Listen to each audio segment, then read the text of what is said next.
doubt that it didn't even look like it was artificially designed. Never heard of anyone being able to enter a virtual reality game and dying in the game is literally being dead. Much less, what kind of person plays a game and can order skill packs for reality? Ah! Just then, lingering screams came from not far away. Qin did not hear the sound of teleportation leaving the copy. In other words, could it be that the leader of the group was still alive? His face was delighted, and just as he was about to make a move, he saw a creepy figure in a red dress take heavy steps, screaming miserably, and quickly scurrying out of sight. The speed was as fast as a high-speed moving car. Qin had no doubt that if he had just taken this step just in time to block the way of the Guile Shadow, he would have been directly knocked out by him. This scene really scared Qin enough. What's wrong with the damn thing? Why is it kind of like being irritated? The harsh whistles and cries of pain just now were clearly coming from the creepy shadow's mouth. Could it be that the sheriff and the old preacher had a means of dealing with the damn thing? Qin glanced towards that side, and he saw the magistrate and the priestly old man looking like they had survived a robbery,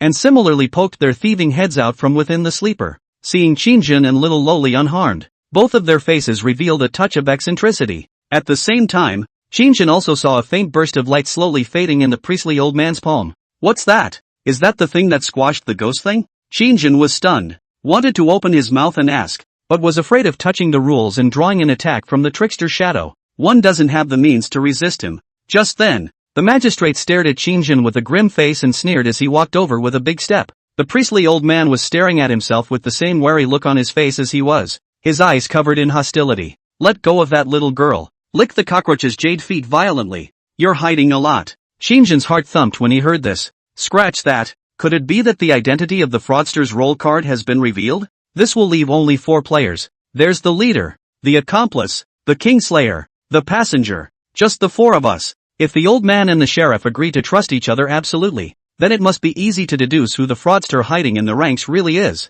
Naya. Old man careless. Qin was about to open his mouth to make a sophomoric remark. Who knew that the sound of heavy footsteps was coming from not far away again, and the Guile Shadow that had just fled was once again killing back. Qin was shocked and immediately covered his mouth, thinking that the Reverend Elder's means would be able to suppress him for a while. Who knew this thing would make a comeback in minutes? Bang! Bang! Bang! Damn! That thing's coming over again. Fodor's Fairy, do you have any more cross props in your hand? How can there still be? That's a consumable prop. A cross costs 2 points. At the sight of Creepy Shadow's menacing appearance, the sheriff jumped in fright, dragging the old man into the middle of another compartment. He tried to dodge the attack. However, Qin's ears were still able to hear the two men talking. How dare these two guys keep talking? It seemed that the two of them were able to survive, and it didn't seem to be a peek at the rules, but rather the priestly old man had used a prop? Thinking of this, Qin once again communicated the character card to open the item bar. His item bar was empty,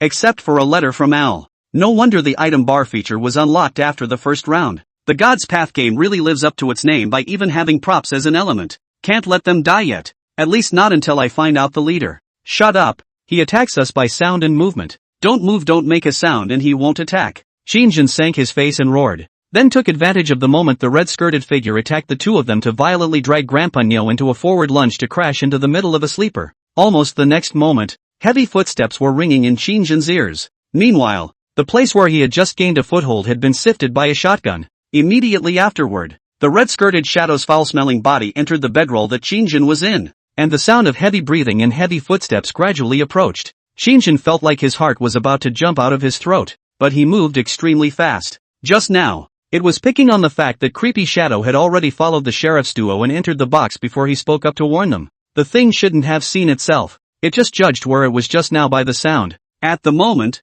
he was dragging Lori to hide under the bed, and it should be unlikely that the red-skirted creepy figure would attack the duo. After all, 1 didn't move and 2 didn't make a sound. This aggressive creep should be an NPC, but it has to abide by NPC principles. As expected, a few moments later, the trickster with the shotgun was out of this box, and then continued to follow the pattern of the patrol, stopping every time he came to the door of a room. After a few seconds raised his hand and knocked on the door. NPCs have rules, even as the dead souls of former fallen players, and this particular group of Godslayers should have rules. That's why the knowing sister clue hint is that NPCs don't lie. This way, it's actually not that hard to get through the game once the player discovers the rules. Qin was slightly relieved and looked to the side of the little lowly counting on her. He grabbed the palm of the young girl's hand and, with the little girl's face in a daze, ran his fingers over her palm, wrote the words, "Are you a Godslayer?" "That's right. I'm not allowed to talk, but I can ask in this form." Reading Qin's meaning, the little girl froze, then shook her head. NPCs aren't allowed to lie, so she really isn't the Kingslayer? The next moment, Qin wrote a second sentence on the little girl's palm. "Are you the leader?" The little girl still shook her head. Qin's heart was again slightly disappointed. It seems that the leader and the Godslayer should be those two. If she wasn't the Godslayer, she wouldn't be bound by the rule that NPCs can't lie.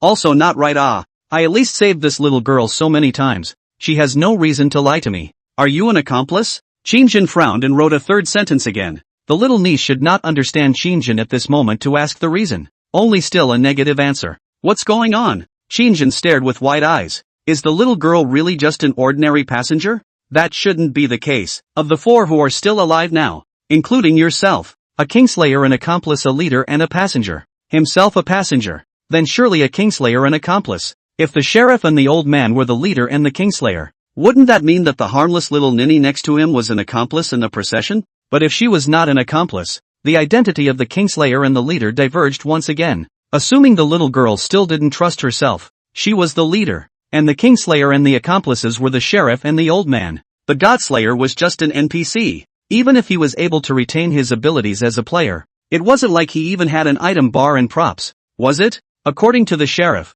the Kingslayer was once a player, and the quest for the first round of Death Train wasn't that hard. It was nothing more than watching out for the werewolves in the group and then enduring the fear of walking through a dozen or so carriages. The real danger that will lead to mass player deaths is in the second round. Assuming that the priestly old man was an NPC, he didn't even take out the props when it was so dangerous to explore the copy as a player in the first place. Now that you're dead and a Kingslayer, you know how to use props? It doesn't make sense. Chapter 26, Key Clues. Since the priestly old man could use props, the player's identity could be confirmed. In other words, could the leader be the old priest? In that case he's in danger. He himself could analyze that the priestly old man was a player through the sign of the prop. So wouldn't the magistrate who was the Godslayer be able to do the same? However, the next moment, Qin Shang heard faint footsteps coming from a short distance away. Then two silhouettes walked into this box. Come on out. We're whispering. He can't actually hear us. They're both alive? What's going on? What's going on?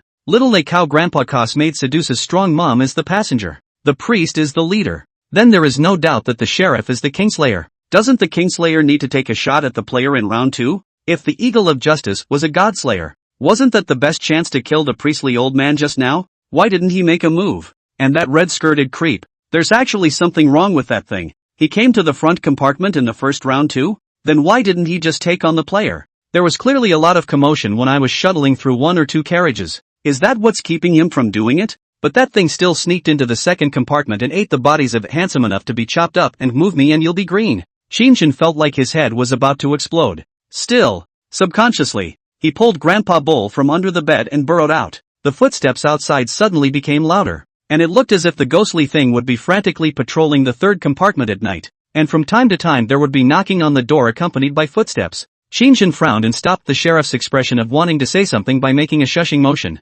Just then, the priestly old man raised his hand, signaling everyone to look at him. Then, the priestly old man was seen taking out a small grease pencil and writing and drawing on the ground. Immediately afterward, a line of small fluorescent letters jumped into everyone's eyes. Highlighter? Qin Shang's eyes widened, not expecting the priestly old man to have this kind of thing. A large line on the floor. We use this pen to write and communicate. Several people looked at each other, and Qin Shang nodded slightly. Immediately afterward the sheriff took the old priest's grease pencil and wrote a line on the ground. Why would you, a godslayer, help us? After this line was written, the vigilant eyes of the magistrate looked straight at Qin Shang with caution and threat in his eyes. This scene directly caused Qin Shang to be a little unsure of himself. What? I'm the Kingslayer? I thought you'd found out about my career as a fraudster. I didn't expect you to be a real-life version of Mori Kagoro. You don't use your brain to play, but you reason blindly, don't you? If I were the Kingslayer, I'd have knifed Nini long ago after I'd been gone so long with Grandpa Bull. Qin Shang rolled his eyes in dismay and took the grease pencil from the priestly old man. The moment his palm touched the grease pencil, a new piece of information popped up on the fluorescent blue attribute panel in front of Qin Shang's eyes. Name of prop, highlighter. Function, writing. Attributes, none. Quality, none. Remarks, a writing pen with fluorescent function. An interesting gadget obtained by a priest player in exploring other copies. I'm not a Kingslayer. I'm a passenger. He swished his pen and quickly wrote a line on the ground. This time, Qin Shang did figure out one thing. The sheriff was clearly not the only veteran player in the group. This priestly old man was also a veteran player. Otherwise, he hadn't even straightened out how to use the item bar. So how could this old man have so many strange gadgets on him? 1 minute it's a cross, the next it's a highlighter. In fact, when you think about it, you can tell that he's not a budding player. When the old man priest just entered the copy of Death Train, he did not show any uneasiness similar to that of a beautiful woman who is green when she moves me and a small punk who is so handsome that he is chopped by others. Although in this environment, calmness is the only code for survival. But the priestly old man adapted a little too quickly. Moreover, he was the first person to give an account of his occupational skills after the magistrate began by threatening everyone to report their respective occupations. In other words, the priestly old man would have used the roll card without the sheriff's reminder. Meanwhile, the little lowly Grandpa Cowcos maid seducing strong mom watched in total confusion the entire time as several people exchanged words on the floor with highlighters. When the magistrate saw what Qin Shang had written down, his vigilance increased rather than decreased. According to the information he had gotten, there was only one player who had ever cleared Death Train. Mr. Yoon's information that the man was called Fierce Lick Cockroach Jade Feet was definitely not wrong. That's why he suspected that Qin Shang was the Godslayer, an NPC who died within the copy. But when you think about it, the logic doesn't make sense. Mr. Yoon said that licking Cockroach Jade Feet fiercely was the only person who had cleared a copy of the He Death Train, so he definitely wouldn't die within this copy. Then the question arises, who the hell is this guy in front of me? According to Mr. Yoon, Fierce Lick Cockroach Jade Feet had already died on the divine path. So who was this youth in front of him who called himself Fierce Lick Cockroach Jade Feet? The next moment the sheriff wrote again with a sullen face. And how did you know you couldn't talk in the carriage? Qin Shang laughed coldly. So you're really exploring your copy as if you're shopping? He took the highlighter and, the Hello Kitty on the second car is a clue. That thing doesn't fit the era of the backdrop. It should be a new clue given by God's way after the copy was contaminated. Just to be used to remind the player not to make a sound in compartment 3. Of course, it was just a guess at first. I just didn't think there could be some useless clues in the game. And since there was a kitty cat in that compartment, kitty must mean something. As it happens, Once I got into the third compartment, I tried briefly not to attract that thing's attention without making a sound. He'll only go after players because they're moving or opening their mouths to communicate. This is what I found from the sticker on the window of the second car. About the clues I looked for in the diary of Miss Mary and Conductor Jack.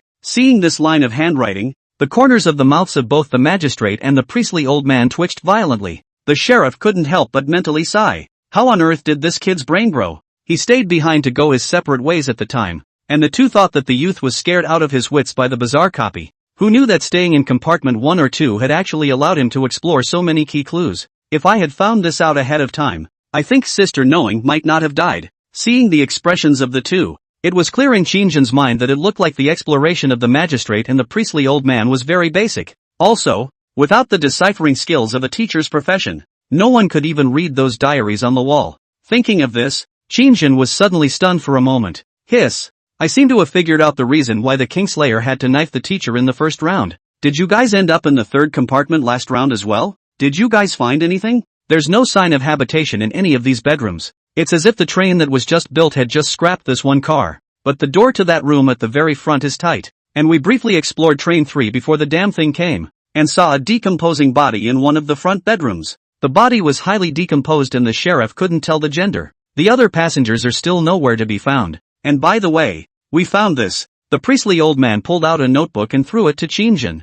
A notebook? Another diary? Qin was truly powerless to spit. But considering that it was the 19th century where real-time communication was not well developed, it was normal for people in those days to have the habit of keeping a diary. After all, over 200 years ago, people didn't have much entertainment per se. Once when he had just established a relationship with Jiang Qiqi, his wife even threatened to envy the lovers of those times when communication was not well developed. She said that once upon a time carts and horses were slow, that you could only love one person in your life, and that when something broke they thought first of all of fixing it, rather than just replacing it. Degree of exploration, 75%. The moment his palm touched that notebook, an electronic beep once again came from Qin's ears. He stumbled slightly. This diary increases exploration? In other words, this thing is a key clue too? Chapter 27, The Truth. With some urgency, Qin immediately spread out the diary. 5.6. Al hasn't telegraphed me for a long time.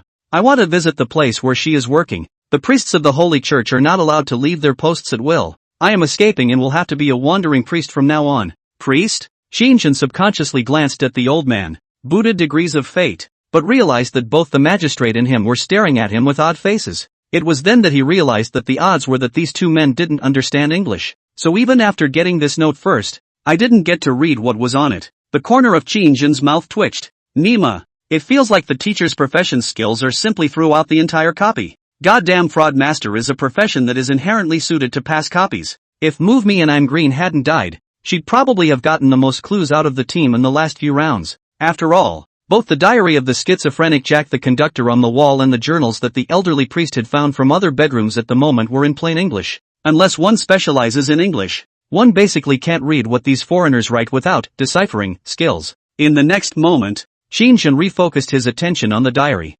5.8. I came to this train. There is a weirdo on board. Called himself Mary, but he is obviously a man. Wearing a red dress every day in the train to play the role of stewardess. These passengers seem to have seen nothing strange. 5.9. I noticed something strange. I didn't see Al. I didn't see Al on the staff. I went through every car for the last 2 days and I didn't see Al. 5.10. Car number 3. This train has a secret in car number 3. Previously, Elle also told me that her rest area was in compartment 3. But I found that compartment 3 was not open. I asked the freak about it. He didn't know anything about it, but his language was full of fear. I think Elle's disappearance had nothing to do with compartment 3. On 5.11, I told the freak who I was. I told him that Al was missing, and I thought the freak might know something because he looked at me with fear in his eyes, like I was some kind of monster, but I couldn't get through to him. On 5.13, I found a journal on the train with the identity of the geek, and this guy turned out to be the conductor of this train.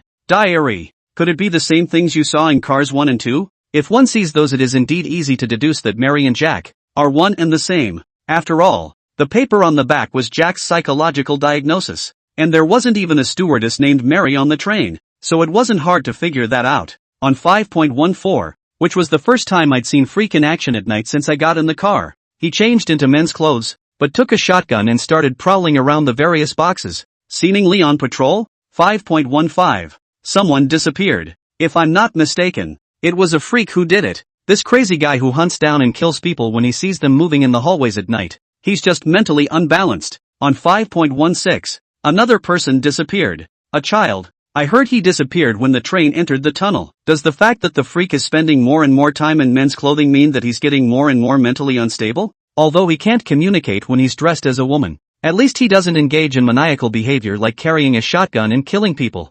5.17. While the freak was patrolling at night, I entered his lounge. Al is dead. I saw Al's body. The murderer is the red dress maniac. The freak is the one who killed Al. I saw the letter Al wrote to me. Al wrote me a letter. Xinjian's heart and mine trembled. Vane. This guy is the vein of Al's letter props. 5.19. Almighty God. Forgive me for being selfish. I'm still too ignorant to see the truth. I don't understand why that freak heard my Al. I want a trial. I want a curse on this train. Curse. Between the lines. Xinjian felt a numbing hatred.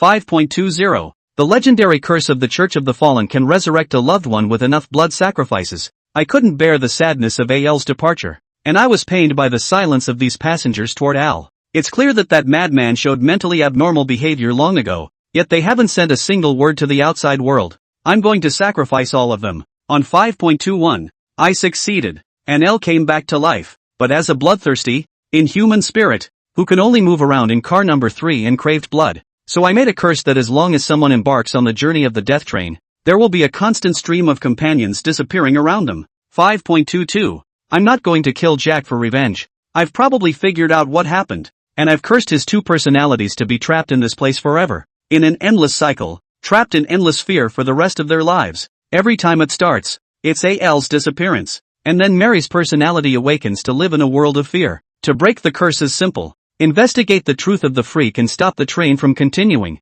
As long as someone realizes that something is wrong with the freak and breaks the curse, it will stop the death train from wiping out all the passengers every time. Please forgive my selfishness, Lord of the Holy Church. I'm not worthy of being a priest. I'm a fallen man. I'm most sorry for the cultivation of the Holy Church in my life. I'm going to the other world. The inscription is Vine. At this moment, Xinjian's pupils suddenly tightened. Resurrection. Priests from 200 years ago had this ability? Whether the death train is a real thing or a fictionalized fabrication of the copy itself is unknown. But if the priest in the backdrop has this ability, doesn't it also mean that high-level gamers, priests, can get this skill? Resurrection is a bit of a stretch, but remembering the decipher and inheritance that I used, Xinjian felt that his acceptance of the paranormal had skyrocketed. Maybe a high-level, priest, professional player really does have the skill of resurrection. He didn't have time to think about this. A series of complex thoughts crossed his mind like an electric shock in a flash of lightning. I understand the whole thing. In the next moment,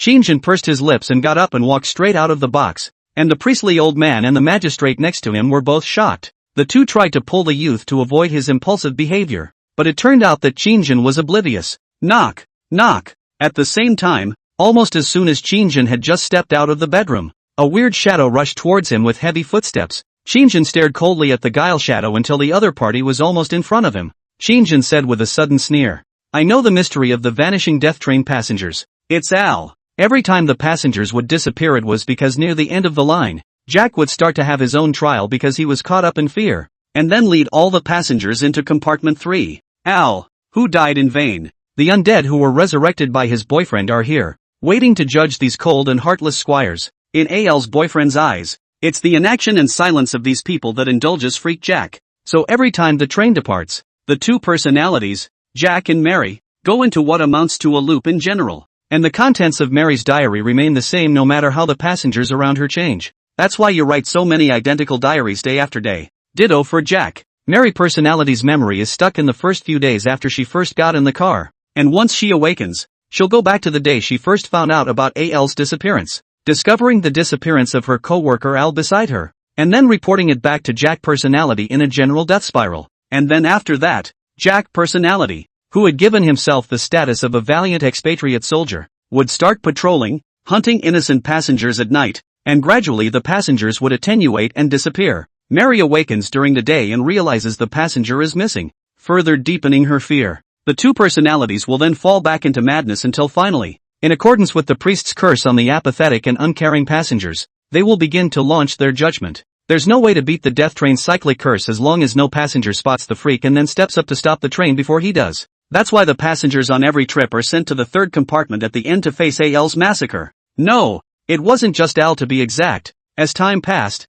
Conductor Jack's personality took a turn for the worse. Maybe this is the source of the contamination that caused Conductor Jack and Mary personality to merge with Al's undead to become a new creature. No, a monster. Chapter 28 Passage. The young preacher's curse is to trap Conductor Jack and Mary personality for all eternity as long as no one breaks it. In the midst of the death train. And Jack is human. Just a regular guy. Which after being cursed keeps living in a cycle. But the cycle is only him. Not the passing time. Time passes. And sooner or later Jack will grow old and die. Unfortunately it seems that even though Jack has reached the end of his life, the curse remains unbroken. If he is allowed to die of old age, then the curse is broken. But the curse cannot be broken without external force. It's also a rule. So the Jack and Mary personalities, at the end of their lives, merged into this inhuman thing. This also caused the ghostly thing in front of her to wear a red dress and not be allowed to make a sound when confronted with her. It's a character flaw in Mary's personality, and she's always been talked about as having a dress problem.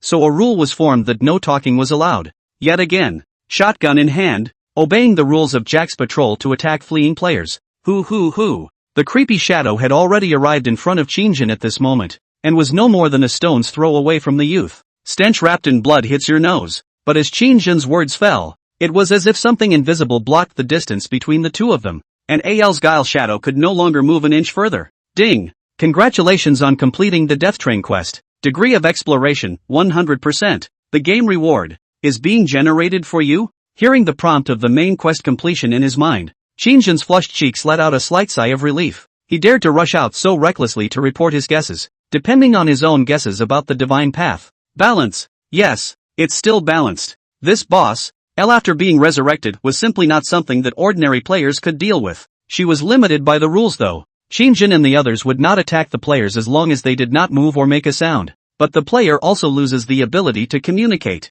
A copy of the divine path is like doing a question on an exam. There has to be a chance for the student to hand in the paper. There was no restriction on the rules to hand in the paper early, so it was just a matter of letting God's way know that he, the student, was going to hand in the paper. The next moment, an electronic beep sounded in the head. Reward, 25% experience value. Cursed red dress. Holy Cross, consumable, *3. Name change card, consumable, *1. Points *25. Level, 25% of experience value at level 1. Congratulations on becoming a level 1 fraudster. Occupation, fraudster. Skills, inheritance. Decipher, 05, 22 minutes. Heal, 05, 22 minutes. Only 5 hours left? When Qin saw the last use time of the two inherited skills, his expression was all faintly and unnoticeably slightly relieved. Time flies pretty fast inside this creepy replica. Cursed red dress, a dress cursed by a young fallen priest in medieval Europe who lost his girlfriend and sacrificed his life.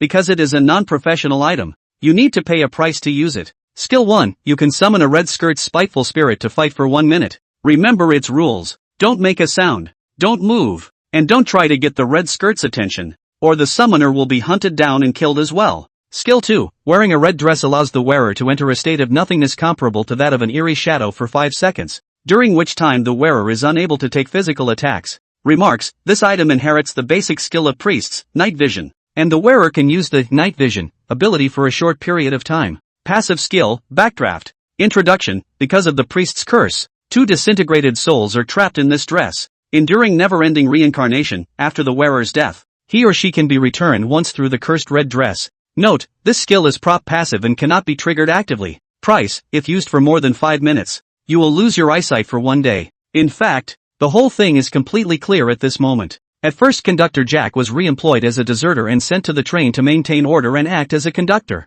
However, because of his encounters on the battlefield, during the night he would always have nightmares about the disappearance of his teammates. Then the panic began to set in, wondering if any passengers might be missing. He loathed this cowardice of his. So one day a weak personality was born and inherited her nightmares. From this point on, the main character, Jack, begins to fantasize that he is in fact a war hero. The split personality of this Mary has a fetish for women's clothing and has a penchant for running around in front of passengers during the day in women's clothing. The passengers sensed something strange, but they all turned a blind eye to it. The only one who dared to bring this up was Al. She finds Conductor Jack and tells him the truth. But Jack doesn't believe her until one day he realizes that Al is in the habit of writing letters, and there has been a steady stream of people intending to report back to the outside about this. Jack's personality was out of control and felt insulted that he was a war hero. After he killed Al, the personality couldn't stand to go into hiding. Mary's personality awakens and she begins to play the role of a staff member who is terrified that a co-worker has disappeared. She appeared graciously in front of people,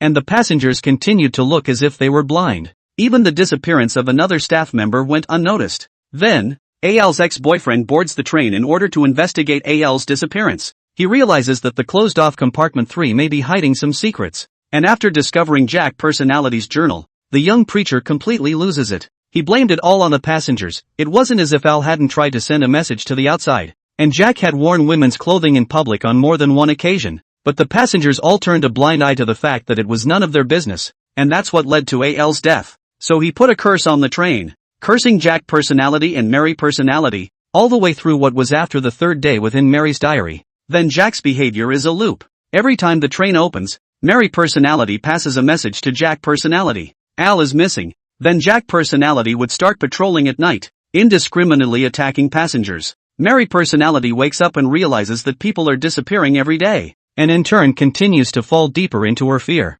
Afterward, the sensible gathering of passengers opened the refuge, leading them into the third compartment and cutting off the carriages. Finally watching Al kill all the passengers before acting as Jack's personality to return to the ship. Then the next time the train opens, it's the same cycle again. Only the two personalities, Jack and Mary, suffer endless fear and do what they repeat day after day. That's why the diary content is recycled day after day. Of course, it's certainly impossible to delve deeper into the logic. It's just a copy of the game after all. Such as why Jack continues to be appointed conductor when passengers go missing, or how this cursed carriage came back. Probably a bug in the God's Path copy? After all, this copy used to be called Train Exploration, and because of the contamination source it directly became Death Train. The contents of the pollution source might have something to do with the priest's curse, and it's not clear if the copy of the God's Path is refreshed after it's cleared, or if time continues to pass toward the front. If there is such a concept as time on the divine path, then perhaps Trainmaster Jack, who had to conform to the rules of the curse after he died of old age, merged with Al's inhuman and ghostly form, so a source of pollution was formed. Of course, all of this was Qin Shang's speculation, unless one met the developer of the Divine Path and asked about this copy in person. Otherwise, Death Train can't continue to delve into some of the small details of the bugs. Pass. The sheriff and the priestly old man over there had electronic beeps in their ears at the same time. Both of them were staring at Qin Shang, who was not far away, with a face full of shock, looking at the youth's straight figure that was staring straight at the creepy shadow. But the creepy shadow had no intention of attacking the youth at all. The sheriff and the old man were then clear that this copy was definitely cleared. Otherwise the NPCs would surely continue to attack the fierce-licking cockroach Jade Feet to be right. Mom, laying it on the line? The sheriff was somewhat dismayed. This tainted A-rank copy just passed? He was even prepared to die before entering the Divine Path this time. Who knew that after a frightening night, he had somehow completed the main quest? Amazement and shock filled the face. I'm actually being led through a copy that has never been officially recorded. By a newbie player? Chapter 29, You Are the Godslayer. The surprise came so suddenly that the sheriff's expression stiffened for a moment. It was only immediately afterward that he looked at Qin Shang in astonishment, his face full of questions. But isn't that boy a Godslayer? Mysterine said that fierce-lick cockroach Jade Feet is dead, so how can he complete the main quest? Did I guess wrong? He's a player. In the next moment, Qin Shang slowly retraced his steps back into the sleeping compartment, his eyes suddenly becoming complicated. You're the leader. He looked to the priestly old man. You're an assistant. He glanced at the sheriff again. The identities of these two people had once given Qin Shang a headache for a long time. In the beginning, the magistrate who always acted as if he were a novice DM was originally Qin Shang's first candidate for suspicion. Several times, Qin Shang suspected that the sheriff was the leader. But if one is a leader, the odds are that one would not want to be disorganized in the face of questioning from the players. And the first time Move Me All Be Green was when that beautiful woman opened her mouth to question him. But he didn't show too obvious attitude of concession. This can only mean one thing: buying people's hearts doesn't matter with the sheriff. The content of the teacher's aide's task is to assist the leader in protecting the passengers as much as possible. The leader's mission, then, is 80% related to protecting passengers? Combine that with the fact that when he and Lori were planning to go alone, the priestly old man mentioned a sentence of "You two better not regret it." At that time, Qin Shang did not realize the meaning of this guy's retention, but now he had figured it out. This guy just keeps hiding and playing the little transparent. Because of the gunshot to the head. As the leader, he was naturally even more wary of the Godslayer's existence. After all, killing the leader would cause 80% of the other players' quests to fall apart. The fact that he was not upfront and forthcoming about his identity also contributed to this. And both of these guys are obviously veteran players. So maybe they have some way of being able to identify each other. Similar to props, the Kingslayer is 80% without an item bar. How do you use the props when all the character cards have been recycled by God's way? So Qin was almost certain that after the first round of splitting up, among the trio, the sheriff and the priestly old man may have verified the identities of each other's players through a certain number of clues. In the next moment, the three people's sights fell directly on the little lowly Grandpa Cowcoss made seducing strong mom. The sight fell on Lori. The Kingslayer's identity has been called out.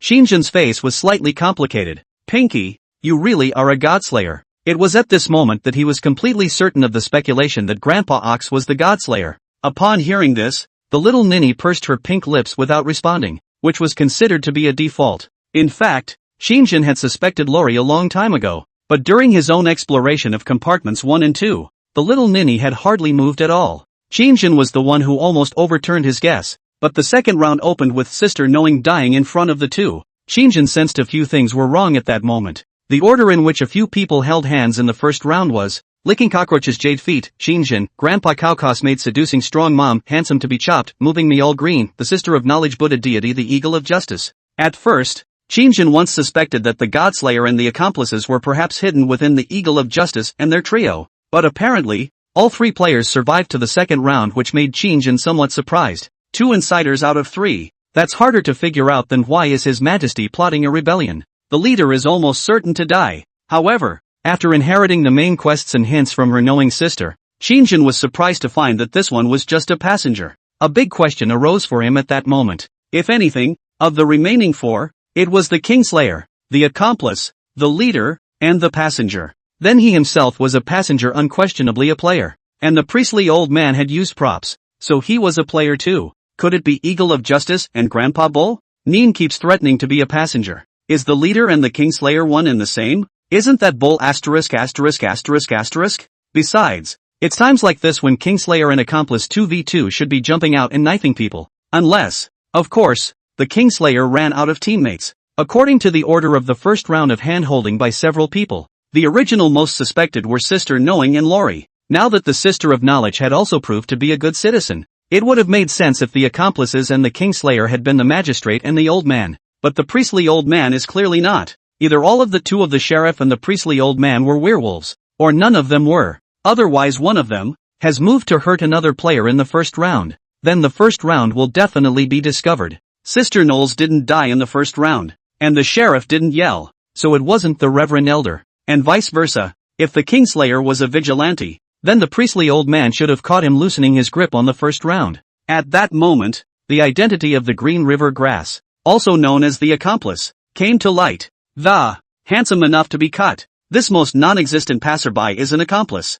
After he killed the beautiful woman, he was knifed off by Lori, who was a Godslayer. In order to make a false move and put everyone in danger of falling into civil unrest, the Godslayer was really ruthless. The first round, after utilizing the accomplices, was a decisive discard. Fraud Master Profession exclusive tip. During the self-introduction session, one of the 6 players lied about his profession. His game ID is Green River Grass. The punks aren't martial artists either. 80% are priests. Otherwise, in the darkness, how could he have so accurately found the move me all by green to complete a knife kill it? It was just that Qin had a few questions in his mind that he didn't understand. He had spent the longest time with Grandpa Nyo, and she didn't make a move on him. At this moment, Qin took a deep breath and asked the biggest question in his heart. Why don't you kill me? Upon hearing this, Pinky broke down and made it clear that she couldn't act anymore, so she sighed quietly. I was going to kill you in the first round, but that comment of yours kept me from doing it. You said that if I died, it must have been the punks that did it,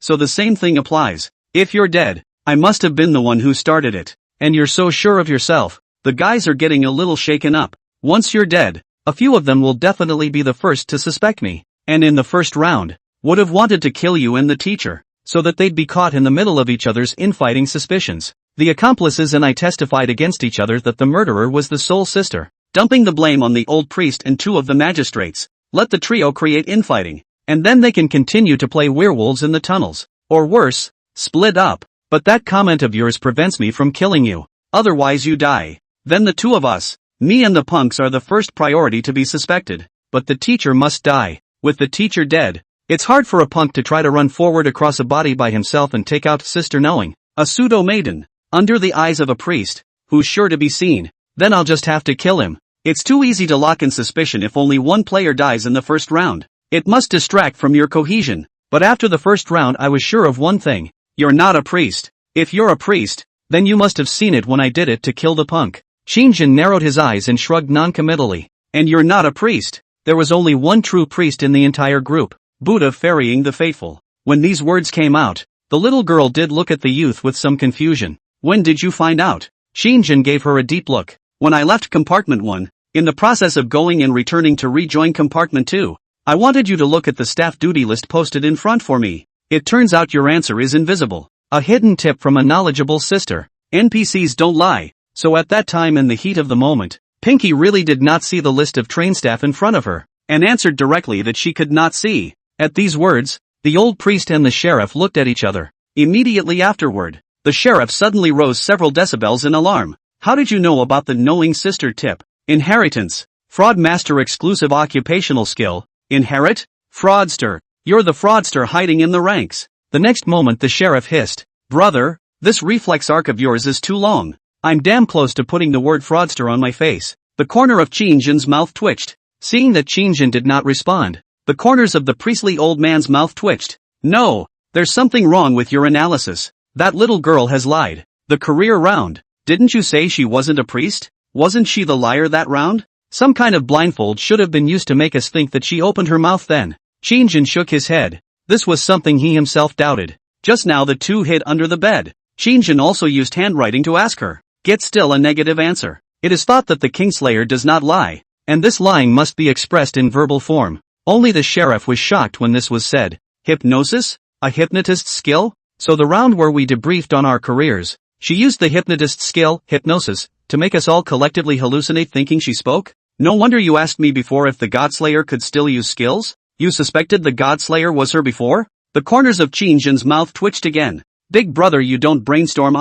at that time to ask this sentence. I didn't understand so much. How could I have known about his hidden hints when Sister Knowing wasn't even dead? I'm just simply afraid that the Kingslayer has other means of knifing players. But just now, Qin really didn't understand what kind of blindfold Lori had used to fool the God's Path copy and make everyone believe that she was a priest. It stands to reason that NPCs are not allowed to lie is the hint. That would be the rule. Unless we're blinded by some kind of blindfold. Which is a relief now that we've heard the sheriff say it. No wonder. Occupations are not the only ones one has been exposed to. Qin had also seen the profession of hypnotist while brushing through the forums. Only that he didn't know much about the professional skills. Chapter 30, Divine Punishment. Well, the real liar on the team is Green River Grass. The first scammer tip I got was that one of the 6 players had lied about their profession. That man God wrote ID Green River Grass, but there isn't such a person in the team at all. The next moment, Qin said in a cold voice with a sullen face again. I suspected the sheriff and the priestly old man at first, but the priestly old man has used professional skills,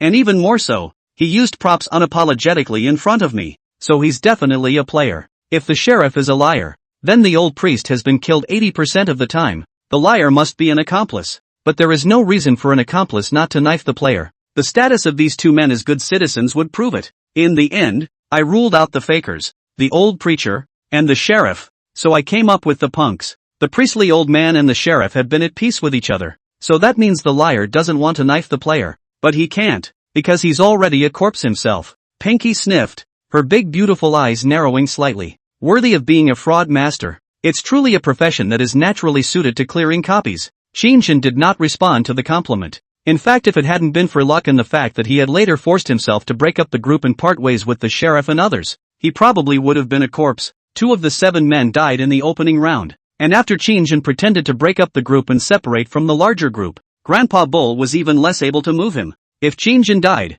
everyone would definitely be able to prioritize locking in the identity of Grandpa Nyo in the second round. I suppose you suspected my occupation then, too, and that's why you wanted to follow me? At that, Pinky nodded. Yes, the most clues for this round of copies are centered on players of the teacher profession, so the teacher must not be allowed to live in the first round. But you preferred to stay and explore. At that time, I wondered if there would be a second player of the teacher profession on the team, but on second thought, considering the special nature of the fraud master's profession, with the skill, inheritance, it's perfectly possible for the fraud master to inherit the clues from the teacher player as well. Someone who can voluntarily stay and continue to explore the copy. Aside from the teacher probably being the fraudster, either one is a threat. I can't do anything, but I can keep an eye on you to avoid you converging with them to exchange leads. The second round is in Train 3, and there's a no-talking rule restriction, so as long as you didn't air it out with them in the first round, I'm basically going to win the second round if you do. Green River Grass aka why the punk's body is missing has been called out.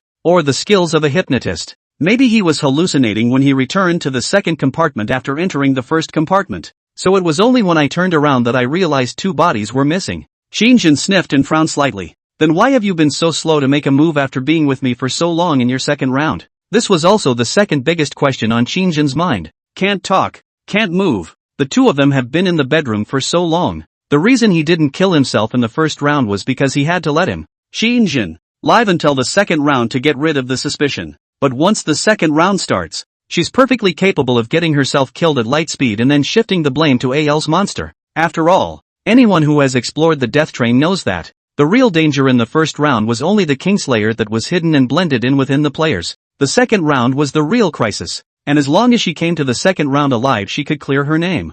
The other players saw their corpses, and they will also suspect that Qin did not die at the hands of the little Lolia, because you saved my life twice. Pinky this time was not as cold as just now. Her expression was indescribably complex. Though, the NPCs in this copy don't attack each other, and I won't attract monsters even if I open my mouth to speak. But the first thing you did after figuring out the rules was not to be clear, but to jump out and cover my mouth. That's when it moved me to compassion. I used to be a player, a human being, and I remembered my brother. Speaking of this, the little ninny had a strange expression, and there were suddenly tears welling up under her eyes as she pursed her lips and said, "My brother used to subconsciously protect me when he played games with me. And when he encountered other classmates bullying me in reality, my brother would also hold my head down in his own arms to protect me, and let those abusers beat me up, as well as defend me to the death. Even if it's a raging storm outside, just staying in my brother's arms will put me at ease. I'm not holding back." When these words came out,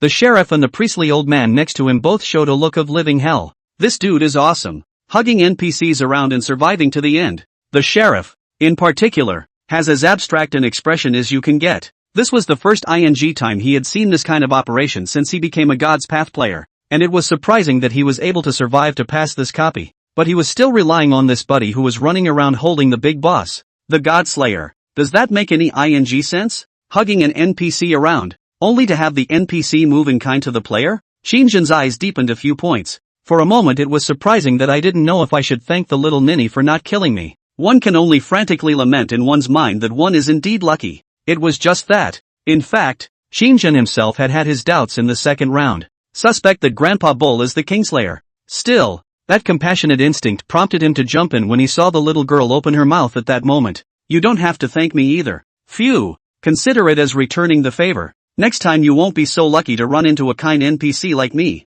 And thanks to you, the main quest that I hadn't fully explored at the time is now figured out. Unexplored and incomplete main quests? Qin was stunned. So, NPCs don't even know about the main quest either? She just knew that the teacher with the deciphering ability could harvest the most clues in the first round. And that's why she had to knife the teacher in the first round? In the next moment, Qin was slightly relieved. Come to think of it, NPC quests are not the same as player quests. The purpose of the NPCs is to take out the player and stop the player from exploring. There is no need for God's Way Games to tell the NPCs what the main quest is about. What's more, the group of Godslayers is special. They are personified by former players and retain their subjective consciousness as humans. It's not allowed to be merciful and just tell the player all the main content, which is ed up, an S-ranked copy of an exploration class that the player passes through without damage. In disguise, it destroys the balance mechanism of God's Path. Although Qin had only entered the replica once, he was already clearly able to perceive that the divine path was bound by a rule at all times.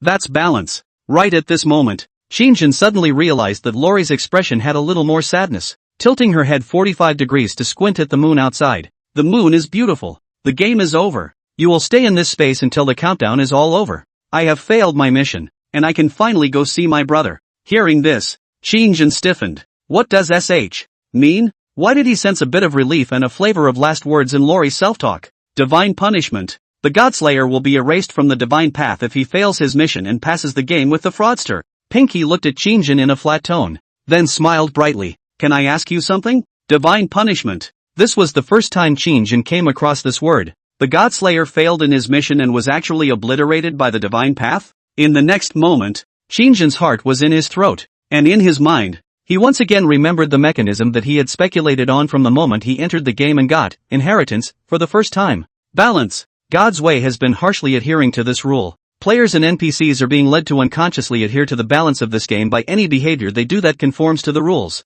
And a self-aware NPC that does any behavior is not controlled by the divine path. So one day in the future, another player will come in, and Lori, who is clear on all the main content and side quests, will be perfectly capable of telling the mystery directly to the next group of players. Wouldn't that make it easy for them to get through without damage? Is it precisely the fear of upsetting the balance in this way that God's way is purging the Kingslayer of mission failures? The Kingslayer is an NPC that will only appear in copies of the Swindler, and a failed mission for the Godslayer means that the fraudster passes the game. The little ninny did not mean to explain too much. Her beautiful big eyes looked at Qinjin with more than a touch of depth. Qinjin felt his mind shake for a moment, and a touch of a thin, mosquito-like young girl's voice fell into his ears. Lick the roach's jade feet violently. You have to watch out for those two guys. You're a fraud master, and other professions will be rewarded with an astronomical amount of points for solving the fraud master within the copy. That's why the fraudster is the universal enemy of all players, because the fraudster means walking tantalizing benefits. If you can get out alive,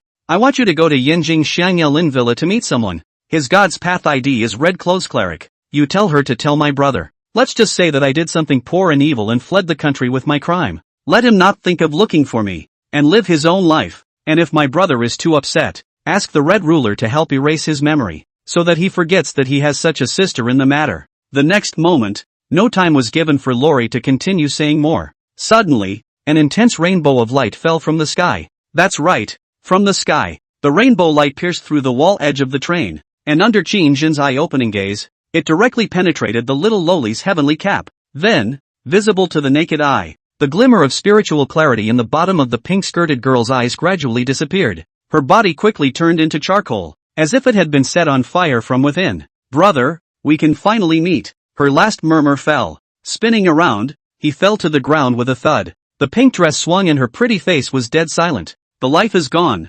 Ding! Congratulations on completing the side quest. Please find out the only leader among the 6 players and follow the leader. As an assistant you must assist the leader to pass this round of the game and preserve the lives of the passengers as much as possible. You need to protect the leader or it will be regarded as a failure of the quest. This quest comes from the teacher. During this round of the game you will gain the player's career skills. Ding! Congratulations on completing the side quest. Please find out the accomplice in your party. Or if the accomplice is dead, find out the accomplice in your party as well. This quest comes from the healer. And in this round of the game, you'll gain the player's profession skill. Ding! Congratulations on completing the Fraud Master Hidden Profession quest. Please identify the Godslayer in your party. Ding! Congratulations on completing the main quest. Explore the mystery of the vanishing passengers of the death train. All tasks for this copy have been completed. No rewards. Qinjin didn't care about this, because his mind was filled with the last reminder and commission before Lori passed away. At the same time, a wave of water rippled in front of his eyes. An incandescent glare enveloped his body,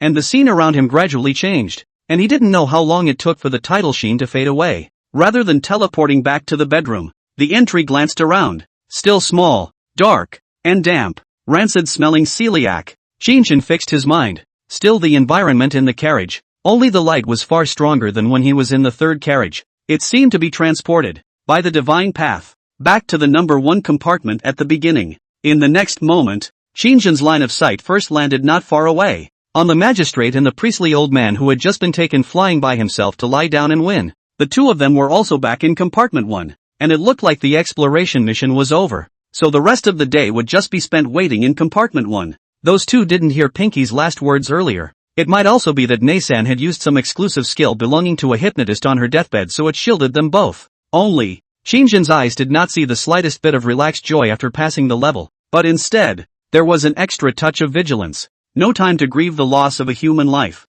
because at this moment, he realized that those two people were not looking at him in the right way. Qinjin was a person with a very sharp sixth sense, and was extremely capable of detecting words and colors. At this moment, He could clearly feel the gazes of the Eagle of Justice and the Buddha of Fate, revealing a few moments of celebration after the robbery. And, similar to the greed of a hunter after seeing his prey in the primeval forest. Chapter 31 The Walking Monks Meet. Unfortunately, it wasn't a great round, so the rewards weren't much. Mine is okay, with enough experience value to have been promoted to second-level priest. Not far away, the sheriff and the priestly old man spoke casually, in a flat tone, but the two men had the same fierce light in their eyes. Then the next moment, Qin Shang saw an additional object in the priestly old man's hand, a black cross. The sheriff likewise had an extra white glove in his hand. Props. The copy quest was already over. What were these two guys trying to do by pulling out their props at this moment? Qin Shang's face sank and he took 2 steps back without a trace.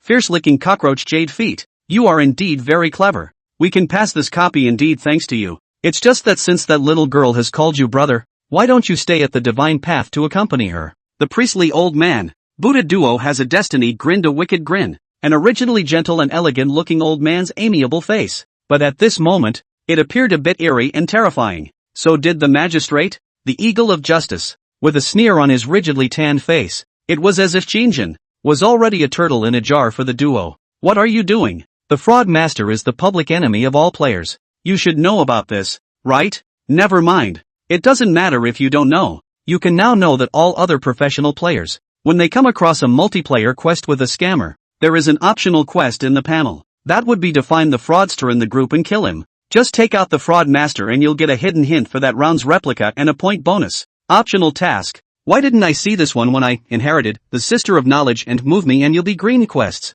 The next moment the sheriff licked his lips. Points determine the glory we can enjoy after we fight to the death and get out of this hellhole. And there's a whole bunch of things that points are good for. And that's redeeming raids and surviving days. Normal players have to enter a single copy once a month. A multiplayer copy once a month. And if they're unlucky, they're prone to be matched with a death-type copy. Normally an A-ranked copy pass is only rewarded with 10 points, B rank is even less, and C rank is basically negligible. And the reward for taking out the fraud master is 100 points, which can be redeemed for 100 days of survival without entering the divine path. It's possible to enjoy life out there in the real world. Points still do that? The moment these words came out, Qin Shang's expression changed drastically. No wonder. When the magistrate had just entered the god's path and heard that there was a godslayer in this round of copies, he judged that there was a fraudster hidden in the ranks. One would subconsciously blurt out the phrase, the fraudster is the enemy of all. To be precise, it's not the fraudster who is the public enemy of all, it's the walking RMBA. In the community of God's Path players,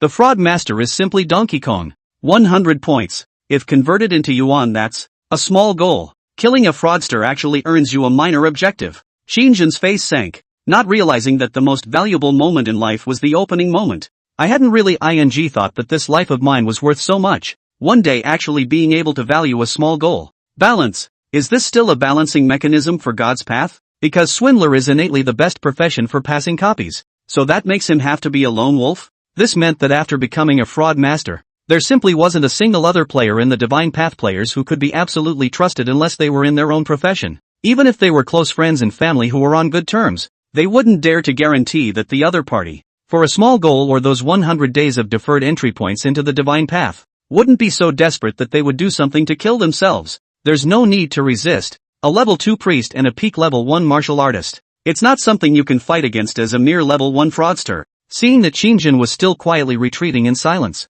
those two were both smiling playfully. Duration, 19 minutes. Time passed quietly. Qin Shang glanced at the system panel. There were still 19 minutes left before he could leave the divine path. A cold sweat broke out on his forehead. There was absolutely no time in life when 19 minutes felt as long as it did today. 19 minutes in the hands of two guys with psychic powers is enough time to kill yourself 1,000 times over. There is no morality, no law in a place like God's way. Even if I die, that is also dead without proof. In the face of a supernatural phenomenon, the people outside, even if they know that he Qin Shang died in the God Road, the pastor in front of the eyes of the old man and the sheriff of the two people in collusion, no one can restore the truth. The two of them, even if they were approached and questioned, would probably say that I died at the hands of the Godslayer or a boss. Anyway, there's no proof of death. The bodies are in the copies. What's your reward for passing? Just then, the priestly old man faintly said, "Ha, enmity and revenge? Trying to kill me isn't enough, but you're also planning to rob me of my pass reward?"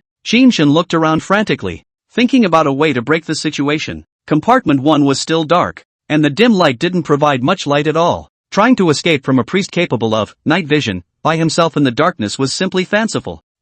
Nope. I have the red dress. And there are two ways to use the red dress. Wear or summon. If you summon it, you have to follow the rules of the prop yourself. You can't move. You can't make a sound. As for wearing it, you can briefly gain the priest's night vision ability and a 5-second void state, immune to all physical attacks. Only it still won't last 19 minutes. Your props will be recycled by God's way along with your character card after you die. So why don't you take them out and give them to us to keep for you? Not far away, the old priest said lazily. That way the two of us can look at your generosity for what you've given. And when we return to reality, we'll give your family a sum of money that will be considered a condolence payment. You guys don't even know who I am and you're trying to paint a picture? Qin face didn't move and he continued to arm wrestle in an attempt to stall for time. The old priest smiled playfully. Speak for yourself. You can tell us your home address, family contact info. Alright, there's no need to continue talking nonsense with him. He'll naturally take out the props when he can't hold on. Just then, the Eagle of Justice suddenly spat impatiently. Immediately afterward, Qin felt a blur before his eyes, and a burst of forceful sonic booms first came from the space not far in front of him. So fast. This was the only thought in Qin's mind. At this speed, it was comparable to a cheetah, and the distance between the two was quickly closed by the sheriff. Martial Master's beginner skill is called increase, an all-around increase in physical quality. Kid, you can't run away. The next moment, the Eagle of Justice's shadowy face appeared in front of Qin's eyes. Qin could not avoid it, and his palm quickly communicated with the character card. Props bar, the cursed red dress. In a hurry, he pulled out his red dress as soon as it was dry and draped in his palm. Like an ordinary girlish red dress, Qin didn't have time to look down and scrutinize his pass reward, and the first thing he did was throw it at the Eagle of Justice. Summon! Wow! As the voice fell, a burst of ebony flatulence tumbled out of the red dress, and the entire skirt suddenly swelled up as if it had been inflated.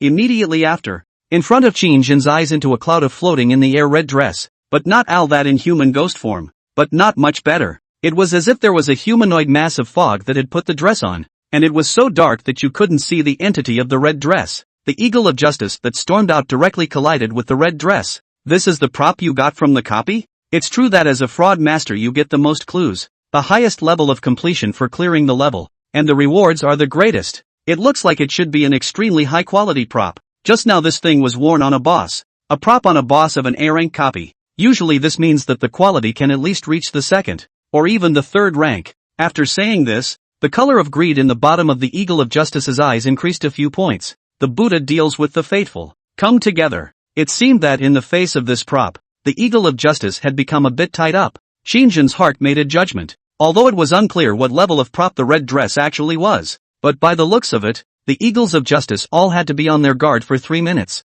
Maybe one can really escape with this prop. Qin's heart was slightly relieved, and then a touch of coldness and killing intent surfaced. Sure enough, Grandpa Bull was right. These two guys are really treating him like a chicken that lays golden eggs. Use it up and slaughter it. Wait, bully for not figuring out the rules and playbook of God's way. When next time, I have a chance to match the two of you again, I'll absolutely kill you mother asterisk.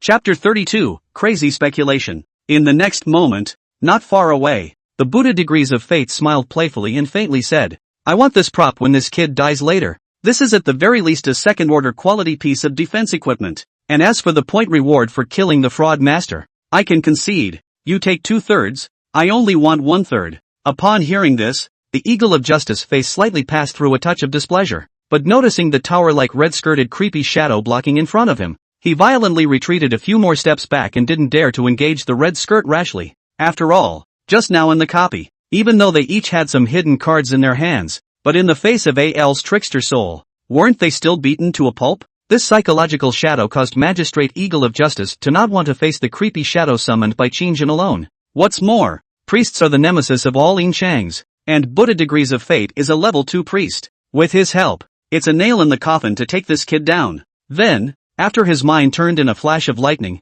the Eagle of Justice said in a cold voice, Okay, deal. It was only then that the priestly old man Buddha deity placed the cross in his palm and truly joined the battlefield, only to see that he raised his hands around his head to the position above his head, his gaze looking straight at Qin with a coldness that was incomparable. As a white light surged from his palm, suddenly the figure of the priestly old man invariably drew up a few points, and a middle-aged man's calm face gained a few more points of holy greatness, purification, As the two words fell, Qin only felt like she had a splitting headache. The red skirt that was blocking the front to stop the two of them also let out a zip sound, as if it had been hit by some invisible attack. Still, it dutifully and faithfully deflected the ensuing eagles of justice from its master. Qin covered his temples, his expression slightly terrified. This is the skill of a God's Path player. No, it's not right. This should be a prop skill. After the priestly old man had performed that move, his entire essence had also rapidly dried up, just like a deflated leather ball, looking shriveled up by a large margin.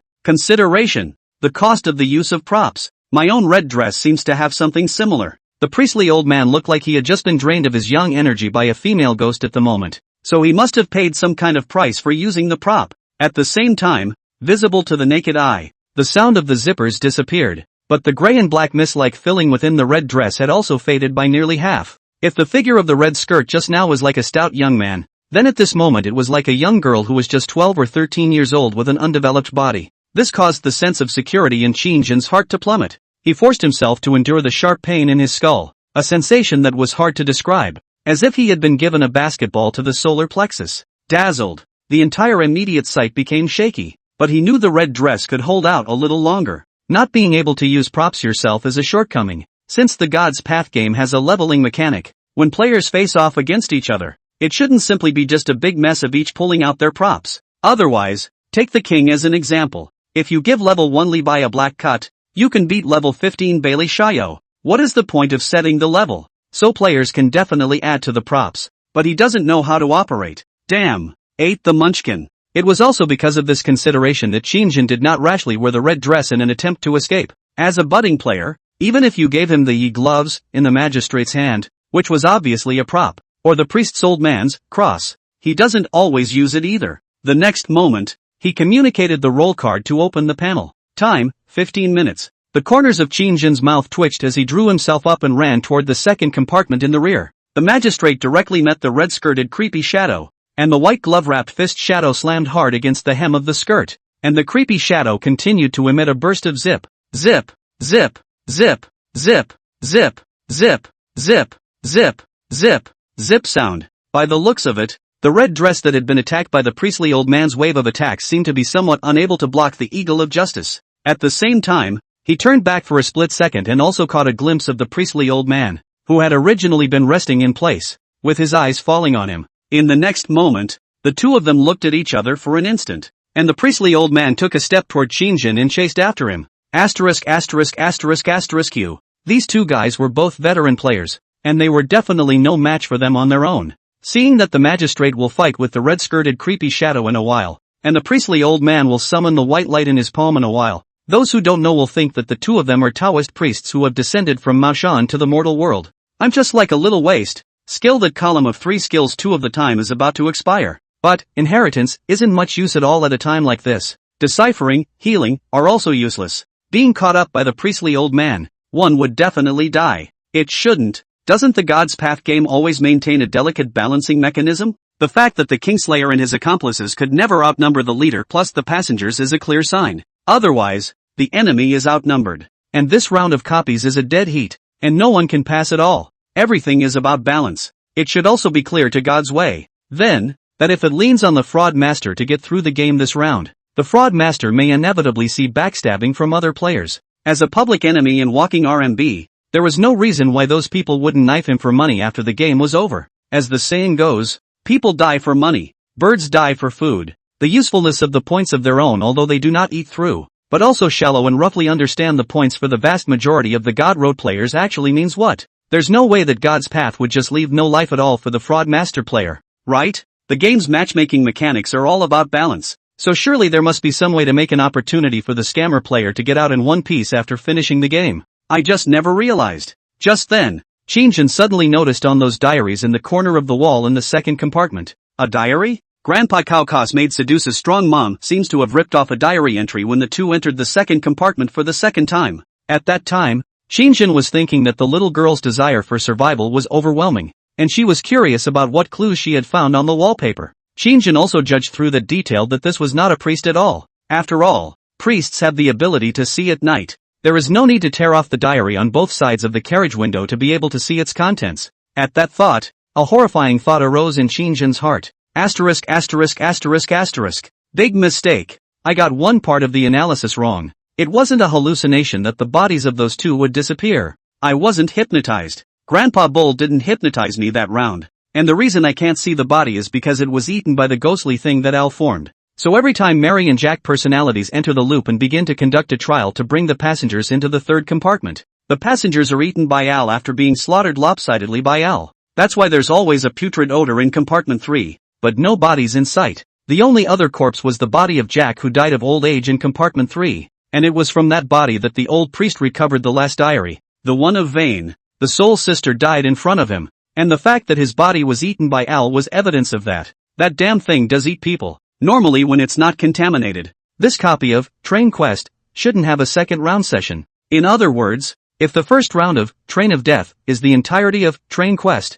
with the scenario unchanged, then these things are, in fact, a seal preventing the Al Jack Mary three souls fused together to form a ghostly thing entering the carriages is sealed. Death Train is just an expansion of the Train Quest copy. The moment this speculation surged, the corner of Qin Shang's mouth twitched, but based on his years of experience playing the game, the guess was one that stood up to scrutiny, because whether it's Train Quest or Death Train, after being contaminated, the copy number is 0927. This means the Death Train isn't just a copy that appeared out of thin air. Instead, it's an expansion copy. That's what led to no change in the copy number. Thinking of this, the knot in Qin Shang's throat rolled involuntarily. So Grandpa Bull was tearing the diary off the wall to break the seal and allow the expanded copy of Al to enter the second compartment? And I've been engrossed in reading my diary in compartment 1. 1 didn't move. 2 didn't make a sound. It didn't draw an attack from the El Trickster then? After eating the people, the ghost left. That's all it takes for a body to disappear. Then, at the thought,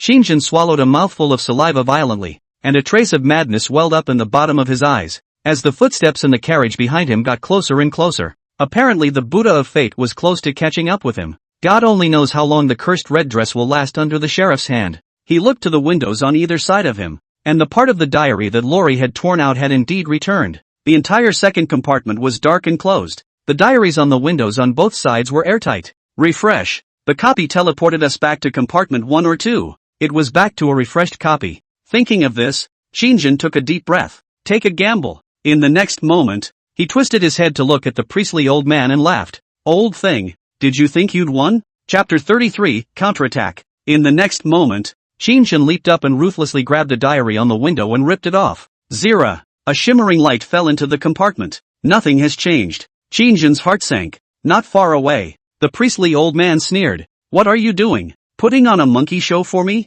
Qin Shang stared at the priestly old man with a deadly stare. Cold sweat broke out on my forehead. Come on, come on. It can't be that I'm betting on the wrong thing, can it? Very clever fraudster. But since you like to use dead people's IDs, I might as well make it happen. I've been talking about you since I entered my copy with the Eagles of Justice on the second round. He's an official God's Path player affiliated with Huaxia, and has many channels for obtaining information. And he said that he got a clue outside that there was once a person called Fierce Lick Cockroach Jade Feet who had cleared the Death Train copy. So as soon as we came in then, we suspected you were the Kingslayer of the team. Why else would you use a dead player's ID? I didn't realize you weren't. The priestly old man towered over him, but the words he spoke caused Qin Shang's heart to set off shockwaves. Since you're not a Godslayer, you're probably just stealing a deceased dead person's Godpath ID, right? By the looks of it, you seem to have come into contact with the player named Fierce Licking Cockroach Jade Foot, right? I reached out to your mom. Lousy's God's Way ID is licking Cockroach Jade Feet violently. Do you think I'm the one who came up with such a middle-of-the-road name? However, upon hearing that the owner of this ID was deceased, Qin Shang's expression did change for a moment. Just he is not a pure white man after all. After brushing the official player forum of God's Path for a day, on it Qin Shang saw quite a lot of content. The basic introductions that don't require the use of points for redemption are basically all that you should have seen. Eagles of Justice had one thing to say in the first round that wasn't wrong. If a Divine Path player dies, the character card is recycled by the Divine Path. There's no way his wife could have sent the roll card out to herself after she died. There's no way a dead person can send a courier. Any last words? The priestly old man glanced at Qin Shang's wretched silhouette on the ground, a smile on his lips as he stomped on Qin Shang's stomach. If you don't, you can go to hell. The cross was once again raised high in his hand. Qin Shang's eyes gradually climbed a trace of despair, only to feel that the foot fell, as if his body was thrown into the furnace generally hot and rolling, as if he had thrown himself on the barbecue grill. The old priest's feet were like a branding iron. He was sweating profusely from the pain and was disoriented. If the red dress's passive, back to file, works, maybe he still has a chance. A close call. Suddenly, the sound of a window shattering rang out. In the next moment, a cloudy wind swept around the two of them. Qin sanity drooped slightly, and he only felt as if something had passed through his body. At the same time, a red-skirted lanky figure surfaced in front of him holding a shotgun. This creepy shadow could be far too huge than the one Qin had just summoned using props. The gloomy aura is provocative. The body is burly, a pair of miserable white face under the long black hair, and the dead fish eyes are staring straight at the priestly old man. At this moment, the priestly old man's original winning expression turned into a dense shock. What's the situation? What the hell is this? Immediately after, his face paled in recognition. How did that carriage 3 creepy come to? Before the priestly old man could even finish his sentence, he was pushed to the ground by Al's creepy shadow in a fierce forward lunge. A scream followed as Al Trickster exchanged rough and simple movements. After utilizing absolute power to suppress the old man, he lifted the shotgun and placed it against the other party's forehead. Purification. Purify. Ah! Without even shouting out the second sentence, a layer of white light just surfaced, and Buddha Degrees of Fate was once again screaming miserably. Bang bang, 2 shots rang out before the distant body that had been pounced upon by the creepy shadow directly went still. The white light directly dissolved in place. Is this the height of one power? Slate-breaking martial arts? Nope. It's shotgun hunting for priests. Qin's heart moved slightly, and the Elgyle shadow, seeing that the priestly old man in his crotch had not moved, directly began to lower its head and nibble away. It was like enjoying a gourmet meal, bearing and swallowing human tissue and skin in one big gulp. The corners of Qin's mouth twitched. What kind of a thing did the old priest brother in that story backdrop refine? Even if the priestly old man's human body was weak, well, at least from what that magistrate had heard, he was a second-grade priest. So, in that case, Creepy Al can take out a Tier 2 player as easily as playing as long as it's against the rules? Right at this moment, a red ghost shadow also flew out backwards from the first compartment, and was sent flying into the second compartment accompanied by a violent sound explosion of energy. It's my cursed red dress. When Qin saw this, his heart once again fluttered. The Eagle of Justice combat power is truly terrifying. The next moment, Qin saw the figure of the Eagle of Justice appear in the second compartment. Props that aren't enchanted by God's path players can't be much of a deterrent, even if it's a second or third order prop. Giving you a first level fraud master who hasn't even figured out how to use the props won't help me. Fudu. There's 1 minute left to split the reward equally. I don't want to get out of God's path and look through a sea of people to find a random player I've been matched to. He sounded excited and seemed to be winning. However, as soon as he entered the second compartment, the sheriff's expression suddenly froze. That complacent smile froze on his face in a split second, and immediately afterward, it turned into a flash of disbelief. Crunch crunch, only to see, not far away from another wearing a red dress holding a shotgun extraordinarily stout figure, pressed on a corpse, originally gnawing on the excitement. The results with his intrusion, slowly raised the pair of miserable white pupils, seems to be complaining about someone disturbed his eating. Meanwhile, the sheriff's mind was in a state of shock. How did this thing get here? Now, he couldn't even care about continuing to chase after Qin. Nima, a fraud master copy. In other words, an A in the eyes of the average player, and an S for fraud master. Such a high-risk copy within the boss jumped out, although it's not clear why the boss came to compartments 1 and 2 during the settlement phase. However, as a veteran player, Eagle of Justice naturally knew exactly how terrifying the deterrent power of this boss was. Even a level 3 player is just like papier-mâché in front of him. Run! Without hesitation, the magistrate, Eagle of Justice, immediately turned his head and ran wildly towards compartment 1. Qin's eyes narrowed slightly. This guy's ability to scrutinize the situation was good. It's clear that no matter how great the temptation is on me, it's the bright idea that is key. Unfortunately, he still forgets the rules. No sound, no movement. Chapter 34, Return to Reality. In the next moment, the red-skirted creepy shadow not far from Qin also chased after him with a whoosh. The target is the sheriff. These two guys tried to take out themselves killing people after the Death Train main line ended. Qin had long since lost any goodwill towards them in his heart, and it was best to die. Dead and gone. To say that the only person who has a good feeling about this game is perhaps instead that NPC Grandpa Cow. Rather, I didn't get a chance to see the Eagle of Justice death scene. He sked regretfully and glanced at the black cross that had fallen beside the priestly old man's body. This should also be a prop. Just now the priest old man is using this thing with one hand. Purification.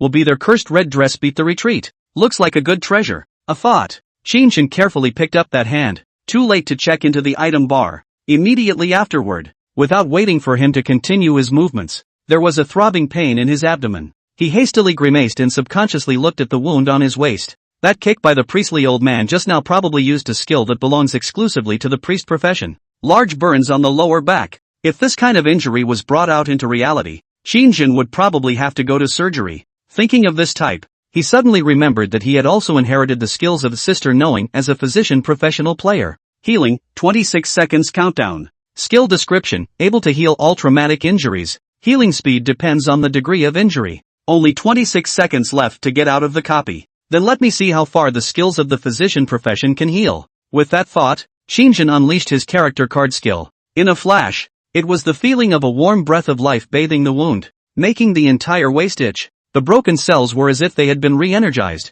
and the essence seemed to have been purified, with large strands of blood and flesh constantly drilling out. Qin only felt a refreshing feeling from head to toe. Just for a moment he touched his waist, feeling everything flesh and blood grow back, still a little unbelievable. An electronic beep came to his ears once again. Ding! The countdown is over. Congratulations on passing the copy. Deciphering, countdown 0000 use time expired. Healing, countdown 0000 use time expired. In the next moment, the world in front of Qin's eyes transformed once again, and what pierced through the darkness was a flash of strong light. Immediately afterward, the world in front of Qin's eyes was transformed like a water wave, and replacing the carriage was an equally narrow space. But the layer of white wallpaper and the bright light overhead announced that the youth had finally returned alive. The entry was quiet and peaceful, and there was no more putrid odor between the nostrils. Instead, it's a fresh scent. Here, it's a room of its own. I am, at last, home. It's like a dream. Qin took a look at his surroundings and instantly grinned a bitter smile. Glancing down at his waist wound, the blood-spattered injuries had disappeared. It was probably the physician profession, healing, skill that did the trick. But the hem of his leisure suit was torn at the corner, just the shape of half a size 42 foot. Nima, good for you. Buddha deeds to the faithful. Lao Deng deserved to die. The old thing looks kind. Who knew he was a murderous outlaw? This place, God's road. Human rights and human life are like a joke. If not, I have a little brain, but also really planted. Presumably the physical wounds recovered, but they didn't fool the nerves, and the injured link was fresh in my mind. Nerve subconsciously thought Qin here have wounds it. Waist is still a little numb. This also indirectly disguised that the priest old man's kick was really vicious. If it wasn't for the professional skill of knowing sister, I wouldn't be able to say that what I teleported out would be a corpse. Qin grimaced and drank a mouthful of water to suppress the shock, then cursed the dog thing wanting to cross the river and break the bridge. Not enough to die. The next moment, it was to take the cell phone and glance at the time. It's been a day and a night. It was exactly 36 hours since he had first entered the divine path. The time was just right to coincide with the time when he had entered the divine path. 15 hours ago, when he had just been teleported in by the divine path. I went in at night this time and came out during the day. The rate of passage of time in God's path seems to be the same as reality. Qin just thought of this, suddenly only felt a powerful exhaustion enveloping the spirit, as if 3 days and 3 nights without rest, general weakness. After a night of train scares, it was long past daylight outside, but even though it was daytime, he was too tired. It's like staying up all night surfing the internet. This was indeed the case, whether it was the first round or the second round, and then including that time in the middle when Qin came out and swiped the forums, he could say he hadn't rested for a full 36 hours. Sleepy is the way to go. Just before he went to sleep, a pair of bright eyes came to his mind. The look he gave himself on his deathbed was filled with pleading. Actually, this time I was able to come out alive, thanks to the Godslayer Grandpa Bull. At that thought, Qin picked up his cell phone and bought a plane ticket to Yinjing tomorrow. Then he sent a text message to his basemate Su Mingyang, signaling him to pick up the plane tomorrow. After waiting for Su Mingyang's accurate reply of Ajk, he felt his eyelids getting heavier and heavier. Under the excessive consumption of physical and mental energy, Qin was really a bit unable to carry on, and gradually drifted off into sleep. On the other hand, Yinjing Security Department, the middle-aged man in a tattered uniform, with a layer of blood stains still hanging on his body, knocked on the door with a fiery face and walked into the middle of the corner office. In the office, there was still a young man in a white suit, who looked like he was living in another dimension. The dust floating in the air did not affect his appearance in the least, and his clothes were still white and new no matter how long he had worn them. The moment he looked up and saw the shadow of the middle-aged man who had walked into the office, he was slightly stunned. Eagle of Justice, is that you? A rare hint of surprise clouded his tone. You got out of your copy? The youth's handsome chin lifted slowly, the first time his eyes left the screen in front of him. It fell on the subordinate of the Eagle of Justice. Obviously, seeing the Eagle of Justice come out of the death train, unharmed and alive, was also greatly out of this Mr. Yin's expectations. For youths to have an independent office on official turf like the sheriff's department, it's obvious that they are not low on the sheriff's department's pecking order. Hearing these words, the expression of the Eagle of Justice crossed a flash of uncertainty, followed by a deep voice through clenched teeth. Leader, the raiders will talk later. I have something important to report. Actually, I ran into a guy within the replica who called himself Fierce-Licking Cockroach Jade Feet. He's the fraud master in our replica team on this trip. This ID I remember you telling me about before. It's a dead Divine Path player. Mr. Ian, whose original expression was always ancient, first froze after hearing these words. Immediately afterward, his face changed drastically. It was as if the Eagle of Justice had mentioned a taboo word. Who? The tone of voice was alarming. It was the first time that the Eagle of Justice had seen the unflappable Mr. Ian reveal such a shocked expression.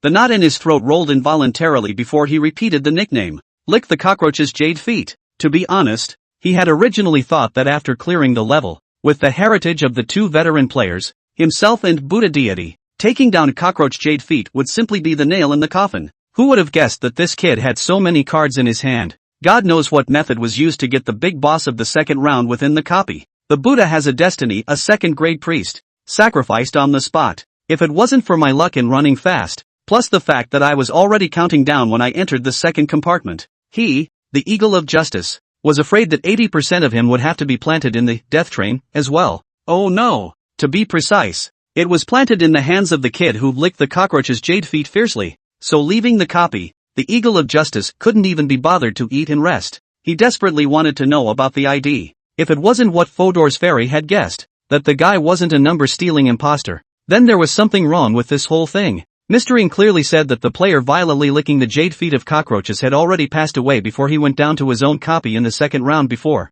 No way. The next moment, his top boss openly rise, an invisible pressure directly enveloped in the office. That belongs to the breath of the superior. The majestic aura came in a tidal wave, and Mr. Ing stared at the Eagle of Justice with his eyes red and dead. For the first time, the Eagle of Justice saw the high-powered Mr. Ian reveal this display of disorientation. I suggest you'd be better off not poking fun at me with that ID. If you want to know anything about that player, you don't have enough access for now, but I was able to tell you clearly and unequivocally. The person called Licking Cockroach Jade Feet Fiercely is dead, and there's no way you'll ever run into him in a copy of Death Train. At those words, the Eagle of Justice face alternated between green and red for a moment. He himself was only a first-level martial artist, while this Mr. Ian in front of him, I heard that he had already become a Divine Path player 10 years ago. Regardless of seniority or strength, he himself was far less than 1/12 of the others. It doesn't do you any good to provoke the other side. But as an official there is an explicit rule that, never take a swing at any innocent player in the game.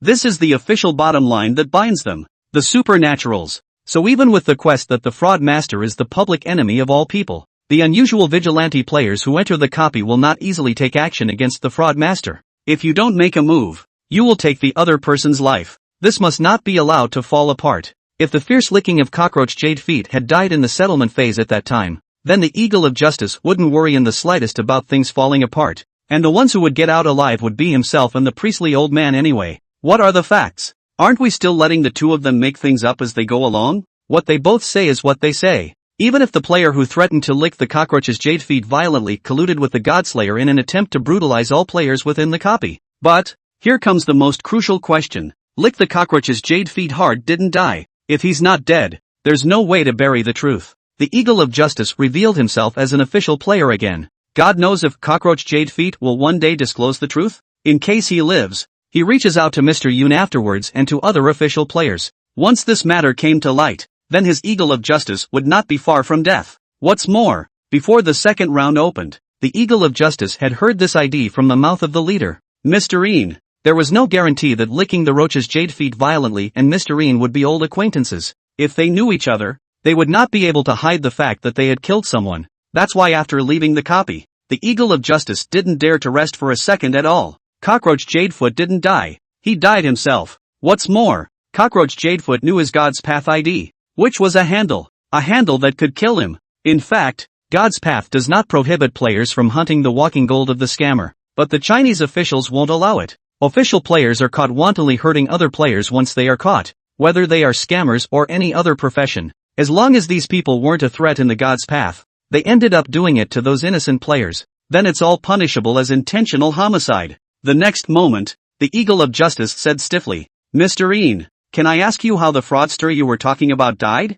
All the other players were killed by him in this copy, and the fraud master colluded with the Godslayer. So I want to put a manhunt on him." He wanted to make sure that the mighty lick cockroach Jade Feet he had seen was actually a petty thief who had stolen his number.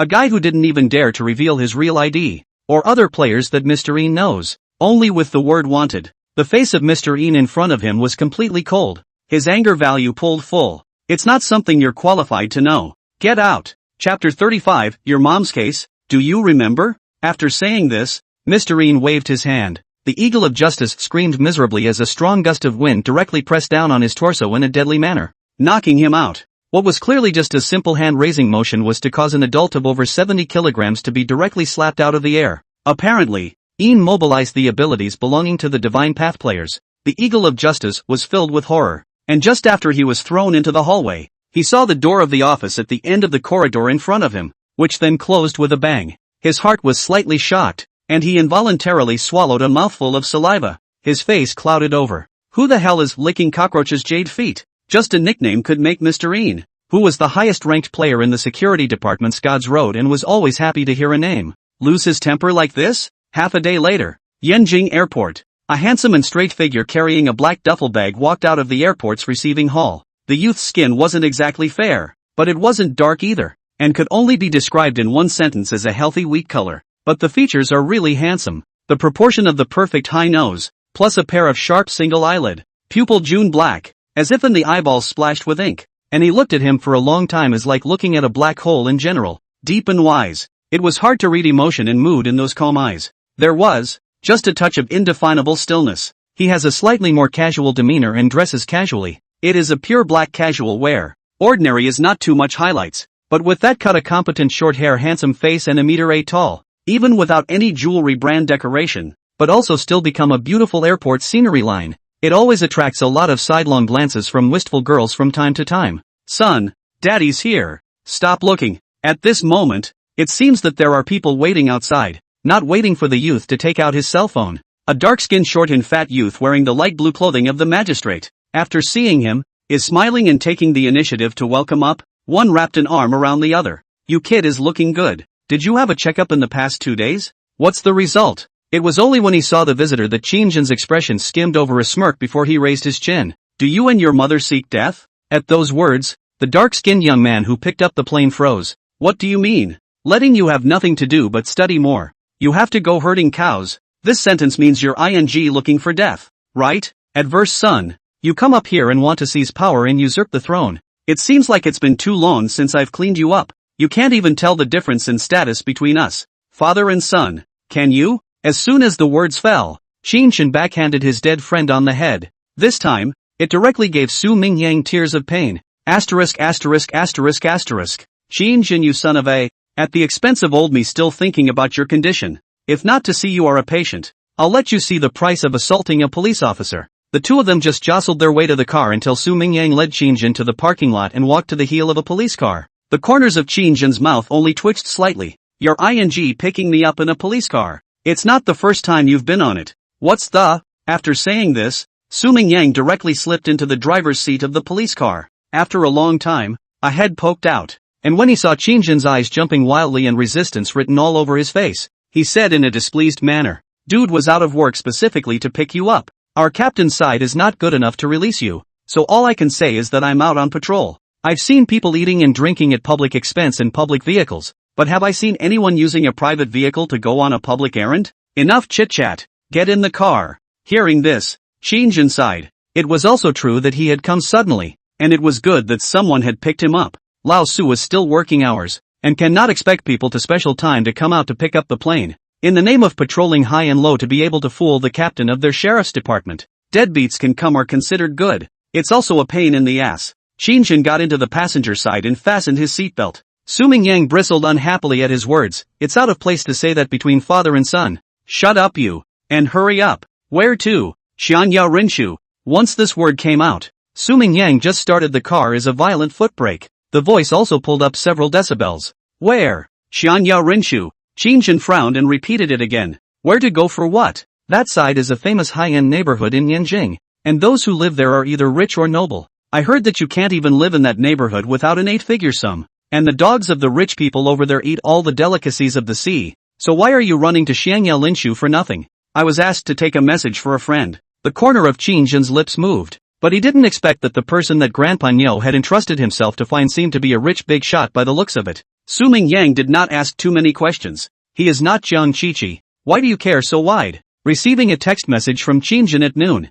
Su Mingyang is clear that Qinjin is likely to have something urgent before suddenly coming to Yanjing, but he had the good sense not to mention the name Jiang Qiqi. During this period of time, since Jiang Qiqi's disappearance, Qinjin was traveling between the security bureau and Jiang Qiqi's company every day. In the middle of it, he also came to Yanjing, but he couldn't get any clues at all. So Qinjin went back. He was about to have his second chemo treatment during that time and his body couldn't carry so much hokum. It was just that what was foremost in his mind was obviously also the matter of his wife, Jiang Qiqi. Jiang Qiqi's disappearance is as clean as evaporation. Qinjin, in addition to the sheriff's department and Jiang Qiqi's company, is difficult to get other clues, because Kiki Jiang herself is an orphan, fatherless and motherless. At first it was Magistrate Su Mingyang, who met Jiang Qiqi first because of a case. The young girl was the victim. After that, there was a time when Su Mingyang formed a dinner party, and Jiang Qiqi also came. What is even more eye-opening is that Jiang Qiqi, who has a sweet and vivacious personality, fell in love with Qinjin at a glance. I don't know how many craftsmen this has brought to tears late at night. One must know that Jiang Qiqi had an outstanding appearance and a lively and sweet nature, and one did not know how many people regarded her as a dream girl. Even Su Mingyang had made private contact with the young girl in the beginning because of this, holding some selfishness. Who knew that it would be picked by his good friend Qinjin, who had just been released from prison not long ago? Maybe it's also because they're both orphans in the same way. So after these two people, Qinjin and Jiang Qiqi, got together, their relationship heated up quickly. Su Mingyang didn't feel anything special. After all, it wasn't like he was a chow thief. In addition to envy plus blessing, it's hard to turn against the brothers who have been with us for so many years for the sake of a woman. Oh yeah, you had that thing finalized back in the day. I'll talk to you about it later. Riddler, are you? What, I had that thing settled in the first place? Right at this moment, Su Mingyang suddenly opened his mouth as if he had thought of something. Qinjin, on the other hand, narrowed his eyes. Big brother, if you're going to say something, just say it, don't whet people's appetites, okay? I'm a brain cancer patient. Isn't it a little unethical for you to hang around with me? I don't know when you're going to think of the next time you're going to give me the I forgot what I was going to say thing, and I'm not going to be able to die in peace. Su Mingyang coughed dryly with his hands on the steering wheel, then glanced at Qinjin in a tangled manner and said with some hesitation, "It's that case with your mom. Do you remember?" Chapter 36, Treason. As soon as these words came out, Qinjin fiercely sat up with his but from the passenger side, his eyes cold and stern, didn't pick up the fight, but stared sideways with his head deadpan at Su Mingyang, his gaze looking at his good friend with a slightly grim expression as his scalp went a little numb. The headache, which hadn't come on for a few days, made a comeback at this time. 4 years ago, Qinjin just graduated from junior college, has been in his dependent mother Li Yuwei suddenly jumped to her death. A letter of apology was left, a suicide note to be exact. The above tells how he was because he could not afford to pay Qinjin's tuition fees, and then helplessly tricked into fraudulent organizations and pyramid schemes, falling into the trap step by step, resulting in high debts, and ultimately unable to repay only a death. How you have wronged your son and how you have wronged your community. The content is pathetic and hopeless. A single mother who, because she is gullible enough to fall for the pig-killing plate routine, steps into the abyss and is gradually cheated out of her money. Qinjin was still in school at that time, and that day was the day of his graduation photo shoot. The guide also wondered how Qinjin students' mothers obviously received a notice how to inexplicably unexplained absence. The results of the news came. As a result, that day, classmates and parents looked at Qinjin with pity in their eyes. The first person to discover the scene of his mother's jump was a reporter. He risked his professional integrity to bring the contents of the letter to light, and there was an internet-wide outcry. Qinjin fell from heaven to hell for a moment, and countless students looked at him with teasing and mocking gazes. He would have been a maverick misfit personality. Around the time of the midterm examination, his father's whereabouts were unknown, and Qinjin had no intention of studying, so he misplayed the midterm examination and was only able to enter a third-rate secondary school. But he was unwilling to give up his studies, and looking at his mother's growing gray hair, Qinjin vowed to become a social elite. So he studied hard in school, night after night, behind closed doors. just counting on graduation to take the pressure off my mother. Who knew that the good times would not last long? The day of graduation. I just got the acceptance letter of undergraduate colleges and universities. His mother is jumped to her death. And the reason is still because, after being tricked into a pyramid scheme, he owed a huge loan. If your family's condition is so bad, you should give up studying and go out to work in society earlier. That's right. To see him day by day cranes, thought it was disdain, and we these secondary school students a piece of the same stream. It turns out to be forced his mother to take out a loan to pay for his own tuition garbage. What's the use of being good at school? You're still a loser, aren't you? Your mother took out a loan to pay for your schooling. So don't study. And his mom is a dumbass for believing in a pyramid scheme? It's 2021. There can't be anyone who hasn't downloaded the anti-fraud app, can there? The mother's suicide note probably just wanted to show it to herself. But the truth is that because of that reporter, it led to the whole world. Everyone who knew Qin Shang saw it. 100 mouths to feed, 1,000 fingers to point. Internet users only believe what they see. And that reporter, in order to widen the impact of the matter, made up an empty story in the marketing number about a poor student forcing his mother to provide himself with good food and clothes, forcing her to walk step by step into the abyss.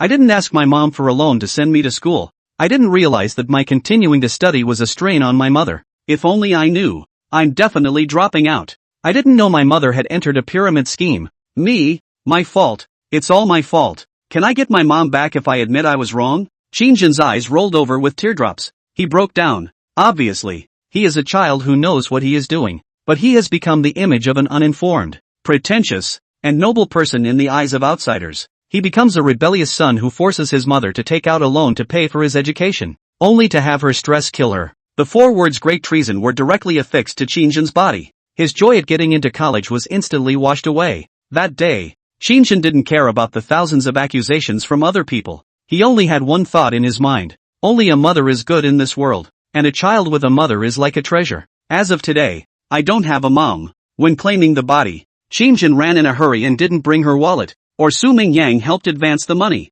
The only friend he had at the junior college was Su Mingyang, because the two have the same purpose. Want to turn the tables by virtue of the specialization. Want to rewrite life. So the duo got close. Qin Shang is not high and cold, nor is it clear and noble to look down on the other secondary school students. It's just that he has too little in common with them. All you think about every day is where to work and how to get money for tuition. Other students were thinking about where they were going to drink tonight and which class had more pretty girls. Not a class act. Others have the capital to play. He doesn't. Others can mix. He can't. He still has his mother. But after the death of his mother, his last source of support and endeavor was gone. Revenge. After accepting the fact that his mother jumped to her death, the flame of revenge is burning in his chest. Cranium. What? That year, when then stood at the morgue taking away his mother's belongings. Qin Shang's face turned pale as he bit his lip and muttered. My mom's suicide note said that she was tricked into an organization called Cranium and that they killed my mom. And I'm going to destroy it. With my own hands. That day, Qin Shang did not say anything more to Su Mingyang, because he knew that from today onwards the two of them were on 2 different paths. With the money he saved from his part-time job, he cremated his mother's body and burned his admission letter for her. It was with determination that he started searching around in the private sector for the MLM organization called Cranium. It is worth mentioning that the part-time job Qin Shang did in school was not to place books or to help students to take things and so on. Games have mechanisms. As long as the underlying logic is clear, it is easy to break the mechanism of a game. He made a lot of money helping his classmates play games and substitute trainers. It's actually been able to be self-sufficient. He wasn't exactly sure where his mother was getting so much financial pressure from. Single-parent elders do not communicate as closely with their children. Qin Shang himself seemed to be just desperate to excel so that his mother could relax, but he had never quieted down to have a good talk with her. After that, Qin Shang entered that marketing organization as he wished. The process in between was not clear to Su Mingyang, but in just a few months, when they met again, Qin Shang was mixed to the status of the boss's beloved. When Cranium made a deal with some offshore de-trafficking organization, he, who had gained the trust of the boss, became the one in charge of the deal that took the money, and he ran off with the money on a critical trading day and disappeared without a trace. On that day, the offshore de-trafficking organization massacred all the cranial members of the fraudulent organization at the scene. The deaths and injuries were heavy. It's a big case. It's a big deal. And it's always brought to the attention of the officials. So the D-Products organization was investigated and those present were arrested and died. Perhaps in an attempt to be clear, their people went in. reported the top brass of the fraudulent organization and voluntarily gave a list of the members of the top brass of the fraudulent organization. The top brass of the Cranium organization were also arrested and imprisoned as a result. And the list of members who have been accounted for includes the anticlimax, Qin, who took the money and ran away. Chapter 37, He's Crazy. In order to blend into the top echelons and become a beloved one, Qin didn't spare any effort to cooperate with them. Even though the starting point and purpose was to take revenge and dismantle the fraudulent organization. But the law is not forgiving. He still broke the law too. So Qin went to jail and was convicted of fraud for 2 years. Today, rashly hearing about his mother's case from Su Mingyang's mouth, Qin's expression was all slightly unnoticeable, skimming a sardonic color. In the next moment, Su Mingyang took a deep breath. That case of your mother's back in the day should have been a little more complicated. It's not true that Cranium is a pyramid scheme and fraud organization. But they don't have a casino in the territory. The Killboard online casino where your mother was pitched into money and debt is an organization called Voyage. The information we recently found in the fight against pornography also shows that one of your mother's offshore remittances back then was given to an account named Farhang. So I'm guessing that your mother would have been ordered to make a series of contacts with the Far Cry side after she entered the Cranium and then stumbled into the situation and became a victim. The organization that really drove your mother to her death may not have been Cranium but the one called Far Cry Casino. Bang! Before Su Mingyang finished speaking, the car window suddenly received a heavy punch, and there was a muffled sound. He hurriedly looked sideways, only to see Qin's 5 senses screwed up in a grim expression. His face was as ugly as if he was able to drip water, and his right arm smashed directly onto the bulletproof glass of the police car, his veins jumping and jumping. So, what you're saying is that the organization that killed my mother was the one called Far Cry. Qin, it's been 2 years. Haven't you had enough of the losses you deserve? Back then, I was imprisoned for 2 years because of my impulsiveness. So don't be impulsive. There are a lot of things we can discuss in the long run. At those words, Qin's face twitched. My mother died for no apparent reason. And there's no way I'm just going to give up now that there are new leads. As soon as the words fell out of his mouth, Qin grinned a mouthful of white teeth and laughed morosely and coldly. Then I won't give up the truth until the very last moment of my life's termination. Why else do you think I just ran away with the money at the time? I'm actually all mixed up at the top of the pyramid scheme. And I'm perfectly capable of giving the sheriff's department a list of these people. I just want them dead. What do you think this organization is to the dealers when it's such a dangerous deal for D-goods and the Cranium takes the money and runs? Sheriff? Undercover agent? Fraud? White Johns? Qin laughed twice. These people deserve to die. That's why I escaped with the money. I just didn't realize that the executives I had contacted were just a drop in the ocean. And the case became a big deal. And as a result of the counterparty to the deal, the other executives of the Cranium were just given up. He's so crazy. When Su Mingyang saw the Qin at this moment, he all had a kind of fear like a man's back that could not help but surface on his face. The reverence for the Torah in this guy's heart seems to have waned a whole lot more since he got sick. In fact, think about it differently too. I'm a dying brain cancer patient. I won't live more than 3 months at the most. Is there anything in this world that I can't do? If it weren't for the fact that when Jiang Qiqi disappeared, there were really no eyewitnesses or other co-workers traveling together to Yinjing on business. Su Mingyang is not sure that Qin may even be able to do.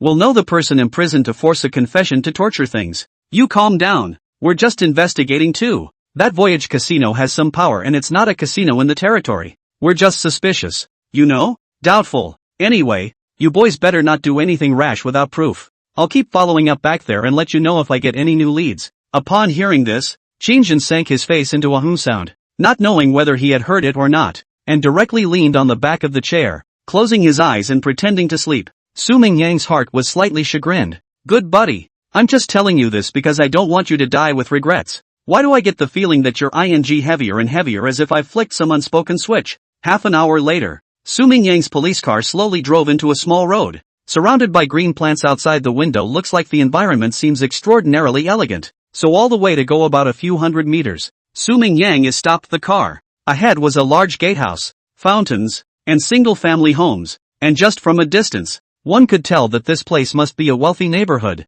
Xianya Linshu, it's here. Su Mingyang glanced at Qin, whose mood seemed a little off after the two of them had just finished talking. Su Mingyang didn't continue to open his mouth to make a fool of himself. Getting to the place. Man. Thanks. Sorry about the tantrum earlier. It's okay. All buddy. Qin patted Su Mingyang's arm without continuing to be melodramatic, grabbed the shoulder bag and pushed open the car door. As soon as you get out of the car, your nostrils are filled with the fresh scent of grass, flowers and vegetation, as if you were in nature. It's a really nice setting for this place. Ahead of them was the security booth. And Qin took 2 steps forward. Immediately, a security guard came out of the security hall to ask questions. Hello, which house? Foreigners please register. Looking for someone, need to report the door and building number. We contact the owner to confirm before releasing. There were a total of 8 villas in Shangyalin Villa. And on the way here Qin had briefly searched about the layout of Shangyalin Villa. Su Mingyang wasn't kidding. It's really a rich neighborhood. To be able to afford a villa in a place like Yanjing where land is so expensive, or this kind of environment is elegant and conveniently located, and not very far from the city. I'm afraid the prices start at 6 figures. Well, 6 figures per square foot. There are only 8 villas in this place, and they were snapped up by the rich people of Yanjing as soon as they opened. The information you can find online is still from 2016, when the average price of an opening in this part of the world online was in the upper 30W range. Properly rich neighborhood with rich people's residences. No one would dare buy a house in this part of the world without a small target on their stature. After all, this side of only villas, randomly all due down for fear that have to be 40 to 50 million to start. It's normal for security to be a little tighter in such upscale neighborhoods. Only when the security guard said this, Qin was instead in trouble. Lori's grandpa Kao's last words only mentioned that she had to ask herself to come here to get a message from someone. But the rest of the other person's information was too tightly timed to tell himself. The only thing Qin knew was that the other party should also be a Divine Path player, and the ID was called Red Clothes Sect Leader. Qin dryly coughed, resentfully touched the tip of his nose, and rushed to the big brother security guard to tentatively ask, "May I ask if there is anyone in the neighborhood called the Red Godfather?" Chapter 38, The Red Clothes Cultist. The security guard instantly glanced at him with an expression like looking at him. Qin immediately changed his words. "It's like this. My friend asked me to come over here to look for someone, but the other person's name is not clear to me. It's one of my friend's online friends. Yes, the netizen. His net name is called Red Clothes Godfather. Security brother. Do you know if there is any owner in our neighborhood whose net name is this?" The security guard's mouth twitched, his expression extraordinarily abstract. "Netflix? Looking for someone? Could Red Ruler be a game ID? What the kind of eyes do you have that a security guard would know the personal information of a homeowner?" Seeing this, Qin was also in trouble. Grandpa could not explain too much information to himself just that little bit of time before he was punished by the gods. So this was troublesome. He smiled resentfully. "So do the villas in here have names? Like Villa Red? Red Coat Grandpa Bull? Red Coat Red Grandpa or something like that? My friend, you're here to have fun, aren't you?" The big brother of the security guard got completely impatient this time,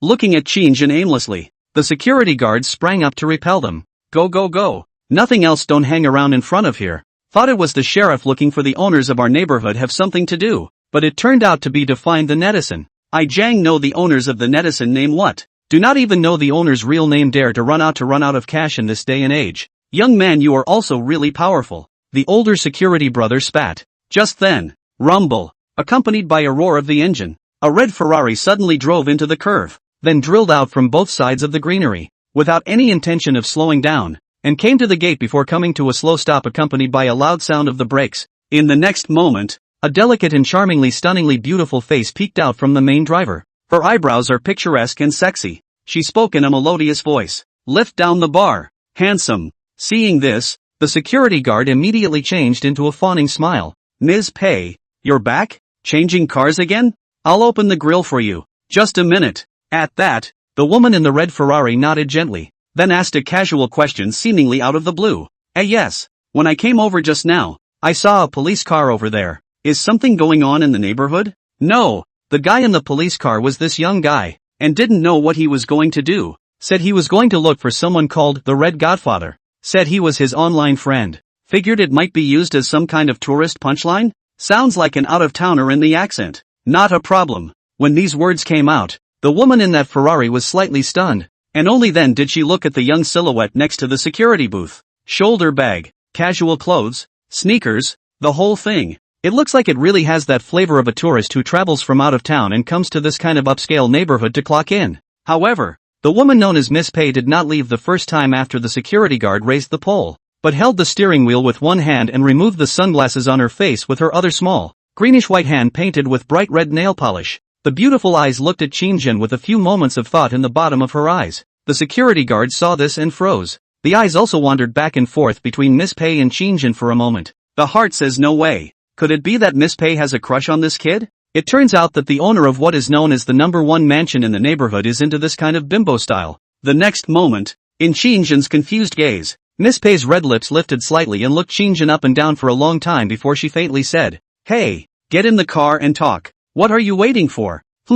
She talking to me? Qin froze. Red Ferrari, red dress, red nail polish, long dark red hair after bleaching and dyeing, red sunglasses. Wait, why are this sunglasses red too? Does she like red so much? Hiss. The Redemptorist? The woman in this Ferrari is the Red Godfather? Qin stared with wide eyes. That's when he rushed over and pulled open the car door. As soon as the door of the car was opened, a deep perfume odor came to his nose. Before Qin read a post is probably about, smell the woman. The contents of the brief and concise expression is, like elegant orchid fragrance of women, nature are inclined to introverted quiet. Women who like a strong rose scent are inclined to be mature and flirtatious. This smell in the carriage was not rose-scented, but it did have a strong scent to it. Strongly scented woman. Generous and mature, flirtatious, enchanting. It's usually preferred by women who have had some experience to sink their teeth into and are older. This big sister looks to be in her 20s, but her actual age is probably in her early 30s. Getting into the co-pilot, he didn't wait for Qin to say anything. Rumble. There was a violent roar in his ears, and Qin subconsciously grabbed the handrail. Immediately after that, the Ferrari drove into the middle of the neighborhood as a red streamline. The security guard at the doorway, who had just been tugging at Qin's heartstrings, watched this scene with bated breath, the corners of his mouth twitching, his face filled with disbelief. Hara, so Miss Pei likes this type? Young men and women are so spontaneous these days, aren't they, that they get in the car and take it home when they get a word in edgewise? Gollum. The security guard swallowed hard, his tone indescribably envious. If I had known that Miss Pei liked this tone, I would have gone for a haircut too. In this kind of high-grade neighborhood, as a security guard's income is a little more than other places, but not much higher, more than a few $1,000s. Yet the group of homeowners served is much harder to serve than the average neighborhood. Rich people have a volatile temperament. Maybe the poll is slow to say that they will not be able to get ahead and face scolding. So who can work as a security guard in a place like this that doesn't have some extra ideas in their head? Being a security guard in an upscale neighborhood. In case you are appreciated by a rich woman, that is 40 years less of a detour. Ms. Pei is young, rich, good-looking, and has a good temper. A stunningly beautiful rich woman with a great sense of style. Isn't that the first tier of rich women? The first choice? Of course, young men and women are similar, and girls want to find the opposite sex in a better position to get rich. One step to heaven is 30 years less struggle. Boys, heck so too. We all grew up reading Grimm's fairy tales. Who hasn't had an ugly duckling dream? What's more, there's no shame in young lads from ordinary backgrounds selling their labor to make money. In this world, it's the lack of money that's a disgrace. The girls who can suffer with you don't necessarily suffer with others. But, she will surely be willing to accompany others to enjoy their happiness. As the saying goes, you can't be bitter about anything. In the Big Brother, security guard's heart secretly vowed to cut a short haircut the next time to try to hold Miss Pei this gold brick. On the other hand, Qin and Miss Pei had arrived at the Shangyalin Villa parking lot. Chapter 39, if you're here, you're here. You're the sect leader in red. Seeing that the car had finally stopped, Qin's face was a bit ugly. They hit the floor 3 times and braked twice just to get into the neighborhood. Almost shook my stomach acid out. With that said, he got out of the car in a hurry, holding his chest and patting it down. He felt a little less nauseous from that pushback feeling. If I hadn't eaten on the way here, I'd probably be puking all over the place by now. Are you looking for me to buy intel or tips?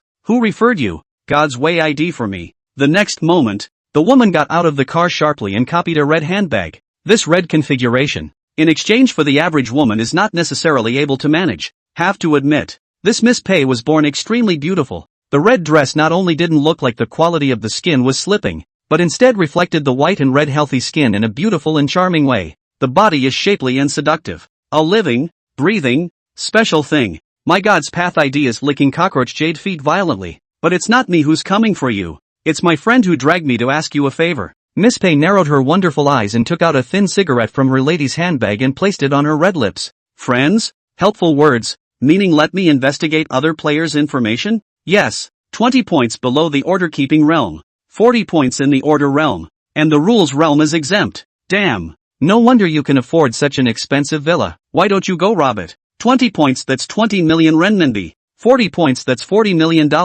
That's a lot faster money than robbery. But, the order-keeping realm? The realm of order? Rule realm? What's this? God's path player's rank? Qin opened his mouth. That, actually, seems to just want you to please help carry a message. Don't get me wrong. She's a godslayer I met in my copy, and her game ID should be called Grandpa Cowcos Made Seducing Strong Mom.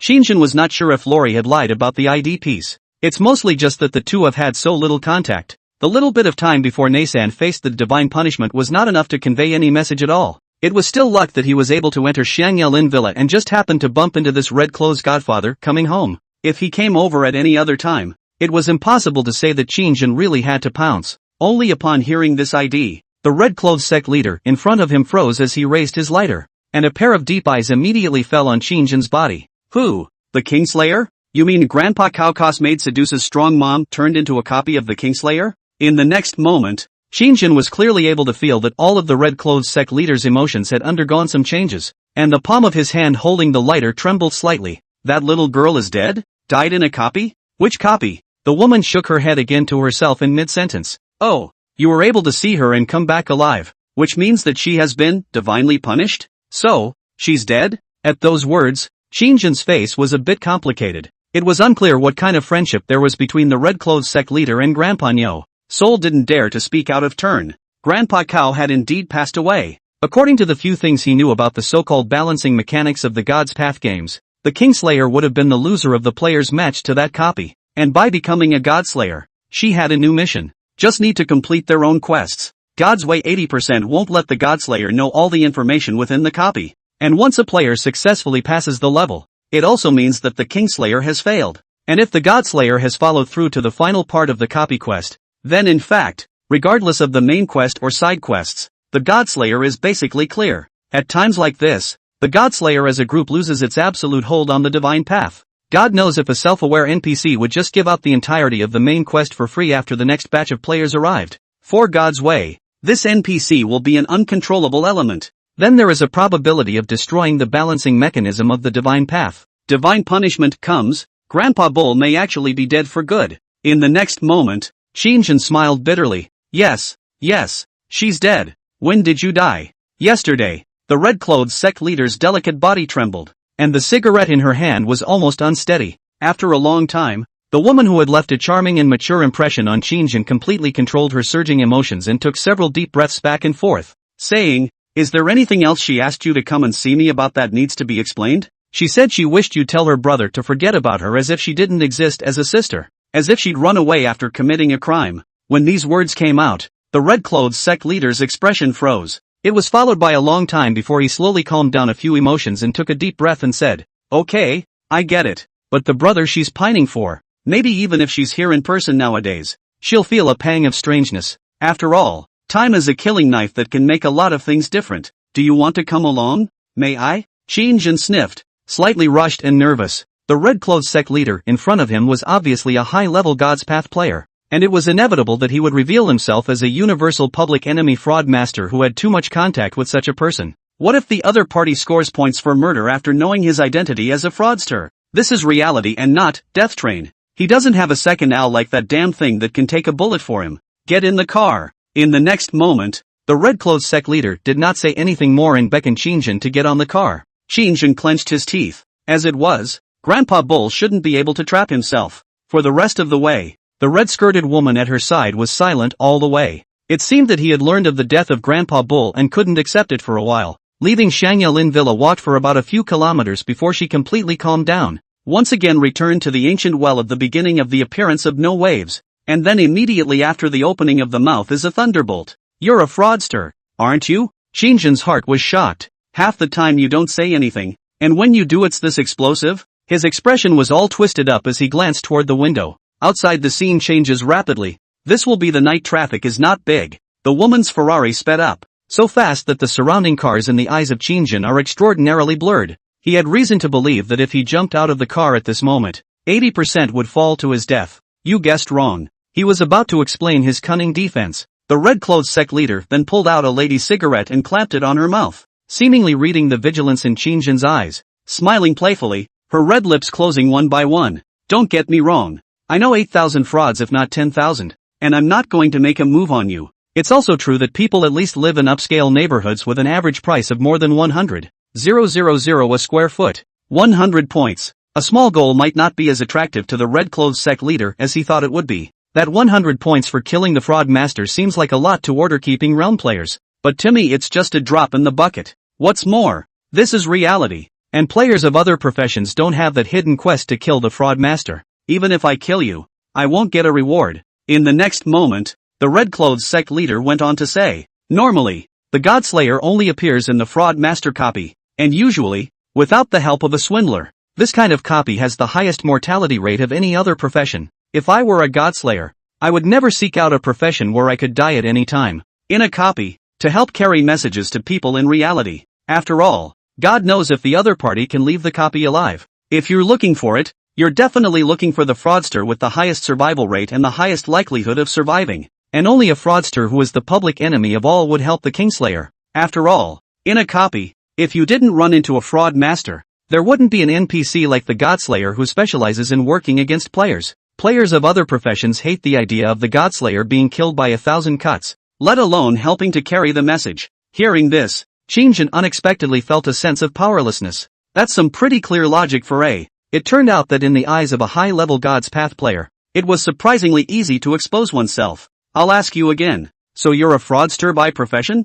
Yes. Munchkin? Yes. Chapter 40 Maoa Jin. Qin Shang nodded obediently. As his identity as a fraud master was poked and prodded, Qin Shang seemed to be less formal in the face of the red-clothes sect leader for a while. At least, for now. It was probably clear that the woman really didn't mean herself any harm, so the words and actions were relaxed and honest. One is indeed a budding player of God's Path. Splat. Only then did the Redemptorist light his cigarette. Seeing as you helped carry the message, feel free to ask anything you want. A new player should have quite a few questions about the divine path, right? I sell both intelligence and props here at the House of Wonders, and likewise take on some gray business, but usually when you come to me to buy information, you have to pay even if you're a newbie. But today, for the sake of that little girl, feel free to ask. Hearing this, Qin Shang's heart unaccountably appreciated a wave of grand pagno. He was desperate to get in touch with veteran players and get more intel on the God's Path game. However, it was obvious that veteran players like Eagle of Justice and Buddha Deity of the Faithful, if they knew about his identity as a fraud master, 80% of them are red-eyed and direct action to take his head for money. Not to mention high-ranking players like the red-clothed sect leader. Qin Shang dared to guarantee that the red-clothed cleric level was definitely higher than the Eagle of Justice by a large margin. But fortunately, the other party did not have any malicious intent towards him. So my first question for, what's a wampum house? Qin Shang dry cough, seeking to come up with a painless first. At those words, the red-clothed sect leader's expression twitched. Didn't you hear what I just said? Manabuya is a place that sells information and props related to the divine path. It's sort of one of my industries, one that's dedicated to serving God's Path players. Qin Shang gave a O sound. This target group was looking for a good one. If only I had become a God's Path player earlier as well. God's Way players are really good at making money. The reward after clearing Death Train by himself was a full 25 points. Converted into RMB? This was an astronomical sum that Qin Shang had not even dared to think about in the past. What exactly is the path of God? What would make a player? What are the criteria for issuing character cards? Also, is the occupation fixed? Qin Shang took a deep breath, perceiving the color of contempt under the woman's eyes, and it was clear that the odds were that he had been underestimated. The red-clothed sect leader was filled with "You kid actually asked such an introductory brainless question. Just how did you pass the trial copy Now, Qin Shang simply didn't hide and pretend, and honestly asked the biggest few questions in his mind. It was only after these words came out that the red-clothed sect master, whose hands had been steadily holding the steering wheel, lifted her red lips slightly, revealing a playful smile. I thought it was an idiot. The brain is really not stupid. I said that idiots should not be able to pass the trial copy of the fraud master. What is the God's way? No one can explain this to you clearly. Even if you run and ask those players of the rule realm, they can't tell us what the nature of God's path is. All we know is that God's path is a game that looks similar to virtual reality, but will actually kill people. Players are at risk of losing their lives every time they are matched with an A-ranked copy or higher.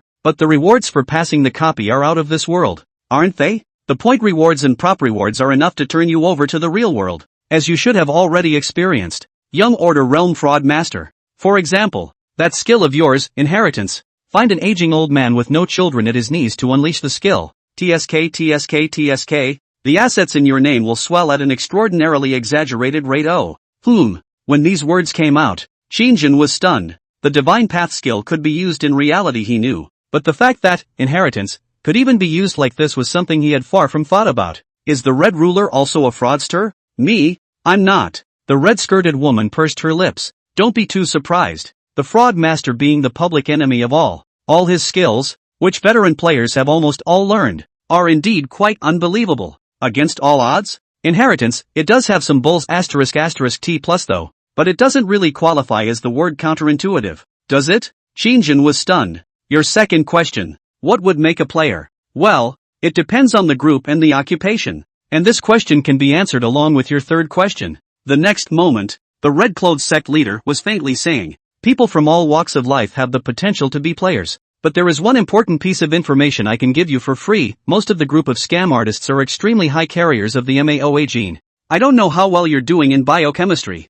Flunked out of junior college. Hearing those 4 words, the red-clothed sect leader had the sense not to ask more questions. If you flunked out of junior college, you didn't go to college. Biology and chemistry are still 2 separate subjects in the secondary school system. Even undergraduate students don't always take a biochemistry course if it's not the right major. Qin's brain is certainly not stupid to be able to pass the fraud master copy. There is no such thing as learning to learn. This kind of person would have flunked out of junior high school, and 80% of them have a bad past. The Redemptorist didn't care about that. Oh, let me tell you briefly then. The MAOA gene is also known as the violence gene, and the group that possesses this gene will commit crimes at a much higher rate than others. According to incomplete statistics, 77% of the players who were able to get the fraudster roll card carry the MAOA gene. Itself a high crime rate group. Qin's heart trembled at the tip of his heart, and in his mind, his own behavior when he was confronted with the cranium of the fraud gang suddenly appeared. At the time, he himself was stubborn and wanted to smash it up by his own strength.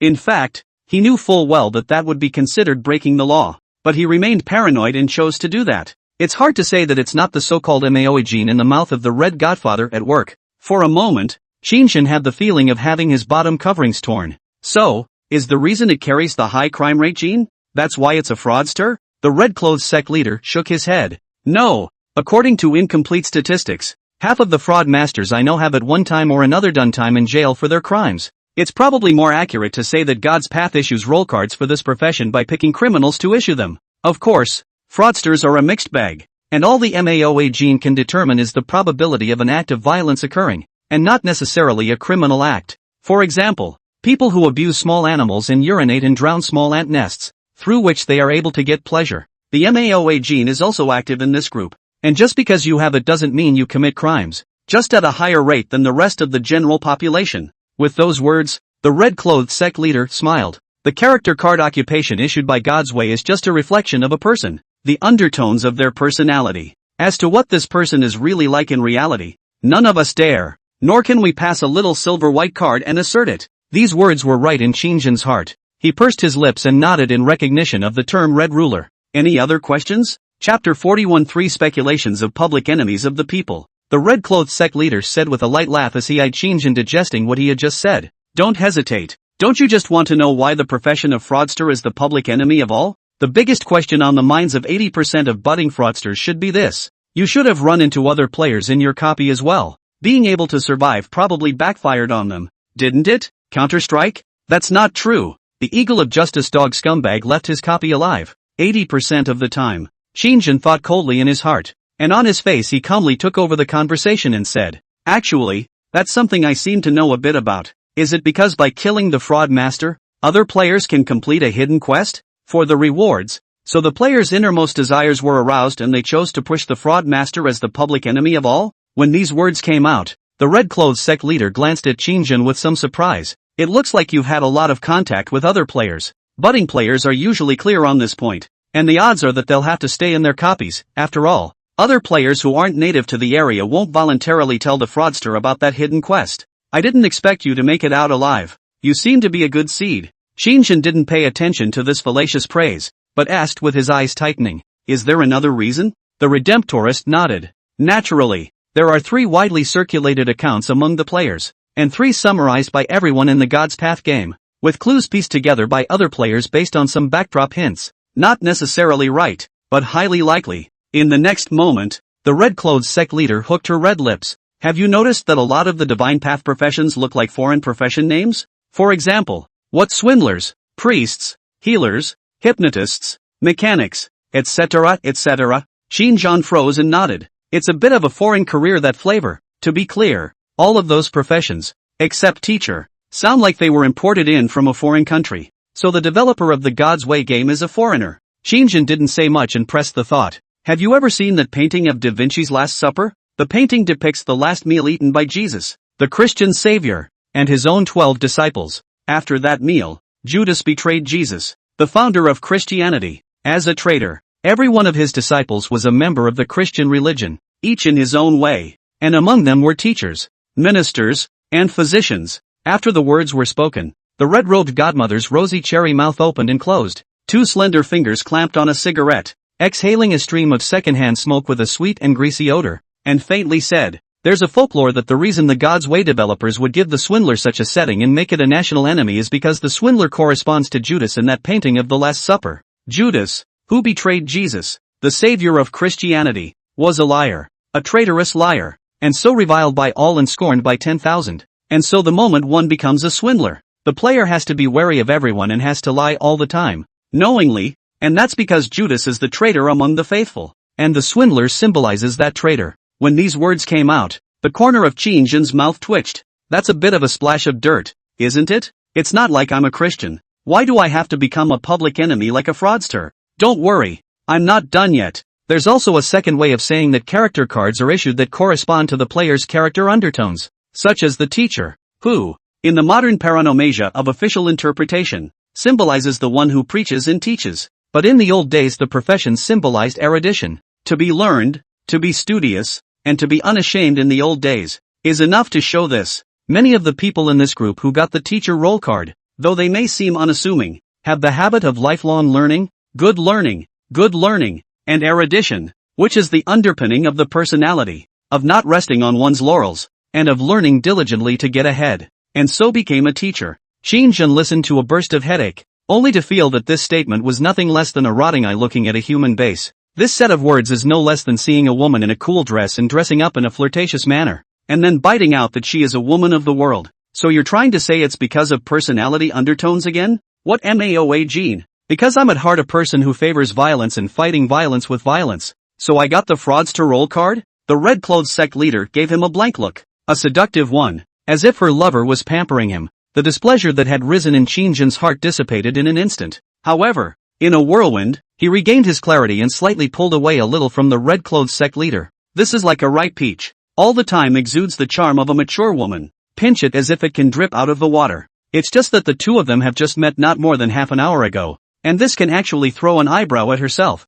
which means that what is self-evident? He wasn't so pretentious as to think that it was his own handsome good looks or the kingly aura on his body that had conquered this woman. The only explanation is that she does this to everyone. You have to be careful when dealing with such a foxy girl. If you are seduced by a look, maybe they will eat you to the bone. Crumbs left. You are still happy to help them count money. The next moment, the red-clothed sect leader eyed Qin Shang's face as usual, which then surprised him by glancing at him and laughing lightly. Don't be in a hurry. People haven't finished yet. The third speculation that the fraud master profession will become a public enemy is based on the player's summary. Very often in the confrontation-type copies, the fraud master is usually a second 5. You should be able to understand the meaning of second 5, right? Traitor. Qin Shang nodded. It's not like he came out of a ravine himself. A lot of times in confrontation copies, the fraudster is assigned the role of not only the type of person who PWNs not only the enemy, but also his teammates. Often, if you don't pay attention, the scammer teammates around you will give you a stab in the back at the critical moment. Who can stand up to that? It's determined by professional attributes. Fraudster. As you guessed. To put it bluntly, it's actually a liar. How can a player who is judged as a liar by the divine path system gain trust and become a teammate worthy of delivering his back? Once these words came out, Qin Shang probably sort of realized the reason why the fraud master was called the universal public enemy of the divine path players. To put it bluntly, the biggest reason is still the hearts and minds of the people, because killing the fraud master brings enough benefits to the average player. The second is the group of scammer professions that tend to be on the opposite end of the spectrum from other players within the replica. Any other questions? The red-clothed sect leader did not rush, but gave Qin Shang about 3 or 4 minutes to digest what he had just said. It was only then that he continued to ask with a grin on his face. Qin Shang, sure, he hadn't dabbled much in the God's Path game, and the red-clothed sect leader just happened to be a ready-made quick guide for newbies. Qin Shang naturally wouldn't let go of the opportunity to malign it. What's the point of the hierarchy mechanism? Also, the order-keeping realm, order realm, and rule realm that you just mentioned. What do they all mean? The red-robed sect master's red lips lifted, corresponding to the rank. As for what leveling up is useful for, well, leveling up improves a player's physical fitness all around. And even though Swindler is not a profession known for its physical combat ability, you will slowly feel the benefits of leveling up as your experience value gradually increases. For example, the most basic physical strength, physical ability, agility, reflexes, observation ability, resistance to blows and all these, and then up to the brain power, vitality, resistance, and recovery ability. Qin was slightly stunned. It looked as if it was very ordinary. Does the body's base quality improve more? Then if it's a high-level God's Path player, isn't the physical quality of all of them able to hang with world-class athletes? When these words came out, the corner of the red-clothed sect leader's mouth twitched. What about wanting to eat a fart? Do you think that high-level God's Path players are physically capable of crushing athletes who have been practicing hard for decades? How is that possible? Many of those who play sports have developed their cellular activity to the extreme, and the metabolic efficiency of these people isn't necessarily inferior to that of high-level God's Path players. What's more, people have worked out one step at a time, and their control over their various basic attributes that are far beyond the norm is much stronger than ordinary people. It's the same thing as if you were given a sniper rifle. You wouldn't necessarily be able to beat a professional shooter with a small pistol. They are several times better than you in terms of accuracy, precision, anticipation, and reaction speed, and you think you can beat them just because they are well armed. How in the world can that be so good? Chapter 42, Divine Technique, Swindle Death. Qin Shang. I said to myself that it was no wonder I hadn't heard that any world records in sports had been broken so often in the last 10 years. Thought the leveling up and the increase effect that comes with it would turn one into Superman with pants on the outside. Right at this moment, the red-clothed sect leader seemed to have read what was going on in Qin's mind and let out a light laugh. You're probably still in an ordinary human mindset and haven't adapted to the identity of a God's Path player. The group of God's Path players are themselves superpowered and cannot be measured by common sense. You can understand urban psychic powers. Even if there really is a conflict with people in reality and there is some kind of conflict, players with these powers have absolutely no need to run and physically fight ordinary people. So there's no need for the divine path to grant ordinary players too much transcendent power in these areas. After all, it's kind of like sacrificing proximity to attack someone else's strengths with your own shortcomings. Similar to the fraud master, you have inheritance, fraudulent death, and with just those two skills at level 1 and 2, you really want to take out a normal person. No, not to mention ordinary people, even world-class athletes. That's like playing. Not to mention, the hypnotist's occupational skills, dream entry, illusion, are simply indefensible when used against ordinary people. People can make you sleep in place with a single skill. Even if you're a terrifying combatant of Monolith Johnson's level, it's still hard enough to take 2 slashes after sleeping, right? Qin sniffed and froze for a long time before secretly sighing in terror. Yeah, one is now a God's Path player. And the fact that the skills in this part of God's Path are completely believable to bring out of the game is what makes God's Path the scariest part of the game. Perhaps in terms of physical combat ability, a high-ranking fraudster couldn't beat a well-trained armed police officer. The key is that people have all sorts of strange and weird skills. So what can you do if you are strong in physical combat? The Redemptorist is right. Hypnotists are scary. 2. Lori Grandpa Cowcos made seducing strong mom is the hypnotist. At that time, in compartment 1, as an NPC, she obviously couldn't lie at all. And as a result, no matter whether it was the next part of picking on the crowd, or the part of self-reporting at the beginning, this little ninny is hard without a hint of a horse's foot showing. The more powder you wear, the harder you kill. It's true. Physician's sister knowing didn't die unjustly. Who made you discover the truth that the pinker the slippers, the harder they kill? In the next moment, Qin suddenly captured a key point in the red-clothed sect leader's words just now. Oh yeah, what's swindle death? Is it also a skill of the swindler? He still knew too much about skills in a one-sided way. It's actually good to know more about the characteristics of the skill. As soon as these words came out, the red-robed sect master's tone was instantly elevated. Slightly envious. The effect of swindling is similar to backfiling. Back in gear? Death backfile? Qin was shocked. Suddenly, he remembered that there seemed to be a similar passive in that cursed red dress and the props he was rewarded for clearing the death train. There's a consensus within the group of God's Path players that the fraud master profession is hard to kill after level 2. The red-robed godmother sked her vermilion lips. This is because the player of the fraud master profession roll card, the second skill is called fraudulent death. A level 2 swindler can swindle death once within 24 hours. That is to say, death back to the file once. Back to the file, you should know what it means. It is the same as playing the game. read the archive, but only if death triggers this passive as soon as it's taken out. After triggering a swindle, a level 2 swindler can file back to 5 minutes ago. If the level is raised, this backlog can be extended, such as back to half an hour ago, an hour ago, 2 hours ago, or even a few days ago. A few months ago is not impossible.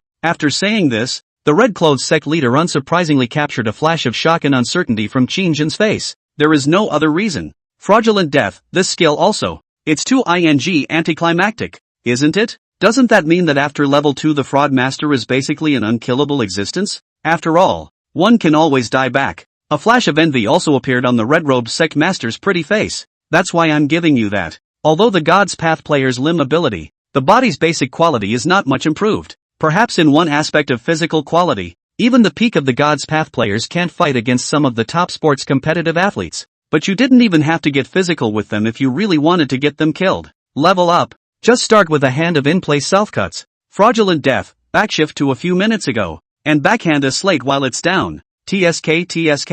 The red-robed sect master revealed a flirtatious smile. Then again, if you switch to a high-level fraudster, it's even easier to really get someone killed. As I just said, leveling up. Swindle death can be slotted back in for a longer period of time. Like what do you do when you want to kill me but you can't beat me? It's super easy. And that's to just swindle your way to my childhood and strangle me as soon as you can while I'm still a kid. Hiss. Against all odds. So against all odds. Qin Shang's eyes lit up. That means, is there a chance I can use fraudulent death to backfile to the day before my wife's business trip and then go to Yinjing with her? Is there a chance that I can go back to the day my mother jumped to her death? Even thinking about this, a wild flush surfaced on Qin Shang's face. This skill, it can just make up for all the regrets of life. Of course, no one's done that yet. And I wouldn't recommend it if you become a high-ranking fraudster in the future. Right at this moment, the red-robed sect master noticed the excitement under Qin Shang's eyes and added another sentence. Splashing down a pot of cold water. Qin Shang sniffed.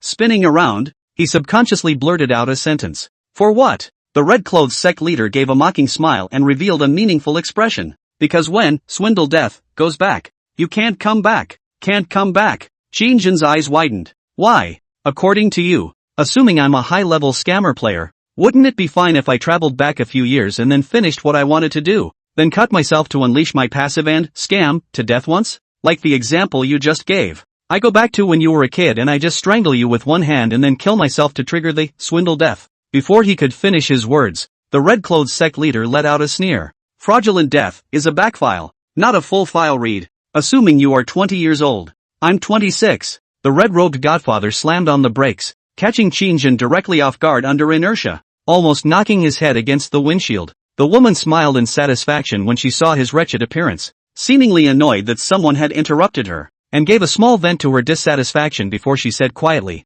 26 then. The limit of the swindle death skill, for you to go back in time, is 26 years ago, the day you were born, and after returning to that day, if you try to continue to utilize fraudulent death to go back to the archives, then you will be surprised to find out that you are not a God's Path player, because 26 years ago you didn't get roll cards, and when you go back into the archives, you become the you of the corresponding age, which is to say, the you of 26 years ago, a swaddled baby. Qin Shang's expression stagnated. Nima, what the hell kind of skill is this? In other words, the conditions are such that swindle death can be met to travel through one's life, but traveling through the past is nothing more than taking memories with you, but it doesn't change everything about the setting. For example, if 16-year-old Qin Shang was a withdrawn teenager who carried a small backpack to school, he remained the same after traveling back. Qin Shang didn't get a character card at that time. All he's holding out for is to tell mom that in a few years, you may be brainwashed into joining a pyramid scheme and jump to your death.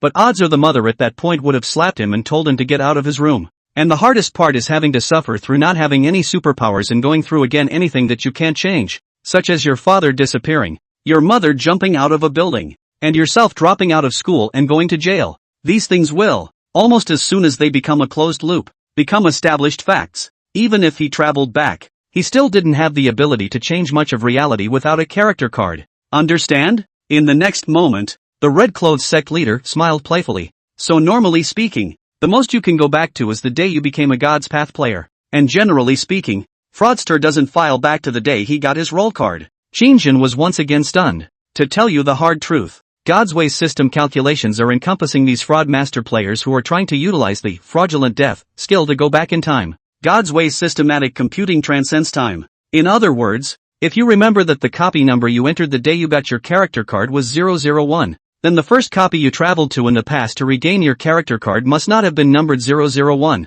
The system will not allow a player to enter the same copy repeatedly, and in the system's algorithmic determination, you have traveled to 001 and cleared the copy before, then you will never enter copy 001 on a repeat. So even if you hold the thought of going back in time to change some regrets by virtue of what you are able to do, I advise you that it is best not to, because going back won't change too many things for you, and more than likely, you'll wait until the daytime goes by for you to get your character card, match you up with a difficult copy of something you've never been in before, and then get yourself buried in it. Hearing this, Qin Shang sort of understood. Swindle death, this skill is really counterintuitive. As you level up, the timeline for backtracking can be stretched to an unlimited degree, and the number of times you can backtrack in a day can become more frequent. But there is a prerequisite to get after you become a God's Path player yourself. Otherwise a hasty return to the past changes the future. God's Way, the supernatural system that overrides reality, then rewrites the future. A lot of things go in a direction that gradually becomes uncontrollable. And even if you go back in time to the timeline after you got your character card, you're not necessarily safe, because the divine path is aware of this behavior. And the rule that a player may not re-enter the same copy ensures that a fraudster who goes back in time with his memories will not be able to put his remembered experience to any use at all. It looks counterintuitive, but it's chicken feed. Qin Shang silently labeled the skill, Swindle Death. Presumably the normal time to use it would be to briefly backtrack for a few minutes, a few hours, or something like that to circumvent any dangers that might occur afterward. Chapter 43, Order-Keeping Realm. Big Head Soldier Little Munchkin. The next moment, a cigarette burned to the end for the Redemptorist. Qin Shang actually didn't even see the woman take a few puffs. It felt like a cigarette was finished. It was only when she opened the window and flicked her cigarette away in style that she glanced at the youth. The carriage was at the moment filled with the fruity popping scent of ladies' cigarettes. Well, enough of the small talk. It's all gotten away from you. You just asked me what levels do. Well, you probably know a little bit about it now, don't you? As you level up, the time and number of times a skill can be used increases even more. So let's take your fraud master profession as an example. For example, inheritance, a skill that had a price to pay for the use of inheritance during the fraud master's budding days. For example, if you inherit from a walking old man in reality, then you have to fulfill the person's last wish. But as you level up, when you enter the order realm, inheritance will be upgraded to another new skill, plunder. After saying this, the red-clothed sect leader raised an eyebrow. No need to bear the cost of using it while getting the benefits, if it's in a multiplayer copy of the Divine Path. A simple example is that you don't have to inherit other players' side quests anymore. You can directly get their hidden clues. Qin Shang sniffed, and now he was a bit more energized. The skill, looting, sounds like it's a little more powerful than inheritance. There was no need to pay a price. So one's assumptions from the first time one used inheritance were perfectly valid. Naya, kill all the other players and then use loot to get their clues. And you don't have to help them with side quests. Isn't that awesome? However, noticing the playful expression of the red-clothed sect leader, Qin Shang again controlled the corners of his mouth that were harder to suppress than AK. According to the balance mechanism of the Divine Path, behind such a heaven-defying skill, what probably corresponded to it was actually an even more terrifying cost. It's just that the price paid is no longer completing other people's side quests. Then again, it was the other professions in the so-called order realm that the red-clothed sect leader was talking about, and the corresponding exclusive skills would be sublimated. Possessing the ability to reverse shackle the fraud masters, looting, he controlled his facial expression, order-keeping, order, and rule, the three realms, the corresponding levels. Can you give me a brief explanation? The red-robed sect master glanced lightly at Qin Shang. You are currently the order-keeping realm player. Qin Shang was not surprised by this result. Himself a munchkin god-rode big-head soldier little munchkin. Isn't it normal to correspond to the lowest level player? The next moment, the red-clothed sect leader said slowly, order-keeping players are level 1 to 3. The corresponding prop authority that can be used is the 1st to 3rd order. The corresponding levels for order players are 4 to 6, while the rule realm is 7 to 9. The prop level corresponds to the player's level. And of course, level 9 is the highest level of the player, which I haven't come into contact with so far. It could be that the Asian servers opened too late, and there are currently no players of this level yet. Asian servers. Qin Shang has once again undergone a waypoint. Wait, Yuan Feng. Ah shucks, the Red Godfather. What the hell is a server again? The red-clothed sect leader gave him a flavorful blank look. Didn't you see the prompt box to select a server when you first entered the God's Path game? Or were you so frightened and nervous that you simply forgot to choose a server? Being subconsciously teleported into the national service? Amount. I'm actually tempted to say that I really didn't go through this part. Qin Shang's game ID was not of his own making, and the server, or whatever, was not even of his own choosing. He doesn't have those links at all. It was then that he got the package that his wife had sent to him before she disappeared,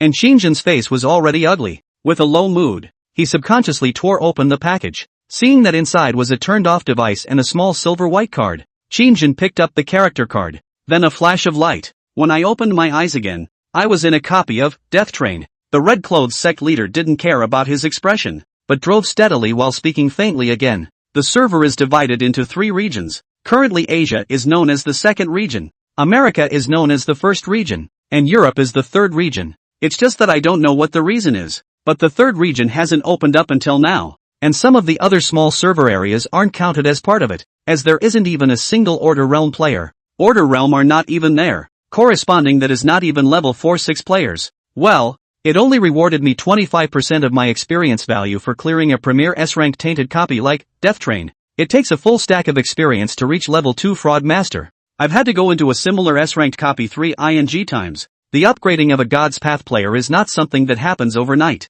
With such a mechanism as experience value alone, one wouldn't even know how long it would take to get to level 2 Fraud Master. Actually, prop use. I don't know how to use it yet. Most of the problems that were currently in Qin Shang's head had been solved to some extent during his chat with the red-clothed sect leader. That doesn't mean there aren't other problems, though. There were questions that could not be asked for the time being, such as what Qin Shang thought was special about himself. Everyone else gets their character cards issued by God's way, while they get them sent by their wives. This is something that can definitely subvert the perceptions of many players to a great extent. There are a few other places, such as the fact that Qin Shang's game ID wasn't his own, and the server wasn't of his own choosing. It was just that Qin Shang was self-conscious that his relationship with the red-clothed sect leader was not yet at a point where he could be honest with him. These things that set them apart from others are better left to rot for now. Props? You boys got props? At those words, the red-clothed sect leader blinked her marvelous eyes, a rare hint of surprise flowing out. What level is that newbie copy of yours? Could it be that it's not S-rank?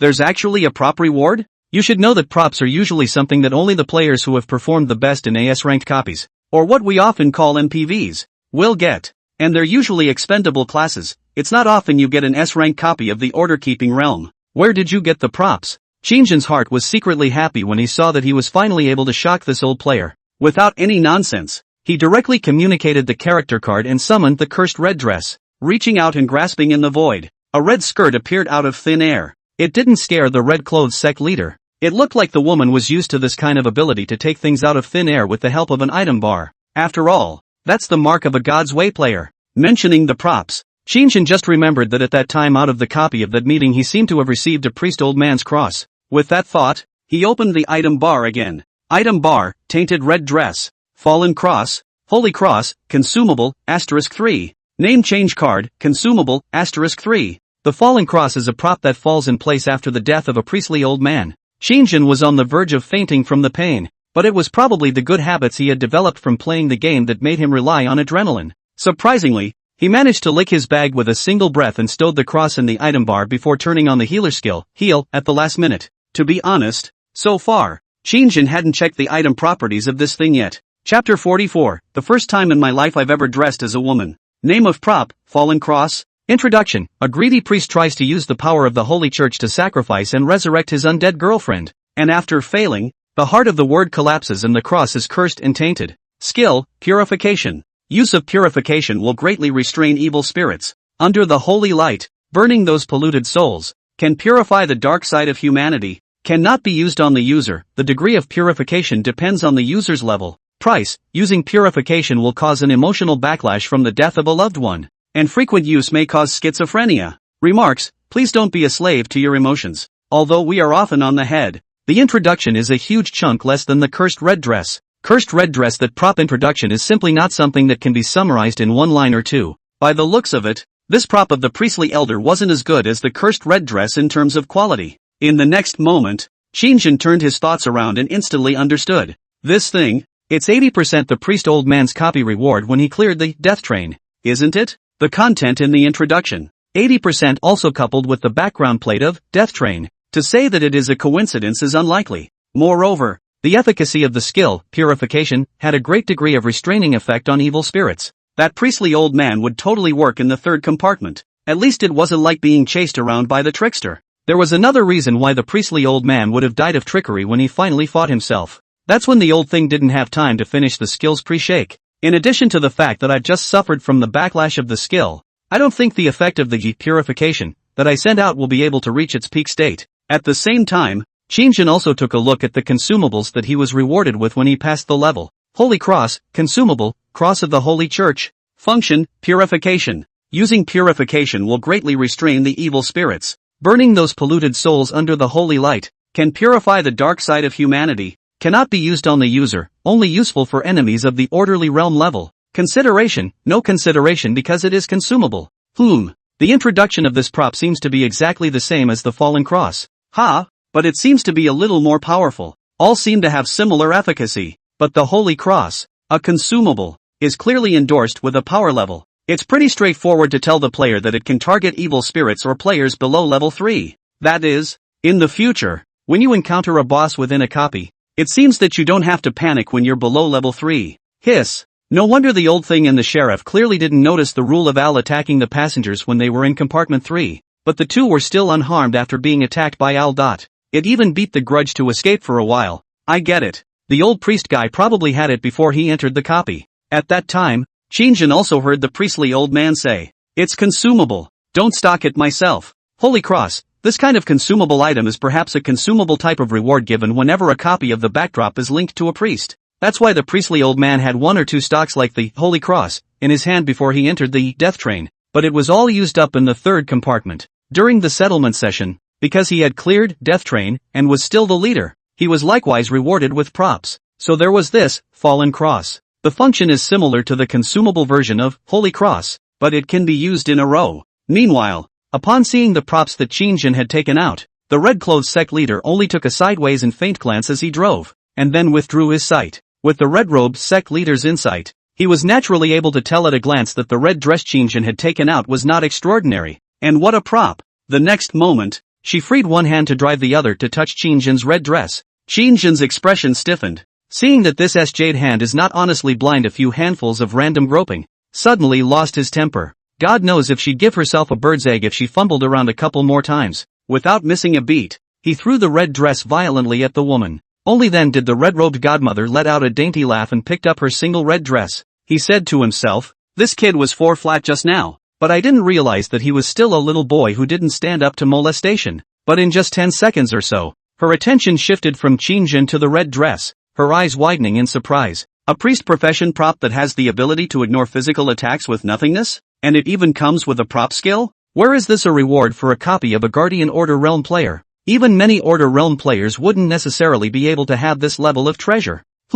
Hearing this, Qin Shang's heart was startled. The red-clothes cleric had inevitably been a God's Path player for a short period of time. Her rank was at the very least the Order Realm. The reward of a novice copy cleared by a budding player of his own was actually able to make even an Order Realm veteran player show this kind of expression. It was immediately clear to Qin Shang that the odds were that he had picked up a treasure. The red-clothes sect leader did not have any unnecessary thoughts, and after checking the properties of the item, she returned the red dress to Qin Shang without any reluctance. For a moment just now, Qin Shang noticed a flash of surprise under her eyes. Almost thought that had her heart set on the cursed red dress too. Seemingly reading what was in Qin Shang's mind, the woman said softly in the next moment, "Order-keeping realm props aren't very helpful to Order Realm players. Although the skills and specialties of this prop are considered unique even in the Order Realm, it's hard to be replaced. But in the eyes of a true Order Realm copy, or an Order Realm player, these skills are still a bit chickenish, except for that backporting passive that traps the time loop, which allows the player a little more margin for error when exploring the replica." After saying this, the red-clothes sect leader added a word. "However, you're a fraud master, and this skill will seem a bit of a chicken by the time you reach level 2. Of course, the ability that the void is immune to physical attacks for 5 seconds is still very strong." After saying this, the red-skirted sect master revealed a charming smile and said, "Now I'm even more interested in that copy of your encounter with Grandpa Bull. It looks like it's at the very least a tainted A-ranked copy. Otherwise it would be impossible to drop props with such extreme attributes. And as a session newbie, to be able to clear a copy of this level, you kid has a couple of tricks up your sleeve. It is indeed a tainted copy, but it's not A-rated. It's B-rated. Qin Shang responded in his mind. In the next moment, the red-clothes sect leader didn't delve into the content of the copy, so he went on to say, since you have props as well, let's drop by and give you a little general knowledge about props along the way. When using props, you need to focus on the prop, like this red dress you have. It's not a hassle for you to wear the skill that activates your second form. You don't even need to put it on. You can try it out. All you need is a thought welling up in your mind, such as brainstorming an image of yourself wearing this dress, and she'll automatically put it on you. Yes, that's it. At the end of his words, the red-robed sect master smiled playfully and glanced derisively at the co-pilot Qin Shang. Hearing this woman's narration, Qin Shang did subconsciously brainstorm what she would look like in a red dress. Then, before he could react, he felt a flash of red reflecting in his vision. Immediately after looking down, his old face was completely red, cursed red dress being worn. The red-clothes sect leader's derisive vision was what was revealed upon seeing this scene. Turns out that's how props are actually used. Damn, what a shame. For the first time in my life, I've been seen in women's clothing. However, wearing the cursed red dress, Qin Shang also had two more skills in the light blue fluorescent screen in front of him, Void and Night Vision, respectively. The countdown is all 5 minutes. Void is probably the skill that makes red dress immune to physical attacks. Night Vision, on the other hand,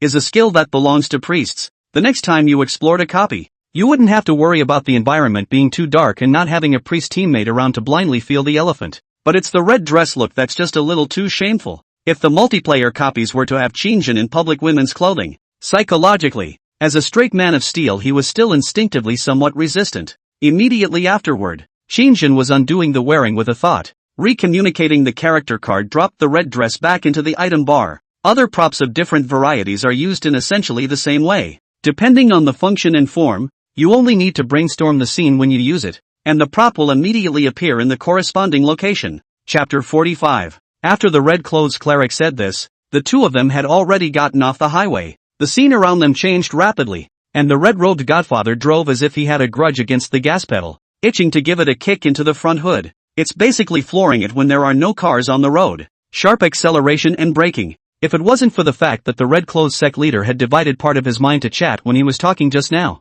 this could probably get over 200 on the highway. In the next moment, looking at the imminent exit from the highway, the red-clothes sect leader picked up his cell phone, and while holding the steering wheel steadily, he poked the cell phone screen. This scene saw Qin Shang's eyes jumping wildly. Sister, driving on a cell phone will incur demerit points. May, the woman didn't answer. Just dial the number and put the phone down. Soon, a low voice came over the Bluetooth. Godfather. Because the Redemptorist's cell phone was connected to the car's Bluetooth, she turned on the outside voice, so Qin Shang could also hear the voice on the other end of the phone. The red-clothes sect leader didn't talk nonsense and directly opened the door. Where's the brother of Grandpa Cowcos made seduces strong mom? Or the same old place as before? At that, a hold-on came from the other end of the line. A few moments later, the voice from across the room was peppered with a few oddities. Yes, prelate, and the guy hasn't left there for 2 weeks straight. There? Qin Shang frowned. Just now the red-clothes sect leader's phone call mentioned Grandpa Nyo. Obviously she, at this moment, was bringing herself to find Grandpa Nyokos the maid seduced strong mom's brother. Ha, you haven't lost much after living here for so long, have you? In the next moment, the red-robed sect master's expression was clear and cold as he faintly said, how much did you lose? The caller was silent for a moment, then answered, over 40 million. Hearing this figure, even the red-clothes sect leader's pretty face, which was always ancient and unperturbed, curled up in a flash of surprise before grinning coldly. That's really big. This guy doesn't have a small appetite. He can lose so much in 2 weeks? Where did he get so much money? Borrowed. The hustler loaned it to him? Yes. It was only after these words came out that the red-clothes sect leader raised her willow eyebrows in confusion. Strange. The character of the Taza should have chopped him up and fed him to the dogs. It's good that he didn't chop off his hands and feet, but he would actually lend him money? After saying this, the red-clothes sect leader directly hung up the phone and did not give Qin Shang the opportunity to ask questions. When you get off the highway, it's a kick of the gas and a drive towards the south side of an intersection. Qin Shang was not a local of Yinjing and was not familiar with the geography, so he did not know where the red-clothes sect leader was driving to, only to see the surrounding tall buildings. The two of them have been running at the highway for almost half an hour or more to say the least. He thought it was all out of the city, but looking around, it didn't look like the suburbs. Previously, Qin Shang did not have a deep impression of Yinjing, even during the time when Zhang Qiqi had just disappeared. He himself had traveled to Yanjing to look for his wife and did not know much about Yanjing's local customs as well as its landforms, so it's not clear which district this is part of. After the phone hung up, the red-clothed sect leader's mood seemed to be a bit unstable, and the woman didn't take the initiative to open her mouth to climb with Qin again all the way to talk about anything about the overly divine path players. Qin didn't dare to make a fool of himself by running to ask people questions. Those things that the red-clothed sect leader answered just now were enough for him to digest for a while. About 10 minutes later, the red-robed godfather turned left and right in the city and sailed into an alley of some sort. The bright red-colored Ferrari soon stopped in front of a hotel. That's right, a hotel. When Qin saw the hotel, his expression faintly and unnoticeably crossed a flash of shock. What's this up to? Grandpa Bull's brother is here? The red-robed godfather didn't say anything, just dropped to get off. He took the lead and pushed open the car door and walked down. Qin could only open the door and follow. The woman walked very fast,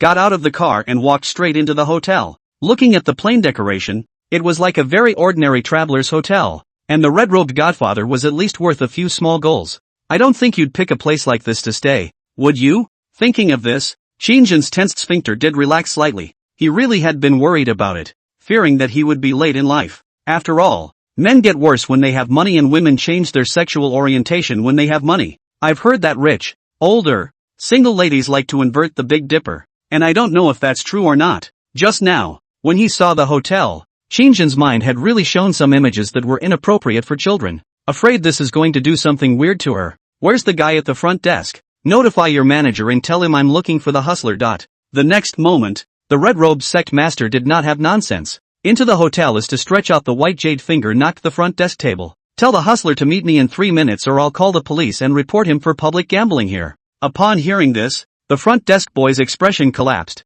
and he couldn't even care about admiring this stunning beauty that had just walked in, and with an awkward expression, he immediately picked up the landline intercom on the table. After a few seconds of somewhat nervous glancing at the red-robed godfather, he opened his mouth with a bitter smile into the other end of the receiver. Boss, there's a lady in a red dress here, asking for you by name. Yes, she said if you don't show up in 3 minutes, she'll report us? There was a moment of mom-containing greetings on the other end of the line. Like, who's got the big ING cards? Who the hell is looking for death? There were many angry curses on the other end of the phone. Then, the red-clothed sect leader was impatiently lifting her veiled hand and glancing down at the time on her wristwatch faintly said, "A minute has passed." Once this voice came out, Qin originally could vaguely hear the mocking voice on the other side of the phone when the doorman and the boss on the other end of the phone were communicating. However, at this moment, Qin was surprised to find that the other end of the phone receiver was silent. Then there was a very loud, "Wait for me. I'll be right there." This sentence, even if the doorman didn't turn on the speakerphone, Qin vaguely heard it. It seemed as if the other party had heard the red-clothed sect leader's voice. Immediately after that, the porter was squeezing out an awkward smile to look at the red-clothed sect master and said, "The boss says he'll be right there. I don't care about that. Anyway, I said 3 minutes, and if I don't see anyone in 3 minutes, I'll report." After saying this, the woman twisted her head in an airy manner and found a chair to sit down, also crossing her legs in the process. 10 onion-white fingers tapped rather rhythmically on the glass table, as if mentally counting the hours. Half a minute later, the red-clothed godmother's eyebrows were slightly clustered. "It's a minute and a half to go." The corner of Qin's mouth twitched. How she got off the car after. Oh no! It seems like ever since that phone call, she's suddenly carrying a bit of emotion. This was obviously a God's Path player of a not-so-low level. Qin blindly guessed that the red-clothed sect master was at the very least in the order realm. More likely a peak order realm. Level 6 veteran player. As for the occupation, Qin couldn't guess, but a level 1 budding scammer himself had already felt the power of becoming a God's Path player. Level 6 players no matter what occupation. Just props a variety of strange abilities. Want to do something illegal and insane. Ordinary people are really not necessarily blocked. Especially at this moment. The red-clothed sect leader brought Qin the feeling as if he was suppressing something. It's like a volcano that's about to erupt with vigor. The flirtatious and pretty face did not see a trace of smile or brightness. Last 10 seconds to go. Just then, the red-clothed sect leader spoke once again. Qin's heart sank. What's the rush? Doesn't it take a little while to get dressed? By the way, how did you crazy have time to come to my place? Why don't you stay in your marble house collecting rent and selling props and come to my place to make trouble? Chapter 46 Whispering. The next moment,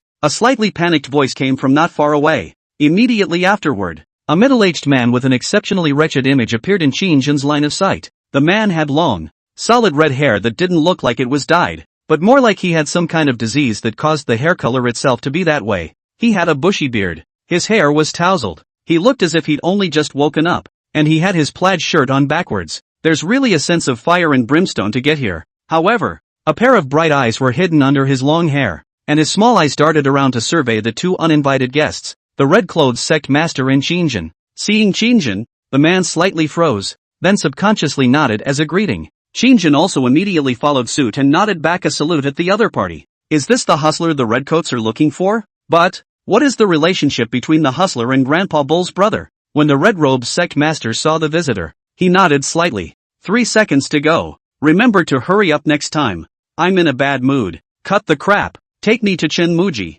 At these words, the arriving Taza was stunned. Chenmuji? The Redemptorist is here for someone? At the same time, Qin Shang narrowed his eyes. Chenmuji? Is that the name of Grandpa Cao's brother? Meanwhile, the porter at the counter next to him snorted awkwardly. Boss, this is the lady who wants to see you. Nonsense. I know. We know each other. Don't steal the show. There's nothing left for you to do. Can't you see that this crazy batch is about to go berserk? With those words, Lao Qian looked at the red-clothed sect leader without a good look. Sect master, you also know that your House of Wonders and my gambling world do not interfere with each other's wells, and although we are friends, we have little interest involved. Before you give an account of what you want to see the man for, I have to ask you, what's the guy's relationship to you? That's okay. A friend's brother. I just came by to bring a message that won't affect the debt relationship between you two. Upon hearing this, the old cheat sighed in relief, then pointed at Qin Shang. This friend is also from the House of Marble? Aha! Hearing this,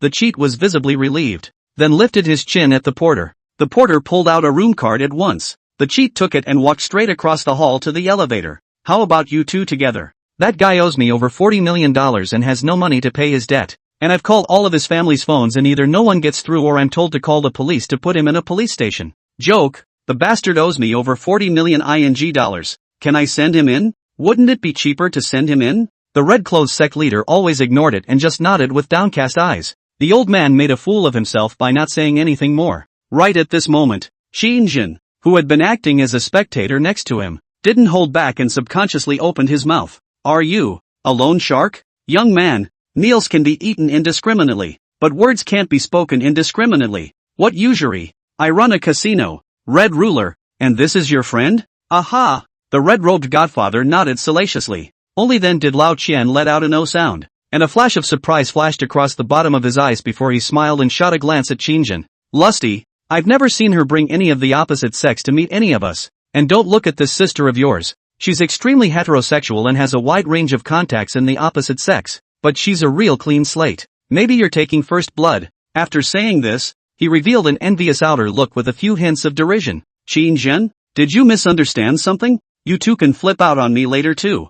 Flip the switch and then give you my handle and a little video? In the next moment, the red-clothed sect leader's cold voice rang out from not far away. Then the woman glanced at Qin Shang, who was full of suspicion, and signaled him not to interrupt, then continued to talk to the hustler. Don't think I don't know those little tricks you got. Your Thai hotel is full of surveillance. 360 degrees without dead angle. If I wasn't too lazy to mess with you, your Thai store can't even be opened. Why beat around the bush when you can just say you want to die? And one more thing, he's not my initiator. After saying this, the red-robed sect master stared at Qin Shang for a long time before suddenly narrowing his eyes. He's a new member of the House of Marlborough. At these words, the cheat then moved his curious eyes away. Qin Shang could clearly feel it. As the red-robed sect master's last words fell, Lao Qian's original curiosity and prying intentions towards himself diminished by a large margin. Does this guy think I'm in that kind of relationship with the Redemptorist? Is that why you were extra enthusiastic at first? Rub, we're both so far apart in age.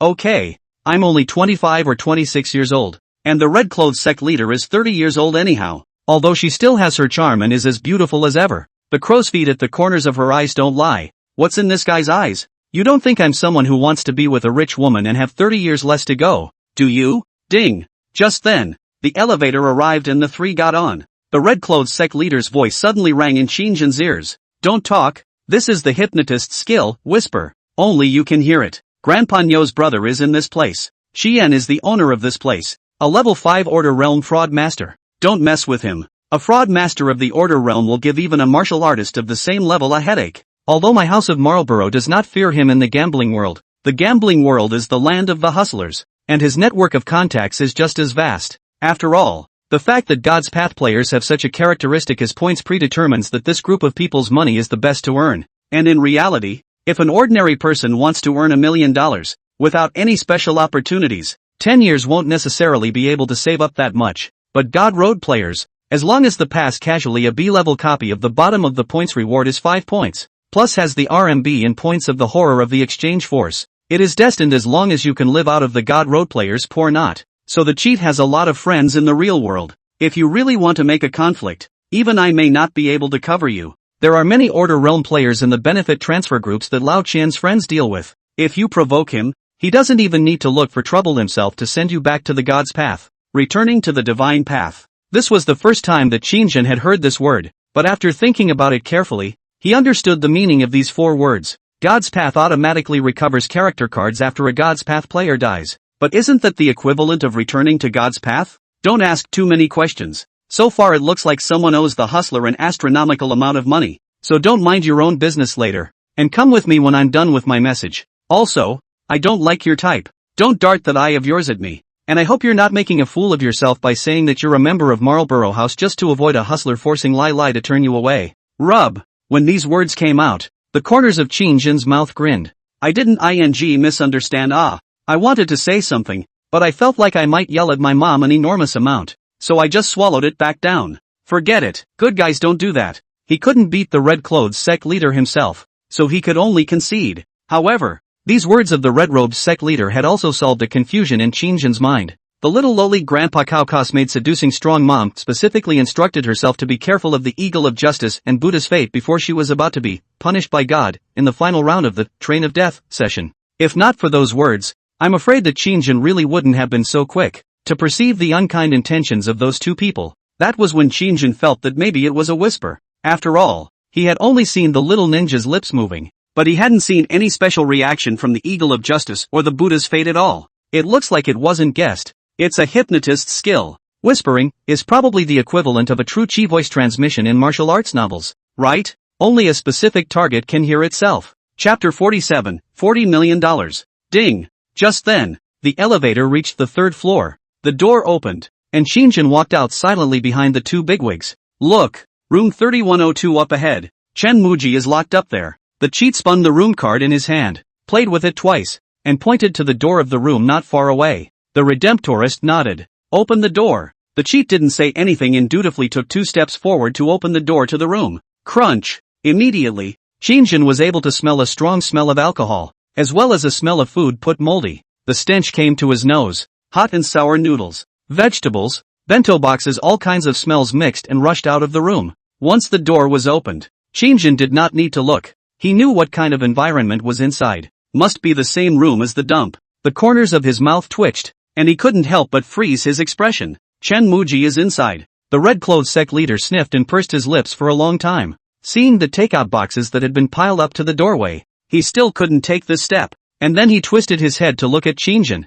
with an odd expression on his face. Why don't you go and give him the message? Qin Shang avoided the red-clothed sect leader's gaze and pretended not to hear. Who the hell would want to go into such a slob's room for no reason? A huff swept across the red-clothed sect leader's brow. You. She was probably trying to use the tone of a superior ordering a subordinate. I order you XXX to go in or something like that. But as soon as the first word was uttered, the red-clothed sect master froze. He didn't even know the man in front of him. The two had only met for the first time today, and he had only mentioned the God's Way ID once. A budding player, in the eyes of the red-clothed sect leader, was the same as an adult looking down on a 3-year-old child whose spirituality had just opened up. Qin Shang's ID wasn't worth her red-clothed sect leader specifically keeping in mind, but one foot had just said to the cheat that this was a member of the House of Marlborough, and the next foot, if she were to ask someone what your name was in front of the cheat, she would ask them what their name was. Isn't that a little awkward? It is important to realize that the number of members of the Redemptorists' House of Wonders is limited. It was rumored in the outside world that each and every member of the House of Wonders was a player chosen by the red-clothed sect leader personally through layers of selection.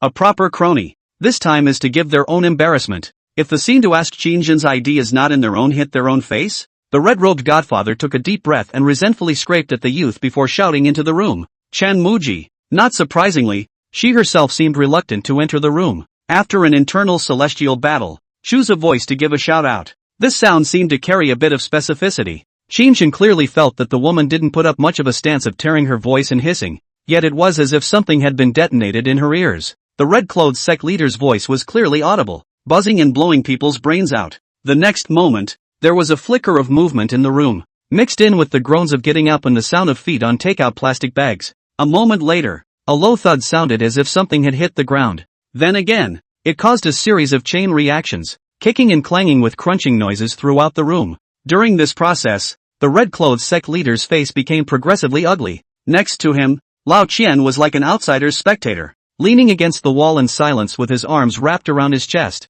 It was only after a long time that a disheveled youth with a disheveled head appeared in front of the crowd. The man was not very old, around 25 or 26 years old. His entire body exuded a disheveled aura, bearded, but his hair was not as messy as that of the old man's, but this was entirely due to the fact that the bastard had kept a rather feminine, medium-length ponytail tied behind his head, with only a few messy stray hairs that fluttered mischievously in front of his forehead. In addition to being disheveled, he had a few moments of messy cluelessness as well as the bewilderment of having just woken up. Who's looking for me? Is it time? Time to put dinner on again? He walked over holding the doorframe, rubbing his sleepy eyes and questioning the first of the four in a row to look at Qin Shang. Probably because the youth was facing the main entrance, Chen Muji's line of sight naturally fell on Qin Shang's body at the first moment. Obviously, this is probably Grandpa Cao's brother in the real world.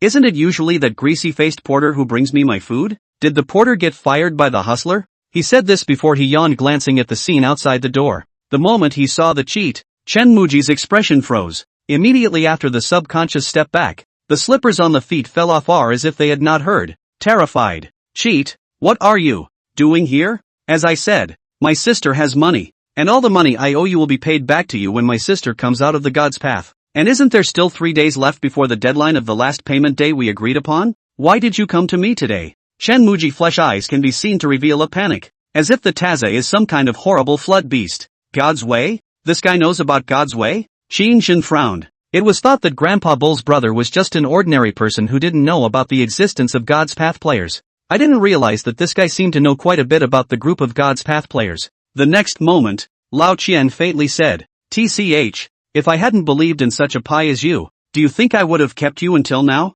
I'll give you the last 3 days. If your sister hasn't found her way over to pay your debt, you kid will wait to be chopped up and fed to the dogs." After saying this, Lao Qian pointed at Qin Shang and the red-clothed sect leader. "I'm not the one who's coming for you today. It's the two of them. You guys?" Chen Muji's confused vision slowly faded, then slapped his thigh in surprise. "I see. You guys are friends of my sister's? Is it true that my sister was not comfortable showing her face and gave you the money to take me away?" The red-clothed sect leader sneered. "Don't dream. We're just in charge of bringing you the message. Chen Muxin committed a crime and then fled the territory. The probability is that you will never see her again. Forget about her. These are the words she asked us to carry." The icy cold voice of the red-clothed sect master fell, his voice not harboring a single trace of emotion. The corners of Qin Shang's mouth were slightly twitching when he heard this. "I don't think you're supposed to say that without emotion, right? Can Grandpa Bull's brother believe you when you say that?" Apparently, Grandpa Bull's brother seemed to be a heartless gambler and seemed to have hooked up with the group of God's Path players. The cheat is a level 5 fraud master, so I guess there are ways to make him lose his money in gambling. As we all know, 9 out of 10 gamblers lose. Qin Shang didn't want to comment on this kind of thing, but he just inevitably felt bad for Grandpa Nyo, the brother she was dying for. The one she was dying for. Was this kind of person in the real world? Obviously. It was also out of Qin Shang's expectations. According to the huge gambling debt owed by Chen Muji and the words of the Taza, it is not difficult to judge. Chen Muji is not expected to live for a few days. As for what happens to him, the betting dog shall not die. No need to guess. Qin Shang thought of it. Owed more than 40 million and into the force to repay the old 1,000. The end is certainly very violent. What? At the same time, Chen Muji was also startled. What are you women babbling about? How could Chen Muxian not care about me? She's my sister. My real sister. I'm the only family she has in this world. How can she not care about me? She's a God's Path player. Don't you God's Path players all make money quickly? Points can easily be used to exchange for large amounts of RMB. And the speed of enrichment is faster than a money printing machine. So why would she commit a crime? I don't believe it. I don't believe Chen Muxin would commit a crime. Are you lying to me? Trying to monopolize the money Chen Muxian left me? I'm telling you, I'm barefoot. I'll do anything when I'm pushed. You take the money out, or you contact Chen Muxian in front of me. I don't believe she just left me alone unless I heard it with my own ears. Contact Grandpa Bull in person. She's returned to the divine path. She's dead. How can she be contacted? Qin sighed and looked at Chen Muji with a bit more disgust. This guy, the gap between him and his imagined image of a gentle neighborly brother was just too great. He originally thought that Chen Muji was able to make Grandpa Nyo remember before he passed away. Perhaps because he was a spoiled sister fiend in reality. Now that he saw this gambling dog stance, Qin could only comment that it was disappointing to the extreme. Right at this moment, the red-clothed sect leader turned his head without changing his color and rushed at Qin to faintly say, "The word is brought. We can go." Qin was stunned. Just like that? Right at this moment, Chen Muji suddenly tugged on the red-clothed sect leader's sleeve with a fierce light in his eyes. "No go. You get this straight? Are you planning to keep the money my sister left me all to yourself? My sister couldn't possibly leave me alone even if she ran away to seek refuge abroad. Don't touch me." Bang! In the next moment, the red-robed sect master flipped his hand and slapped Chen Muji's face, directly slapping him, a 5'7" man, out of the air. Qin watched from the side as his eyes danced wildly. This was so violent. Holy, the strength is so great. And you're saying that God's Path players don't have a strong effect on the increase of the physical body's basic abilities? At the same time, next to the old man end of the Qin contemplation for a moment, finally also figured out the two people's intentions. Face sank. So you know his sister, Red Ruler? And then his sister has fled abroad regardless of him. In other words, the bastard has lost the ability to repay? At those words, the red-clothed sect leader lifted his chin slightly and unnoticeably. That's right. Chapter 48, Bet Your Life With Me. Lao Qian's face was alternately green and red. He was willing to lend money to Chen Muji within the casino before because of this guy, who kept threatening that his sister was a God's Path player and was able to accurately name his sister's ID. The cheat also has some friends in the officials. A little bit of investigation. Indeed able to verify the identity, which is willing to lend money to Chen Muji. And his sister actually left him alone? Doesn't that mean Chen Muji is ruined? The tens of millions of dollars you lent out completely down the drain? Thinking about it, it would be a wonder if the cheat's face could look good. No, it can't be. There must be a mistake somewhere. Cheat brother. Don't get excited. Don't get excited. My sister can't give up on me. She must be making money for me. Don't you listen to these two guys? When I contact my sister, I will definitely be able to pay you back. Chen Muji, who had received a slap from the red-robed sect master, knelt on the ground, his cheeks red and swollen, and blood could even be seen in his mouth. His voice slurred. Upon hearing this, a scowl crossed Lao Qian's expression as he glanced at the red-clothed sect leader and Qin. Do you two have anything else? If it's okay, that's enough for today. I have a few things to take care of and certain people's organs are probably still worth something. The information brought by the red-clothed sect leader seemed to have made even Lao Qian a bit upset. Qin narrowed his eyes. It's not like Chen Muji obviously already has a way to take death. Probably due to her sister's status as a God's Path player. She wanted to make a killing in reality. So addicted to gambling, self-degradation, step by step into the abyss, loans, debt, obsession. Even when you owe tens of millions of dollars, you still look dashing. Just look at the state of his life now that he's imprisoned here at the cheat. This one doesn't clean up his room or his appearance. Just like I'll be leaving in a minute. With a big grin on my face. He really started to panic from the moment he heard the red-clothed sect leader's remark that Grandpa Nyo had left China. In other words, he didn't care about his sister's death until now. Even when the red-clothed sect leader said that Grandpa Nyo had committed a crime,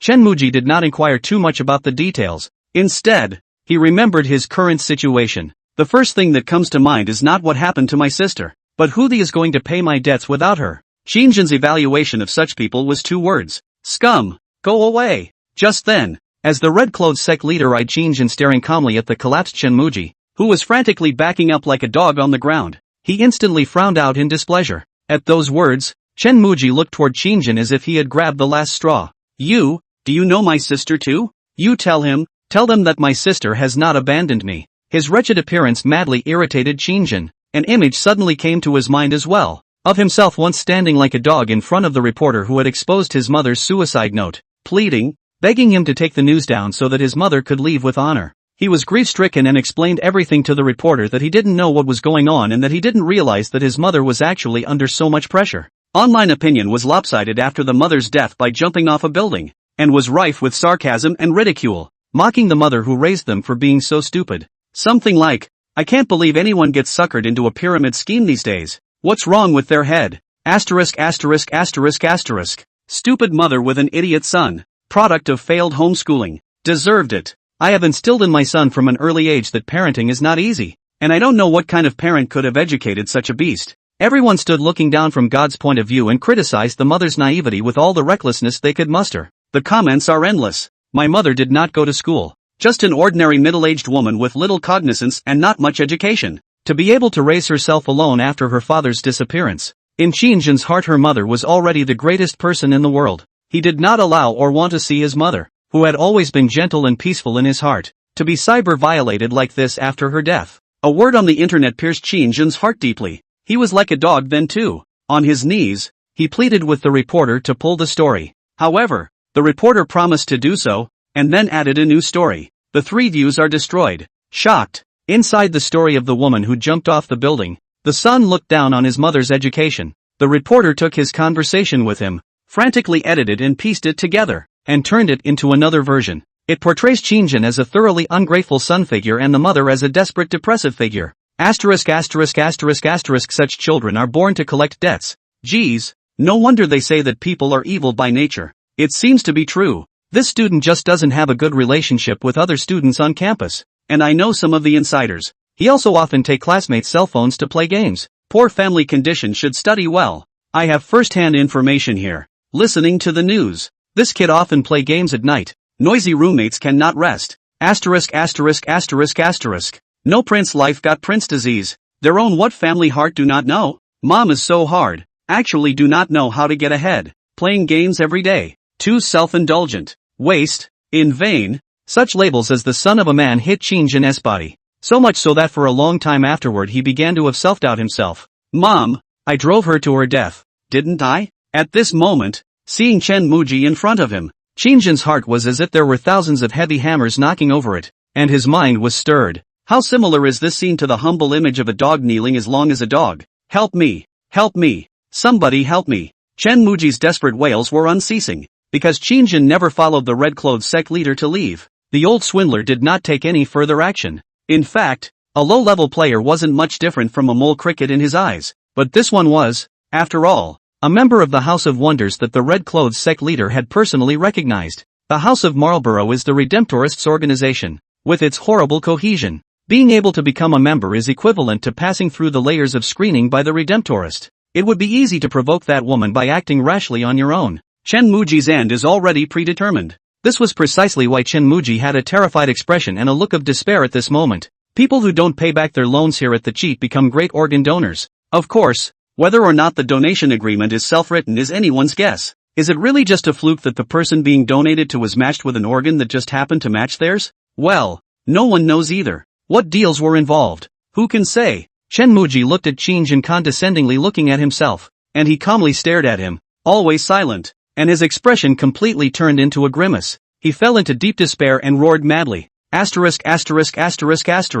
You guys, you're the powers that be, and so are you. Cheat. It's nothing but oppression. Bullying us for being ordinary people. What's the difference between you and the landlord Joe Pickpocket in the backward times? What's wrong with me if I just want to make some money to change my situation? You guys who get character cards are simply in a blessed state. If I had this kind of avenue to make money, I'd get rid of the status quo in a minute. Chen Mu Xin. This was able to ignore her own brother. This loss. I was so good to her when I was a child. If I had known it was like this, I should have strangled her. Unfair. This world is too unfair. If I were a God's Path player, I would kill all of you. Why? Why I don't have a character card? I'm not a God's Path player. In the next moment, the red-clothed sect leader's willow eyebrows furrowed. She was in a bad mood today, and her cold eyes fell on Qin Shang. Follow me. The words were not finished. Just then, Qin Shang suddenly laughed. He stepped into the room and took 2 steps forward, towering over him.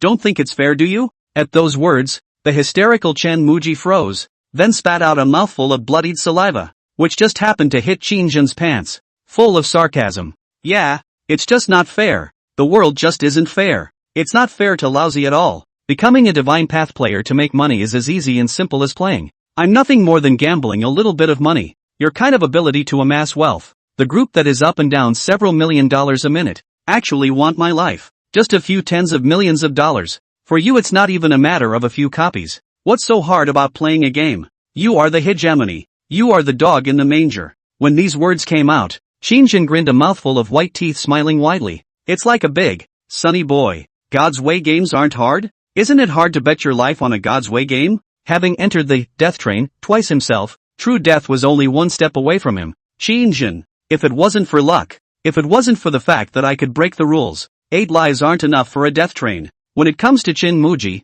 becoming a player is instead being favored by the goddess of fortune? With this smile of his, the red-clothed sect leader and Lao Qian behind him froze. At the moment, Qin Shang's back was turned to the two of them, and no one was able to see his expression, except for Qin Muji. How about this then? I'll give you a chance. You like gambling a lot, don't you? Let's play a game then. If you win, I'll send you 25 points, though not enough to change your current situation, but you being a gambler, $25 million in your hands is just something you can make back in one pokey hand. All you're missing now is the principle. Your chance to turn the tables is here. Play the game with me, win and I'll give all my points to the hustler so you can have a chance to redeem yourself. Lose and give me your life. It's okay to bet my life, isn't it? He was smiling, laughing at the words. However, Qin Muji on the ground had the illusion of being stared at by a cold, poisonous snake like an on his back. The knots in his throat all rolled involuntarily, and he instantly suppressed the shocked uncertainty in his heart, glancing at the hustler behind Qin Shang.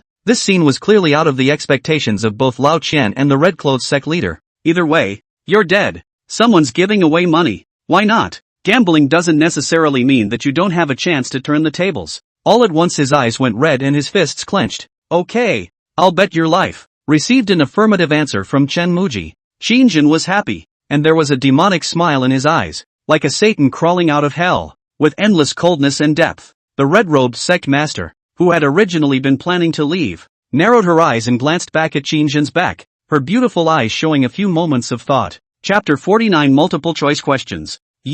What are you going to play? In the next moment, Qin Muji stared at Qin Shang dead in the face, swallowed a mouthful of saliva greedily, and then alertly climbed up from the ground. I'm not going to play with you if it's not good for me. No, it's just a very simple little game. Qin Shang laughed, then looked at the red-robed sect master and the old man next to him. Would it be alright to delay you two for 3 minutes? The cheat shrugged non-committally. 3 minutes is nothing. Anyway, it is clear that Qin Muji cannot pay back the money. Then he owes himself money. Want to get it back becomes a pie in the sky. Sell the body organs can barely return to the capital of 1 or 2 million. From Qin Muji owed 40 million there is a huge rift valley. But if this young man lost 25 points to Qin Muji, that would mean 25 million. Qin Muji could at the very least return $25 million to himself. Although it can't reach the amount of Qin Muji's debt, it can always make up for some of the losses. The red-clothed sect master, on the other hand, had her arms clasped around her chest, her sultry and flirtatious pretty face holding a coldness, and when she saw Qin Shang's action, she still only nodded faintly. It was only those eyes that betrayed her, her watery, wonderful eyes flickering with a few moments of curiosity. Only then did Qin Shang turn his head back to look at Qin Muji. I'm going to give you a question, and if you can answer the correct answer within 3 minutes, I lose. If you can't answer, then I win, and I've made the bet clear. I'm going to bet my life against you. To be more fair to you, I'm going to ask a multiple choice question. Hearing this, Qin Muji rubbed his hands together, a flash of eagerness suddenly appearing on his face. He's a gambler, and he gets excited when it has to do with gambling, especially since he didn't think that the youth in front of him, who looked to be only a little bit in his early 20s, would be able to win against himself. What other topics? Elementary school students? Qin Muji disdained it. The next moment, he licked his lips and said, the game can't be all about you making the rules either. Someone of those two has to be able to guess the answer, and the announcing of the answer can't be out of your hands. That's only fair. Otherwise, if you come up with a random question, something like ask me, your 3D, or some sci-fi title, or your cell phone number or something like that, how am I going to be clear about all this stuff? So there has to be someone else besides you who can also guess the answer to the question you're asking, Qin Shang said with a smile. Yes. He glanced at Lao Qian and the red-clothed sect leader, and immediately afterward, he opened his mouth. If I come up with a question and the two of them can't guess the answer, then it's considered a problem with the question I came up with, and you can have me come up with the question for you again. Of course, if you're the only one who can't guess the answer to a question I've asked, that's your problem. At that time, you will lose your life. Seeing that one sentence did not evoke Qin Muji's fear, but instead made the bastard more and more excited, Qin Shang was then aware that he was not very sick, and did not continue to sell the story. A university chemistry professor was found dead in his lab, and when the police arrived, they found that before he died, the professor had typed a few numbers on his computer with his fingers as a death message.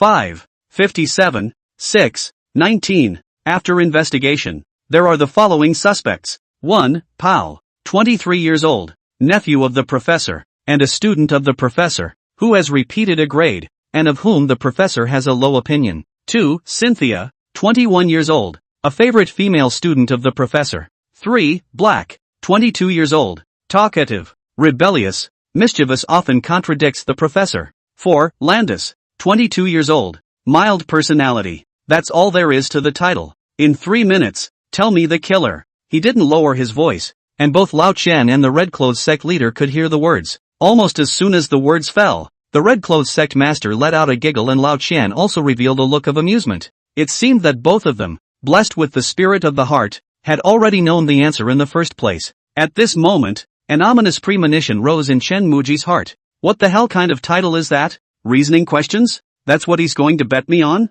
The knot in his throat rolled involuntarily before he asked stiffly. You? Say that again. I didn't hear the names of those suspects just now. Qin Shang sniffed, a contemptuous smile on his lips, and repeated the letters of the 3 English names again word for word. Pal, Cynthia, Black, Landis. After saying this, Qin Shang provocatively glanced at Chen Muji. It's a very simple question. Even if a junior high school student came over, he could probably give me the answer in a minute. You have 3 minutes left. Whether you earn $25 million or lose your life depends on your choice now. You'd better not answer me hastily. After all, it's a matter of life and death. Think it over. Otherwise, after you lose, you won't even have the last chance to turn the tables in your life. And you don't want to be dismantled by a hustler and become an organ donor just like that, do you? Gollum. At this moment, the knots in Chen Muji's throat rolled involuntarily, suddenly tensing up. Rash. He just promised rashly. I thought about it. I'm a person who has been compassionate all my life. I never do anything like stealing chickens and dogs, and I don't seek to kill people for money. I can't do anything like killing people. So if you lose, I'll give your life to the hustler. Oh yeah, actually you owe someone a huge amount of money of more than $40 million. Your life would have been the hustler's. I'm just being kind and giving you a chance to be able to turn the tables. With organ donation, if you're unlucky, you'll probably lose your corneas in the unlikely event that the rich person you're matched with first is blind. Shouldn't die anytime soon though. After all, if you die, you won't be able to use your heart, kidneys, or any other organs. If you're unlucky, the order becomes, donate your corneas first, then your kidneys. Gee, then you might be able to live for a few more days. The heart won't work for more than 20 hours out of the body. So the hustler certainly won't just kill you, but the days after your corneas are removed are probably going to be worse than death for you. And it's definitely not a good feeling to live in a daily hell of fear. Chen Muji was already nervous, and now that he was stimulated by Qin Shang's words, his face became even more livid. What the are you talking about? I'll kill you, believe it or not. Kill you, believe it or not? Shut up. Shut the up. Don't disturb me. I can guess.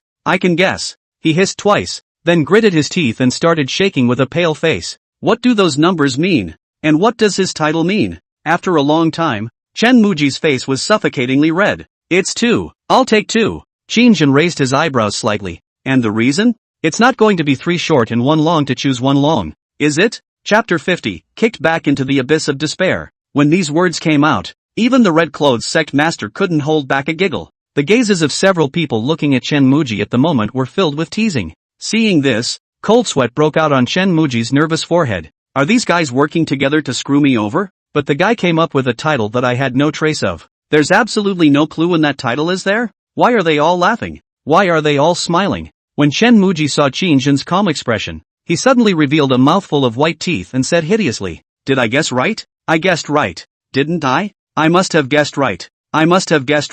That's why you're trying to play some kind of mind games. When these words came out, Qin Shang's face showed sarcasm. Guess? Sorry then. You lose. Boom. Now Chen Muji's heart sank. Wrong? Did I guess wrong? Why? You haven't given any clues at all. This time, Qin Shang did not give him a chance to finish his sentence, so he coldly said, Idiot. Never memorized the periodic table? Never been to middle school? After he finished saying this, he directly turned his head to look at the Red Clothes sect leader and Lao Chen behind him. The red-robed sect master understood, and in order to make Chen Muji lose convincingly, he directly said lightly, The answer is 3. Black. The clues are telling you that the chemistry professor was killed. And naturally those numbers are death messages. According to those numbers, on the periodic table, the corresponding elements are boron, B, lanthanum, La, carbon, C, potassium, and K. Even if you don't know the chemical symbol for the colder element lanthanum, memorizing the first 20 digits of the periodic table, you should be able to deduce a few other letters. Then a quick look at the options will determine that the correct answer is 3. Wow! The moment these words came out, Chen Muji's back chilled with cold sweat, only feeling cold from head to toe. Lost, I really lost. How could I have missed such an obvious clue? I obviously did pretty well in chemistry when I was in school. The next moment, Qin licked his lips and sneered. So wasted without your sister to help you pay your debts? Isn't that money in your favor for such a simple subject that easily earns $25 million? Didn't you think that God's Path players were a group with a great ability to amass wealth? You didn't treasure such an opportunity in front of you, and didn't you earn that money? He didn't hide the sarcasm in his words. The difficulty of the Divine Path game can be much harder than this kind of simple reasoning question. You can't even answer this stuff. How dare you privately presume that the Divine Path game is an opportunity to get rich overnight? People like you thrown into the game are cannon fodder. Do you know why God's Path didn't pick you? Because you are a failure to the game servers. If the world is a giant game, we're all archived. Then you're the same number that got wasted by the Kryptonian players. And you wouldn't even qualify as an NPC. Kill and kill. Your sister was born and died to make money for you to pay off your debts. And you take that for granted? God rode players into the copy that are in the kryptonite. At every turn careless will lose their lives. If not, the timing is right. Around is the norm. Cannot pass the trial copy. Died in the game of the people are countless. Move me all green and sister know-it-all are living examples. In the next moment, Qin finished saying this and crouched down to stare at Chen Muji's deathly white face. You, who can't even do the reasoning questions of a middle school student. What kind of nerve do you have to say that God's Path players are the chosen ones? The group that makes the easiest money. Ha! Doesn't it smell good to move bricks properly? Do you have to dream of getting rich overnight? It's really hard to believe that the hardest person to forget at the end of Grandpa Nyo's life is scum like you. When Qin came up with the question to bet with Chen Muji, he guessed that this guy would inevitably agree. It doesn't make sense for him to say no. Either you get lynched by a hustler and turn into a great organ donor, or you fight for a chance to turn the tide against the wind. Anyone would choose the latter. But Qin was deliberately messing with his mindset. He was certain that this kind of reasoning question, which the reasoning enthusiasts in the elementary school student population could do in minutes, could not be answered by Chen Muji, an adult. Positive example fallacy effect. People focus on information that matches their expectations and ignore intuitive errors that arise from other information. And if you believe in horoscopes, once you accept the settings they give you, you unconsciously amplify your own behaviors that match the horoscope's descriptions. The same rule applies to betting dogs. Why would a gambler lose everything and continue to gamble after losing? Same reasoning. He accepts the psychological expectation that gambling can make one rich overnight. He selectively believes in getting something for nothing, in pie in the sky. So Chen Muji's subconscious mind will feel that he himself is a gambler, a gambling saint, the chosen one among gambling dogs, a star of tomorrow who can turn the tide against the wind sooner or later. The fact that when Qin proposed the concept of gambling, he agreed without thinking was enough to illustrate this point. In the next moment, Chen Muji's defenses were broken by Qin's words, and he violently bounced up from the ground with red eyes. It's not fair. This gamble you've devised is not fair. I'm not betting with you. I'm not betting with you. You just pay me when you lose. But I'm going to play for my life when I lose. I don't. He now realized what he would be facing after this missed opportunity to turn the tide against the wind. The ecstasy brought about by Qin's introduction of the concept of gambling just now dissipated in an instant, and was replaced by a touch of hysterical madness. When the Red Clothes sect leader saw that this matter had drawn to a close, especially after seeing Qin single-handedly bring hope to Chen Muji and then once again push him back into the abyss of despair and fear, his mood was all of a sudden soothed. That's how you deal with a bastard like that. I have to say there was a real thrill of raising an eyebrow when I saw him vocally break his defense. Then we'll go first. Chen Muji frantically got up from the ground, only to be kicked in by the impatient cheat outside the door. He reddened and roared with excitement. No leaving.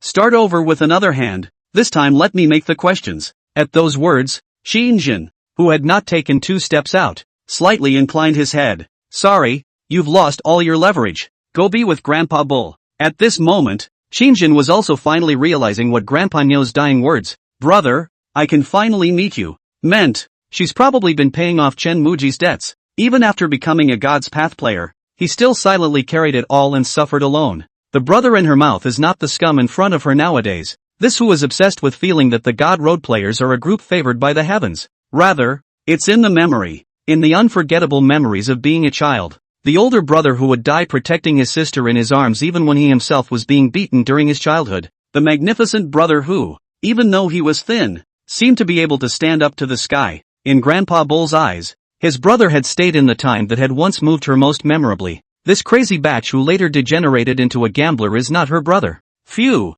Shinjin thought about everything and only felt a tightness in his chest. It was like having something pressed into your throat. Chapter 51, You're not from an island country, are you? He shook his head, dismissing the distractions from his mind. Following the red-robed sect master down the hotel and into the hall, the feeling of annoyance in Shinjin's heart that had blocked the fast boulder still had not receded. The red-clothed sect leader twisted her head to look at him, her wonderful eyes crossing a flash of raised eyebrows. Very clever tactic. I liked the maneuver just now. It was harder than letting him go straight to his death. It's far more enjoyable to make a gambler throw in the towel and lose at the thing he's most obsessed with than to just kill him. I take back that whisper earlier. Well, you're kind of my type. When these words came out, Shinjin did not have the slightest sense of accomplishment from being recognized by a stunningly beautiful woman. There was just a strong sense of unworthiness for Grandpa Bull. As a celebration, have a drink, she spoke in an idle tone, though there was a hint of cunning in her eyes. When you drink, I can attach some more free information about the God's Path players to you.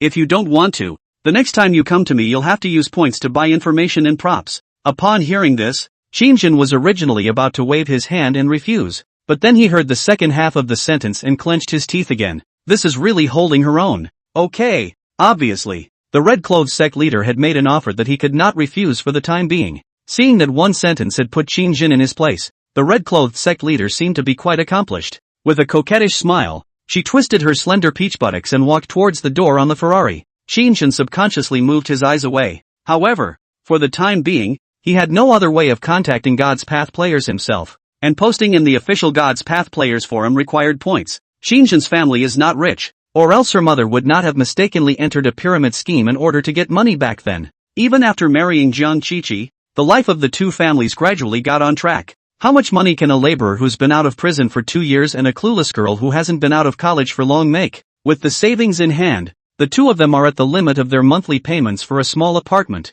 And after Shinjin found out about brain cancer, Jiang Qiqi even sold her house. Shinjin's residence in Jizhou nowadays is still the house rented by Jiang Qiqi. It's a small apartment that the woman rented near the hospital before her business trip to make it easier to take care of herself. It was an old town that was about to be renovated, with poor environmental amenities. No elevator, hiking up to the 5th floor, badly deteriorated wall coverings, and poor soundproofing. Shinjin had been staying there after being discharged from the hospital during this period of time, and was finally able to appreciate how much his wife had given and compromised for him. Whenever he put himself in his wife's shoes, Shinjin's eyes moistened. She really gave so much of herself. The soundproofing of the small apartment was extremely poor, and at night, Shinjin could hear the sound of cannon fire from upstairs. If you concentrate a little, you might be able to hear some of the dialogue lines. Jiang Qiqi had suffered a lot following her. How could she let her down? At least the last hours of your life are all spent finding out what happened to your wife. Before I die, at least let me make sure my wife is alive or dead, Shinjin thought in his heart. And then he saw the Ferrari drive out of the garage and stop at the main entrance of the hotel. The car window lowered, revealing a bright and pretty face that was delicate enough to turn the world upside down. What's on your mind? Get in the car. Handsome. Shinjin wasn't quite used to this woman's vagaries. She's like the middle of June. Sometimes rainy, sometimes sunny. The key is that every time she changes her face this woman is able to do it without a hint of warning, catching people off guard. Shinjin pulled open the door and got on the car. He was not familiar with the capital city and subconsciously asked a question. Where to? The Redemptorist thought with his hands on the steering wheel. Well, go to an old friend's. With those words, the Red Godfather took one foot off the gas and drove out of the parking lot. At the same time, Shinjin seemed to hear miserable hissing and begging for mercy coming from a certain room upstairs in the hotel. He narrowed his eyes, then closed the window. Some people, not enough to die for. Just let him live in the time that Grandpa Bull remembers as the best kind of time. Chen Muji, you get on the road earlier. Go to accompany Grandpa Nyo earlier, so that the little girl is not lonely alone on the road to the Yellow Springs. Next, after a 10-minute drive, Shinjin finished digesting his emotions. All along this journey, the red-clothed sect leader always had a light smile on her face and hummed a light-hearted song on her lips. It did look like it was in a good mood. Red-clothed sect leader, how much would it cost if I wanted to buy information from you? He did not refuse to continue contact with the red-clothed cleric with this purpose in mind.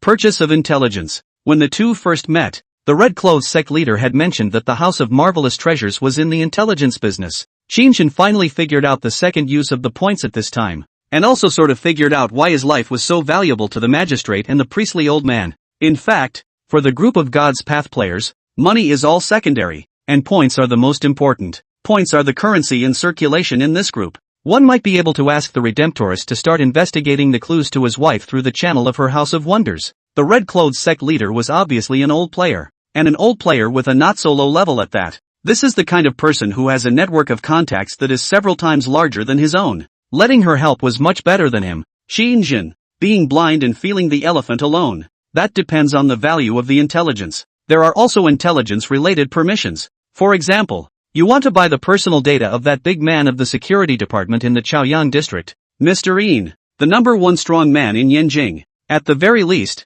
they all cost 100 points, and perhaps they're not comprehensive. Of course this is normal. After all, the personal information of official players is well protected, and those who are able to become official players have passed through layers of selection. Plus the higher-ranked God's Path players have the ability to shield their network of connections. A high-level hypnotist, for example, can completely hypnotize everyone around them and make them simply forget that such a number one person as themselves exists. At that time, it would really be difficult to investigate information related to this reality identity. When these words came out, Qin Shang froze. Why would you want to shield yourself from your network? The red-robed godmother glanced at him with a flirtatious glance. Don't you have anything in mind? There will always be deceit and killing in the divine path. And sometimes entering a copy with a different identity within means becoming in a relationship with others whose positions are swordfighting and soldiering. Even if both sides come out alive, there may be some degree of conflict in the game because of their positions. Do you think if you meet a careful guy, if he suffers a loss in the game, he will wait for an opportunity to retaliate when he gets out of the game?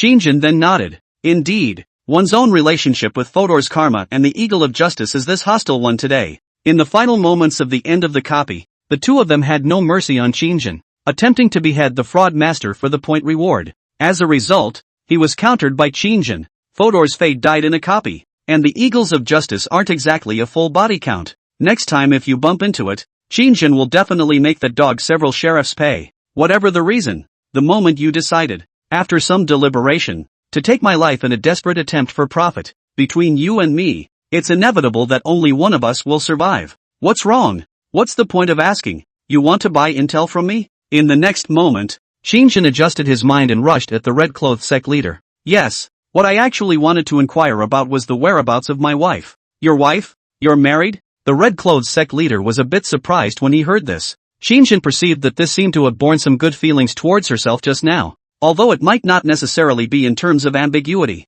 it just survives only in amazement and admiration for a young man of great contrasts. Still, Qin Shang did not want to hide the fact that he was married. Well, I'm married. The atmosphere in the car froze a bit. Just now vaguely seems to be some charming flavor is also gone. A few moments later the red-clothed godfather smiled and said, "Why don't you go to my house tonight? For convenience?" What? When these words came out, Qin Shang's expression stiffened. What kind of a ing tiger and wolf word is that? Why does this convenience sound so immodest to you? I think you're setting off whips, aren't you? Qin Shang's hardened features were all slightly distorted. Inexplicably, why does this get more excited when she hears I'm married? Grandpa Kaoka's maid seduces strong mom is also a member of Marlborough House. In the session within the replica, this little ninny has not been able to speak out of turn. And the Redemptorist is the boss of the House of Wonders again. In that case, your entire marble house isn't from the island, is it? Chapter 52, Why am I wanted? Ahem. Red Clothes sect leader. May I ask how many points I need to pay if I want to investigate my wife's whereabouts with the power of the House of Marvelous Treasures?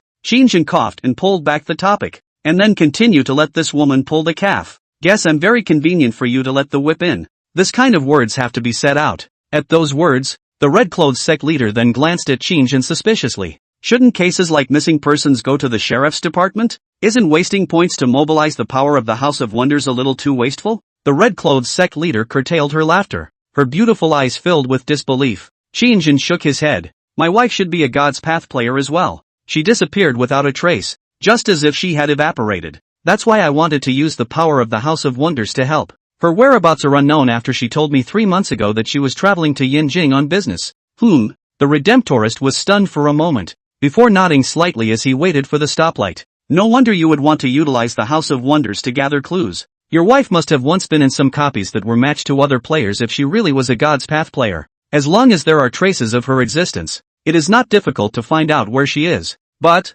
towards the end of his words, a touch of sympathy passed through the red-clothed sect leader's eyes. I suggest you better prepare for the worst, because I've never heard of any player being able to enter a copy for up to 90 days without ever returning. You'd better make a mental prediction that, in all likelihood, your wife has. Well, you know. When these words came out, Xinjian's face sank for a moment. Of course he knew what the red-clothed sect leader meant. It was nothing more than a suspicion that Zhang Qiqi was no longer alive. But Xinjian still gritted his teeth and said, I'm aware of that, but I believe my wife should still be alive. She may have been threatened by some kind of outside source, so she had to hide and not contact me, because she left me a message before she disappeared, saying she was safe and sound, and that we'd have a chance to see each other in the future. Hearing this, the red-clothed sect leader didn't splash cold water anymore and nodded. Do you know your wife's divine path ID? Without that it would be too hard to try and target a player. And occupation. Do you have a clue? Xinjian thought about it. The game ID is likely to be Mother of Mercy guards the center line,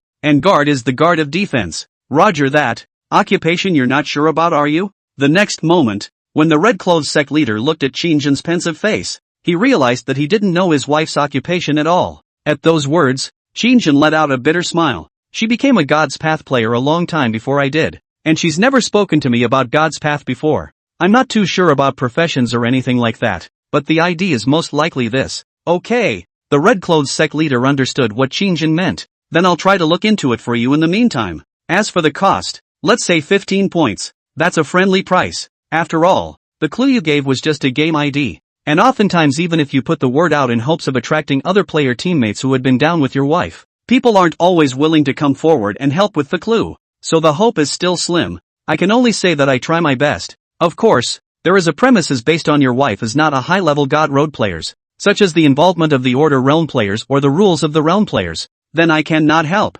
I understand. Just do your best. Thanks a lot. Xinjian received a reply and breathed a slight sigh of relief. In fact, the red-clothed sect leader could say this, but instead, he was being honest with himself. At least they didn't mean to trap him. 15 points stood at Xinjian's current level as an astronomical sum, but to the other red-clothed sect leader, 15 points for 15 million might be a completely insignificant number. There is no reason for her to screw herself out of money. And even this kind of headless-like investigation with only a single ID lead is going to take a lot of effort. Non-relative. Transpose yourself if you are the red-clothes godfather. Even the most likely choice is to refuse to accept the request. Oh yeah, is your wife an official player? In fact, you can also get in touch with the official players. Perhaps they can provide some clues from their side as well. The next moment, the red-clothes sect leader kindly made a suggestion. Who knew that when these words came out, Xinjian's face was swish and gloomy. Official players? If they knew the identity of my fraud master role card, I'm afraid they'd have to rush up and dismantle me at the first opportunity,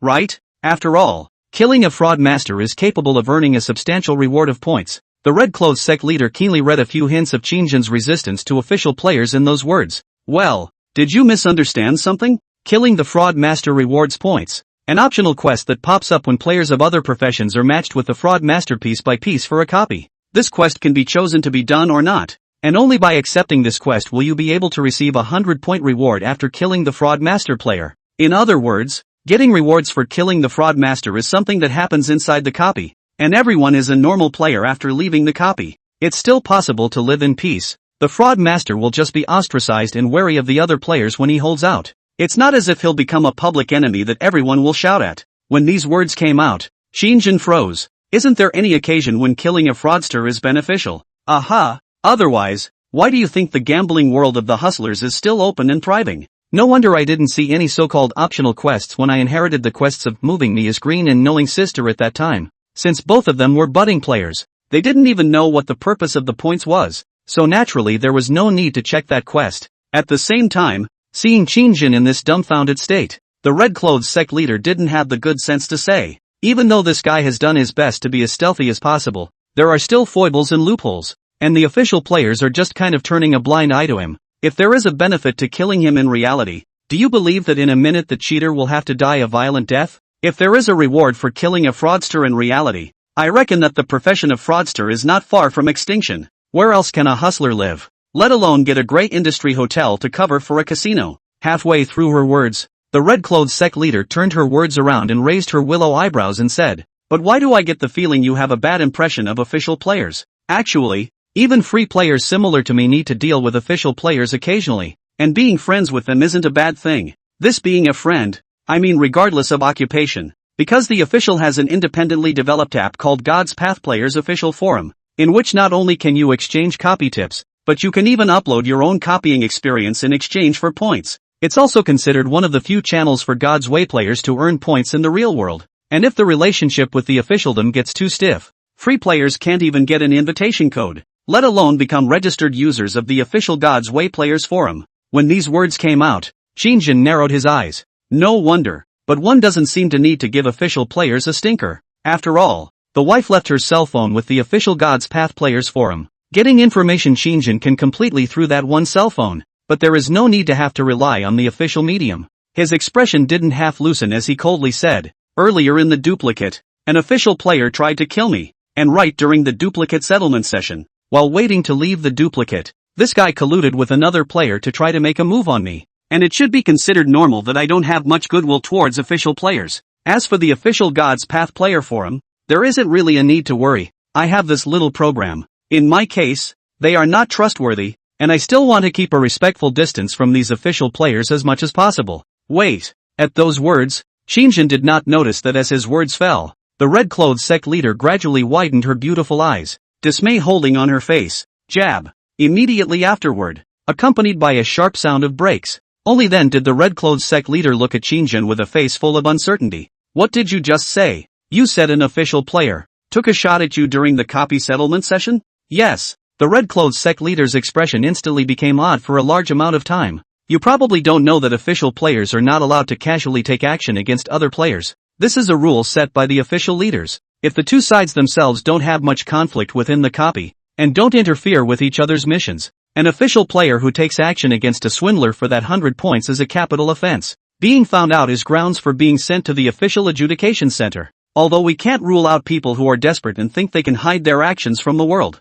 But now that you've made it out of the copy alive, then the other party will probably throw in the towel. If you run to the sheriff's department and provide a report, just prove that that player and you have appeared in the same copy. Then he will be officially investigated. But where evidence is established, it's attempted murder. And in reality it would be taken to court." At those words, Qin's expression crossed with a touch of dismay. In that case, the Eagle of Justice would have taken a shot at himself at the time, completely out of desperation, holding on to the idea that it's all or nothing? No, he's betting on probability, because he was a new player and was in the particular profession of scammer. Therefore, the Eagle of Justice dared to be certain that Qin was not aware of the fact that God's Path players who were dependent on the crown would be punished extraordinarily severely if they struck out recklessly against other players. That bastard, I was so close to dying. Qin suddenly grinned a mouthful of white teeth as he thought of this. Is there a penalty for being reported? Phew, that puts it this way. Here's your chance to raise your own eyebrows. No wonder the Eagle of Justice had such fear in his eyes when he finally left the second compartment.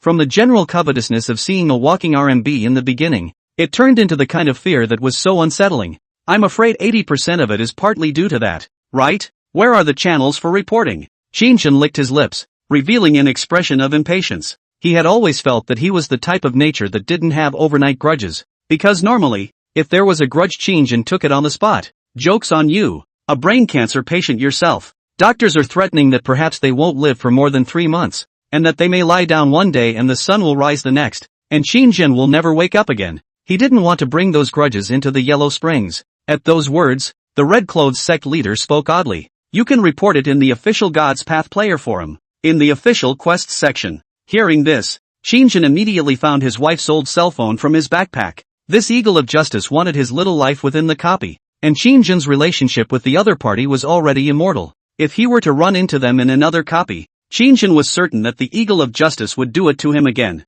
Before departing for Yanjing, Qin had fully charged his wife's cell phone in advance, which contained the Divine Path Players official forum. As expected, the next moment Qin found the report function in the official tasks section. As the red-robed sect leader eyed Qin's expression of hideous dissimilarity, it was clear in his heart. Youth 80% must be unable to swallow this breath. Just now see Chen Muzi upset. Qin can be in order to give Grandpino out of a mouthful of bad breath. Play a hand to push people again into the abyss of despair of the bet. It was no surprise that he would now act this way in the face of the culprit who had almost taken his own life, but just opened the official missions section. Instead, Qin Shang's attention was drawn to a top wanted quest. Immediately afterward, his expression suddenly changed wildly. What the hell? Why did I become a wanted player? What? Hearing this, the red-clothed godmother who was driving next to her raised a willow eyebrow, didn't hold back a sideways glance at him. The red lips twitched. This kid was quite the troublemaker. A newbie who had just become a fraud master had turned into an officially wanted God's Path player in the blink of an eye? Chapter 53, Turning Black into White. That's right. Qin Shang had just opened the official missions board before he was surprised to find that in the official missions section, there's an extraordinarily eye-catching red letter on red hot search. The heat is unparalleled, and the number of hits has even broken 1,000. The title is, A Fraud Master Player Killed 4 of His Fellow Players in a Multiplayer Copy in Order to Kill for Treasure, resulting in the total annihilation of all players except me. Wanted player Fraud Master licking cockroaches Jade feet violently, rewarded 15 points. The moment he saw this news, Qin Shang had the illusion of being in a trance. It's like opening a news browser and seeing shock and quick look. The line of red lettering with a red background was particularly eye-catching, especially since the shocking body headline was followed by his own name. Who's wanted? Me? I'm on the official mission wanted list? For a moment, Qin Shang was in a bit of disbelief. I'm a little Karami who just became a God's Path player and I haven't even scratched the surface of this group. What virtue and ability could make it onto the wanted list of the God's Path players official forum? He took a deep breath and poked at the thread as he pressed down the complex thoughts inside. After a long time, after reading the posting, Qin Shang's face had long been completely gloomy as water. Even the red-robed sect leader who had been driving next to him was able to intuitively feel the flash of monstrous anger and killing intent that the youth had suppressed in his chest. Eagle of Justice. It was still a huge mistake not to use the boss to get you killed in the carriage in the second round of the session at that time. Qin Shang's expression changed back and forth in a cloudy manner, finally revealing a mouthful of eerie white teeth as he coldly said, there wasn't much information in the posting. It was standing in the tone of a sheriff player recounting what he had experienced in going down to the multiplayer copy of Death Train after he was matched to it. However, Eagle of Justice blamed Qin Shang for the deaths of several players. Akira Beauty moved me all be green and green riverside grass, also known as the accomplice's handsome to the point of being chopped duo, died at the hands of the Godslayer in the first round of the session. However, the Eagle of Justice completely reversed black and white and blamed Qin Shang for all of this, threatening a player called Fierce Licking Cockroach Jade Feet,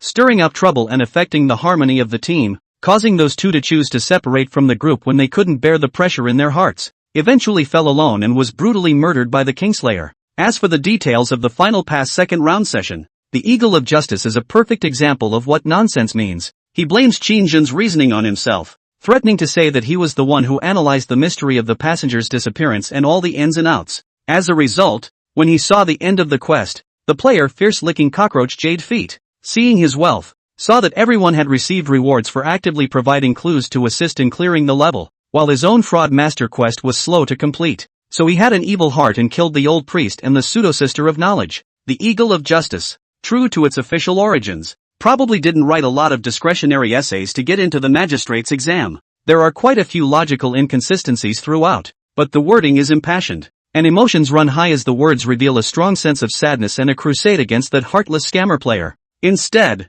one subconsciously forgets the logical problems involved. The posting is hot, with new comments refreshing at the bottom almost every minute. What a handful of woe is me, splashing dirty water on his own head. Milk-white Yukiko, there's actually such a thing? Killing people for treasure. Actually killing official people? One heart only wants to die. This kind of thing is quite common, but in order to kill and seize the treasure, the front foot people have just brought you through the game copy, the back foot to kill each other. Is not it a little too unkind to speak of martial arts a little bit? Cola with ice, heartless. Simply heartless. But this player called Fiercely Licking Cockroach Jade Feet looked like he had kicked the bucket. Originally thought that killing everyone would be foolproof, and that he could covet all of everyone's pass rewards, and return to reality all by himself, but he didn't expect that this official player had survived by chance. Never stay up late again. This post is a bit of a problem.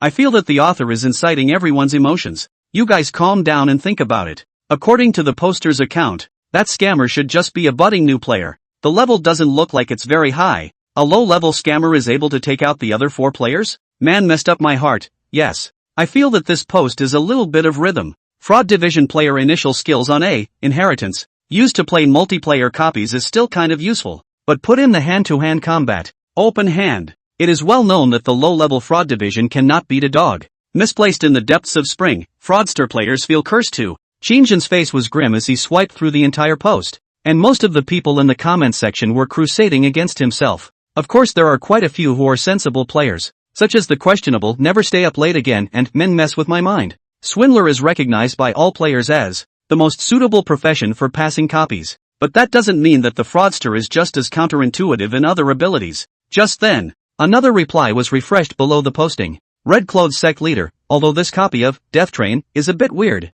Because of the contamination it is turned into an A-rank copy for normal players and an S-rank copy for Swindle Master players. It is a Order-keeping realm copy when all is said and done. Guardian Order realm copy can enter it naturally as the Guardian Order realm players. Guardian Order realm. 1-3 level. Players above this level will be matched to the Order realm copy. That is to say, the fraudulent master in the poster's mouth is braced but a level 3 player. She didn't go overboard with explaining anything else. Veteran players knew what they were talking about. As expected. As this post from the Red Clothes Sect Leader was sent out, many questionable posts also emerged from the bottom in a clear stream, questioning the intent of the poster. The scammer profession enters the Order realm with a total of 3 skills before level 4. Inheritance, fraudulent death, transaction. Which of these 3 skills is used for combat? A profession under the Order realm, known to be incapable of fighting, was able to take on 5 people in a copy? Qin Shang naturally also saw this posting, and after a slight stare, a touch of gratitude was added to his eyes.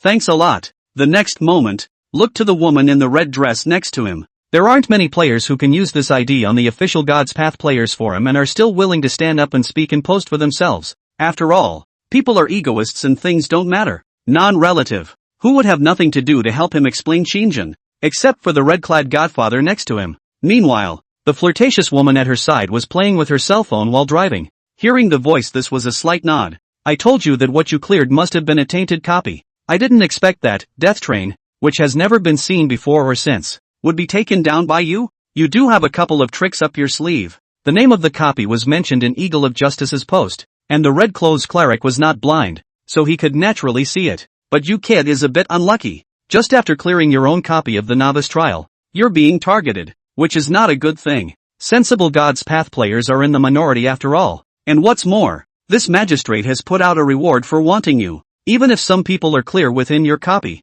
odds are you haven't harmed another player and were wrongly accused. There's also a good chance that that part will choose to hunt you, a budding player, for the 15 points he's offering as a bounty. Chapter 54, Forum Earthquake. In reality, how dare they just kill people? At those words, Qin Shang's eyes widened. The Redemptorist shook his head. That's certainly not possible, but for God's Path players, there are too many means to get someone killed without God realizing it. There's nothing official that can be done about that. Doesn't that make God's Path players a high crime rate group? The officials can't even do anything about them. At those words, the Red Clothes Sect Leader shook his head once again. Not really. Divine Path players of level 2 or higher will unlock a new panel attribute called Prestige. You can think of it as reputation points for playing the game. Killing innocents, or hunting God's Path players or ordinary people in reality, will result in the deduction of Prestige. The exact number of deductions depends on the impact. For example, if I kill you for a 15-point reward, the odds are that I'll deduct nearly half of my reputation in one breath. It's obviously not cost-effective when it comes to the eyes of a player of my level, and if the reputation is too low, you will be wanted by the Divine Path. Note that this being wanted by the Divine Path isn't as childish as posting a thread to the official Divine Path player forums like that magistrate did. Wanted? God's Way still wants players? Qin Shang was stunned. In the next moment, the Red Robe Sect Master's tone suddenly became serious as he explained. Being wanted by the Divine Path is a serious matter. It's worldwide, and the rewards are extraordinarily generous. Regardless of any level of God's Path players will be moved and God's Path will publicize your coordinates. And even God's Path players around the world can hunt you. And hunting a wanted player at a time like this doesn't deduct reputation, so high-level players can strike as well. At that point, the player has basically come to a situation of certain death, as the location information is publicized. And no matter where you hide at the ends of the earth, anywhere, you will be exposed by the Divine Path. Character cards are non-transferable and non-giftable, so you'll have to flee to the ends of the earth with your character card. It's impossible that this wanted player will throw his character card away in order to flee. Discarding it doesn't mean it's not your character card. When the time for the copy is up, it will still be teleported inside the copy by the Divine Path. And realistically, discarding your character card is the same as giving up the last vestiges of resistance. Wouldn't it only hasten your own death? Qin Shang sniffed. silently digesting the amount of information brought by the red-clothes sect leader's words. The existence of the attribute panel reputation is quite reasonable. After all, the Divine Path players were sort of a group of exalted who were wandering on the fringes of official control. If such a group of people cannot be officially regulated, and if there is no other standard of punishment, then it is almost inevitable that they will fall into crime and be stimulated by profit to the extremes of criminality. A level 1 God's Path player doesn't see too significant of an increase in their abilities, regardless of their profession. Throw in real-life powers, and most of them are pretty chicken ******. 2. For example, so far, Qin Shang has seen a few level 1 player skills that are a bit of a mouthful. Inheritance, healing, deciphering, etc. etc. Call it awesome? It's pretty awesome. If you say it's pulling down, it's really not that great. These skills can't be said to be useless in reality, but they certainly aren't very useful. Even if a player has an inflated self-confidence and wants to go out of their way to do something bad, they don't have that ability. The mechanism of prestige exists for a reason. It's really more like it's used to protect the average person. At that thought, Qin Shang pursed her lips and nodded. So, you're saying that even if someone is coveting those 15 points for the terms of the magistrate's bounty, the greatest likelihood is that it's a low-level player. High-level players don't see this point. To them, killing me to get 15 points is rather a matter of losing more than gaining. Nice. The red-robed sect leader's cicatrices lightly nodded, gratifyingly sighing darkly that the children were teachable. If players of the same rank kill each other, roughly 15 points of reputation will be deducted, with a full reputation value of 100, and no one will be wanted on the Divine Path until it's below 50. So the ones who would be desperate enough to kill you are basically the same level as you. But level 1 hasn't unlocked the prestige panel yet. If it's one level higher, the deduction for prestige doubles. In other words, level 1 players have nothing to lose by killing you. After all, they haven't unlocked the prestige value yet. If a level 2 player kills you, 30 points of prestige will be deducted, which isn't too bad. And if a level 3 player comes to kill you, 60 points of prestige will be deducted. In other words, if a level 3 player comes to kill you, he'll be wanted by the entire server of God's Way. You don't have to worry too much. That post from that enemy of yours will at most incite some level 1 and 2 order-keeping realm low-level God's Path players. Being wanted server-wide seems like a horrible thing to do.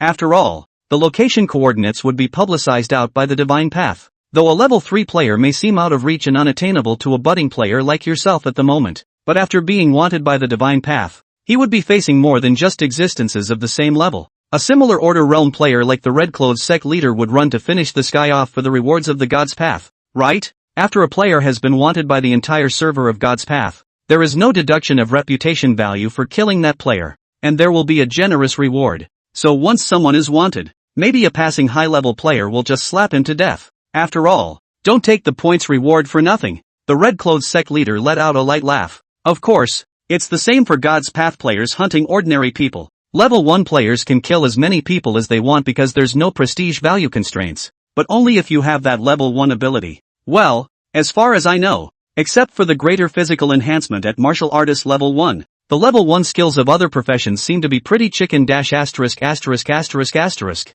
including the Hypnotist level 1 skill, where hypnosis is just a few seconds. A few seconds won't be enough to kill someone. Well, maybe you have to be careful not to get killed back by a normal person. Qin Shang nodded, sort of figuring out the mechanism of prestige. In that case, if you get the Eagle of Justice killed when you're level 2, you'll also have your reputation value deducted. But the Eagle of Justice is obviously not very high in rank either. When he left the death train, the settlement session, he and the priestly old man had explained each other's levels to each other. Level 1 peak experience value martial artist. Everyone only has one skill, and I have the tainted red dress and fallen crossprops, so it doesn't necessarily mean I can't help the Eagle of Justice. Thinking of this, Qin Shang suddenly that asked, so if a level 2 player takes out a level 3 player, will the prestige value be deducted as well? It will, but the deductions are few and far between. The red-robed sect leader was somewhat surprised that Qin Shang would actually ask a rhetorical question so quickly. He glanced at Qin Shang in dismay, and then, immediately afterward, thinking about the source of his current wanted status, he figured out why he had asked this question. This kid, actually in his mind, is still thinking about revenge. Such a thing. If it's a low-level counter killing a high level, the deduction of reputation will be very, very little. By the time you're level 2, if he's level 3, you'll probably only be deducting 7-8 points of reputation value if you kill that posting magistrate, so you don't have to worry too much about that. Aha! Qin Shang nodded. Then I can take my revenge. Immediately afterward, the red-robed sect leader added in a leisurely tone. At the beginning of every month there will be prestige issued. There are generally two channels to obtain prestige, either performing well in a multiplayer copy and being rewarded with prestige value by the Divine Path, or killing fallen players who are wanted by the Divine Path servers, or waiting until the beginning of every month when the Divine Path automatically issues prestige value. It's about 10 to 20 points. This is not fixed because it has to be based on your performance in reality. For example, if a player of the physician profession has utilized the skill, healing, to help ordinary people in reality, then by the following month, that player will also be rewarded with a rather high amount of prestige value. Qin stared blankly, not realizing that it was possible to accumulate prestige in this manner. You can get reputation points for that? Seemingly reading the surprise in Qin's heart, the red-clothed sect leader said with a smile, the essence of prestige is, in itself, the degree to which others recognize you, and a high-level player bullying a low-level player is bullying, so it's deducted more. A low-level player killing a high-level player in return is considered courageous, so naturally, no or fewer deductions are made. It's the same when God's Path players face ordinary people. Using their abilities to bully ordinary people naturally results in more deductions. After all, it lowers the sense of approval from the onlookers, and vice versa, and the same goes for helping others. If a high-level player kills an ordinary person, it's likely that they'll be directly deducted from their reputation. You should also be able to sense that the reputation value's punishment mechanism is harsh, especially the limitations for high-level players. Qin nodded. He was not a little cutie. The red-clothed sect leader explained so clearly that he naturally understood it himself. This mechanism is also considered a protection mechanism. A protection mechanism to check the strong bullying the weak and bullying the weak players. The red-robed godmother took out a pack of cigarettes from the car's armrest box, and then took out one clamped on her sexy lips, her shell teeth lightly biting the cigarette butt, but there was no stance to light it. But you'll have to be careful the next time you enter a copy. This God's Path player's official forums posting about you being wanted basically won't cause much of an impact in reality. High-level players will be wary of deducting their reputation value, and low-level players won't necessarily be able to find you. Even if we find you, there's no foolproof way to take you out. But if it's a multiplayer copy, in case your Divine Path ID is exposed, then you'll probably run into danger. After all, there's a reward for killing the fraud master within the replica,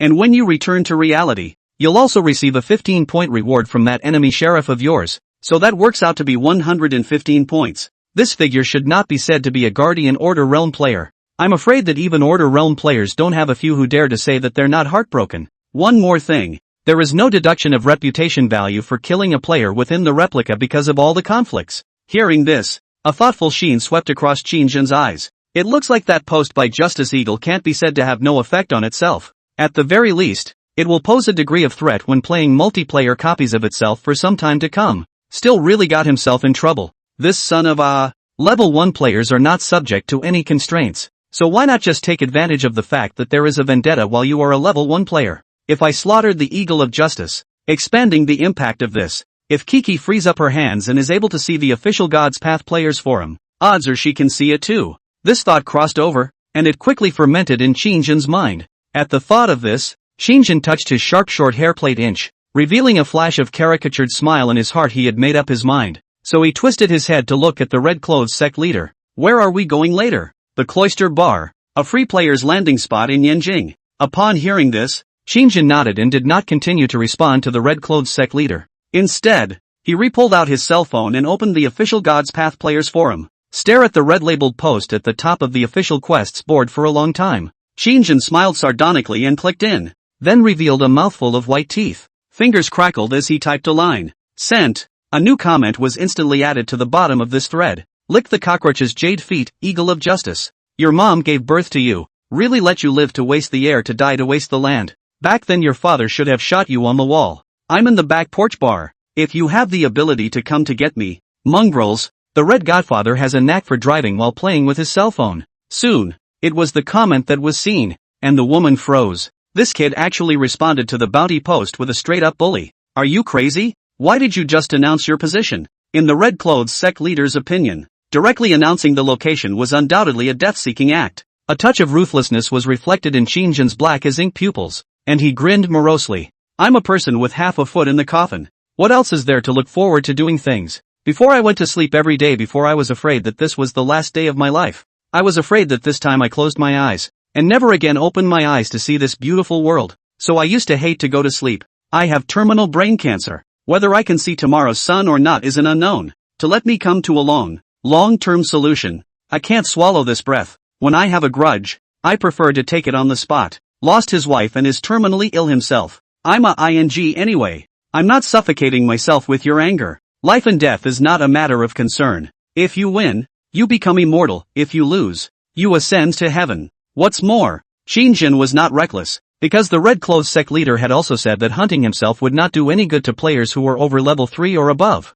Instead, it was a death-seeking act. In other words, at the highest, a level 2 player would come to trouble him. Qin. It's not as if one doesn't have a chance of winning the fight back, is it? What's more, expanding the impact of this, there's no telling where in the world the news could reach Kiki's ears. Qin Shang may not be able to free up her hands or have a chance to look at the official God's Way players forum. That didn't mean she wouldn't hear about it from others if she went into a copy and came into contact with other players. A level 2 God's Path player only has 2 skills to hold up. Even if the Eagle of Justice had some sort of accomplice, Qin did not feel that it was necessarily impossible to kill the other party back if he had the intention to do so. As for props, one had the cursed red dress which was immune to physical attacks for 5 seconds. Even if the magistrate's Eagle of Justice gloves were as powerful as they were, 5 seconds of physical immunity is also enough for Qin to draw out a hand to kill him. Half an hour later, Qin sent out this reply posting which stirred up 1,000 waves with a single stone, causing a chain reaction as if it were a chain reaction. There are many more posts in the casual communication area of the official God's Way player forum,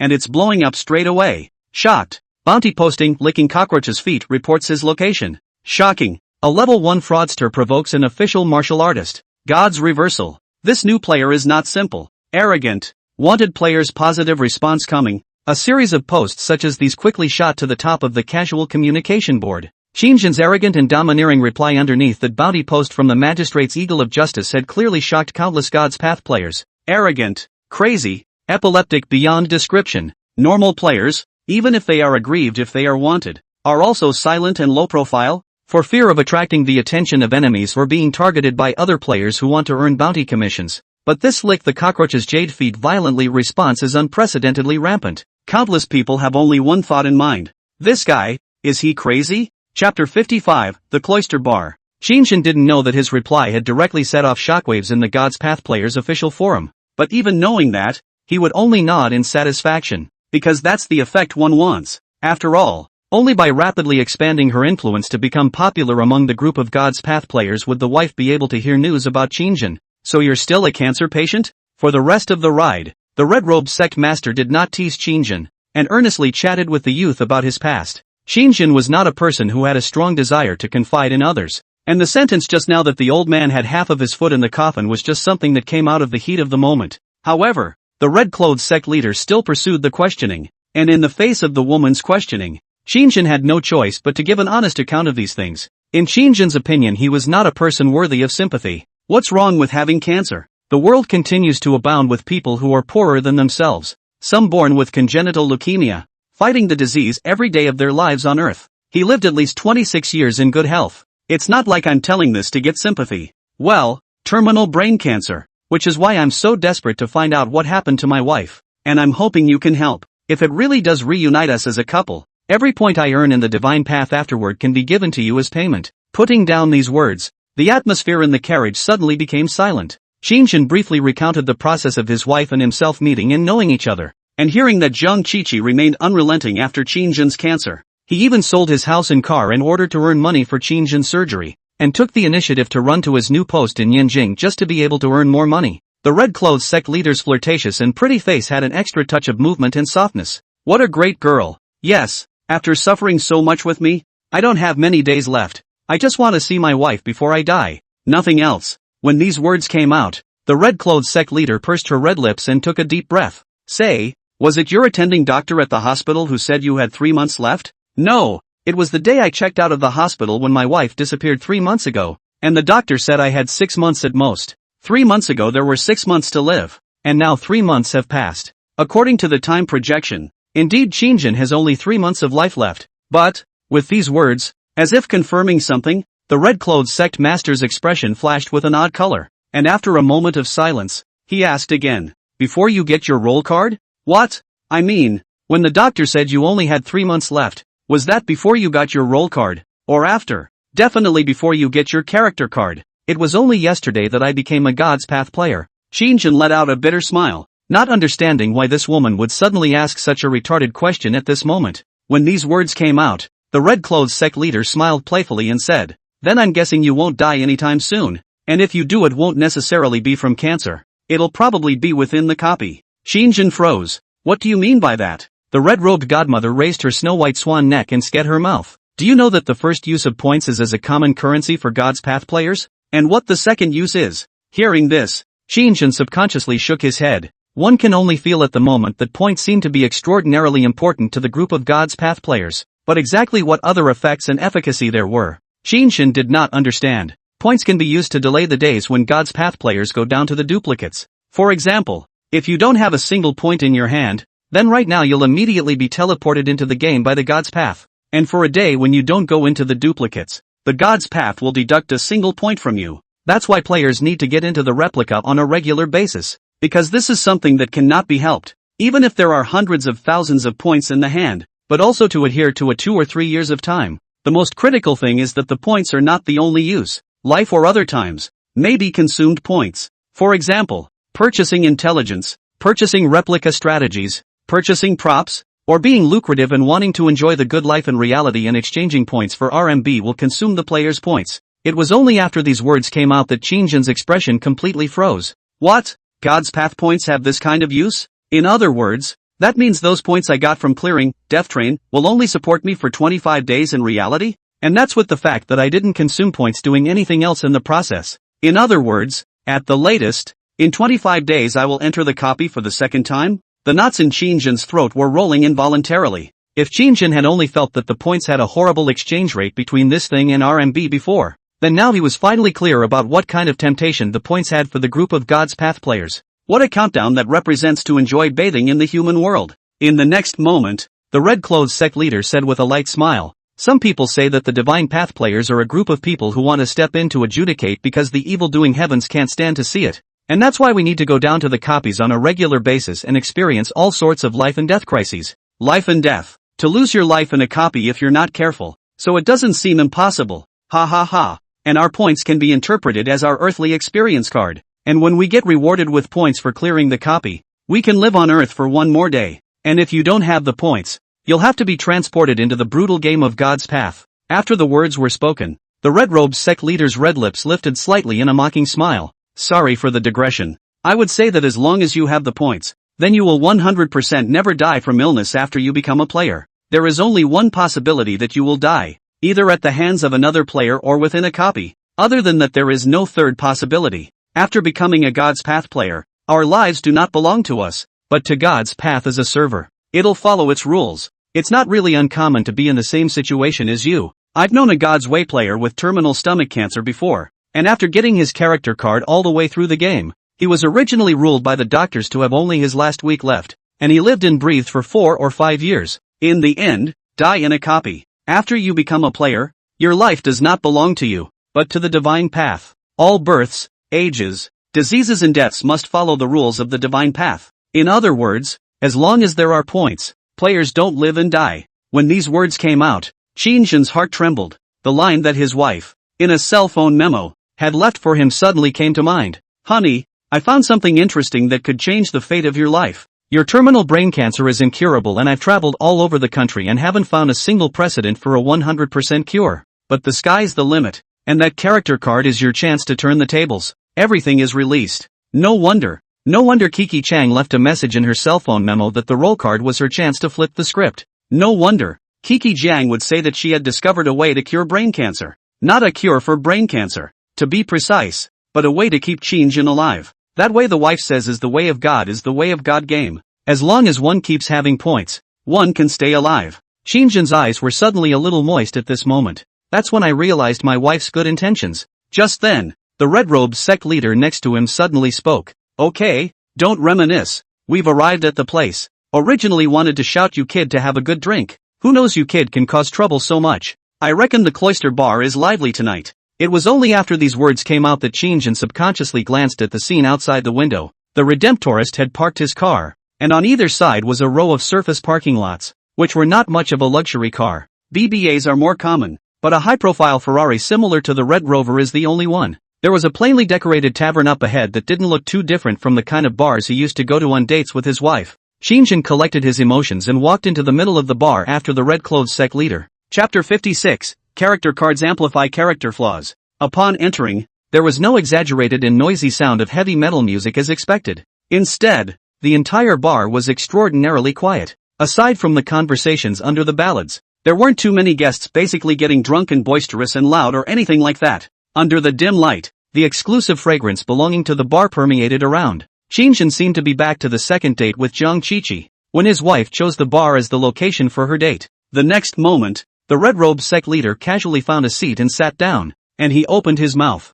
This is considered to be a relatively large gathering place for free players in Yanjing. Not only do players from the order-keeping realm like to come here, but some players from the order realm also often come over here to drink. Of course, in this place there is no distinction between official and free players, and the relationship between official and free players is not so raw. Just because the first official player you ran into wasn't a thing doesn't mean all official players are no good. The vast majority of the time, official players are still more reliable and considered trustworthy partners. After saying this, the woman slowly got up and twisted her slender waist towards the bar. "I'll order." Qin gave an "oh." Just as he sat down, a silhouette appeared behind him and smiled at himself. "Your friend looks familiar. Is this your first time here?" "It's the first time I've seen the Red Ruler alone with a member of the opposite sex. And you're a member of the House of Wonders as well? Or are you the face head she raised?" TSK, TSK, TSK. I didn't think that our red-clothes sect leader would like this one. At those words, Qin's body stiffened.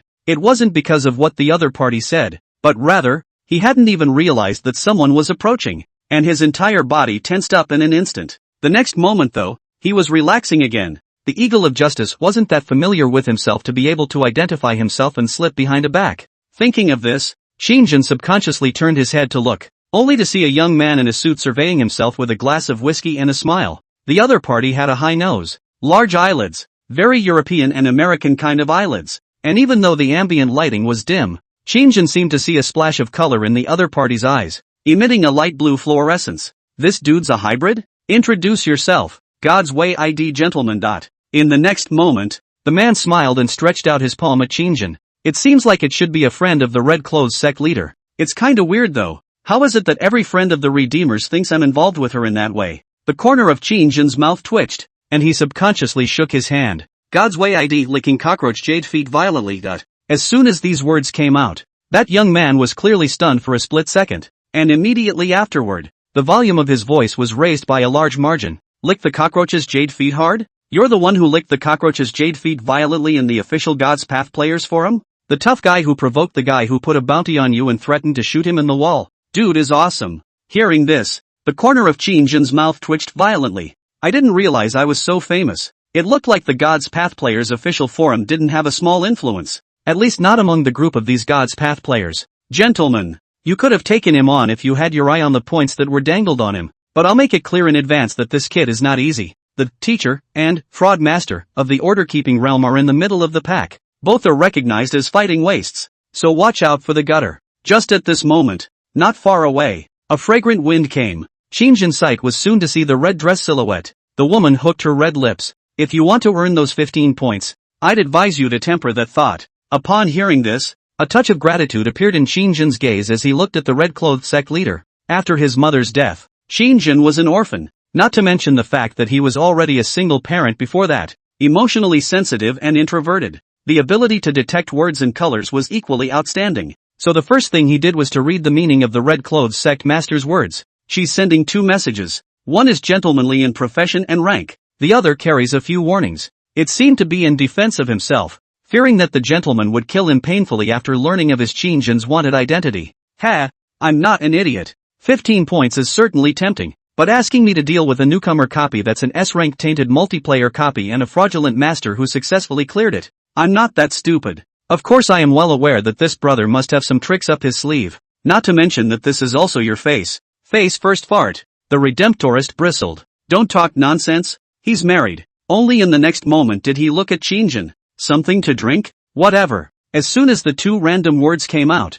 the red-clothed sect leader's willow eyebrows suddenly turned upside down. "There's no casual here, so just get out." "What?" Her sudden display of aura caused Qin to freeze. What the hell? What's she so mad about? The woman displayed an appalling aura for a moment, causing him to be a little unable to figure her out for a moment. How is the Redemptorist like a ticking time bomb? Is this woman on gunpowder? 1 minute she's like a spring breeze and peaceful, and the next no one is messing with her, and suddenly she's blowing up. Qin he swallowed a mouthful of saliva violently before he said with a dry smile immediately afterward. Well, the beer then. How old are you to be drinking beer? I'll decide for you if you can't decide for yourself. I'll get 2 bottles of whiskey. Qin Gotham. I don't give advice you resent me saying random. I give advice and you don't take it. Well. The red-robed godmother was twisting her slender waist again and walked towards the bar again. Qin still stayed in the pussy's aura that had just been revealed in a moment for a long time without returning to her senses. No, who messed with her? I didn't say a damn thing. Why is she suddenly losing her temper?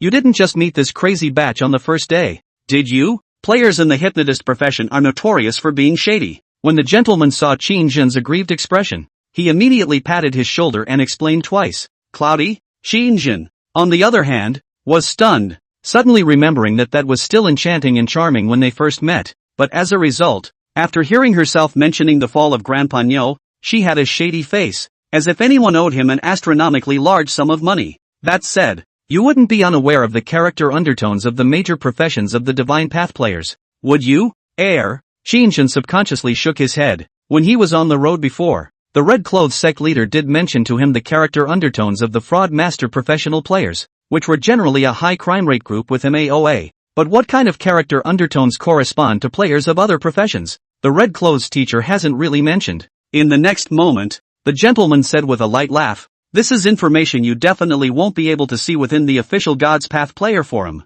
The teacher and priest professions are 2 of the most sedate professions, and most people don't suffer from any character undertones. Fraudsters tend toward paranoia plus materialism, and people in the hypnotist profession are crazy batches. Because over time as you level up you'll be affected by the character cards and continue to expand your character flaws, so you'll become cloudy, similar to the kind of red-clothes cleric, and basically not very different from split personality disorder. The players of the martial artist profession, on the other hand, are recognized as brainless. After all, it is recognized as the profession with the strongest combat power, and it doesn't have too much of an impact at low levels, but by the time they level up, most of the martial artists will become one-dimensional. A simpler way to summarize it in one sentence would be, strong, traded IQ for IQ. Ha. The gentleman's large European eyes broke into a grin and a playful smile. But when it comes to combat power, a high-ranking martial artist player can almost single-handedly take on players of the same rank from all professions combined without the use of props. So despite being the target of group ridicule,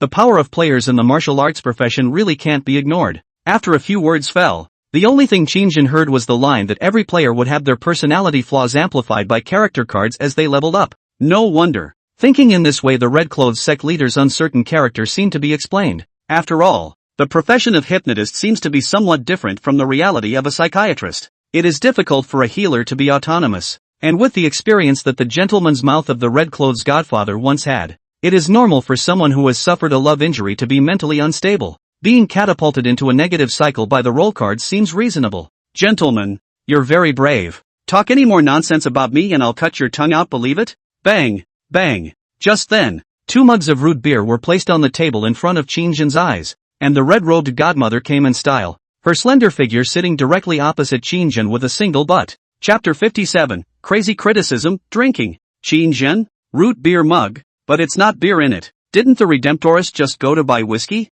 Nima, whiskey in a root beer mug? His eyes widened. These 2 1-liter mugs of root beer are filled with whiskey? Qin immediately subconsciously glanced down at his stomach, secretly estimating in his mind how long he would have to vomit if he poured it all in later. On the contrary, the gentleman doesn't seem to be afraid of the Red Raider either. Obviously, he was only a teacher, professional player of the order-keeping realm, but the red-clothes sect leader who was facing the order realm still said with a smile on his face, "Sect leader, what I said is the truth. It's not like it's a fabrication or a holoclaim. It's a bit unreasonable of you to cut out my tongue. And women don't move to put words like hurting others on their lips. It's not elegant." After saying this, the gentleman came over. But then again, I'm also about to enter my own copy tomorrow. Does the Godfather have any recommended copy cheats? Send me a few for free. The red-clothes sect leader instantly scraped him lightly. Level 2 copies of the G-Teacher profession are basically multiplayer copies. Just follow the mix. Unless you're unlucky enough to run into a tainted copy or a multiplayer copy with a scammer.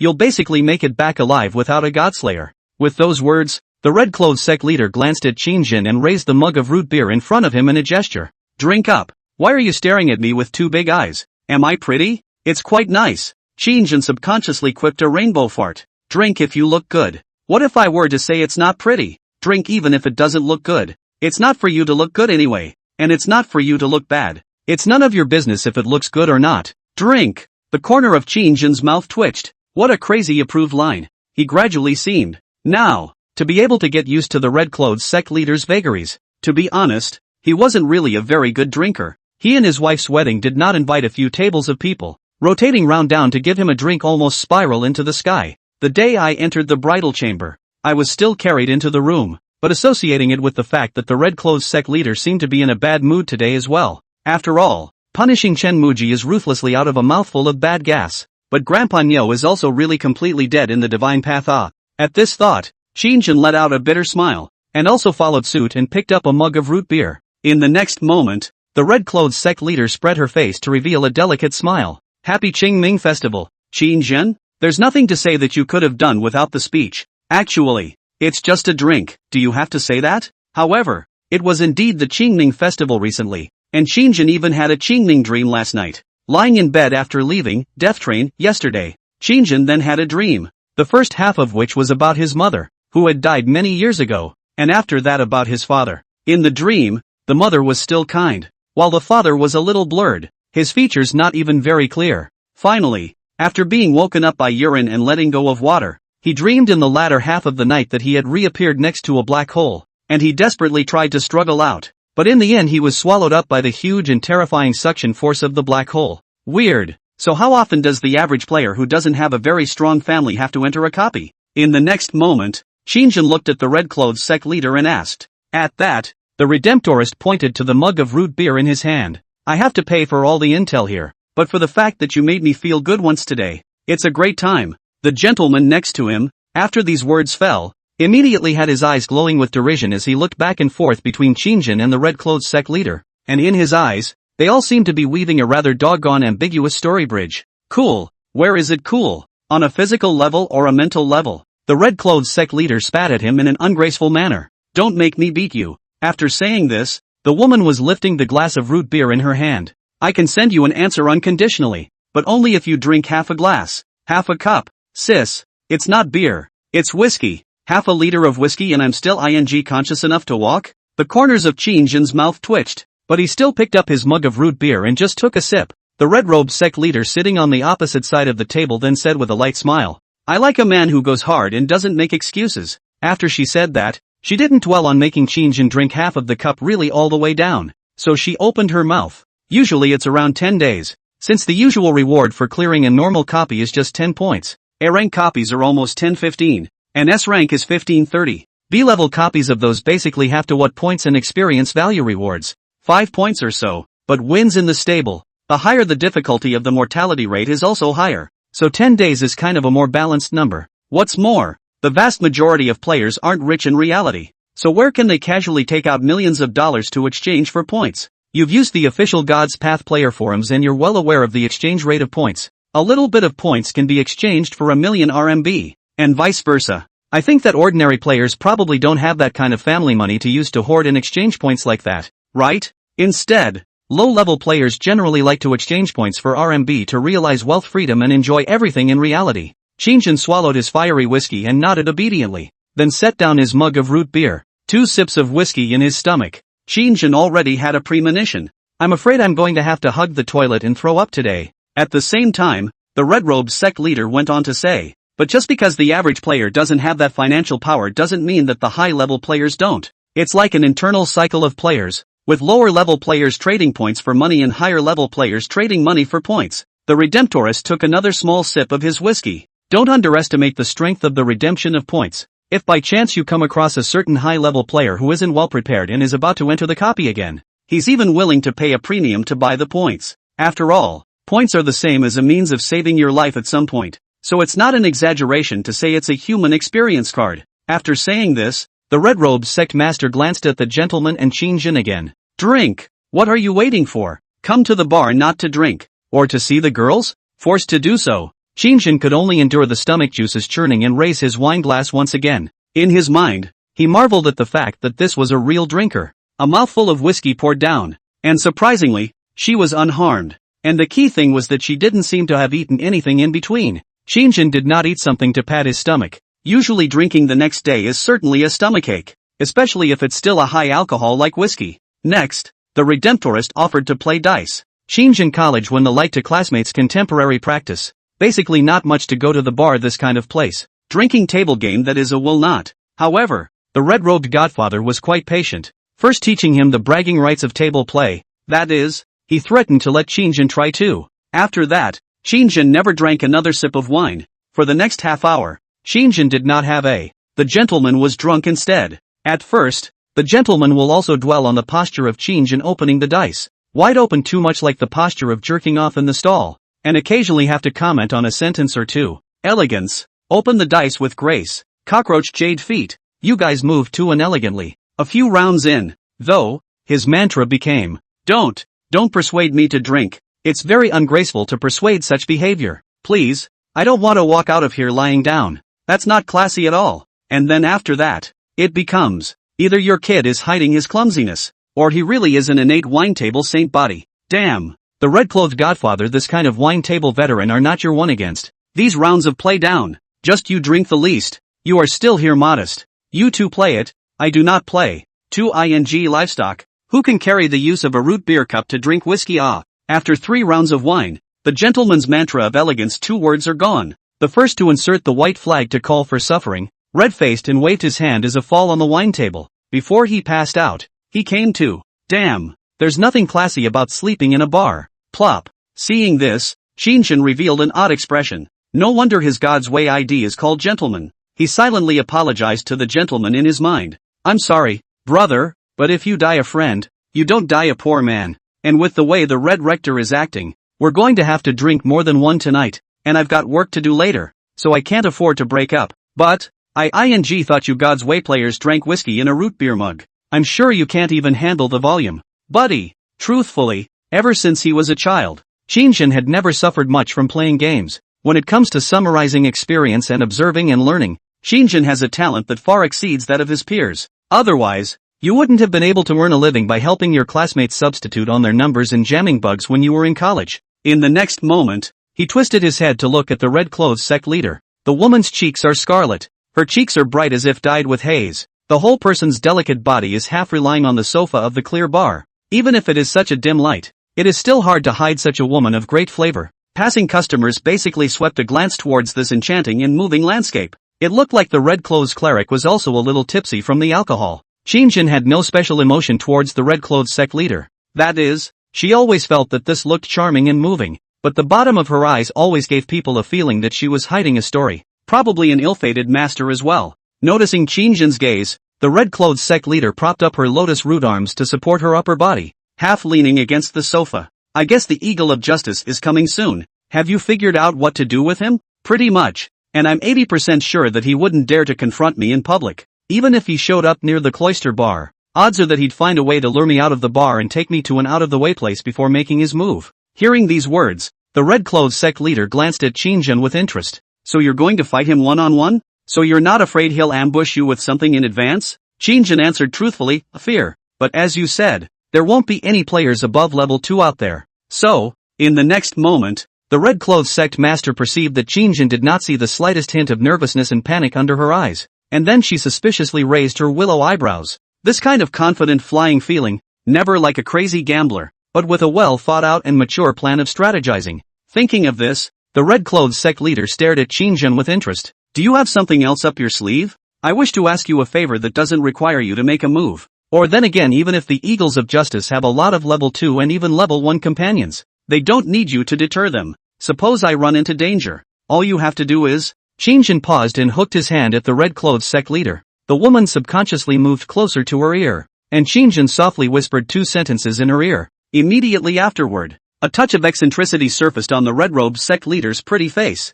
How did you grow this head? I really do have what you're talking about. Except that I have a suggestion about your plan. After saying this, the red-robed sect master leaned over to Qin's ear and smiled as he spoke a few words. Immediately afterward, twisting his head, He pointed to a figure busy within the bar. Qin was stunned for a moment, then he was overjoyed. For the first time so far throughout the start of the drinking game, a glass of wine was actively served. Then, please. Chapter 58, The Four Young Men of Yinjing. Half an hour later, Qin noticed that outside the first floor of the bar, there were a few more sneaky figures, vaguely visible. The other man was dressed in light blue clothing, and the leader had short, clean-cut hair and a stocky build. With a serious face, he looked like an eagle in the law enforcement team who was upright. Qin sneered disdainfully. This dog's line of dress was really confusing. When he first entered the death train himself, he almost thought he was a DM at first. Dressed like a man, he picked up the wine cup and took another light sip, feeling the pungent liquor flowing into his stomach through his esophagus.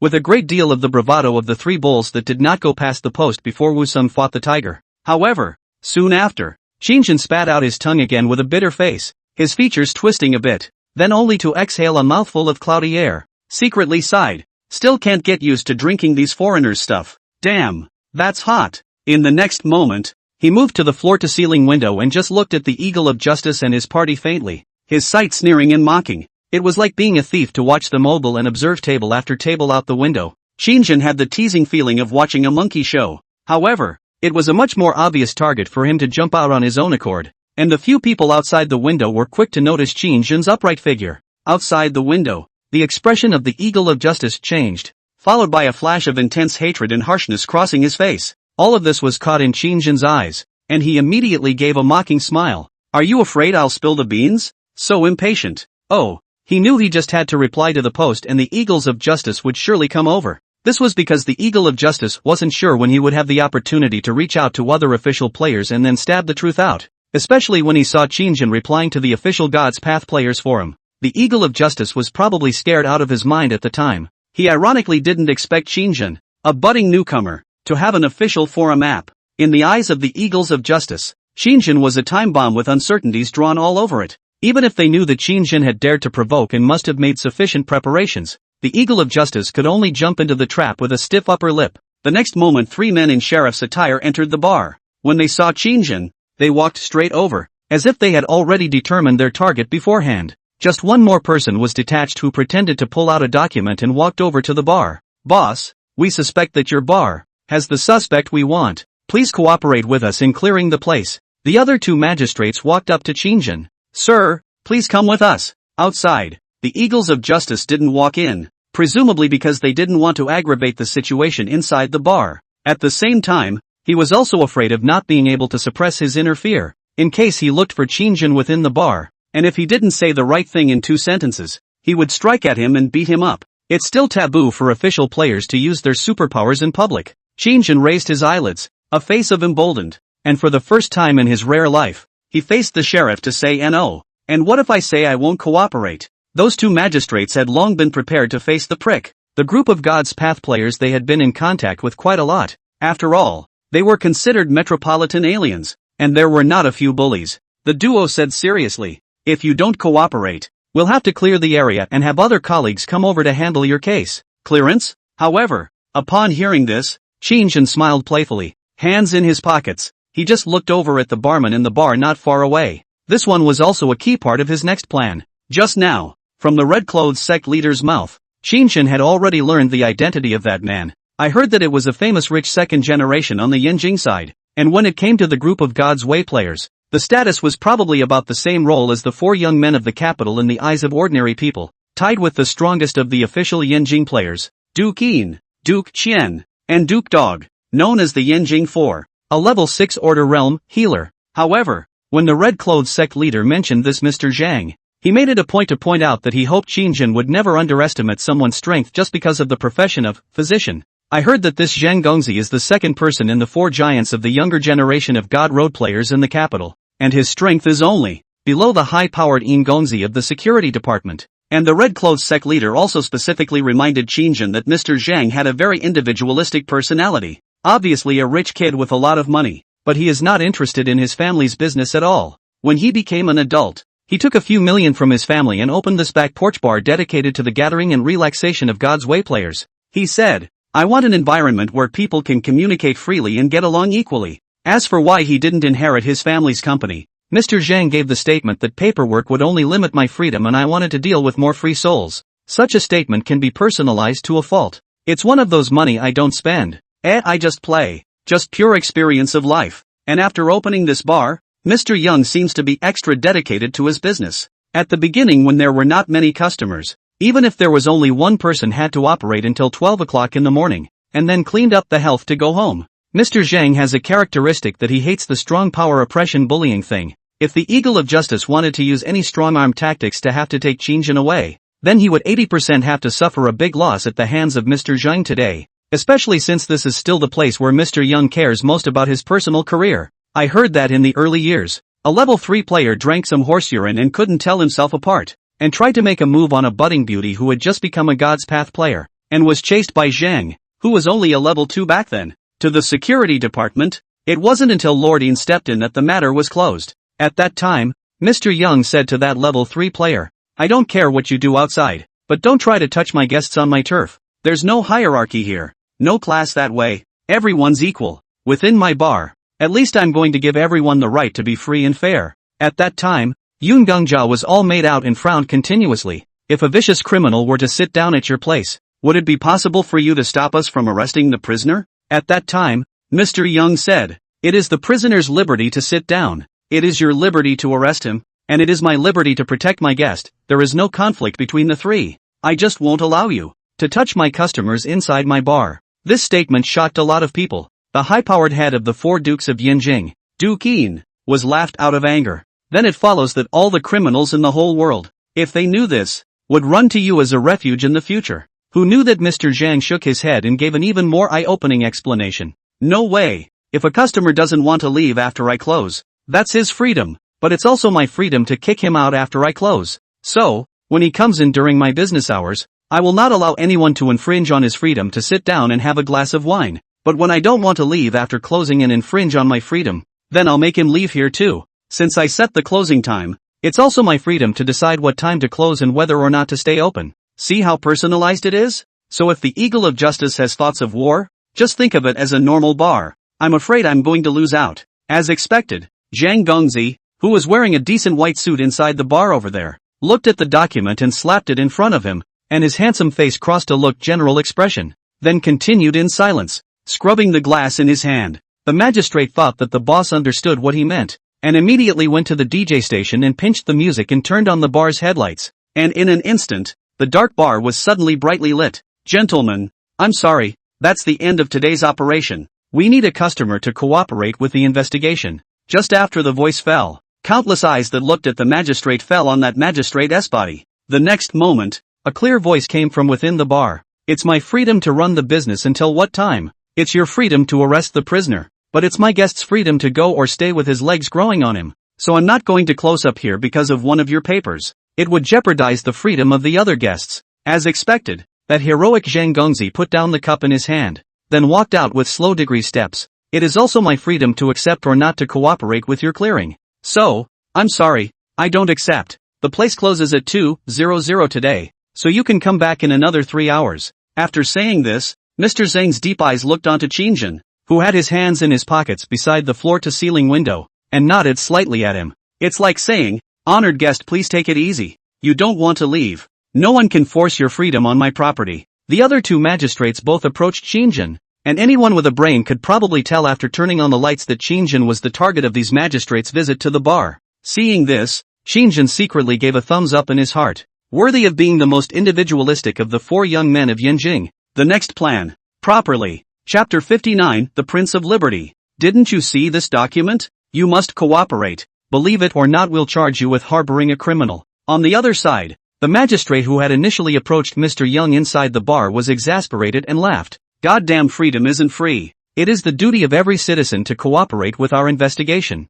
You can get away with the word freedom?" Right at this moment, the red-robed sect master suddenly woke up from his slight intoxication, and at this moment, the entire cloister bar was unusually quiet, with countless pairs of gazes hovering back and forth over Qin Shang and Mr. Zhang, as well as a few magistrates. The red-clothed sect master suddenly dragged her jade hand over her fragrant cheeks and faintly said, "The top leader of your Yanjing security department is also here. Ask him if he's willing to leave. Also, I'd like to ask, with all the big leaders of your Yanjing public security department here, who issued this document to you?" The clear voice rang out in the quiet bar. Originally, After the lights were turned on, the sound of conversations in the arena was reduced by a large margin, and most people's eyes were focused on Qin Shang, Mr. Zhang, the red-clothed sect leader, and the others. Most of the gazes focusing on Qin Shang had actually guessed that this should be the person who was the afternoon's shocker. Wanted player openly calls out official player's incident this afternoon. Lick the cockroach's jade feet hard. The red-robed sect leader's words fell, immediately causing those few magistrates to be dismayed. Immediately afterward, in one of the tables, a ponytailed man in a black suit also rose bashfully. I did wonder about this operation. What sheriff's department are you with? As soon as the words fell, the faces of those few magistrates changed. The man with a ponytail was also in a suit, but his features were even better than Mr. Zhang's. It was like carving out a general. The face could not be picked out of the slightest flaw, and it was so handsome that it was outrageous. Qin Shang was already considered to be in the handsome class of ordinary people, but when he saw that dude, Qin Shang himself had an inexplicable illusion of being overwhelmed. 1 meter 9 tall, straight suit, a meticulous ponytail and shining eyes, the pair of dark eyes as if containing the stars, so that people with him to look at the moment is not to be pulled out. Teenage killers. If this dude went into showbiz, he'd probably charm the hell out of people again. Qin Shang secretly smacked his lips in his heart, especially the kind of innate superior temperament on this person, which simply gave people the urge to bow their heads in obeisance. Put in ancient times, this is definitely a blue-faced scourge who can charm the greenhouse to form a troop of ladies just by her face value.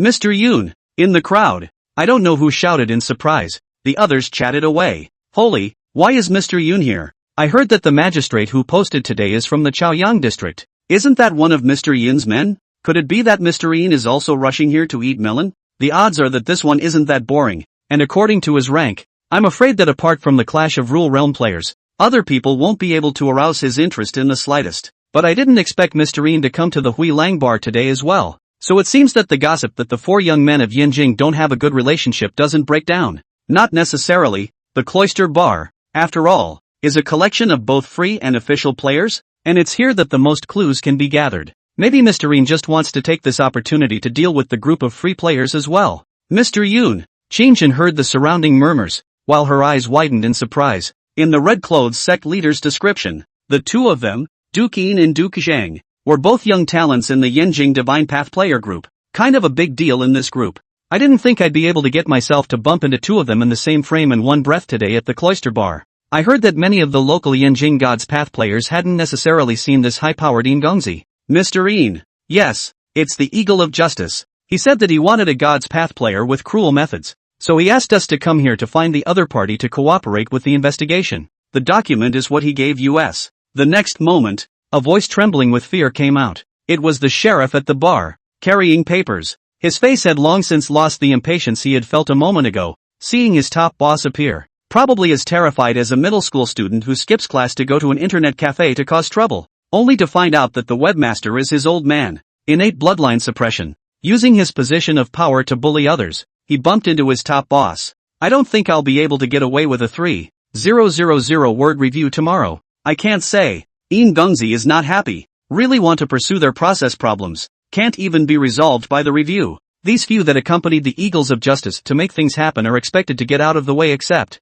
In the next moment, Yin Gongzi, who was dressed in a black suit like a vampire in the darkness, was silent and just looked at his two subordinates silently, until the other person's voice gets lower and lower and they don't speak at all. This man just stood there with an appalling aura that oppressed the atmosphere. Qin Shang quickly in his mind, silently labeled the other party as unsmiling. Yenjing 4 dukes look like character defects are also all quite serious. A crazy batch yearning for freedom, a face paralyzed. The other 2 remaining estimates cannot be normal to go. After all, the 4 dukes, Duke Young, Duke Yin, Duke Qian, and Duke Dog, the last 2 don't sound like decent people by name. In the next moment, the facepalmed Yin Gongzi raised his eyebrows and said in a clear and cold manner, I don't know anything about this. The bar doesn't need to be cleared. Yes. The magistrate with the document let out a bitter smile and hastily put away his own document. Just then, Mr. Zhang inside the bar glanced toward Qin Shang, only to see that the youth was making neck-smoothing gestures with a sneer towards the Eagle of Justice outside the window. Provocative flavor. Inside the bar, Mr. Zhang was first stunned. Immediately after that, he suddenly smiled playfully and took the initiative to walk out of the bar, then rushed at Qin Shang in full view of everyone. This guest, do you want to leave, or do you want to stay? With those 2 guys eyeing me, it's obvious that I'm not free even if I continue to stay here. And what's more, even if I leave the bar, the odds are that they'll restrict my freedom, and that's suffocating, and thinking about it like that, I don't feel really free even if I stay in the bar. True freedom isn't about lifting a finger, is it? When Qin saw that he had caught Mr. Zhang's attention, he sighed in his heart that the red-clothes sect leader had honestly not deceived me. As expected, in the eyes of this Mr. Zhang, the status of a guest was greater than the status of a guest. He burst into serious nonsense. If I'm going to lose my freedom when I leave, then I'd rather never leave the cloisters. But then, continuing to stay here isn't free for me. Anyone else would have been cursing when that came out. Are you out of your mind? To borrow from the internet, what's your boy's strand here and my strand here? However, Mr. Zhang was naturally not a normal person, and after a few words he fell into a moment of contemplation. It seemed to have been really poked in the soul by Qin words, followed by a frown. So guest, what are your thoughts? Qin pointed out the window without changing his face. I want to cooperate with their investigation. After all, to clear up the misunderstanding so that I can really be free. But I'm afraid they'll restrict my freedom. Mr. Zhang showed a look of approval. You are a true lover of freedom. Then, my guest, I can help you. After saying this, Mr. Zhang raised his chin at a waiter. Can you help me manage the bar for a short time? While it's your freedom to refuse me, it's also my freedom to fire you. The employee's expression froze, followed by an immediate jump inside the bar. A flash of approval crossed Duke Shang's handsome face at once. The corner of Qin's mouth twitched. Dude, you do understand freedom. Are you sure that's not a threat? The next moment, Mr. Zhang patted Qin's shoulder. Then, my free guest, I am willing to walk you through your ideas.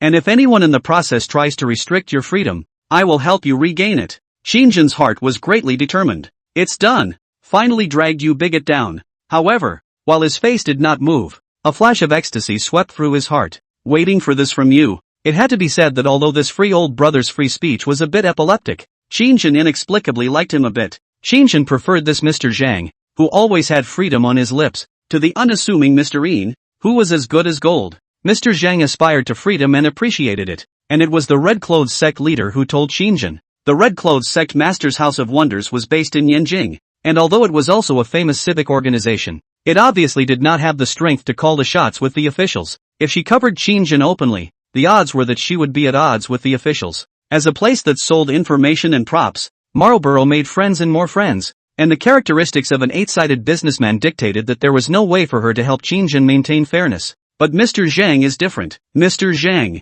whose family has a lot of money. Let's not talk about the security bureau. Really push him, he'll go crazy for freedom. It's true what they say, the world belongs to the insane. Who would have thought that the level 6 Order Realm ceiling player, whom he had met only once in passing, would have sided with Qin for the sake of covering in this guest of his? One must know that Order Realm players were the first echelon of the God's Path player group now. The absolute strongest of the strong. Not to mention the Order Realm level 6 Zhang. In normal times, asking an Order Realm player to do something would require more than just points, but also connections. Otherwise, without sufficient benefits, why would people risk their lives for you and risk offending the officials? But this Mr. Zhang is an oddball. Thinking about this, Qin found himself liking this eccentric big brother more and more. In the future, the cloister bar can be used as its own sanctuary. In the next moment, Mr. Zhang directly took the lead and walked ahead, the white-clothed figure with one hand in his pocket, while the other hand was greeting the passing acquaintances around him.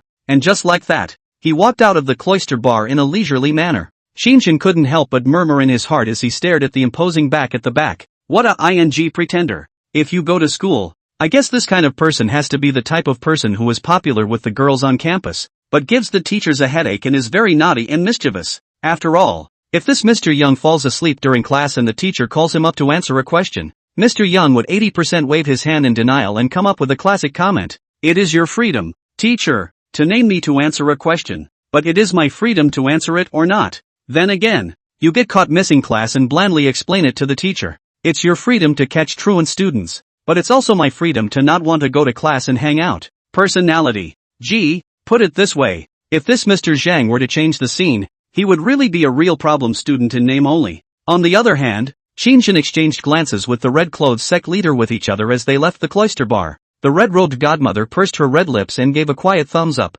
Qin grinned and walked out after Mr. Zhang. As soon as he stepped outside the door, he found Mr. Zhang waiting for him in front of the main entrance. Qin was about to ask why don't you go out first, suddenly remembered his character. Silently, he nodded with Mr. Zhang, then crossed over to him and walked out of the bar. He could already think of Mr. Zhang's answer. It is my freedom to walk in front of you, and it is my freedom to follow you, and you have no right to interfere with my freedom. Too bad we can't give the Justice Hawks a scare. If I were to go out there and follow Mr. Young's ass and come in fox-like, you're finished, and my partner who aspires to freedom and justice intends to help me get rid of you, the scum of the earth. Guess the Eagles of Justice would be scared less? But on second thought, Qin Shang felt that this line was too damn middle of the road, not to mention the fact that Eagle of Justice was an official player, and didn't necessarily know Mr. Zhang, who had a high reputation in the free player community, and with middle of the road lines that didn't fit one's status as an Avenger, one simply swallowed the thought back down. Chapter 60.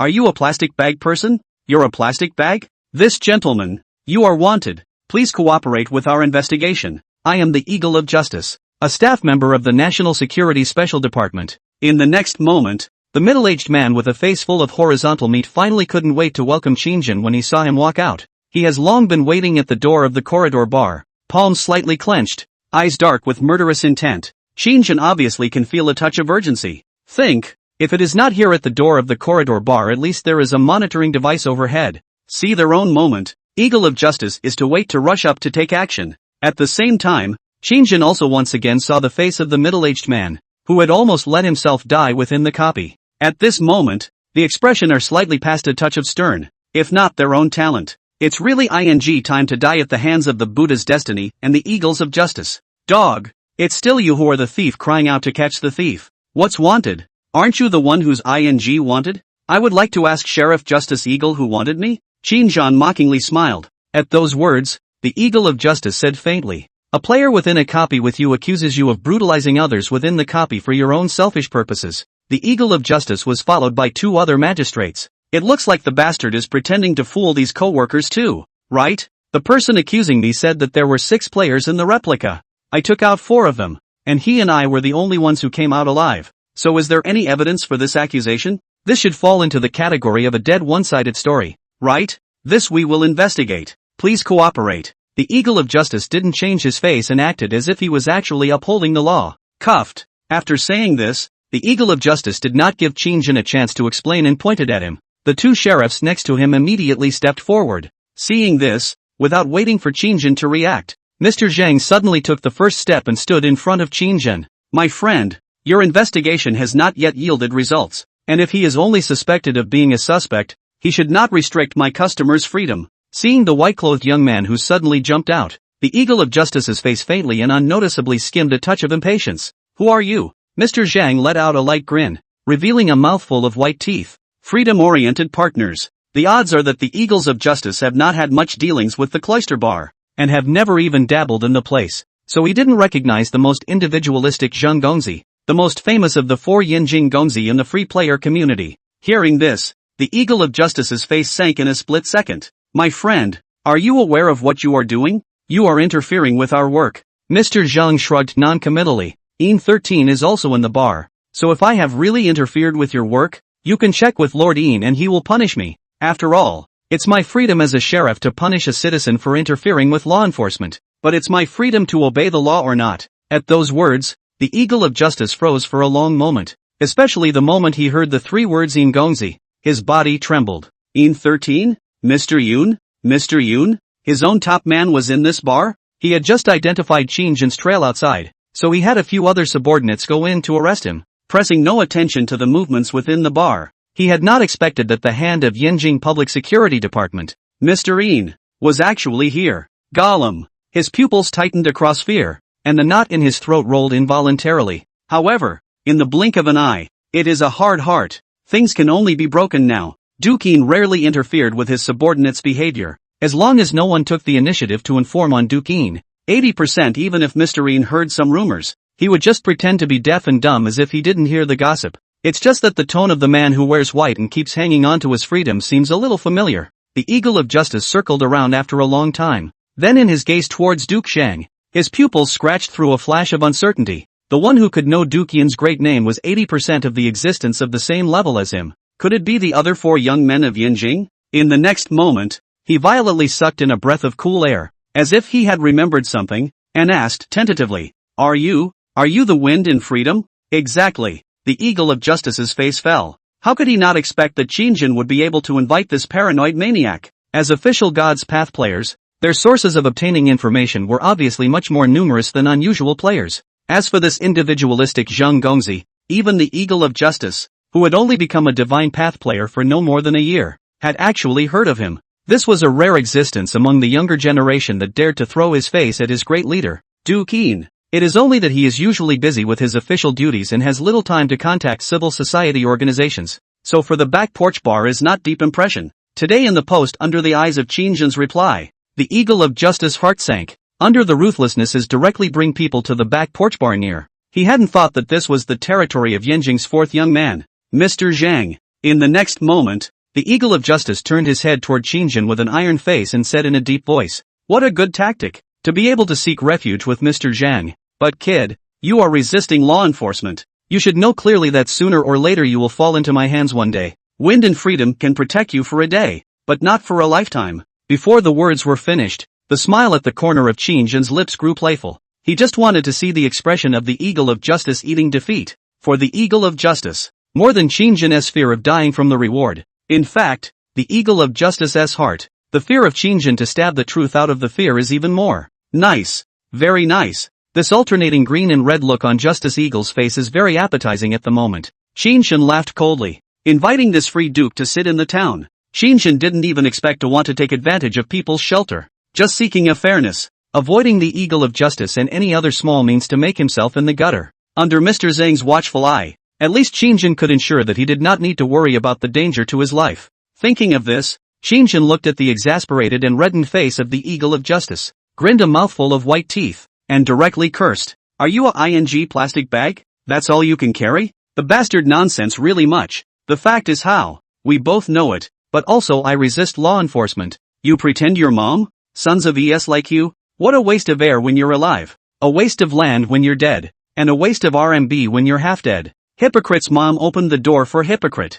Hypocrite is home. Being a whore and still wanting to set up a house of cards. Being a true villain and still wanting to pretend to be a gentleman. Wanting to eat fish again but afraid of getting fishy. To put it bluntly, isn't it just trying to get me killed and collect the 100-point reward for killing the fraud master?" Qin tilted his head with mockery at the corner of his lips and pointed to the other two magistrates behind him. "This righteous eagle of yours is a good comrade, and his tactics are brilliant. I made a fool of myself and failed to take my life, so I threw dirty water on me and threatened that I colluded with the Godslayer to get all the players killed. If I colluded with the Godslayer, the first one to get killed would be you. This scum. After leaving the Divine Path yesterday, I'm sure, you've been restless all day today, haven't you? Teared up, can't sleep, are you dreaming about it? Fearing that I'll contact your top boss at some point, or through some other channel, find an official player to report what you've done?" Qin licked his lips and killed people. Chapter 61. The game. Some words fell, and every word poked the soft underbelly of the Justice Eagle's heart. He just wasn't going to go to court with the Eagle of Justice. Similarly, after seeing that post, Qin also dispelled the idea of looking for official channels to report the Eagle of Justice. He is going to get this death himself. Let the officials verify the evidence and go through the process step by step to sentence him. Too slow. Qin couldn't wait. He couldn't wait to see the desperate expression of the Eagle of Justice. "Your kind of scum left face O's pumping, right face O's kicking. Commonly known as grandma doesn't hurt uncle doesn't love. Alive wastes air dead wastes land. Half dead wastes RMB. Innate belongs to the cucumber. O's shooting. Acquired belongs to the walnut. O's hammering. You look really creative. Live really courageous. No culture can be learned. Ugly can be rectified. But the heart of the heart bad no rule of law. You're a ing cassoulet. Yellow. Boring and trashy. Bastard. Come get me." With a quick word, Qin gave a thumbs up and then rotated 180 degrees to face downward. A mocking expression was flashed at the Eagle of Justice. Provoke. Call out. Arrogant and bossy. Seeing this, Mr. Zhang, who was next to him, all stared in amazement before his lips quirked. For a moment it was surprisingly hard to know whether to praise the dude for being eloquent or arrogant enough to take liberties. On the contrary, the Eagle of Justice was so infuriated that his body trembled wildly. This kid, there was hardly a single fault in what he said, and he had indeed been teetotal since his return. Fearing that Qin would use official channels to report himself, at that point, he will face the harshest punishment. Since leaving the death train copy yesterday, the Eagle of Justice couldn't sleep soundly. As soon as his eyes closed, he could dream of the image of Mr. Yun breaking down the door and then, with an icy face, pronouncing his justice hawk's crime and finally handcuffing him. Anxiety, which made it impossible for the Eagle of Justice to do anything with any energy, was always in the back of his mind. So much so that it was always on his mind. Don't you dare curse me. In the next moment, the Eagle of Justice was sullen. He was an official, and since he got his roll card, the free players he had contacted were basically respectful. After all, official players had more channels to obtain information and clues, and many free players had to rely on their friendship with official players. What's more, Qin Shang, a district budding fraud master. It's my freedom to call you names. After saying this, Qin Shang pointed to the small forest not far from the side. Private grudge? Let's settle it privately. Otherwise, you can ask these two colleagues of yours if I'm qualified to apply for their help now, and notify Duquesne inside to come and listen to our confrontation in person. Let him be the judge of which one of us is lying and see what the truth really is. When Mr. Zhang saw Qin Shang's reaction at this moment, he had already heard it. The temptation of a fraud master to an ordinary player was no less than throwing a Tang monk without the 3 Vajra protectors by his side into the Toledo Lion Ridge. 100 points were unattractive to a player of Zhang Gong's level, but to a low-level God's Path player, 100 points. That's a ticket to survive in the real world for 100 days. He had naturally come into contact with quite a few other Swindler players when he was able to get to this level. And of course I've seen people jump out of nowhere to backstab the fraudster during the settlement session after the copy is cleared. It's hard for anyone not to have a crooked mind when faced with a 100-day roll of earthly passage. The ins and outs were clear to Mr. Zhang in a moment. Indeed, private grudges should be dealt with privately, and this way of dealing with them is liberal.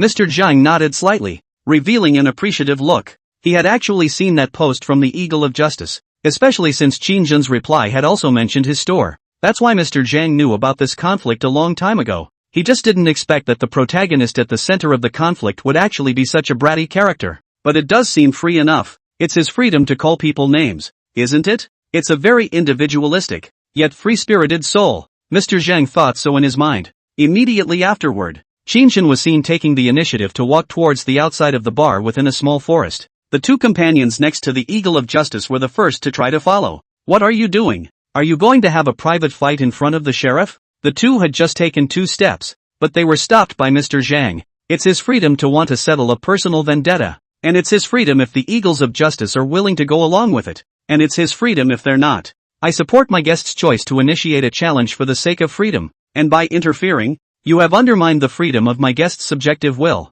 so I hope the two of you will give me a face for what comes next, so that he can be free to deal with it cleanly. The Eagle of Justice's face sank at the sight. This paranoid maniac sure does stick his nose in. However, at the same time, looking at Qin Shang's back as he walked towards the grove. Instead, a flash of ecstasy welled up in his heart. This flicking cockroach's jade feet violently is quite a dog dare. A level 1 fraud master who wanted to fight a martial artist one-on-one in reality? Self-importance. At that thought, the Eagle of Justice said righteously, since Mr. Zhang has a problem with our law enforcement process, I'll go ahead and arrest the suspect myself. The suspect named his name to have a private chat with me, so let's wait until I have him under control before we bring the criminal to the station for interrogation and investigation. You guys just wait here for a while. With that down, the Eagle of Justice couldn't wait to follow. Under the night, in the woods, killing intent appeared on the face of the Eagle of Justice, who had his back to a few people. Stupid, trying to get back at me one-on-one? Both, teacher, and fraud master, professions are recognized as wastes,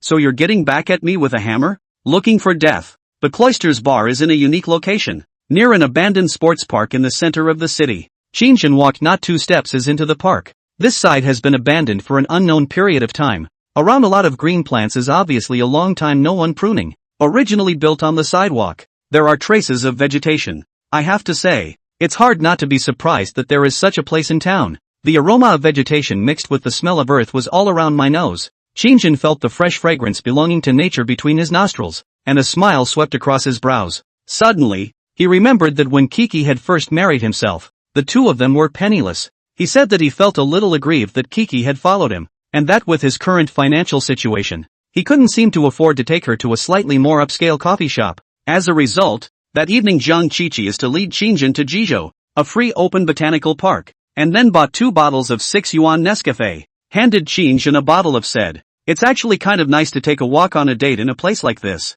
Why go to Starbucks and all those fancy coffee shops? What kind of a family spends $20 or so on a cup of coffee? Is it to have a barista as handsome as my husband? Sit in my arms and make me coffee? That's just as well. My husband is so handsome, he doesn't need those baristas anymore." You feed me a $6 Nestle, which has the same effect as Starbucks. The corners of Qin Shang's mouth were all lifted slightly without being able to help it. The next moment, an unkind voice rang out icily not far behind Qin Shang. Did you walk this far in fear that Mr. Zhang wouldn't be able to come over to collect your body? Movement rang out, and Qin Shang was interrupted in his thoughts, and immediately tightened his brows in displeasure. Then one hand unobtrusively touched the character card in his pocket, and the fluorescent blue panel instantly came into view. So I was right. You panicked. Qin Shang twisted his head to look at the Eagle of Justice, his tone not salty. Under the night, the two men stared at each other from afar, the pupils of the Eagle of Justice reflecting a touch of viciousness, their burly bodies tensing. It was like a cheetah in a good swooping position,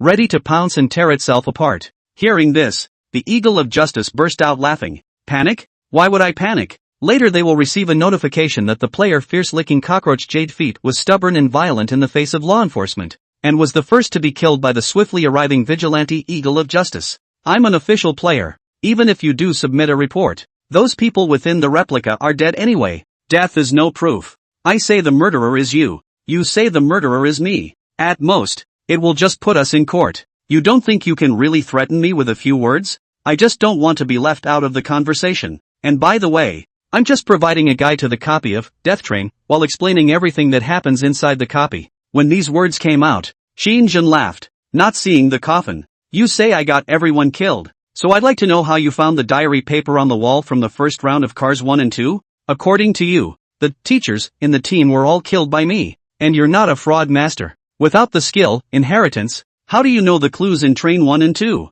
I, fraud master, colluded with the Godslayer and then got all the players killed. So naturally I won't share information with you, and in the end, the other players will inevitably die at the hands of El Trickster. Did you even keep your head on straight when you posted that? If I'm going to get you killed, why would I work with you to share information? At these words, the Eagle of Justice's expression unaccountably skimmed a touch of panic, narrowing his eyes and staring at the youth. So yeah, after you make a splashy post like that, you're going to realize after you sort out your mindset that there's no way you're going to be able to summarize the strategy for other players. If you tell them that the most important character in the first round of that replica is teacher, the people who read that reward post of yours will immediately send out a question. In your round, according to you, Fraud Master, SI opened up by knifing out teacher. And why would Fraud Master want to share intel with you guys if he's choosing to work with the Godslayer? In other words, you are supposed to be blind leading the blind in both directions. Then, in the second round, the Fraud Master player presses the entire player population without much effort.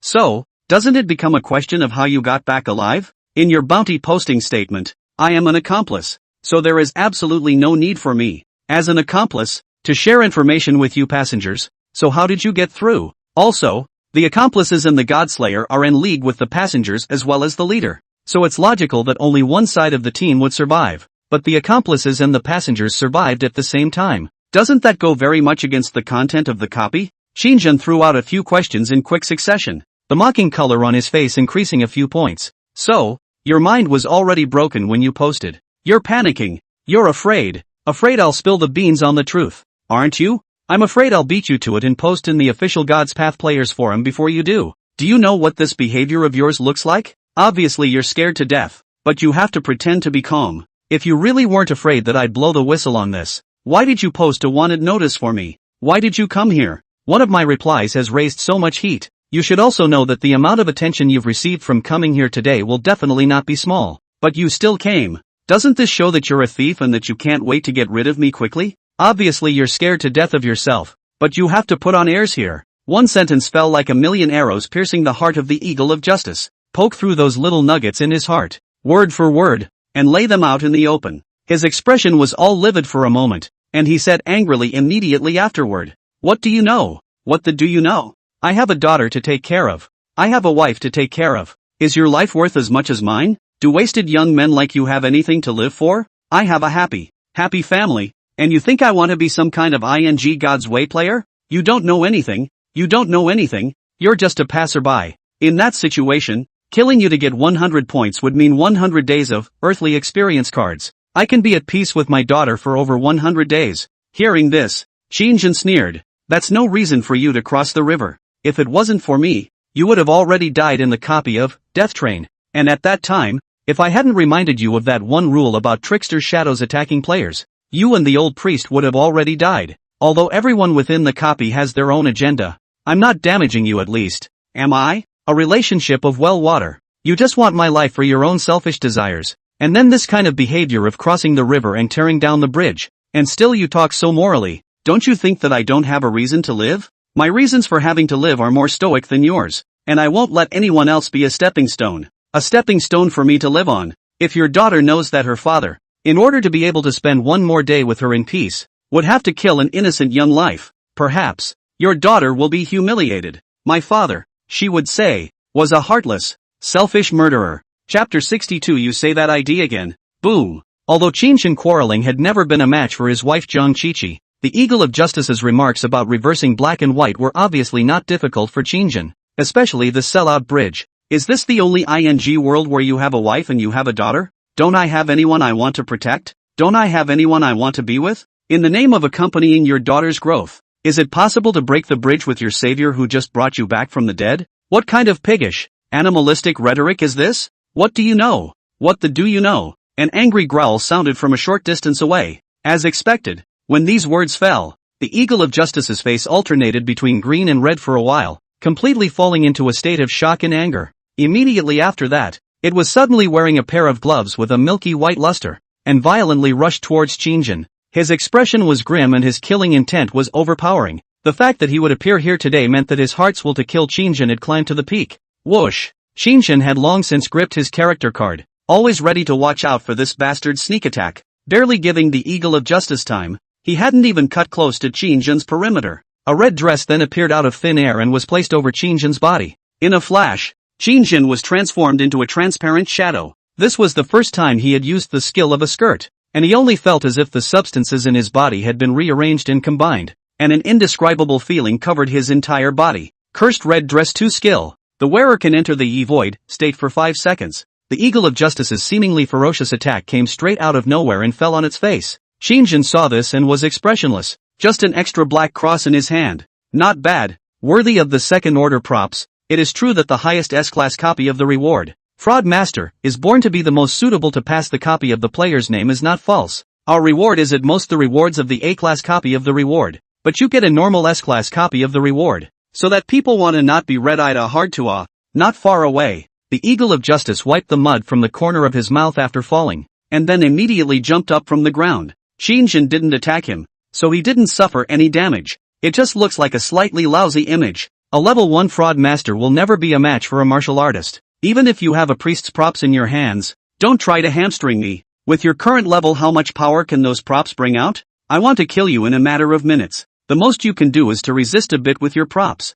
He was just about to launch a second attack on Qin Shang. Yeah, I know I can't beat you. I'm just grossing you out. Suddenly, Qin Shang smiled playfully, not seeing the slightest bit of panic on his face, but the words he said made the Eagle of Justice heart inexplicably gotten tight. In fact, I have no thoughts of fighting you at all. There will be someone of higher rank than me to adjudicate you, so why should I take the risk? A being of higher rank than me to adjudicate you? When these words came out, the Eagle of Justice's heart shook, somewhat not understanding what Qin Shang meant by these words. This kid always stared at him with a playful and teasing expression, making him feel uncomfortable. The Eagle of Justice's emotions tumbled, and a sense of foreboding inexplicably rose in his heart. So his heart was crossed, and he didn't care what kind of drugs Qin Shang was selling in his gourd, so he just assumed that he was bluffing. The foot stomped the ground fiercely, and it was transformed into a harsh and vicious residual shadow that rushed over towards the youth. However, Qin Shang's face did not change, and he even lifted the wearing status of the prop cursed red dress. Immediately afterward, a scene that caused the Eagle of Justice to be in disbelief occurred, under the gaze of his dismayed and uncomprehending eyes. 0000. Well, goodbye. As the words fell, Qin Shang's body suddenly turned into specks of light and disappeared. The silhouette became more and more transparent, and then disappeared without a trace in an instant, as if no one had ever stood here. The Eagle of Justice was as dumbfounded as if he had seen a ghost when he saw the situation. What the hell? How did this guy disappear in place? What the kind of prop is this? What kind of professional skill is this? Stealth? One has never heard of a player of any profession who can be invisible. Isn't stealth just a little too outrageous? In the next moment, a horrifying thought welled up in the Eagle of Justice's mind. Copy. This guy got into the copy. He was teleported in by the divine path. Only this could explain why just as he glanced down at the time and pronounced 0000, he disappeared as a shadow. But, How is this possible? He just came out of the death train copy yesterday. How could he have re-entered the copy again? It's only been a short day. Even if it's a B-level mission with the lowest point reward, the reward points are enough for this kid to live in reality for several days. How did he get teleported into the copy by the divine path? The Eagle of Justice was puzzled. Just then, a sparse sound came from not far away. Someone walked into the park's grove. And the next moment, under the moonlight, a straight black-clothed silhouette slowly walked out from the darkness. Moonlight fell on top of that handsome face that would make a woman ashamed of herself. The man's expression was icy cold, like a machine without feelings, matched with a black coat like an assassin in the darkness. Only that pair of deep eyes was covered with sulk. The Eagle of Justice's body shook when he saw who was coming. Mr. Een. At the sight of that upright youthful silhouette, the Eagle of Justice couldn't help but tremble in his little legs. Official players are not allowed to just show their abilities as a divine path player in the real world. He hasn't even disarmed the prop gloves on his hands. Especially noticing Mr. Yin's appearance, the Eagle of Justice's heart inexplicably went gadden. Only the sense of foreboding grew stronger. Xinjian's playful smile before he left kept surfacing in his mind, making him anxious. Immediately afterward, one after another people walked in towards this abandoned sports park. Not only Mr. Een, but even Mr. Zhang, who had been a spectator not far away, had come. Then the red-robed godfather, the gentleman, and the others came one after another to the front of the grove. Soon the whole grove was crowded with figures. The Eagles of Justice looked at the crowd in front of them, and their expressions were crossed with dismay. Why? When they were clearly inside the bar, why did they all suddenly run out? The Eagle of Justice felt that he had to say something at a time like this, so he gritted his teeth and agitated. Een, Mr. Een, I was just arresting the suspect. Then he suddenly disappeared. Before the words were finished, the all-black Een Gonzi let out a cold laugh. Good tactics. Official players strike out at other players during the settlement session within the replica, attempting to maim their compatriots to gain points, and then afterward, when the east window is revealed, instead of thinking of salvaging their repentance, their first thought is actually to kill and exterminate them. Eagle of Justice, how many surprises are you going to bring me? Boom! At these words, the Eagle of Justice was alarmed. How did Mr. Yu know about this? Misunderstanding, Mr. Een. Misunderstanding, this is a misunderstanding. What that guy said in the Divine Path Players official forum is all lies. He's slandering me. Hearing this, Mr. Een smiled instead of being angry. Is the live Bluetooth audio also a misunderstanding? The contents of your own admission were also a misunderstanding? It was I who wronged you? Admitted in person? When will I? At that thought, the Eagle of Justice froze. Immediately after that, not far away, the red-robed godfather suddenly took 2 steps forward,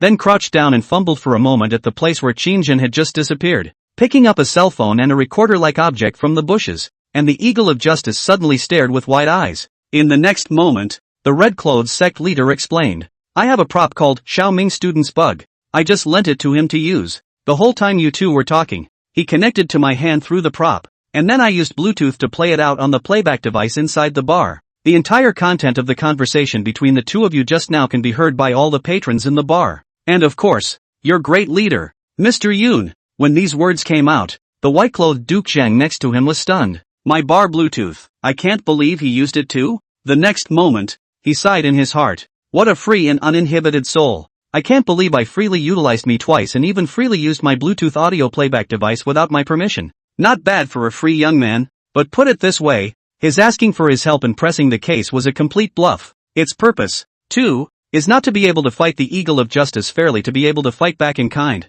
Rather, he wanted to distract the Eagle of Justice into thinking that he was the undercurrent of violently licking the jade feet of cockroaches and then letting his guard down. What a smart young man, true to form. I am a free spirit like me. Mr. Zhang couldn't help but give a thumbs up in his heart and complimented him, adding that free spirit once again. Isn't the height of freedom to do what you want? Whether it's utilizing yourself or the bar's outboard equipment. This young man was not consulted with anyone in advance. Well, it's real freeing. Slander. Fabrication. Slandering me. They are slandering me. Een Gongzi. This woman is talking nonsense. Whatever she heard is false. It must be synthesized audio. I didn't say anything just now. I don't know how that kid disappeared. When he comes back, when he gets out of his copy, we can confront him. The nodding Justice Hawk's throat rolled involuntarily for a moment before he spoke out in excitement. It seems to have been able to imagine his own downfall. If he really sat on the fact that he had moved to kill other players for his own selfish desires within the copy, he was not far from death.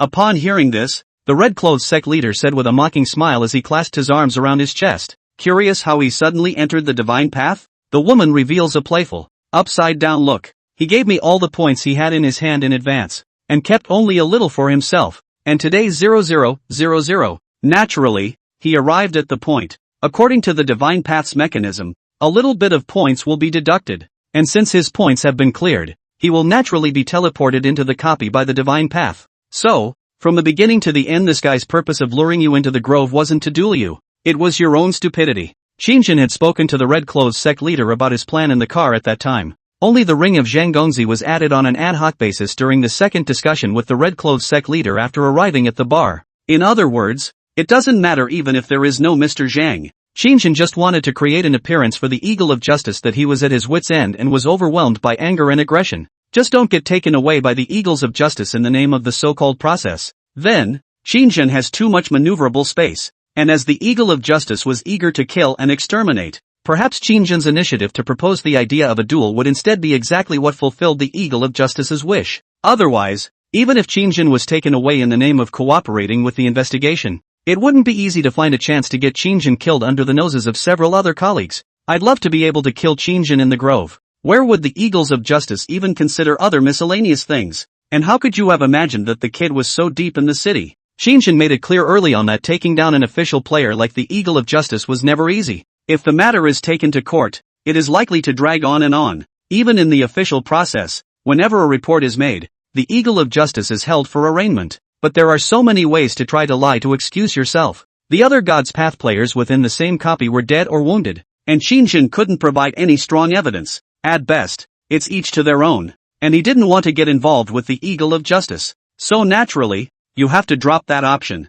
His statement about getting the Eagle of Justice killed has never changed, just in a different way. The best result of 1v1 ing himself and him would be to get the Eagle of Justice killed to avenge his death. But the Eagle of Justice died, and Qin Shang, who was still slightly more reasonable in each case, became the one who killed and killed. In the eyes of the onlookers, this matter had not even been finalized, but Qin Shang took the lead in killing the Eagle of Justice. The uninformed will label him a murderer. Qin Shang couldn't prove that he was just returning the favor with an eye for an eye even though he had no defense. The best outcome is a murder conviction. Qin Shang was not stupid. Wouldn't it be better to let him take his own punishment from the officials? Why would I risk my life in a duel with him? From the beginning to the end, of all the people who knew about the conflict between Qin Shang and the Eagle of Justice, the red clothes sect leader was the only one who was clear about his plan. Prince Yin, you must properly discipline your subordinates. The conditions for budding fraud masters to pass the trial copies themselves are tough. If there are a few more guys like the Eagle of Justice amongst the official players, then the number of fraud masters, players in the order-keeping realm in the future will only become less and less. By then, no one will be able to give us cheats in many of the low-end copies. It can be a vicious cycle in the long run, and at that point, the fresh blood of other professional players might be rippled and affected, which is a very serious matter. If this case of his is not dealt with seriously, maybe similar situations among your official players will grow. TSK, maybe there's already a lot of them. It's just that you guys didn't realize it. After all, as this subordinate of yours said just now, by killing and exterminating people, this matter becomes a matter of heaven knows, earth knows, you know, and I know, and with you gone, I'm all that's left. In the next moment, the red-clothed sect leader clasped her arms around her chest, her proud bust attracting sideways glances from all around. But the only two who stood out were the two men who were not the least bit interested in the sexy creature's tantalizing antics. Naturally, it's the freedom-loving Du Kyung and the womanless Du Kyun, Eagle of Justice. Come back with me to receive the verdict from the organization. In the next moment, Mr. Yin, who was always as cold as an iceberg, took a step forward, his aura compelling. The color of playfulness at the corners of the red-clothed sect leader's lips increased. She was originally the character of the world in chaos, and at this moment, this mockery, the discerning I knew, if Dukin harbors his subordinates today, then I'm afraid that the prestige of all the official players of the divine path will have to be greatly diminished in the future. The Eagle of Justice, on the other hand, had a cloudy face. Prince Yin, that fierce lick cockroach's jade feet guy's heart isn't right. This son has just become a divine path player and he has so many shenanigans. He might become a great danger to his heart in the future. I suggest that you, boom. A terrifying pressure like a volcanic eruption suddenly fell on the Eagle of Justice. Switching to a third viewpoint, the crowd only felt a blur before their eyes. It was to see that a white-clothed Prince Yin had appeared in front of the Eagle of Justice. his palm pressed down on his forehead with deadly force, his bones whitening and his fingers exerting force. It looked like it could crush that head in one go at any moment. The uninformed melon eaters thought that Gongzi was annoyed that the Eagle of Justice was still sophomoric when he was dead to the world, and the only one who knew it well was Gongzi, who was acting out of character at the moment because of that ID. You, say it again. In the next moment, Duqian's icy voice was as if it came from a nine-secret ice cellar, devoid of any temperature. Countless people gasped in shock and looked at each other, including Mr. Zhang, who often dealt with this Yanjing Public Security Department hand, and the Red Clothes sect leader. The crowd all failed to see why Duqian suddenly lost his temper. I told you, that nickname isn't something to joke about. Mr. Ian sank his face. I'm not kidding, that guy is just called Slamlick Cockroach Jade Foot. Not far away. The Red Clothes sect leader also blinked her big eyes in dismay before mockingly saying, What's going on with Mr. Yoon? Did you not come here today to eat melon? I can't believe you don't even recognize the two rightful owners of the conflict of events. At those words, the black-clothed Gongzi raised his eyebrows. What melon? He would show up here today simply because he had gotten off work early, and there was nothing going on in his unit, so he simply came to the back porch bar to have a couple of drinks. He was a man out of the low life and rarely paid attention to the strife and some of the verbal arguments between the groups of players in the God's Path. In his opinion, wasting his time for some insignificant people is wasting his life. With that kind of effort you might as well lie in bed and sleep for 2 more minutes. Your subordinate put a bounty on someone else's budding fraud master in a posting bar, and then the two of them had a date with a melon. We thought you were here today just to eat your words. When these words came out, Duqian frowned. Lightspeed opened the official God's Path player forum, then glanced at the thread from the Eagles of Justice. Upon seeing the nickname Fierce Lake Cockroach Jade Feet in the replies, a flash of horror passed under his eyes, and he quickly adjusted to let out a long, sharp breath. Phew! Seeing so many people staring, Duqian also quickly adjusted his emotions and took a deep breath to forcefully suppress the shock in his heart. Immediately afterward, pretending to be calm, he commanded his subordinates to snap the Eagle of Justice down. He still had some sense of propriety after all, and couldn't afford to lose his temper with so many people staring at him. Only, Zhang Gongzi, who was also one of the 4 young men of Yanjing, was reading something wrong at the moment. For example, Mr. Ian has his left hand behind his back. It was easy to tell by the large, constantly spasming arm that it was twitching wildly, though his face was motionless. The twitching of his large arm reflected Mr. Yin's mood swings to a great extent. It was clear that his heart would never be as calm as it seemed on the surface. Chapter 63, Number 37, Lamb Mansion. This plan of mine is seamless. I think that the Eagle of Justice, by now, should have been taken down by Lord Ian with his men, right? In fact, regardless of whether it was Duke Zhang or Duke Ian, both of them were a part of Qinzhen's plan that was outside of Qinzhen's plan. He hadn't expected at all that today he'd run into a paranoid man who loved wind and freedom in a bar, or that he'd get a lucky chance to meet the top man of the Eagles of Justice. At that time, Qinzhen's thoughts were simple. After communicating with the Redemptorist while in the car, the woman understands his purpose, which is to try to jam the bug for a handful of exposure streams. Then he remembered that within his item bar, he happened to have a prop called Little Ming Student's Bug. It's monofunctional and doesn't have any special enchantments. If it wasn't for Qinzhen asking if there was anything else he could do as a simultaneous transmitter, the Redemptorist had almost forgotten about this prop. Little Ming's bug is divided into 2 parts, the daughter and the mother. The sound heard by the substrate would be transmitted to the mother's side, and the red-robed godfather took advantage of the time when Mr. Zhang went out to connect directly to the Bluetooth of the cloister bar. So there was a scene where everyone came out in a tidal wave to see what was going on. After all, the official staff for their own selfish desires, attacking the free-budding new players. This is too big. So big that if the control of public opinion is not good, it will cause the official deterrent force in the hearts of other players plummeted serious negative impact. As for Mr. Ian, that's just an addition. Even without Duke Ian, Qinzhen's plan would not change. He himself attracted the Eagle of Justice to tail over in the name of revenge, and then just lured him into a conversation to make him voluntarily explain the facts of the crime. As for whether or not there is a leader of the Eagles of Justice in the bar today, it doesn't matter. What are the facts of the matter factually? Just spread the word. Anyway, there was enough heat in the official God's Path Players Forum itself, and someone was sure to spread the truth spontaneously afterward. All he had to do was to use the mouth of the Eagle of Justice to put a lid on it and get him to admit his crimes himself. Qinzhen scared his mouth. His heart was wide open, followed by an electronic beep in his ears. Ding! The copy you've entered this time is Forest House 37. Grade, A, number 0341. Type, Survival. Microphobic. Single copy. Your mission for this round is, survive for 3 days. Time, 72 hours. Main mission, survived for 72 hours. Lin House number 37 backdrop introduction, Republic of China years. The famous medicinal herbs merchant Lin family up and down the tragic extermination. The murderer is unknown. The only clues are the blood pipa on the hanging beams, and the midnight ringing of the song. Everyone said it was the songstress who was killed by the Lin family. Qin Shang came back to take revenge. Qin Shang was actually quite confused himself after he disappeared in place. It was because he didn't enter the divine path in the first place. At first, there was a white light all around his eyes, as if he was in a chaotic space of nothingness. His hearing and sense of smell were blocked. Only vision works, but you can't feel your limbs anymore. It's like you're about to enter the kingdom of heaven. Only one sentence in the fluorescent blue panel. Copies are being generated. Please be patient. Copies are being generated. Please be patient. The feeling was indeed kinda peculiar.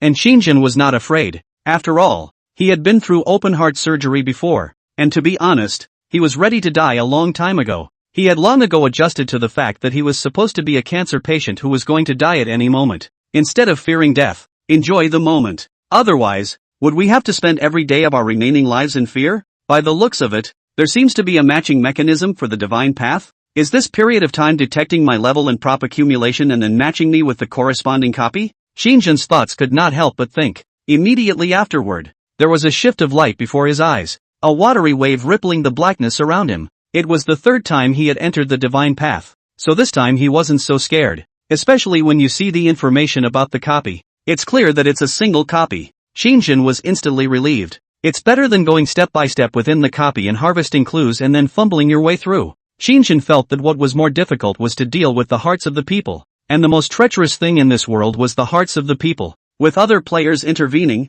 the difficulty of the copy skyrockets and simply doesn't go the way you want it to. There are even times when the uncontrollable factors are only more than meets the eye. A single copy might be a little better. Let's hope there are no godslayers within this copy. It doesn't say that in the copy hints though, so 80% of the time it shouldn't be there. After all, his previous experience with Death Train had taught him some important information. God's way is not going to create an information gap for the player. Players are bound to be notified if there is such a presence as the Godslayer within the copy. Otherwise, without being told ahead of time, the player dies at the hands of the Kingslayer and probably wonders how he died. After all, hell knows how an NPC can be self-aware, right? God knows which NPCs are communicable and which ones are monsters. Immediately afterward, the immediate sight became completely clear. As soon as he entered the copy, Qin Shang found himself in a place with unusually dim lighting and a strong sandalwood scent wafting from a short distance away. At first glance, this place seemed to be a ritual hall, with red candle lights hanging overhead, reflecting the entire environment with a touch of dark red. Next to the ritual hall, a strong sandalwood scent was the first to rush into the nostrils, causing Qin Shang to cough repeatedly, and the surrounding area was still not brightly lit, appearing slightly dim. He was now almost able to differentiate between the divine path's control of light. If one enters the divine path in the daytime, it's basically daytime outside. And if one enters the divine path at night, then it's night outside. If God's way has to adjust the copy time due to elements within the copy, there will be an exclusive reminder. Similar to the line Nightfall during Death Train, a large gatehouse with blood-red lacquer coating several of the surrounding wooden walls that served as pillars, and a blood-red gate behind it, seemed to have a fishy odor coming from it in the darkness of the night. A flash of panic flashed through Qin Shang's mind, and he hastened to comfort himself that this was the psychological effect of the aftermath of the Death Train. It was only immediately after that he looked to the Hall of Sacrifice. Be worshipped is a young woman. Through the photo was not difficult to see the woman's age. About probably 25 or 26 years old or so. It is the double 10 years of age. The woman's eyebrows and eyes. Born extremely beautiful, long black hair, small face hung with 2 dimples. The sunlight was pouring on her, framed by the picture. Except that the black and white photo seemed to have a sealing magic, forever sealing her quiet beauty at this age. People can't help but feel sorry in their hearts. So beautiful even at this age died young. The picture frame was nailed with white cross nails and was embedded amongst the blood-red wall in front of us. Next to the frame were offerings, fruits and such not to mention. What made Qin Shang feel most dismayed was an incense burner. When his own eyes looked at the incense burner in the ritual hall, in the panel in front of him, item information actually surfaced. Props, soul-locking furnace. Functions, purifies and dispels all fear. Introduction, after the Lin family's accident, there was a spate of weirdness, and they invited a high person to give them advice. So the high person cast this soul-locking furnace with his blood, and it needs sandalwood incense to worship it. Remarks, immovable. Fierce lick cockroach jade foot. What are you doing? Why don't you hurry over and kneel? It's just you. you're back the latest. Don't you feel sorry for us in your heart? Girl, there's a head for every grievance. The third aunt has already been taken away by you, and no one up and down the Lin family has done anything to wrong you. So this series of events can end here. It was at the same time that Qin was checking the item information. Suddenly, a shadowy voice came from not far away, and Qin looked along the voice toward the other party. Only an old woman with thieving circles under her eyes and deeply sunken eyes stood a short distance away in a white morning dress. She chided Qin. It was the god pulling out a jar of medicine and mashing something up. This is your favorite apricot cake in life. Eat it and be honest on your way. It looks like the last two sentences should be talking to the deceased. When Qin saw this, he looked down and looked around, only to realize that the entrance to the sacrificial hall had long been piled with people. Himself, like the old lady, was similarly dressed in white mourning clothes. As the old woman spoke, those others kneeling on the ground raised their heads and looked toward Qin, almost all turning back at the same time. Numb movements as if they were zombies. One is no different from a dead fish eye. It was then that he realized that he was not the only one in this ritual hall, and a pair of dead fish eyes that looked like they were revealing a strong sense of exhaustion and weariness fell on him. The image is still quite chilling. Nima, if a different god wrote ID, this will be afraid to break the defense. Shady ritual hall. A group of people with nymphets devoured souls like walking corpses kneeling in front, and then an old woman suddenly woke up little master. Well, the ID was out of character enough. The phrase lick the cockroach's jade feet violently came out of his mouth when that goddess-like old woman called out to himself. Qin then almost laughed, but the next moment his heart was relieved. Since God's path is a game, these people in the single copy, these NPCs will naturally assume that I'm one of them, including the name, without suspicion. It's probably just like Little Ming, Little Red, Little Zheng, Little Wang, Little Li in the math book. It's roadkill anyway. They'll just get to the root of it and think that my name seems to have been fierce-licking cockroach jade feet since I was born. After all, the identity I'm in right now, which must be virtually overhead, is the same as the math book question in which Ming sets out 5 minutes ahead of his brother, and Ming's speed is XX and his brother's is XX, and I'm asked to calculate how long it will take for my brother to catch up with Ming. No one here cares what the name of the first to go is, whether it's Ming or Red, and no one cares what Ming's brother's name is. It doesn't matter. Thinking of this, Qin pretended to take 2 steps forward. These should all be the clansmen of the Lin family, the herb merchants, in the backdrop introduction, right? Watching the movements of the other clansmen in mourning clothes, they followed suit and picked up 3 sticks of incense to kneel down. However, the moment Qin lit the incense, the old lady next to him changed her face drastically. What did you do? Why is your incense this color? Wow! The moment these words came out, Qin once again became the center of attention. Those surrounding clansmen of the Lin family also looked over with them, causing Qin to become the center of attention of the entire ritual hall all of a sudden. He was still a little uncomfortable with the pace of this single copy and coughed dryly. Is there something wrong with this incense? The old woman in white turned her eyebrows up. See for yourself. After the words were spoken, she pointed to Qin's hand, her expression indescribably serious. Seeing this, Qin subconsciously glanced down at the incense in his hand, and his expression changed drastically. Almost threw this out, only to see that the incense in one's hand emanated a green flame. Chapter 64, Key NPCs. That's right, the incense that was lit was all white and red, bracing for a burnt black coloration from the quicker burn. But looking at so many sacrificial incense pillars in the incense burner in front of him, only this one of his own was fluorescent green. The key to this ethereal green light did not retreat in the slightest. It wasn't tainted with some special chemical blip that always gave off a green light. It was like a special presence standing out from the others in the claustrophobic surroundings. The goddess stared at the incense candle in Qin's hand for a long time before she gritted her teeth and took a box of something from another squire-like NPC, then dropped it into the jar of medicine in his hand and once again picked up the stick and pounded it as if he were grinding something. Mouths perked up. Miss, this is the apricot cake that was your favorite food when you were alive. I've ordered someone to buy it back for you. Eat the apricot cake and then obediently go on your way. Those people from the Lin family have been punished enough. Harming people must not be done again. Go on your way properly. Reincarnate in the next life into a good family. There is a head for grievances. There is a head for debts. People and ghosts have different paths. Don't lose your own virtue again. After saying this, the Divine Mother waved the pot of medicine in front of Qin. In fact, Qin didn't even see much of the Divine Feminine's movements before he felt the color of the light in his hand normalize. The incense, which had been emitting an eerie fluorescent green color, suddenly turned a normal white color. Immediately after that, the smell belonging to the burning of incense and candles also came to his nose. Qin looked at the goddess with suspicion, and did not know what techniques the old woman had used. Just now, As he watched the pillar of incense in his hand turn fluorescent green, Qin almost didn't go into cardiac arrest. Go on, stick the incense pillar into the stove, then go to the back and kneel. According to your seniority, the last position in the second row, next to Boss Chui. The godmother didn't care much about Qin, signaling him to lie down with the crowd after the incense, and Qin didn't dare to resist. Hell knows what crisis awaits one within such a single copy. The system tone said that the main line was for one to survive for 72 hours, so that meant that some sort of horrible or bizarre thing would definitely happen in the next 72 hours. It may have the ability to threaten your life. Damn. I wish I was a level 2 fraud master. If I had a divine skill like fraudulent death, it would be almost like being able to go back indefinitely.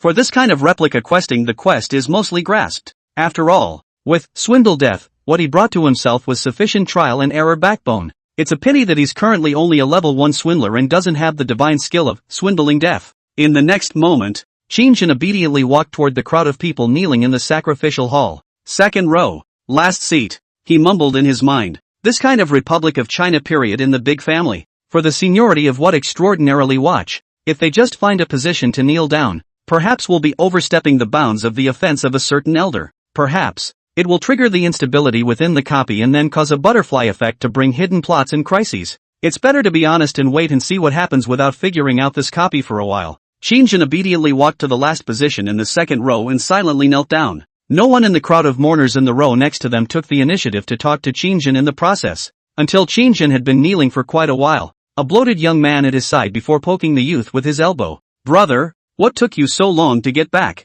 He blushed a little hard and turned his head for a split second. The light from the red lanterns hanging from the eaves of the room spilling onto his face. It mapped that already pale, fat face and made it even creepier. The knot in Qin's throat involuntarily rolled a bit. Not sure for the moment exactly what his status was in this copy. Soul didn't dare to speak out of turn. This fat man obviously probably recognizes himself, or his own identity within the copy at this moment. It is important to realize that normal NPCs within the game, under normal circumstances, are not self-aware, or perhaps their sense of self exists to drive the copy game. So after Qin entered the copy, although his appearance did not change, however, I'm afraid that the Divine Path servers have subconsciously allowed these NPCs to accept Qin's identity within the replica. He could be the head of the Lin family, the management of the Lin family, or one of the loitering males of the Lin family. It doesn't even matter. For the Divine Path server, it's just a matter of modifying the source code of the NPCs within the replica. This is, of course,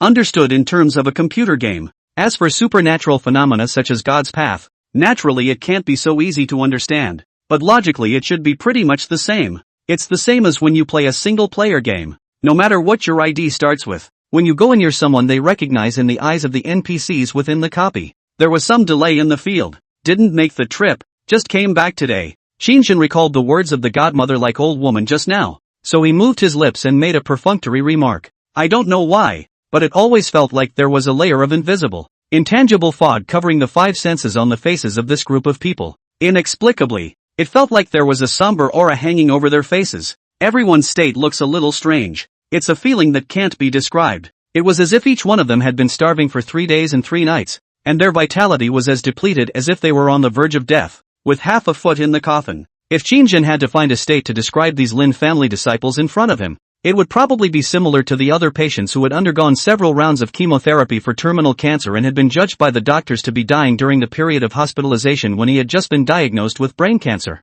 The flavor of a life that is about to run out, a life that is about to come to an end, is particularly strong. Dead air. Yes, that's right, dead air. At those words, the fat man next to him let out a bitter laugh. A lot has gone wrong in your absence. Qin's face did not move, and his heart was slightly settled. Sure enough, this man did recognize himself within the copy at the moment, and the two seemed to have some friendship. By the looks of it, he seemed to subjectively feel that Qin, the owner of this identity, was not aware of what had happened to the Lin family. Good. It seems that this little fat guy here has a clue. This guy must be a key NPC. What the hell happened? Qin inquired in a small voice with pursed lips. Only when the voice had just come out, the white-robed old woman standing at the forefront of the sacrificial hall's effigy suddenly twisted her head, and the movements in her hands stopped. Then a cool eye blade landed on Qin's body. Even if the light was dim, Qin was still clearly able to feel that the old woman was looking towards herself. Qin instantly dared not open his mouth to make another sound.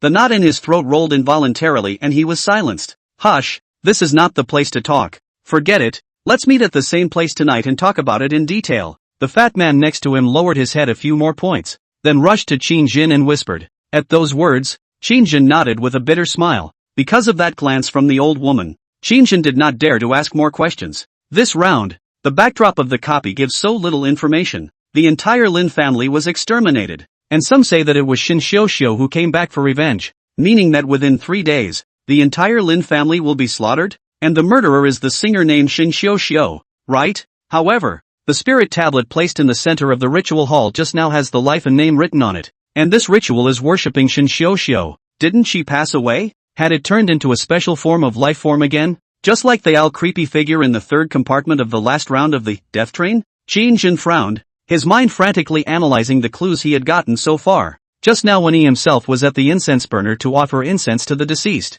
his unintentional afterglow happened to see the name above the black and white effigy. Qin Xiuxiu. The dead woman was Qin Xiuxiu. Qin Xiuxiu came back for revenge, meaning Qin Xiuxiu was killed by the Lin family? Qin Xiuxiu should be the key character within this copy of Lin Residence number 37. Allowing me to survive for 72 hours means that this worship of the entire clan today won't serve any purpose. Qin Xiuxiu's revenge still won't stop, and the end result seems to be that the entire Lin family will be slaughtered by Qin Xiuxiu 3 days later. Chapter 65. Congratulations. You've survived an hour. The sacrifice didn't last long. While Qin Jin pondered in his heart, about 20 minutes later, the old woman in the front row, who was responsible for presiding over the ritual activities, suddenly raised a mahogany sword, and then shook the wooden sword in her hand as if she were jumping on a big rope, and the yellow paper talisman crumbs flew in a flurry of hair. Wow! In an instant, the several red paper lanterns hanging overhead in the entire ritual hall also went out in an instant. The surroundings were suddenly plunged into darkness.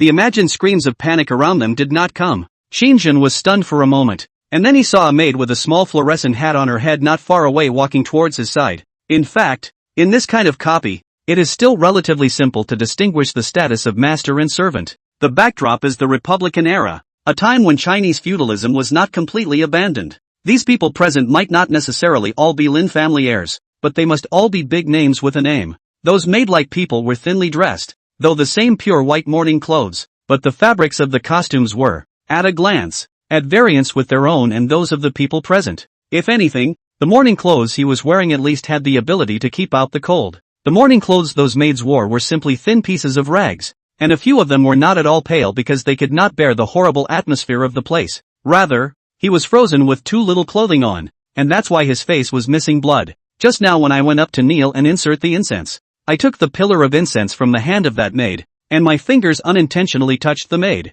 and I could obviously feel a bone-piercing coolness coming from the maid's fingertips. If this worship service doesn't end, it doesn't even need to be a paranormal event. Someone will have to be killed in the Lin family tonight, and there are bound to be a few maids who will freeze to death. Not knowing what season it was within the backdrop, Qin Jin always felt that there was a gust of cloudy wind in this sacrificial hall of worship. Even when he still had a few clothes on underneath, he still felt the cold wind whistling into his arms every now and then. In other words, even for an event such as a festival, the status of a maid or a servant is inferior. The dress as usual has to make a distinction from the main house. I just don't know if this is something that actually happened in recent history. If it's a realistic story, then these maids are really pathetic. At the same time, the maid who had taken the initiative to walk towards Qin Jin came to the front and was gently kneeling down. The little face was white, and his voice trembled as he rushed at Qin Jin and asked, "Young master, are you tired? Little Feather has been tidying up your room. No one has stayed in your room since you left. I cleaned it every day on time and on schedule.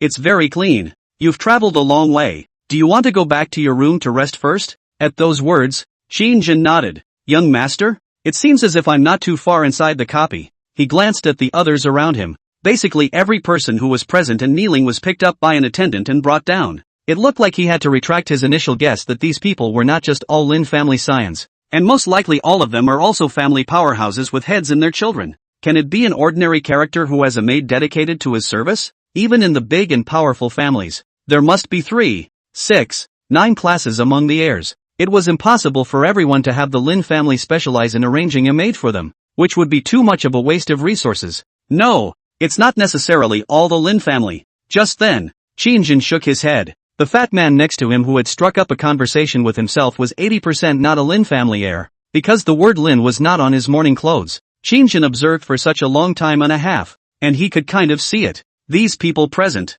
if they were the sons of the Lin family, the mourning clothes on their bodies would have the symbol of Lin. A more archaic italicized font is in place on the back. This feature would not be present on the mourning garments if they were not from the coming of the Lin family's children. Just now, the old woman seemed to say that he was shopkeeper Chui. I think he's one of the pharmacy shopkeepers who have cooperation with the Lin family's herb store, right? Qin made an ambiguous guess in his mind. Immediately afterward, he slowly got up under the assistance of the maid, and then followed the maid towards the outside of the ritual hall. Just before taking 2 steps, his shoulders were held down by a pair of big hands. Qin was stunned and his hair stood on end. His already nervous and terrified heart sank, and he reflexively searched his body for his character card, almost about to summon a prop. However, after seeing the other party's face clearly, it was the same boss Chui who had spoken to himself. Qin's expression only squeezed out a far-fetched smile. What's wrong? Boss Chui mysteriously pointed to the altar at the very front of the ritual hall, then pointed to Qin.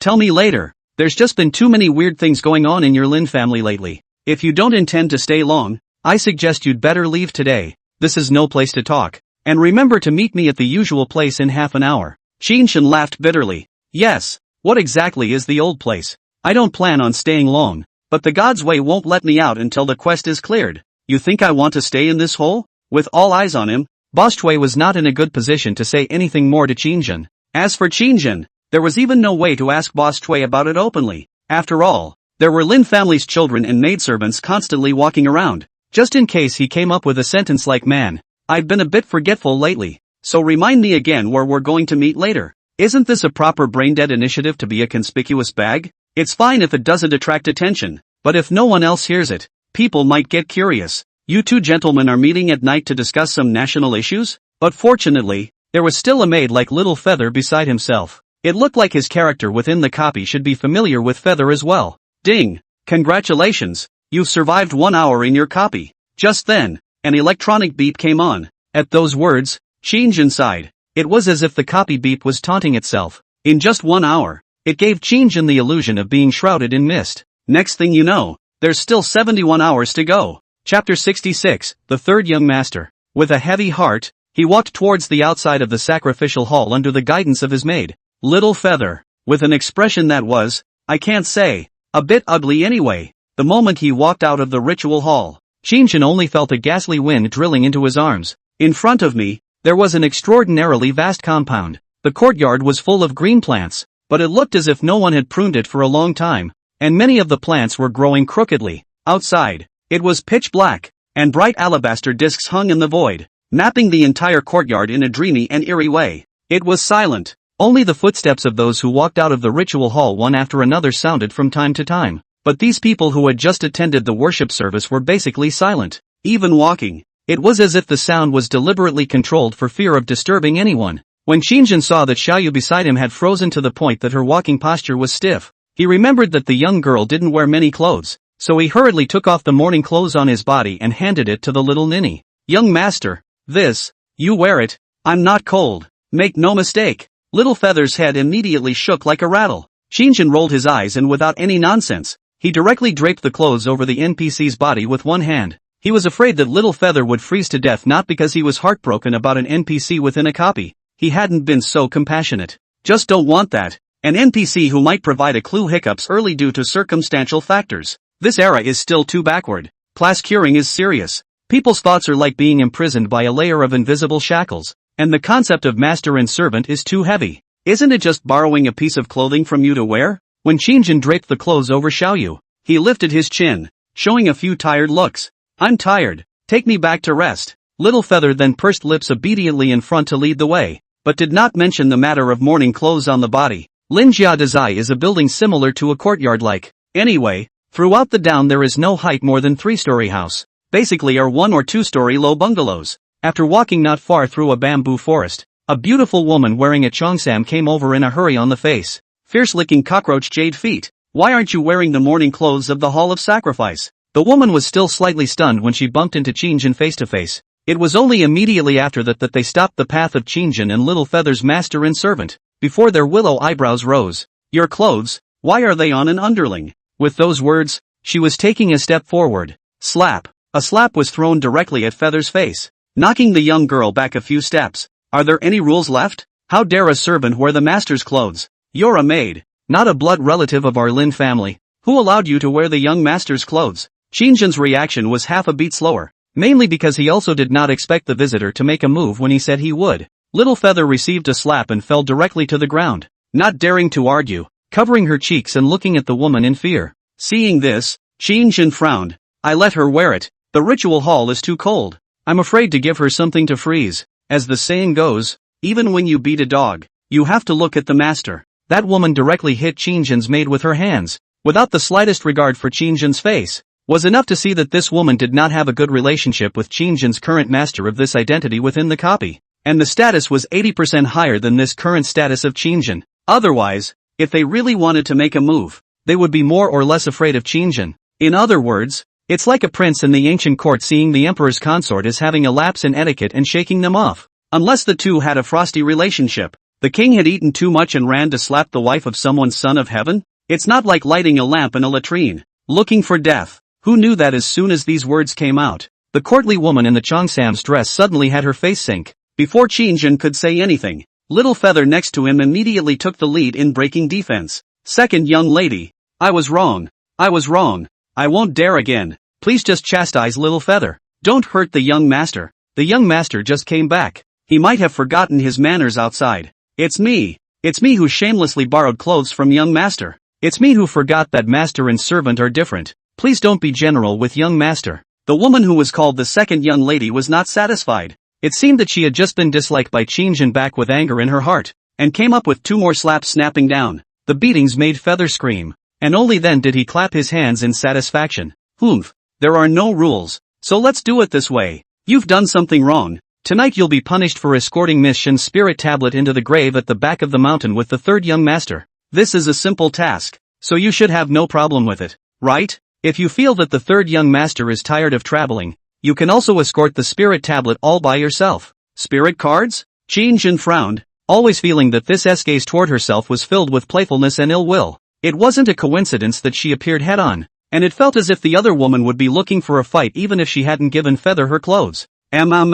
It looks like it's an NPC set up by God's way, specifically to advance the plot. The slaps Feather received were completely undeserved. Even if he didn't do anything and bumped into the second young granny, 80% of the other party would also pretend that he came back late as an excuse to make trouble. Swish! However, next to Little Feather's face, it directly changed drastically in a matter of moments. The body was trembling involuntarily. Second young grandma, you? Didn't you see that third young master didn't say anything? Is it your turn to speak as a servant? What are you doing here? Lao-san, since your mourning clothes are useless, they will be given to me. Sister-in-law kindly washed them for you all together, and in a couple of days let this maid come and get them. After saying this, the second youngest grandmother directly took away the mourning clothes on Little Feather with one hand. It wasn't the maiden's one, but the one Qin had given him, the mourning dress with the word Lin written on it. Seeing this, Little Feather hurriedly hugged second young grandmother's calf. No, never. You are asking our third young master to go to his death. Second young lady. Snap. Before the words were finished, the palace-suited beauty snorted coldly and raised her hand again, but this time, she didn't fan down. Qin grabbed her arm. If your sister-in-law wants it, just take it. Since Qin was the third young master of the Lin mansion, this second young lady was naturally the wife of the second young master of the Lin mansion, and of course, her own sister-in-law in this capacity. Or you know what you're doing. Humph. The second young lady bristled. If it weren't for you, would the Lin family be in so much? Second young granny. Honoring. Feather blushed. Only then did the second young lady coldly grunt and collect her expression, spitting out a sensible sentence from her showy mouth. He was tugging up his mourning clothes and Qin exchanged glances, smiling contemptuously as he sailed away. Soon, it disappeared into the darkness of the bamboo forest. Qin now sort of understood that his identity in the copy seemed to be the third young master of the Lin family. And this third young master seems quite watery. Even if there were more family elders, he was at least the third young master of the hallowed Lin family. I can't believe you can only be in the second row when kneeling at the ritual hall. And it was a somewhat indescribable position to be so despised by a woman. Although the main line doesn't seem to advance much, contact with the second youngest lady gives you quite a few clues. Seeing the palace-suited beauty walk away, Qin hurriedly picked up Xiaoyu from the ground. Is everything okay? The young girl covered her reddened cheeks and stared anxiously in the direction the second youngest grandmother had left. Young master, you How could you let second young grandmother take away your morning clothes? What's wrong? What's so special about that dress? Qin Shang raised an eyebrow suspiciously, and Little Feather was on the verge of crying in anxiety at this. Didn't Boss Chui send you a telegram? The morning clothes were put under a spell by a godmother to keep you safe. The second young master threw away his morning clothes after the first day's sacrifice, disobeying everyone's advice, and immediately afterward he became very ill, so he must have been pestered by Miss Shun. You're confused. What will you do if your morning clothes are taken away by the second young grandmother? Has it been under a spell? No harm done. I have the cursed red dress and the holy cross. Even if Miss Shun turns into an undead spirit and comes for me, I'll be able to maneuver around for a split second. Qin Shang was now extraordinarily curious about what exactly had happened to the Lin family. The background board said that the entire Lin family had been exterminated, while the Lin family he was in at the moment was clearly flourishing, combined with the fact that the main quest was for him to survive for 72 hours. In other words, the time he entered the Divine Path copy at this moment should correspond to the 72 hours before the Lin family was exterminated. That's why the main quest is to keep yourself alive for 72 hours. Because, 72 hours later, the entire Lin family was going to be exterminated. Being in the middle of it, himself, who was currently acting as the Lin family's third young master identity, was no exception, and it was 80% that he would also die in the Lin residence. Qin Shang laughed and pacified the young girl, and in the meantime, he also took out a sacred cross and waved it in front of the young girl's eyes. It's fine. I've gotten quite a few treasures from this outing. Don't worry about me. You've heard of the Western missionaries, I think? That's what the Yankee blonde missionary sent me. His own persona, anyway, was that he had been away for a while before returning to the heir of the Lin family? Then what did you get out of the house that you didn't just let him make it up? What's more, missionaries were everywhere during the Republican years, and the earliest prototypes of marketing seem to have been these blonde, blue-eyed foreign devils. The native inhabitants had little opportunity to come into contact with the foreigners, and had not the slightest idea of what special powers they had. Little Feather first instinctively cringed at the sight of the cross, followed by a heartfelt excitement. Then you must be able to rest in peace. Qin Shang smiled, able to feel the young girl in front of him. That wipe of excitement is from the heart. Looks like their own copy within the identity of this original owner. 80% is also a rather charismatic existence. The next moment, Qin Shang asked, today is the third day of worshipping Miss Shun? Yes, the third day. Qin Shang touched the tip of his nose. The third day was okay. If the 7 days are up, all the corpses will turn, and Lin Zhengying can't do anything about it even if he comes. But you can't say that. Who knows when Shen Xiuxiu died? This is only the third day of worship. Miss Shun does not mean that Miss Shun just happened to die 3 days ago. As soon as this thought flashed through his mind, Qin Shang shook his head. And I'm a fraudster, not a Taoist priest. Nima God's way just doesn't have a Taoist profession at all. Even if Miss Shun hadn't turned into a monster, even if she had become a form similar to the kind of El Creepy Shadow, Qin Shang wouldn't be able to do anything to help her. And at most, she would be able to maneuver for a few rounds. Has something strange been happening in the family lately? In the next moment, Qin Shang fixed his mind. Looking over to Nikki, she took a deep breath and asked. The previous ones were all appetizers, and only this sentence was what Qin Shang had done since entering this copy of the Lin Residence number 37. The deepest questions held in the heart. Fruity. Hearing this, the young girl's expression screwed up in a split second. Chapter 67, The Main Mission. Young Master, you. A flash of panic flashed across Feather's face, followed by pursing her lips. Young Master, you're tired. You'd better go back and rest first. She's running away? Qin Shang was stunned for a moment, not expecting that this servant girl Xiaoyu, who seemed to have the most respect for her current status as the third young master, would, in a rare instance, refuse to answer her own question. It seems that something strange did happen at the Lin residence, and that's why she's avoiding talking about it. It is likely that these strange things, Feather is still a personal experience, and even do not want to talk about it. At that thought, Qin Shang frowned and asked after him, is there anything you're not comfortable speaking about? I came back in a hurry this time, and the rest of the family didn't inform me of the specifics, so at the very least, I should have been made aware of what was going on. Backdrop content. The Lin family was slaughtered and the songstress Shen Xiuxiu has come back for revenge. Other than that there were no other clues, and if Qin Shang didn't take the initiative to explore on his own, he guessed that he would have to bury this group of Lin family's heirs with him in 3 days. Well, I'll tell you what, I won't give you a hard time about it. So do you remember where Boss Chui and I usually like to meet? Ha! Little Feather froze and muttered something strange as she looked at Qin Shang. Qin Shang made up a random excuse. Isn't it fall yet? The layout of the yard seems to have changed a bit, and it's been too long since I've lived inside a home, so I'm a bit out of practice. coupled with seeing some unfamiliar faces. I couldn't recall for a moment the address where myself and Boss Chui used to have regular appointments. Hearing this, Little Feather's expression became even more odd. Young master, it's not fall. It's just the beginning of spring. Ah, just the beginning of spring? You and Boss Chui are hairdressers. The eldest young master has been groomed as the heir of the Lin family since he was a child and has very little dealings with you. The second young master has always had a bad relationship with you, and you have only Boss Chui as a friend in the entire Lin family. Previously, when you were staying at home, the address you made appointments with shopkeeper Chui was the apricot grove outside your mansion, but the grove was chopped down by the second young grandmother late last year, and she said that since you weren't in the Lin family anyway, that piece of land would simply be given to her to plant okra. Almond Grove? Qin Shang nodded. Little Feather's status in the Lin family was too low, and the little ninny might have something difficult to say as well. Really pressing might get some clues out of her,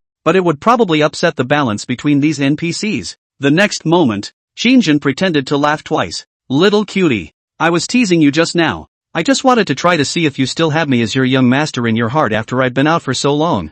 Joke. It's not like I've lost my memory. Of course I know about my love affair with Boss Chui, and likewise I know that it's just the beginning of the spring season. I'm just teasing you. It's not because I saw you being scared by your second sister-in-law just now, so I was worried about you, so I made a few jokes to change the topic. Well, isn't that better? Hearing this, the maid, Little Feather, was clearly stunned before squeezing out an awkward and far-fetched smile immediately afterward. Third young master, you still like to joke as much as you did back then. Let's go. I'll take you back to your room to change your clothes first. There is a big difference in temperature between day and night in spring. You'll definitely be cold at night, and it won't be good in case you get a wind chill when you have an appointment to meet Boss Chui. After saying this, Little Feather picked up the key from the ground, which was thrown on the ground when the second youngest grandmother left just now. By the looks of it, it should be the key to the ritual hall. This old herself was too timid to escort the spirit cards at night, and even left this job to me and Little Feather. Qin Shang spat in his heart, and in his heart,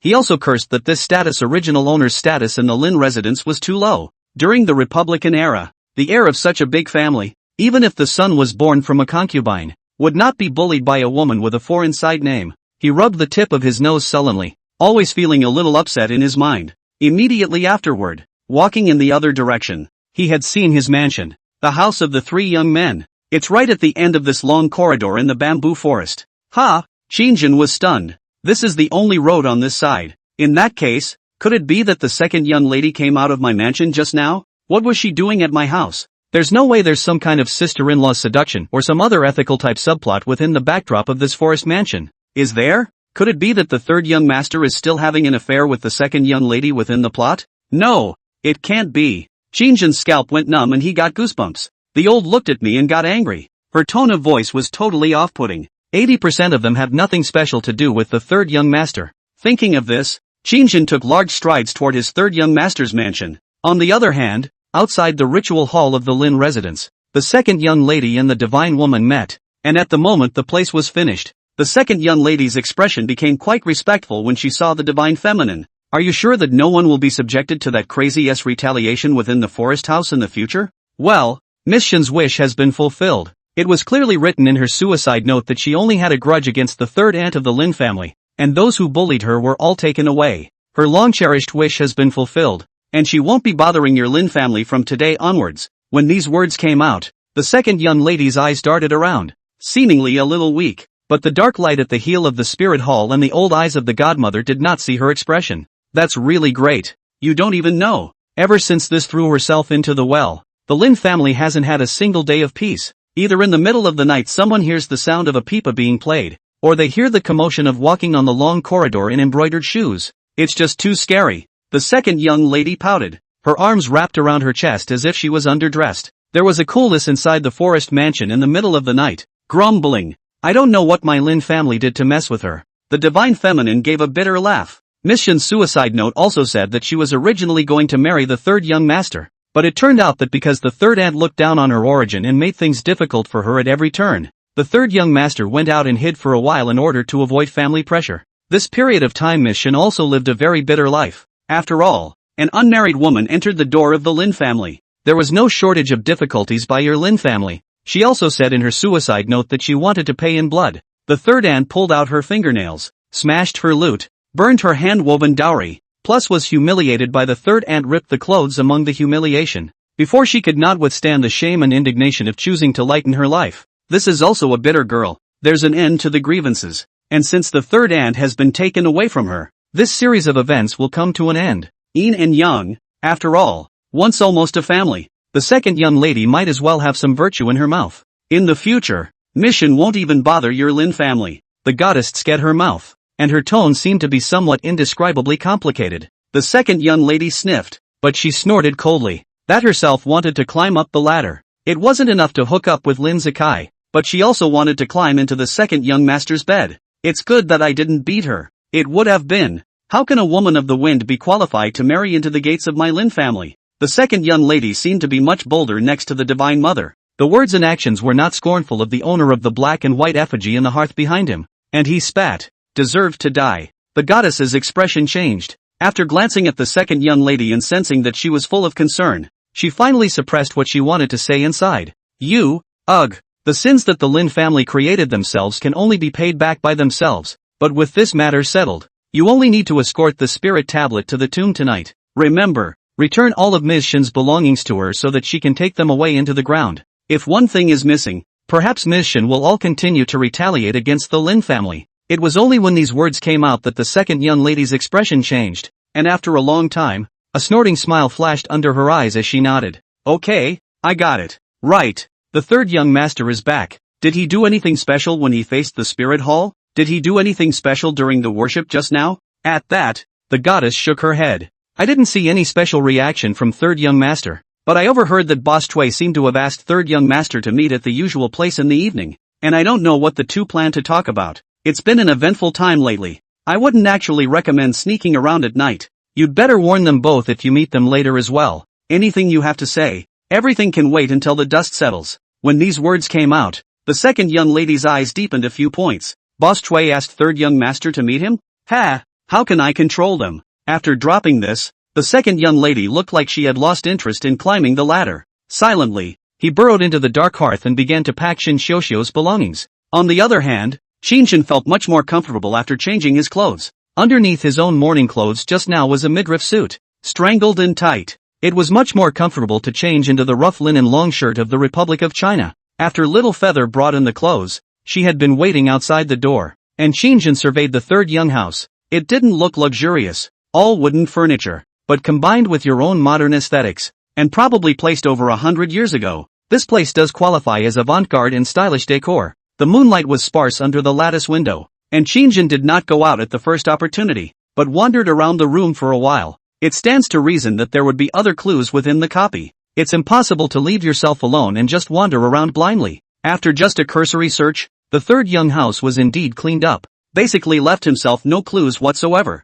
Qin Shan also did not know how his status as the third young master of the background played in Qin Xiuxiu's friendship. For the time being, Qin Shan actually hasn't even figured out the relationship between Qin Xiuxiu and the Lin family yet. However, this round of searching down, Qin Shan was not unproductive. At least he found a brand new group photo at the bedside. That's right, a group photo. Cameras were introduced to the mainland during the Republican era. For a powerful landowner like the Lin family, it's not hard to get a family portrait. Qin Shan found himself in the photo too. Mother ******* her. I have to say, this ability of God's path is pretty awesome. Immersion script kills. Qin Shan spat out. It was a bit of a miracle that his own face had appeared in the group photo of his family within the album. No wonder the NPCs had accepted his identity as the third young master, because in the setting of the divine path, Qin Shan came here, and this face of his is the third young master of the Lin house. Flipping through the back of the album just happened to correspond to the names of the people. Each row from left to right, the third young master stood in the second row, the fourth position. The person on the left is called Lin Shuyang, and the one on the right is his own, Lin Tao. It turns out that my original name for my character within this copy is called Lin Tao. Qin Shan estimated that the time was almost up, and if he continued to look for the past, he would miss the appointment with Boss Chui. So he put the frame back in its place, and then he got up and pushed open the vermilion wooden door. Little Feather, I'll go out to meet Boss Chui and come back to accompany you to bury Miss Shen. Crunch! There was a crunch from the vermilion door. In fact, when it was mentioned that Qin Xiuxiu would be given a funeral, Qin Shan's heart resisted it. Walking through an empty mansion in the middle of the night with a spirit card and a black and white picture frame is a frightening thought. It would be a lie to say that she wasn't scared. but combined with the fact that the second young lady had just walked out of her room, this had made a trip to the third young mansion for whatever reason. According to the development of the plot, after he entered the copy, he would definitely bump into this all the way back to his house after leaving the sacrificial hall and following Little Feather. Combined with the fact that she was at odds with the third young master, she would definitely be given an excuse to lash out by the second young lady. The task of delivering the spirit tags will fall 100% on the player. In other words, it's a task that can't be escaped. In that case, it's likely that we'll get clues or run into danger during the delivery of the spirit cards tonight. Qin Shang mentally muttered to himself and took a step outside the door. Feather nodded meekly and handed up a small oil lamp. Take care, young master. Why are you walking slowly? Isn't it just this forest in front of the door? Okra doesn't grow very fast. It's only been planted for not quite a year, and it hasn't yet formed the size of a forest. It was a stark contrast to the bamboo forest at the end of the promenade ahead. Qin Shang took an oil lamp lighting, walked not 2 steps, is at the edge of the fence, vaguely saw a fat bloated figure. At the end of the autumn sunflower forest branches and leaves cover. Specifically cannot see the person, but Chui Boss's body is very recognizable. Why isn't that fat guy moving? Can't you see my light?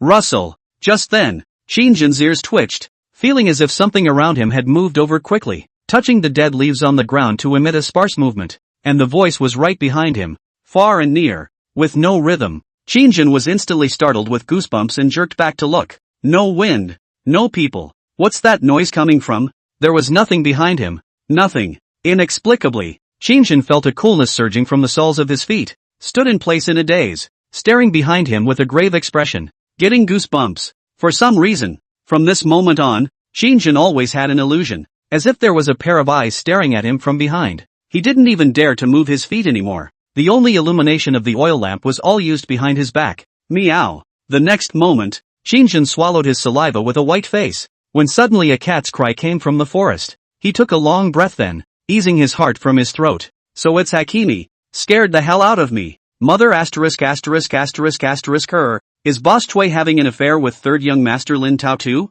What's with the whole rendezvous thing? Two big men have what words cannot say straight to it, or come to the room to talk can also have to whole mysterious. Thinking of this, Qin Shang accelerated his pace and walked quickly toward the front. The oil lamp in his hand was also raised and shone in the direction of the corner. Chui Pom. Halfway through his words, Qin Shang suddenly froze, because where's the figure in the corner? It was simply empty, just a pile of broken wood and some dry fallen leaves. There was no such thing as the fat, bloated figure that he had just seen. Was that a hallucination or a misreading? No, it shouldn't be. I clearly saw the silhouette. A coldness that enveloped Qin Shang's limbs and bones in a split second, causing his scalp to tingle. Chapter 68, Singer Shin Xiao asks you a question. Qin Shang almost cursed. When he was a child, he did not even dare to walk the night road alone. Today in the copy to be able to come alone to see Chui Boss Chui in the Okra Forest, has already challenged the limit. And that fat ass is playing with himself? Just now, I clearly saw his silhouette, only to have it disappear in minutes. Damn, is this fat ass a ninja? And you know how to ing hide? Goddamn copy of God's Path. You are not satisfied at all until you give me a fright. Boss Chui? Fatty Chui? Brother Chui? Come out and talk. Dude, it's no fun to play like that. Have you ever heard of slate-breaking jutsu? Piss me off. Let me see you in person later and give you a slap on the wrist, believe it or not. Is it a code word? The knot in Qin Shang's throat rolled involuntarily and he shouted with a red face. The heavenly king covers the earth. Boss Chui is 5'1". A breeze blew by and there was still no movement. Qin Shang was dumbfounded. Dude, I've humiliated you so much. Will you come out for a second? Don't ing scare me. It's easy to have a heart attack. At this moment,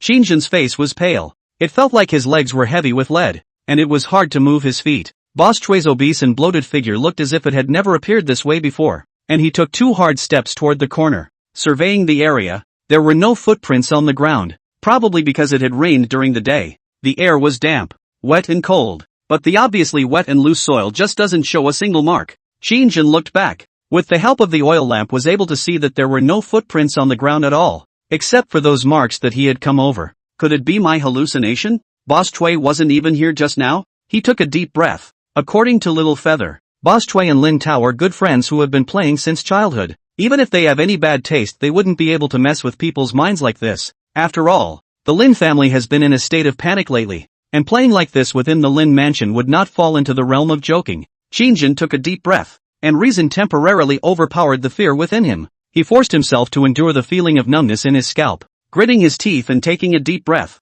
his palms unconsciously already gripping the character card. Be ready to take out the cursed red dress and holy cross at any time. Demons and monsters go away. Demons and monsters go away. He repeated the phrase frantically in his mind, then walked slowly toward the way he had come. When he came over just now, Qin Shang had only used no more than 2 minutes of bracing. But when I went back, I don't know if it was psychological or if I was just really scared. But it took me 4 or 5 minutes and I didn't even get halfway out. His own third young master's mansion was still far away. And even when he raised his hand to illuminate the road ahead with the limit of the oil lamp's brightness, Qin Shang could not see the third young master's mansion in his line of sight. After walking stiffly for 3 minutes once again, Qin Shang suddenly had a frozen expression. Nope. Something's wrong with this stretch. I went a little slow on the return trip, but by no means did it take twice as long to get back. Thinking of this, Qin Shang subconsciously looked down and shone a light at his feet. With just one glance, his pupils suddenly tightened. How is this possible? He was so shocked that he didn't see any marks at all under his feet.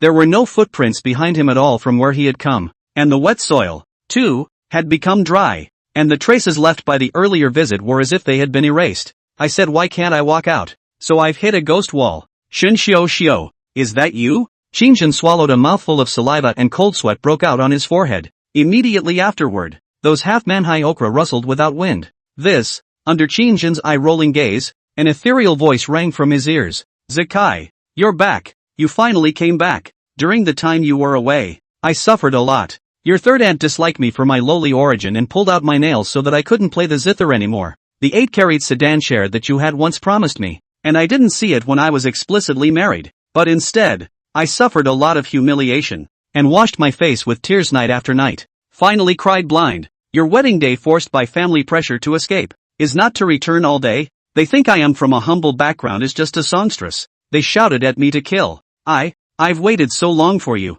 I'm in too much pain. Zakai, I can't wait any longer. My only long-cherished wish was to marry you, but they burned my dowry, threw away my dancing shoes, and smashed my lute, so that I didn't even have the chance to dedicate one last song to you. Hiss, is it that bad? Who's Zakai? Ultraman? Oh no, that one is called Zeta. The moment the ethereal voice rang in Qin Shang's ears, his entire body was shaken by a tiger. But instead, the fear receded quite a bit. In fact, the biggest fear is that nothing will happen, that something will happen, and that you won't scare yourself. Like right now. Qin Shang suddenly read the backdrop for a split second. It seems that the songstress called Shin Xiao Xiao and the Lin family, a person called Lin Zakai, fell in love. And then the wedding night, this buddy did not take responsibility. Cannot bear the family pressure to escape the wedding. It turned out that an unmarried bride was living in a big family like the Lin family. These days the mind is not so open. Even in 2024, the woman did not pass the door to live in the man's house. More or less will be plagued by gossip.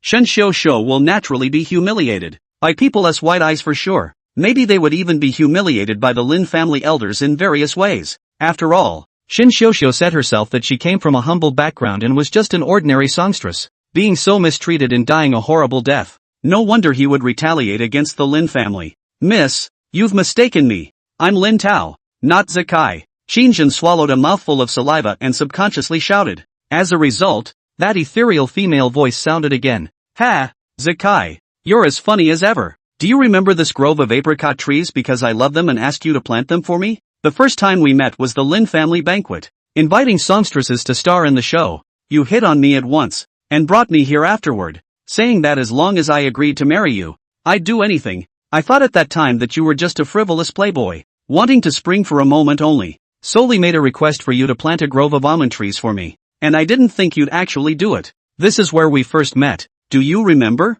But I'm blind and can't see you. I missed you. Do you remember the question you asked me when you first brought me to the almond grove to molest me? Ding! Songstress Shin Xiao Xiao asks you a question. The tool to cover the rain is an umbrella. So what is the tool to cover the sun? Chapter 69. The backdrop introductions are finally here. Nima. I told you I'm not Zakai. What the hell do you mean you gave me an identity check? The next moment, Qin Shang took a deep breath and adjusted his mind. Calm down. Must be calm. Shin Xiao Xiao's undead thinking of themselves as Lin Zakai wasn't necessarily a bad thing. She might have hurt anyone, but after waiting so long in infatuation, the only person she wouldn't hurt might instead be the heartless man who ran away on his wedding night. What was her question? A tool for protection from the sun and rain? Sun umbrella chanting. Qinjin was about to reply when he suddenly gave a start. Nope. Republic of China. With a ing parasol? And her problem doesn't seem to be the sun rain, but the sun. It's really just a parasol, isn't it? No,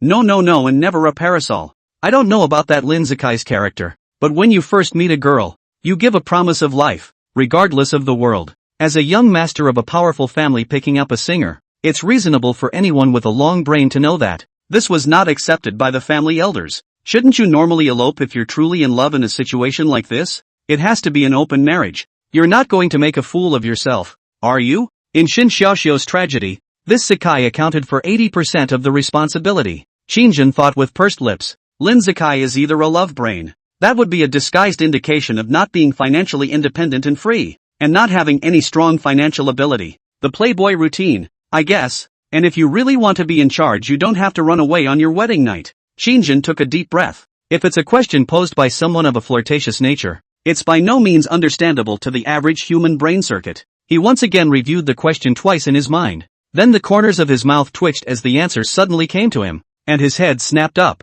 Fish guts, goat guts, dildo bags, kid Burke bags, Beyonce, helmet. I hope God's way doesn't mess with my mind. I'm not from the Republican period, so I really don't know what props they would use for birth control. Qinjin's memory of high school history tells that the ancients used fish intestines, goat intestines and the like to act as protection for springhouse windswept women anyway. For contraception and to prevent disease infection. Tools to block out the sun. This is a really strange question. The probability is that there is no such thing as a parasol in the Republic, and it's not like umbrellas can't shade the sun. Combined with his own brief analysis, Lin Zakai's character was most likely a playboy. Then his questions must be immodest. Thinking about it in an unorthodox way, the sun has another name, called day. The purpose of shading the sun is to block out the sun's rays. Another name for sunlight is heliostat, then preventing a hem. Well, that's a lot of tools for this thing. The most famous is still the kid Burke bag, but I don't think there was a popular rubber manufacturing plant in those days. It's a gamble that God's way just wants me to answer similar answers, not precise ones. I guess. This thing can't bully people into not studying recent history. Qinjin thought with a bitter smile, and a new window popped up immediately afterward within the blue panel in front of him. Congratulations, you've answered Qin Xiaoxiu's question correctly. Zakai, my embroidered shoes and my lute are missing. Remember to bring them to me. The next moment, the ghostly ethereal female voice sounded again. A provocative wind. Immediately after is from Qinjin's side, both sides of the past. Bring Qinjin's sweating hairs uprooted coolness, but also just a moment. Qinjin is feeling in front of the eyes of the vision opened up. The footprints of the way they came surfaced once again beneath their feet, as if a skin of reality had been plucked away, and the visual effect pulled full circle. What the hell? At the moment, the phrase hell no isn't a tone of voice exclamation in real life. Qinjin wiped a cold sweat from his forehead. It looked like if one figuratively described something similar, the divine path would count as answering the question correctly.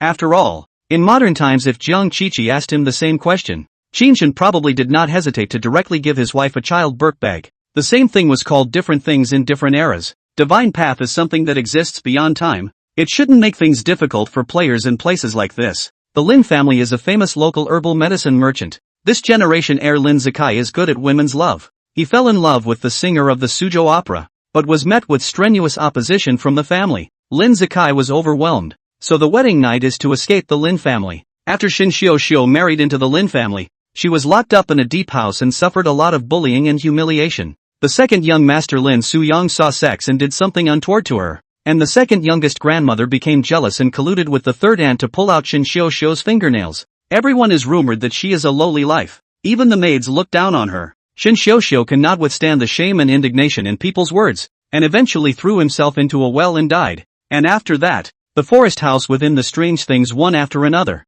In the middle of the night from time to time will ring the sound of the ghost of the lute. Here comes the introduction of the backdrop. Qinjin's heart was so settled that he almost burst into old tears with excitement. That's too much ink for a single copy, isn't it? I almost died in the hands of Qin Xiaoxiu's departed soul just now, and as a result, your background beep is only coming now? However, Qinjin's heart was also certain of a guess. As expected, coming to meet shopkeeper Cui was part of the main quest, and it was true that a meaningless NPC wouldn't appear within the copy. And the NPCs that took the initiative to come up and talk to him were basically capable of advancing the plot when he was in two minds about it. But, has a critical question. Where the hell is Fatty Choi? He frowned. At the same time, Qin Xiaoxiu's words just now came to mind. the embroidered shoes and loot are not there. In that case, Qin Shang's relics are not complete, so can she really be buried in the ground? Is the Lin family still treating Qin Shang in such a perfunctory manner even though something strange has happened? People are dead, and they are buried without even a complete set of relics. Ding! Congratulations on completing Qin Shang's question and obtaining Shang's suicide note. Props, Shang's suicide note. Introduction: the last words of a songstress who couldn't wait for her beloved man before committing suicide by throwing herself into a well. Cannot be opened. Need to fulfill Qin Shang's request to retrieve the embroidered shoes and pipa to open. See this prop. Xinjian's expression was grave. It always seemed that the difficulty of this single God's Path copy had become complicated again. Chapter 70 Original Sin Roll Card. China. Yanjing, Chaoyang District Public Security Department. Mr. Yin, who had just left the cloister bar, was currently sitting at the computer desk in his office. He didn't turn on the lights and the room was dark. The white light of the computer's fluorescent monitor reflected the handsome face handsomely, but he didn't look very good. Eyes deadpan on the screen, on which was an extraordinarily old profile. However, in the title specifically bolded several times in red font, it's obviously a file with a very high level of encryption. The first batch of Divine Path players appeared 18 years ago, when the second major region of the Divine Path, which is also known as the Asian region, hadn't been completely opened up yet and belonged to the internal testing stage. 7 ordinary people got character cards to enter the Divine Path, becoming the first Divine Path players in Asia. 5 of them, later on, all steadily asked for the Rule Realm and became top players in their respective towns. Then one after another, folk began to have God's Way players appear, and the second major region of God's Way was officially opened in 08, around 10 years ago. In order to control this group of people with special abilities, the official government ordered a few Rule Realm players from the internal test to form an official organization to facilitate the management and absorption of this group. And then the internal player level 8 Rule Realm teacher, Aspire to Peace, fell in the copy, lost in translation, and its character card was seen by the world for the first time. That's right, the internal character cards weren't recycled, they were left in that Aspire to Peace room. Subsequently, after analyzing and identifying the abilities of the 7 internal test players, the officials discovered that their skills were not absolutely the same as other players of the same profession. For example, the professional skills of the teacher yearning for peace have been confirmed by various bystander corroboration as well as documentation that his deciphering is not limited to the written word, but even in sign language and body language, which can be deciphered as well. And while other, teacher, professional players can only communicate with humans with their 3 skill, translate, yearning for peace has been seen communicating with animals by other players on more than one occasion. His translation skill can communicate with animals and even plants. Of the 5 internal players who founded the official organization of God's Path players after that, 4 of them, excluding the deceased yearning for peace, provided clues to the officials. It's not like they can see their skills in the panel like other players. In other words, there's a signature feature of the internal test character cards, and that's because the second largest server in the Divine Path was still unstable at the time, and perhaps the Divine Path servers were also considering exactly what skills to set up for the different professions, and so they didn't endow the skill panels on their character cards. They don't realize that they have such an attribute as a skill panel until they use their professional skills for the first time. In other words, determining whether or not a player is using an internal character card can be judged by this characteristic. After that, the internal players died one after another in the copy, Secret of the Divine Path, Origin of the Mother Goddess, Realm of Reincarnation, Cat and Mouse Game, Ghost School. Internal test character cards, on the other hand, are retained, and while these character cards are not recovered by the Divine Path after the death of their owners, they are not available to other players. Some have speculated that it may be because the internal test character cards themselves are imperfect products that have lost their recycling value for God's Ways, vast servers. The last 2 internal character cards that were officially withdrawn were the Fraudster internal character card for Licking Cockroaches Jade Feet Fiercely and the Hypnotist internal character card for A Loving Mother Keeps the Center Line, but these 2 declined to join the official organization in 08. Note 1. These 2 players caused a big event that stirred up the Divine Path in 17 years, and the plummeting of their reputation caused a worldwide Divine Path manhunt, and they have died under the siege of Divine Path players. Note 2. Fierce Lick Cockroach Jade Feet is the only one of the 7 internal test players to pass the S-rank copy of the Rule Realm,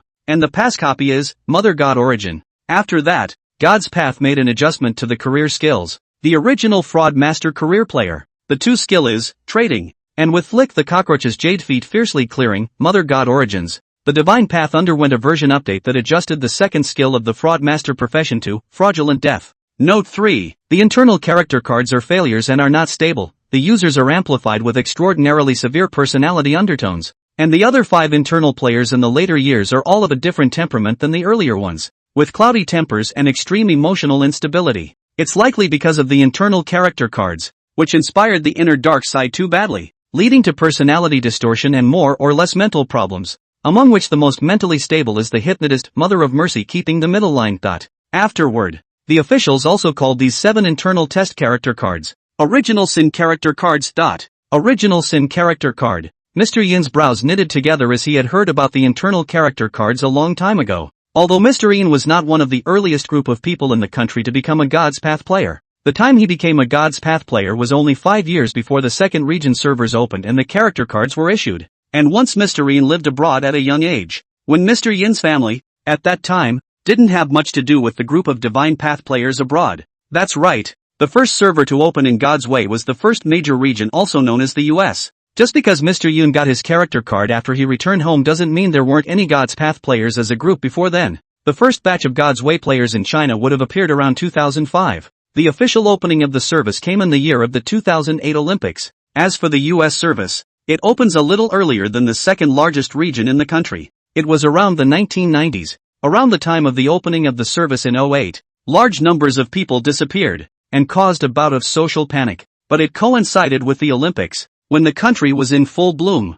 Under the deliberate concealment of the officials, the heat was not very high, but did not make too many waves among the general public. Normally, the higher the level, the more severely the character undertones are amplified. This is the consensus amongst God's Path players. The biggest crisis in high-level copies does not originate from the copies, but from the players themselves. Mr. Yin narrowed his eyes and stared intently at the monitor in front of him. That's the name I always remember. In the next moment, Mr. Yin moved his mouse over the ID fierce-licking cockroach Jade Feet. He would remember the name because it was in the official description that gave the most description to both the inner fraudster and the inner hypnotist. For example, after the Mother Goddess Origins copy, the Divine Path server directly modified the second skill of all fraud master players. In other words, perhaps, the man who caused the iteration of the version is this guy called Lick the Jade Feet of the Cockroaches Hard. Though in 17 Mr. Yun had only just returned home and had just become a God's Path player, and had no access to that level at all. But also from the family elders, they had heard something about the drastic stir that internal fraud master player had caused in reality.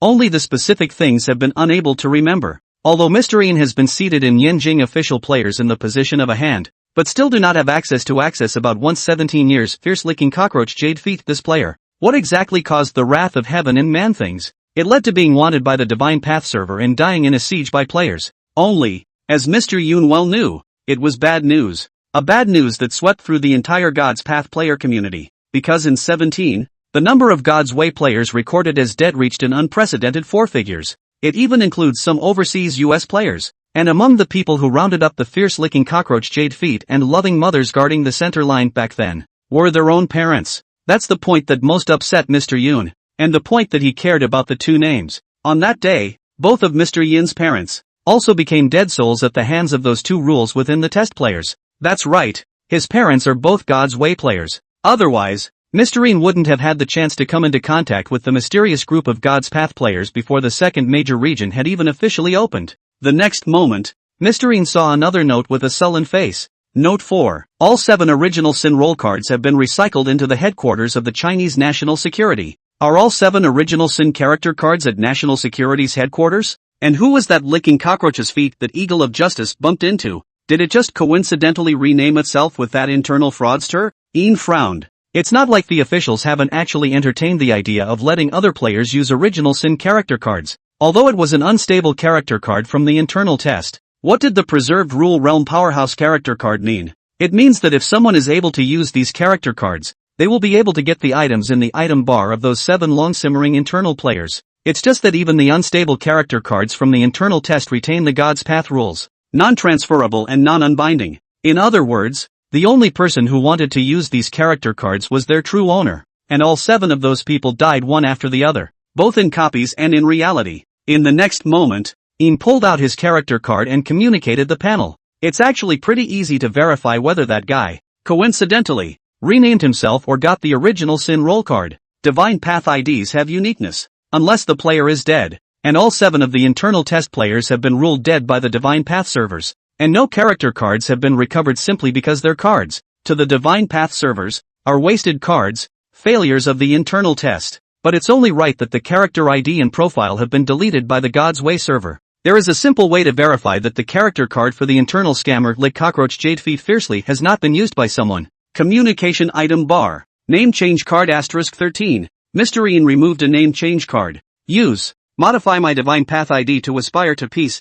He was going to try to see if his guess was right first. Detected a player changing his nickname. Is Swordsman in White changing his ID to Yearning for Peace? A pop-up box popped up directly in front of Mr. Yin's eyes. Yes or no? He chose no straight away. As it turned out, his own suspicions were correct. Even though the character cards of those internal players were kept, God's Way still deleted their files. After all, they were already dead. In the concept of God's Path is a dead player. In other words, to explain it in terms of real-world gaming, that's where the players all quit the game and their accounts are naturally cancelled. This ID is naturally available to others. Thinking this, Mr. Ing took out another name change card and said in a deep voice, modify my God's Path ID to Lick Cockroach Jade Feet violently.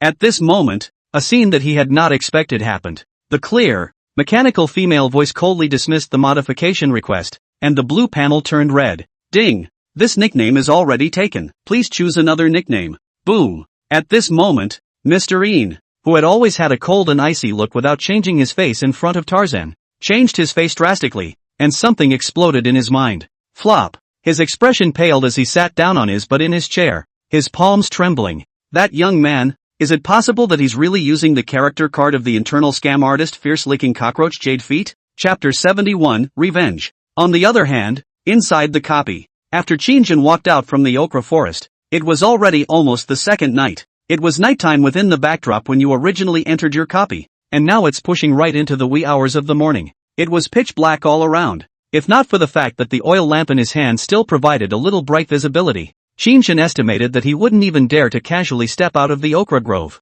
Shen Xiuxiu was blind in both eyes, so she couldn't see the visitor's appearance and recognized me as her husband. Lin Zikai, right? He thought oddly. In that case, then maybe it's safest to be in that okra grove. For Shen Xiuxiu, the okra grove used to be a gift from Lin Zikai in order to woo her when it was still an apricot grove. A lot of good memories were definitely made there. The undead thought of themselves as Lin Zikai, and it was 80% unlikely that Shen Xiuxiu would harm Qin in the okra grove. Also, it was precisely because too many beautiful memories belonging to a young girl in the period of passionate love had been left there that he himself had bumped into Shen Xiuxiu's undead spirit in the okra forest. Qin thought with relief, followed by a shake of the head. No, I didn't actually see anything. Where are the undead from? I just heard Shen Xiuxiu's voice. He'd sked his mouth. In that case, perhaps that forest was also a place of unforgettable memories for Shen Xiuxiu. Some of the remnants and dead souls stayed there, right? Because of the correct answer to Shen Xiuxiu's question, the ghost hitting the wall disappeared in a flash. Next, after walking not 2 steps, Qin had already seen the gatehouse of the third young house. Young master, is that you? Just then, Qin noticed a bright pair of eyes flickering next to the dark vermilion bungalow not far away. At the same time, the young girl's slightly terrified and nervous clear voice also came with it. Qin could not help but secretly smacked his lips. Little feather, this eye's really bright. Ah, it's me. The next moment, Qin jumped out of the darkness. Seeing Qin intact, Little Feather was visibly relieved. Immediately afterward, he looked behind Qin and let out a light eep. Ha, why are you out alone? Young master? Where's Boss Chui? Upon hearing this, the corner of Qin's mouth twitched, and he said without any good humor, I don't know. Don't mention it. I didn't even bump into Fatty Chui in the okra forest. I guess he gave me the slip. After saying this, Qin pointed to the oil lamp in his hand. It's almost out of gas. Change it and we'll set off. Escorting Miss Shen's spirit tablet back to her, so we can have a good night's sleep tonight. Qin pretended to be like a silly white sweet. Said, in fact, he didn't feel in his heart that anything weird was going to happen today. After all, at least the godmother had just left, and the female ghost would have to wait a few hours even if she intended to make a demon, right? And there's still over 60 hours to go, so even if something is going to happen, it should be a while longer, right? One's full count from entering the copy to now is not more than 5 hours. The copy should not be so cold-blooded and heartless. You're going to give Qin strength tonight, right? He belabored it in his mind, but in fact, he still preferred to go ahead and complete the task explained by the second young lady, even though he knew full well that Shen Xiuxiu wouldn't be able to go into the ground in this way. However, Qin always felt that when the second young lady left, there was something odd about that look. Anyway, it was indescribably wrong. I heard the background panel beep just now. and my heart tightened. No wonder this had to give the task of escorting the spirit tablet to the two of them. She had once been one of the culprits who had hurt the young girl after Qin Shang married into the Lin family.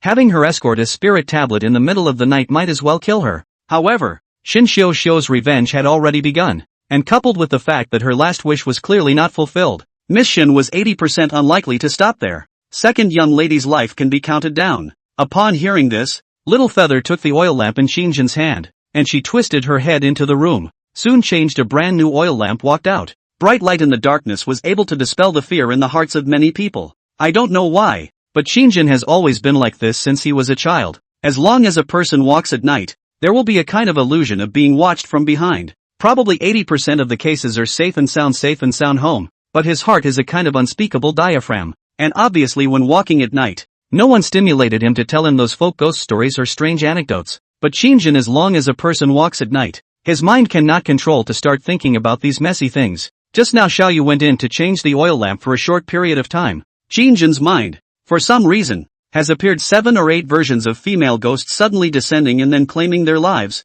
Damn, it's easy to get carried away when you're alone. Qin Shang shook his head, shaking those horrifying images out of his mind, and then immediately glanced at Little Feather, who had 2 bags under her eyes and was still timidly following behind her. Go, don't be afraid. If you don't do anything wrong, you won't be afraid of ghosts knocking on your door. It's not like you've ever harmed Miss Qin, so what are you so worried about? The people who should really be scared are the second young lady and the others. Upon hearing this, Little Feather glanced oddly at the third young master and nodded silently without speaking. The one master and one servant thus walked back to the spiritual hall along the long verdant stone corridor. It was a little scary how quiet it was around me on this ride. Qin Shang knew that 80% of the time, it was the divine path at work again. Qin Shang, the key character. Even if this link does not have anything to do with her, God's way will deliberately create a horrible atmosphere to mess with the player's mind. He fixed his mind and pretended to be relaxed as he took the initiative to find Feather and started to climb up the ladder. Feather, how did third aunt die?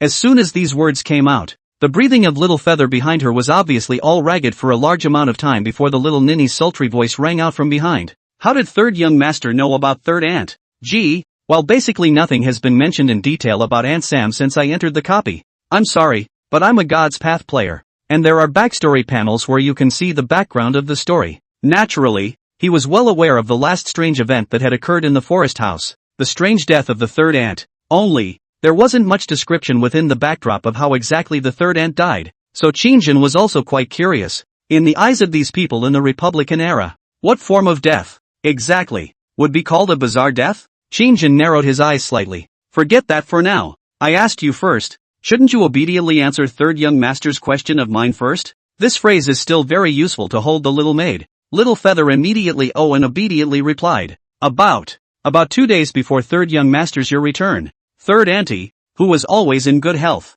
fell gravely ill and suddenly stopped going out. The maidservants delivering the food don't eat it either. The master is usually away from home. It's the third aunt who manages the Lin family's internal affairs, and as a result, she informs the maidservants that they can only deliver the food to the door, and that she herself is suffering from a physical ailment, and refuses to see anyone. But the Lin family's internal affairs can't be left unattended for a day, especially since the day before yesterday Boss Chui had to report the accounts to third aunt, and it turned out that third aunt was still closed for the day. This can make everyone anxious. Without the nod of the third aunt, who dares to overstep the role to act as the third aunt to take care of the internal affairs of the upper and lower Little Feather said with a bitter smile, and the fear in his nagging heart seemed to have dissipated a few points. The first one to discover the body of the third aunt was shopkeeper Chui. That morning shopkeeper Chui just couldn't help himself. He didn't ship to his pharmacy for 2 days in a row, but the rent of the store is still billed not to mention the fact that the Lin family is the largest local herb merchant. Not only Boss Chui's store,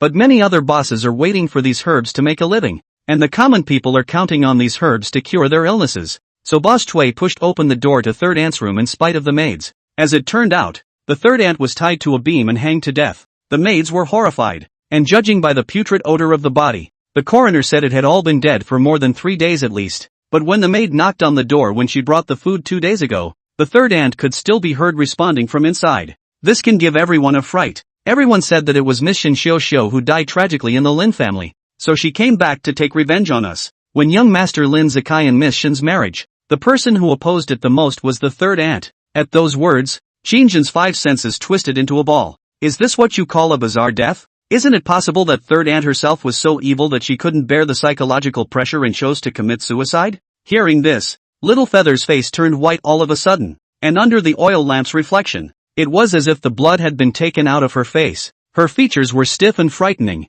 No, it's not. It's definitely not suicide. Because Boss Chui saw that third aunt's hands were chopped off and placed on the table. The cut wounds were rough as if they had been strangled hard with a thin rope, and the armless body hung from the beams of the room. A death like that surely can't be a suicide. People say it was Miss Shin Xiaoxiao who came back for revenge and cut off third aunt's arm with the silk thread from her lute. Chapter 72, Qingming Dreams. Only then did Qinjin's expression change for a few moments. So tough. The cut is rough. So it must have been broken by a rope or something. How much force does it take though? No wonder these people are talking about ghosts and gods messing with their power. Otherwise taking a blunt instrument and trying to cut off a person's arm. The commotion would probably have to be so loud that it would definitely attract attention. Thinking of this, Qinjin raised his eyebrows, because third aunt plucked out Miss Shin's fingernails and caused her to never be able to play the piano again. Miss Shin took her revenge by cutting off the arms from which third aunt plucked out her own 10 fingers. Yes, that's what everyone says. Qinjin only felt a gust of cloudy wind blowing by, and inexplicably got a little creeped out. Just then, Feather, who had been immersed in the content of the chat, was suddenly stunned and looked up sharply. That's not right. Third young master, you've only just returned. How would you know about Miss Shin? How did you know that Miss Shin's nails were pulled out by third aunt? When these words came out, Qinjin's expression froze. Damn. Got so involved in the repartee that I forgot about this point for a second. It stands to reason that I shouldn't know so much about it as a prodigal son who's been away and only just returned home. Dream. Well, it's a dream. Qinjin's brain spun fast, suddenly remembered that when he had just entered the copy of the meeting in the ritual hall, gazing at the statue of Shin Xiaoxiao, he seemed to have seen the date below. When searching for clues in the room just now, Qinjin had also seen a wall calendar. Isn't today April 7th? Recently just coincidentally is the Qingming festival. Considering the small Feather just met the first sentence is every day to me to clean up the house. The wall calendar is certainly also every day to change. Thinking of this, Qinjin immediately said, I've been having Qingming dreams for the past 2 days. In fact, I dreamed some fragmented images and snippets when I came back. But I didn't dare to be sure if it was true or not, and I was too involved in the conversation with you just now. So subconsciously, I would have said what was in the dream. I saw third aunt pull out Miss Shin's fingernail caps in my dream. Ha! It wasn't that Little Feather didn't believe it. She was just shocked by Qinjin's words. Half a long time to come back to his senses. There are many ways to say Qingming dream in folklore. Some people categorize daydreaming with eyes open and body unable to move as a Qingming dream, meaning a dream that a person has during the waking period. There is also a reference to dreams that are made around the time of the Qingming festival, and these are also called Qingming dreams. Dreaming of ghosts around the time of the Qingming festival is not an uncommon thing in China. There are many similar cases in folklore, and even once there was a historical incident in the late Ming and early Qing dynasties in which a bureaucrat used a Qingming dream to solve a case. The young girl was able to believe that third aunt was killed by the dead souls that came back to avenge her death, and the explanation of the clear dream was enough to fool Little Feather. As expected that, she wasn't too surprised, but asked nervously, Then, that young master, did you dream of anything else in your dream? Will Miss Shin really be able to go to her grave in complete peace after this night? Will there be any more paranormal incidents in the Lin family in the future? Upon hearing this, Qinjin was silent for a long time, and after thinking about it, he decided not to pour cold water on the NPC. After all, the result will be 80%, because the copy lets itself be survived for 72 hours as the main thread. That meant that there must be some danger and hidden danger that threatened to give one no chance at all of surviving the 72 hours within the copy. Plus a copy of the message combined with the first electronic beep. Everyone within this copy will probably die after 3 days, because the first sentence of the backdrop at the beginning says so. The Lin family died. The current Lin family was safe and sound. So that meant that the time node that he had teleported in was not after the full Lin family had been slaughtered, but before the full family had been slaughtered. I don't think so. Miss Shin's last wishes have all been fulfilled, and it's time to reincarnate properly and find a good family to enjoy life again. Why do you have to stare at someone in a past tense to remember? People and ghosts have different paths. Lin Zikai that go even if she died before the return. 80% probability will only play Taiji and then to the elders to listen to. Let him really fulfill the promise. 8 carries sedan chair to welcome Shin Xiaoxiao over the door. Estimates that there is no this possibility. Qinjin comforted on his lips, but in his heart, he also slandered that Lin Zikai. You say you, what are you not good at? But you have to be a scumbag. And even if you are a scumbag, you still have your eyes set on an ill-fated songstress of others. The background of the Republican period change and still understand a little bit. If the family is a rich and powerful, thousand girls will never run to sell singing. The vast majority of these women are also poor people who are desperate. Lin Zikai's series of behaviors look like, to Qin, a modern man who impulsively wanted to marry a mechanic young lady as his wife, thinking that she had finally waited for her Prince Charming. This mechanic lady abandoned her dark side and chose to go ashore to her conscience.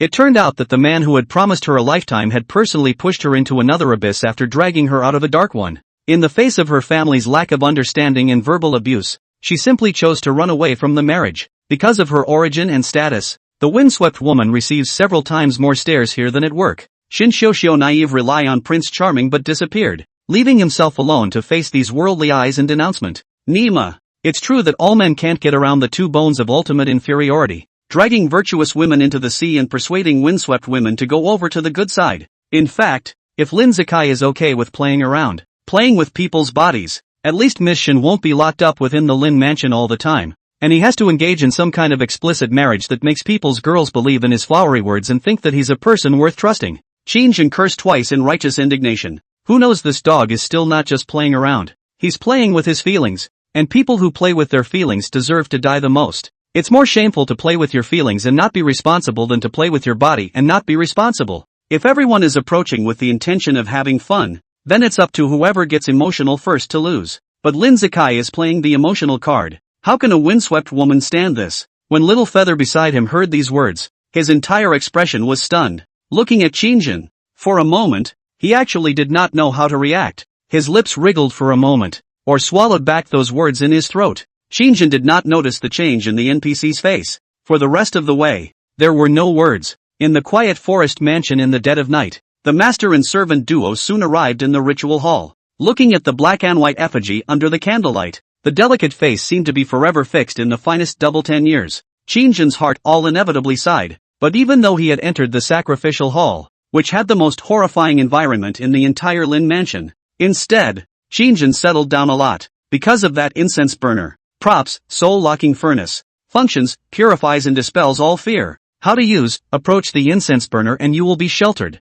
Introduction. After the Lin family's accident, there was a spate of weirdness, and they invited a high person to give them advice. So the high person cast this soul-locking furnace with his blood, and it needs sandalwood incense to worship it. Skill, drop fear, gain courage. Remark 1, fear comes from the unknown. Courage comes from ignorance. And sometimes courage is not a good thing. Remark 2, immovable. Lose the fear and gain the courage? No wonder I feel so much more settled in my heart when I come to this place. In the next moment, Qin slowly took 2 steps forward and gave the young girl in the black and white picture frame a big salute before he was ready to take down that spirit tablet with both hands. As a result, just at that moment, Little Feather, who was standing outside the door not far behind him, suddenly spoke with a shudder. Young master, did you hear anything? Sound? Qin frowned. Don't scare yourself. There is no ghost in this world at all. Even if there is a real ghost, he may not be able to help me. Is it not just a small ghost? Life and death are indifferent. If you don't serve,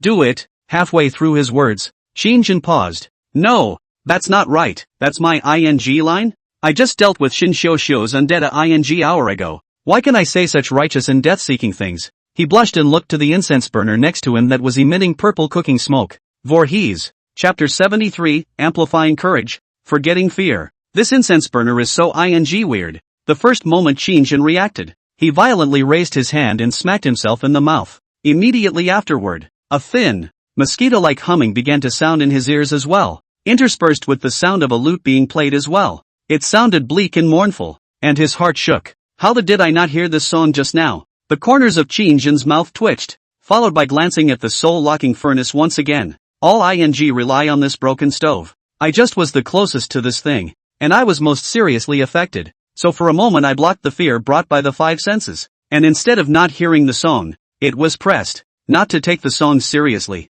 Young master, can you hear me? The next moment, Little Feather was flustered and rushed into the ritual hall. According to reason, Little Feather's status as an underling is not qualified to enter the ritual hall, unless it's picking up and dropping off the main house as an errand boy or a waiter. Otherwise, even if Qin Xiu was no longer from a humble background, she was still at least half of the Lin family's daughter-in-law, and the attendants of the main family's spirit table were not even qualified to pay homage to it, not to mention barging in to offend the deceased. This dark era of the Civil War was truly man-eating. Farmers, landowners who occupy mountains and fiefdoms don't treat their underlings as human beings. In the eyes of these people, the underlings who served them were no different from pigs and dogs. Her rash intrusion into the spirit hall was seen by the other Lin family's direct lineage, and they were even able to give her a direct death sentence. But Feather apparently didn't notice any of these poor manners. Who cares about that when you're scared out of your wits? Not to mention, Qin Shang looked at the incense burner next to him. Damn, this ghost thing is really powerful. The closer you get, the worse you're affected. Doesn't mean that Feather standing outside the sacrificial hall door didn't inhale those fumes, though. This stuff apparently has an effect. 2. He'd sced his mouth. No wonder that when we first entered the copy, everyone was clearly depressed with ugly expressions and sunken eye sockets, as if they hadn't slept for 3 days and 3 nights, but not the slightest bit of fear or trepidation was visible in the bottom of their eyes. It's not that these people aren't afraid of Shinshio, but these people entered within the Hall of Sacrifice and were affected by the soul-locking furnace, eschewing fear. Young master, do you hear me? Do you hear me? Day. Little Feather rushed up and pulled Qin Shang twice, and in his mouth he learned the rhythm of the pipa and chords outside. Put in normal times, little Neisan would never dare to disrespect her master like this, but Qin Shang's character didn't bring it in that deeply, so it didn't matter. It was just a sentiment in his heart that the ability of this soul-locking furnace could indeed be described as heaven-defying. Amplifying courage and letting go of fear isn't always a good thing. Over time, the biggest possibility is to turn a person into a reckless person who only knows how to act on courage. Qin Shang thought in his mind that it would be better to wait and see what happens for a while. After all, there is a magical prop such as a soul-locking furnace in this sacrificial hall, so perhaps the unusual undead spirits would not dare to haunt it. But the words became, "What are you afraid of? Pretending to be a ghost. Follow me to find out the source of that pipa sound. I Nima." After saying this, Qin Shang gave himself 2 more big slaps. This mouth is on the verge of being taken over by a soul-locking furnace. Don't believe what I just said. I'm bull ting you. Don't go out there yet. The next moment, Qin Shang held down the little ninny's arm. Good lord. This little ninny rushed in and got high on 2 puffs of purple smoke, so I guess she went straight to the top. After all, after enduring the stimulation of the pipa sound for so long outside, the little girl's breathing was extraordinarily rapid, and the amount inhaled was naturally more than that of Qin Shang, who was breathing evenly. An unnatural flush had risen to her face. Just now, after Qin Shang's words had fallen, she had actually planned to rush out,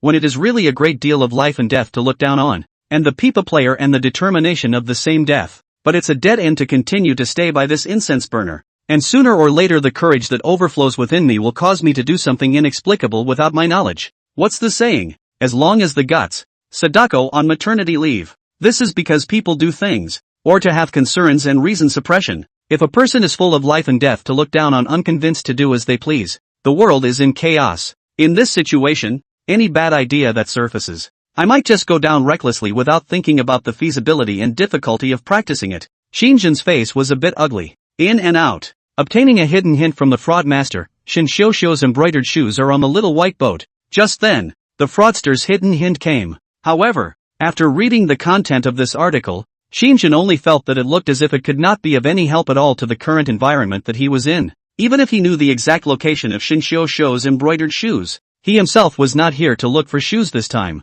I went out in the middle of the night to escort a spirit tablet, not to look for shoes. This tip, at the moment, isn't much help for yourself. Qin Shang's brows knitted together. Do not go out. The probability is that in the ritual hall safe and sound, but afraid to be afraid of in their own brain will inevitably think nonsense. Just then, Qin Shang felt a pair of small, cold hands behind him touch his lower abdomen. He frowned. At any other time, in this kind of environment, if someone touched his posterior flower, Qin Shang was afraid that he would have to scream in fear. But under the influence of the soul-locking furnace, Qin Shang didn't feel much fear. Instead, he wanted to punch that culprit even more, so he subconsciously turned back with a swinging fist. Ah, young master, sorry. A girlish scream rang out at once as Little Feather covered her nose and was knocked back several steps by Qin Shang. Crouching on the floor, his voice was laced with a few sobs. Qin Shang was stunned when he saw this, and he did not have the good sense to say, "What's wrong with you? Why are you touching my waist?" Hearing the chiding, Little Feather looked a little aggrieved as well.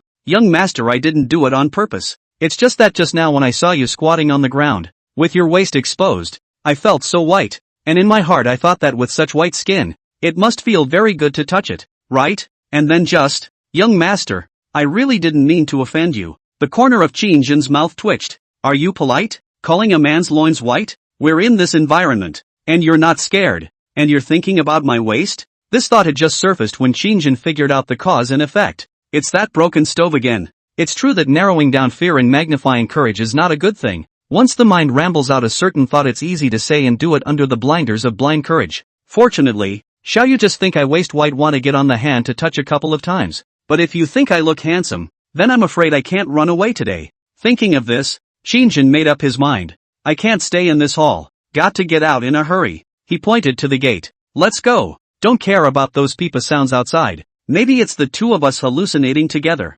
Mission is so beautiful and dignified and generous. Multi-talented a lady of the house. And we have nothing to grudge with her. She fee not to retaliate against us. If there is retaliation, the first one to fall is the second young lady. Go! After saying this, Qin yanked Little Feather up from the ground. Then pick up the spirit tablet and meditate on it. Ms. Shun, do these two compliments of mine still sound good? If you like it, I'll compliment you every day. So don't scare me if you're a good person. Otherwise this whole escorting the spirit tablet thing will be a bust tonight. Trust me. I'll find your embroidered shoes and loot for you. I don't know if it's the effect of the heart, or some heartfelt words really let Qin heard. The sound of the lute outside suddenly trailed off a great deal. Qin held the spirit tablet and pointed to the red lantern behind it. No hands, you help me walk ahead with the lantern. Chapter 74 Stereotypes. After saying this, Qin lifted his foot and took a big step out of the ritual hall. Feather hurriedly followed. The master and servant duo, because bathed in the purple smoke of the soul-locking furnace for a long time, not one of the two hearts was dominated by fear. Even Qin felt that the sound of the peepa outside was really quite good when listening to it in a different mood. There is a kind of high mountains and flowing water, elegant and ancient. The sense of literature and elegance came. Great song. Love it. More. Qin's eyebrows swung open with a smirk, and he was even quite intoxicated when he first walked out of the ritual hall. Just then, though, an overcast wind blew through. For some reason, the sound of the song was once again a little louder. When the cold wind blew, Qin suddenly shivered with excitement.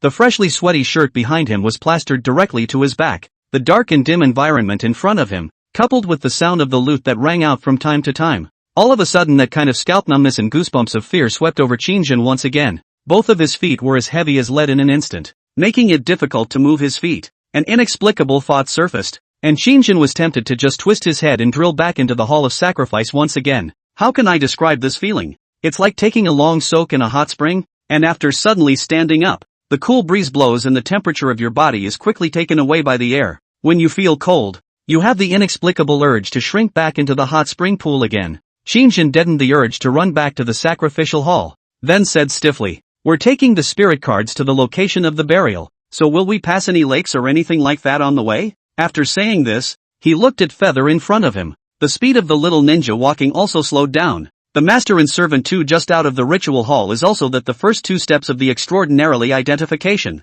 There are a few majestic posture, followed by the frequency of steps are gradually slowed down. Apparently the fear of the heart swept again, by the peepa sound if not affected. Inside the mansion of the Republic of China, in the middle of the second night, with the sound of lutes ringing around from time to time, it would be a lie to say that I'm not scared. Lake? You mean the center lake? According to second young grandmother's instructions, we do have to walk around the center lake to get to the graveyard. Hearing this, Qin's throat rolled involuntarily. A cemetery? This part of escorting a spirit to the grave. And you have to go to the ing cemetery? Shen Xiao at least is Lin Zikai Hall, a young master's daughter-in-law. High and low to give people a whole detached small house cannot? Besides, there's no need to send the plaque at night when the person is already in the ground. Right? Qin's five senses twisted as he took a hard, deep breath. Okay, let's go then. Scared of what? Shen Xiao's undead eyes can't see. And even a smattering of residual souls in that okra forest can treat me as Lin Zikai. That means I still have some similarities with that lover of his. So odds are she won't hurt me either. Right? Thinking of this, Qin speeded up his pace a bit as he held the spirit tablet. Go through this section. Maybe farther away from the residential area. Maybe you won't hear the lute anymore. Didn't they all say that in the corridors of the Lin house, weird peepa sounds would ring out in the middle of the night? This means that it's safer for us to not be in the house instead. And the peepa sound is coming from those mansions 89% of the time. Hearing this, Feather immediately agreed. Yes, young master, you are so smart. The little ninny's pace was much lighter on her feet. She was in the know, and had talked to a few maids who had heard the lute. And it was not true that there would be lute sounds in the corridors in the middle of the night. but never heard the sound of a lute coming from anywhere else, in the middle of the night. In other words, Miss Shin might just want to get back at those Lin family heirs and elders who had oppressed her. The master and servant were now much less psychologically burdened. Qin Shang, on the other hand, had his eyes on his nose on his mouth, and his mouth on his heart, silently chanting in his mind that the demons and devils should leave quickly. Luckily, nothing else strange happened along the way, except for the gusts of cloudy wind and the sound of a lute that drifted over from time to time, and as the two of them get further and further apart. Don't tell me. The sound of the lute was quite a bit quieter, even when he finally walked to the position where the courtyard was almost to the corner of the wall. Qin Shang saw the high wall in the distance, and the sound of the pipa really disappeared into thin air. At the same time, Qin Shang also noticed a tidal wave coming from not far away. It was a half-sized lake. It looked like it should not be artificially excavated. It is possible that the Lin family first chose the site for the small lake and chose to build their mansion around it. Young master, the center lake is here. We can see Miss Shin's gravesite if we take a boat there. Is Miss Shin not buried with the other ancestors and elders of the Lin family? No. Young Master Lin Zikai said that he wanted Miss Shin to enter the genealogy, but because of her escape on the wedding day, Miss Shin is not considered a daughter-in-law who has passed through the door in the eyes of third aunt, so she is not qualified to enter the Lin family's ancestral tomb. Qin Shang sympathetically glanced at the spirit tablet in his hand and let out a dark sigh. It's pathetic. In the end, the fragrance died, and the Lin family didn't even want to recognize her name. Then, in that case, the third aunt objected most strongly. And for what reason? Simply because Miss Shin is a windbag? In the next moment, Qin Shang rushed at Little Feather and tried. At those words, Mei-san immediately shook her head. No, at the earliest, although the third aunt could not see Miss Shin's origin, she did not oppose the three. Young Master Lin Zikai and Miss Shin Xiuxiu too harshly. Only then I don't know where the rumors started to spread. Everyone said that Miss Shin Xiuxiu not only sells songs but also sells sex. Everyone said that she's a woman of the wind. Not clean.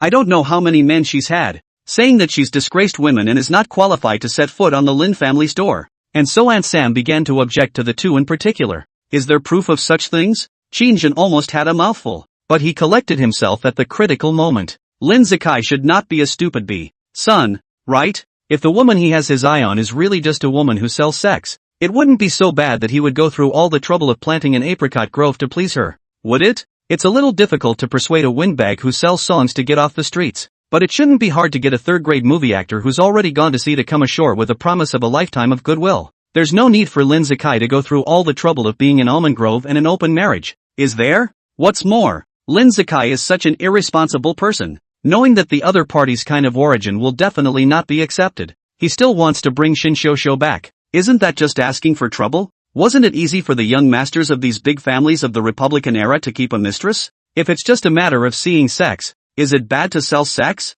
Or maybe just spend a little more money and keep it out there as your own gentle canary. Why bother digging around and having to give someone a name? Lin Zikai is by no means a relationship brain, and a relationship brain is much less likely to run away from a marriage. Instead, he'll go hard to the end. Is there any evidence? Is there proof that Miss Shin Xiuxiu is not only a singer but also a prostitute?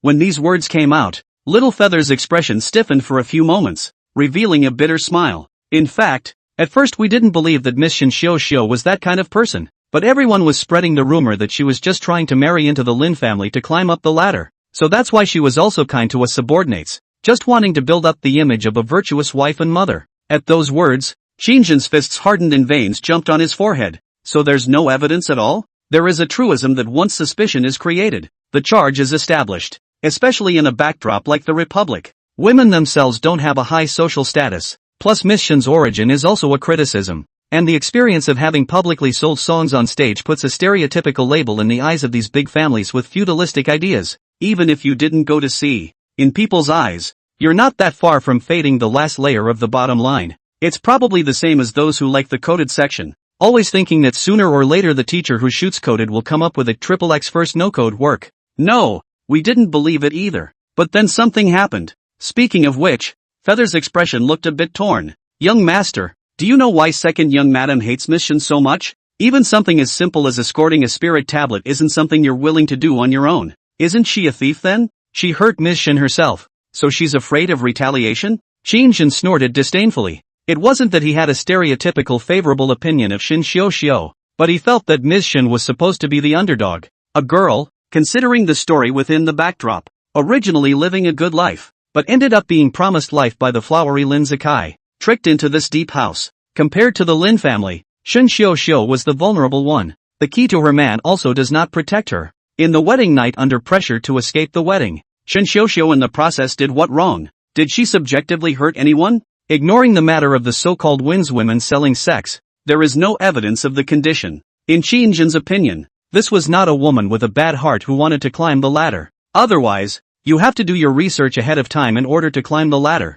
right? If I had investigated this young master Lin Zikai's character, which celebrity would be willing to marry this kind of person? Doesn't it smell good to hook up with the head of the Lin family? Not enough to be gossiped about. This is the same as the ancient women who want to soar. Do not go to seduce the emperor to go to seduce the first eunuch in the palace a reason, knowing full well that this guy can't live on his own and has no power or money. What's the point of hitting on him? It wasn't like Lin Zikai was the internalized head of the Lin family. It wasn't worth a woman with a bad heart to go this far for him. Who knew that Little Feather was the one who refuted Qin Shang's words and shook her head? Yes and no. There may be a reason for that, but the underlying reason is still that Miss Shen caused a scandal to come out of the second youngest family. That is, the second house of the Lin residence. A scandal coming out of the second house? When these words came out, Qin Shang was stunned. Feather had spoken again. Not bad. It's this scandal in the second house family that completely nailed the image of Miss Shen as a shameless Thai woman who seduces men into everyone's hearts. Originally I didn't believe it at the beginning when they were all rumoring that Miss Shen had problems with her personal style.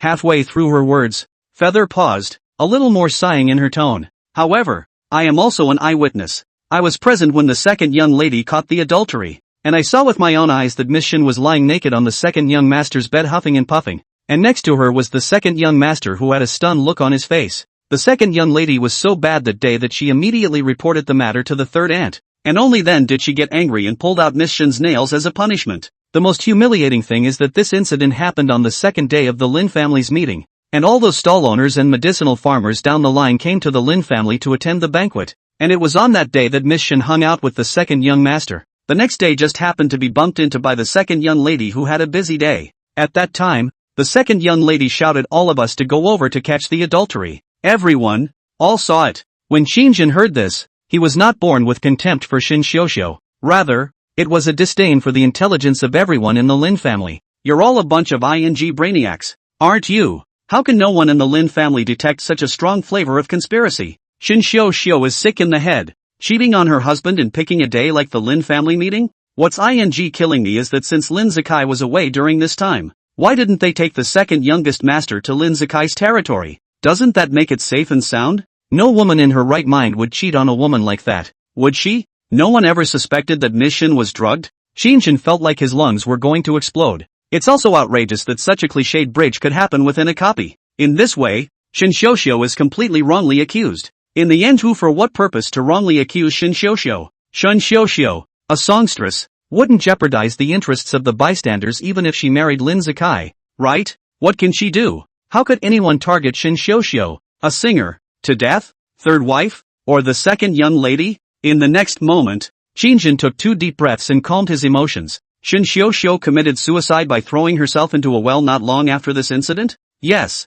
Feather nodded silently. This thing you just said happened after Lin Zikai ran away from the wedding? Feather nodded meekly once more. Yes. Qin Shang squinted his eyes, and the general vein in his mind suddenly became clear. So third aunt is Lin Zikai's mother, right? Otherwise her objections wouldn't have mattered so much. And when they didn't at first, Lin Zikai didn't run away from the marriage and stayed together. Instead, it was only once the windswept woman's comments came out that third aunt started the frantic feedback about this marriage. In that case, there's no one else who can influence Lin Zikai that much, except for his own mother. When these words came out, Feather's expression was indescribably odd. Yes, but the third young master. Wait, don't interrupt me. Qin Shang continued. In other words, Lin Zikai's position in the Lin family doesn't seem to be enough for others to covet benefits while targeting them so. After all, it's still a rich kid who needs to live off his family. So what the other guy is really after is his mom? Third aunt? Young master, you. Just then, Little Feather was unable to resist interrupting Qin Shang again.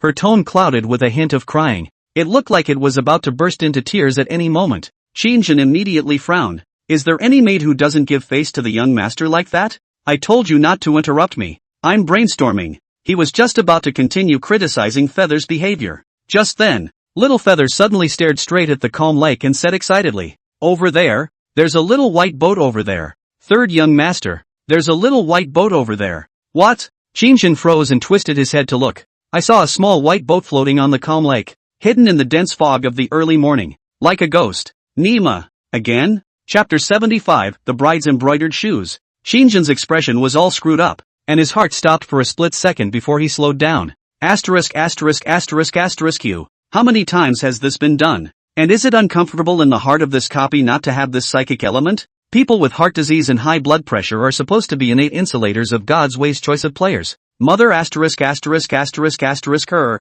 whether it's Death Train or Linhouse 37. Just these strange sudden ghostly appearances and gloomy atmosphere molding can make a mentally strong group blow up more than 10 times. A heart attack victim coming here is no less than being sent straight to heaven. In that case, the divine path is simply a paradise for heart patients, without having to endure any pain or external forces, painlessly on the road. Just say go. He stared at the white boat on the lake with a slightly hard expression. However, just at that moment, Little Feather beside him also said in a shocked voice, Third young master, there are no other boats on the lake. This is the last boat, the one we usually take to go over there by boat. The boat has been taken by someone else. What are we going to do? Why don't we just go back tonight? It wasn't hard to hear that Ni was scared to death. Only the corner of Qin Shang's mouth twitched. The huge Lin family, at least the most famous local herb merchant, doesn't even have a second ship? While spitting, Qin Shang was beating a retreat in his heart. In that case, my mission to escort the spirit tablet to the grave tonight will have to be cancelled?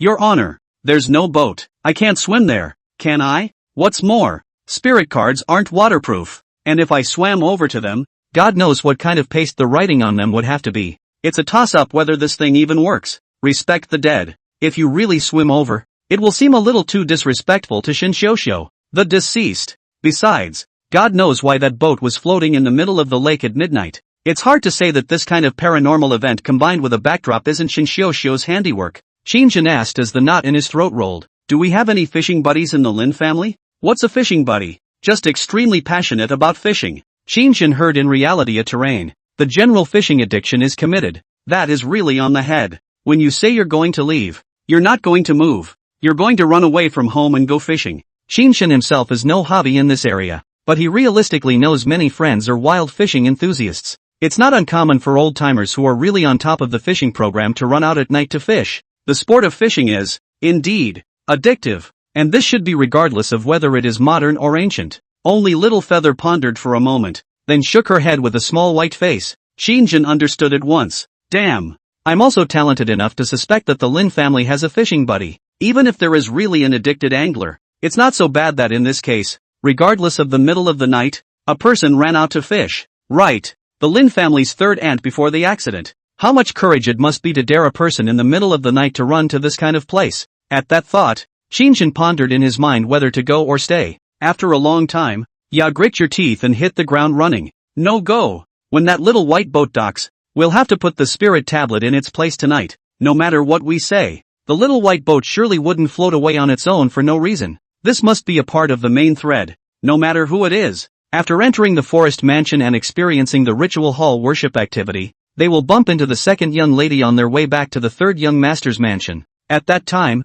the task of escorting the spirit cards will fall on the player's head. In other words, no matter who entered this, Lin residence number 37, the first knight would have to carry out this task of escorting Shinshosho's spirit tablet. This incident is an important part of moving the plot forward within the copy. There is no way to hide. Not to mention that just now he got a hidden tip inside the ritual hall. Shinshosho's embroidered shoes are on the little white boat. The sequence of events is interlocking. From the beginning when we get a hint in the okra grove that we need to retrieve the embroidered shoes and the loot. And even tonight when we escort the spirit cards and get a clue from the ritual hall. Qin Shang had an intuition that he had entered the main plot of the copy. Retreat now, and perhaps the embroidered shoes will be lost tomorrow. In case someone else within the Lin family made a trip to the small lake heel, they might have picked up the embroidered shoes. By then his only lead will be broken. Besides, one couldn't return the same way holding Shinshosho's spirit tablet. Could one? Looks like we'll have to wait here for a while. Now we can only pray that there won't be any scary ghostly things on that little white ship. But the scene was truly appalling. In the middle of the second half of the night, there was a small white boat floating around on a small lake filled with water and fog. It was not known for what reason, but Qin Shang's own resistance to this kind of horrifying contraption had increased quite a bit. Although some time had passed since leaving the Hall of Sacrifice, This was certainly not a side effect of the soul-locking furnace, but Qin did feel that his mental quality had improved a lot. There are a few mountains crashing in front of you without changing your face. Little Feather was beside her the entire time, her face pale as she asked Qin, "Young master, should we go back first today?" The responses I got as a result were to wait a little longer. There was no doubt about what Qin was waiting for. Naturally, it was that little white ship. He had just made up his mind completely that he had to deliver the spirit tablet to the grave unharmed today. For some reason, after Qin learned what happened to Shin, he always felt that this Lin family was to blame. Subconsciously feel that Miss Shin is also a bitter person. Inexplicably, for Miss Shin's fear is to subside a lot. At this moment, as long as he did not harm himself, even if the entire Lin family was immediately exterminated in front of him, Qin felt that it was reasonable. The Lin family has committed many evils of its own, and the sins it has created will have to be borne by itself. So, even if Shin is really on that ship, Qin probably won't be too scared. This bitter songstress had reason to hate everyone in the Lin family. But here comes the question. Since Shin is capable of slaughtering the entire Lin family, there is absolutely no need to wait for another 3 days. Even if I retrieve the embroidered shoes and the loot, could it be that she will really be put to rest in the ground? If the content of the copy is structurally complete, and this incident actually happened in history, then what was Shin waiting for? Why didn't she wipe out the entire Lin family at the first sign of becoming a grudge? If she's capable of taking out Third Aunt, wouldn't it be just as easy to take out the others? Even if it's a story made up by Shin Lu. Put yourself in Shin shoes. She has no reason to continue to dawdle. What is she waiting for these 3 days waiting for? Ding! Congratulations on surviving another hour. Remaining, 68 hours. The electronic beep came out of nowhere, and it really gave Qin a shock. He checked the item bar, and Shin Xiaoxiu's posthumous letter was still in an unopenable state. It seemed as if the woman's long-cherished wish to find the embroidered shoes and the bloody loot had to be fulfilled. Thinking of this, Qin fixed his mind and looked at Xiaoyu, who was carrying a red lantern next to him, and shook his head slightly. "No, let's wait a little while. That little white boat will be docking soon." At those words, Little Feather turned pale with fear. He said to himself how the young master's guts suddenly became so big. The Lin family has been in a state of unrest and panic lately, so I guess there aren't many people who have the guts to walk at night, not to mention those who still have the leisure to come boating in the middle of the night. That weird little white boat is definitely not right. Maybe there's Shin Xiaoxiu's undead spirit on it. Isn't the young master worried about hitting a ghost? She, an NPC, probably couldn't understand Qin's thought process. At this moment, Qin clearly had the feeling that he was infinitely close to the truth. Soon the little white boat under the thick fog swung slowly over with a layer of ripples, empty of any human-driven behavior. As if there was an unseen grudge spirit pushing it along, Qin eyed the little white boat as it docked and waved at Little Feather. "Go! Oh!" Little Feather was so dumbfounded that she was about to be scared silly. "But it's good to have the young master next to you." She fixed her mind and said, "Miss Shin, I really haven't offended you either, so don't bother with me as a maid." The next moment, Little Feather followed tremblingly onto the boat. Qin saw the embroidered shoes on the boat as soon as he boarded the boat, a pair of linen-faced embroidered shoes emitting a dark red luster. If it wasn't for the fact that Qin had specifically searched for it after boarding the ship, he really wouldn't have been able to notice this thing. It still relies on the fact that the fraud master is best suited to pass the God's Path game. Without that hidden hint, I really wouldn't have had the guts to get on this ship, much less be able to notice this embroidered shoe on the ground after getting on the ship. The moment Qin picked up the embroidered shoes, next to Xiaoyu had already copied the oar on the ground and started rowing. Little Neisan still had the self-consciousness of being a servant. She couldn't let the delicate third young master row the boat by himself, could she? That's a rule Nei knows. Qin, on the other hand, was happy to be free. It was true that it was just better to bring an NPC, and quickly checked the item properties of the shoe. Sure enough, props, name, bride's embroidered shoes. Introduction, wedding day. The groom left without saying. The bride waited for 3 days and 3 nights, did not wait for their sedan share, and then in the Lin family suffered all the humiliation, bitterly waiting for not their own lover. Disillusioned and chose to throw himself into a well. Suicide.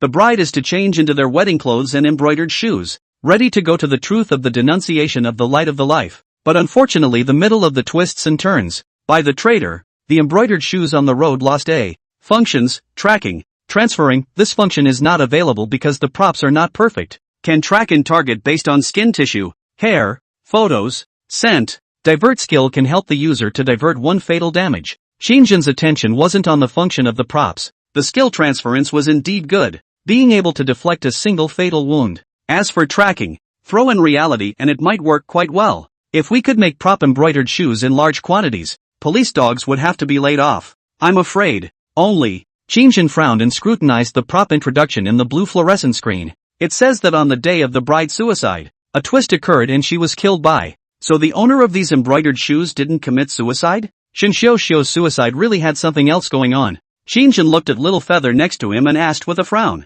"Where did Qin Shang die?" "Throw yourself down a well." Feather replied with a whimpering and laborious barrage as he rowed the boat. Miss Shin committed suicide by throwing herself into the well. At that time it was someone who saw her suicide note and then rushed to the well to check it out. And sure enough her body was fished out. A suicide note? You mean Qin Shang's suicide note? Qin Shang froze, followed by a change in his face. It shouldn't be. Qin Shang's suicide note is in his own place. Oh no! It was in the apricot grove, which is now the okra grove. Qin Shang was mistaken for Lin Zikai by the remnants of his mind and ended up getting it after answering Qin Shang's questions. How could the others have read Qin Shang's suicide note? Was Qin Shang wearing a wedding dress when she died? Yes, wearing the red wedding dress from the big wedding day with young Master Lin Zikai. Qin Shang's face sank. Qin Shang didn't commit suicide, but was killed. No wonder she turned into a dead soul. If it is really as they said Qin Shang throw well suicide, then her embroidered shoes, and how will fall one in this place? For the rest of the way,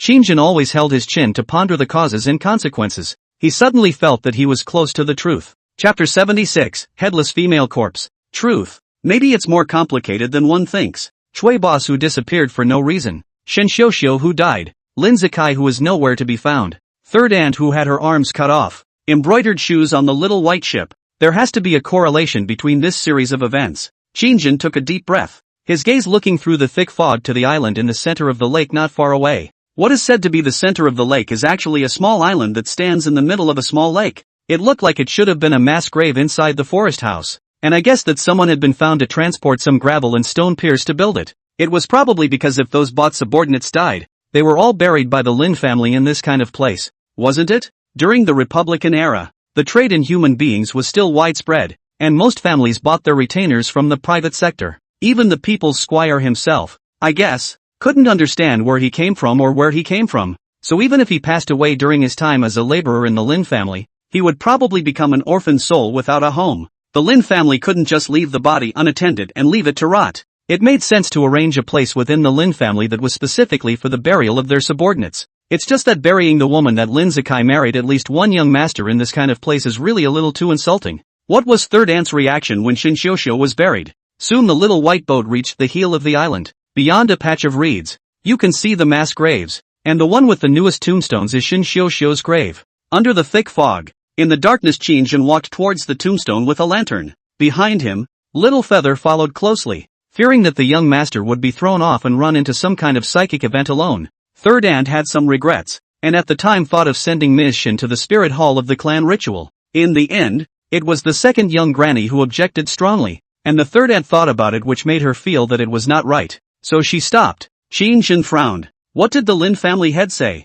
Master of the house? The head of the family hasn't even cared about things for many years. Young master. Before young master Lin Zikai was the one who had been groomed by third aunt as the heir apparent, but it was met with extreme opposition from the second young master. Plus he himself had no talent for business, so the third aunt just called it quits. The head of the Lin family doesn't care anymore? Who used to be the head of the big Lin family? Qin Shang's eyes widened as he felt as if he had captured the point of something. Then in that case, before third aunt died, she was the most powerful person in the entire Lin family? Yes, it's always been third aunt who manages the Lin family up and down. Qin Shang took a sharp breath of cold air and combed through the characters of these people. Third aunt is Lin Zikai's mother. Lin Zikai was originally going to be groomed as the heir apparent, but he couldn't hold on to the wall. And then there was the whole thing about marrying a woman of the world. Isn't that a proper way to give people a bad name and a bad reputation? If anyone is his competition, it makes perfect sense to use it to lash out. Although Qin Shang was only a singer who sold songs but not her body, if someone insisted on pouring dirty water on her,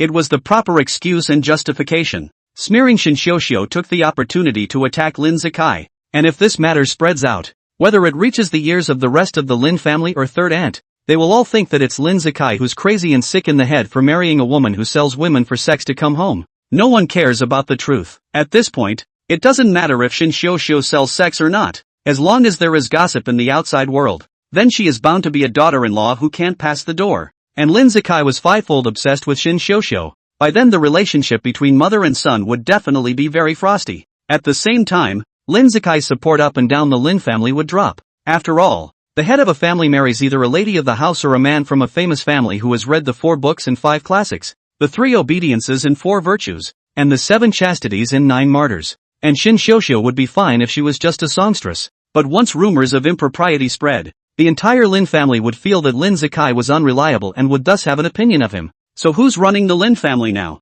Qin Shang sucked in a sharp breath of cold air and asked a crucial question. At those words, Little Feather glanced at the young master with some confusion. The second young master. But the second young master has recently been too ill to take on guests. So a lot of things have fallen on the head of the second young grandmother. Qin Shan's face sank. Sure enough, it was this little Biden. Just then, a flash of ghostly light passed through the tombstone in front of him. For some reason, the melodious sound of the lute once again resounded from all directions. The woman's ethereal voice came again. Zikai, you're back. I missed you so much. Qin Shan's body stiffened. Just feel the gusts of wind in the ears. Expression numbly twisted his head to look. Suddenly the soul is scared out. A headless female corpse standing not far away from the mass grave. The moment Qin Shan looked over, the upper half of the woman's body rotated at a particularly bizarre angle for a week, and then picked up a round object from the ground and cupped it in her arms. Qin Shan fixed his eyes on it, and his expression twisted unnaturally, only to see that the headless female corpse was holding the very same head in her hands,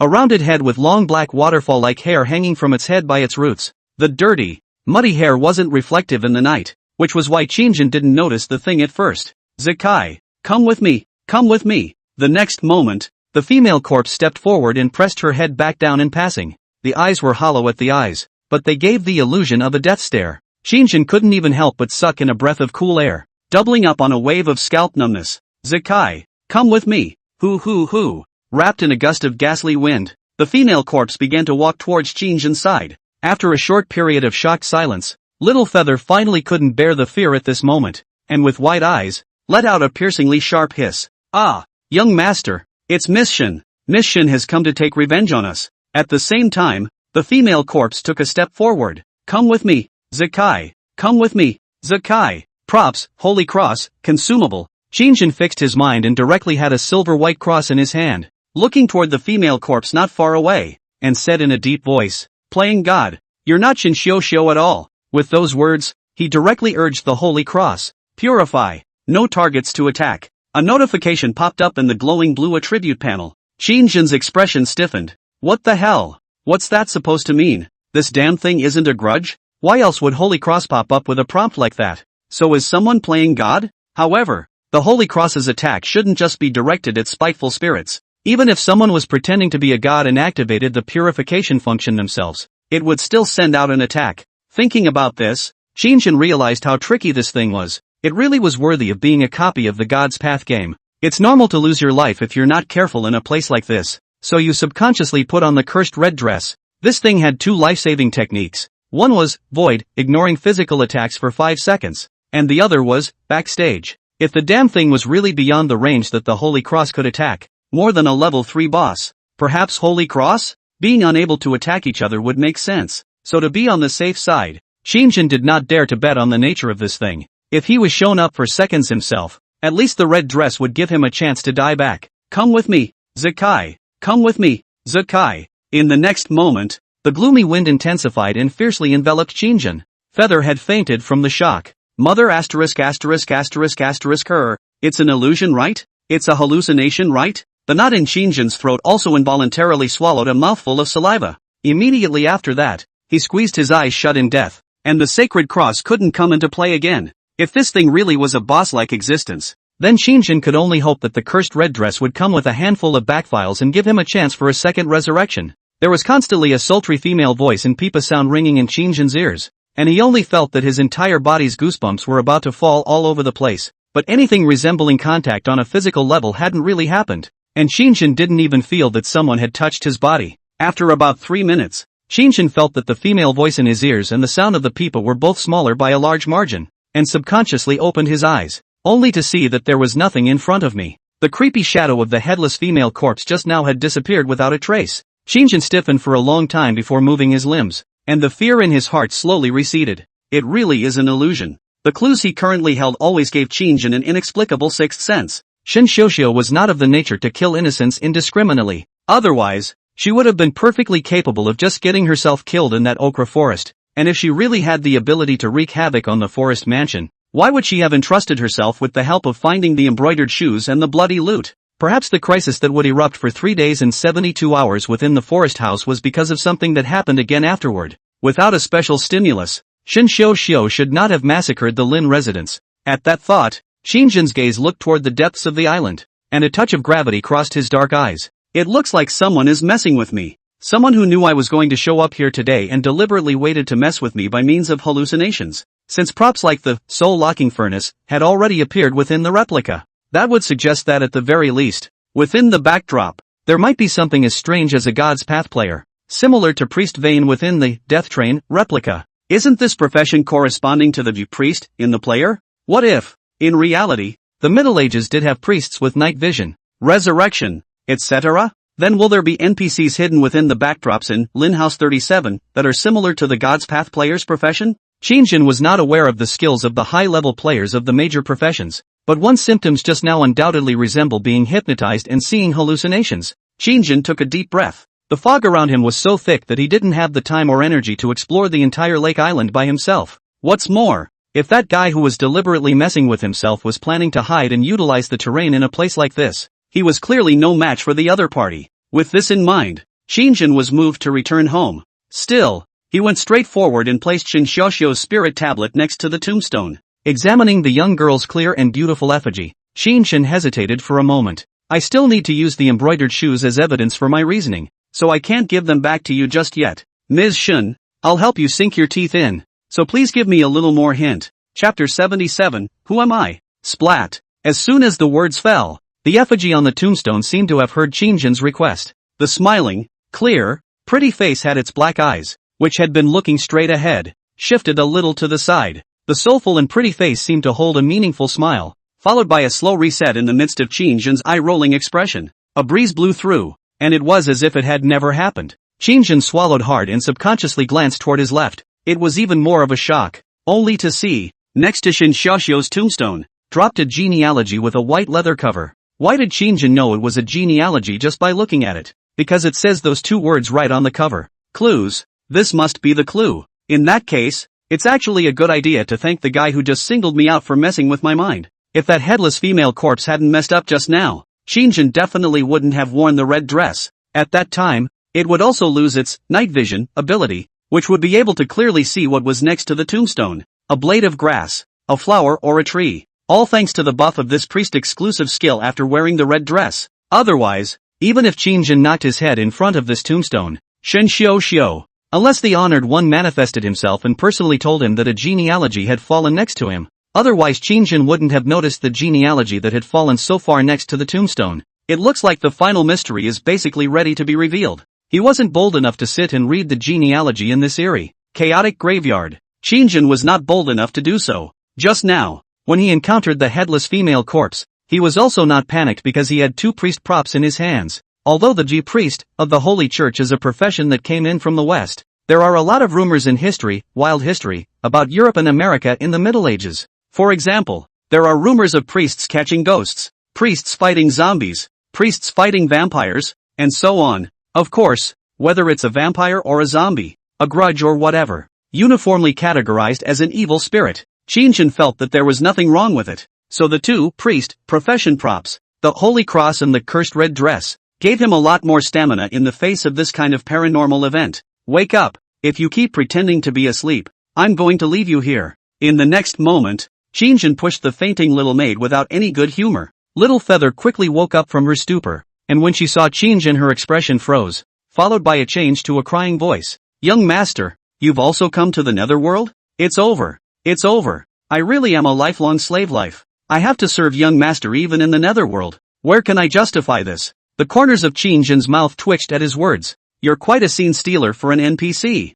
Let me have a hammer. Are you leaving or not? That was just an illusion just now. Look at this young firm materialist, not frightened in the slightest. As my maid of honor, you're also too unimpressive to hurry up. At those words, Xiao Yu was stunned, looked around for a week, and as expected, there was no sign of the female ghost again. young master finished off that headless female corpse? No. I told her that my maid had fine skin and excellent taste, and told her to hide it in your room and enjoy it slowly when you returned in the evening. Then she agreed and retired. What? When these words came out, Little Feather was struck by lightning, followed by a bout of crying. Young master, how could you? Sharing the same affliction, sharing the same life and death. You actually abandoned me. I hate you. Can't a pussy in this day and age even say Anaya? But flirt with the fact that this little girl is pretty relaxed. The fear brought about by the headless female corpse earlier dissipated in an instant. After a long time, Little Feather, who had always been sullen, looked up at Qin Shang, her large eyes tearful. Young master, for you old slave's head can be broken and blood can be shed. Consider this as repaying young master. But after I die, young master must remember Little Feather. I'm just flirting with you. Still can't get out? Just kidding. Young master, I was born with a kingly aura. Evil ghosts and sneaks are afraid to avoid me when they see me. Just now that headless female corpse immediately fled in fear when she saw me. You didn't see her wretched appearance. Oh, no wonder you're wearing a red dress. So it's to scare evil spirits. I see. Just act more like a ghost than a ghost and he can't do anything about us, right? Young master sensible. A big man wearing a red dress. Not to say human. Ghosts see it all balked. She must have thought that you are more like a ghost than she is. Feather clapped her hands together in surprise. The eyes then fell on the red dress on Qin Shang's body. Qin Shang sniffed. The corners of his mouth all twitched violently. Damn. Forgot about this. But Feather reminded herself of that statement. Cursed red dress will require you to pay the cost yourself if you don't retrieve the item bar for more than 5 minutes.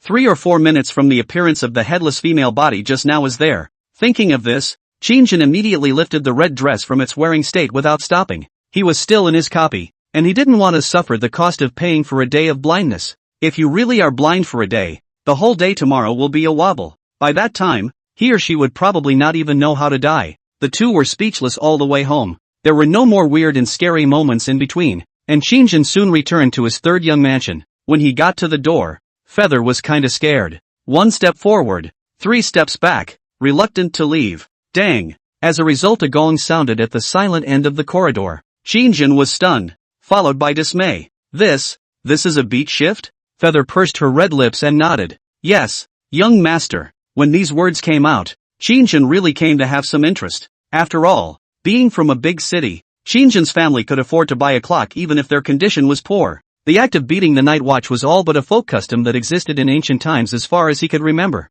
He had never learned the history of the night watchman, and was completely in the dark about the customs of the night watch. So subconsciously, he asked, what shift is it? 3 shifts. Well, since there are still people who can beat the shift, it means nothing strange is happening tonight. Otherwise the one who beats the shift would probably be the first one to have an accident. Alright, if there's nothing else, go back to bed. I'm tired from the boat ride, and I've had a scare this night, so I should rest. Hearing this, Little Feather nodded obediently. But the sound of the night watchman's gongs and drums did provide the young girl with a bit of courage in disguise. The little ninja suppressed the fear in her heart and simply bid farewell to the young master. On the other hand, after entering the room, Qin Shang set up an oil lamp. Then leaning on the door panel, he waited until the movement of the night watchman in Feather had completely disappeared, which was a moment of hesitation before finally pulling out the genealogy from his arms. Intuition told him that what was hidden in this genealogy was the last secret of the Lin residence. By now, the truth about the forest house is about to emerge.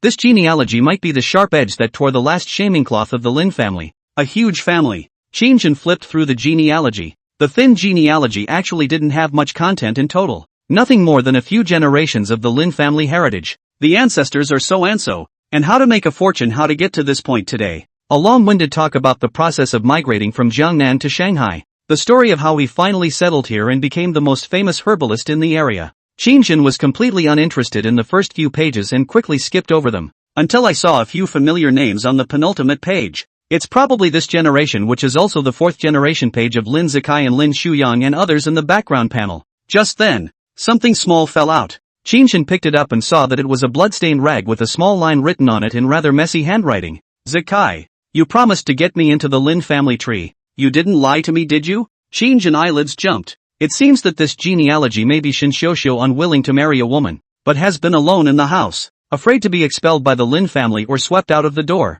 The heart worried about writing down. Immediately afterward, Qin Shang looked at the genealogy. The section on the names of people is written in great detail. with biographical records for almost every son of the Lin family. Even what the descendants of the children were called was clearly documented. And at this time some of the great families were still named according to their generation. For example, if the grandchildren of the current generation are of the Asahi generation, then whether they are the first or second grandchildren, they will certainly have the character Asahi in their names. For example, Lin Shuyang, Lin Sudong. These two people were respectively the first and second young masters within this generation of the Lin mansion. Qin knew the name of the second young master, but strangely, he didn't find his father in the genealogy. There are biographical records, and the name of the son who was born would certainly be included. But the children in the homes of the first, second and third aunts were all recorded. Lin Shuyang, Lin Sudong, Lin Zikai, and others have, but only Lin Tao was missing. Hiss.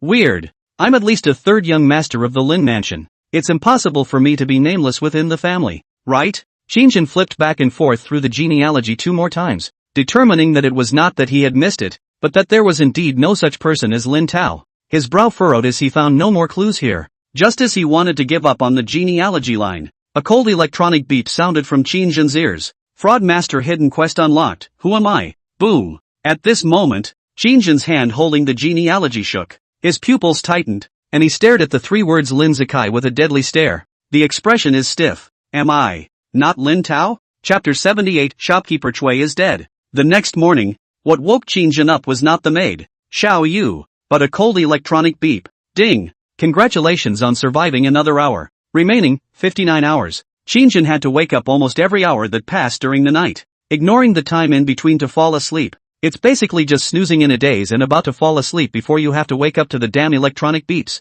Damn. God's way, this electronic prompt is sick, right? Originally, it is this kind of difficulty coefficient is not small, but also needs a copy of high nervous tension, and does not move to come so a bit. Who can stand it? Along with the morning light shooting into the room, Qin simply didn't sleep, and with 2 dark circles under his eyes, he cursed and climbed up from the bed. The last time I was woken up it was still dark outside. This time there was already a glimmer of light shining through the window into the room. Qin was also clear that it was time to uncover the final truth about this copy of the Lin Residence number 37. The general vein, in fact, has sorted itself out pretty much. Just then, there was a violent knock on the door from outside. Knock, knock, knock, knock. The knock on the door was extraordinarily urgent. Qin frowned. Who? Young master, are you all right? Great, just great. Upon hearing Qin's reply, the young girl outside the door only breathed a sigh of relief as if she was relieved, followed by excitement. Big deal.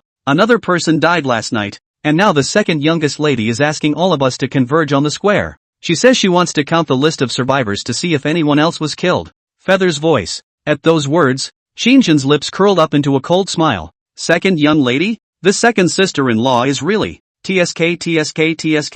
Who is the dead man? In the next moment, Qin straightened the clothes on his body, and in his heart, he had a premonition that the truth was about to come out. However, recalling the headless female corpse in the middle of the night yesterday, Qin was again on the alert in his mind. It's always a good idea to be wary of any dangers that may arise within the copy. When he thought of this, his mind moved, brainstorming what she would look like in a red dress, followed by a flash of light. The cursed red dress went right over the body. At the same time, Qin picked up the jacket from the ground and patted it, and in turn put it over his body, deadening the women's clothing, before slowly pulling open the door. Although Feather had already seen it once last night, he still didn't want the image of himself in women's clothing to be laughed at again by the little girl during the day. Even after getting this prop, it became clear in Qin's mind that in the future, he was afraid that he would inevitably have to wear female clothes often. Outside the door, he only saw little Feather with 2 tears in her eyes, staring nervously at Qin. On the contrary, he did not notice Qin's heavy wearing wrapped up tightly, and said sharply, "Young master, yes, it's Boss Chui." Boss Chui was also poisoned by that witch. The reason Boss Chui didn't show up for his appointment to see you last night was because he had already been killed by Miss Shen. At those words, Qin's eyes turned cold, and he moved his lips with a leathery smile. Whether Miss Shen killed her or someone else did it, things haven't been capped yet. Let's go meet the second young lady. Has everyone else within the family arrived? Here we are. Everyone's here, just waiting for you. Little Feather walked ahead of Qin in a fiery hurry to lead the way. Hearing these words, Qin's eyebrows raised slightly and unnoticeably, followed closely behind. On the way, Little Feather was once again playing out the characteristics of a chatterbox. her small mouth muttering to herself. If only Boss Chui hadn't come yesterday, so he wouldn't have been brutally murdered by Miss Shen. Boss Chui obviously isn't a member of the Lin family, and he didn't even deal with Miss Shen in the past, so why would Boss Chui be killed? It's so strange. In fact, Boss Chui came 2 days ago and could have stayed away completely yesterday. Worship Miss Shen for a total of 3 days. Most people only came to a trip and left. Even the second young lady and the second young master, they only went once. Chui shopkeeper obviously has no friendship with Miss Shen. On the contrary, every day to come. If we hadn't come yesterday, Boss Chui wouldn't have actually been in danger, would he? Feather made a regretful sound as she walked away. When Qin heard this, his eyes narrowed slightly. He had just entered the copy not long ago, and he had learned from the mouth of the second young lady that this copy had already started for more than a day regarding Shinshou's rituals. The last day to come back on your own is the last day. As for other people and the Lin family with relatives, or business partners, either afraid of Miss Shen, afraid to get into a mess, directly in the Lin family cut off contact, either that or they had already been here on the previous 2 days, so they didn't continue to participate in the Lin family's rituals on the third day. As for the fact that Boss Chui had actually come for 3 days in a row, this was really something that Qin did not expect at first. Soon, however, a thought flashed through his mind like an electric shock, and his expression swept over a wistful expression all of a sudden. So it is. What? Feather, who was in front, heard the sound and immediately turned her head to look. Qin bristled. It's fine. Lead the way. It was as if he had opened the second chakra in his mind, and a certain thought became clear all of a sudden. A lot of things that I didn't think about last night will be clear to me now. A few moments later, the master and servant duo arrived in the middle of one of the Lin family's courtyards. By the looks of it, it should look like a plaza that would be used when the family organizes some kind of large-scale event. The doorway was already full of people. In the midst of the crowd, Qin caught a glimpse of the extremely good-looking second young lady, surrounded by stars in the center of a group of people. The men were talking in tongues and seemed to be talking to her about something. It was not known who was the first to discover Qin, and immediately someone shouted, "Lick the cockroach's jade feet hard," came and nothing happened to him. The corner of Qin's mouth twitched. If you do not shout, this ID is really not so out of the drama. Apparently, within the copy, all the NPCs seem to address him by his own God's Path ID. It's probably the same as playing an immersive game and doing quests where NPCs address the player with personal nicknames. For NPCs, you, the ID, is your name. As for Qin's current identity as the third young master called Lin Tao, he actually had to gather clues on his own to discover it. Of course, it's not that hard. All it takes is a trip to the third young house. Third young master is here? Just now? It's his best friend who died. And this guy can still sleep. He's just heartless. Last night's watchman said that he passed by the third young master's mansion in the middle of the night and didn't see the third young master. And I heard that the third young master wasn't even in the mansion last night. So do you guys think he went out to look for flowers? TSK, compared to seeking flowers, I'm more inclined to think that the murderer who killed shopkeeper Chui is likely to be inextricably linked to third young master and cannot be separated from him. Hiss, when you say it like that, it's really possible. Why do you guys think Boss Chui didn't leave yesterday after the worship activities were over? Could it be that he went to look for third young master? 7 mouthfuls of murmurs rang out endlessly as Qin appeared in this large square. Obviously, this third young master of his own was just so without status in the Lin family. Only, the reason for it was something that Qin had already figured out last night. In the next moment, the beautiful woman surrounded by countless people in the center also turned her head toward Qin,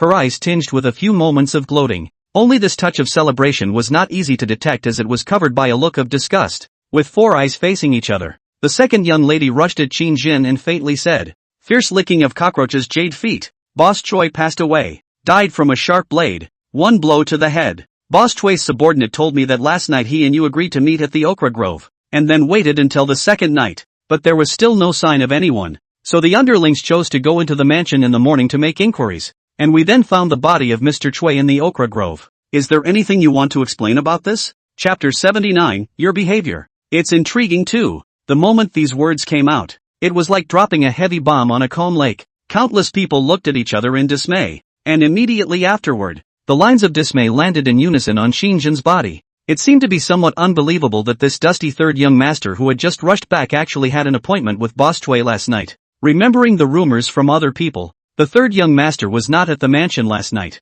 Countless people subconsciously pulled away from Qin, their expressions tinged with a few moments of horror and sulking. Next to her, Xiaoyu was in a state of blossom, not expecting the second young lady to come up with such a plan at this time. "Second young lady, what are you talking about? Our young master was with me all last night. He can't be the murderer of Boss Chui. Second young madam, wasn't Boss Chui killed by Miss Shen's dead spirit? Hearing this, the second young lady sneered. With you? What proof do you have that he was with you? What second sister-in-law is trying to say is that I killed Boss Chui? In the next moment, Qin Shang did not have any avoidance, stopping Little Feather, who wanted to continue to argue, and under the gaze of the young girl's astonished and uncertain eyes, he took 2 steps forward. I wasn't at the mansion last night because second sister-in-law had assigned me the task of escorting Miss Shen's spirit tablet back to the throne. As for Boss Chui, he did have an appointment with me, but I did not meet Boss Chui. Wow! As soon as the voice came out, countless people shook their heads in disbelief. Boss Chui had left in a hurry every time he paid homage to Qin Shang before, and it was only this time after the third young master returned that he stayed in the Lin family for some more time. It was the same dawdling that caused him to perish in the forest house himself. To say that it had nothing to do with the third young master who had just returned, no one would believe it. What's more, Qin Shang had personally admitted that Boss Chui had an appointment with himself last night. If you say you haven't seen it, you haven't seen it? Humph. This matter will come out when the constable's pallbearers come and do a little autopsy. If Boss Chui was killed by you, even if you are the Lin family's third young master, we won't harbor you. The second young lady was righteous. Little Feather, who was next to Qin Shang, was so anxious that she was on the verge of crying when she heard these words. Originally, I thought the second young lady was just checking to see if everyone was well, but who knew that calling people to the Grand Plaza was a way to pursue a murderer? But the third young master was with himself yesterday. Literally most of the night. Where did he have the time to commit the murder? Just then, Little Feather's expression froze. No, the third young master had also been to the okra forest in the middle of the day, and at that time, he had entered the okra forest in the name of going to his appointment to meet Boss Chui. But after the third young master came out, he threatened that he didn't see Boss Chui being pigeonholed, and the matter was closed. Feather didn't think much of it, but in conjunction with the crowd's vocalizations at this moment, Xiao Yu was frozen in his expression. Could it really be that time? Just then, Qin Shang faintly said, yes, when the coroner comes, if there is evidence to prove that I am the murderer of Boss Chui, then I am willing to accept all punishments. But second sister-in-law, I have a question to ask you. Where were you last night? Have you heard the lute in the courtyard? Wow! At these words, the crowd once again erupted into a chaotic chorus of chatter. Pipa sounds? The lute sound was heard again in the mansion last night?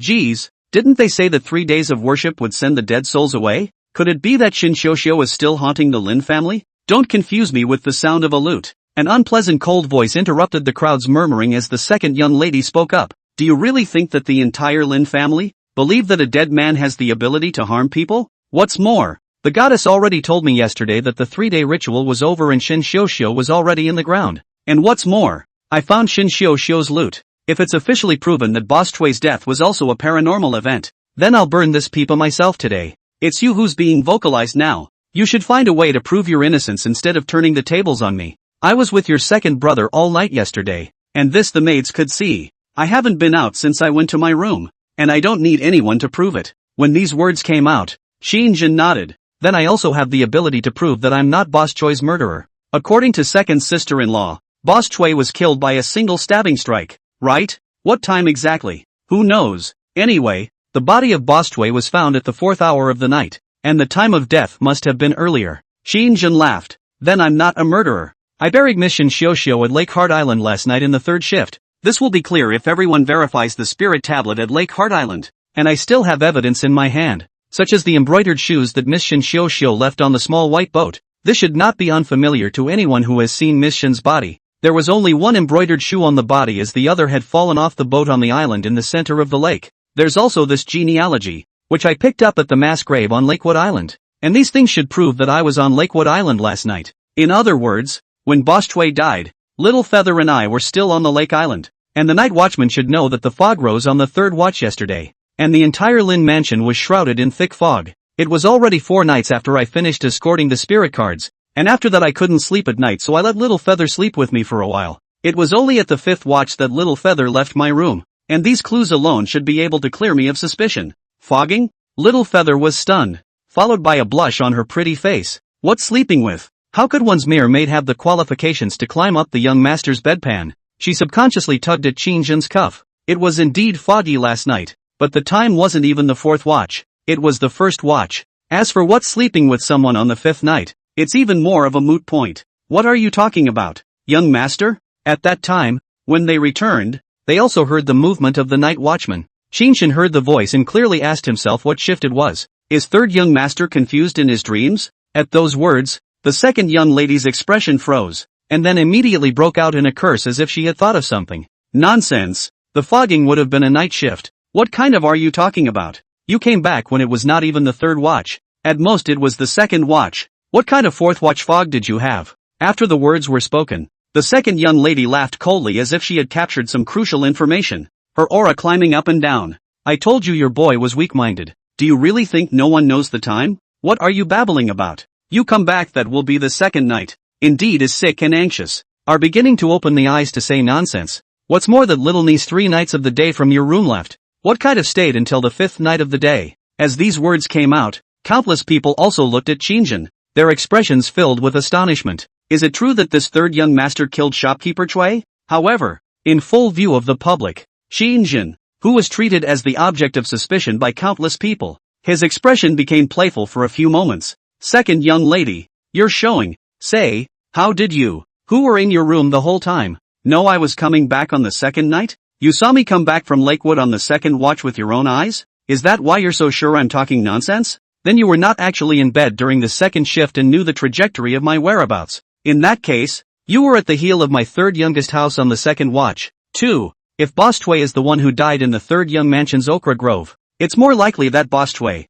who died before the fourth watch, would have planted your hand than being killed by me, right? I'm not even sure I can remember the time. But you, who deliberately remembered the time clearly, are more of a murderer to be planted, aren't you? And surely you're an eyewitness even if you didn't kill the man? How else do you know I didn't come back in the fourth watch, but in the second? In other words, you know exactly what I'm doing on the second shift and what I'm doing on the fourth. Otherwise you wouldn't have been certain that Feather didn't leave my room at the 5th hour, and that you were constantly monitoring the behavior of the two of us. Put it this way, second young lady, you were hovering at the door of my room all night last night, and your behavior, too, is intriguing. The voice fell, which now plunged the entire large square into a short silence. At this moment, the spearhead turned to the second young lady. Chapter 80, Public Confrontation. It was probably because many people were still pondering the logic of Qin Shang's words and hadn't read his meaning at once. However, someone soon raised their head and looked towards the second young lady with a wide-eyed expression of dismay and horror. Yes, Qin Shang was right. The fact that this knew that he wasn't coming back on the fourth night, but on the second night, meant that she had seen Qin Shang come back on the second night. How did she see it? She said that little Feather didn't leave on the 5th night. So what happened in Qin Shang's room after that? Who can say? Unless the whole process was monitored, from the second night watch until the 5th night watch, and actually saw no movement in the third young house on the 5th night watch. Only then did he realize that Qin Shang was talking nonsense. At this moment, countless people looked at the second young lady with expressions covered in fear. At the same time, the always dignified and atmospheric beauty's 5 features twisted together in an instant. The face was alternating between green and red, completely not expecting to be beaten to the ground in a single glance. The next moment, Qin Shang faintly said, "The constable will be here in a few minutes, and perhaps it would be more proper to take you than to take me. After all, you're the one who started, as well as the culprit for the series of murders and paranormal incidents that have been going on in the Lin residence during this period of time. Second sister-in-law, you're hiding pretty deep. Lin Tao, what are you babbling about? Lin Tao." This name was not auto-blocked into my God's Path ID. Lick cockroach Jade feet fiercely. It's probably the same as if you entered a copy of a home called Kodomine, which you now enter as the game character Kodomine, and your dad calls out to you. Surely it's your game ID, not Kodomine, because in the eyes of your family, get into it from a game program perspective. Your ID is your name. In other words, shouting your ID is shouting your name in the eyes of the NPC. For example, if your character within the copy is Ming, then the NPC will never call out to you as Ming, but will instead choose to call out your ID, because, in the eyes of the NPC, your ID equals Xiaoming. However, at this moment, what the second young lady shouted out was not "lick the cockroach's Jade feet" violently. In other words, the name Lin Tao was not the real name of his own character. Within the copy, Qin Shang was once again certain of one thing in an instant. Meanwhile, the furious second young lady clenched her silver teeth, her beautiful face covered in hostility. Yesterday I just wandered out in the middle of the night when I couldn't sleep, and I just happened to see your room lit up, so that's why. At those words, Qin Shang smiled bashfully. There's really no use in sophistry when it comes down to it. Who's good enough to skulk around just long enough to reach the 5th watch from the second watch all the way to the door of my third youngest house? The first shift was a full 2 hours. 6 hours between the second and fifth shifts. You can sneak around the red carpet at the bazaar for 6 hours? Qin Shang transported his chin and lifted it in a mocking tone. I have a story. Would second sister-in-law like to hear it? I don't want to hear any stories from you here. Obviously already a little flustered. The second young lady sank back. However, Qin Shang pressed on ignoring it and had already begun speaking in full view of everyone. Your purpose for not wanting Lin Zikai to feel better in the first place was actually because you were afraid that he would become the head of the Lin family. After the Lin family head didn't care, third aunt took power. And you've always been afraid of third aunt's power. Especially when you find out that the second young master you married is not the man Auntie 3 thinks so highly of. In other words, the future center of power and core discourse of the Lin family will have nothing to do with you. So you panicked. Especially when you see that third aunt is cultivating Lin Zikai more and more, gradually decentralizing his authority and letting him get in touch with the major medicinal farmers and herb merchants. So your sense of urgency grows stronger. And it was at this time that you, who were afraid that Lin Zikai would become the newest member of the Lin family in the future, thought of a ploy to throw dirty water. But Lin Zikai, this person, doesn't seem to have anything that can fall under criticism. Just as you were burning out, Lin Zikai suddenly brought back a songstress from a wind and moon place, and threatened to marry this wind and moon woman explicitly. You knew then that the opportunity you had waited for had come. Qin Shang lowered his head, his tone low. By corrupting Qin Xiuxiu's reputation, it would reduce Lin Zikai's prestige up and down the Lin family to an infinite degree. So you chose to spread rumors, threatening that Qin Xiuxiu not only sells songs but also sells her body. Once this rumor came out, not only did Qin Xiuxiu's reputation fall to pieces, even Lin Zikai was pulled off the pedestal by you. And no one would want to serve such an unreliable young family head in the future. There's a saying that when suspicion arises, the charge is already established. Especially for this kind of colored glasses extremely heavy among the mansion. Regardless of whether Qin Xiuxiu sells her body or not, this matter is not important, because as long as there's such a rumor, third aunt, as her own mother, will never agree to Lin Zikai marrying Qin Xiuxiu. After that, as expected, the mother and son duo broke up. Everything is just as you think. Lin Zikai was forced to leave the Lin family, lost all support, was spurned by 10,000 people. Qin Xiuxiu was alone in the empty room, a person to face all sorts of verbal attacks and comments. The pressure in the heart of the heart would have been straight-line soaring. At such a time, you again blew the third aunt's ear. The third aunt at this time to Qin Xiuxiu's outlook is already very poor. There is such a stunt, but also want to do everything possible to intend to drive her out of the Lin family. Standing in the third aunt a mother's point of view, she seems to have done the right thing. After all, their own hall of the heir to a large gate family. Marrying a woman of the wind and moon is nothing to be considered as a matter of fact. Rumors can't be controlled. People will say what they want. And the best thing for Qin Xiuxiu to do is to leave the Lin family. But you don't want to just let her go all the way. You need another fire to board up Miss Shen's reputation as a woman of the wind and moon. Only then can you completely eliminate the possibility of Lin Zikai's return as a king and your grabbing power. So you drugged her and had the second young master rape her. Qin Shang frantically brainstormed. And the thoughts in his mind were becoming clearer. Don't be in a hurry to refute it. If Qin Xiuxiu is really a woman with heart, means, and mind, she wouldn't even let herself be caught cheating on her husband. Who in their right mind would choose a married man's house to cheat on his wife? During that time, Lin Zikai had obviously left the Lin family. If you really want to cheat, wouldn't it smell good to hide in Lin Zikai's mansion with the second youngest master and turn over the clouds? Having to run to the second youngest house in favor of you catching adultery? Qin Shang glanced with a face full of contempt, not far away from the second young lady whose face was gradually turning iron blue. Once this scandal came out, it completely sat on the fact that Lin Zikai met a bad man and brought a woman of the month into the Lin family's gates. Third aunt furious indignation to drive away. This process, it is the relationship between the two of them completely radicalized. The third aunt feel Miss Shen degrading womanhood pulled out her nails, trying to make Qin Xiuxiu through abusive behavior. Let Qin Xiu themselves get out. This series of behavior is actually to vent their anger. She treated Miss Shen as a vixen, one who seduced her own son, and as a result caused her own son to completely become a stain on the pillar of shame that 10,000 people reviled. Revenge is naturally unscrupulous, except that it's all in your favor, because your plan worked. And then, Qin Xiuxiu died, killed by you. Halfway through his words, Qin Shang paused, then drew up his volume. You are indeed ruthless. Qin Xiuxiu actually already had a death wish, but you bullied her into crying and blinding her eyes and eyesight, and brought the woman to the island in the center of the lake and drowned her. And for that reason, you also forged a suicide note, because you know that Qin Xiuxiu's eyes are blind and her heart is not. She is the only person up and down the entire Lin mansion who stayed out of it and ended up seeing through all the causes and consequences instead. You were the driving force behind her misery. So in your plan, Qin Shang had to die. But Qin Shang had already developed a death wish and had written a suicide note. In a suicide note that clearly tells of your crimes. Her only long-cherished wish before she killed herself was to expose your crimes. Where did you dare to let her reveal it? So you directly took the opportunity to bring Qin Shang out, threw her into the lake island and drowned her, and then transferred the body into a dry well. You think everything is seamless. But sorry, you faked your death so poorly. She's a loyal and chaste woman. To be able to wait so long for Lin Zikai,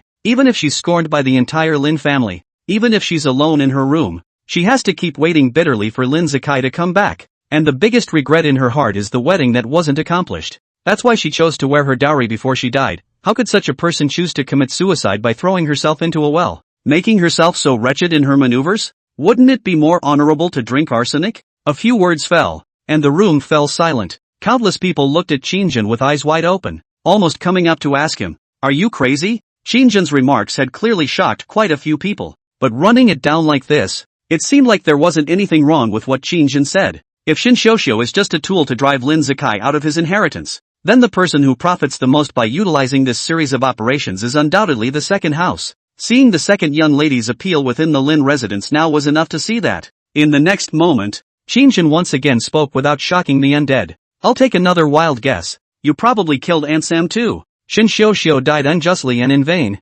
Even from an onlooker's point of view, even if Qin Shang was really a woman of the wind, this encounter of hers in the Lin family can be described as tragic to the extreme. Being stripped of her nails and crying her eyes out, it's reasonable for her to take revenge on the Lin family even if she turns into a resentful spirit after death. That's why you killed third aunt and completely framed Qin Shang for it. She's a dead person who can't talk anyway. So doesn't that make her the perfect excuse for you to plant evidence? Qinjun mockingly smiled, especially after Aunt Sam died. Previously, Lin Zikai lost his power, and the third aunt fell. The entire Lin family no longer has a successor. Your time is coming soon, and the one who will benefit the most from the deaths of these people will be you. Using Qin Shang to make Lin Zikai lose his heart and split his mother and son, then waiting for the opportunity to make Miss Shen lose her reputation, provoking the relationship between Miss Shen and third aunt, and finally killing Miss Shen and then brutally murdering Lin Zikai's biological mother, and then blame it all on the head of Qin Shang's spirit, causing the Lin family to be on edge. The dragons are leaderless, forcing the need for a spokesperson.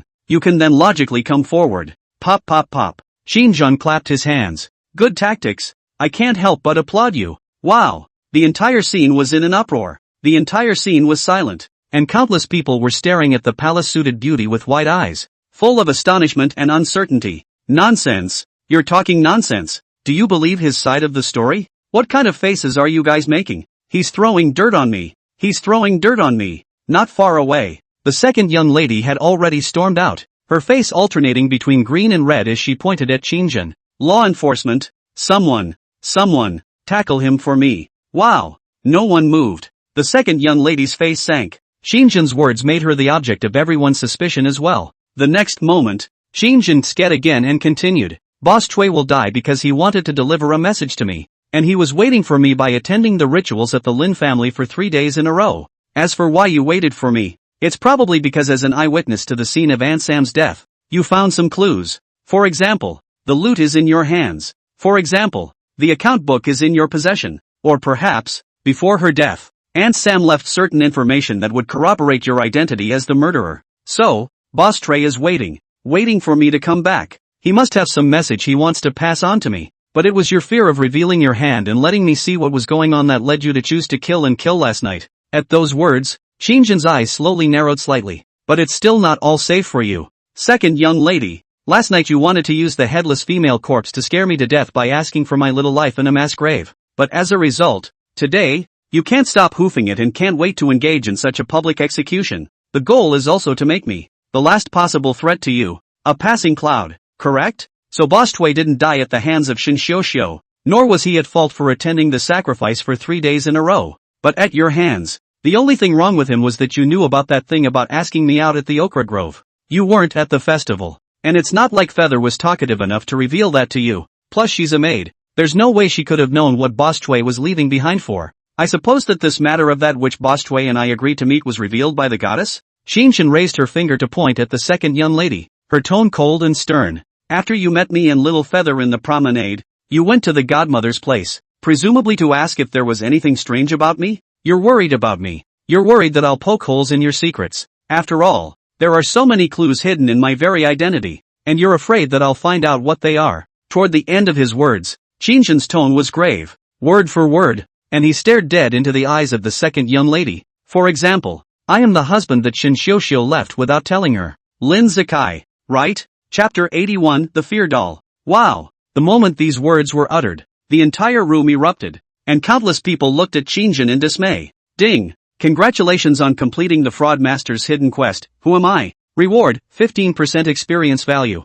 Fear Doll. Fear Doll, Hypnotist professional props, can hypnotize a person's deepest fear of the picture? If a person walks at night when the most afraid of a turn back, behind the back of a pair of blood-red eyes will appear. Then when he becomes the selected target, the next time this person walks at night, will inevitably turn back to see the deepest fear of the deepest part of the heart? Skill, Shadow Projection. Introduction. A certain lady who was bent on pursuing money and power asked a Taoist priest to refine an implement with the purpose of disturbing the whole forest house, and the Taoist priest, on the basis of her sacrificing her sex life, failed to resist the temptation and chose to refine this prop. The price: see too many images of fear and you will gradually lose sympathy and take pleasure in them. The dread doll was an inch prop with a snowy white body, and it was lying quietly in Qin Shang's item bar at the moment. The moment he saw this thing, Qin Shang instantly figured out what was going on with that headless female corpse from last night's bazaar scene. As expected, it was the second youngest lady who was at fault the whole time. Props rewards will only come off of the NPCs within the replica.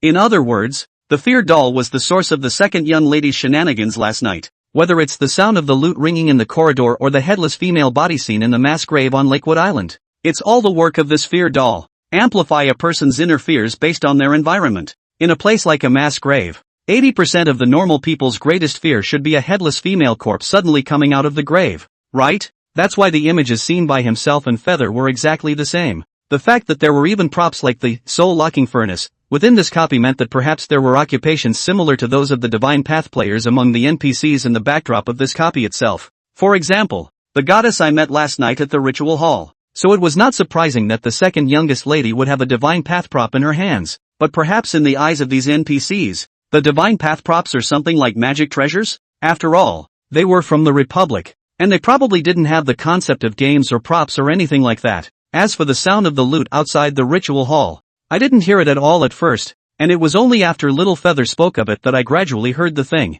In fact, this is entirely a projection of a psychological effect. At that time there was no peepa sound at all. It was Little Feather's words that evoked the fear within me, and only gradually was I able to hear that peepa sound. After figuring all of this out, Qin Shang secretly lamented in his heart. It is really an interesting prop, this thing to get the reality if used well, but can be unexpected. It's that the price is a little scary, and over time, it makes people lose their empathy, turning them into a demon that amplifies the fears of others, destroying them for the fun of it. Isn't this just amplifying the dark side of a person's heart and gradually turning them into a veritable pervert? Qin Shang secretly smacked his lips in his heart. This prop was also a double-edged sword. Still need to use it sparingly. In the next moment, Qin Shang's gaze landed on the second young lady's body, and that terrified expression already said it all. How is it possible? How could you possibly recall all this? Didn't you lose your memory when you threw yourself into the river? Haven't you always just remembered that you're Lin Tao? How did you recall that? How did you remember that you were as Lin Zikai? You failed to throw yourself into the river, so you lost your memory? No wonder. Qin Xiuxiu couldn't wait for Lin Zikai. That's because under the double pressure of his mother and his family, Lin Zikai chose to throw himself into the river in order to prove to his mother that he was determined not to marry her. Instead of dying, I drowned my brain and lost my memory. Third Aunt was afraid that if Lin Zikai saw things and continued to stay in the Lin residence for a long time, he might think about his past with Qin Xiuxiu again. So she sent him out. In fact, this was something that Qin Shang had captured the key inspiration for a long time ago. Unfortunately, it didn't validate. At that time, he was quite puzzled that his current identity was the Lin family's third young master. Doesn't Third Aunt Lin have nothing to do with him? Then where did I come from as the third young master? Did it come out of nowhere? Now it all makes sense. He's Lin Zikai. That's Third Aunt's real son. That's why he's the third young master of the Lin mansion. No wonder. It's so natural for them to call out my God's Way ID. This is actually because God's Way blocked the name. In the perspective of those NPCs, they were shouting the three words Lin Zikai. But when it came to me, it automatically became the ID fierce-licking cockroach Jade Feet. This is a key clue that I can only explore on my own. If the second young lady's sentence Lin Tao had not fallen into her ears and had not been shielded by the Divine Path into my Divine Path ID, Xinjian's heart was actually not so sure that he was certain that he was Lin Zikai's matter. The fact that the name Lin Tao is not blocked means that I am not Lin Tao. Otherwise it should have been blocked as a God's Way ID as well. In the next moment, Xinjian mocked. You're a vicious with a lust for profit. Having caused the destruction of my family, killing my mother, and destroying my wife, it is only right that you should be jealous of me. If you succeed in throwing dirty water today, odds are you'll find a way to put me under house arrest with the pretense of waiting for the officials to come and investigate, and then secretly find a way to get rid of me. A security risk and the last person in the know, right? He also now finally figured out why Shin Xiuxiu didn't attack himself in the Okra Forest. That was because in the eyes of Shin Xiuxiu, the copy boss, he, Xinjian, was Lin Zikai. It's the love of your life. In the next moment, the second young lady's beautiful face instantly grimaced, crossing a flash of alternating green and red, followed by a hysterical roar. Nonsense, Lin Zikai. Don't think you can corrupt my prestige and reputation in the Lin family by spilling blood. Men, some of you arrest him for me. He's crazy. Lin Zikai has gone crazy. How come I didn't know you lost your memory? How come I haven't heard that you've lost your memory? Xinjian snorted. The crisis within the replica was actually more from this hand of information difference between the divine path and the players playing. As long as one understands that he is Lin Zikai, many things will become clear in a few moments. Didn't you just say that yourself? You yourself just said that I attempted suicide by throwing myself into a well and then lost my memory. And the way you're panicking right now rather reinforces my reasoning.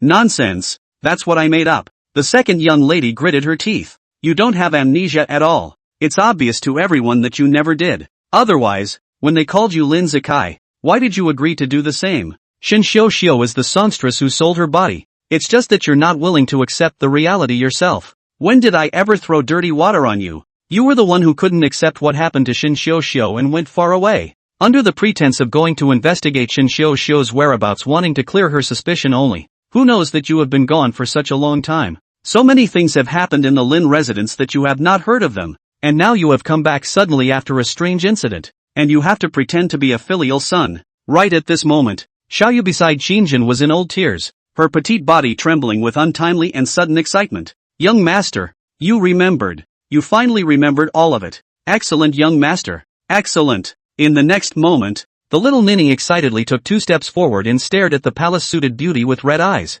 Second young lady, you hid the matter of young master's amnesia because you didn't want the Lin family to become disorganized. But it was you and third aunt who summoned me in the first place in the hope that I would cooperate in hiding it as well. If the young master is spitting blood and making empty promises, then it's always unlikely that I'm wronging the second young lady. Gentlemen, the third young master has indeed lost his memory. At that time, third aunt was extremely opposed to the marriage between young master and Miss Shen. And young master was so grief-stricken that he wanted to throw himself into the river to show his determination to his mother. As a result of the accidental loss of memory, third aunt made third young master leave the Lin family under the alias of Lin Tao in order to conceal the incident. And in advance, I found a goddess to hypnotize the third young master, so that he thought his name was Lin Tao. And when other people called out to him as Lin Zikai, the third young master would experience the symptoms of empty ears, and couldn't hear his own name. He didn't even go to investigate Miss Shin Xiuxiu's matter to go. After the amnesia, the third young master doesn't even remember Miss Shin Xiuxiu at all,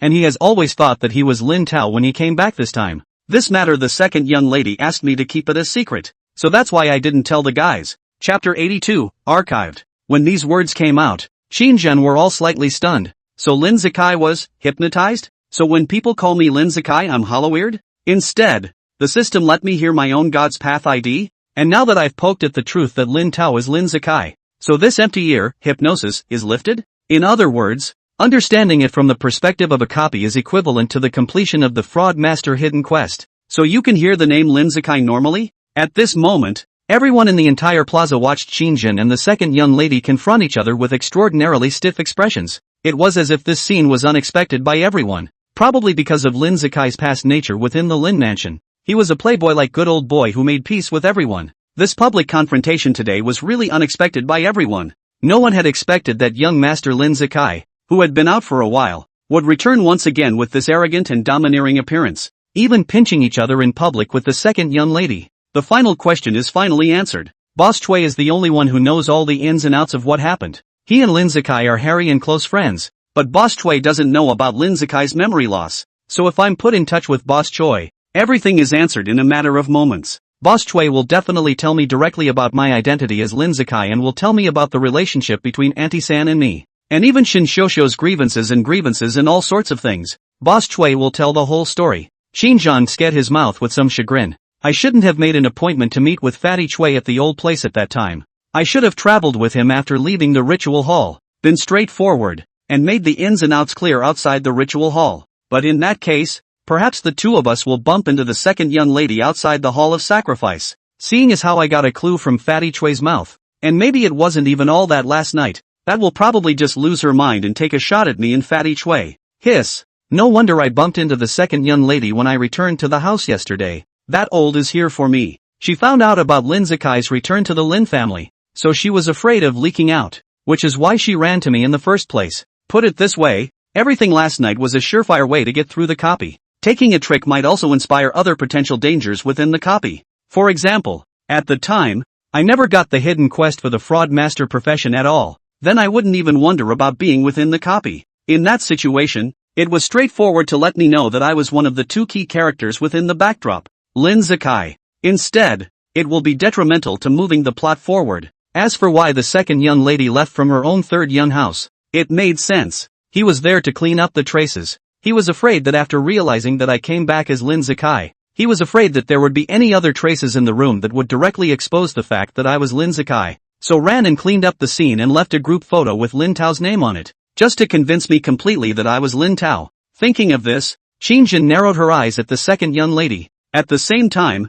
the gazes of countless people in the large square fell on the second young lady, a pair of eyes with a few scrutinizing and vigilant, as if the second young lady was some kind of flood beast-like dangerous person. Bloodshed. Do you guys really believe what he's saying? Qin Jin raised an eyebrow and took 2 steps idly. And how else do you think the third ant died? Naturally, it was that Qin Shoushou you brought back that killed him. At those words, the corner of Qin Jin's lips lifted in a mocking arc. Qin Shoushou has a gentle nature, so she doesn't even have the thought of harming anyone. Even if she was forced to this point, before she died, she still wanted to personally go to third ant to expose the crimes of the second young lady, and then threw herself into the river. She had never moved to harm a bystander, so how could she have killed her third aunt after her death? What's more, Qin Shoushou was clear that the originator behind all this was the second young lady. To really seek revenge, the first object and target of revenge should more likely be the second young lady, not the third aunt. Second young lady, hurry up and explain to the group your whereabouts from the second to fifth watch last night.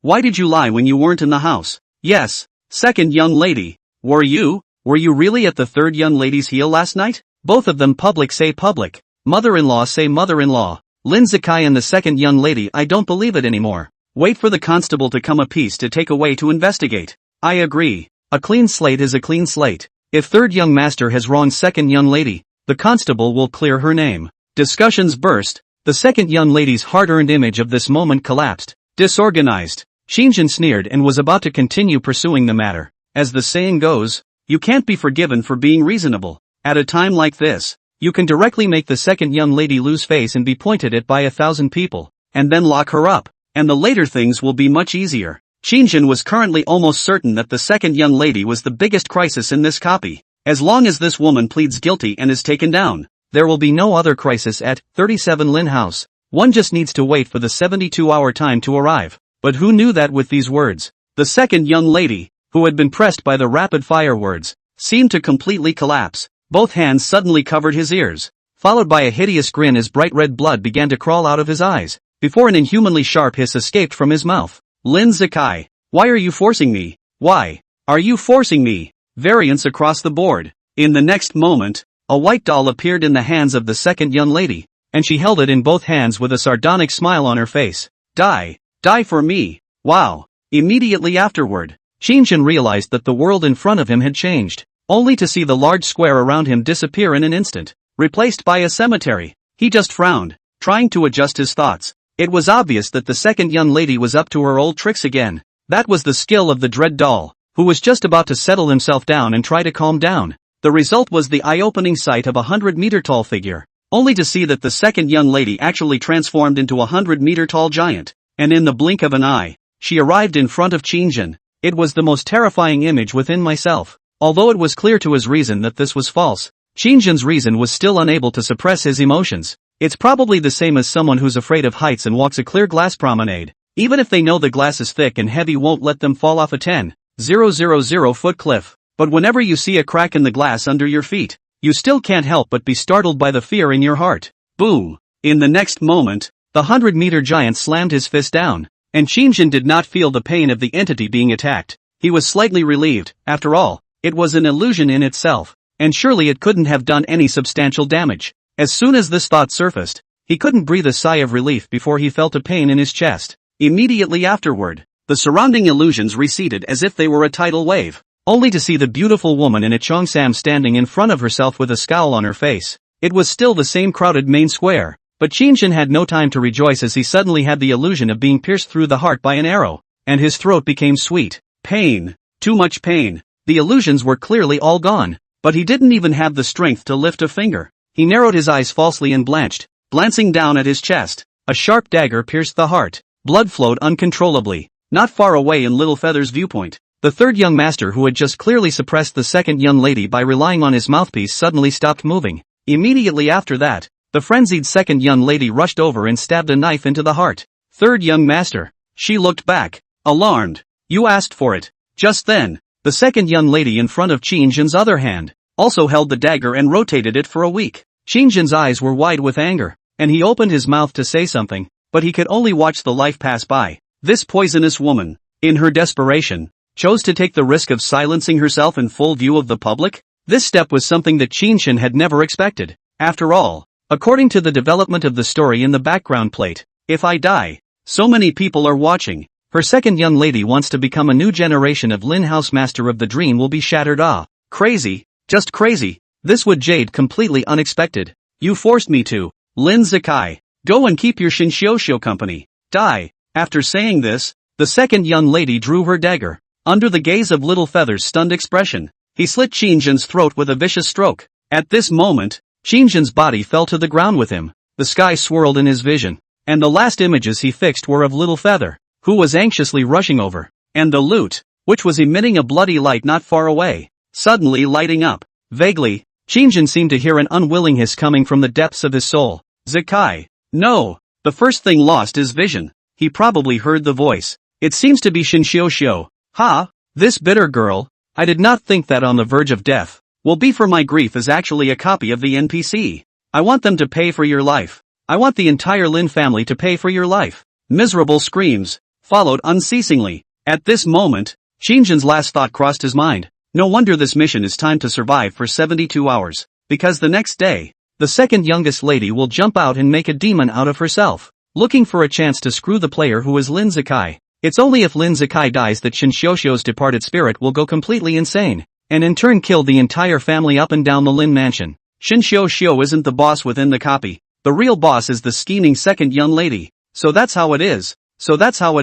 If Lin Zikai doesn't die, Shinshosho won't go crazy. And in the past, all the other players died in the hands of the second young lady. So that's why there's a backdrop of the Lin mansion's full family being exterminated. If this incident is a real historical event, I probably get it. The real Lin Zikai, I'm afraid, died on this second day. That's what led to the 37 Lin House extermination. Reading the final mystery, Qin Shang's last wisp of thought dissipated in an instant, and the clamor in his ears gradually ceased. Qin Shang's consciousness was getting heavier and heavier, as if he had been thrown into the middle of a clear pool that kept diving down. At a certain point, he suddenly felt everything around him boil, as if this clear pool of water that encased his consciousness had suddenly turned into boiling water. The first thing to come back was his hearing, and he began to be able to hear conversations around him. Third young master, you go on. The guys are waiting to hear your reasoning. Wow. The airy sound of the Sea of Nation resounded in his ears as Qin Shang's consciousness returned, and once again he was able to feel the presence of his limbs and bones. He immediately snapped his eyes open. He was still in the big square, still surrounded by a sea of people, and the second young lady was not far away from him. Qin Shang subconsciously touched his clothes. The red dress inside disappeared, and there was no blood or wound on his chest. With that thought, he hastily communicated his character card to open the item bar. Props, cursed red dress. This item is in sealed state. On cooldown. Can be used after 24 hours. Qin Shang's expression was somewhat grateful, and the tide of trepidation on his face receded. Archive, up. The cursed red dress saved my life at a critical moment. Chapter 83, The Infatuated Songstress. Just now his heart received a knife that will. His brain is almost down. but also really almost thought he was dead. But then the realization sank in. Instead, he remembered that he had left such an afterthought after leaving the house today. Cursed red dress has a divine skill. But of course it's a divine skill for a level 1 fraudster. That's backfile. The effect was somewhat similar to the fraud master's level 2 skill, fraudulent death. What's tougher though is the time limit. The amount of time that return to file can go back. After all, it is a prop skill. And second order props naturally have an upper limit. It does not improve as the fraudster player levels up. Otherwise Qin Shang even have to lament that this skill is actually more counterintuitive than swindle death. In the next moment, Qin Shang glanced at the second young lady who was not far away with an iron face and narrowed her eyes. Did I just say that one? You just mentioned. Little Feather was about to remind a mouthful. But Qin Shang's line of sight landed on the loot not far away. The second young lady publicly executed Qin Shang today and brought the bloody loot with her. Ha! No wonder I saw this blood loot in my last sight just now as I was dying. This thing is really here. I understand. That poisonous woman is also clear about Qin Xiuxiu's undead spirit. After getting me killed today, she intends to put all of Qin Xiuxiu's burial items into the ground. He had just thought of this in his mind. Not far away, the second young lady was glaring at Qin Shang with an iron face. I brought this loot all today. This was not found before, so it was not buried in one piece. And the sound of the loot that everyone hears at night originates from this loot. I have two guesses. Either someone is deliberately messing up, or Qin Xiuxiu's undead spirit is haunting us. But whichever it is, no one needs to be afraid after today. Can I use that blood loot? Right at this moment, Qin Shang suddenly glanced at the second young lady with a smirk. Of course, he didn't ask the yes permission. Return to file after that. He himself wasn't sure how far the public confrontation between him and the second young lady had gone. But the image of being killed by a single knife just now was all still fresh in his mind. So Qin Shang didn't intend to give this poisonous woman another chance to strike. At that thought, Qin Shang had a white doll in his hand and immediately activated the skill. In the blink of an eye, the onlookers didn't feel anything, but the second young lady's pretty face was rapidly losing color. It was like seeing some horrible picture. The pupils were lax and directly froze in place. Immediately afterward, it began to back away with its hands in the air, screaming under its breath. Qin Shang saw this and let out a cold laugh. Let's also let you experience the pain of being aroused to the depths of your inner fears. After saying this, he went straight forward and picked up the blood loot. Xiao, there's always a way out of an injustice. You should have seen all the images just now. It's time for revenge. The aggression brought to you by the second young lady must always be released, or else you'll be alone in the Yellow Springs, and I'll feel ashamed of you. At these words, the blood loot glowed brightly. Qin Shang is back on file, but Qin Xiuxiu did not. Everyone present was who they were a few minutes ago. That is, after Qin Shang had just arrived at the large square and started reasoning. But only Qin Xiuxiu's undead is not, because she wasn't human. There was no such concept as time in her world. In other words, just now, at the moment of Qin Shang's last moment of death, that Qin Xiuxiu, who had rushed out of the blood loot, was also brought to the large square after the Yi back to file. At this moment, Zakai, I won't let anyone hurt you. In the next moment, an ethereal and delicate female voice rang out from within the blood loot. Not far away,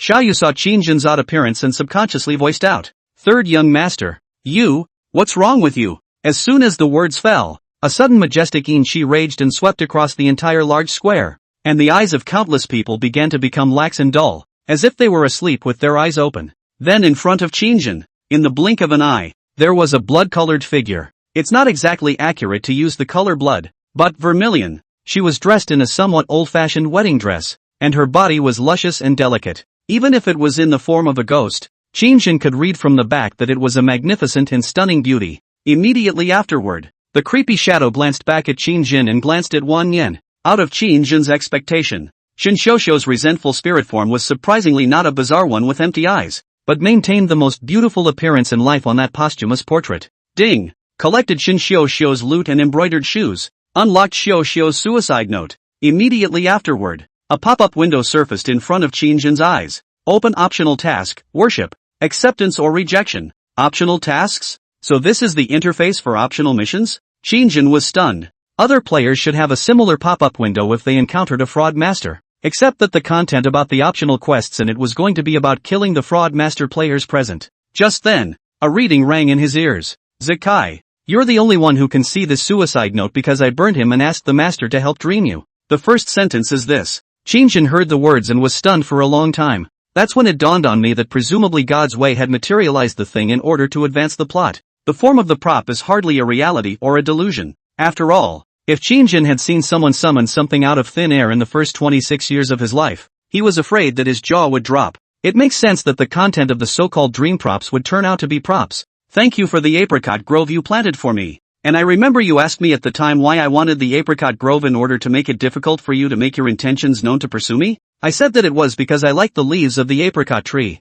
But it wasn't. I simply felt that the flashy roses were a bit too much of a waste of space. Almond trees. Good for fruit when you're hungry. Oh, does that make me realizable? When I was a child, my mother and I couldn't even get enough to eat. My mother was sold to the Jardine house. She was a songstress who sold her body. But I wasn't. Maybe it was the result of my childhood experiences. I grew up not liking flashy things, including you, who were flashy in my eyes at first. Love and stuff and all that seems a little too far away from me. But I'm still falling for your flowery words. When you brought me to the forest house the second time, I was really happy to see that apricot grove. This is the first time in my life that someone has gone to this extent for me, willing to literally plant a grove of apricot trees in order to woo me. Just because of a playful comment I made. I'm so happy, Zakai. But I just can't hold out any longer. And I don't hate anybody. And if you come back, don't look for me, because probably I'll be a handful of yellow dirt by then. I don't hate Third Aunt. I don't hate you.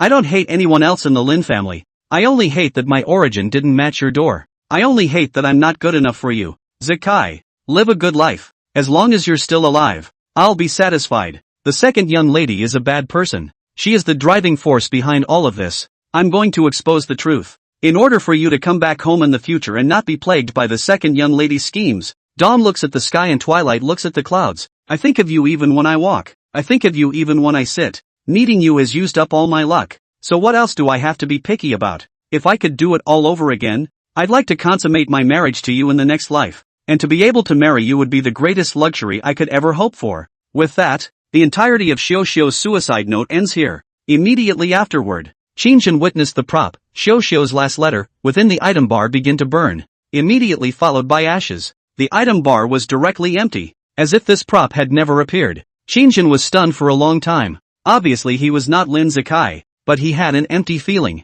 It's like failing a true heart. Probably Lin Zakai wasn't as bad as he thought at first. At least if she can commit suicide by throwing herself down a well for the sake of love. This dude is a loyal and faithful woman. Ah no, love brain now. In this day and age, prejudice, contempt, and class run rampant. Qin did not dare to think about what kind of person he would have become if he had been born in such an era. Qin Xiuxiu and Lin Zakai are able to fight to the last minute for love in an era riddled with prejudice, not to be outdone by a fidelity that runs in both directions. It's just a poor method. Qin is standing in modern thinking. Perhaps they would not have had much choice in those days. Eloping and all that is also unrealistic considering the social context. After all, during the Republican period, there were still quite a few places in China that were leased by Western powers. Without a strong enough backer, the phenomenon of people not helping people and people eating people, as described by Mr. Lu Sun, is just like playing handsome man and beautiful woman, a weak scholar plus a singing girl. The two of them together may not be able to beat a random farmer who has been working on the farm for half of his life.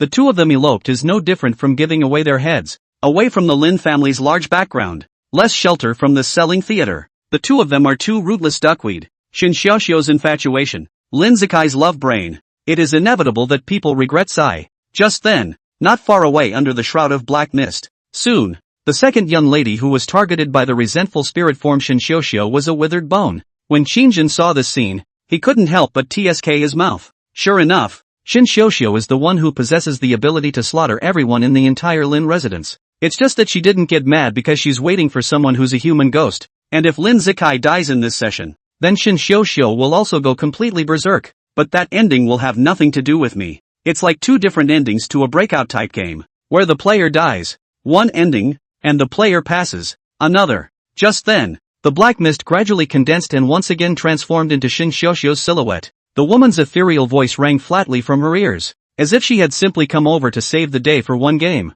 and then was going to leave after a short walk. Zakai, I'm leaving. At those words, Qin froze. She actually did not take the initiative to mention the optional quests. The moment this thought surfaced, he was instantly relieved. Presumably the content of the optional quest is Qin Xiuxiu's last wish. But if we look at it in the context of reality, if this is not a copy of the game, the real Lin Zakai, however, has uncovered the second young lady's conspiracy. And from Qin Xiuxiu's point of view, it is estimated that he will not be able to pester him. For this infatuated songstress was also afraid of making her husband an outlier in the eyes of the onlookers. A living man is married to a female ghost. What is this if not madness? But this is not reality. Qinzhen's mind thought crossed, suddenly pursed his lips and said, "Go through the last of the wedding process. I'll help you put your shoes on." At this moment, he was not Qinzhen, but Lin Zikai. Think of it as a way to fulfill this infatuated girl's last long-cherished wish for Lin Zikai. Hearing these words, Shun Xiuxiu, who was originally about to float away,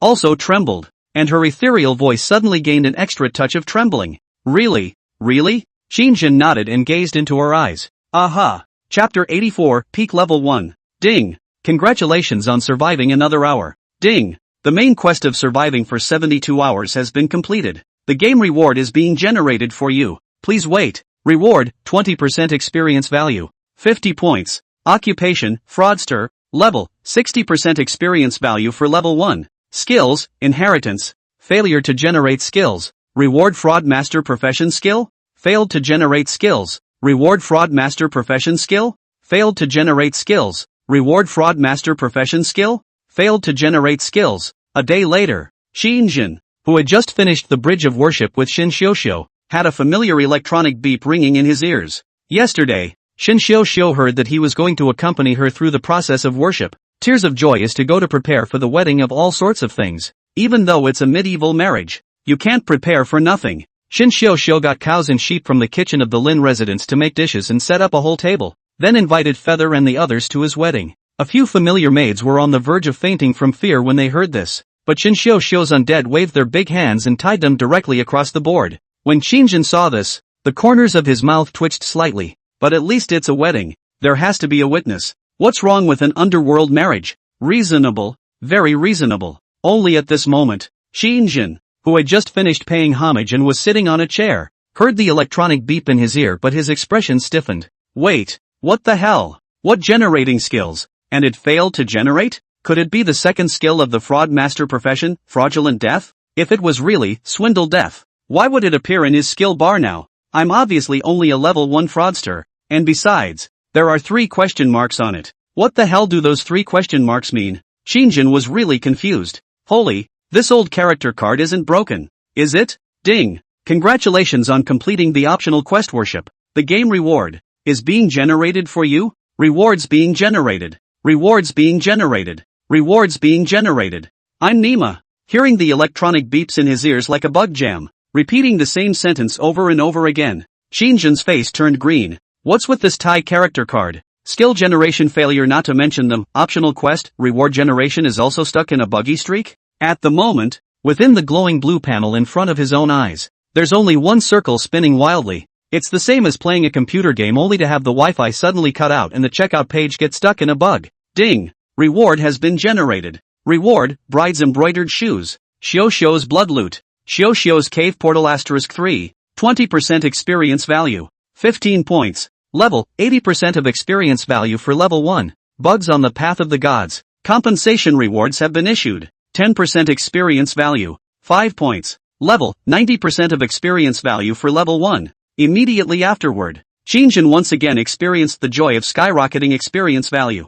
90% experience value at level 1? That's level 1 peak? If the matter of passing an A-ranked copy directly adding 65 points of experience value was spread, I'm afraid that it would alarm the entire God's Path players' official forum, right? After all, it was impossible for a normal level 1 player to rise to level 2 without a year and a half. Qinzhen, on the other hand, has already reached the peak of level 1 after using only 2 days. But that bug in God's Path, compensating for rewards? Could it be that the panel has just been spinning in circles within the panel because it's stuck in a bug? What the hell? Something as paranormal as God's Path can have bugs? The Death Train clearance rewarded 25% of the experience value, and the hidden quest of Lin House number 27 rewarded 15%. The main quest is another 20%, plus 20% for optional quests and 10% compensation for bugs in the God's Path. Qinzhen was clearly already a peak level 1 fraud master. The speed of the upgrade was so fast that he gave himself the illusion of disbelief. The next time he entered the copy again, when he came out, Qinzhen would ironically already be a level 2 player. Of course, there was a prerequisite, and that was that Qinzhen could come out alive. Otherwise, dying within the copy, his upgrading speed, even if it was fast, would all be a joke in the eyes of the other players. There were actually not a lot of astonishingly talented heavenly wizards similar to him, but not many players were able to survive all the way to the end, or even advance to the rule realm. Level, 90% experience value for level 1, next entry is a multiplayer upgrade copy. Difficulty level S. Congratulations on passing Hayashi Mansion 37. Countdown to leaving copy, 5 seconds. Hearing the last few beeps, Qinjin's heart was in turmoil for a moment. Just now, he blindly generated a few skills, and then the experience value skyrocketed. And before he could adapt to the joy, he was suddenly informed that he had to leave the copy. To be honest, Qinjin really wasn't mentally prepared for this. It's been about 3 days in the outside world. According to the experience of Death Train, the flow of time in the divine path is basically the same as reality. In other words, it's 3 days later in the real world. Qinjin's eyes widened at the thought. What day? I left the villa area with the Red Clothes sect leader 3 days ago, when I myself did not expect to help Grandpa Nyo fulfill a wish, and ended up having to accompany the Red Clothes sect leader for a drink in the evening. In the middle of it all, though also interspersed with personal conflicts between himself and the Eagles of Justice. But the most crucial issue is, Su Mingyang is still in front of Shangyao Linshu. I didn't inform Su Mingyang at all when I left, and after all the things I went through in between, I damn near forgot about him. Worry, old Sui hasn't been to work for 3 days. Has he? I can't find me, so I guess I'll have to give him a hard time. I'm sorry, brother. Qinjin's expression twitched slightly, and his heart was in debt. I'm afraid that Lao Su was really waiting for himself for 3 days and 3 nights like a stone in front of the villa area. Dude is really going to die of guilt that way. At the same time, the line of sight was also directed towards the contented Shinshosho in front of him. The woman's pretty face was scarlet,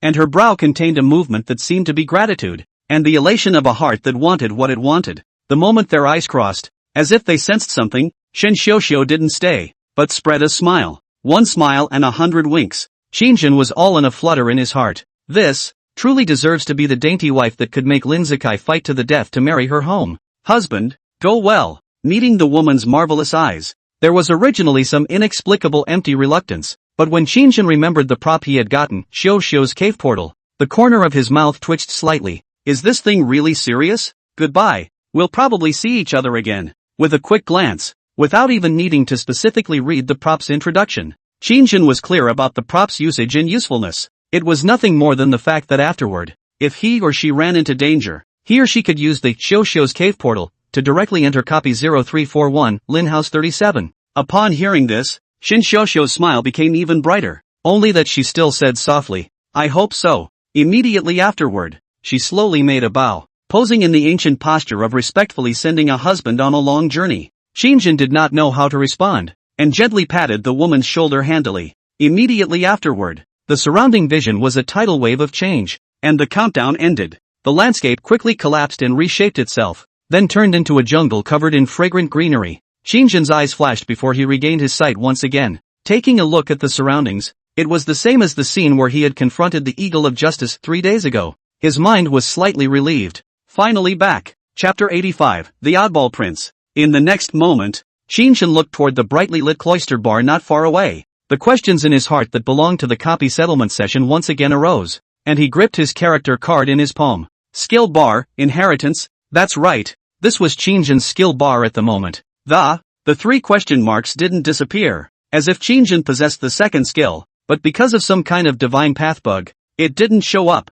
He smacked his lips. It was still outrageous, but this time, I did have a lot to gain from my own copy. Not only did I get 4 or 5 new props, but I even got 65% of my experience value, just one step away from being a level 2 fraud master. Qinjin was just 1 ANS copy away. However, at the end of the settlement session, his own last experience value distribution was completed, and the thing that popped up, the next upgrade will be a multiplayer upgrade copy. Level S did make him a bit wary. S-rank copies, the difficulty really skyrocketed, especially multiplayer copies. Now Qinjin had clearly felt the difficulty of the Divine Path game. Death Train, if it wasn't for the luck that moved Grandpa Cow to compassion, the odds are that he would already be a corpse. As for Lin House 37, he also took advantage of his profession. If it weren't for the hidden clues side quests of the fraudster profession, it was still unknown whether Qinjin could leave this copy alive. Who would notice embroidered shoes on a small white ship if normal players didn't have that hint? It is said that under the lamp, the moon is dark and the wind is high, and the embroidered shoes are not diamonds will not reflect the light. Without this clue, there is less key information to deduce the truth of Qin Xiuxiu's death. At that time, he really wouldn't necessarily suspect the second young lady. When the time comes, the second young lady will be knifed without her knowing it, and she may have to look for the King of Hell to watch a replay of her death before she can understand how she died. In the next moment, Qin Shang pulled back his thoughts and stared at the skill bar, scat his mouth. You can't figure this stuff out on your own. It's better to ask someone who knows. Muttering to himself as he finished, his gaze fell on the brightly lit back porch bar not far away. From wherever you enter the divine path, you will be transported to wherever you come out. At this moment, he was in the small park where he had confronted the Eagle of Justice 3 days ago. That Yanjing 4 youngster Zhang Gongzi, the little prince of freedom, was clearly a high-level God's Path player. It was a bit shameless to say so, but one did seem to have taken the other's lifeblood. When dealing with a very individualistic group like Mr. Zhang, you just have to be in tune with his temperament. Trying to pitch in when you don't know a person's interests can be difficult. This is why many boys always feel tired of picking up girls. After all, not clear about a person's interests, want to make conversation, do not know how to cut. But when a person knows another person's interests, it is as easy as eating or drinking to win the favor of the other person. At least, even after the previous incident of being utilized by himself, Qin Shang still dared to guarantee that Mr. Zhang was 100% not rejecting himself. After all, the souls of freaks are lonely. If reality made it easy for them to find a group of like-minded kindred spirits, they wouldn't be called freaks. He had so approved of his free speech that he wouldn't go so far as to soldier on against Qin Shang. Would he? At that thought, Qin Shang revealed a few thoughtful expressions. In that case, it would seem that the easiest way to find Mr. Zhang, who had a licentious and free-spirited personality, and ask him about something would be to ask him about it. Thinking of this, Qin Shang subconsciously touched his pocket. Empty, nothing but a character card. Non-Shinto items may not be brought in. There is such a thing as an invisible rule for God's Path games. What he himself was wearing when he entered number 37 Lin House was straight out of morning clothes. The person was teleported away by the divine path, and the duffel bag on his back fell right into place. He's got his cell phone, ID and all in his duffel bag. I suppose the Eagle of Justice has already been punished by the law 3 days later? This scum, mentioning his ID, Qin Shang have a belly full of fire. If only I could have watched him get shot. This way the old man can get high all day. Shaking his head to get rid of these miscellaneous thoughts, Qin Shang moved his feet toward the cloister bar. His own cell phone, which had fallen out of place when he teleported away at the time. 80% of them were picked up by the red-robed godfather who arrived afterward to see what was going on. Although Qin Shang had only just met the red-clothed sect leader not long ago, he could clearly sense that the woman was a love-hate character. Otherwise it wouldn't have been for Grandpa Nyo to even have an aversion filter on Shen Muji. Of course, there was a prerequisite that the person Shen Muji was indeed hateful enough. Call it the kind where dying 100 times is not enough. The thoughts churning in his mind did not affect the movements of Qin Shang's hands. He had by now pushed open the door of the cloister bar and stepped inside, where the faint sound of a ballad still rang out from time to time. Those dining patrons also spoke with deliberate volume control. The whole bar definitely counts as a breath of fresh air in the alcohol culture industry. After all, other bars are either rowdy, noisy, or occasionally break out into a fight or two every now and then. It's normal for people to be alcohol-addled after drinking, completely ruled by their emotions, and a little bit out of control in what they do. How else could there be such a thing as drunkenness? It's just that in a back porch bar. Odds are that's not going to happen. The biggest difference between a human and an AI is emotion. Human beings can feel weepy because they read a piece of writing that moves them, and they can show sympathy because they see experiences that are similar to their own past sufferings. But AI won't. They are always absolutely rational. And that's probably the biggest subjective difference between AI and humans in this rapidly evolving age. But at the cloister bar, every customer seems to be possessed by an AI, with reason outweighing emotion. No thanks to the bar opened by the notorious Yanjing 4 Dukes of the Divine Road Player Group. The entire Yanjing estimates that those who dare to cause trouble in this place are no more than a handful of tricks. Mr. Zhang's majesty is still there. After all, he's the guy who once dared to brush off the head of the official players of the public security department. I don't know why. Maybe it's the spontaneous goodwill that comes from the contact between the two Grandpa Cowcos maids seducing Strong Mom and the Red Godfather. Qin Shang subconsciously favored free players among the group of God's Path players. When he entered the cloister bar, the first thing Qin Shang saw was the figure busy inside the bar. The man seemed to be enjoying himself extraordinarily as the owner of the cloister bar. Some customers approached him to order food, and Mr. Zhang listened carefully to the requests of the guests, without the slightest bit of arrogance of being a nobleman with much wealth and billions of dollars. Calling him oddball is probably a fallacy. When more people bellyache about Mr. Young behind his back, odds are that freaks will use that word, right? Put 10,000 grand family wealth do not go to inherit. run to support prong such a bar. Look at the whole of China. This is a very explosive behavior. The thought crossed his mind. Qin Shang quickly suppressed it, then walked straight to the bar. He waited for the other guests to finish ordering before smiling and greeting the handsome Zhang Gongzi afterwards. Haven't seen you in 3 days, boss. You've become handsome again. I just came in and thought there was a Daniel Wu standing inside the bar. Eating someone's mouth is short. Taking someone's hand is short. After all, last time, he utilized Mr. Zhang once for nothing. Although this noble son of God's road ID wind and freedom might not be careful with himself, no one didn't like to kiss ass. A couple of compliments to mix things up and gain a little favor would be nice. It's not too bad to say a couple of nice things. And it's not like you're going to lose a piece of meat. Qin Shang, although the vast majority of the time the character is clear and cold, more like an introverted person, but at least they have squatted and sat in jail, and have experienced a lot of life and death. Where's the experience to back him up to actually act exactly like a fledgling high school student in a social situation? It is said that society is a dike and university is an ivory tower. A place like that prison is definitely a place where ordinary people don't want to touch the fish and dragons in their lives. In that kind of place, without some eloquence, without some eyesight, I'm afraid to come out of the high and low have to be less a few parts. Anything less than that is a daisy. They say prison is a great exercise in eloquence. Smile. Either the upper mouth is open or the lower mouth is open. Without some ass-kissing skills, a prisoner of fraud like Qin Shang wanted to live through 2 years unscathed. Oh, it's hard. After all, it is well known that there are 2 types of people most despised in prison. One is a rapist and the other is a fraudster. The next moment, the handsome man in a flashy black suit inside the bar slowly looked up. The handsome face froze slightly the moment he saw Qin Shang's appearance, followed by a somewhat playful glance up and down at Qin Shang. Out of copies? Chapter 86, Hugging a Thigh. Yes, last time thanks to Mr. Zhang's righteous help for the sake of freedom and justice. Otherwise it's a different matter if I can get into my copy unscathed. Qin Shang was much more relaxed in the presence of the same sex. I don't know why there is always an inexplicable sense of oppression when I stay with the red clothes sect leader, though it didn't seem like the red clothes cleric was deliberately releasing that feeling either. A flash of dismay crossed the handsome face of Mr. Zhang, followed by a smile. While I know it's your freedom to praise against your will, it's also my freedom to be happy because of those 2 compliments of yours. I'd like to buy you a drink. Take your pick for the sake of being nice in my mind. And of course, it's your freedom to pay if you wish. It still smells like free Duke. Mr. Zhang really doesn't have much of a rack. At first glance when he looks up like this, no one would believe that he's a nobleman with a horrible value, right? Well, but that temperament can't fool anyone. Although a person's dress can pretend to be poor, but born in a luxurious environment from childhood, never face a penny hard to defeat the hero when that kind of innate temperament not to worry about money. But also the general public can't learn after life. There's a saying on the internet that you like paper-drunk rich kids because you've never met a Jinzer who singles out fate, but that's actually a very difficult statement to evaluate. And who wouldn't want to be able to live a little bit more comfortably in life if they had the choice? Qin Shang sked his mouth mentally and then asked with his mouth, "Can I order everything on the menu?"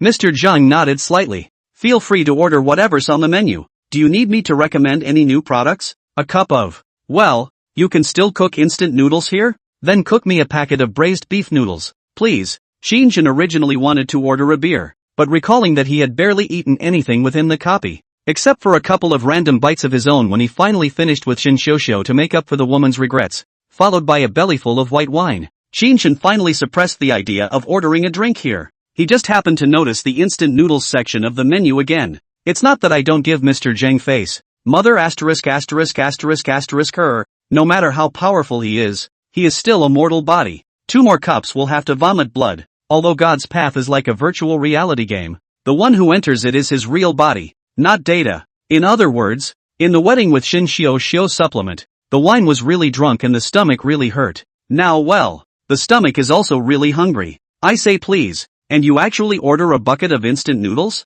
Mr. Zhang also raised an eyebrow in dismay, his handsome face crossing a few points of disbelief, followed by an exclamation. Not bad for being free. You're pretty special. Qin Shang resentfully raised his hand to touch the tip of his nose and glanced at the beer inside Zheng Gong's bar. Bad drinker. Next time for sure. Although the Free Duke could also sense that Qin Shang was probably not in the same category as himself, but in the face of this first meeting, he took the initiative to cater to his own preferences to bring him the illusion of similar temperament. Mr. Zhang still couldn't help hating Qin Shang. After all, there are so few people who are on the same wavelength as you. Of course, he'll never admit it's because his free speech is just a little too subversive. Projection effect. We often impose our desires on others in our lives, assuming that they have the same traits. especially after a person preemptively gives us the impression of homophonic signaling. Psychologists call this behavior the projection effect. For example, in the eyes of the joyful, everyone else should be joyful too, and in the eyes of the thief, everyone in the world is a thief.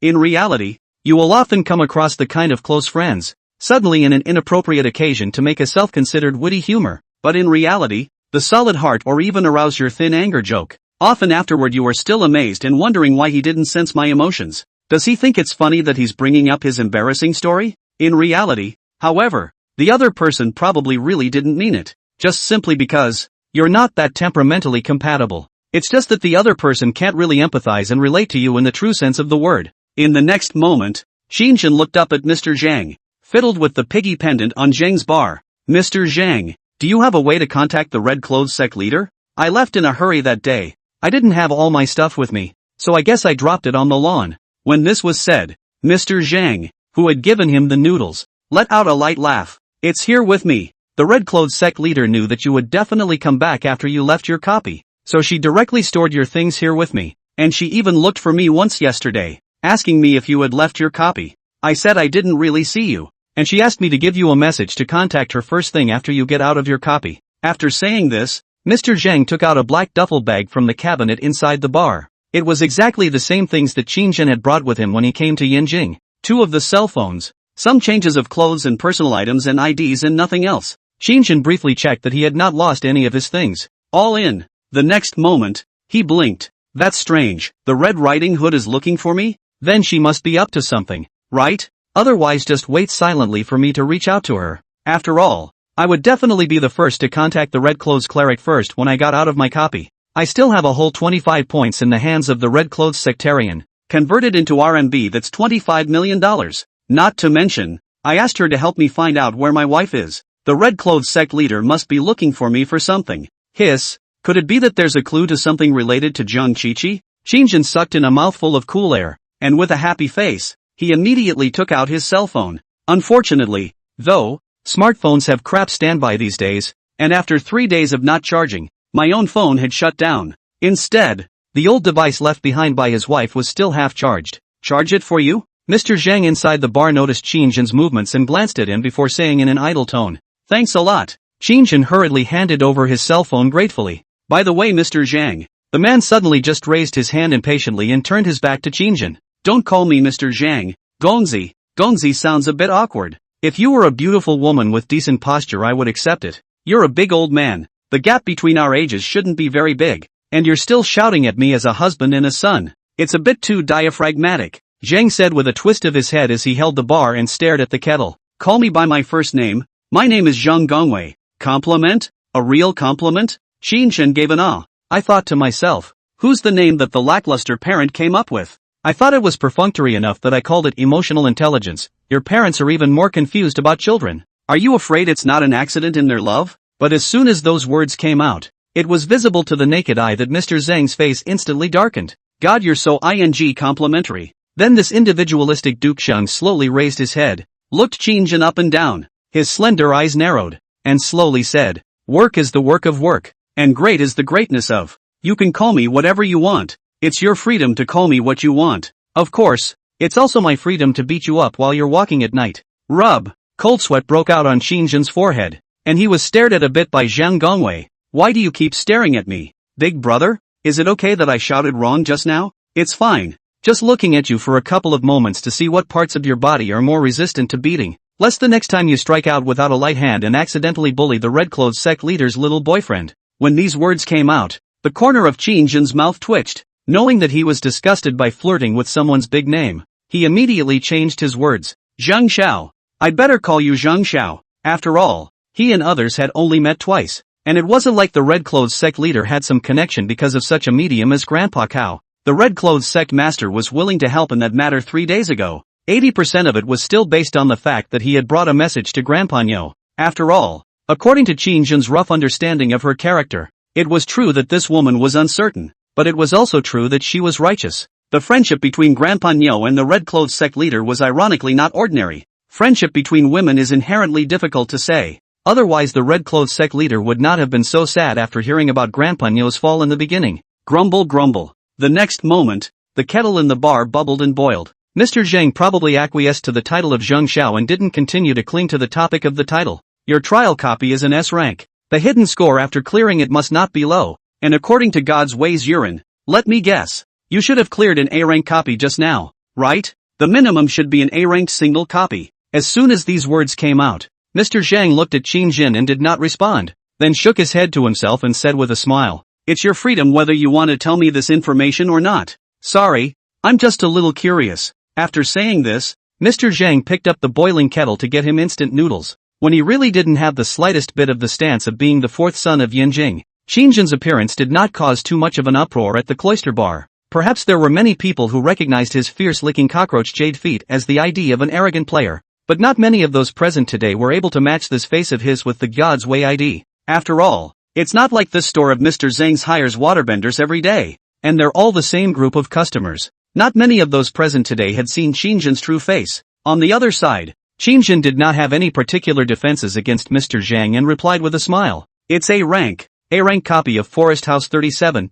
It's also my freedom to choose to tell friends who are like-minded with me, isn't it?" The moment these words came out, the back of Mr. Zhang, who was busy inside the bar, stiffened, and then immediately turned his head to look at Qin Jin, his smile suddenly surfacing with a few moments of approval. "You kid is worthy of being able to pass that budding scammer meat grinder copy of Death Train, but if you're looking for a hug, I'd advise you to talk to someone else. There's no need to deliberately cater to me. I don't usually like to start fights with people, and the last time I helped you, it was because you were my customer within the bar. I choose to honor your free choice, and next time, may have to use discretion." As expected, it wasn't easy to hang on to some personal relationships with these high-level God's Path players without human contact. Nonsense. After all, Qin Jin was only a level 1 fraud master. Even on the level of interest, one is not equal to others. Zheng Gongzi this kind of want what have status. People 1 not lack of money, 2 not lack of him Qin Jin a horseboy. It wasn't easy for Qin Jin to get on the bandwagon.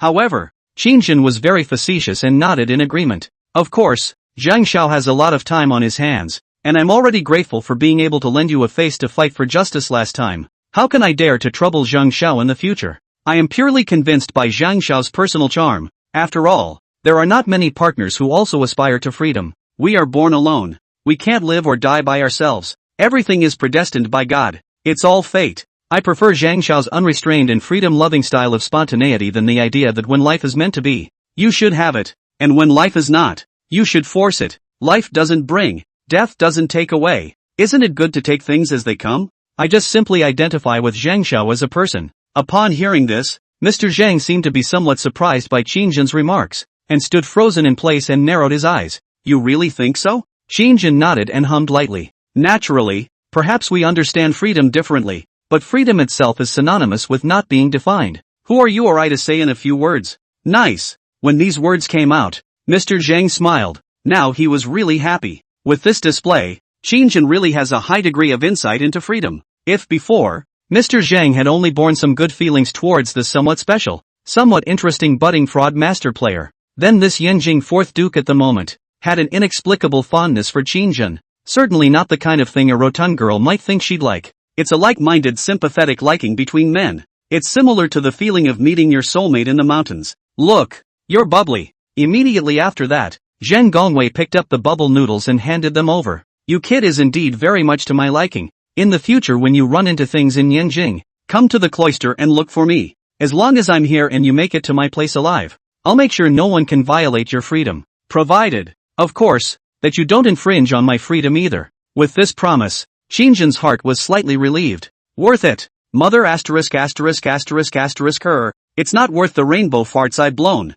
From the moment he entered the cloister bar, Qin Jin had been laying the groundwork. And wasn't this the moment he was planning for? However, Qin Jin naturally couldn't directly respond to it. That would seem too utilitarian. And said after thinking about it, "I don't think I should rely on Zhang Xiao too much either. After all, doing your own thing is a basic quality of an adult." Consider these words just now as an attempt by Mr. Zhang to bring up the juniors among the Divine Path players. I believe that sooner or later, you and I will meet at the pinnacle of the Divine Path players and become the supreme commanders of liberated free souls. At that point, I didn't want to fall into the trap of making people think that I, Cockroach Jade Foot, was supported by Mr. Zhang. Therefore, I'll accept Mr. Zhang's good intentions. but to be able to shelter the younger generation in order to promote the development of divine path players. Mr. Zhang's broad-mindedness is something I can't match. I think even Yin Gongzi have to chess is not a chip. Like showing this to like-minded friends of righteousness. Zhang Gongzi is Yinjing for young number 1. On the world hero, only June and I have. The successive sugar-coated bombs directly gave Zhang Gongzi a daze. Where can young men stand this? He froze for a long moment. The 4 dukes of Yinjing have never seen this kind of stance. You can't say that either. Mr. Zhang himself didn't even realize that his eyebrows were becoming a lot softer. His gaze towards Qin Shang had a few more moments of approval, and he already had a few moments of wanting to take him on as a horseman. Mr. Yun and I are still hairy kids, and that guy is indeed a man among men as well. Qin Shang waved his hand righteously. My comments are my freedom. And it is also Zhang Xiao's freedom to save his honor for his friends.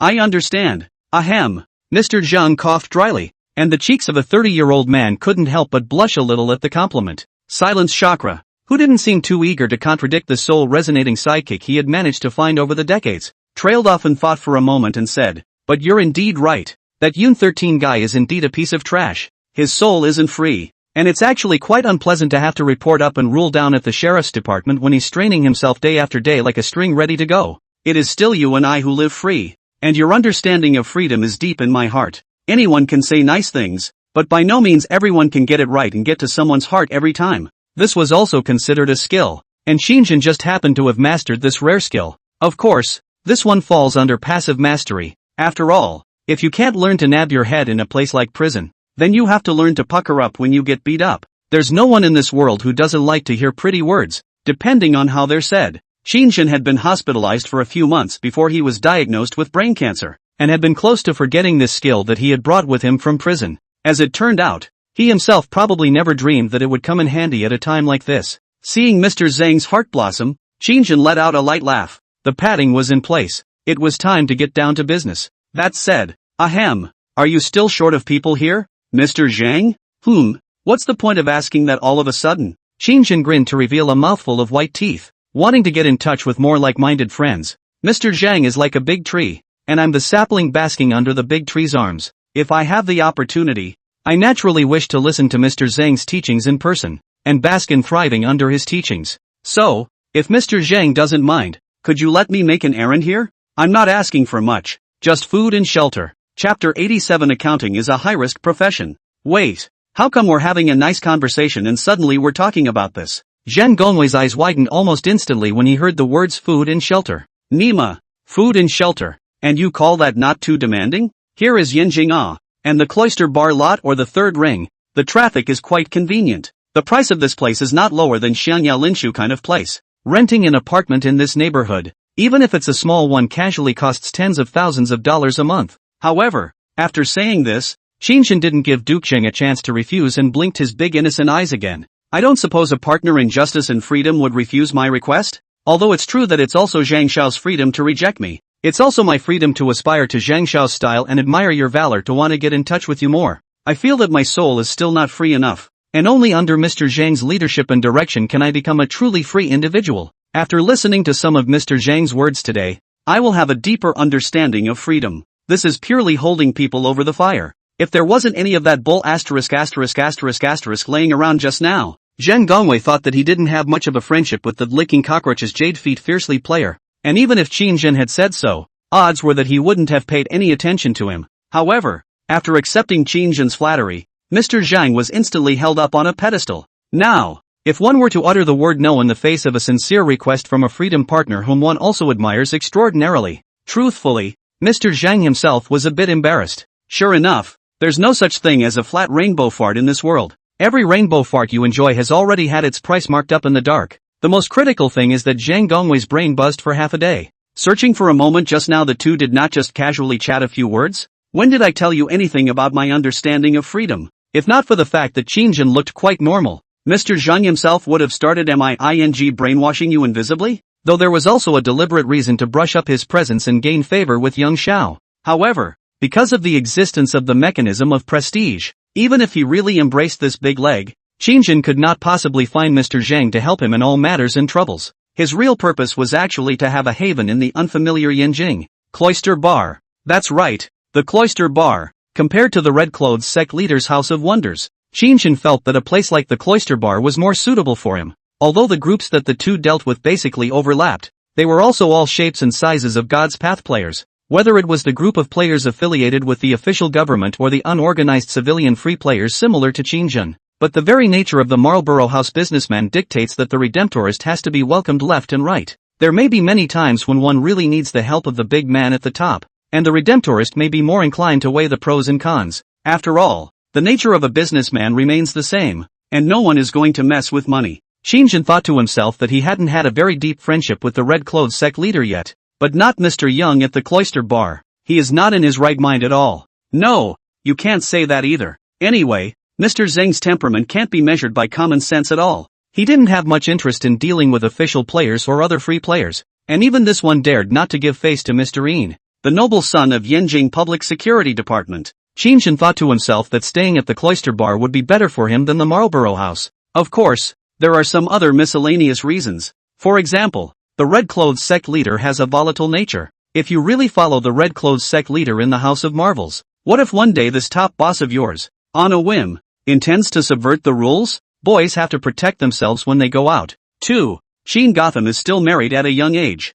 so subconsciously, I'm more worried about the question of whether I'm going to actively pucker up if a female leader in a workplace relationship suddenly wants to abuse me, or whether I'm going to honestly pucker up after I've been beaten up or something like that. Although they say there's no shame in a young lad selling his labor to earn money, he's obviously a decent guy himself and has no thoughts of that at all. Thinking left and right, in the end, Qin Shang still felt that the cloister bar was the most suitable for him. Although Qin Shang's family lives in Jizhou, but his ancestors are Boiling Soup Province. In the past, my mother was worried about Qin Shang's adolescence was bullied. Often said a sentence is, with the right big brother is more important than anything else. Of course, this sentence to be in Cantonese to say, taste is right. But, I don't seem to have any positions for you here. Are you going to be a waitress? Meanwhile, the handsome face of Mr. Zhang inside the bar clearly showed a trace of difficulty visible to the naked eye. Actually, it's not like you can't communicate with me if you come to me often during the week. People on the same frequency don't have to meet often. What's wrong with waiters? I think waiters are just fine. Qin Shang did not give up this hard-won opportunity in the slightest. However, the embarrassment on Mr. Zhang's face did not subside at all. But I'm not short of waitresses here anymore. Why don't you talk to my old employee and see if he wants to leave? Holy, how the ball ended up kicking back. You think I knew? It's hard not to think that I want to work for you here. And still learn you run to the waiter to give a willing to leave is your freedom. But not to leave to beat you up is also my freedom. Meow. This place is a mixed bag of fish and dragons. Hell, I don't know if Mr. Zhang's waiter will be a God's Way player too? Qin Shang frowned. Who's the waitress here? It's me. You're quite the ass kisser. You're actually stealing people's jobs behind their backs. If I come a little later, do I have to pack up and get the hell out of here without any grace at all? The next moment, a familiar voice came from behind Qin Shang. He didn't have to turn around to know who was coming. Who else but a gentleman who likes to hang on to elegance? He twisted his head to see the gentleman in the chamois, and his mouth twitched. So the gentleman is actually a waiter at the cloister bar? Meanwhile, Mr. Zhang inside the bar coughed dryly and pointed at the bubbly noodles. He thought that since both of them knew each other, the licking cockroach's feet would have to give in now, right? Qin Shang was also in trouble now. He really wanted to stay at the cloister bar. It was far more convenient to spy on information here than at the Marble House. However, right at this moment, a handsome man wearing a black suit as if he were a vampire arrived near the bar at some point, then looked at Mr. Zhang and coldly said, "Don't you still need an accountant here? He was in jail before. Fraud. I reckon that's when the accountant went in for helping to cover the pot. It's just as well you just charge him straight away." The man's voice was flat, not a hint of emotion audible. Qin Shang didn't recognize the voice line and wondered how the other party knew about his jail time as soon as he opened his mouth. Turning his head, he froze slightly, only to see that Yin Gongzi, the head of the Yanjing Public Security Department with a high ponytail, was standing not far away. In the dim light of the bar, Yun Gongzi, dressed in a black expensive suit, looked like a vampire hiding in the dark. Cold white skin in this environment, even reflective. Skin condition is estimated to be envied by women. The not-so-bright light left the handsome face half in the light and half in the dark. Shades of darkness are interspersed with Englishness. So it's him. As a powerful member of the Yanjing Security Department, it was too easy to investigate his background. After all, he was the victim party of the hunt for innocent players after the Eagle of Justice copy ended. Yun Gongzi handles his subordinates with a name, and a simple investigation of the victim's own seems reasonable. Only, wouldn't it be a bit much for this one to personally move to the back porch bar? His identity status, the specific Qin Shang is not clear. But can Zhang Gongzi equal and called Yanjing F4? Ah shucks. Yanjing 4 young, more or less is a little bit of the city in frame. Why don't you just send one of your men? Besides, Mr. Ian was wrong about one thing just now. Qin subconsciously wanted to speak. Ian Gongzi, you misunderstood. I'm not because. Qin, come out with me. The eagle of justice matter seeks you out and you need to understand the situation. In the next moment, Duke Ian did not give Qin time to explain. And with these words, he turned his back on the youth. It just didn't take the lead in taking the first step to leave with its long legs. It just quietly turned its back to Qin, as if it was waiting for him. When Qin saw this, he only felt that this heroic Ian Gongzi was high and cold. The two of them had never dealt with each other. Qin didn't dare to ink, and quickly and obediently jumped out of his chair and followed him. Meanwhile, looking at the sudden departure of the two men, Mr. Zhang inside the bar, on the other hand, narrowed his eyes in quiet contemplation. An accountant? I do seem to be short of an accountant here. That kid would be proper gold if he ever went in for someone on his back. At that, the gentleman next to him didn't quite get it. What's that supposed to mean? Boss? Stupid. All majors who've been to prison are tainted. Only accountants who've been in are the highlights. And that's a plus when they get out and get a job. Haven't you noticed that any university, any program, has a segment where the outstanding graduates speak on behalf of the graduating class? But the accounting program is the only one that doesn't? Guess why? Because the good ones are in. Mr. Zhang smiled and said, ever seen the TV show Storm Against Corruption? There were 2 deaths in there. One was an accountant and the other was also an accountant. Any idea why? Ever seen the fish seller rampage? There's a classic quote in there, too, about letting the accountants and finances take the fall if something goes wrong. And guess why? The accountant that's a member of both houses. No, which two? The prosecutor's office and the court. In the next moment, Duke Shang stared at Qin's departing back as if he had discovered a treasure, his eyes glowing. He got so caught up in asking himself questions that he didn't even realize that the gentleman couldn't even interject a word. The bar that Mr. Zhang is currently running is the legal entity itself. A legal person, the person legally responsible for the business premises. Accounting and such is outsourced. If there are financial problems in the future, the legal person himself may be at risk of going to jail. Especially the official, quite a few people. But also to him this Zhang Gongzi quite opinion.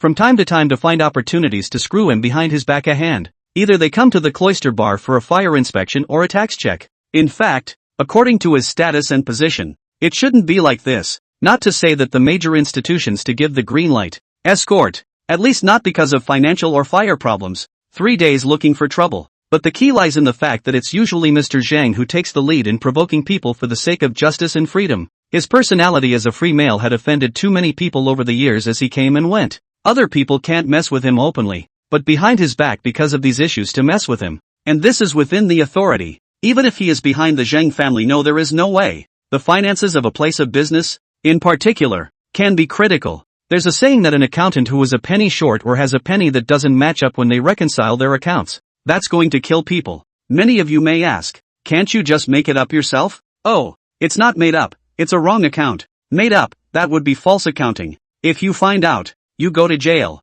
If there is a real problem with the cloister bar's operating accounts, the company that outsources them is basically a no-liability bookkeeper. If something really goes wrong, the one who goes in is definitely Mr. Young. But hiring an accountant, that's a big deal. Accounts problems, but whenever something goes wrong, there's someone to cover for it. It's not like Mr. Zhang hadn't moved to find an accountant before, but there were very few people in the group of God's road players who could be right about their own temperament. Although Qin Shang had some elements of deliberate flattery, no matter what, he was comfortable with him. A great accountant, that's one that can go in there and take the heat for the boss in a pinch. And the accountants who have the ability to help their bosses go in and take the pot off the table, that can be gold. Belongs to the talent of the talent. Can be sent in to show that the bookkeeping is doing a great job. And it must be doing a lot of false accounting, or it wouldn't have attracted the attention of the Inspector General's office. With this kind of talent, there is no worry about miscalculation. Even if there is an accounting problem that doesn't match up, it's still him who goes in. Thinking of this,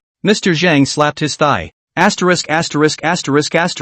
That's him. Starting today, Mom won't have to worry about me getting invited to tea over my finances. The gentleman was on cloud 9 and had probably not understood a bit of it until now. Why was his own boss so excited to hear that Qin was an accountant? And an accountant who had gone in. No wonder when I was in college, my classmates who graduated from the same batch and got into the accounting program even posted very little in their friend circles. That's normal. After all, there's not much opportunity to play with your cell phone inside. Good accountants either go in or go down. both of which are less convenient for sending friends. Thinking about this, the gentleman subconsciously lamented. So that makes accounting still a high-risk profession. Boss, my cousin is an accountant. My cousin is an auditor. And both of their old men are cops. Is this involved? At those words, Mr. Zhang froze for a long time, pulling himself out of his excitement, glancing meaningfully at the gentleman and said, "Your cousin is a tough guy. They say that raising a child is better than raising an old man. He's raising two second-class men around." Chapter 88: The Importance of Emotional Values.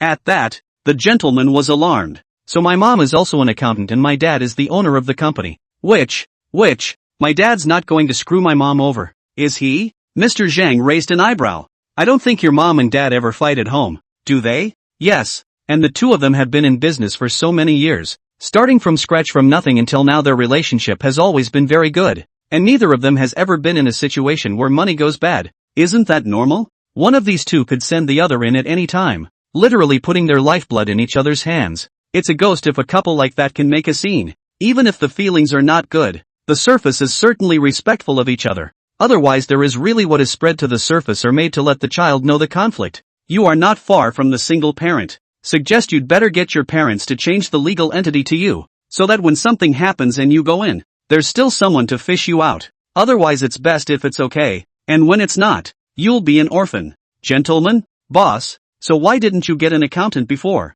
Mr. Zhang said indifferently as he washed the dishes. I didn't need a smooth one, and it's not like you don't know what's going on with me. Several civic organizations on this side of Yanjing hate me with a passion, including the official attitude towards me, which isn't very friendly either. If I'm looking for an accountant I can't just sift through all these people. God knows who was officially sent undercover to screw me, but that kid likes to blow rainbow farts. You heard it all? Well, you can't be compelled by the rumor mill to let my mom be the accountant of the bar, right? Mr. Zhang was all but dryly silenced by a single sentence, putting down the dinner plate in his hands, his eyelids jumping. Do you have a grudge against your mom? Want to send her in so badly? Don't worry, you'll always be my most favorite employee. These 30 plates are in your hands, and the arrival of Cockroach Jadefoot won't shake your position in my heart. Oh, I'm relieved you said that, boss. Putting down these words, the gentleman heart for Qin Shang's vigilance all disappeared. Immediately jumped into the bar, obediently washed the dishes. The heart also hummed a happy little song.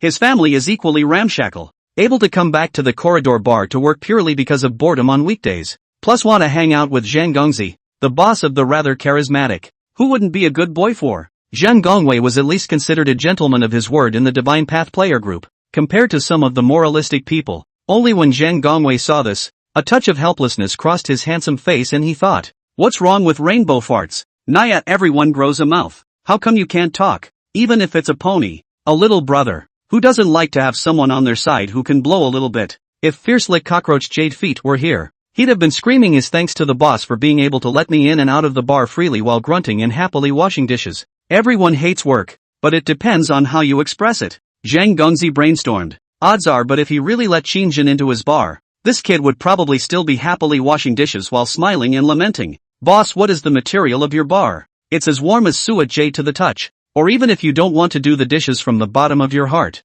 you'll still come up with the comment that it's too busy with all the customers. The boss is still good to me, letting me wash dishes to avoid having to deal with miscellaneous guests. Actually it does. On the contrary, what about gentlemen? Still need to provide emotional value to him myself. How do you describe this feeling? For example, you play a game with 5 kills to send to 2 of your friends. Says Che. I got 5 kills last time I played this hero too. B said asterisk. Awesome dude. You can actually get 5 kills with this hero in this version. Not bad for you. Ask anyone else who doesn't find the emotional value provided by B to be higher. I've sent you my 5 ING kills. Do I want to hear you pointing and arguing? Why do some girls have boyfriends and still hang around licking dogs? Ditto for the emotional value. Language is an art that the gentleman clearly hasn't mastered. Even if he only came into contact with Qin Shang twice. From the bottom of his heart, if someone really asked Mr. Zhang if he could only choose one pony boy in his life, he would choose Qin Shang without hesitation. Just punch the emotional value also Qin Shang. After all, they're all horsemen, all limbs, 2 arms and 2 legs, and they can do different things. A person like Qin Shang, who could speak well, was naturally more pleasing to the eye. However, Mr. Zhang did not admit that it was Qin Shang who was too capable of licking, and still muttered under his breath. When he comes back later, you take him through the induction. The position is that of an accountant. It's hard to find like-minded peeps with me anymore. And since I happen to be an accountant, it's a keeper. Operating type accounts for establishments like bars are the hardest to keep track of and are not resistant to scrutiny. Basically one check. A lot of local bars change ownership and names in 3 days for this very reason. Motionless to get the boss may not lead the financial hand in hand. 2 people a handcuffs, but also save the police resources. Why else would most bars never open at noon? Because sooner or later something happens. On the other hand, just after leaving the bar, Qin Shang wanted to explain to Mr. Ian that he was not an accounting graduate. You are purely mistaken. Me, I'm a junior college dropout. My old man didn't even get into college. Aren't you flattering me by saying I'm an accountant who's gone to the gold standard and furthered my education? Qin Shang as a person was overwhelmingly serious. That's because he's an introvert at heart. But it's not impossible to get him to flattery and play the false and subtle bit. But innocent and presumptuous rainbow farts are never accepted by Qin Shang. Because acceptance comes with a corresponding price. For example, if Qin Shang of high school, other classmates come to a buddy. I'm this promotion match. You play the game so well, want to help me a bit? If Qin Shang was soft and broke the rules, he would not be able to do any business after that. Often in this situation, Qin Shang, faced with a blowout, the first reaction is to scrutinize whether the other party is looking to borrow money from him. It's not about borrowing money, everything is fine, but anything to do with money is rejected. For example, that example just now. I'm not fighting a lot. Simply time is not worth anything. Using time to find everyone for money is just an effect of you fighting yourselves. See what it means to pull full emotional weight. If he took that compliment at a time like this, wouldn't Qin Shang have to help someone out for free? All things being said, there is no turning back after a precedent has been set. He was but mindful of the friendship of his classmates. As word spread about the fact that someone had asked for his help to play the promotion tournament on his behalf, Qin Shang won't be able to mix in the substitute trainer circle in the future. Peers will denigrate themselves. This buddy wants 100 fast a promotion tournament. The result, you guess what? To help housemates to play. People directly do not charge. Together with the rest of you students as a grudge seat it. At times like this, don't think that the classmate who had been favored and hoard out Qin Shang for nothing would stand up and help speak. Often at times like this, even when he steps up, it's a backstabbing role. Yes, yes, yes. In fact, I've always thought that it's just a matter of helping out with a grade between classmates. It's not a difficult thing to do. He's good at playing games, so what's wrong with us getting a favor from him on a score between classmates? He actually often finds other students to charge. Sometimes I quite don't understand his behavior of helping his classmates to practice on their behalf and still charging for it. He's the one who plays the game. He's the one who wins. He's the one who has a good time. What's not to like about him? Nima, faced with a bastard like this one who crossed the bridge, Qin Shang only want to say NMSL. According to you, the number is mine too? Then you don't have a problem with me selling it, do you? This behavior is probably similar to crossing a bridge. For example, certain scumbags run off and whore themselves out, with mutually satisfying results. He then came up with "You're the one who's cool. You're the one who's bitter. And it's good that I didn't ask you for money. Isn't that ing shameless whoring? Franklin effect. Those who have helped you before are more willing to help you again than those who have been helped by you. The reverse is also true, those who have rejected you. And once those you have rejected, are more willing to deny you than those who have rejected you. The reasoning is probably the same as when a good person does 100 good things and no one remembers them. But when they do one bad thing, they are verbally abused by millions of people. When a bad man does 100 bad things, no one counts them. But when he does one good thing, many people come to praise the same as if he had changed his nature. That's why Qin Shang knew best how badly unwarranted bragging and rainbow farts could poison a person. Chapter 89, Mr. Ian, no. During the school years, no matter how good the relationship of friends looking for their help in scoring, Qin Shang shook his head and refused. It will even speak directly to the explicit price. Sometimes it's not that hard to turn someone down, and many people still look ahead from time to time when they do, wondering if the fact that the other person has come to me for help means that I'm so important, or would it be bad if I refused? After all, the first thing people think of when they're in trouble is me. Wouldn't that be a disguised way of saying I'm important? And to maintain classmate relationships and such, in the face, or the heart of the obstacle cannot say no words, but in fact a different perspective to think. The moment someone puts a problem or a trouble in front of you, he has no more respect in his heart for you. It's not that hard to say no. After all, could it be that what is tricky for others is simple and easy here? He hasn't even thought about you. So who are you to think so much and change your mind for him? This was one of the main reasons why Qin Shang didn't have any friends during his middle school years. After all, many students thought they were on good terms with Qin Shang, and then when one day ran to Qin Shang to make a request, or a request for help, then he would get a merciless rejection from Qin. At that point, most of them were embarrassed and slowly distanced themselves from Qin. Of course, those so-called in the name of friends is nothing more than all day together in the classroom small group relationship. Qin also do not care to integrate into it. After all, many young people think can be a lifetime of friendship, such as a change of environment to the university, or out of the community. Each other do not live in the same world. The day-to-day there is not much often deal with the conditions and socialization.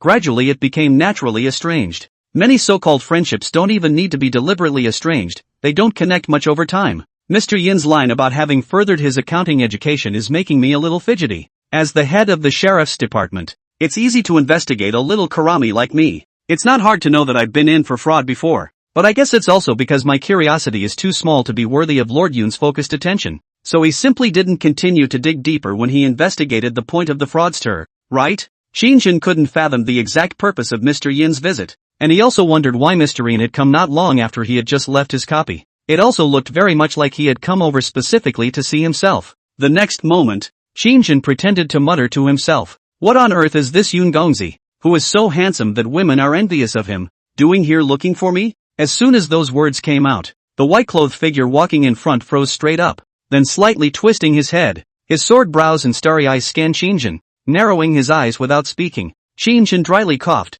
looking a bit flustered as he explained himself. "Ouch. Accidentally said what's in my heart. Don't be offended, Mr. Yin. I just see that you are so handsome, imposing and valiant. It's inevitable that I have some feelings. Saying you are so handsome that women are envious is not meant to be a put-down." In fact, he had acted out both of these sentences in order to test Yin Gongzi's intentions instead. This opportunity to pretend to say what's on your mind is great as an entry point to test a person's emotions. For example, if a person is in a bad mood, then it may be easy for you to say such a thing that may cause the other person to take offense. Then the other person doesn't bother to dwell on the subject with you and gets straight to the point. If the other person is in a good mood, then they won't think or care too much if you say that. It's very good to throw stones with witticisms that don't seem to matter much to find out if a person holds a favorable or unfavorable opinion of you. Cup effect. Whether a person likes you or hates you can be intuitively fed back by constantly and secretly shortening the distance between their cups when asking them out for milk tea. If he doesn't subconsciously reject you,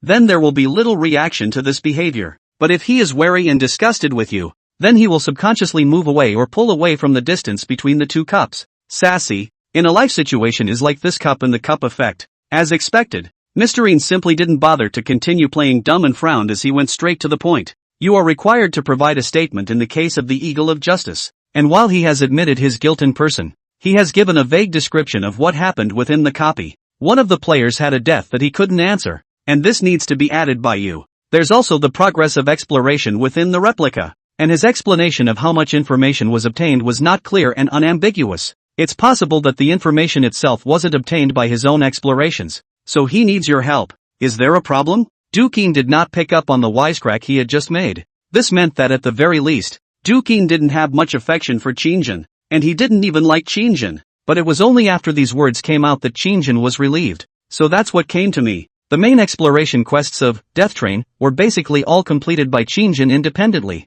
Whether it was the diary found on the wallpaper in the first round, or the diary of the priest Vane that he got from the priestly old man in the second round, as well as the Prop AL's letter. Many of these things Eagles of Justice have never touched. Definitely can't tell the difference. Qin had said before that the Eagle of Justice was in a hurry to post in the forums wanting to offer a bounty for himself. But instead, it was only sideways to corroborate this guy's terrified heart. Because he didn't even think about the fact that after pouring dirty water on Qin, there was absolutely no way to explain that both he and Qin were able to leave the copy alive. Players with a little bit of brain, or those who had knowledge of the Death Train copy would have questioned it. In the event of Teacher's death, Fraud Master matches up against the other players. Then why did he lick the cockroach's jade feet hard to assist the team in getting through? After all, if the two are an accomplice and a passenger, their identities within the replica are opposites. In different camps, Qin didn't need to check Green Riverside Grass to know what the little punk's side quest was at the time. Help the Kingslayer kill other players.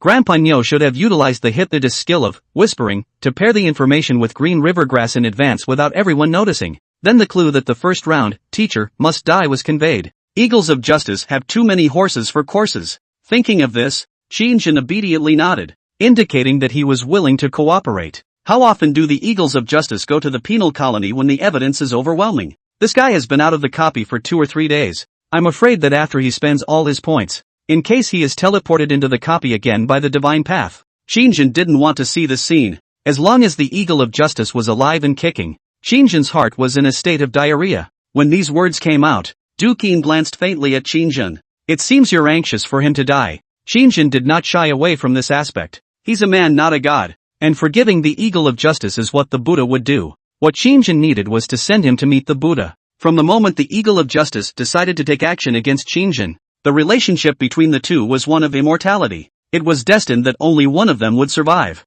In the final part of the copy, the Eagles of Justice joined forces with another priest player to take a shot at me. If it wasn't for the fluke that I happened to inherit the healer player's skills, I would have had to die in the copy. For this kind of enemy, a day of keeping him is a day of adding potential danger to myself, and I can only rest easy when he dies. Qin didn't say any more and nodded his head in silence, probably agreeing with Qin's meaning. It was only after a long time that it was cleared in cold. The officials have their own means of imprisoning divine path players, not to mention that the Eagle of Justice currently has points in his hands. Even if he doesn't have any points left, he won't be teleported in by the divine path when he falls into the hands of the officials. When these words came out, Qin instantly narrowed his eyes slightly. That statement seems to reveal more or less everything. Qin keenly captured a key point. It seemed that there was a means of preventing players from being teleported into the divine path because their points had been depleted. I just don't know what this means. Could it be a prop? A prop that imprisons the abilities and character identities of God's path players? Or maybe the officials have the ability to prevent players from being forcibly teleported into a duplicate by the divine path after their points have been depleted? Qin's eyes jumped. Sure enough, it wasn't for nothing that the officials were able to acquiesce to a group of superpowered people, operating under their noses. People, this is the bottom of the possession of the emboldened. Chinese officials simply do not worry about the God Road players. This particular group engage in what moths and then hide in the God Road to escape justice. Because they possessed the means and backbone to check and balance the God's path players, they were naturally not afraid of this group. Qin thought about this and thought it was very possible. The props of the divine path were all sorts of strange. For example, the red-clothed sect leaders' Little Ming students' recording pen, which in fact should obviously be considered a communication tool. But there was no telling why. But this thing was named a recording pen. Don't tell me. Maybe there were props that specialized in imprisoning God's path players that were once brought out and handed over to the officials. The next moment, Qin said, then shouldn't I produce a document in written form that lays out the behavior of the Eagles of Justice and everything that happened within the entire Death Train replica? By the way, Mr. Yin, if I provide the cheats for the front and back copies of Death Train, can I also upload them into the official God's Path Player forum for money? Upon hearing this, Yin Gongzi looked at him meaningfully for a few seconds, then said slowly, no. Chapter 90. Do you know the player? Compassionate mother guarding the center line? Why? Qin was stunned. Qin frowned as he stared at Qin. You can tell he's a man of few words, and generally people with thin lower lips are high-strung personalities. There is also theoretical support for this idea. Often, people with thin lower lips also give the illusion of being unsmiling in their facial features. Originally, Yin Gongzi didn't want to explain. After all, Qin and himself should actually be two parallel lines that would never intersect. Yin Gongzi, the head of the 4 young men of Yanjing, was in a high position of power, and the players of the order-keeping realm who could qualify to deal with him did not add up to more than a handful of players, and all of them were directly subordinate to the public security department. Other than that, a level 1 fraud master in a free playhouse was not even qualified to enter Lord Yin's eyes. But associating it with the Lick the Cockroach's Jade Feet violently character card in this kid's hand, it was still inevitable that Yun Kung Fu would want to investigate the clues from him as an entry point. So here he was. There were countless thoughts in his mind, as if they were springing up. That day, after Yin Gongzi tentatively tried to make a name, but found that the nickname was occupied, he suspected that Qin was using one of the 7 original sins roll cards, the Fraud Master roll card. But on second thought, isn't it a normal thing to fail at naming yourself? In itself, the youth in front of me has the same divine path idea. It's natural that you can't come up with a nickname like that when someone else has that name. But a new problem has arisen. Qin up this God Road ID. Is it conscious or unconscious? It was his personal bad taste to come up with this name, which just happened to clash with his father's killer. Or is he using the same character card that killed his father? What was his reason for the name? To put it another way, let's say he's using the original sin character card that caused a sensation in 17. The licking cockroach Jade Feet violently. There are then 2 new problems. Who is he? Why can I use the original sin character card? in accordance with the characteristics of the character card once bound irrevocable, non-transferable, unless death will be recycled. Original sin character cards are not recycled though, but the death of the character card owner means unbinding. In other words, unless the owners of their 7 original sin role cards had crawled back from hell, no one in this world would be able to use their role cards right. Oh no! After unbinding, even if the owners of those 7 original sin character cards, the first batch of internal test players in Huaxia, were resurrected, they were no longer qualified to reuse those character cards, unless the slamming cockroach Jade Footlicker from 17 wasn't dead himself at the time. It would make sense if Qin Shang's name, fierce-licking cockroach Jade Feet, was a coincidence, but if it wasn't a coincidence, Ensemble would inevitably wonder what the relationship was between him and his father's killer. Thinking of this and meeting Qin Shang's puzzled gaze, Deduction eventually responded indifferently, because Death Train is a contaminated copy. The fact that you were able to clear it means that the source of contamination has been found. This copy will change back to a B-rank copy, Train Quest, and after that, even if a player enters it, there won't be a situation like yours. So the rest of the players can't use your clearance experience. Like this? Qin Shang was stunned, followed by some distress. Damn. So it doesn't seem like there's any benefit to clearing a tainted copy. Other copies high and low are also able to pass through posting #PassingRaiders hashtag to earn money. But a tainted copy pass is a pass, and no other player will enter it later. Your own experience and tips would be completely useless, and no one would pay for them even if they were posted. Thinking of this, Qin Shang's heart burst with MMP. There's a pain of losing touch with $1 billion.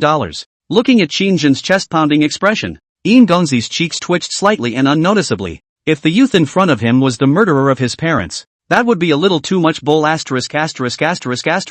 Just for the fact that Qin Shang was able to ask the question just now about why the contaminated copy raider had no value even after it was released, Deduction felt that he was very new to the game. At first glance, he really is a purely budding player. He didn't know much about the Divine Path at all, and hadn't even dealt much with the Divine Path player base. There is little knowledge of some common sense. It was truly difficult for Deduction to connect Qin Shang with the Rule Realm player who had created turmoil in 17 years and had even alarmed the entire Divine Path server to be wanted. Just by looking at this scene, Qin Shang, I have a question for you. In the end, Deduction still couldn't hold it in even though his city was deep. The suspicion in his heart was washed away quite a bit by Qin Shang's reaction, but it still wasn't enough to completely prove that Qin Shang and the murderer from 17 years ago were completely unrelated. It only proves that he was once not a God's Way player. But that doesn't mean that he necessarily didn't know that cockroach-licking Jade Foot that killed his parents, does it? Thinking of this, Lord Ian took a deep breath. Where were you on July 11th, 2017? What? Qin Shang suddenly froze when he heard this question. His face crossed with dismay. Then he put his head down and thought hard. When Deduction saw this, his heart stopped and his face was shrouded in a layer of frost. Does this guy actually seem to remember such a day? Just then, Qin Shang thought for a long time before replying with an odd expression. On summer vacation. What? Deduction did not expect Qin Shang to come up with such an answer and froze for a moment before adding. I mean, July 17. Now, without waiting for Deduction to finish, Qin Shang was the one who spread his hands, then shrugged his shoulders and said, I think it was the summer before I started junior college, right? Just after the midterm. It was 7 years ago, and I really don't remember it very well. I vaguely remember that my mom was crying so hard that she was in tears almost every day. Because my father disappeared the year of my midterm exams, and my mother was depressed all summer. When he said this, Qin Shang acted very relaxed. It seemed that the missing person was not his father, but a passerby. Only Prince Ian was keenly aware of the youth's tensing up, as if he had lifted a layer of scars from his heart. It looks like 17 was an equally special year for him in his life. I've been on my own with both my mother since that year. But, Qin Shang finished saying this and twisted his head to look at Deduction. Why do you ask that all of a sudden? Does this have anything to do with the Eagle of Justice case? When these words came out, Prince Ian fell silent. He didn't seem to be very good at talking, or then again, not very good at dealing with people. Few words, concise and sparing. Being able to explain so much to Qin Shang today, as well as pressing the issue with him, seemed to have exceeded the limits of Deduction's past days. For a moment, there was a sudden silence between the two. In fact, standing in Engongzi's perspective from a different angle, he was at a loss as to how to answer this question. Why do you ask this yourself? Naturally, it had nothing to do with the case, but simply wanted to figure out Qin Shang's identity. Just curious about the original sin character card. Just, out of wanting to avenge my parents. That's right, wanting to avenge your parents. If Qin Shang was the one who violently licked the jade feet of cockroaches back then, Engongzi would definitely slap his heavenly aperture. He would have this suspicion not without a reason. Scamming division players are extremely survivable, and what happened in the 17th year is a highly confidential matter. Even the current Yin Gongzi couldn't reach it, and all he knew was that his parents had died in that siege. But is the scam master insider player licking cockroach jade feet fiercely really dead? The fraud master has fraudulent death, more, looting, trading, and other divine skills. A high-level fraud master is almost immortal, let alone a rules realm player. How strong must the props be accumulated in their hands? Is that internal player who caused a sensation in God's path really dead? It wasn't that Yin Gongzi hadn't suspected that Qin was the internal player who had fiercely licked the jade feet of a cockroach, swindled himself to death, back in the past. But at the moment, it doesn't seem possible in any way. Because of one thing, God's path players can't re-enter the same copy, even if they swindle back into the past. This behavior is likewise monitored in the algorithmic concept of the God's Way server. The only player who had ever cleared Death Train was the internal player licking cockroach jade feet fiercely. Qin, if he was the one who swindled death, backfiled to the past, then it would be impossible for his copy of the trial to match the Death Train. Yin Gongzi wasn't good at lying, so he simply stopped answering and threw out a new question instead. Why did you come up with the nickname Fierce Lick Cockroach Jade Feet? That's the key. Qin still had a few doubts in his body that he couldn't explain clearly. Why is he called that? Why did he just happen to be called that while also entering the Death Train that internal scammer had once cleared? Is it a coincidence? Or some kind of special connection? Qin also opened his mouth at this moment, meeting Duqian's seemingly casual but secretly sharp gaze. That's a tough question to answer. It's because the ID doesn't even make itself up. He hesitated and was about to speak. Right at this moment, a female voice that was teasing with a slight hint of dissatisfaction came from not far away. Mr. Yin, you're asking a bit too many questions. The next moment, a fragrant wind rose between Qin's nostrils, and a red-clothed silhouette appeared in front of his eyes. The woman wore a small red suit, her jacket zipped only to the neck collar, revealing the stunning collarbone. Today Yanjing slightly cooled down, and Qin felt a little cold even wearing a sweater. However, her jacket is the kind of sexy short models. Half of the belly are leaking in the outside. The woman is like not the slightest notice the cold in general. The lower half of the body is wearing light red leather pants, set off two long straight legs, round buttocks a twist and a twist. The flavor of swaying, it is to come to the center of the two people Qin and Yin Gongzi. Qin froze when he saw the visitor. Red clothes sect leader? What brings you here? Ha, you kid is out of the copy. But you don't even know to give this sect master a call in advance? If it wasn't for Zhang Gongwei informing me, I would have thought you died in the copy, commanding me to help with the intelligence, only to have the final payment not even paid. So won't I not be able to get any of my money back? Qin sniffed and stared at the woman's seductive and exquisite face. For a moment, the corners of his mouth twitched. Oh, you're a good one. After flirting with Qin, the red-robed sect leader was looking at Duke Yin again. This is a guy I value more and will probably have to get into the House of Wonders later. If you want to steal someone from me, I don't think Lord Yin has much of a chance of winning because he doesn't have a good feeling about official players. The reasoning behind the naming of God's Way IDs is considered personal and there is no rule that unofficial players must clearly account for the origin of their IDs. Also, it's a big no-no for official personnel to privately investigate unofficial personnel. Mr. Yin, you're crossing the line a bit. Those questions just now, cockroach jade feet, can actually be left unanswered. No? After saying this, the red-robed sect master glanced at Qin. Come on, now that you two are done talking, it's time to talk about us. There's some light on that thing you asked me to help with. Find a place to talk privately for a while. In the next moment, the red-robed sect master took 2 steps forward and pulled Qin to leave. Although Qin was a bit confused about what was going on now, he still obediently followed. Before, it felt like the red-clothed sect leader seemed to be a businessman who welcomed people left and right, and didn't seem to be the kind of character that was tough to the extreme. Mr. Yin didn't seem to have messed with her, and there's no grudge between the two of them, right? Why is the smell of gunpowder so strong this time when you show up? Thinking of this, Qin was suddenly stunned. No, 3 days ago at the cloister bar, when the red-clothed sect leader dissed those 2 sheriffs who came in with the papers. Duke. His tone seemed to be the same salty. She seems to have a bit of a problem with Mr. Yun himself? If his heartfelt words could be heard by the red-clothed sect leader, he would only skim his lips and sneer at this moment. Then I'm afraid you didn't see the way I spoke to Lord Yin after you were teleported into the copy. You'd probably be more surprised if you saw it. In the eyes of others, this Yanjing 4 Dukes of the First is a dragon and phoenix among people, but in my eyes, he is a younger brother. Right at this moment, not far behind him, Duke Yin frowned, seemingly somewhat unwilling to lose the opportunity to contact Qin alone, and finally threw out a question. You know, The player Mother of Mercy holds the center line? Boom! The moment these words came out, Qin Shang's original departing figure froze. Chapter 91 Artificial Traces of the God's Way Game. A loving mother guards the center line. Qin Shang had guessed when he first became a Divine Path player that this was likely the Divine Path ID of his wife, Jiang Qiqi. I didn't expect that the first time I heard this name from other players was in this kind of setting, from the mouth of this high-powered Yin Gongzi. Qin Shang's heart inexplicably tightened. The various behaviors of Prince Yin just now were actually abnormal, such as asking a whole bunch of miscellaneous and irrelevant questions. But when he finally uttered the nickname a loving mother guarding the center line, Qin Shang's sanity was instantly and completely washed away by his concern for his wife. Subconsciously, I'm going to answer and ask rhetorically if you know something. Don't turn around. He's checking you out. If you don't want to be targeted by a player at the peak of Order Realm Level 6, don't turn around at this time. Just then, the voice of the red-clothed sect leader suddenly came to his ears. His voice was anxious and still had a few serious tones. Hearing this, Qin Shang froze in a flash. What do you mean by being targeted by a peak Order Realm Level 6 player? And what did the red-clothed sect leader mean by that? Qin Shang actually hated this feeling of everyone being awake and I being alone, as if the Riddler was playing dumb riddles. What the hell are they doing? However, compared to the high-cooled, face-palmed Yin Gongzi who had only been in contact with him once, Qin Shang still trusted the red-clothed sect leader a little more.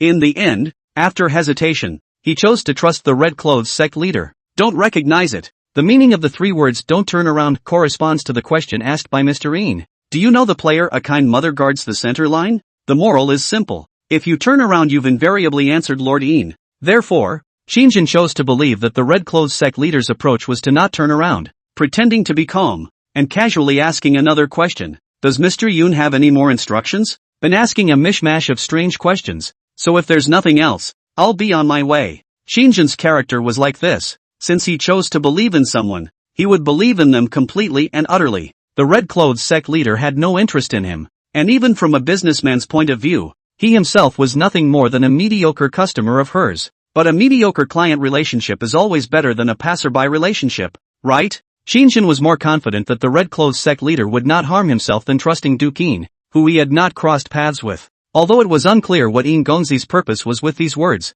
but Qin Shang's intuition told him that this would be the right choice to trust the red-clothed sect leader. So on the way out, the last tone even showed a bit of impatience. Du Qin was dumbfounded at the sight. His complexion obscured for a moment, followed by a shake of his head. You guys go ahead. After saying this, he straightened his long legs and took the lead to leave. And when he passed by the red-clothed sect master, his gaze was rather complicated as he glanced towards the woman before he swung away. Qin Shang was just about to open his mouth when the red-clothed sect leader's voice once again came to his ears. Don't talk, he's not gone. Follow me to the car. Putting down these words, the red-robed sect master tugged Qin Shang to take 2 steps, and Qin Shang was able to see the Ferrari. After getting into the car, the red-clothed sect leader had never used whisper on herself again. Qin Shang also did not know where the red-clothed sect leader, who suddenly took himself away, this was going. The two didn't speak again along the way. However, soon enough, a familiar building appeared before Qin Shang's eyes, a rather plain hotel. Gambling. The last time he was here, Qin Shang knew the name of this place from the red-clothed sect leader. This is the land of the hustler. Seeing the gambling world, a thought inevitably crossed Qin Shang's mind. To this day, 3 days have passed. Chen Muji, the brother of that Grandpa Nyo who was unable to repay his $40 million of high debt, has probably become a great organ donor by now, right? When he arrived at the entrance of the hotel, Qin Shang was about to push the door and get off the car when the red-clothed sect leader suddenly pulled him back. Let's just say in the car. I only brought you here because the gambling realm follows one of the cheats props that blocks any overlook skills. That's why you were brought here, to avoid that guy eavesdropping. That guy? Qin Shang froze, and only then did he sit back down in the carriage. But in his heart, he could not help but lament that the props in the hands of these high-level God's Path players were really strong and scary. No wonder when the red-clothed sect leader saw his cursed red dress earlier, even though his expression flashed with surprise, he wasn't too awestruck. He made a cursory comment and said nothing more. The props of high-level players were so powerful that they seemed to be beyond Qin Shang's imagination. I know you don't understand the divine path. Overlook is the 4th skill of the teacher profession. That guy, talking about the surname Yin. It was only 3 days ago that Qin Shang knew the name Yanjing for young men. And of course, it was from the red-clothed sect leader's mouth. At that time, the red-robed sect master focused on introducing the dashing freedom deeds of Mr. Zhang to Qin Shang. For Yin Gongzi, the head of the F4, it was lightly skimmed over. Xinjian thought at the time that time was running out and that the red clothes sect leader didn't have time to give himself much to say, but now that I think about it, it seems that every time I mention In Gongzi, the man of the people in the eyes of the onlookers, the red clothes sect leader's tone was all a bit disdainful. Looks like there's some kind of feud going on between the two of them. Is it an ex-girlfriend? This thought had just crossed Xinjian's mind. The red clothes sect leader then scraped him. He's my cousin, don't get any ideas. He's a brother when it comes to picking up girls with a stuffy personality like that. I can't see him. Of course, meaning his type of man. And anyway, he's a soft touch. For picking up women far worse than you. Xinjian froze. So it was a cousin. No, what cousin? It's the cousin of someone else's redemptorist. Soon, however, it was a return to his senses. No wonder the red clothes sect leader had that attitude towards Mr. Een. Since he was a blood relative, it made sense to put it that way. After all, they were cousins who had grown up together. And this relationship was similar to that of a hairdresser. In real life, you may not be able to tell the good things about your hairdresser for a while, but if you were asked to talk about the shortcomings of your hairdresser, any sane person would be able to go on and on for hours without stopping. After all, that's a lot. Who hasn't done something ridiculous like stealing a chicken or a dog since they were kids? Hair Little may not remember your high moment of 100 points in the exam, but will certainly be your social death name scenes. Clear all of them in the heart. Just what is the meaning of your sentence? About picking up girls, compared to me? Have you ever seen me with a girl? Or did dude inadvertently make the redemptorist fall head over heels for me? I didn't hit on you. How do you know I'm picking up cowskins? I'm a maternal soul. 24 years single dog. If not 2 years ago met Jiang Qiqi. I cannot say to the day of death. In addition to the mother has not touched the hands of other girls. A guy like me. Not to say innocent shouldn't be labeled as a pickup artist, right? What was the misunderstanding that caused the red clothes sect leader to make such a wrong judgment about me? At this moment, Xinjian began to reflect on the bits and pieces of how he and the red clothes sect leader had met themselves. What exactly is it about my behavior that makes you find me attractive as a married man? Grandpa Cow is introverted and socially fearful. If you didn't win him over, could you get her to trust you so quickly? And tell you your own family business at the end of the copy? Dang, Godslayer identity dominance still allows you to carry around. In the end, not even willing to knife you. To say that she does not have a good feeling about you I do not believe. Just then, the red clothes sect leader seemed to have read the confusion in Xinjian's mind once again and explained. However, Xinjian heard the words, but was stunned for a long time, and finally Na opened his mouth.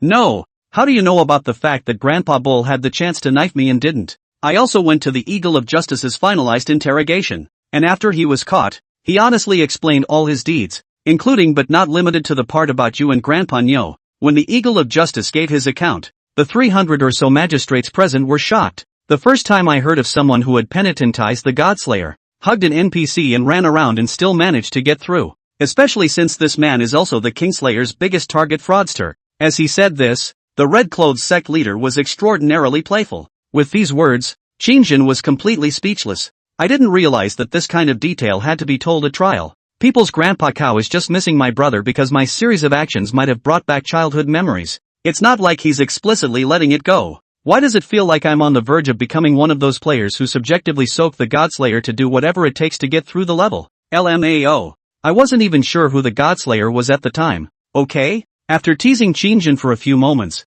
the red clothes sect leader's tone became serious, and he also brought the topic back. And then, these 3 days that you entered the divine path, I have gathered 2 pieces of news from my side. 1 piece of good news, 1 piece of bad news. Which one do you want to hear first? I want to know what you just said that Mr. Yoon is investigating me for. Xinjian was actually not interested in what was discussed at the official court hearing, and the Eagle of Justice death penalty was on the table anyway. It's a bit of a tough out for myself. Rather, it was the things that the red clothes sect leader said that once again caused Xinjian to raise his spirits for a few moments. 2 pieces of news, 1 good and 1 bad. I wonder if it's just an intuitive sixth sense kicking in. Xinjian always felt that bad news was 80% related to the messy questions that Dukin had said after he came to find himself today. The red-robed sect master inclined his head to look deeply at Xinjian. Speaking of which, I have to give you a little history of God's Way. Before a decade or so, there was actually no such group as God's Path players in China, all of which you'll slowly learn about if you deal with other players on a regular basis.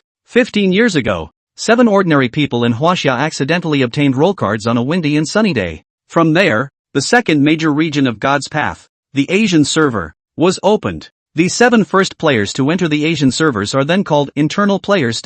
Because at the time, only 7 of them got role cards. and there were no other cases of missing persons like them, in plain sight. And the character cards for the 7 of them are probably like the first internal users that game developers look for to test the stability of the program. That's why it's called Inside Gamer.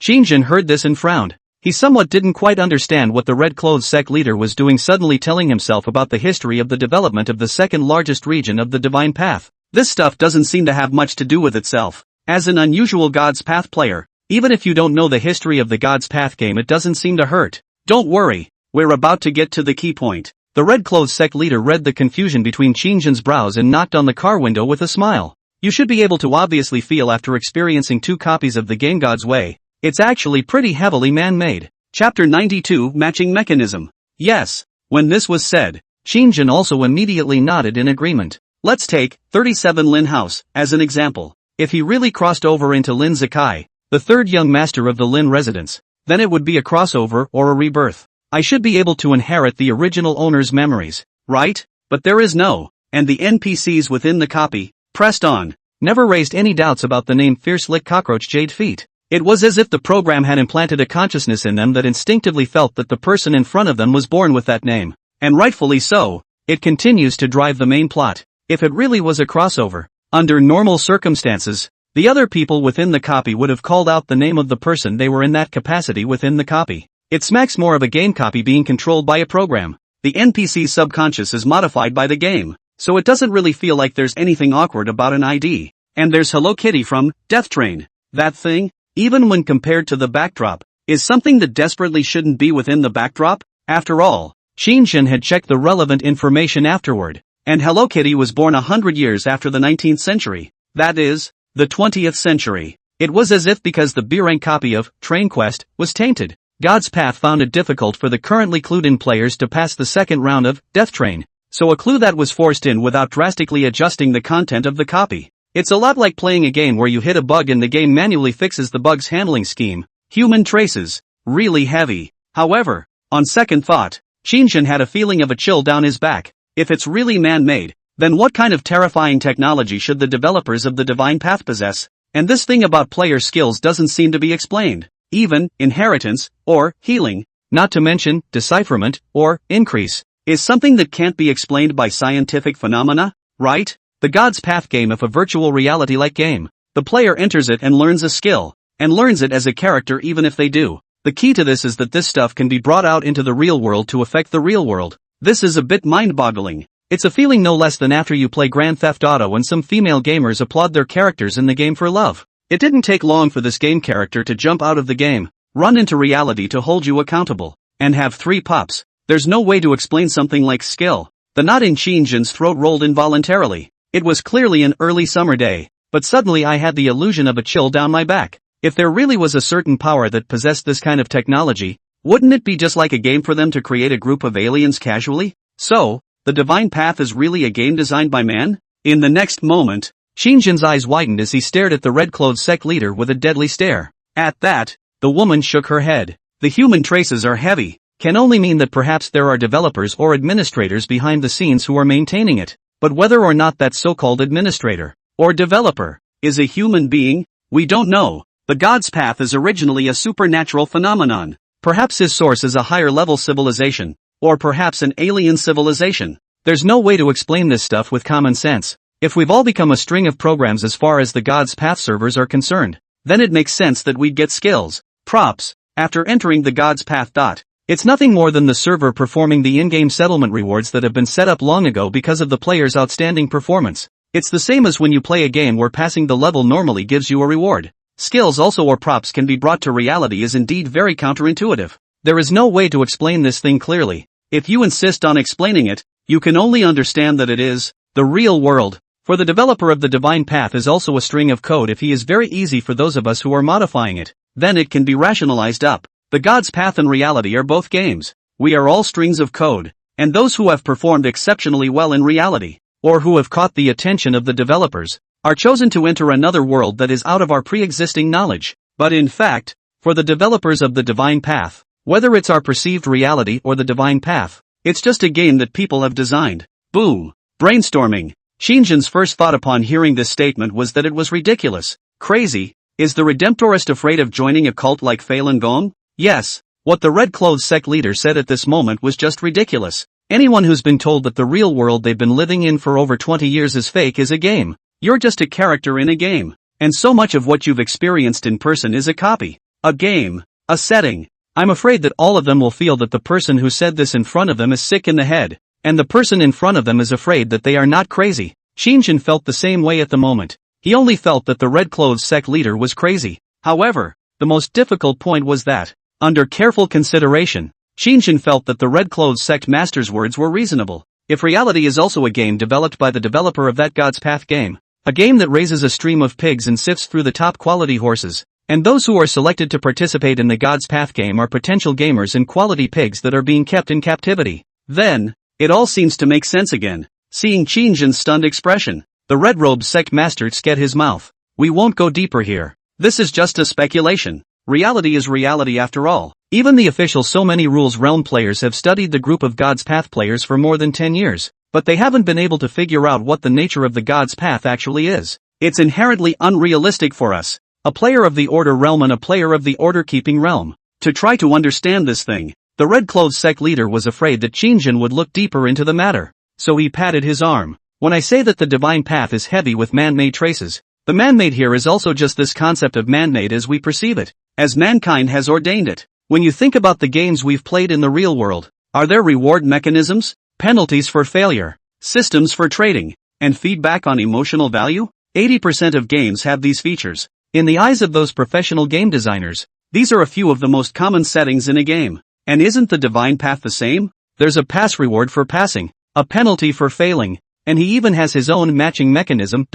This is something you may not have been exposed to for a while, but high-level God's Path players are well aware of this. God's Way's matchmaking mechanism not limited to multiplayer copies. It's not a balancing mechanism that says a player is a high player and has a high success rate in getting through the game, so the teammates they are matched with are crap like that. Rather, the more times a player has cleared a high difficulty copy, the higher the probability that you'll be able to access it the next time. This stuff is proportional. For example, if a player has been going into an A-ranked copy since the beginning of the trial copy, then the next one he enters will be at least B-ranked, and he will never be sent into a C-ranked copy, and this is recorded within the officials. There has never been any player who has cleared an A-ranked copy, and the second copy is C-ranked. It's basically A or B. Speaking of which, the Red Clothes cleric scat his mouth. If he died inside a B-ranked copy is another story. Or if he performs too poorly after entering the B-level copy for the second time, and despite coming back alive, he doesn't perform brilliantly in the B-level copy, then he'll be demoted and teleported to the C-level copy afterward.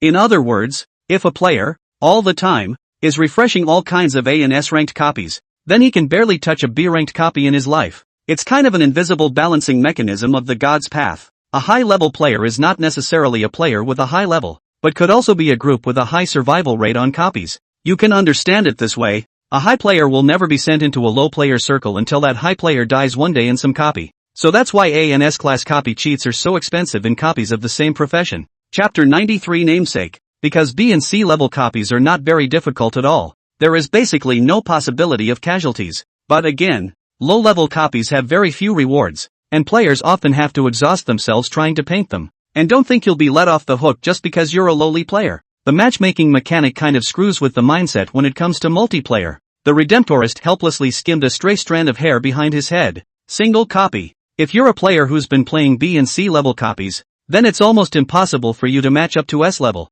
Hold out for a level. But multiplayer copies are different. The mechanism of multiplayer copies is the same as if you were playing a certain 5v5 fair battle handball game. The weaker you are, the stronger your matched teammates will be. But it doesn't mean that the difficulty of the matched copies is based on yours, such as in a two-player copy where one player is a perennial B-ranked copy player and one is a perennial S-ranked copy player. If these two are matched together, that copy might even be A-rated too. The red-robed Godfather side. This mechanism also seems to be for the sake of the best and the worst, to go for more and more possible screening of the best players. I wouldn't believe me if I said there was no artificial control. This feels too much like artificiality. Only after the last sentence was finished did the Red Clothes sect leader pause. No further words were spoken, leaving Qin Shang time to think and digest. Qin Shang was already a bit numb by the side. Matching mechanism plus reward mechanism plus punishment mechanism. It really looks like a game developed by some team. So if it's a low-level player, there aren't any lucky sorts that have never been matched with a multiplayer copy? In the next moment, Qin Shang spoke woodenly. because he suddenly realized a key issue at this moment. If there was such a hidden mechanism, then in other words, what kind of horrifying level should this trial copy S-ranked, single copy A-ranked player of his be matched with in the future? Wouldn't S-class and A-class be the norm in life? Hiss. Holy, it seems like I'm the high roller in the God's way matchmaking mechanic that the red-clothes sectarian was talking about. Moreover, looking at the Death Train, an S-ranked copy, it was not difficult to see that Qin Shang was definitely the one who had performed the best in the entire game. It's definitely not an overstatement to say MPV. In that case, wouldn't it be the case that in the matching mechanism, Qin Shang's actual segmentation was bronze, but he had actually been treated as a king by the matching mechanism? No wonder the second single copy is Lin House 37. The corners of Qin Shang's mouth twitched slightly. It wasn't good for him to be treated like a high roller. He was even, up to now, unsure of a solid victory in a single copy quest. Not to mention, if the next match is a multiplayer copy.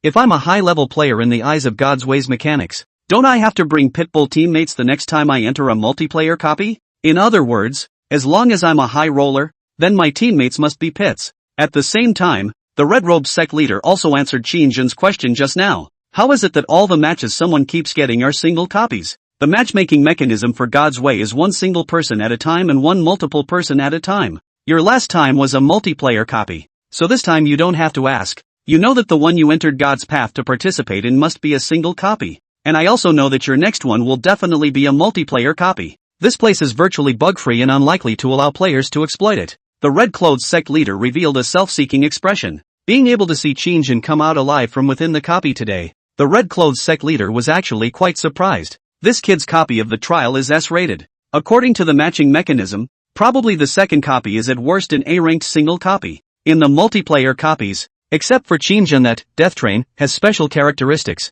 In fact, more often than not, most players are still more willing to share information and work together to pass the level when playing multiplayer copies. After all, veteran players with a brain are well aware that multiplayer copies of each other's clues are not interchangeable. There are separate side quests for almost every player, with the Fraud Master being a different story. Unless there is a Kingslayer, everyone is united the vast majority of the time. If you don't unite and share information, it's a dead end. Really want to rely on oneself alone? This little bit of clues cobbled together to pass the idea, difficult as hell. So in the Death Train round, it was obviously due to interference from the Fraud Master and the Kingslayer. It's the Eagles of Justice that didn't follow the consensus process of sharing intelligence. Now do you see how much of a treasure a high-level scammer player is? After saying this, the red-clothes sect leader's eyes narrowed. With hidden hints, with skills like inheritance, fraudulent death, the Fraud Master himself has a high trial and error rate. Survivability is also strong, and many uncharted copies have to be solved by scammer players.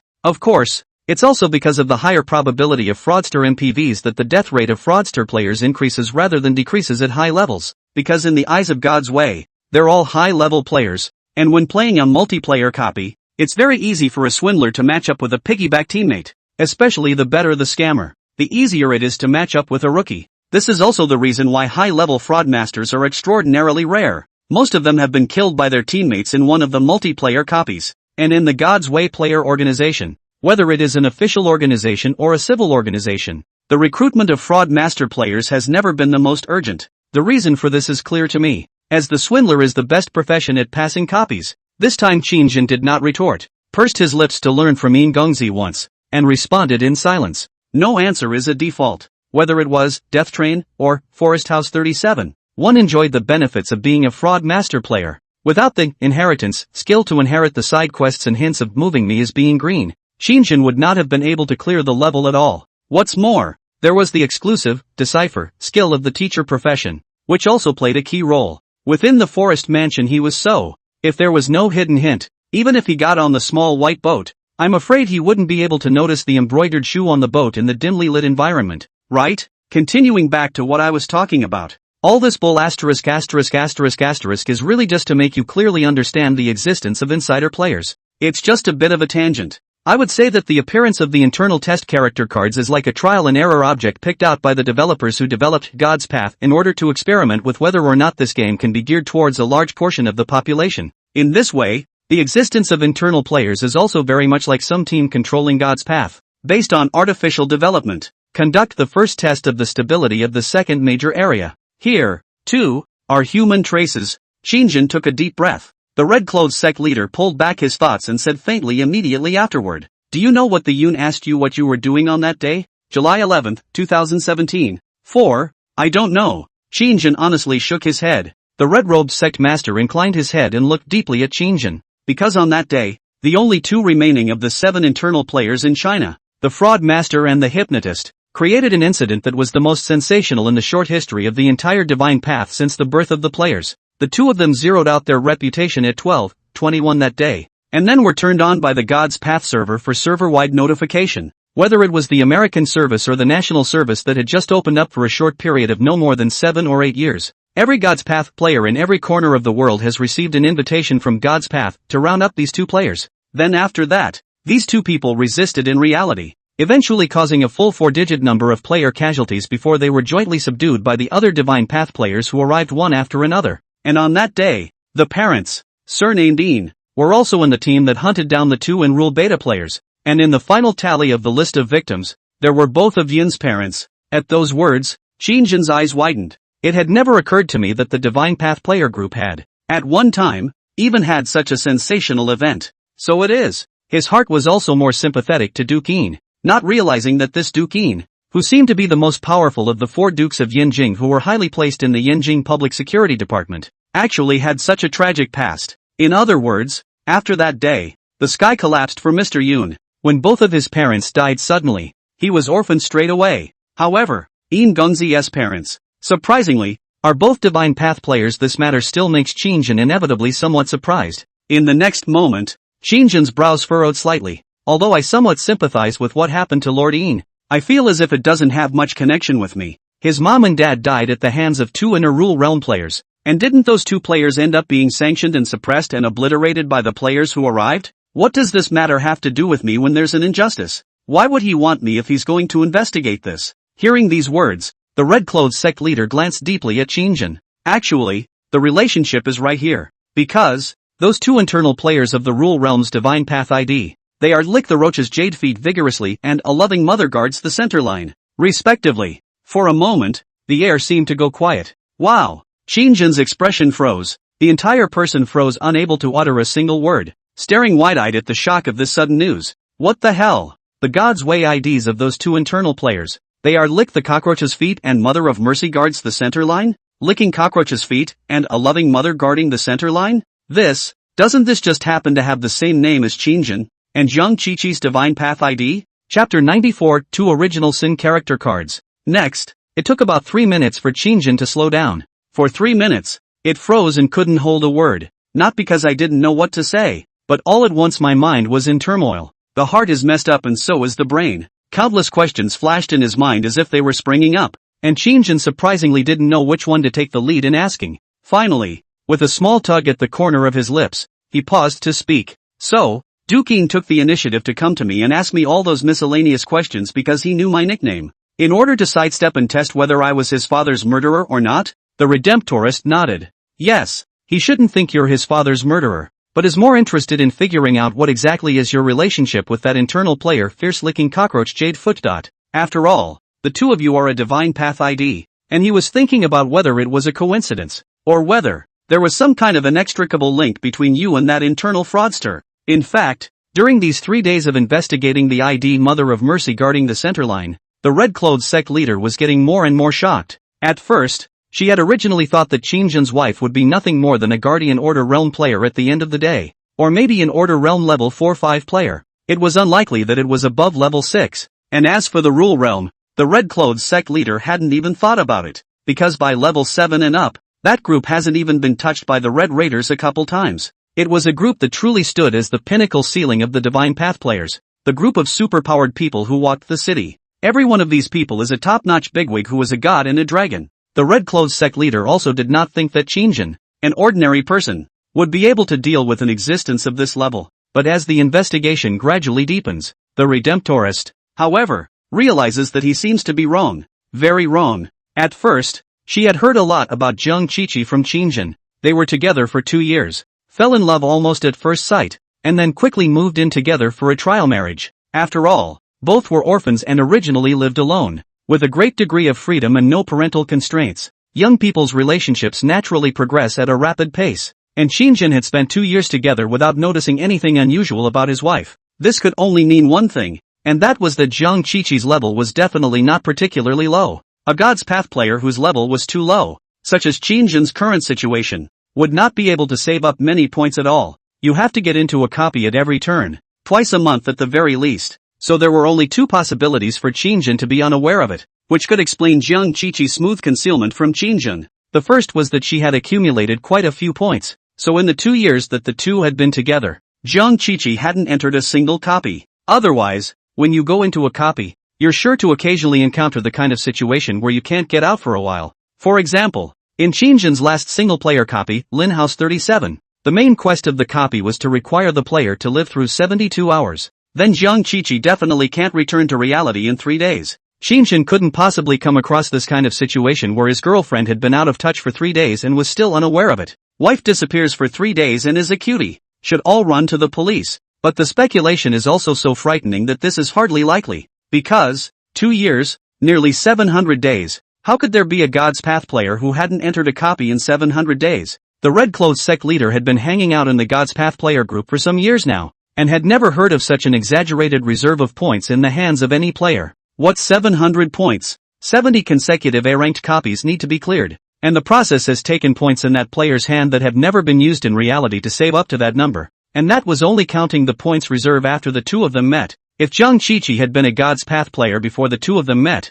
then she would have been deducted a little bit of points every day for those previous days as well. Assuming that Zhang Qiqi became a God's Path player 3 years ago, that's more than 1,000 points to be consumed in these 3 years. Even at 700 points, someone who could have that point reserve. The level is also at least the rule realm. After all, the experience value rewarded for passing an A-ranked copy is usually in the range of 10%-15%. The experience of clearing more than 70 A-ranked copies was what allowed Zhang Qiqi to have such a large reserve of points in her hands. In other words, then Qin's wife was at worst a level 7 rule realm player. The Red Clothes sectarian, however, had never heard of any newly minted rule realm high players in the last 2 years, especially a hypnotist in the same profession as yourself. Therefore, Zhang Qiqi and Qin 2 years after the relationship, a copy has not been down is not realistic. My speculation is that your wife should be a hypnotist of the order realm, and every time she disappeared into the replica and came out, she utilized the two skills of dream entry, or illusion, to make you subconsciously feel that she hadn't disappeared. But in fact, similar things have happened no less than 2 or 3 times in the 2 years that you've been married, and the only way to explain it is that, of course, there's a prerequisite that Zhang Qiqi must be a Divine Path player. Qin did not know about the Divine Path before his wife's disappearance. In other words, it was uncertain whether Zhang Qiqi was a Divine Path player or not. This ID was also just Qin's personal speculation and was not supported by evidence. So all of this is based on the fact that Zhang Qiqi's Divine Path ID is Compassionate Mother guarding the center line. Low-level players don't accumulate enough points. Frequent access to copies is required. The usual frequency is twice a month. 1 single copy and 1 multiplayer copy. And you have to make sure that you get through it every time to come back alive. Otherwise you will die inside the copy without a trace. For example, in the same situation as Grandpa Cow, there is no way to return to the real world ever again. But Zhang Qiqi's rank was bound to be not particularly high, because the money for Qin's medical treatment was still squeezed out of the two family scraps. If Zhang Qiqi was a very high-leveled batch of Divine Path players, she wouldn't have to worry about anything above money at all. God's Path players who are ranked to a certain degree almost always have a number of contacts in this group. Finding a friend to casually exchange points for a little bit of money, or sell some props that are no longer applicable at their current level, and exchange them for points isn't a breeze. It was like when the Red Clothes sect leader first met with Qin. Even though the second-order prop cursed red dress that Qin had pulled out was somewhat special, causing the red-clothed cleric, who was an Order Realm player, to be unavoidably surprised. But it was only a surprise. After all, second order and even third order of these props that corresponded to the rank of the order-keeping realm players had a relatively single basic function. At the level of the Order Realm, unless the prop skill was special, it wouldn't help much at all. So might as well take it out and sell it for some points. What's more, there are plenty of ways for God's Path players, as a group, to make money in reality. For example, physician, or martial artist. Physician, players who go for the kind of rich people with dark illnesses wanting to amass wealth in the real world is like playing. That's why I initially guessed that your wife would be an Order Realm hypnotist of around level 4. Only a hypnotist can go in and out of a copy unnoticed, without alerting anyone around him, and without leaving any handles to be detected. And it's normal for a level 4 hypnotist to not have enough props stocked in their hands. After all, in terms of clearance ability, the hypnotist is more than one step weaker than the martial artist who exchanges intelligence for force, and it's not difficult to get an MPV or a perfect clearance within the copy. Although the divine path doesn't have a scoring mechanism for players to clear the level, basically as long as they have cleared the level they are rewarded with points and experience value, and the players can all return to reality. However, different players clearing the same copy receive different rewards depending on their individual performance within the copy. The red clothes goddess narrowed her beautiful eyes. More than the experience value and point rewards, the most important thing is actually the prop rewards. Usually, only players who have performed exceptionally well within the duplicate, or players who have triggered some kind of hidden quests and hidden clues, are eligible to receive prop rewards from within the duplicate. Hypnotists aren't very strong in the early stages, and aren't considered to be a profession that excels at clearing duplicates, and the probability of obtaining props is almost as slim as it can be. In the face of your brain cancer, it seems reasonable that your wife, who doesn't have enough points reserves in her hand and doesn't have many props to take out for money, would have to sell her house and car to give you medical care. After the red-robed sect master finished these words, he glanced at Qin Shang slyly. However, I didn't realize that all my speculations came to a screeching halt when I looked up a red tape document. The information for the ID Mother of Mercy guarding the center line on the official God's Path player forum is not accessible to any player, and I finally understand why. I really didn't expect that the thing that my new friend who helped Grandpa Ox bring back his last words and casually asked me to help investigate would involve the level of a Rule Realm player. In the next moment, the carriage fell silent, and Qin Shang opened his mouth at a loss for words. The impact that the original Sin character card in these two IDs brought to his mind continued to ripple through his mind. Especially at this moment, Qin Shang suddenly had some inexplicable unspoken scorn. Staring at the red-clothes sect leader with a grave expression, his body was tense, and for a moment, he unexpectedly didn't know how to react. He's scrupulously jealous of whom? Naturally, it's the Redemptorist. Mr. Yoon and her are cousins, and Lord Ian was investigating the connection between himself and the internal player who had once caused turmoil in the God's Path world. Where's the Redemptorist? What would the Redeemer do if she knew of some connection? Moreover, Qin Shang was not stupid, and it was obvious that the red-clothes sect leader was probably already guessing certain things. The nicknames of those two players who caused an earthquake-like upheaval in the God's Path world just happened to be Fierce-Licking Cockroach Jade Feet and Compassionate Mother guarding the center line, and one's own nickname corresponded to one of those fraudulent masters, Zhang Qiqi's nickname. Again, it was the first time the red-robed sect leader had heard it from Qin Shang's mouth. To say that their husband and wife starting IDs were not related to those two players at one time, ghosts would not believe it. Even more likely, I'm afraid that the red-robed godfather, too, probably ambiguously has been born of a bold guess. That would be Qin Shang's and Zhang Qiqi's character cards, most likely two original Sin character cards. Otherwise, there's no way to explain that the IDs of both of them, as well as their occupations, just happen to correspond to those two fallen internal players. This document. Just then, the red-clothes sect leader glanced at Qin Shang. Then, from the lady's handbag, she took out a craft paper bag covered with folds. You'd better take a look. After saying this, the red-clothes sect leader's beautiful eyes glanced at Qin Shang and immediately pulled open the car door. I'm going to get out of the car and get some air, so you can organize your own language and forget the entire contents within the document when you're done reading it. Then make up a sensible explanation and find a way to convince me that that future set of sayings is where you got your God's Way ID from. Chapter 95 History of Development. No matter who you say that to, you haven't read that document. You don't know anything about insider players or anything like that. You only came up with that name out of bad taste.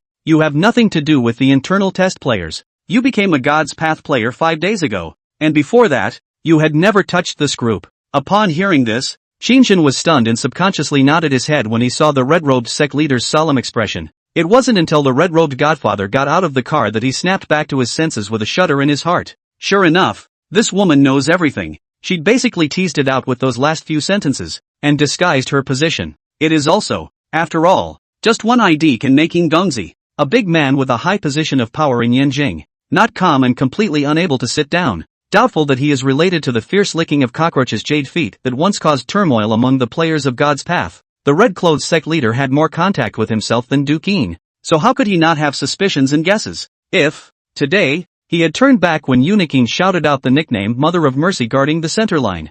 I'm afraid, it's 80% likely that Duke Ian will step in and forcefully detain him. The words of the red-robed godfather just now made Qin Shang have a kind of cloudy feeling. I'm afraid that a lot of the answers in this document. In the next moment, Qin Shang immediately picked up the red-headed document and quickly read its contents. The first Divine Path players appeared 18 years ago. In 2005, 7 ordinary people were selected by Divine Path to obtain character cards. Their professions are fraudster, teacher, priest, martial artist, physician, mechanic, hypnotist. These 7 are the main 7 professions in the Asian region after the opening of the public beta service. And players in the Asian region are mainly in these 7 professions. The official launch of the second largest Asian server, including China, took place in 2008. In 2010, the official establishment of the Divine Path Player Management Organization, under the Special Action Group of the Public Security Department of the National Security. Based on the previous research on the Divine Path Player Group, the official found that this group of people more or less have some character defects.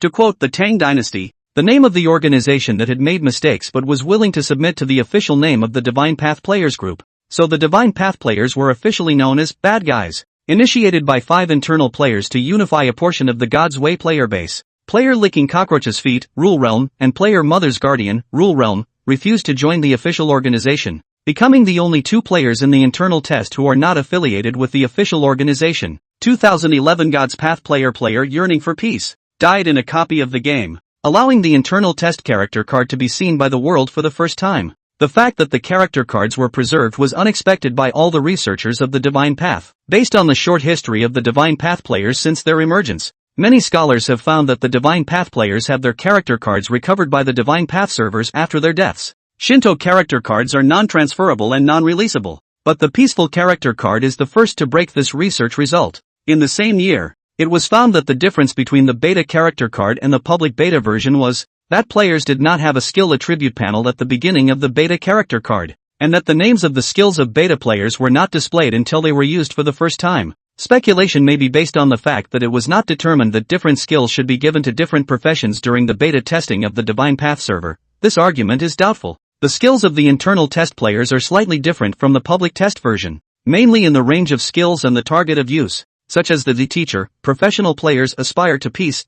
His, deciphering, and interpreting include, but are not limited to, sign languages and plant and animal languages. When he saw this paragraph, Qin Shang suddenly went numb for a moment, suddenly remembering the extra in his skill panel after clearing Lin House number 37. It was strange at the time. It was reasonable to say that he obviously hadn't upgraded. But what was the meaning of having an extra skill within the attribute panel? Now Qin Shang is sort of figured out. This is the 2 skill of the fraud master profession, fraudulent death. It's just that because the one he's using is an internal character card, his skill panel doesn't show the skill name, and he also suddenly understood why he didn't see the skill panel or skills in the first round in Death Train. Because, the one I have, it's the internal character card. After hearing the Red Clothes sect leader's words just now, it was clear to Qin Shang's mind that all signs indicated that he was using the original Sin Roll card. The internal test character card was used in the hands of the first batch of God's Path players in 05. As the entire second region was still in the testing phase and not open, so God's Way, which is in the beta stage, doesn't really know when to give players new skills and what skills to give them. So there's the difference between the internal beta character cards and the public beta character cards. Qin Shang was also completely certain of Duqian's guess at this moment. This card of mine is the original Sin Roll card of the insider player, the insider scammer who killed both his parents in 17. Gollum. Qin Shang swallowed a mouthful of saliva violently, and had a feeling like a man's back. Inexplicably, there was a connection with a great Buddha that used to be in the Divine Path world. The first thought of an ordinary person would probably be uneasiness, especially in association with Yin Gongzi. If Mr. Yun finds out that I used the character card of his father's murderer, even if I were to lie that I have nothing to do with that internal fraudster player, I'm afraid Mr. Yin wouldn't believe me, right? At the same time, Qin Shang's heart was flooded with a touch of distress. The red herring isn't about internal character cards. Again, the uniqueness of character cards is preserved. Is it non-transferable and non-dischargeable? Why? Can I use this character card that belongs to the player named Lick the Cockroach's Jade Feet Fiercely? According to the uniqueness of the character card, if word got out and others knew that this one of mine was the character card of that Rule Realm powerhouse, I'm afraid I'm the first to suffer not from the benefits, but from the cascading retaliation of those who have died at the hands of this player and have a grudge against him. Even if Qin Shang came out and explained that he had nothing to do with that internal player licking the cockroach's jade feet violently, no one else would believe him. Next, he returned his attention to the paper in his hands. 2011. In 2012, a player in the beta testing of the rules, Immortal Bones, brought out the props scoreboard from a copy of Lost Toy City. After the official control, based on the props developed a social app with the function of online trading points. God Road Players Official Forum. In 2015, after violently licking the cockroach's jade feet past the S-level copy, Mother Goddess Origins, it caused the second major region's scammer profession God's Way players to version update, adjusted the 2 skill of the Swindler profession from trade to swindle. 2017. The greatest happenings at God's Way. Here we go. That was the key purpose of the Redemptorists showing me this document. Qin Shang's expression stared. 2 of the last remaining internal test players in China, licking cockroach's feet and Mother's Guardian of the center line, had their reputation cleared and were wanted by the Divine Path globally. Faced with the Divine Path players coming one after the other, the 2 of them were unable to defeat the Divine Path players, and they died at the hands of the players. At this point, all 7 internal test players are dead, and the 7 original Sin character cards have been retained at the headquarters of the Delinquent Man organization. This red tape document reveals so many clues. After Qin Shang read it, he froze for a long time without finishing digesting it. The mechanism of the reputation penalty was quite harsh, and the first time he heard about this attribute panel from the Red Clothes sect leader, Qin Shang knew it. Once they are level 2, they have to be careful to control the scope of the use of their abilities, trying not to cause casualties among ordinary people as well as accidentally using their abilities to trigger a wide range of social opinion. Otherwise reputation is simply not enough to deduct. This time, he also finally did understand why high-level God's Path players were clearly supposed to have rather terrifying and heaven-defying abilities. But then, in reality myself, I rarely bump into the group of God's Path players anymore, because even if one had perhaps dealt with a certain God's Path player at one point, people were trying their best not to use their abilities on them. After all, once upon a time, Qin Shang was nothing more than a small karami who had been in jail for 2 years, and his brain was good that was based on the inside of an ordinary person. It's not a dimension at all compared to the God's Path players. No one else is guilty of using their abilities on him for a little thing. So these are the 7 professions that are predominant among God's Way players. No, it should be the God's Path players in the second largest region that generally focus on these 7 professions. There may also be some colder occupations that are not as common, so they are not mentioned within this document. Swindler, teacher, martial artist, priest, hypnotist, physician, mechanic. Qin Shang had a silent recitation in his mind. Currently he had only dealt with teachers, martial artists, priests, hypnotists, and physicians. As for the last mechanic, Qin Shang hadn't seen it yet. And then there's the issue of character cards. No wonder the Red Clothes sect leader told me to contact her first as soon as I left the copy. This matter is just too big. The Red Clothes sect leader must have actually based on me being able to say the ID Mother of Mercy guarding the middle line, but guessed I was using the character card of the one-time inner fraudster, but Kiki John's Divine Path ID. Qin Shang thought of this and gave a slight beat. Is the one Kiki uses, is it also a character card for an internal player? Chapter 96, 2 doors opened. Or is it? Is Zhang Qiqi the hypnotist who triggered the big incident on God's Road back then? Where 2 players had their reputation cleared, resulting in them being wanted by the entire God's Road server, and finally being swarmed to death? Nope. The document also says that the 2 internal players are dead. Red tape, official stamp. Nature doesn't joke. In other words, then, naturally, Kiki can't be the Mother of Mercy guarding the center line that caused such a big deal in 17. And who was Zhang Qiqi? In the God's Path world? But a lot of questions seem to be answered now, but a whole bunch of new ones have popped up. Qin Shang felt for a moment that his wife, who had been together for 2 years, seemed to be hiding too many things from him, but he could still be sure of one thing until now, and that was that Zhang Qiqi had never hurt himself. Otherwise, when he, Qin Shang, had just been diagnosed with brain cancer, Zhang Qiqi could have just divorced and perhaps brushed off the blame. Why do you have to be with a sick man like Qin Shang? A wife's unrelenting devotion speaks volumes about a woman's unreservedness and fidelity to herself. A lot of things were once left unsaid, and perhaps never found the opportunity. Or, it was that for the Kiki Jiang of that period, there was no need to let herself know. Thinking of this, Qin Shang let out a bitter smile. No wonder everyone else's character cards were acquired by chance in reality, while mine were sent to me by my wife. This point of being unusual from other players had always bothered Qin Shang. So it was no wonder that there was no naming part once he got his character card. One's own God's Way ID doesn't even come from oneself. Because, myself, I'm using the original Sin roll card of the inner player. That inner scammer roll card. And I'm using someone else's ID. All of this is finally answered today. However, on second thought, since he used the original Sin roll card, Zhang Qiqi, even if he used the original Sin roll card that is not the ID of the compassionate mother guarding the center line, I'm afraid that it's also inextricably linked to fierce licking cockroach jade feet. a player who once triggered a major incident on the divine path back in the day. Now that he remembered the message Kiki had memoed in that old cell phone, Qin Shang suddenly found those few lines much more intriguing. Today, there were so many clues from the Red Clothes sect leader. Looking back once more, Qin Shang only felt that Kiki's message in the meme also looked like the Riddler. He let out a bitter smile. Jiang Qiqi really left himself a big mystery. Hubby, I found something interesting that can change your life's destiny. Your terminal brain cancer is incurable.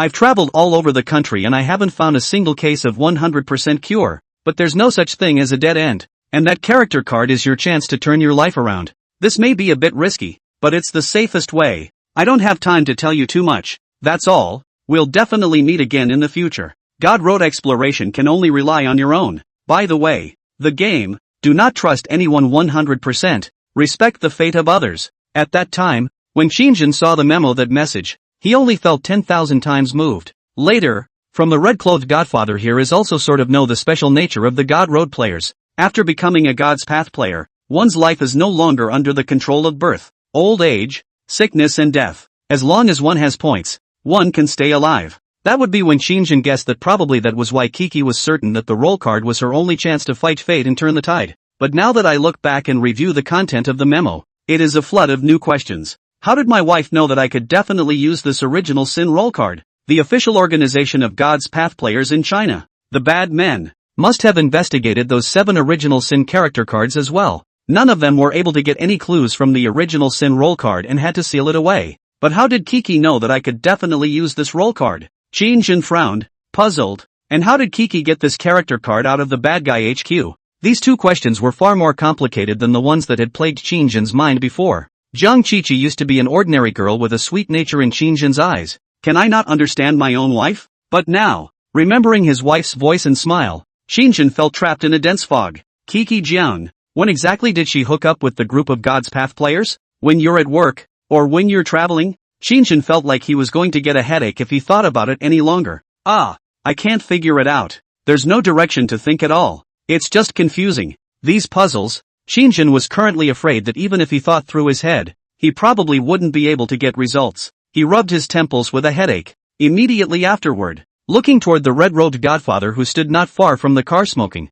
his eyes softened a few points. This woman of uncertain character was indeed righteous. For the sake of Grandpa Nyo, from the beginning of helping himself against the Eagle of Justice to avenge his hatred, to now even clearly have made certain things clear, but it is just to pretend to be confused and turn a blind eye. The feeling is probably like the feeling of walking out of this door and knowing that God knows that you and I met today. It was obvious that the Red Clothes sect leader was planning to harbor Qin Shang, but the Redemptorist's position seems clear enough. The two of them knew each other well, and what Qin Shang was using was the matter of the original Sin roll card, but she also kind of made her position clear. That is, this matter from now on has nothing to do with me. I know, I can keep it quiet, I can keep it a secret for you, but I don't want to get too deep into it. You make up a reason on the spot, and that's how we'll explain it later, but you should not seek my advice in this regard. And the relevant questions can only be answered by you trying to find your own way. Ugh, Qin Shang sighed. The Red Clothes sect leader was so scrupulous, and it looked like the things that these two IDs were involved in were not simple,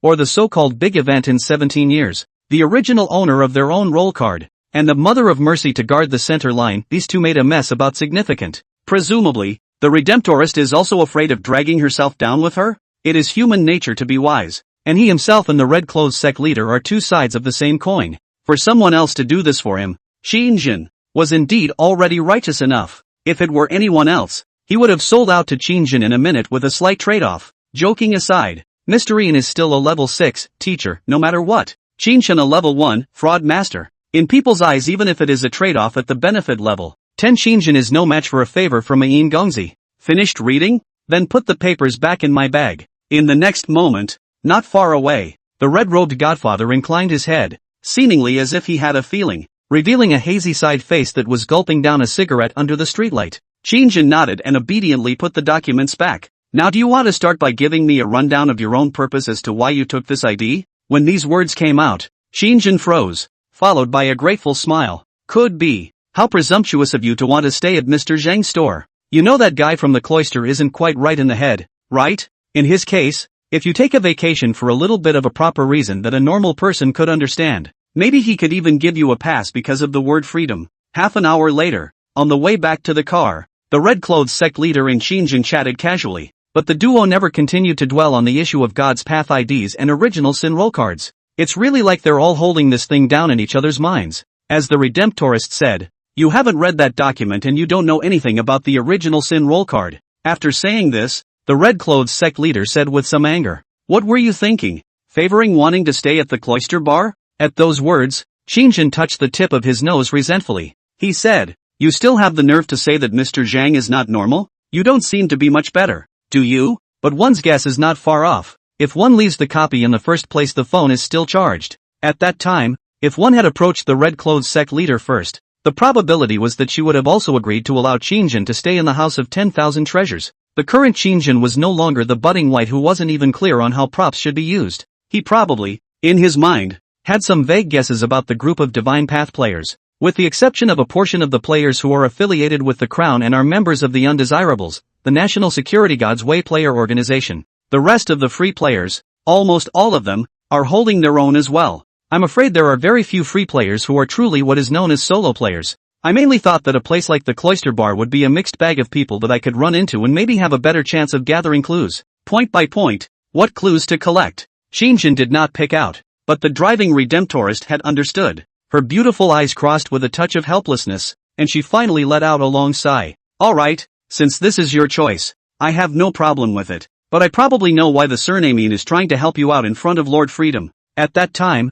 it was clear that Mr. Zhang did not really want Qin to stay and work at the Huilang Bar, but Mr. Yin's sentence, once worked as an accountant to further his education. These words, Mr. Zhang directly began to think. Obviously, without that remark from Duke Qin was afraid that it would be a bit difficult for him to enter the Cloister Bar. After all, not everyone is like the Red Clothes sect leader, uncertain but at the same time versatile and tender character. Mr. Zhang wouldn't have much of a friendship with Qin. To put it bluntly, there doesn't seem to be anything special about you, a level 1 fraud master, that would make you worthy of being relied upon by the other Gongzi. He wanted to keep me at the Cloister Bar, the better to keep an eye on me. Qin narrowed his eyes, subconsciously picking up the slack. The Red Clothes sect leader glanced at Qin in surprise. "You do have a quick reaction time for a head like yours." "Harm." The youth coughed dryly and raised his hand to touch the tip of his nose resentfully. "When I was a kid I was always told I was talking out of my ass. Everyone kind of hates me because my mouth is so fast, and I often come out with a sentence or two that people don't like." At those words, the Red Clothes sect leader puffed and laughed. "Does it really fulfill the saying that geniuses are on the left and madmen are on the right, and geniuses are always alone in this world? It's not your fault if you react fast and say whatever you want." After saying this, the Red Clothes sect leader changed the subject. "By the way, working at the Cloister Bar doesn't preclude you from joining the House of Marlborough. Would you like to consider joining my organization for a bit? Join the House of Wonders even if you're one of my people, and I'll be able to cover you with a division when you run into something high or low. And, if you don't have much of a place to stay in Yanjing, Manpower House also offers to arrange residential accommodation for its members in such places. If you don't mind, why don't you just move into my house?" The moment these words came out, the corners of Qin's mouth all twitched violently. Aren't these sentences moving a little too fast? When she spoke the third sentence, Qin was really a bit touched, but as a result, when she heard the last sentence inviting herself to move into her house, her face trembled, and she almost didn't push open the car door and jump down. "Not, big sister, you really like the husband?" Previously, when Qin just got together with Jiang Qiqi, it was really late one day after watching a movie. Qin had to go home about halfway around Jizhou City, when Jiang Qiqi asked Qin if he wanted to spend the night at her house. Qin didn't have any experience in this area and wasn't sure if the girl was testing her character or if she really didn't want to part ways. So on the pretext of urinating, he drilled into the bathroom and immediately shelled the phone to wake up Su Mingyang. At that time, Su Mingyang originally all cursed. After all, who's a good person to wake someone up at 12 o'clock in the middle of the night to ask that? As a result, once he heard the question Qin threw out, Su Mingyang was instantly not sleepy. I also wonder if it was the fact that Qin asked himself about this aspect of the game and answered truthfully, and that his brother going to third base would give him a sense of participation with the honor. Su Mingyang, who had never even been in love himself, but was a headstrong military advisor, excitedly spoke out a theory. If a woman is willing to open her own door to you, then even though on the surface she is only opening one door, she is actually opening what amounts to two doors for you. The other door is open for you too. Qin, who was still a fledgling at the time, was dumbfounded. Immediately seek out deadbeats and ask them, isn't there just one gate in front of the house? Which other one? Which course do you mean? How can you drive on this Thai road? But Qin Jin, who had gone to Jiang Qiqi's home that night, did logically dry fire with the young girl. Experienced, I'm going to take a shower. You rest early, hey. Why aren't you asleep? I can't sleep. Why don't we talk? I want to hug you for a while. Just a hug. Nothing, huh? What's on top of me? How can you do this? I'm not mentally prepared for this. Are you uncomfortable like this? Then why don't I help you? I can't sleep anyway. Ha? Why isn't it going down yet? It's my first time. Be gentle. Process. Meh. It's all just women's bull asterisk asterisk asterisk asterisk. If she hated you, she wouldn't even let you drive her home. Not to mention, it's for you to go back to her house. Thus, ever since then, Qin had one thing in mind. When a woman opens a door for you, be bold. Don't be afraid. Actually, she opened 2 lanes. Thus, at this moment, hearing the red clothes sect leader say this, a bold thought surfaced in his mind. In the next moment, after a brief lag, Qin came back to his senses and looked at the red clothes sect leader with a rather complicated expression. You don't really like me, do you? Oh, no wonder everyone else hated you when you were a kid. For what? It's okay. Your mom didn't make a mistake naming you that. When you were in school, your nickname would have been emotional intelligence, right? How do you know? Because there are going to be misnamed names, but there are definitely no misnamed nicknames. And your name and nickname both fit you quite well. Chapter 97, Invitation to Join the Bad Guys. The red clothes sect leader drove Qin directly back to the neighborhood of the cloister bar this time. When Qin got out of the car, the red clothes sect leader suddenly saw a black-clothed silhouette, and immediately clustered his eyebrows in displeasure. Unexpectedly, this guy has not left yet. Surname Een, you're a female ghost. Your spirit is still lingering. Are you afraid you don't have a crush on Qin? The cloister bar isn't a private lot, so it shouldn't be illegal for me to smoke a cigarette here. Hearing this, Qin froze, but I thought that Een Gongzi was so persistent that he actually hadn't left yet. Not far away, next to an Audi in the parking lot, Een Gongzi was silently smoking. Hearing the red clothes sect leader's displeased voice, he suddenly looked up and responded silently, but from the row of cigarettes at his feet it could be clearly seen that he had probably been waiting here for a long time. When Qin saw this, his expression was clearly slightly skeptical. Is there something else Mr. Een is looking for me? If there's nothing else, I'll go in first. At a time like this, Mr. Een didn't stay inside the bar and stayed outside the bar, obviously waiting for someone. Combined with the content of the conversation with Qin just now, if Qin were to pretend to be confused and saw the other Een Gongzi and walk straight into the back porch bar, it would only appear to be a cover-up. If you want to clear your name, you might as well do it in a big way. As expected, upon seeing Qin in this natural appearance, a flash of surprise crossed Duke Yin's cold face, but the emotion flickered away. This man seemed to have an extremely strong ability to control his emotions. Nothing else, just a little something I forgot to mention earlier. Because the Eagle of Justice has been sent to the Judgment Academy, the order-keeping realm delinquent squad on Yanjing side is missing a person, and I wanted to invite you. What the hell? When these words came out, Qin froze. It was instantly clear that Een Gongzi's meaning was almost the same as Sima Yi's heart being known to the whole world. It wasn't enough for Duke Een to try to keep Qin in the cloister bar to pump out surveillance. How dare you want to invite Qin to join the official organization? Wouldn't that be tantamount to exposing yourself to Mr. Yin's eyes?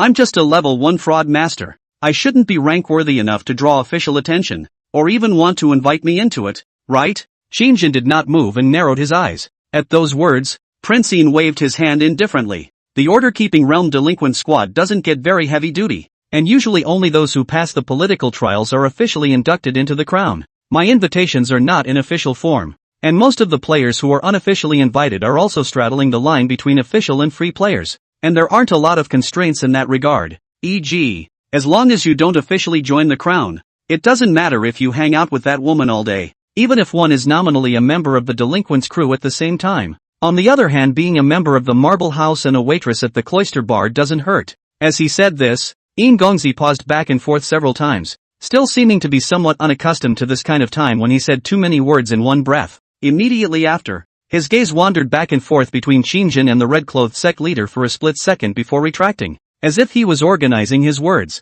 Because unofficial invitations are supernumerary, you don't actually have access to official core secrets. When these words came out, Qin raised an eyebrow. Duke Yin's reason for inviting himself to join the Yanjing bad guy squad was so far-fetched as to be stingy. Nothing more than wanting one more avenue to monitor yourself. For example, when Qin took a break from work and continued to be busy with the bad guy squad when he wasn't working at the cloister bar, Yun Gongzi then has a new opportunity to explicitly monitor his behavior. If he were to discover even the slightest clue that he was related to that internal test scammer player who used to fiercely lick the cockroach's jade feet, probably, this Mr. Yun will even come to the door in anger to avenge his father's murder. Right now, Du Qin was still only at the stage of suspicion. He was not familiar with Qin Shang after all, and he had not gotten as many clues as the Red Clothes sect leader. Judging that you're using that original Sin character card based on just a Divine Path ID is a little too arbitrary. This was precisely why Qin Shang was still able to stand and speak in front of this first of the four dukes of Yinjing,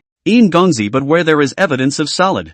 I'm afraid that right now he's about to strike out at Qin Shang, a level 1 fraud master. Despite his reputation, this Yinjing Public Security Department's #1 authority is really difficult to deal with. A touch of helplessness rose in Qin Shang's heart. It was not a good thing to be targeted by a big shot of this caliber just in the first week of becoming a God's Path player. He waved his hand and was about to refuse, but who knew that the Red Clothes sect leader next to him suddenly asked, "Join the delinquent squad as a reservist? Wouldn't that be the same treatment as an official staff member? For example, free access to the official God's Path Players Forum, those postings that would otherwise require the consumption of points to access?" When these words came out, Uniking glanced at the Red Clothes sect leader and paused for a moment before speaking silently. Nice. The previous Eagle of Justice was treated the same way, and he's now on the ruling court. So there's a shortage of manpower on the side of the Yinjing Public Security Department, especially for the order-keeping realm players. You should also be aware that the official power at the grassroots level has always been the weakest. Hearing this, the Red Clothes sect leader handed Qin Shang a wink, seemingly signaling the youth to oblige him. When Qin Shang saw this, he clearly understood in his heart that the Red Clothes sect leader definitely did not have any intention of harming himself. Otherwise, this could have completely backhandedly sold him. Qin Shang, at the very beginning, just because Qin Shang had commissioned the Red Clothes sect leader to once investigate the idea of Mother of Mercy guarding the middle line, it's clear to anyone with a brain that this kid has something to do with the original Sin roll card. Now, Mr. Yin didn't make a move because he was afraid of the prestige mechanism, fearing that he would catch the wrong person. In case of misunderstanding Qin Shang, Yin Gongzi, as a level 6 order realm player, but if he dared to take a shot at Qin Shang, it would be a matter of minutes for the prestige value to be cleared. The cost of trial and error is too high. In the event that Qin Shang just happened to bump IDs with the internal scam master player, wouldn't it be a misunderstanding that ended up hitching a ride on Yin Gongzi's own future? Before there was any conclusive evidence, the probability was that Du Qin would not personally test Qin Shang, but it's absolutely essential to find someone to sidestep. Qin Shang actually didn't really want to deal with the organization of bad guys, but seeing this expression on the Red Clothes sect leader's face, he ultimately chose to believe the woman. Okay, then I agree. What is the job description of this supernumerary? In the next moment, Qin Shang rushed at Du Qin and asked in confusion. Upon hearing this, Du Qin faintly said, "A level 1 fraudster isn't a strong fighter, and the badass members of the Order Realm have a simple task that really involves dealing with some basic sources of contamination. For example, making sure that those real addresses that were recorded as copies by God's Way are not giving birth to folks' urban weirdness for some special reason. Weird folk tales? This is what delinquents do. Isn't this all some kind of ghost story that people tell to old people to trick children into going to sleep? What does this stuff have to do with God's Way players?" Qin Shang had 2 parents when he was a child, and his old mother used to tell him all sorts of strange folktales when he didn't sleep. What with the old woman without a tongue eating small children who didn't like to sleep? Then again, if it's noisy at night, it attracts hanging ghosts and such. Seeing Qin Shang's dumbfounded expression, it was clear to Du Qin that this kid had indeed not been a Divine Path player for very long. It's a real pure munchkin. The suspicion of Qin Shang in his heart had once again weakened by 1 point. Most copies also project to affect reality before they are contaminated. For example, there's a tunnel in Yenjing called the Diamond Hill Tunnel, and some of the urban weirdness that has happened in this tunnel has been selected by the God's Path replica as material to be recorded into it. Copy number 0733, the name is Diamond Mountain Tunnel. What the hell? When these words came out, Qin Shang immediately stared with wide eyes, meaning that the source of the God's Path copy is these folk urban weirdo ghost stories? Chapter 98, Qin Shang's trepidation. Seeing Qin Shang in this state, the red-robed sect leader beside her sked her red lips. It's not all ghost stories. The copies of the Divine Path, some of them are paranormal events that actually happen in reality, and after the Divine Path server selects the copy material, it becomes the backdrop for a certain copy. Others are things that have happened in history. There are basically very few copies of God's Way that are purely made up from the shelf. The task of the bad guys is actually to patrol these real areas in the Yenjing region that have been chosen by the Divine Path to be the backdrop of the replica every night, on time and on schedule, to see if any abnormalities have occurred. as well as going to the corresponding areas to research and examine if anything horrific is happening based on some of the bizarre incidents reported by civilians. A lot of folklore ghost stories and horror stories that are based in reality will probably just be picked up and put in the next update of the God's Path server and become new copies.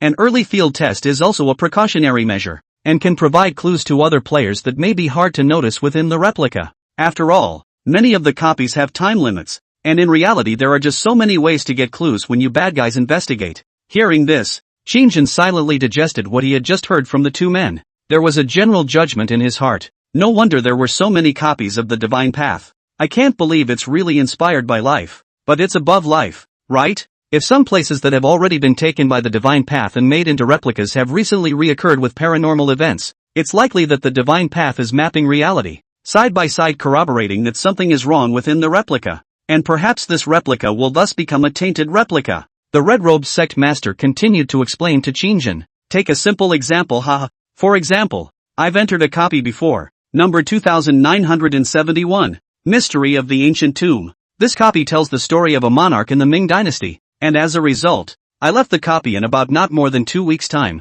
and in the corresponding location within the copy, the tomb of this Ming Dynasty county princess was dug up in reality. Players who have re-entered copy 2971 since then are the ones who feedback that the guide I once provided can't be used anymore, which means that the main quest and content of the copy has changed. So, in effect, reality can also affect within the copy. Of course, this doesn't necessarily create a source of contamination, and it's up to the players to explore what that source is. For example, in Death Train, which you once cleared, the source of contamination is probably something you've already figured out, right? Qin Shang frowned and nodded slightly. The curse of the Death Train was originated from the curse of Priest Vane, also known as Elle's boyfriend, on the conductor of the train with the split personality disorder Jack, keeping his two personalities trapped in a loop for all eternity. Then when Jack is born and dies, there's no way for this curse to take effect, but it may have been that the curse was prioritized over the death of a human being, and so those two personalities merged into AL's creepy shadow as Trainmaster Jack took his old age and half-step into the earth. It's become an inhuman new thing,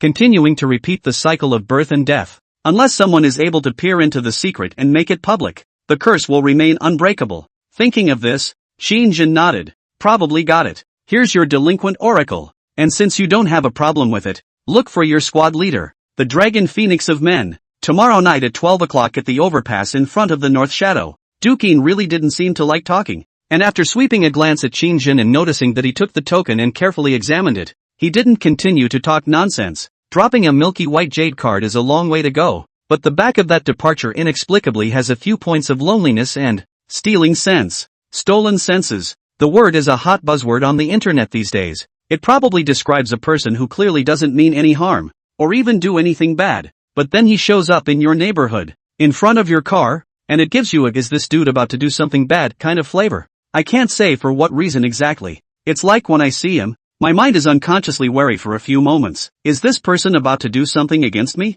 As Qin Shang looked at the white-clothed figure walking away, he suddenly exhaled a mouthful of turbid air violently. For some reason, as long as Dukin was at his heels, Qin Shang always felt a real sense of oppression. Even the rank of the red-clothed sect leader and the duo of Zhang Gongzi were probably similar between Nam and Yin Gongzi, with each other being in the order realm. Qin Shang still felt that he was able to be a bit more relaxed when getting along with the latter too. He looked down and rubbed the white oracle. Report to the Dragon of Men tomorrow? Why does this name feel somewhat familiar? Qin Shang did not look deeper into the matter, but only felt a few moments of déjà vu. So he put down the thought and inclined his head to exchange glances with the red-clothed sect leader. Does your cousin have some kind of social dysfunction? Why does it feel as if he's hiding a sociopathic heart underneath his high-strung skin? Other people's high and mighty handsome men leave with a long way to go. Describing your cousin, I only want to use the word fleeing. In the next moment, Qin Shang looked at the red-clothed sect leader with an odd expression on his face. The woman sniffed and raised an involuntary eyebrow. Say that, if you can,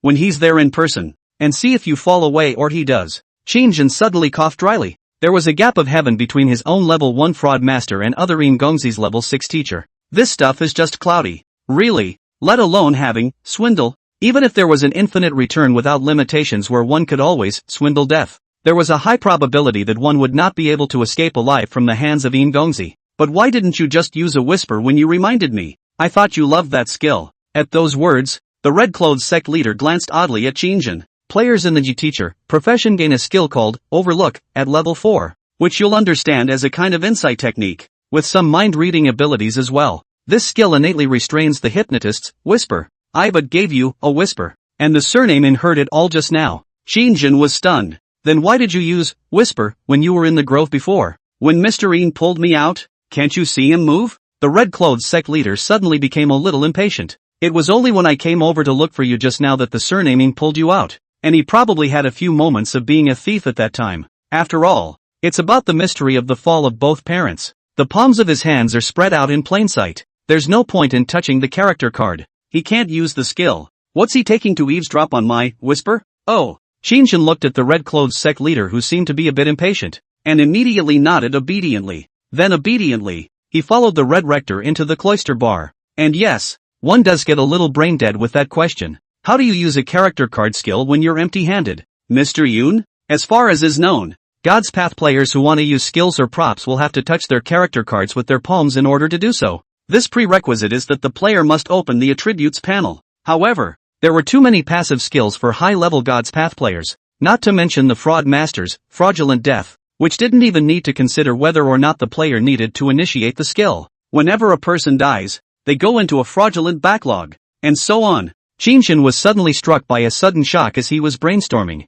Swindle seems to be the only passive among all the God's Path players' career skills that one has touched so far that doesn't require one's palm to touch the character card in order to use it, doesn't it? Thinking of this, Qin's expression stiffened. Immediately afterward, a horrifying thought surfaced in his heart. Didn't internal player scammer fierce-licking cockroach Jade Feet ever activate scamming death when he died in 17 years? Boom! This question surfaced in his mind, and it was like dropping a boiling iron ball on a calm lake, instantly stirring up 1,000 waves with one stone. Qin's expression was also blinking for a moment, turning into a thick flash of disbelief. If he goes back to his gears, according to his rule realm level, how long will he be able to go back to his gears? This guy is 80% also able to go back in time to, what? Before he got his God's Path character card? Then, doesn't it mean that he has the ability to falsify history? Higher level God's Path players have skills that increase in number and time limit as they level up. Qin suddenly recalled that the woman had mentioned it when she first came into contact with the red-clothed sect leader. Theoretically, a high-level fraudster could even go back in time to when a person was a child. All over again? Did the fierce-licking cockroach Jadefoot Honcho still die in the middle of that big 17-year-old incident? And if he's not dead, where is he now? Now, Qin suddenly had a numbscalp, and was really having a feeling of a piker's sin. Could it be that one takes away from people and leaves the roach Jade Feet of 17 for their own character cards in '08? But it's been 24 years now. If the internal scammer had gone back, scammed to death, he would have taken the character card already, right? It's never going to get out of hand. The knot in Qin's throat rolled involuntarily, and countless thoughts tumbled in his mind. Right at this moment, inside the cloister bar, looking at Qin and the red-clothed sect leader at the front door, the gentleman who had stood there for a long time without going in finally couldn't help himself and lifted the large door curtain. Cockroach Jade Feet, your cell phone has been ringing for a long time. There have been calls coming in since you walked out. I felt quite anxious, so I answered it for you once. The other party said that they were your friends.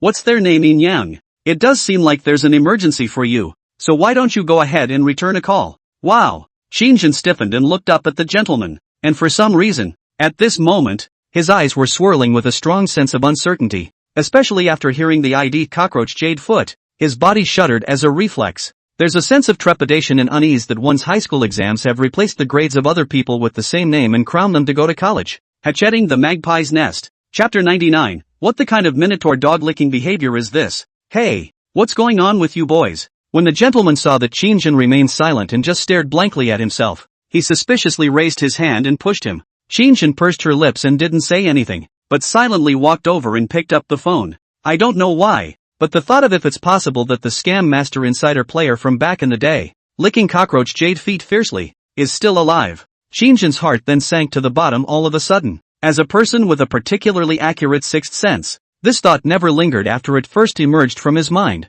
In the dark, Qin had an indescribable intuition telling him that this guess might be true. The gentleman's blue pupils, which belonged to the foreigner's trademark, flushed with a touch of confusion. Just then, Qin glanced at the caller ID on top of his cell phone. Because his own cell phone had been dead and turned off for the past 3 days since he entered the God's Path, he had just flushed it on at the bar in the cloister bar. A quick glance down revealed a whole bunch more missed calls on it. There were calls from the red-clothed sect leader and also from his nemesis Su Mingyang. There were a few more text messages, but they were basically from Su Mingyang. Other than that, it was from the hospital urging them to follow up and pay their bills. The content was too lazy to read, so he directly called Su Mingyang back. Qin suppressed the churning emotions in his heart and waved his hand at the gentleman as the colorful ringtone of his cell phone. Sia, I'm going to diss you came out of the earpiece. Sorry, just got out of my copy. Probably a little too tired. Got carried away for a second just now. At that, the gentleman gave an O. Sigma men never say they're sorry. Bro, congratulations, you're our accountant at the Cloister Bar as of today. Just now the boss has already said, so that you can work from tomorrow. Happy or not? Hello, old Sui? Sorry gentlemen. I'll go make a call first ha. Before the gentleman could finish his words, the phone call on Qin's side was already connected. He dropped the gentleman straight away and walked straight to a relatively more secluded part of the bar. It was nighttime, the time when the Cloister Bar was open for business, and the bar was overcrowded with patrons. Qin had to take the cell phone to take the lead in finding a place where no one was secluded. Otherwise he could not hear the voice on the other end. The gentleman not far away saw this and his face darkened. There's nothing elegant about this kid's behavior of running away before anyone else has finished speaking and not even caring about what I say. He must be taught a lesson in manners in the future. The Redemptorist had long ago entered the bar ahead of him. At this moment, when he heard the gentleman say this, he let out a light laugh. The first 2 copies that people have cleared, 1S and 1A, the props rewarded alone might even be more than you. A guy who has been a God's Path player for half a year. Are you sure you're qualified to teach them? Amount. The gentleman's mouth twitched at that comment. Also, the trial copy is the contaminated multiplayer copy. Can still live through? None of the God Road player group in the Phoenix. Called a sentence freaks absolutely appropriate. Speaking of which, Godfather, what exactly is the relationship between the two of you? Why do I get the feeling that you and Cockroach Jadefoot are practically on a first-name basis? Defending him between the lines. I don't think you two have known each other long. The next moment the gentleman said sourly. Although the Red Clothes sect leader was a rose with thorns, most of the people who came into contact with her also held an appreciative eye, and there was a consensus among these groups of God's Path players who knew the Red Clothes sect leader. That is, this pussy is a tricky presence to watch but not to play with. But around the side of a stunning recognition of the opposite sex, suddenly the heart belongs to a normal man's heart more or less will have some strange upset. The Red Clothes sect leader sniffed and hooked her pink lips.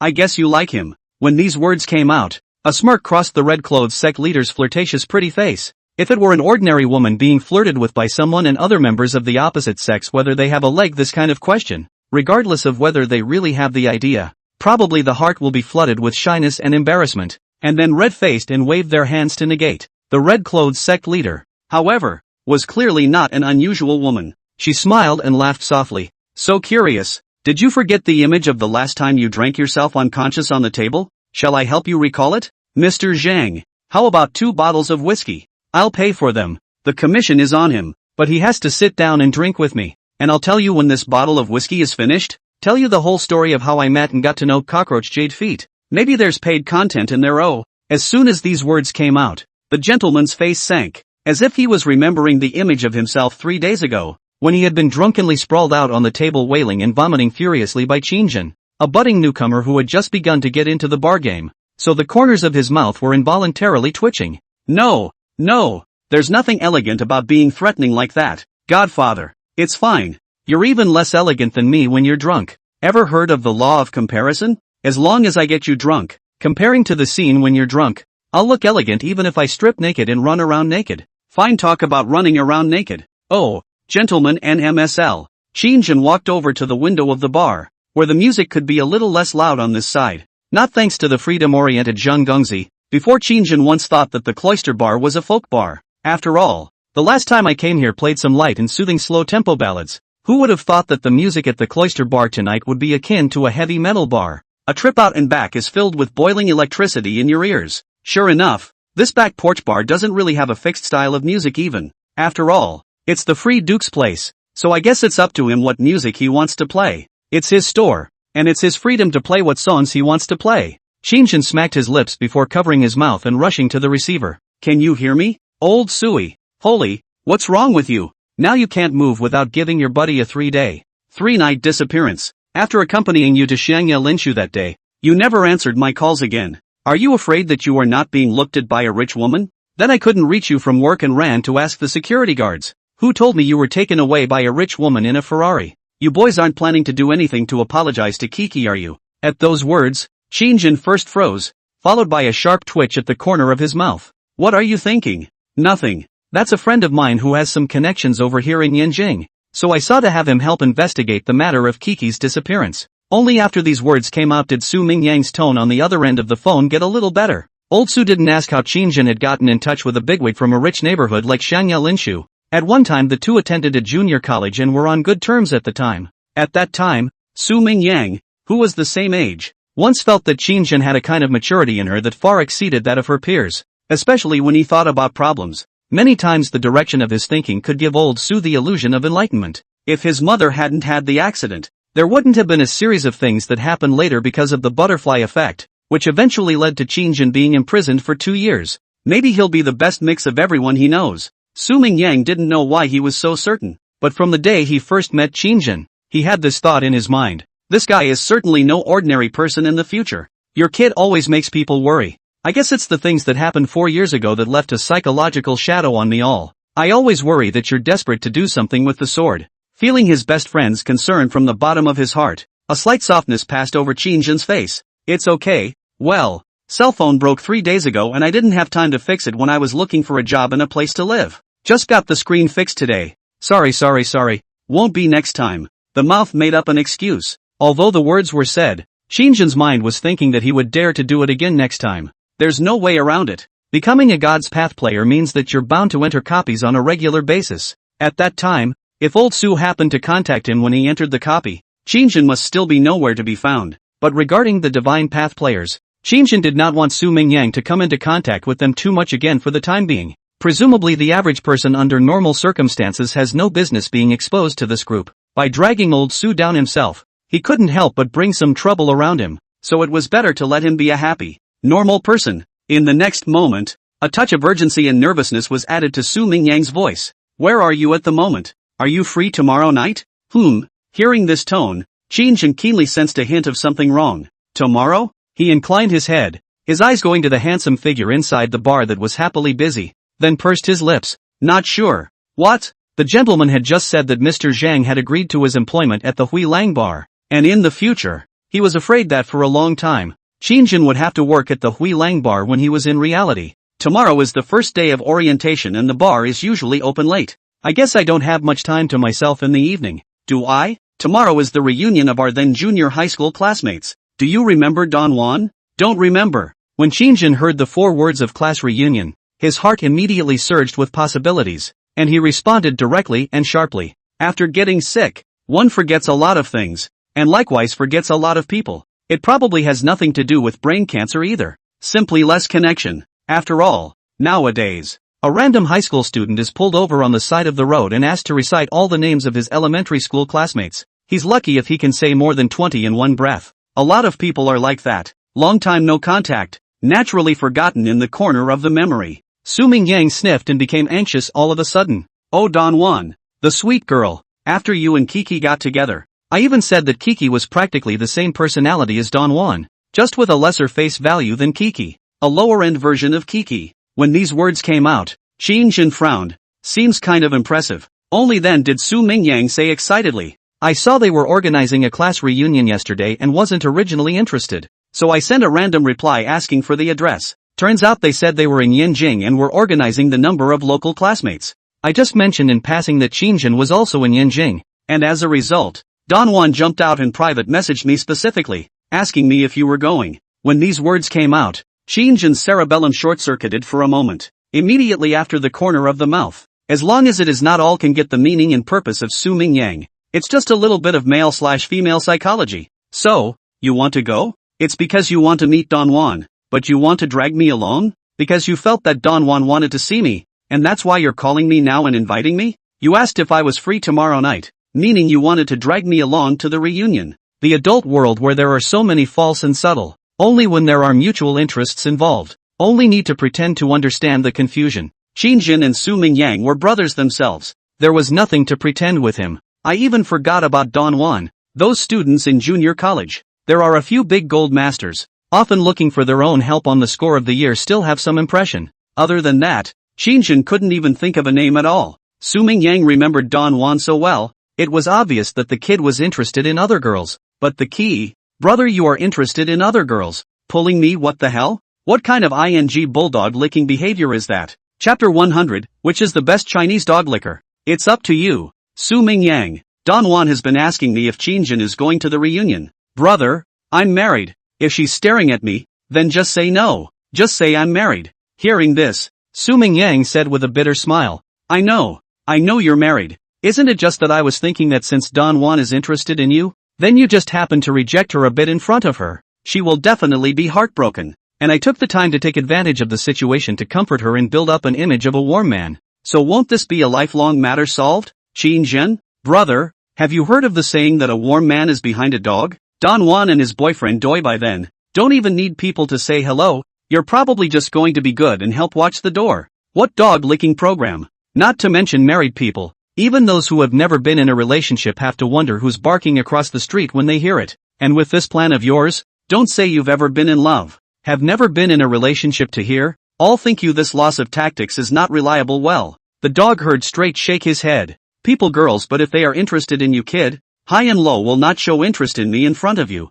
However, Su Mingyang over there obviously didn't realize that he was disliked by his brother and was still chattering away. Man, you see I'm not too old for this, right? I'm 26 years old. I'm about to run into 3. My age is here. Even if I want to get married at the age of 30, I 27 at least have to be in love, right? Doesn't it take at least a year to fall in love? And then getting engaged isn't another year away? Will I be 28 years old by the time I'm done with this? At my age, I can't still be like a young man in love, thinking that if we talk for 2 days, we'll be committed for life, right? There must be at least 1 year of contact time? So if I want to get married before I'm 30, I can't fall in love before I'm 27. Talk for a year or so, look at 28, and then think about the 2 families coming out to meet and arrange an engagement? The middle estimate is 1 more year, then 29 for the wedding. And if something happens, I can't say I'll be over age all of a sudden. My old mother urges me every day, wanting to hold a grandchild before I turn 30. So help me this once.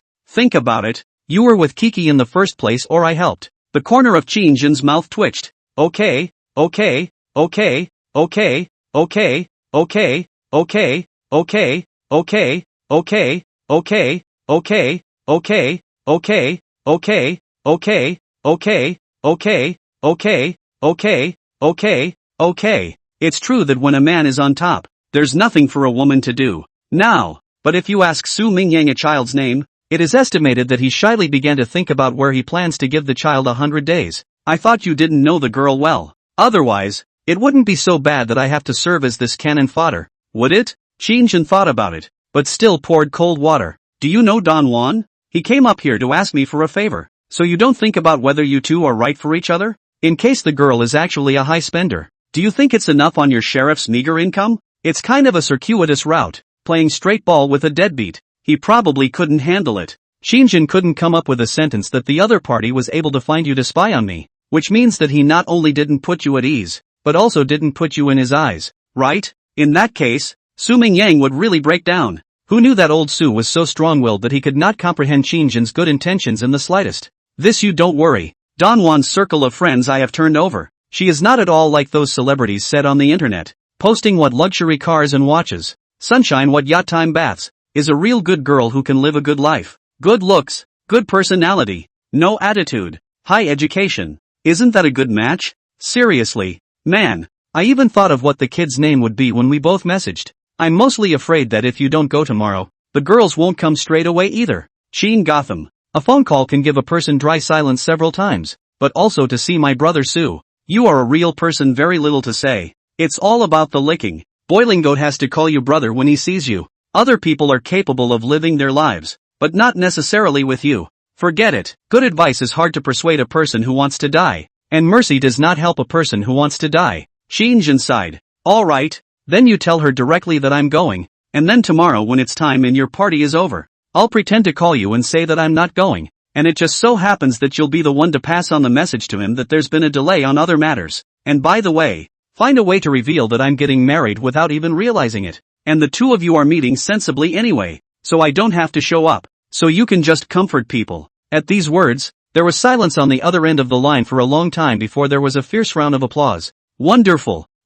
That's a good idea. Can. Then I'll give Don Juan this. Buddy's lifelong affairs if settled. Turn around and invite you to drink the wedding wine. The child was born, let him call you godfather. Su Ming Yang got the advice. And in his mind, he was already able to fast forward to the image of himself taking advantage of the situation and taking down Don Juan tomorrow. He hung up the phone in a flaming rage. Looks like it's going to be a lickspittle. The corners of Qin Shang's mouth were involuntarily twitching when he heard the beep beep beep busy sound coming from that end. Instead, he opened his calendar and started looking at the time. Let's see when I can line up a vacation and have a drink with some guy who lost his love. Although he himself was not familiar with Don Juan, and even Qin Shang did not remember such a person among his classmates. But it's also true that this girl, 80%, is not interested in Lao Su. Just then, Qin Shang's cell phone dinged and received a text message. You should know about the real experiences and dead player nicknames within the Death Train copy, right? Send it to me. I'll need to post a clarification on the post. You don't want to be wanted all the time, do you?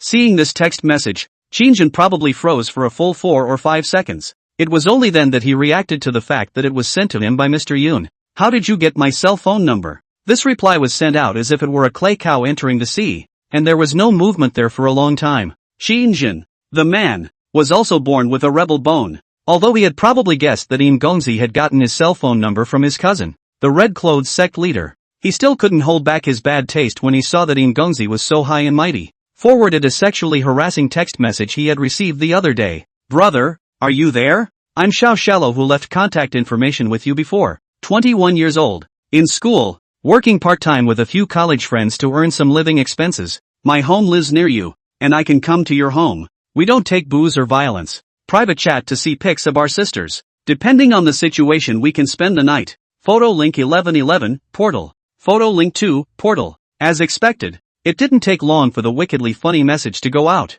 Yoon Gung-jae then replied. Qin Shang smiled playfully, doubly feeling a pang of amusement. But instead, he didn't continue to flirt with Mr. Een. He just wanted to see the reaction of this facepalm gentleman. The Death Train clearance guide is not important to the official. After all, the source of the contamination had been removed, and what he really needed was the passage of real facts that could convict the Eagle of Justice as supporting evidence. He quickly compiled the entire experience of the entire Death Train copy. It even includes who you met within the copy and how you got the clues in each round. All clearly written. Im Gongzi quickly replied with 2 words received. But when Qin Shang had just taken 2 steps and was ready to go to the Red Clothes sect leader and gentleman, the phone once again ding-donged with the sound of a text message. It's better not to do the kind of things you do on the side, or else the others will know about it and it will tarnish the image of the delinquent organization. Attached, titled 10 Tips for Self-Diagnosing Male Asshole Health. Qin Shang? Big brother, you really don't have a humor cell. Dude, does your family know you're so serious?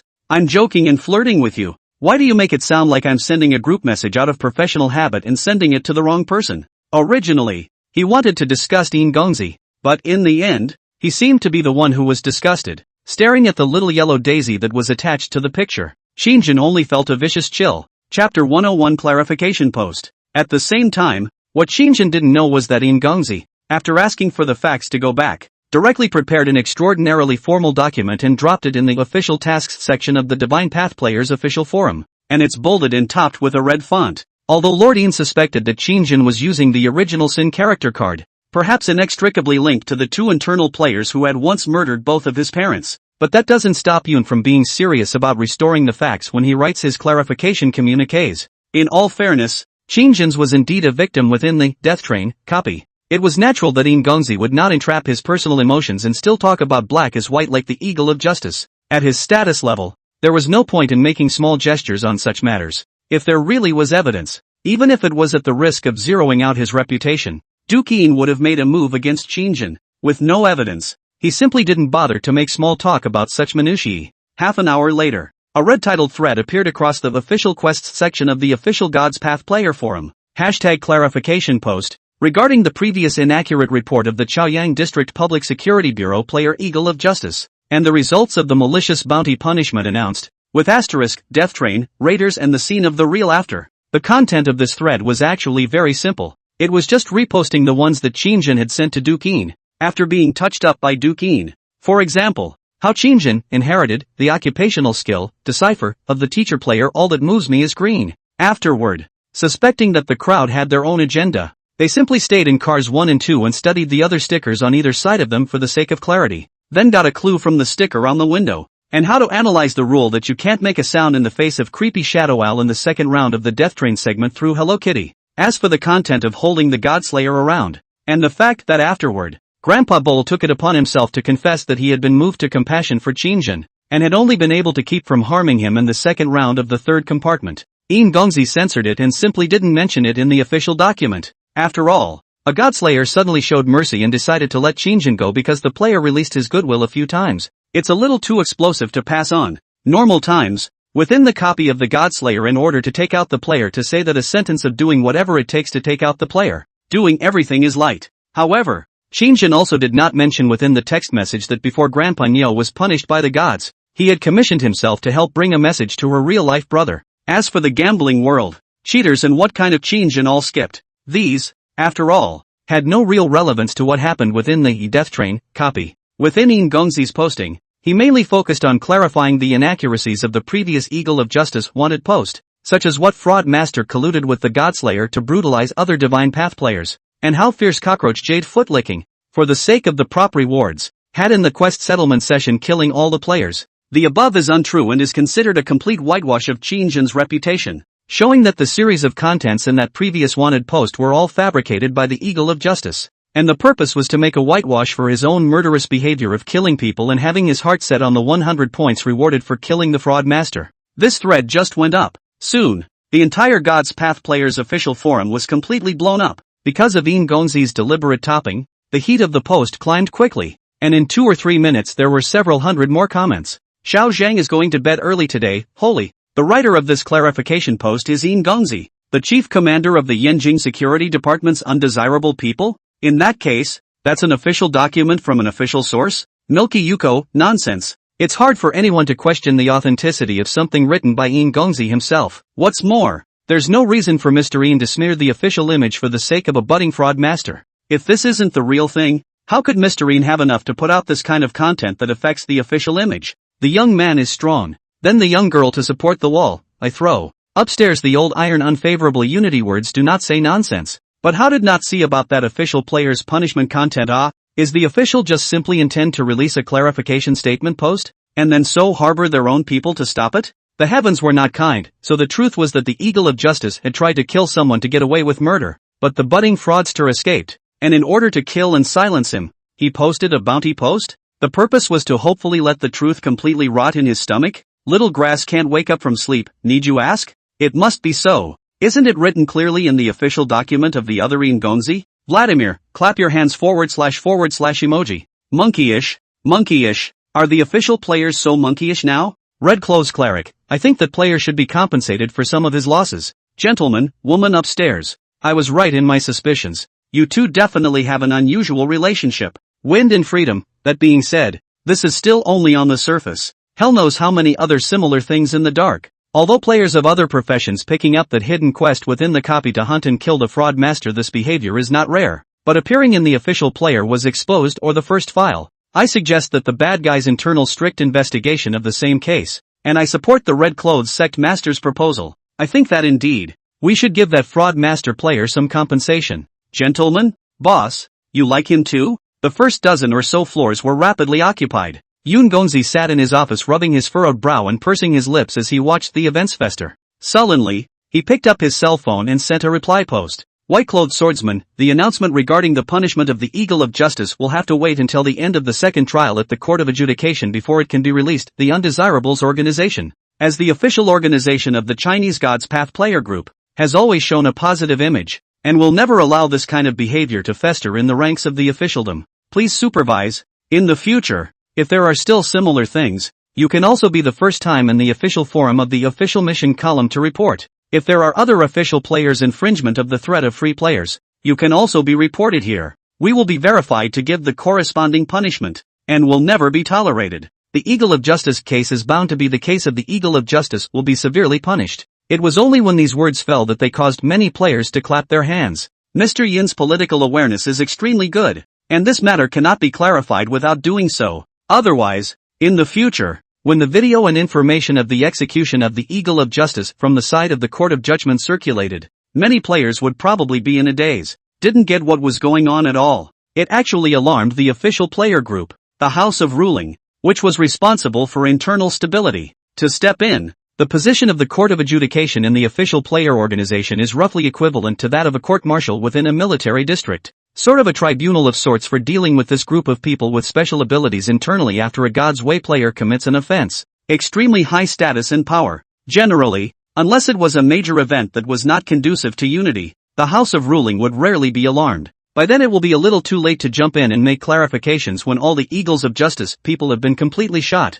Other players who brushed up on the post must have questioned. So why did the officials hold people back all the way ahead of time without making a prior statement? Chapter 102. Man messing with my mind. I've doubted the authenticity of the content of Eagle of Justice's posts before. And how can I put it? He's been extraordinarily vague in describing a lot of the links, such as some of the clues to get in hints basically all in one go. Man messes with my mind, and I had a strange thought before. If that scammer player is in league with the Godslayer, shouldn't he be in two camps with the other players? Men mess with my heart, since the fraud master player was able to come back alive. Wouldn't that mean that the other players failed their quests? Then why did the Eagle of Justice come back alive as well? Man messing with my heart, when did the God's Path copy become so humanized and return players with unfinished quests to reality? This player was also one of the rare few who were willing to speak up for Qin Shang underneath the Eagle of Justice bounty post last time. Of course, people were not related to Qin Shang nor did they speak for him because of any special friendship. It just seems like a lot of what was described in that Eagle of Justice thread was really distorted.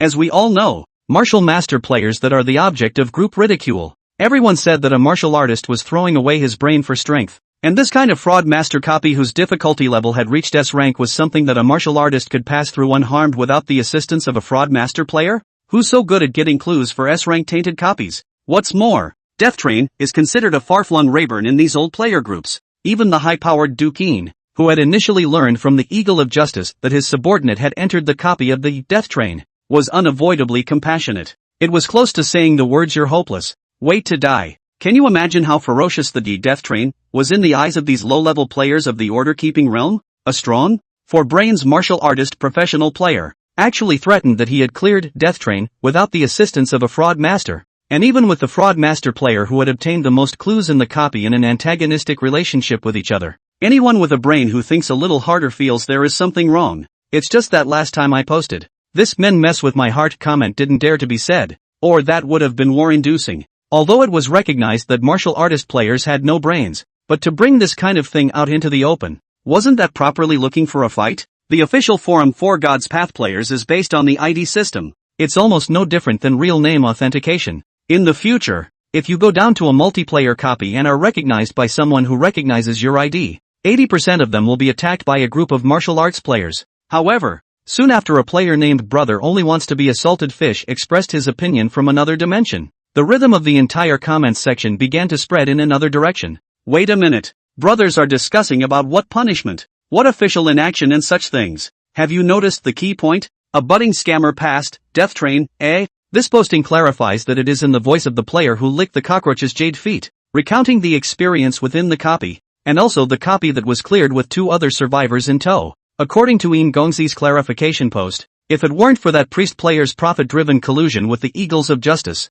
this budding fraud master would have been able to take two people through the level perfectly. Do any of you remember how many buddies and friends you knew once died in this copy of Death Train? Among the multiplayer copies for players in the order-keeping realm, Death Train is known as one of the few multiplayer copies with a ceiling of difficulty. The budding fraud master, without props and not knowing how to use character cards, gathered clues alone in a situation where everyone in the copy was having their own way, and finally passed an S-ranked copy. This guy is a bit of a powerhouse in his body. It was when this comment of his came out that the whole picture at the bottom of the post cleared up. Wow! Countless people had also come back to their senses from the matter of official players hunting down budding fraud masters. Yeah, that scammer named Lick the Cockroach's Jade Feet violently is a budding player. Ha! There had been quite a few genius fraud masters of the order-keeping realm who had fallen in the midst of the Death Train, as usual. Number 0927's Death Train. It wasn't without reason that it could be known as the order-keeping realm's player meat grinder. I don't know how many level 2 or even level 3 players fell in them as usual, with such a fraud master S-rank copy, and with content related to intellectual combat. Even high-level players were not necessarily free from the risk of guttering. It was only because Death Train was a copy of the sequence-keeping realm that it had a less prominent reputation amongst the high-level player base. But that doesn't mean this copy is good. A newcomer, S-ranked copy, single-handedly collecting the main line, and surviving to the end of each And watch out for the Kingslayer. Even some veteran players are afraid that they may not even dare to pat themselves on the back and say that they have passed the level steadily. The clarification announcement put out by Yun Kung Fu also has what really happened within the replica. Many of the players in the water forum at the moment came back to their senses and tried to substitute themselves, only to feel their scalps tingling. Attrition occurs in the first round of reporting in the opening round. Countless people have asked themselves if this round of sessions will be as composed as Cockroach Jade Feet. The answers that came back were, obviously, no. Especially the courage to sit still while looking at the constant attrition, knowing that the group is in crisis and the carriages are filled with a great deal of uncertainty, and the ability to stay behind and explore one or two carriages on your own. With this boldness, many people were self-conscious that they could not compare to Qin Shang. Awesome. It looks like we've seen the rise of a genius fraud master. Ha! In the future, perhaps the God's Path players in our local national service will be blessed, and genius fraud masters like this will have more trouble. Okay? At that time, we'll be able to keep providing us with a steady stream of cheats. If there's a multiplayer copy in the future, I hope I can match up with Licking Cockroach's Jade Feet. This kind of low-ranked order-keeping realm newcomer doesn't have much heart. Surely it's not as difficult as those veteran swindlers. Maybe by spreading pampering, they'll be merciful and take us through the copy. Who has the contact information of this cockroach footlicker? Our organization lacks this kind of genius character. Even if it's a short-lived genius, it'll have the capital to blow up in the future. The first copy of our organization's Fresh Blood is S-level. The official are dead, many old players in it. The result is that this kid's first copy to pass, said to go out and blow awesome have face? Yes oh. Fierce Licking Cockroach Jade Feet was backstabbed by official players as soon as it came up in the budding period, so it must lack goodwill towards the officials. Isn't this the right time for our civic organization to take advantage of the situation to suck in fresh blood? Right. If we can recruit Fierce Lick Cockroach Jade Feet to our organization, wouldn't it be a way to blow awesome in the future to say that it's a genius that the officials have looked away from, and that it's unattainable? The talent that the officials couldn't even get,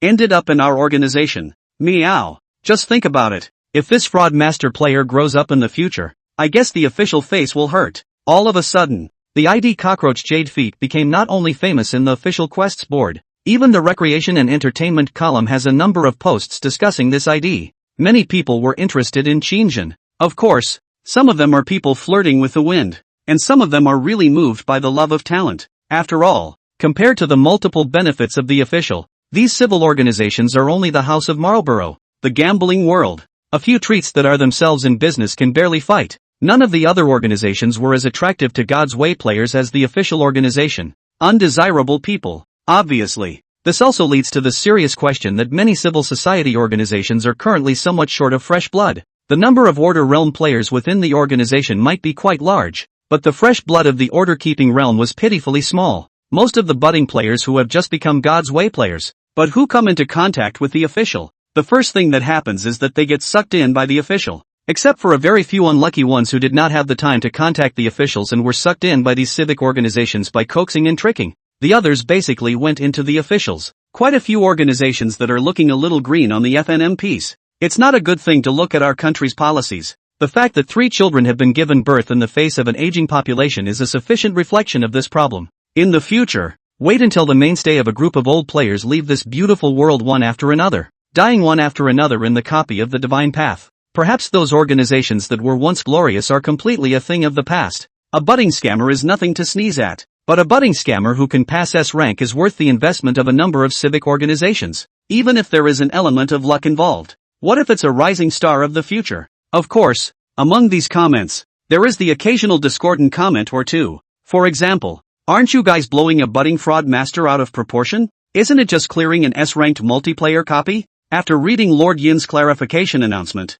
there's some luck in there too, okay? If he'd let the Kingslayer knife him in the first round, he'd be a dead soul inside a copy by now. That's right. Are there fewer geniuses that have flashed in and out over the years? Which of the previous love-eating red meat and genius fraud master were not the pride of the heavens? Have there been fewer S-ranked copies passed? I used to dance around the forums, but now, not the same as a past tense in the copy. The comments were partly sour cucumber, simply disdaining to see a budding scam artist soliciting work so hot. A district level 1 fraud master was able to become famous overnight. This kind of thing was still relatively rare in the official history of China's God's Path players. The other part is simply to see Qin Shang upset. This kind of person is purely all anti-bone. Who red spray who? In particular, The bragging gestures of many other players added to the indignation in these people's hearts. What's there to brag about? A level 1 fraudster? Maybe in a couple of days, when he enters the copy for the second time, he won't be able to get out. The higher you guys hold him up now, when the time comes to fall down,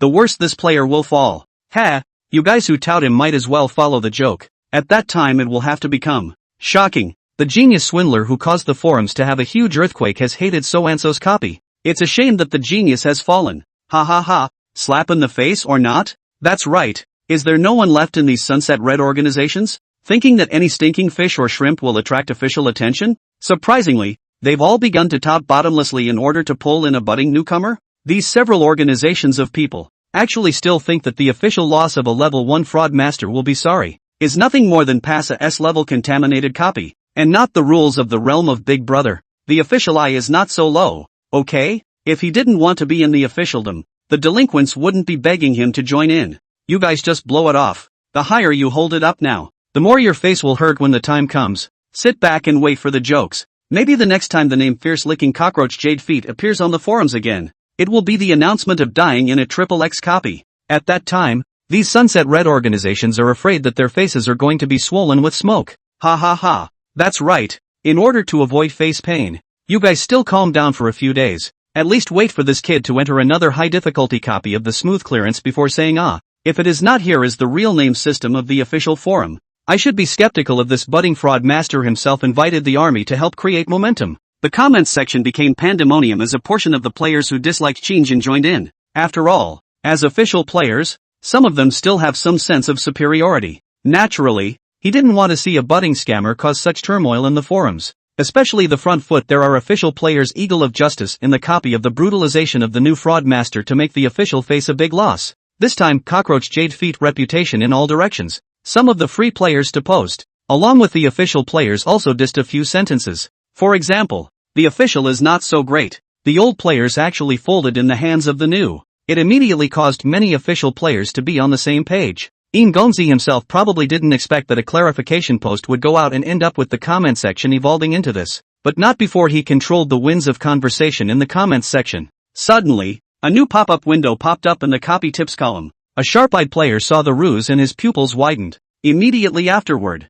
an immediate screenshot was dumped into the bickering Yun Kung Fu comments section. Hashtag A-level copy of Lin House number 37, including hidden side quests and props rewards asterisk the most comprehensive analysis in the whole network. A newly posted raid is nothing. It's the name of that poster that matters. Posted by Licking Cockroach Jade Feet Hard. Dated just now. At this moment, the comments section, which had been so noisy just a moment ago, quieted down in an instant. The few official players who had mocked the fierce licking of Cockroach Jade Feet as being a blip in the future 80% of the time were completely quiet as if they had been held down by the throat of fate. A moment ago it was like a battlefield without smoke in the comments section. All of a sudden all that's left is an endless stream of asterisk.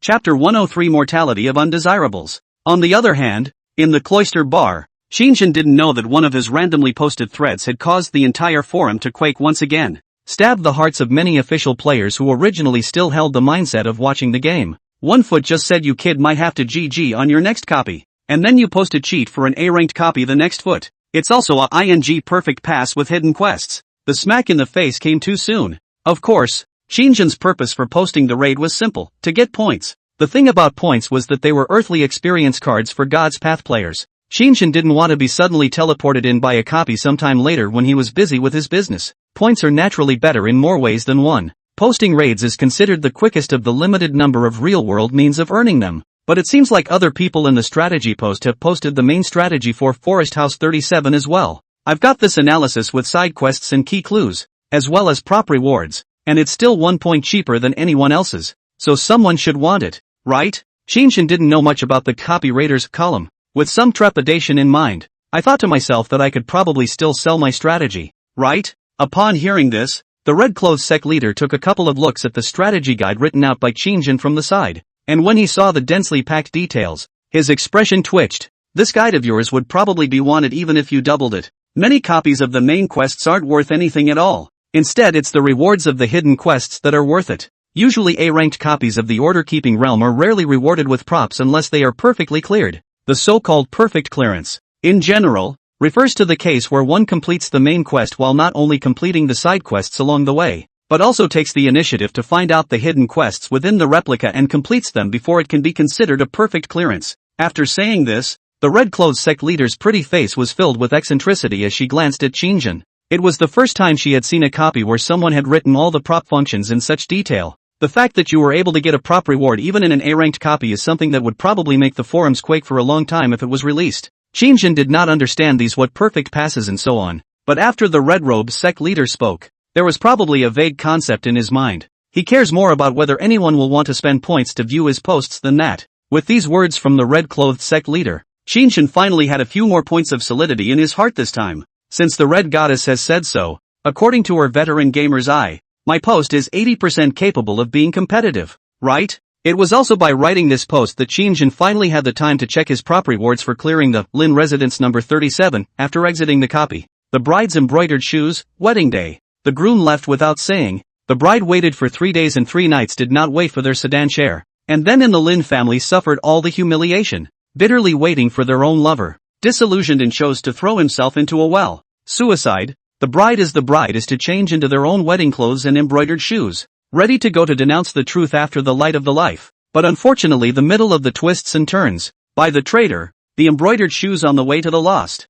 You've got 2 embroidered shoes. Functions, tracking, pass through. Tracking, can track and lock the target based on skin tissue, hair, photo, odor. Divert, this skill can help the user to divert 1 fatal damage, passive, provided that the user needs to wear a prop. Cost, since you are Xiaoxiao's lover and the props come from the NPC's gift, there is no cost. The other prop is Xiaoxiao's bloody pipa, Shin Xiaoxiao. After having her fingernails pulled out by third aunt, washed her face with tears all day long, the sound of the pipa was full of her intense longing and grief for her husband. And there was a horrible legend in the Lin mansion that whenever the sound of the pipa was heard, someone would die. Functions, lamentation, mourning, when the music is playing, the sad song will infect everyone indiscriminately. So please forget about the matter at hand and mourn in sympathy for Xiaoxiao's tragedy, or else you will be hit by an emotional backlash, which may cause your mind to explode, or you may recall the most painful memories. Passive, initiating the wailing rhythm requires Xiaoxiao's eerie descent to operate in person,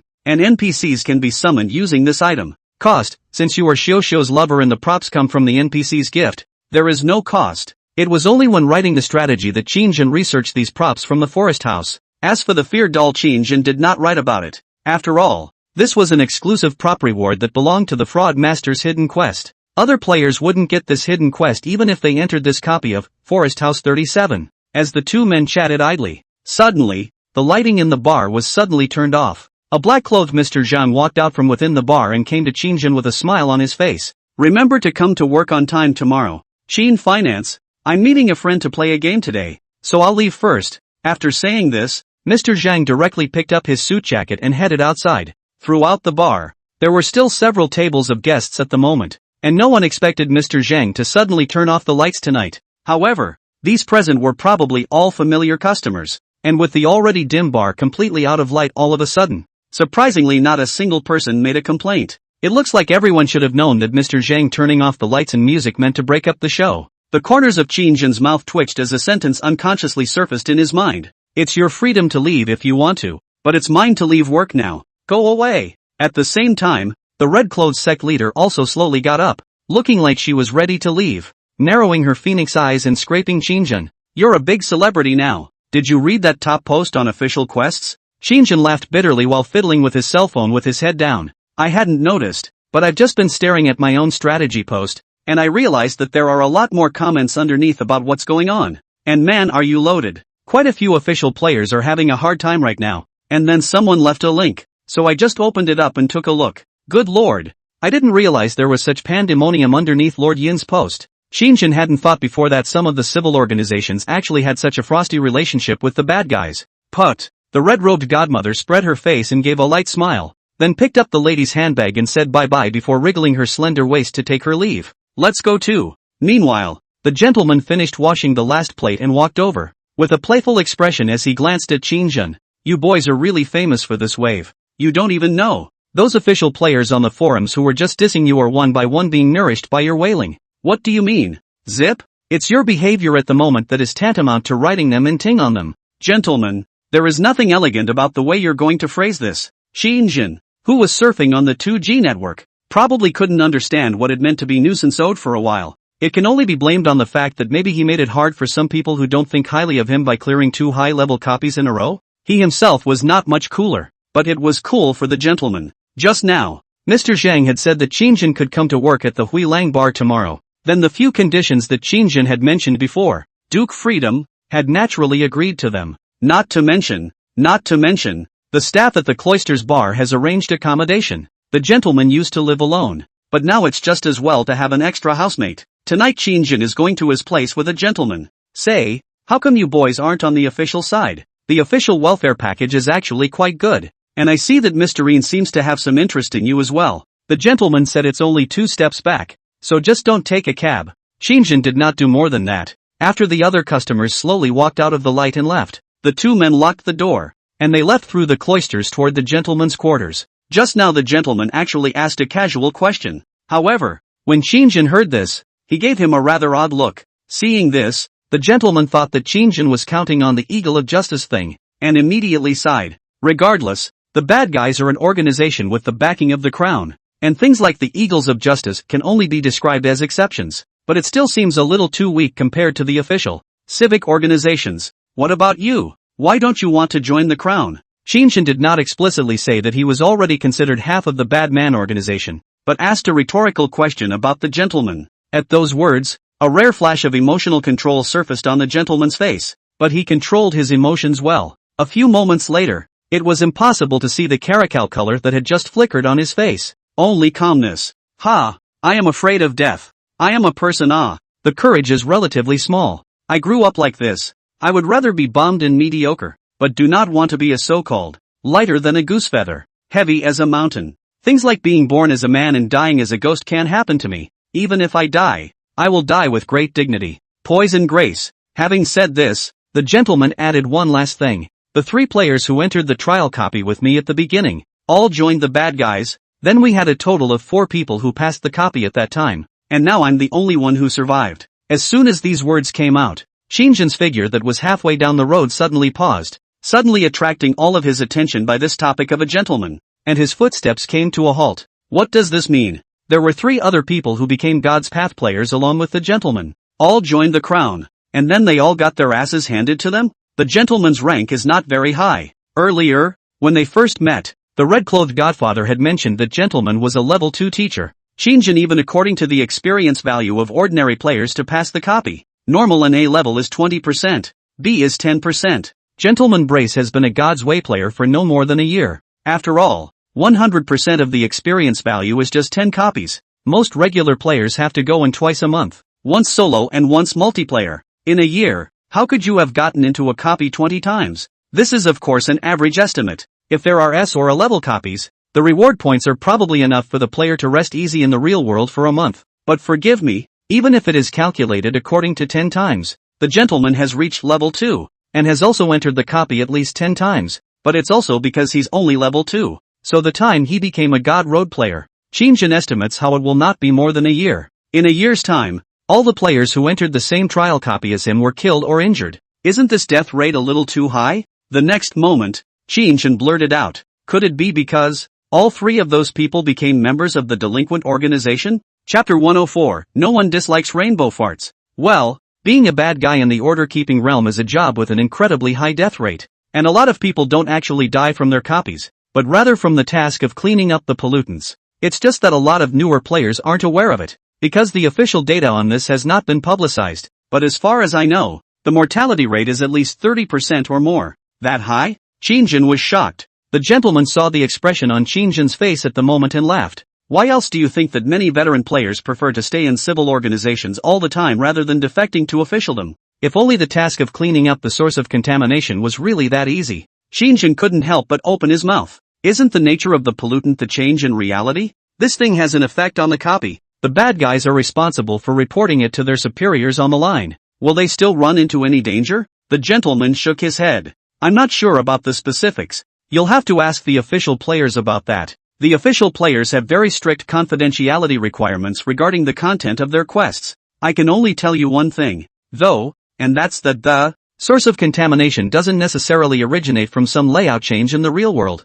Man-made can also create sources of pollution. Man-made sources of pollution. In the real world, can man-made sources of pollution also be created? The gentleman's words once again changed Qin mind, and he immediately stared with wide eyes. Trying to press on, though, the gentleman waved his hand wearily. I don't know any more than that. You can join the official if you want to, but you'd better weigh the purpose of joining the official. Whether the benefits outweigh the disadvantages or the disadvantages outweigh the benefits. Don't blame your buddies for not warning you. Letting that go, the gentleman wrapped his suit jacket around his body and quickened his pace. Qin followed the gentleman with a bellyful of questions. It couldn't be helped. Even if the gentleman knew something, it didn't look like he was too keen on telling himself at the moment. However, this did not matter. Qin currently had an undercurrent that no one knew about except for the Red Clothes sect leader. That is, he, a level 1 budding big-head soldier player, has the 2 skill of the fraud master profession, fraudulent death. In other words, Qin's survival rate when encountering accidents or special circumstances was definitely much higher than what an ordinary person would think. The dormitory that Mr. Zhang arranged for his employees was an apartment inside the neighborhood. The neighborhood didn't look like it had a particularly luxurious layout, but security was tight. The security guards at the gate likely wouldn't have even let them through if the gentleman hadn't brought himself. It was early in the morning and there were actually 4 security guards manning the duty room. Qin silently in his cell phone gave this place a favorite. In the future, this would be considered a place for him to stay for a short period of time. Longcheng Mingyuan neighborhood. The Cloister Bar is about 2 kilometers away. The two of them walked, almost about 20 minutes or so, and it should have been faster if they had ridden their bikes. Although the gentleman was a little jealous of Qin's position in Mr. Zhang's mind, but that was from people Qin kissing ass. The gentleman prided himself on not being able to learn how to bend over, not being able to do what Qin was doing to greet people left and right. Well, the gentleman didn't have any particular ill feelings toward Qin, and even called ahead for takeout to deliver the sheets and bedding. This residence that Mr. Zhang gave his employees to stay in wasn't too shabby.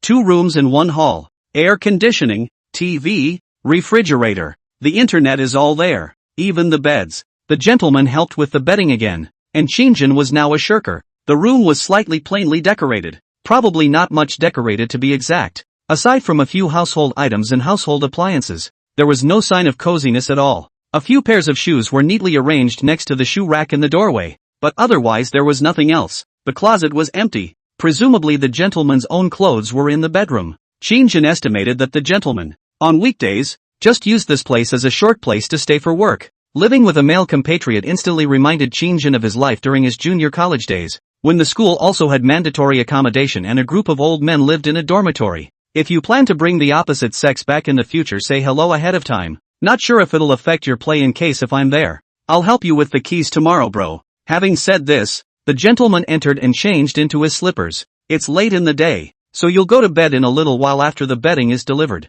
Qin nodded good-naturedly. In fact, 2 rooms were already out of expectation. He had initially envisioned that the staff dormitory arranged by Mr. Zhang would be, at worst, one of those college dormitory-like rack beds with multiple people sharing the room. If it was that kind of environment, Qin could make do for a few days. When you make money from your own strategy posting afterward, immediately find a way to move out. It turned out that seeing this kind of room with an ensuite bathroom and a 2-bedroom apartment was already kind of exceeding expectations. Gentleman brother attentive, if you did not notice the bedding these, I guess I have to sleep on a hard bedpan tonight. Usually if there is any need for me in the work, you can arrange me at any time. It's not like you're going to lose a piece of meat by kissing ass, and the odds are that you're going to be living with a gentleman for a long time after that, so there's no harm in getting on good terms. Amplifying someone else's credit is a way of releasing goodwill. For a gentleman, perhaps noticing that Qin was only carrying a canvas bag, it was a matter of lifting his hand to give him a casual order of bedding sheets. But Qin's deliberate gratitude would naturally give the impression that after helping you, you had rightfully reaped the emotional value in return. What kind of person does a good deed and doesn't want someone to be able to come along and say thank you? At that, the gentleman scratched his head. You kid, is not just a show of hands, not to ha, and in fact I do not know much about the accounting side of the work, or to see how the boss to arrange for you. Hey, by the way, don't you take off your makeup before you take a break? Qin did not wait for the gentleman to finish his speech, but interrupted sharply. At those words, the gentleman froze, then said with an odd expression on his face, I just don't have any makeup on. Why do I feel that your skin is as white as a woman's, and it looks and feels excellent to the touch like sheep's fat jade. Buddy, the first time I saw you, I thought it was someone's vampire duke who ran out. Truth be told, I played a game when I was a kid, and at that time, the hybrid vampire duke in the game looked like you and a thief. I thought you were specialized towards that role image leaning, and your suit is spotless. Feel thief hook 8 have taste. I was graduated. If you wear you this body is estimated to be able to charm a group of young girls. Qin Shang once again repeated the same trick, pretending to change shoes while patting a horse's ass without a trace. When two people don't know each other well enough, it's always a good idea to compliment each other's appearance. This is true for both men and women. How should I describe something like kissing ass? It does require some skill and level of sophistication. Otherwise you can easily get yourself in trouble if you accidentally shoot yourself in the foot. Not only do they fail to win the favor of the other party, but they are even more likely to turn themselves into a clown. But there is one trick that has remained the same throughout the ages. Not only does it work for both men and women, but it also takes the lead in bringing emotional value to two people when they are not familiar with each other. That's the appearance. You're basically right to brag about appearance as long as it's not too ugly and you're more concerned about grooming. It's rare to step on a minefield. It's times like this that some people ask. Beauty and ugliness is something very intuitive. That's all there for all to see. Is there any need to boast about this stuff? A good-looking person, compliment him, and the other person is not far behind you in complimenting him. Ugly-looking people get complimented, and they can sense that you're giving them a hard time. Not really. One of the points to focus on here is whether the other person cares about appearance. That is, whether or not the other person is accidentally in the image. If a person is very concerned about appearance, then you will never step on the line by picking this bit of court. Even if the other person is an ugly person, you can still provide emotional value to the person by complimenting them on their ability to dress up and wear tasteful clothes. And there's something to be said for complimenting someone on their good looks.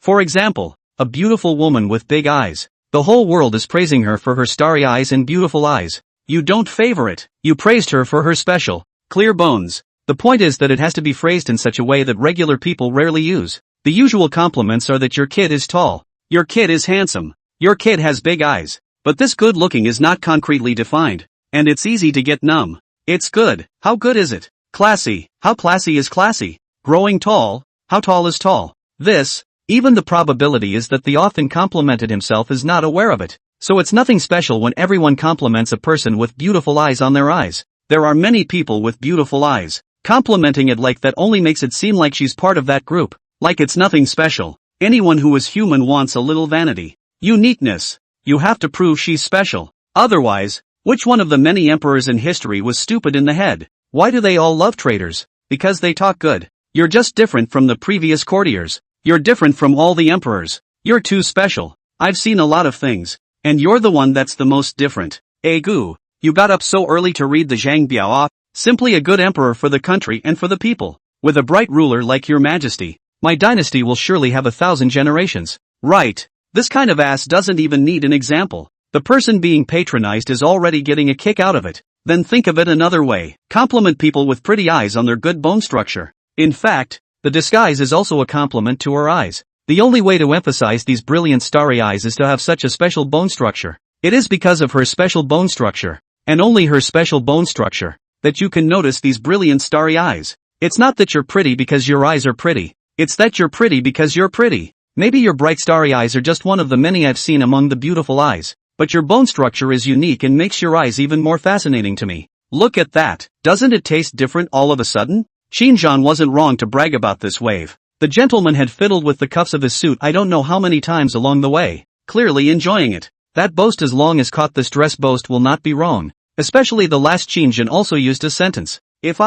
People are most afraid of comparison. People, most of all, are afraid of upward comparisons. The sentence I would XXX if I wore your clothes is simply a golden sentence to raise the emotional value of the other person. Because not only does it disguise the other person's clothing, but it also recognizes how handsome they are. In other words, the flip side of that is, you're so damn handsome. Dude thinks you're handsome without this dress. But the best part is that you chose this dress awesome too. You're not only handsome, you're also well dressed. If this outfit was given to me, even if I wore it, I could charm thousands of girls. It also means, unfortunately, I was once not as well dressed as you, so I didn't wear it that way. And so, unfortunately, I didn't charm thousands of girls. No kidding. I actually bought this when the guide at the time said I don't really go with this style, but I really like this one. The next moment the gentleman did smile back. Qin Shang hit the snake with a stick. It's not your problem. It's the fact that the guide has probably seen too many rollovers, so subconsciously wants you to choose a more conservative style.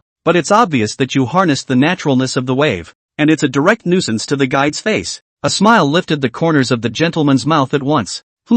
I thought you didn't know what zip meant, Qin said with a laugh. Don't you mean writing on someone's head in ting and pissing on them? Doesn't your wave of perfect driving count as ting and pissing on the head of a guide? Think about it differently. If I were a guide, I would have looked away from a customer with such a temperament, and I would have to be nourished and numb in front of a customer with such good taste. The handsome face of the gentleman's hybrid curled up in a fleshy dip of complacency. The corners of his mouth were literally harder to press than AK at the moment, and he had the feeling that he had met his soulmate. It's rare to meet a partner who has the same taste and understanding of elegance as I do. Alright, Grace. Be graceful, even if you're very excited about wording it. Take a shower and get an early night. I'll call you tomorrow afternoon when it's almost time to go to work. With that said, the gentleman seemed to be in an extremely good mood, humming a light song and grabbing a cold beer from the fridge to pick up his iPad before he dug into the room. The gazes that looked at Qin before they went in were much softer. If it wasn't for the fact that after a day's work, they were really tired and didn't want to talk,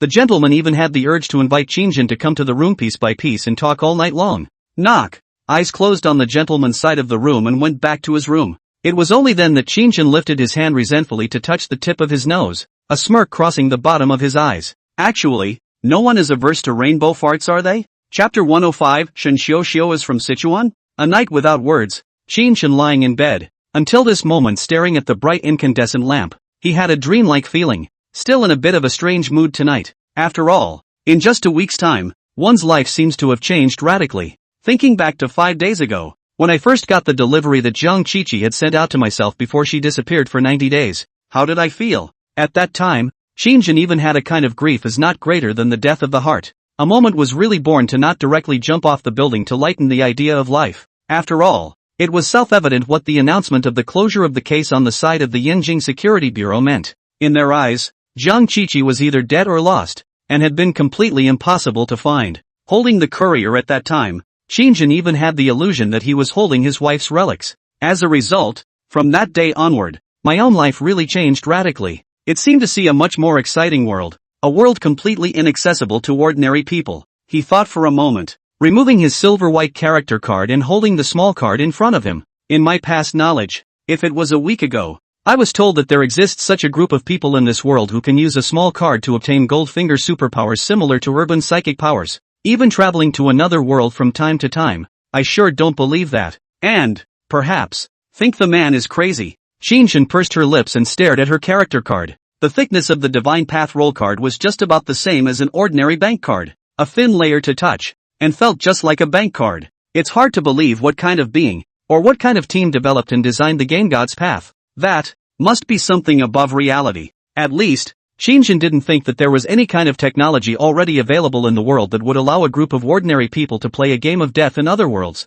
After you pass the level you get rewards like psychic powers and even props that can be moved to reality and used. It's really ridiculous when you think about it. In the next moment, Qin opened the glowing blue panel, and the original exhaustion from when he had just come out of the copy was suddenly washed away at this moment for some reason. That's how people tend to be, feeling like they're about to die suddenly after a busy day. Exhausted to the point of exhaustion. It is quite common to come home and lie down on the bed and then suddenly not want to go to sleep. Probably can be interpreted as tired over. Stiffen that sleepy biological clock and get through it. At such times, one is instead extraordinarily excited. Item bar, cursed red dress, holy cross, fallen cross, fear doll, bride's embroidered shoes, Xiao's blood loot. Staring at the loot from the 2 times he had placed a copy, Qin's face became a bit odd. Other level 1 players probably don't even have 2 props, and I'm surprised I'm already covered in props after 2 copies. If this spreads out, it's probably going to nourish the entire God's Path players official forum again, with quite a few people squealing. How could Qin not know what Z meant? It's true that I didn't understand the word when I was first introduced to it, but upon seeing that unsuspecting, and slightly darker expression on the gentleman's face, Qin understood at once. In the next moment, he stared at the dark red loot prop in the item bar. The blood pipa can bring Xiao to the real world. Qin raised an eyebrow and tasted the blood pipa's prop introduction again. Xiao's blood loot. Function, morning play. Passive, initiating the wailing rhythm requires Xiao's eerie descent to operate in person. And NPCs can be summoned using this item. After a moment of contemplation, he summoned the prop and then used the prop skill. It wasn't that he had a long night with no desire to sleep and wanted the company of a female ghost. Even if Qin was no longer an artist, he would not be so bold as to have unrealistic thoughts about an undead being born that way. Qin Shang was an NPC of the divine path, and if one followed the prop introduction, one could summon it to the real world. Does it mean that God's path itself is a game scenario built based on reality? Is God's way actually in reality, not some higher dimensional being? That way, at least the hypothesis of some four-dimensional creature, or alien invasion, or something like that, can be vetoed. Of course, Qin himself was currently not that eager to explore the nature of the divine path. There were so many high-level rule realm players from other people, and they hadn't seen a few of them exploring the nature of the divine path clearly. Even Mr. Ian of the Yenjing Public Security Bureau didn't understand God's way, did he? If he understood, he wouldn't have just suspected I was using an original Sin character card. But NPCs within a copy don't necessarily know less than players. Figuring out the divine path is actually not a bad idea to ask an NPC about it. Qin flicked the blood loot, and a clear tone came out. Immediately after, there is a large strand of black smoke from the blood pipa out, and then in Qin's astonished gaze under the transformation of a wearing a wedding dress silhouette, the young girl's eyebrows and eyes, looks beautiful, clear pretty face with a touch of emotion, became NPCs that can really come down to earth. Husband, you miss Xiao? The next moment, an ethereal voice rang out, and Qin was stunned. How come it's still like this when it's summoned? The NPC was projected into the present world, and she actually maintained her perceptions within the copy? He doesn't really think I'm Lin Zikai, does he? Qin hesitated for a split second and asked tentatively, Xiao, if I tell you something that is very much beyond your, well, very much beyond your thoughts, will you give me the knife? The word cognition. Qin blindly guessed that Qin Shang could not understand 80% of it. So think about it, or switch to something very much beyond your thoughts. Of course, it's kind of an early shot in the arm. After all, within the replica, he himself was Lin Zikai, her husband, the one she had waited so hard for until the end. In the end it was not easy to marry, so that Qin Shang could fulfill her long-cherished wish. If I tell people in the real world that I'm actually not Lin Zikai at all, I'm just a player, well, the word player doesn't work either. Qin Shang didn't necessarily understand what the gamer was saying, but she could definitely feel that she was indeed being played. If she got angry, she wouldn't care if it was Qin or a copy of the divine path that was playing her. It was possible to give Qin a knife in a minute. The pretty female ghost in front of her froze for 2 seconds, a flash of anthropomorphic consternation appearing on her pretty face. Habal, what does knife up mean? Sichuan? Hear that accent. He was staggered. Wait, aren't you from Suzhou? How come you speak Sichuan dialect? What are you talking about? I'm a Suzhou singer. How can I tell you I'm from Suzhou? When saying this, Qin Shang toned gentle. Just how this line is not friendly enough. Worthy of the old Manchu Road Mountain of Sichuan and Chongqing dialect. When she sings for people in Suzhou, she doesn't speak Sichuanese as well, does she? Qin brainstormed that image. It was simply too beautiful to look at. Zaki, what's wrong with you? Don't you remember our past? Come to think of it, yes. But it's limited to what's inside the copy. Qin let out a bitter smile. This had to be made clear to Qin Shang. Would you harm me? Will not. My son exempted if there is any hint of the slightest intention to harm Haber, I'll brain by the bullet avalanche. Not good death. Death will not call back to the head of the house. To get. Ah shucks. How come I've been led to speak Sichuanese by you too? Qin patted his lips and adjusted his emotions before speaking. If I say that I'm not Rinzakai, but a gamer, and you're an NPC within the game, it's just role-playing, you know? Qin Shang, as expected, didn't get it and stared at herself with a pair of big bright eyes. Qin sighed, the modern way of communicating, and explained it to a Qing dynasty Suzhou bouncing songstress. It will indeed be more difficult. Thus, for the next half an hour, Qin had been telling Qin Shang about the changes in the outside world, as well as what a computer is, what the internet is, what a game is, and what a gamer is. He even registered a brand new 4,399 minigame account and logged into Sailor Moon to let Qin Shang do the novice tasks. Comfortable as it is, Mr. Zhang really has everything in this staff quarters. Both bedrooms surprisingly have desktop computer setups. At this moment, Qin Shang, who was frowning and looking at the screen in a serious manner, saw the NPC tip on a dear little sailor. You can start exploring the world of Sailor. Before her pretty face crossed over in bewilderment, and looked at Qin in a helpless manner. Qin pointed to the little sailor with the ID name Xiao, the player. Another pointed to the NPC in that quest. Does that make sense now? For me, the God's Way replica of Forest House that I go to is Sailor Moon. I'm this Xiao, and you're the NPC who leads the players through the newbie quest. In other words, In Lin House 37, I'm this little sailor, and you're the NPC, do you understand? Shinjin said with great effort. It's the fact that no matter who comes, it's the same Rinzakai in your eyes, but none of us are actually Rinzakai, and you're reacting in the same way as the trainer in the newbie copy of Sailor, leading him to collect his sprite and then leading him on a tour of Sailor.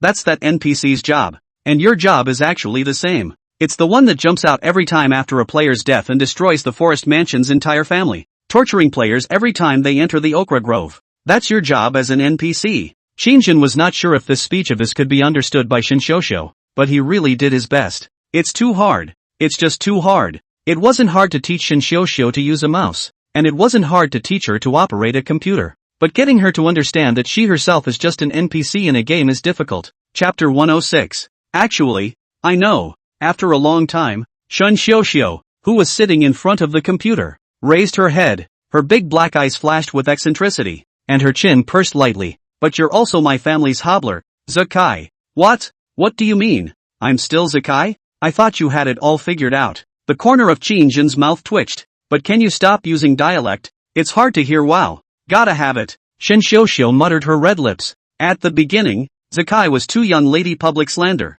Amnesia after Loim. Simply do not remember their own body as Lin Zakai things. The result was too young lady poured dirty water sent into the government. The result of less than 24 hours. Lin House has received Zakai's body. They said Zakai suddenly frothed at the mouth and died begging for his son during the interrogation. So that's how Lin Zakai died in the original historical event? Shinjin nodded slightly. And today, from the red-clothed sect leader's mouth, he knew that some of the copies were not fabricated by the divine path but originated from reality. Shinjin then pondered whether number 37 Lin House would be the same. In other words, presumably in the real passage. After Lin Zakai lost his memory under the alias Lin Tao, he was called back because of the death of his third aunt. As a result, the next day, Boss Chui died, which became the trigger for the second young lady's outburst. So Lin Zakai was twisted into the government. Torture was a common practice in those days, especially when the matter involved a long-sleeved, beautiful young woman like the second young lady. The influence of the forest house itself is a little bit. How many jobs and salaries can the forest house stabilization provide to the society can provide? If the Lin family was in internal turmoil and the Lin residence was never stabilized, how much would the entire city's economy have to be lost? Within the replica, just the 3 days of not seeing guests for the death of the third aunt had already made Boss Chui anxious. He even disregarded the rules of etiquette and broke into the place where the third aunt was staying. Actually, the backdrop for the copy says so at the beginning. The Lin family, a famous local herb merchant. This famous probably means monopoly, or absolute hegemonic authority. It's the same routine as some private companies kidnapping officials. Otherwise, where would there be any Nanchon Pizza Hut? It's just that officials don't want this business to go down with negative press. After all, the reality is that a certain game maker controls 70% of the profits of 80% of the internet industry in the country. If a certain boss with the surname Ma goes cold, it probably has to cause some upheaval in the country's white-collar elite class. Regardless of any era, the official, for the sake of social stability, will not want the side of the giant engine that can solve the employment of the common people to collapse. And Lin Zakai,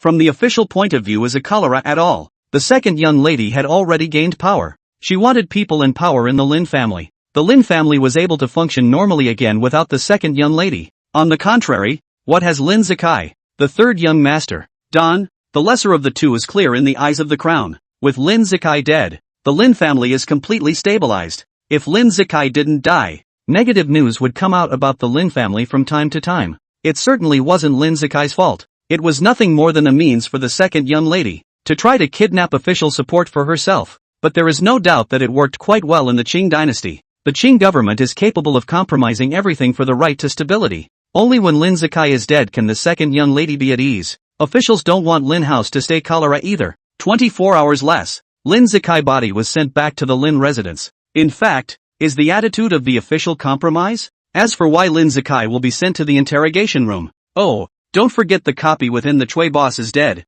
Presumably, among the real events of history, the process was similar to that of Qinjin at first. After Boss Chui's death, the next day, the second young lady threw all the blame on Lin Zakai, who had just returned home. In order to prove his innocence, Lin Zakai went to jail. Unbeknownst to him, the second young lady, who had already taken power, had a better relationship with these official constables, and in the end, in order to convict him, the constables came to a handful of torture to force a confession. It's not out of the realm of possibility that this will lead to Lin Zikai being beaten to death and flexing his muscles. After that it's exactly the same as the replica backdrop introduction, with Qin Shang descending into madness to directly avenge her love. Hysteria killed everyone in the forest house, and thus the legend of this folktale. Qin searched with his cell phone, not realizing that there was really such an urban oddity as Lin House number 37. The specifics, however, have been passed down by word of mouth from various folk who have become the magically altered version. In the next moment, Qin looked toward Qin Shang, waiting for the woman to speak again. But this divine path you speak of, I know it too. Immediately afterward, Qin Shang's next sentence was what caused Qin to completely freeze. After Zikai's death, I completely fell into despair, then jumped out and killed all the people within the Lin mansion. After which the officials hired Taoist priests to seal the Lin mansion, and my undead spirit was imprisoned in the Lin mansion for a complete eternity. Then I hid in the blood loot, and I don't know how much time passed, but suddenly a voice told me that Zikai wasn't dead, and that he would keep coming back in all sorts of new guises to carry out the last 3 days within the forest mansion. He asked me if I would like to be a character in God's way. I didn't really understand it at the time, but I figured it out later. Maybe those reincarnated Zikai are what you call players. In my understanding, it's probably equivalent to reincarnation. Zikai, constantly appearing in new guises, going through the story of the last 3 days of his life. He and I still had the chance to meet, or so I thought at the time. So, I agreed with the voice speaking here. Qin Shang paused and laughed out bitterly. But every time Zikai came back, I was trapped in the blood loot, with only a remnant of my soul in the almond tree forest, also known as the okra forest. That wisp of residual soul is my obsession. So the residual soul can't see with its eyes, and there's no way to determine Zikai's identity, so it can only be in the form of a question. The body of the undead is in the blood pipes, and the remnants are in the okra grove. No wonder. If the player finds the blood pipa, he can seek Qin Shang's help, but it turns out that the blood pipa is always in the hands of the second young lady. So the main storyline of the forest mansion, even if it were to happen again 10 times, 100 times, players will also need to go to the Grand Plaza and go through a gaming confrontation with the second young lady in order to meet the blood loot. Between the rapid transformation of Qin's mind, Qin Shang's eyes also looked like watercourses. But after waiting for so long, it's still not in vain. It's not like there were no Zikai who came to the Lin mansion after being reborn in the past, but they all died at the hands of the second young lady. In desperation, you finally succeeded. I guess it's fate, Zikai, that after so many reincarnations, you and I are still reunited as husband and wife. After the words were spoken, Qin Shang glanced affectionately at Qin. Qin, on the other hand, narrowed his eyes. Reincarnation? God's Path players enter within this copy, and their identity within the copy is definitely all Lin Zikai, one of the key characters within this backdrop. Did Qin Shang think this was Lin Zikai's rebirth as he kept going through the cycle of reincarnation? However, on second thought, standing in Qin Shang's perspective seems to be the only way to understand why. There will be a steady stream of people in the capacity of Lin Zikai, experiencing once that history that really happened. And the other players who went into the okra grove and didn't answer the question. Right at this moment, Qin thought of a key point and coughed and rushed at Qin Shang to ask. Qin Shang blinked her big eyes. Not answering my questions correctly means it's not Zikai, so I won't care about him. The corner of Qin's mouth twitched. Put it this way, there are players who go through this copy of the game. Perhaps in the round of Qin Shang is a surprise, but in other words, from then on it was completely isolated from the other hidden quests associated with Qin Shang. Qin Shang related clues are basically unavailable as well, including something like embroidered shoes and bloody loots. After all, people Qin Shang just don't think you're her husband, so how could she tell you the key information? In that case, if other players died in this copy, 9 times out of 10, they might have died in Qin Shang's key link. Didn't get the hints originating from Shang. These dudes died a bit unjustly. Qin settled down and immediately asked an extraordinarily bold question. So, did that voice you heard tell you who it was? 89% of the time, the voice that allowed Qin Shang to enter the copy and become an NPC was the developer of God's Path, even though it wasn't clear what kind of exaggeratedly terrifying technology the other party had mastered. However, the one thing Qin could be certain of was that they did not seem to have the ability to forcefully generate bosses in NPCs. Whether it's the Al Spooky Shadow or Qin Shang the Undead, it's less like it's made up and more like the Divine Path has become a place to house the roots of these folktales. The God's Way is really man-made. If it does, there's a set of algorithms or something like that forming servers that are interfering. Shen Lu only needed to know the story of Lin Residence number 37 to form a copy, and there was absolutely no need to discuss with Qin Shang and let her enter it. That's an important discovery. The nature of God's way is more like a vehicle. The information flow convergence vehicle that carries these death games and player information. Immediately afterward, Qin swallowed a mouthful of saliva violently. It always feels likely that you will be exposed to a blow-up truth that is beyond the reach of the common man. In the next moment, Qin may slightly knitted, then said, he calls himself Mother Goddess. Chapter 107, How to Make Your Husband Desire You. He, the word, is usually a word invented by ordinary people to describe the gods to avoid using you, me, him and then other third-person titles to seem irreverent. Qin called the Mother Goddess him. In other words, in her eyes, the developer who allowed her to enter the copy of the divine path was treated as a god by Qin. The Mother Goddess said that these 3 days that I keep experiencing are the reincarnation of Lin Zakai's destiny, and that the avatar that is able to accomplish this reincarnation of destiny is called the divine path.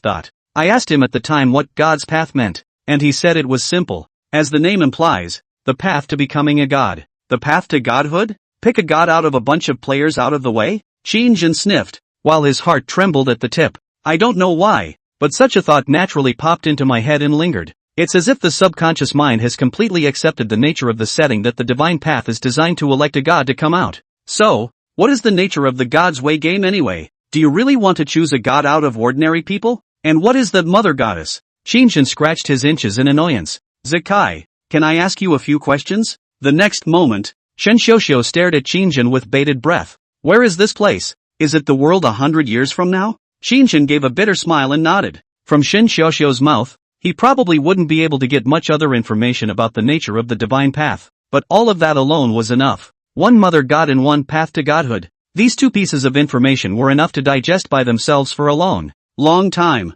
Yes, this is the real world 100 years after the Qing dynasty that you are in. However, after the words were spoken, Qin was stunned for a moment as he looked back from the information he had just received.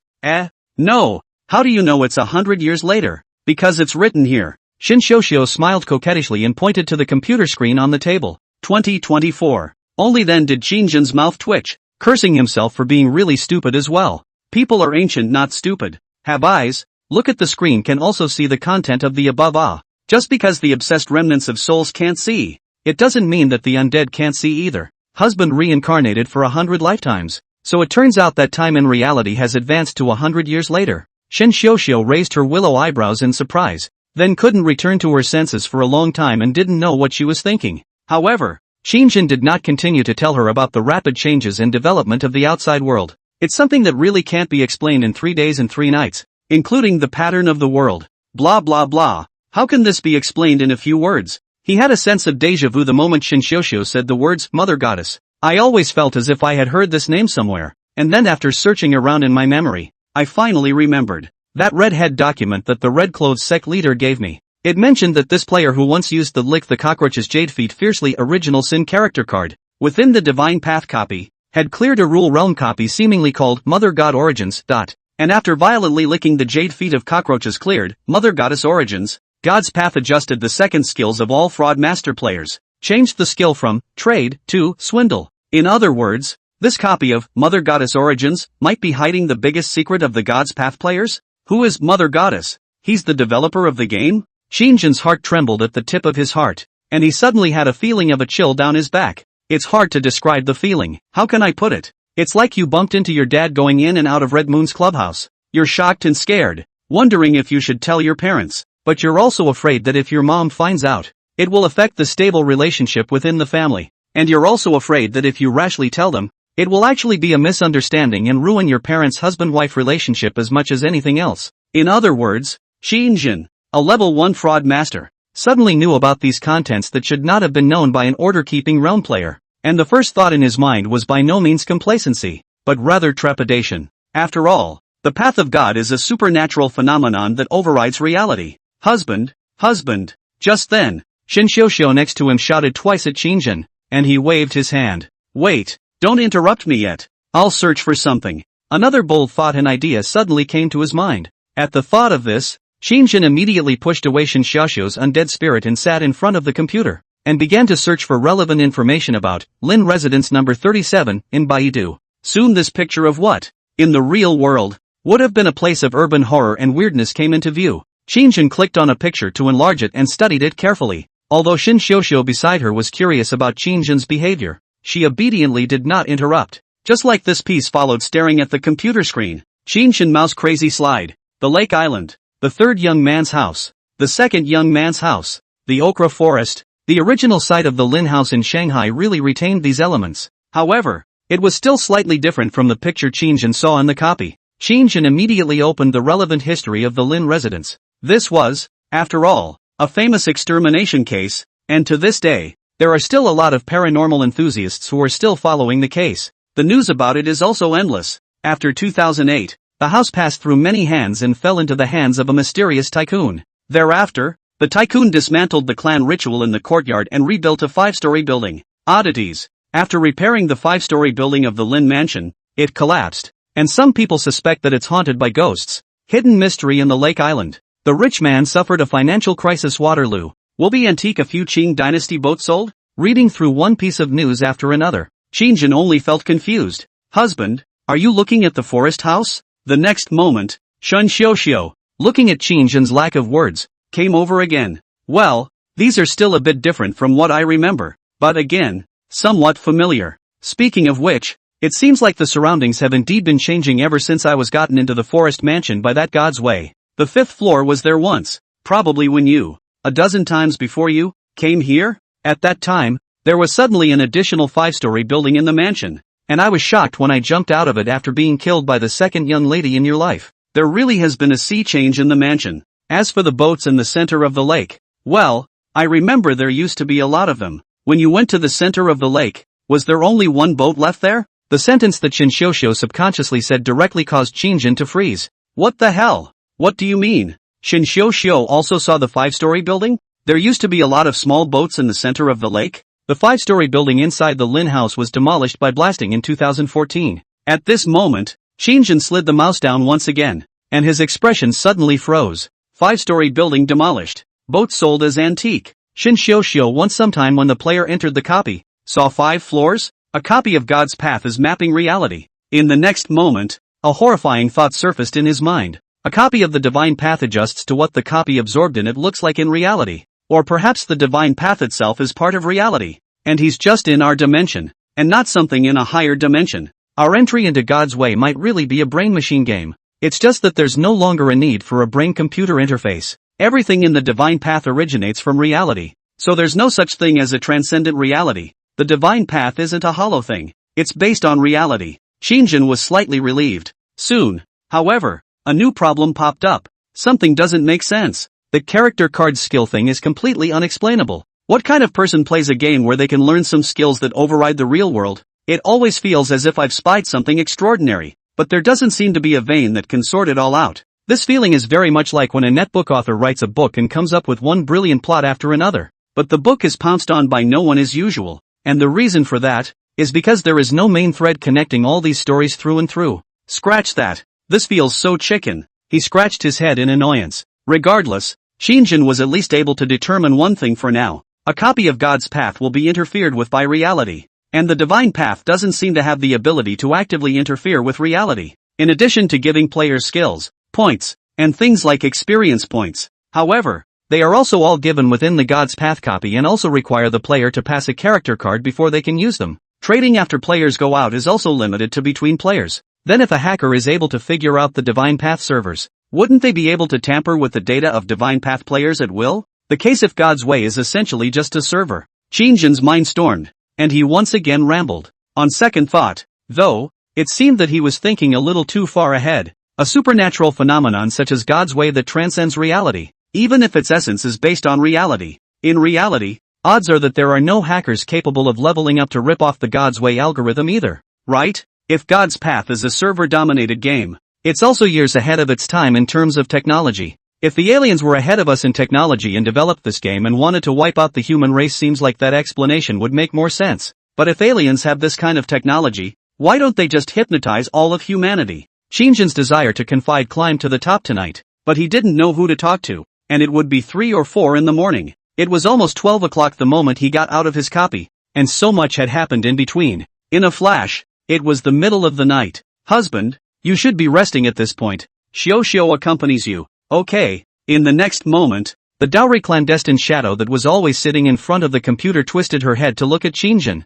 noticing that his black eye circles were so big that they were about to rival an ancient woman who had drawn an eyeshadow. It seemed to be a little heartbreaking, and he spoke softly at once. Immediately afterward, Qin was startled, because with these words, for some reason, Shin Xiuxiu's words at this moment seemed to carry magic. Qin only felt dizzy, as if a voice appeared in his mind frantically repeating the words, "You're tired. It's time to rest." Exhaustion swept in like a tidal wave. Qin only felt a sudden heaviness in his eyes, and immediately, his entire body directly fell backwards from the computer chair. Damn, this female ghost is not going to be so horny that she is planning to have sex with me. It was his last thought before his consciousness vanished. Standing in another perspective, seeing that Qin was about to slam headfirst on the ground, Shin Xiuxiu directly caught him with one hand and then carried that 1 meter 8.5 weak husband to the bed, and sweetly tucked him in. Then Shin Xiuxiu sat down in front of the computer again and looked at the wide array of advertisements on it. After a long moment of contemplation, I clicked on an advertisement titled, "How You Can Make Your Husband Lust After You."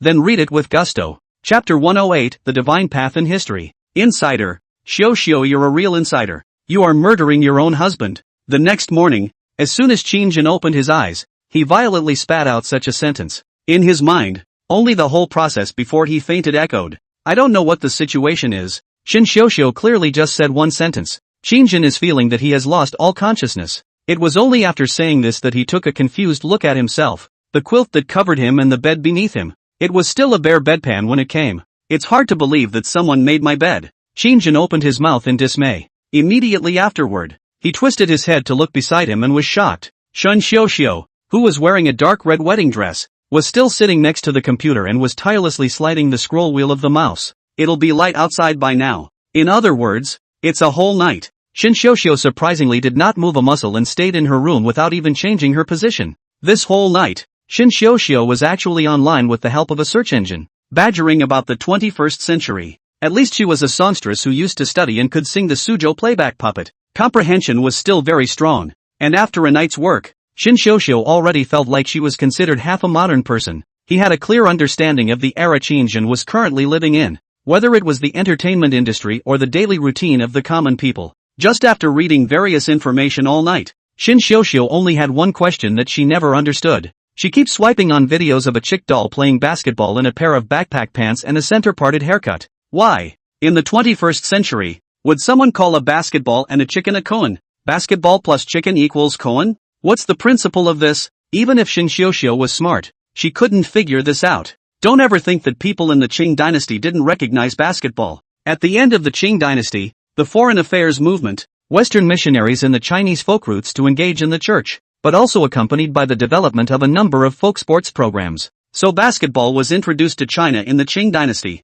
In fact, many people think that history is far away from them. But in fact, many of the things that you see everywhere in modern life were also experienced by historical figures. There are a few things that are more subversive to modern understanding. For example, Empress Dowager Cixi also drank Coca-Cola. Mr. Lu Xun's favorite show when he was uninspired in his writing was Mickey Mouse. And also, Zhang Xueliang also listened to Jay Chou songs, something that many feel is not at all of the same era, but actually happened. So much of recent history, much of it is not so far away from us. At least, people Shin Xiuxiu knew basketball, they just hadn't heard the legend of Pigeon. The next moment, Qin, who was sitting on the bed in a daze, rolled his throat unconsciously for a moment, and then looked at the computer chair with the silhouette. You last night. Shin Xiuxiu twisted her head to look at Qin, sensing the shock in the youth's eyes, and laughed lightly. This is something I used to learn from the teacher who taught us the Suzhou commentary singing, and he said that this is called entering the dream,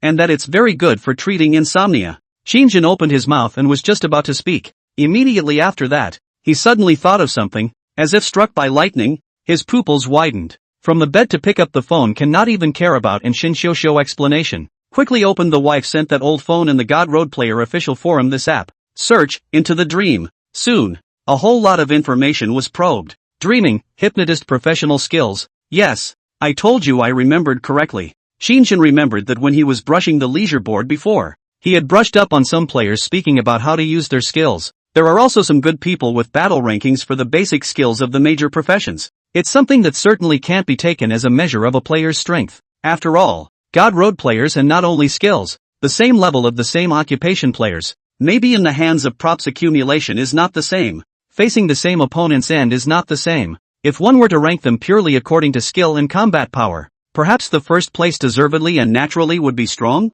Change it with your brain, martial artist. Shen Xiao Xiao. You know how to enter a dream? After seeing these contents and confirming the guesses in his heart, Qinjin looked at Shen Xiao Xiao with a slightly serious expression. The woman's head tapped. A little puzzled. What's wrong? Hiss. Why does Shen Xiao Xiao have the skills of a God's Path player? He sucked in a sharp breath. What about, whisper? I've heard of it, but it takes too long to practice, which doesn't help on stage. And I didn't learn it from the teacher who taught us Suzhou strumming at the time. Qinjin's eyes widened. Whispering, too? Which means that these skills, in fact, were also historically real? The teacher who taught Shen Xiao Xiao Suzhou playing and singing is presumably a folklorist of sorts. There were actually people in the Qing dynasty folklore who could use all these strange skills. It's clear, though, that it's not at all like a God's Path player like this, who got it from the game. The God's Way is heavily modernized, including panels, skills, props, etc. It's really just like a game. During the Qing dynasty, the history of human computers had not yet developed the concept of endgames and player versus player combat.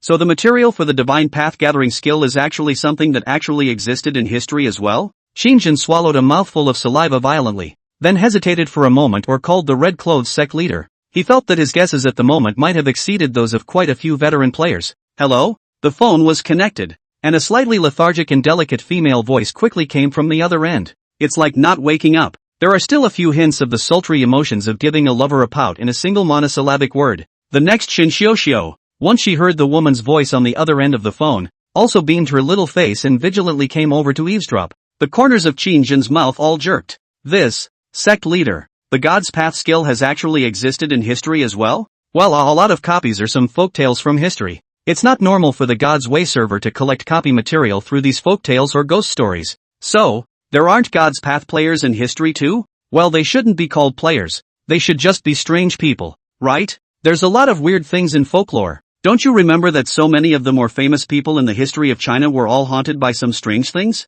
The red-robed sect master lazily opened his mouth, similar to Cao Cao's borrowing of Yin soldiers, and the most famous one about Lu Xiu, the son of the realm, and Wang Mang, the traveler, at the end of the Eastern Han dynasty. Maybe they're fodder for the earliest batch of God's Path players. It's just that these people aren't controlled by the divine path, and it's not unlikely that their strange and unusual abilities were later used by the divine path as prototypes for material. I've entered copies of the Tang and Ming dynasties before. The props of the divine path players are called magic weapons in the eyes of the NPCs of some ancient replicas. Spells. At the mention of this word, Qinjin's mind instantly recalled the experience of the Lin Mansion, that soul-locking furnace in Lin Mansion number 37, as well as the fear doll that the second young lady used at that time, as if it belonged to a type of magical artifact in the eyes of the NPCs within the replica. The ancient history of China itself is full of strange people and events that are completely unexplainable with science. And Yuan Tiangang and Li Chunfeng, who wrote the pushback diagram? You should have studied Tang dynasty history in high school,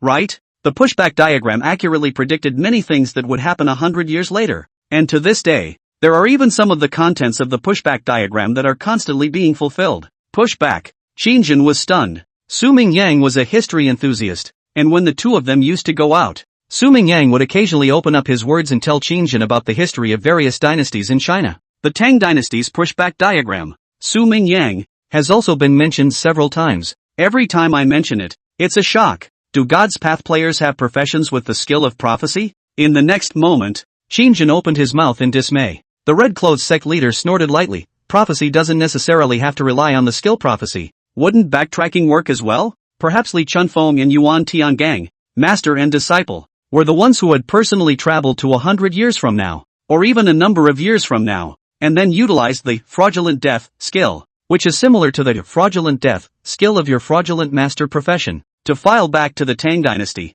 Then you can draw a pushback map out for Li Shimana. After all, it was a real experience. As for why the prophecies didn't all hit the mark, it's quite understandable, because there may have been a butterfly effect happening in the long river of history, and the fraudulent deaths of these two people backfiling led to a lot of the trajectories being shifted, and history didn't go exactly where the two of them remembered it going. So in the end the Tang dynasty met its demise. The political system during the heyday of the Tang dynasty was so perfect that it almost laid an important foundation of the ruling class for the several dynasties that followed. And the economy of the Tang dynasty was also very prosperous. At that time, the Tang dynasty was already trading quite closely with its neighbors. It maintains close ties with countries such as Arabia, Persia, India, Sakura, and Korea. Shang Tang, Shang Tang. Many historians have said that the Tang dynasty was unprecedented in terms of foresight and innovation. Qin Shang numbly digested them. For someone who flunked out of secondary school, especially a science student, these things are still a little too beyond perception. Qin Shang didn't know much about Chinese history. Even if you ask him to memorize the change of dynasties, he may not be able to give you a complete recitation from the Xia, Shang and Zhou. However, the red-clothes sect leader's description was concise, and he basically still understood it. In the next moment, the red-clothes sect leader faintly said, "The inheritance of the abilities of these strange men and women may have been broken off in the river of history and then somehow awakened by the divine path." Again, the material was borrowed by the huge server of God's Way and became one of the player's skills. As I understand it. What's wrong? Did you run into something? Why are you suddenly asking this? When these words came out, Qin Shang didn't know how to take it at once. He himself had originally wanted to tell the red-clothes cleric about his great discovery, but then he seemed to be nourished by the red-clothes cleric. Compared to the president of Manabuya, he was still a little less knowledgeable. He gave a sudden dry cough. No, no. At those words, there was silence on the other end of the line for a split second. Immediately after that, the red-clothes sect leader's tone was unkind. "So, for that, you woke me up? I thought you were awake. What you think is what you think. Do you realize that a woman's flowering period is short? Can you afford to wake up a woman who is only 13 years past her beauty sleep from being 18? What if I'm too waxy and old to find fresh meat and you satisfy me?" Chapter 109, Job Security, 5 shifts today. The corner of Qin Shang's mouth twitched. Why did the picture suddenly change? "I'm married. Teach the Lord to want. Ahem. Or find someone else. In fact, the gentleman is quite good." At those words, the first one to have a reaction was not the red-clothes sect leader. Instead, it was next to Shin Xiao. She glanced at Qin Shang with affection. "Zakai, I'm so touched. You really didn't fail me. Is it true that other grannies wanted to marry you too and you refused? I didn't expect that after 100 years you also keep your body for me. Just that I can't perform husband and wife with you in this ghostly appearance now. It's me who owes you, Zakai, but I can enter into your dream to rejoice with you, if you don't mind." "What? In your dreams? Don't. Did you misunderstand something? When I said married, I didn't mean you." Qin Shang was shocked and waved his hands in succession, squeezing out a forced smile. "I don't really need that sort of thing. I think it's fine the way it is." Shen Xiao had no doubt about Qin Shang's purpose in saying this and smiled coquettishly. "I remember you saying before that you only support monogamy." The corners of Qin Shang's mouth twitched once again. "Come on. This love brain is recognizing that he is Lin Zakai's 100th reincarnation. Forget it, it is useless to explain. Strictly speaking, the Qing dynasty was a monogamous system with multiple concubines. Putting it this way, Qin Shang sort of figured out just what kind of tactics Lin Zakai relied on to be able to make Shin Xiao so infatuated with him. No wonder, Shin Xiao was compelled by Lin Zakai's flowery words. A young master who was originally able to have a nightly party with concubines and beautiful women, threatening that I will marry you for the rest of my life, and that you will be the only one I marry. In those days of the Qing dynasty, what woman could stand this? It's like Wang Xicong giving a woman the message, I'm going to be a lickspittle for you. As long as you're with me, all other women in the future have nothing to do with me.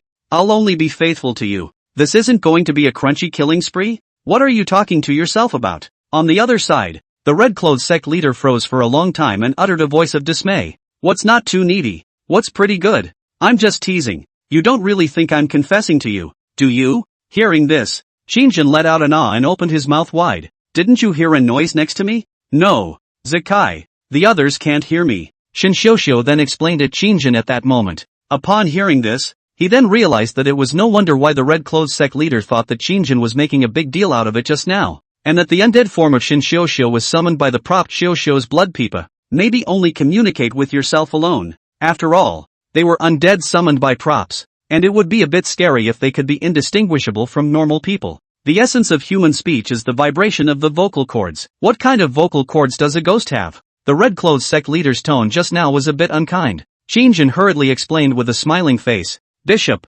that, if there's nothing else I'll hang up first. Oh, the red-clothes sect leader was obviously woken up with a few moments of displeasure, and Qin Shang did not dare to beat more. Now that the business chat was over, it was simply sharp and dry to hang up the phone. On the other hand, in a luxurious and exquisite mansion, the red-colored bedroom was filled with dolls, and the sexy and charming woman was lying on the bed, squinting her eyes and talking to herself. This kid, the speed at which his knowledge of the divine path improves is just a bit too fast, isn't it? Something that normally many Order Realm players don't know. He actually figured it out on his own? At that thought, the red-clothed sect leader pursed her red lips, looked at the text messages. 13 This note to himself sent a few text messages, silently clicked to delete. Came to the hand has read not return. Qin by no means is Xii's father killer, fraudulent death, slipped back into the past. And it's a mystery as to why he's able to use the original Sin character card, but he's certainly not that original Sin fraudulent artist. Fierce cockroach jade feet licking. And how could the Redemptorist not have suspected this? Qin suspected that fierce lick cockroach jade feet, the internal test player, swindled, back to the past, and as a result, because of some butterfly effect roll cards didn't fall into his hands, and as a result, people's roll cards were sent to his hands. Standing in the red-clothes sect leader's point of view, how could he not have suspected that Qin himself would be the fraud master player who had slipped back into the past? However, remembering that the first copy Qin cleared was the Death Train, the red-clothes sect leader dismissed the idea. The divine path is something that transcends the realm of time. A fraud master player who, fraudulent death, files back to the past, then none of the copies he should have experienced in the original timeline afterward will be matched, because in the concept of God's path, you, the player, had already cleared those copies at one point. This was the reason why high-level fraud masters didn't dare to go back to the past by fraudulent death at will. For example, right now the trial copy Qin passed was Death Train. So if in the future Qin became a high-level God's Path player, even if he went back to the day he got his character card, his copy of the trial would also never be Death Train again. And the first player in history to pass Death Train was the ID fierce-licking cockroach Jade Feet. Only at that time, of the 7 internal players, the Fraud Master's internal player and the Hypnotist's internal player both refused to give the official guide to pass the copy. This is what led to the current high-level God's Path player copy raid. Once the cause of a serious vacancy. If Qin is that internal player who performed a backfile to the past, then there's no reason for him to re-enter the Death Train once. In other words, the only thing that doesn't make sense is, why can Qin use the internal character card? But, can be sure of one thing? He is by no means Yin 13's father killer. After engaging a wave of the red-clothed sectarian's mind in the morning, Qin did not dare to contact a woman for the whole day, even though he had actually made another discovery, which was that he had learned from Shin Xiuxiu that reality could map copies. In other words, it seems like sources of pollution can be artificially created for this sort of thing,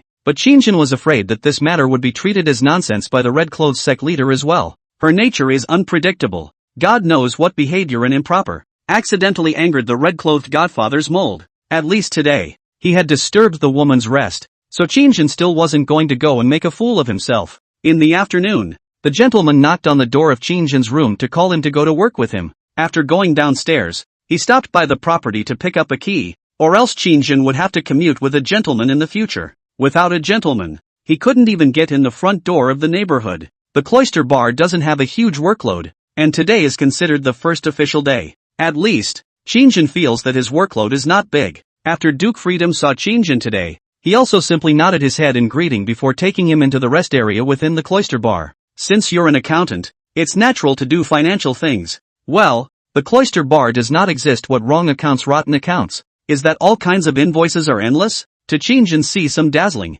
But there was one thing to be said for Qin's former cellmate. There was really a big shot in the accounting industry. Spend a lot of time in a place like that, and you see a sow with a clear brow. Qin clearly felt that the big brother accountant was interested in himself. But in order to maintain cellmate relations, you can't openly tear them apart. Luckily, the other party hadn't done anything particularly out of the ordinary. So Qin only needed to protect the chrysanthemums. Brother, how did you get in here? Work as an accountant for a construction site. And then what? Then you cannot get back the project payment. And party a lawsuit. The results of people backhandedly sued our company's financial problems. I studied 3 years of accounting in college. The last year a little bit of regret to run to study civil engineering. It felt like a bright future at the time. And who knew this was going from defendant to plaintiff? Qin's person was dumbfounded at that time. You're really good at picking your specialty, old man. It's a known fact that awesome finance and accounting are on the public payroll and are basically in and out right now. And in the past 2 years, the engineering business that is notoriously difficult. But it's not like it's gone from defendant to plaintiff. And that big brother inmate seems to have doubled as a defendant at the same time. He was the plaintiff when he wanted the money for the work, and he was the defendant when he was sent in with the accounting problems. And it just about all came together. But also because of the good relationship with this big brother, Qin really knew some tips on summarizing and clearing accounts. How to calculate compound interest. and the business of checking accounts and filing taxes and so on. It's the first time I've done it, but it's a real breeze. When Mr. Zhang came over to check on his duties in the afternoon, he couldn't help but secretly smack his lips when he saw Qin burying himself headlong into his work and working hard to reconcile the accounts. Not bad for an accounting teacher who went in for further training. Sure is professional enough.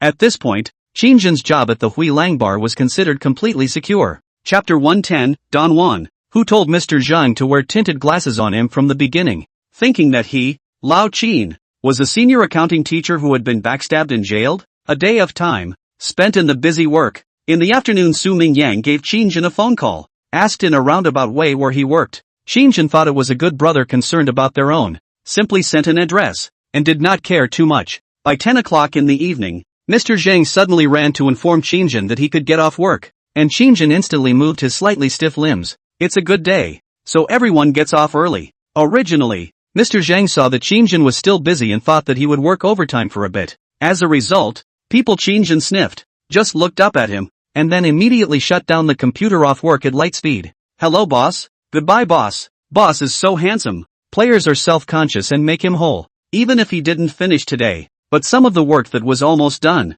Qin didn't hold back. The boss said he's off duty. Why should I stay? I've given my boss face by not touching the fish, let alone volunteering to work overtime. Making money, what do you mean? Making money? That's the act of earning a labor expense without paying for it. And that's called making money. I go to ING work honestly and my boss pays me based on my labor. How can you call that making money? It's called reasonable labor for pay. Did I earn it? No. The time and effort I put in is more than enough for these payments. Isn't it the same everywhere you go? So it's not called making money. Seeing Qin get up and leave, Mr. Zhang froze. Is the timing so good that you're just finishing up just as I get here? Are you done with work? No. There's a form that's not finished. Well, if you don't do it before you go. I'm in no hurry to lock the door actually. It's the boss's freedom to dictate what time he gets off work. But it's not the boss's freedom to encroach on my free time during off hours. Against the free duke, Qin had plenty of tricks up his sleeve. He hadn't been in the workplace much. But was the workplace any harder than the penal colony? If Mr. Zhang is a prick with a colorful taste personality, then Qin is a plastic bag. Anything goes? Zhang Gongwei didn't have any opinion. He savored Qin's words and felt that there was nothing wrong with them. Being my own boss leading a free staff. How can I make my staff work overtime when I am off duty? It just felt like, how does Qin look freer than he is as a boss? Boss? I'll go first then. His work area is on the second floor of the cloister bar. It was a bit quieter than the first floor, so perhaps this used to be where Mr. Zhang himself tallied his finances and settled his accounts. As soon as Qin went downstairs, before he had time to catch his breath, a Mercedes-Benz in the parking lot in front of the cloister bar suddenly started up. The next thing you know, its burning tires starting to gear up and drive towards you. Looking at this scene, Qin's heart stopped. Hear the roar of that car's engine. He thought he had offended someone and the other party put him to death. Could it be a family member or friend of the Eagle of Justice? Or maybe I've inadvertently offended someone recently?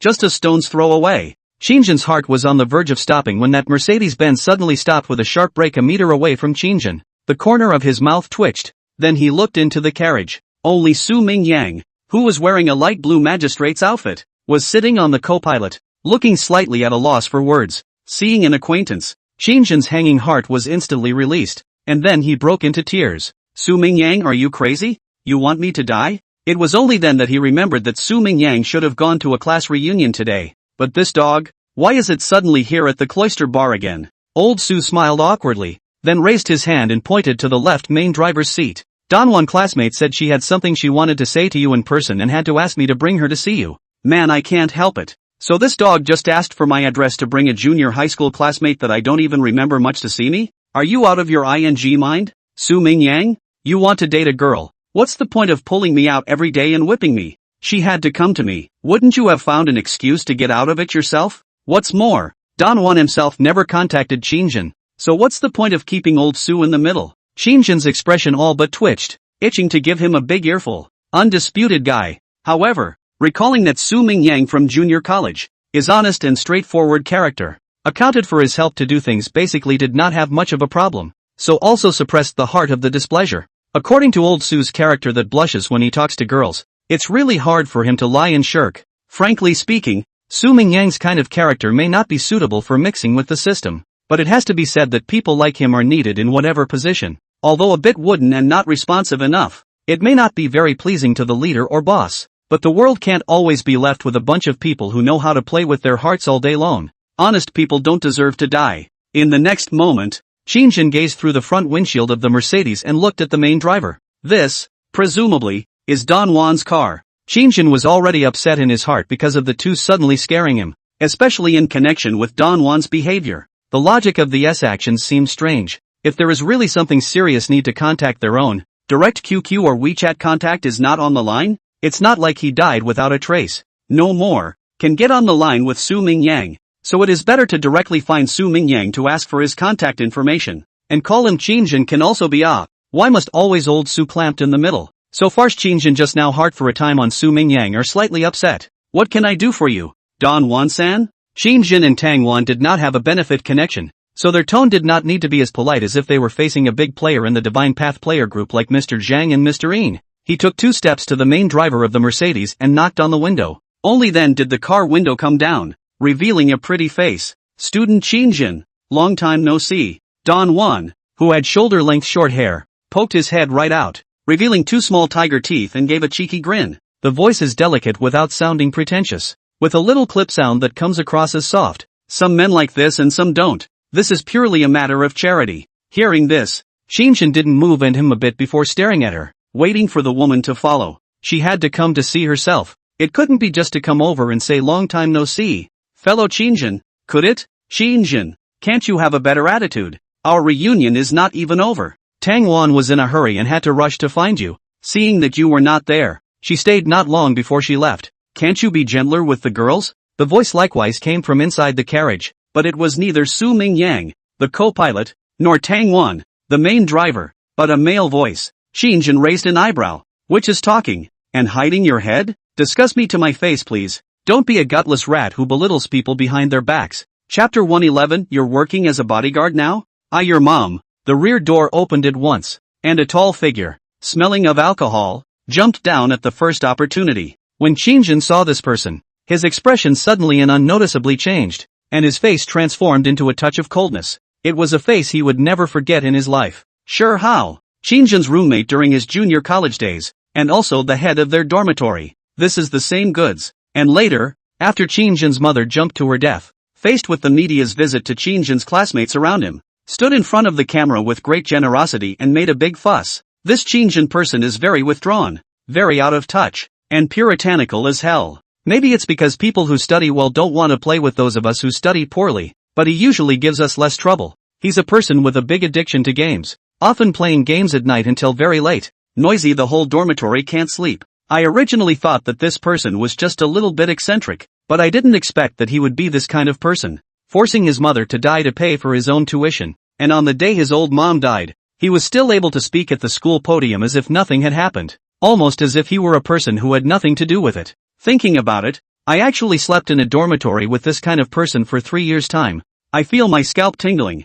This person is just too scary. Qin Shang didn't even know about her mother being tricked into a pyramid scheme. So what's the point of pretending like nothing happened? This guy was the first person to fall down and backstab him after Qin Shang's mother's accident. The first time the two of them bonded was actually when they first arrived at junior college. Qin Shang went back to the dormitory one day during his military training period and suddenly felt that his bag had been rummaged through. He immediately remembered then that the instructor had mentioned that the military training period was a time when thefts were common. One of the dorms in the next class had someone else lose their iPad at the time. However, it was good that Qin Shang's money was always with him, and there was nothing valuable in his bag except for the teaching materials, so there is no loss. But Qin Shang's intuition tells him that perhaps the person who stole the things is in his own dormitory. The big deal is to scam them and put the mind at ease. It's always uncomfortable to have your bag turned over. So Qin Shang in the afternoon of that day, directly shouted the instructor came to the dormitory, a serious in front of all eyes, said, "My bag was rummaged through during afternoon training, and it turns out I didn't lose anything, but the thief did. His own wallet accidentally fell into my book bag when he was going through my bag that night. There's a senior card in there." No one else in the dormitory had much of a reaction to that statement. Sure Hao, however, was shocked and immediately felt his pockets, then looked up at Qin Shang with an auburn face. Silently, he pulled out his wallet, his whole face indescribably ugly. Up to this point, the gazes of the entire dormitory, including the instructor, also landed on Shi Hao's body, because He was the only one who showed an abnormal reaction in such a quiet environment. Instructors were originally not allowed to search students' daily necessities at will, but Sher Hao's perverse behavior almost confirmed that he was a thief. So the instructor searched Sher Hao, and then searched several other students who were in the same sick company as him. Sher Hao, this person, right, has a little bit of small intelligence, knowing that cunning rabbits have 3 holes. The stolen items were not kept in the dormitory, and were even then on the verge of being discharged from suspicion.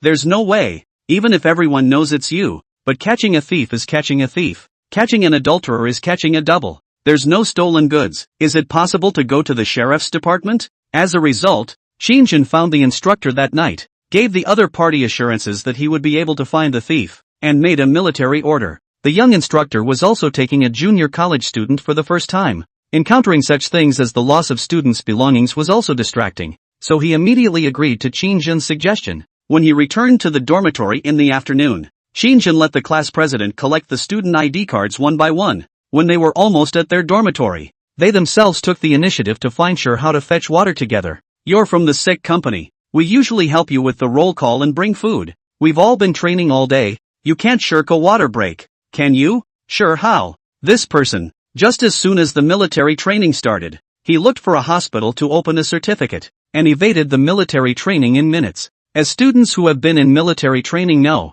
this situation is known as a sick company. Sher Hao couldn't say anything. After all, it was true that he didn't need to train himself, and he was always asking people to help him with his meals, and going down to get a glass of water wasn't much of a hassle. To refuse such a small thing would have to cause offense to the rest of the class. Before this, Qin Shang deliberately threw both of their student IDs on the table. However, even though Qin Shang's hand in the afternoon had spooked the snake and extorted Sher Hao out, he had a slight fear of Qin Shang in his heart, but he didn't think that a middle schooler and no evidence could do anything about it. After fetching water and returning to the dormitory, Sher Hao didn't suspect anything. As a result, at night the instructor called out to all the students and said, "At present the thief has been found. This student's student ID is in my hand. I hope that this student can turn himself in before 9:30 and return the owner's belongings, and I will not be blamed." He didn't say anything about a student ID being left at some crime scene or anything like that. The other students thought that the instructor's words meant that he had really found the murderer and intended to hand over the student card to the school for severe punishment.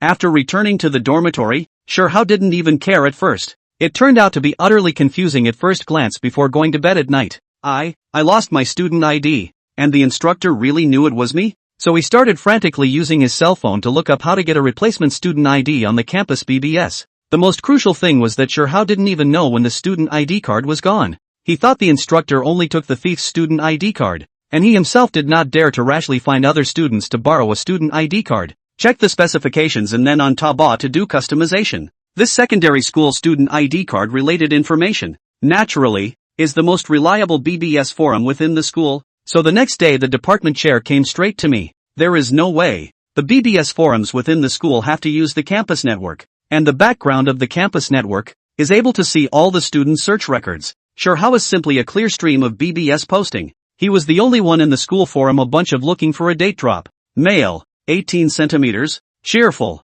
hoping to find an introverted girl for a campus relationship. Any schoolmates like Milk Dog Brother? The message. The only person who made a frantic post asking how to get a replacement student ID for a fee and wishing to purchase a student ID of a graduating senior from this school. The next day, in front of the department head, Sher Hao was completely helpless in the face of ironclad evidence. After all, he was the only one who had broken his defense on the matter, so one can only honestly and dutifully explain the fact that he stole. The beam between Qin Shang and Sher Hao was formed at this time. Later, Sher Hao reviewed the whole school and directly lost the right to choose a spouse for 3 years in secondary school. This was probably the underlying reason why Sher Hao had faced the media's interviews after Qin Shang's mother's death and blurted out words to bring up the tempo. The next moment, the thoughts pulled back to reality. Qin Shang narrowed his eyes and stared at Sher Hao. "You're working for someone as a bodyguard now?" Sher Hao froze. Qin Shang pointed at the Mercedes. "Otherwise, if someone else, Su Mingyang, a magistrate, escorted Ms. Don Juan to see me,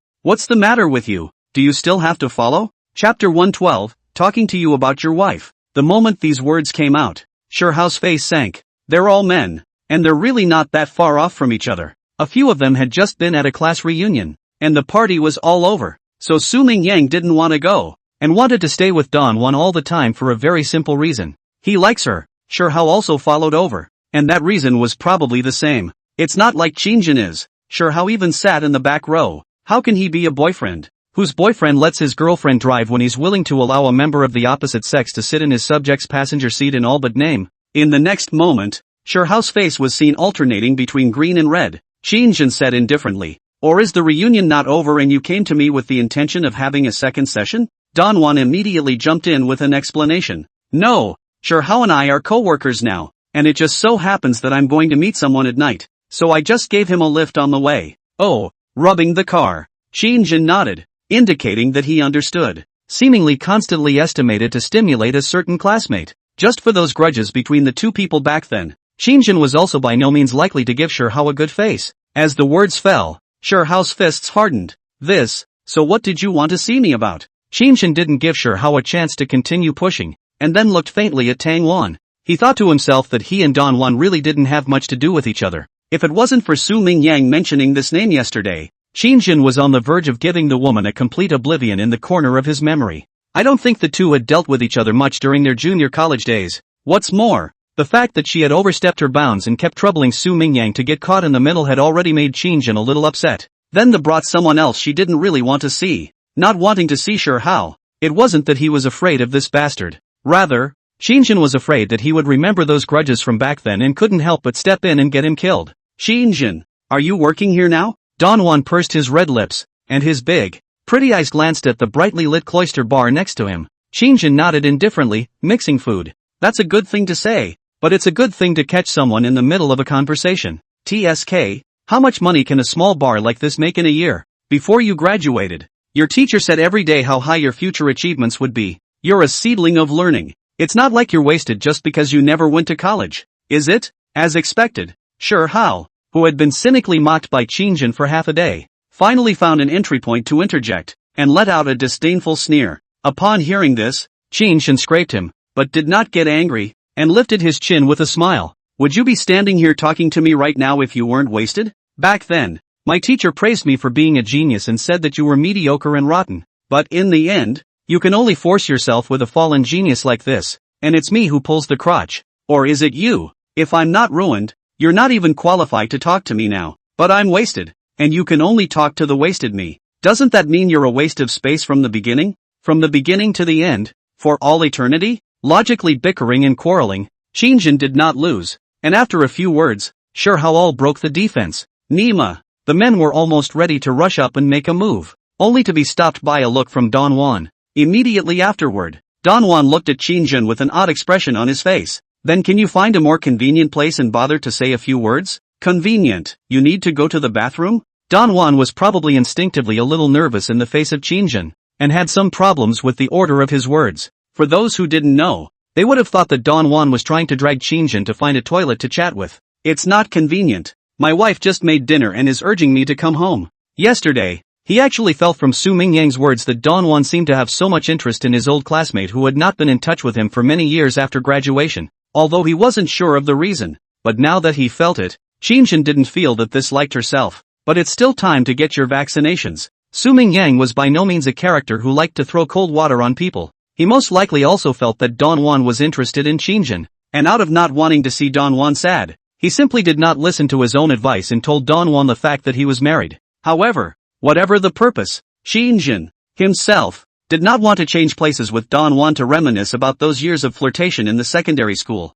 Qin can't remember a lot of things from his junior college days. 2 years in prison, Qin has matured a lot, and even more so, he feels that there is no need to reminisce about the past with some of life's passers-by who can't be bothered with any of the 8 rods, even if the two have any special small ambiguity in the middle school period, or perhaps some of their own behavior back then. To a little girl in the heart of the beginning of love planted the seed. It makes her to this day, after all these years, think about finding herself reminiscing about what once was. Qin also didn't even have this interest in being accompanied. However, as soon as these words came out, the pretty face of Don Wan, who was in the main driver's seat, crossed a touch of eccentricity, and spat lightly, and, ugh, you can't even lie without a draft. Bull asterisk asterisk asterisk asterisk. I know Kiki Jiang too.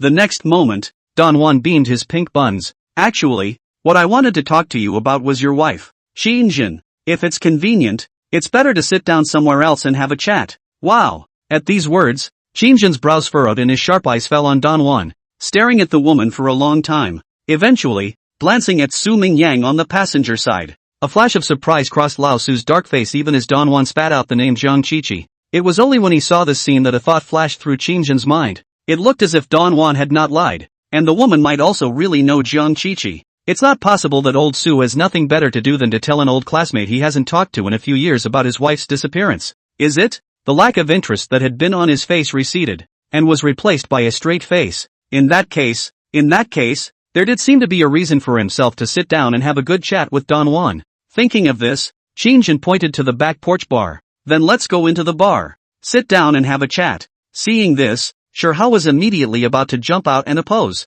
What man can stand by and watch the girl he loves go into a mixed place like a bar with another man and chatter away? Who knew that Don Juan beamed his little face and twisted his head? Shihao, I'm going to talk to Qinzhen about something serious. You and old Su will help me watch the car here, so that I don't get in the way in a while, and I won't be able to come down in time if someone wants to move the car. Also, I'm not really your type, and it would really bother you to keep following me around. We are all adults. In the past, concerned about the face of colleagues, some words are not convenient to tell you. I thought you would slowly understand, but you have been pestering me. Really added a lot of trouble to my life. After saying this, Don Juan immediately followed Qinzhen into the bar. Only Shihao was left standing numbly in place as if he had been struck by lightning, his face turning blue. At this moment, the co-pilot Su Mingyang couldn't help but show a smirk at the corner of his mouth. It was with Shihao that Don Juan came to the reunion today. Seeing Shihao had been surrounding Don Juan to offer his attentions, Su Mingyang almost thought he was out of luck,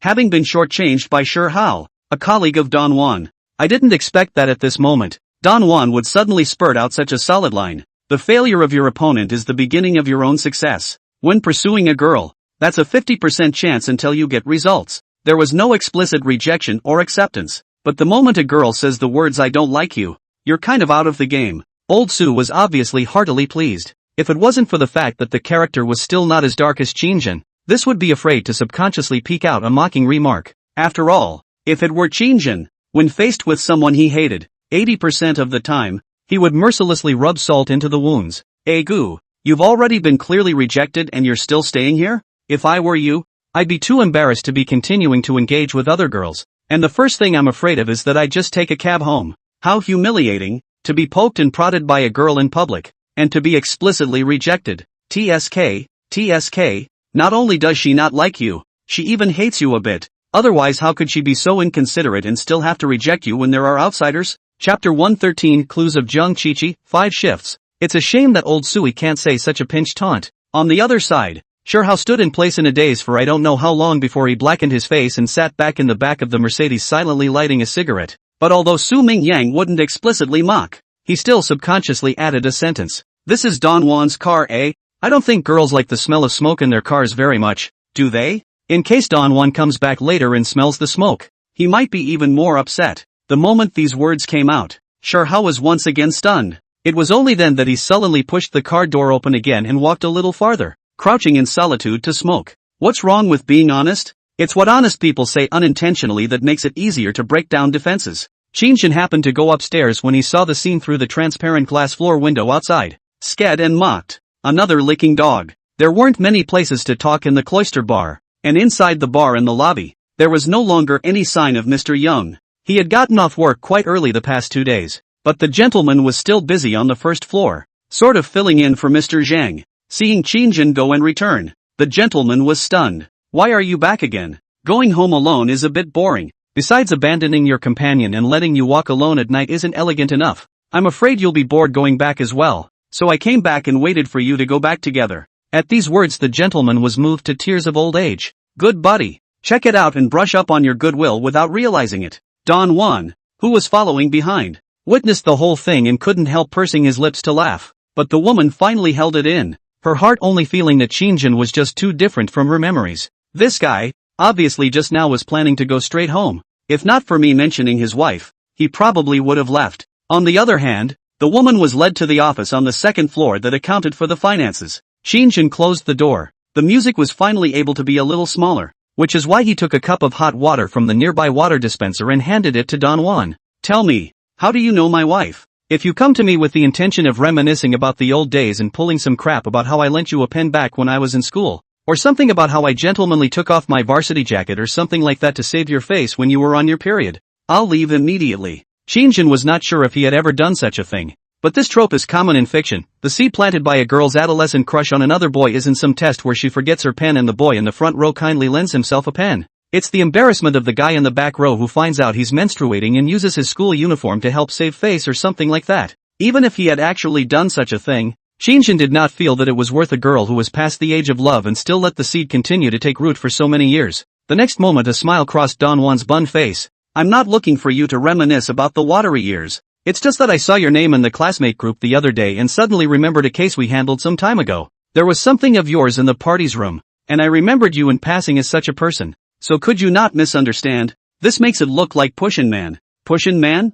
It's best that I misunderstood. Qin narrowed his eyes. Let's get down to business. You know my wife is missing. So you're the authority concerned with the intake of Qin Shang's disappearance case. A staff member of the sheriff's department? You're the sheriff now? Yes. Don Juan glanced at Qin in surprise. As expected of a guy who was hailed as an undergraduate seedling by his teacher during his school days, you're still as quick as ever to react in this head. Zhang Qiqi's disappearance case was accepted by our organization.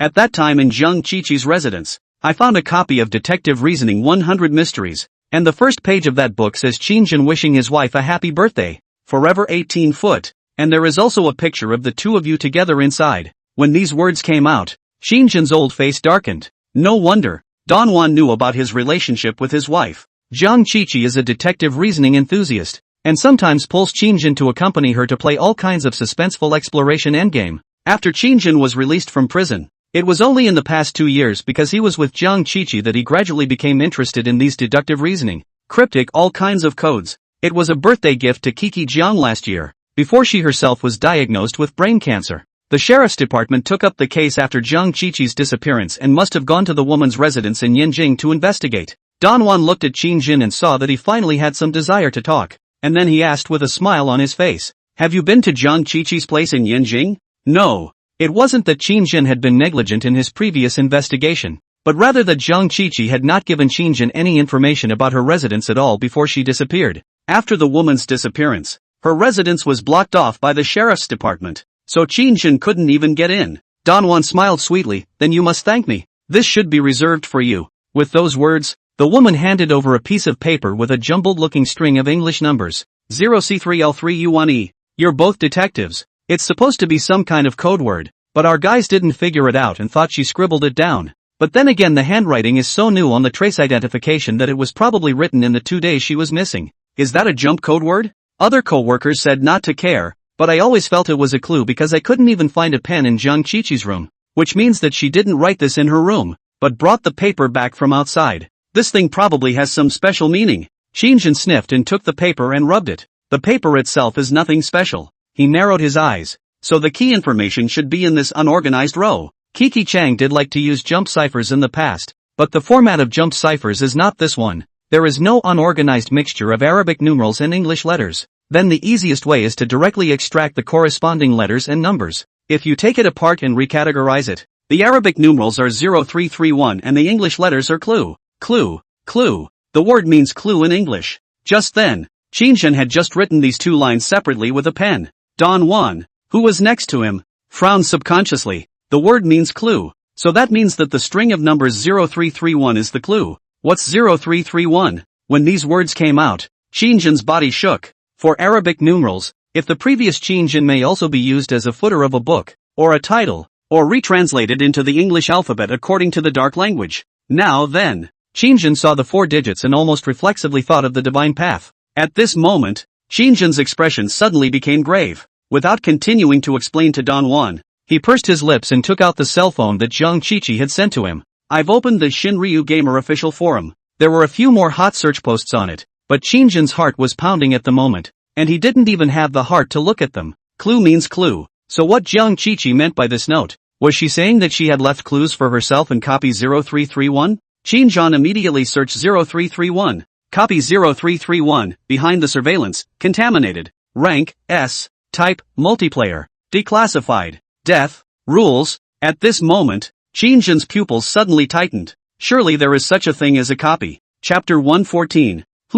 You know what the code word means now? Is it convenient to tell me? Noticing that Qinjin's expression became grave all of a sudden. At first, Don Juan didn't understand what it meant. But the woman wasn't an idiot. Qinjin was still looking like an ancient well when he faced himself just now, and after seeing that line of letters mixed with Arabic numerals, he ended up revealing this stony demeanor. Then the answer is obvious. He must have read something from what was on that paper. However, upon hearing these words, Qinjin was half hesitant and bowed deeply at the woman. Thanks to Don Juan's students for today's tip. Then, there is nothing more to say. Don Juan opened his mouth and instantly realized what Qinjin meant. The way he was acting, it was clear that he didn't want to share clues. In other words, Qinjin didn't want to tell the officials what he had discovered. You don't trust the sheriff? Don Juan did not press the issue, but asked from another angle. Hearing this, Qinjin narrowed his eyes. It's not that I don't trust, it's just that I think there are things that it might not be good for you to know, and I don't really want to involve you in that. And it's true that he doesn't trust the officials either.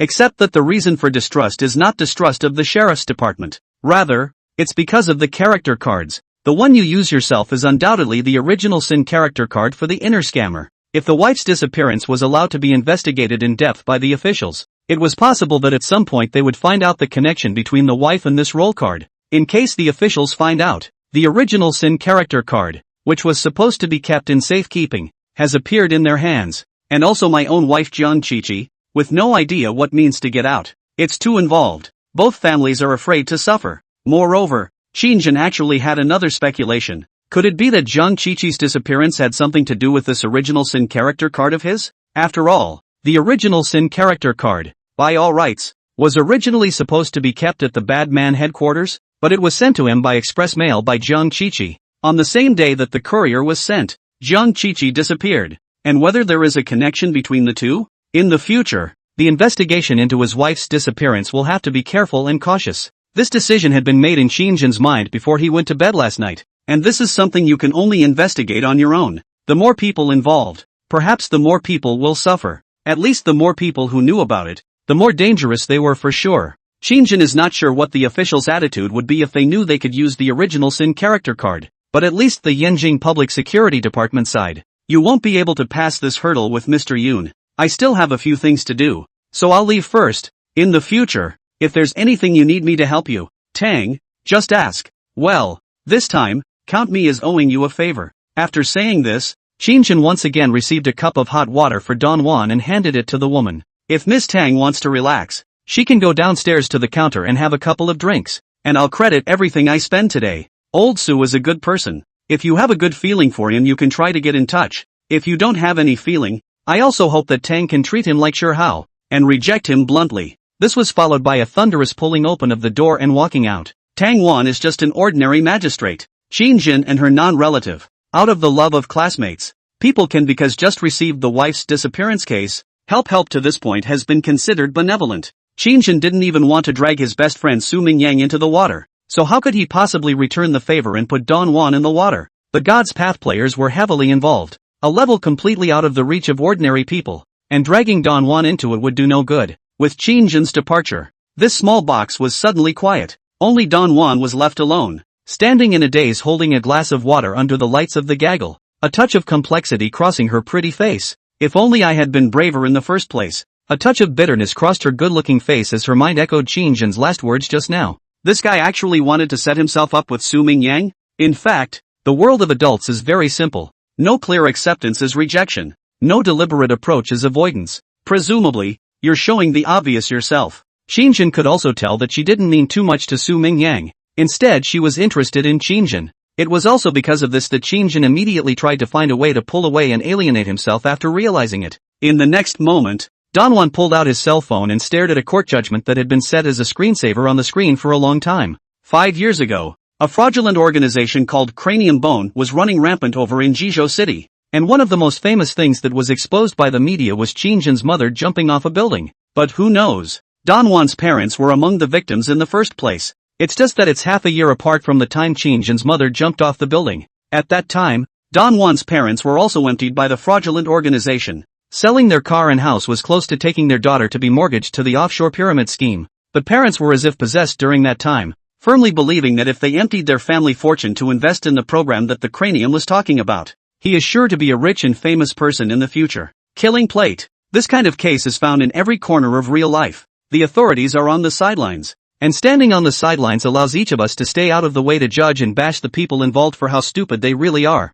But how many people are immune to this kind of thing when it really comes to them? The day Don Juan's parents were about to sell the last of the family fortune and take it to Cranium, the news suddenly broke. Cranium was swept up in one fell swoop, starting with a blackout of another offshore drug trafficking organization. And the entire top brass of the fraud ring was caught in the net. The parents had a meltdown. After all, there was still some savings, but the efforts of most of my previous life had been donated. But because the news mentioned the seizure of stolen money, Don Juan's parents took a chance and went to the sheriff's office. At that time, Don Juan followed the sheriff's department. I just happened to see a group of teenage girls next door who had just been rescued from the skull by the police, crying in unison and pearly whites to the sheriff. It seems to be pleading for some, already convicted, top brass of the Cranium fraud ring. Uncle Sheriff, Mr. Qin is a good man. He's actually been secretly helping us escape. If it wasn't for him, I'm afraid that many of us inside the sisters would have died at the hands of the Black Hands. You must be lenient. He's not a fraudster.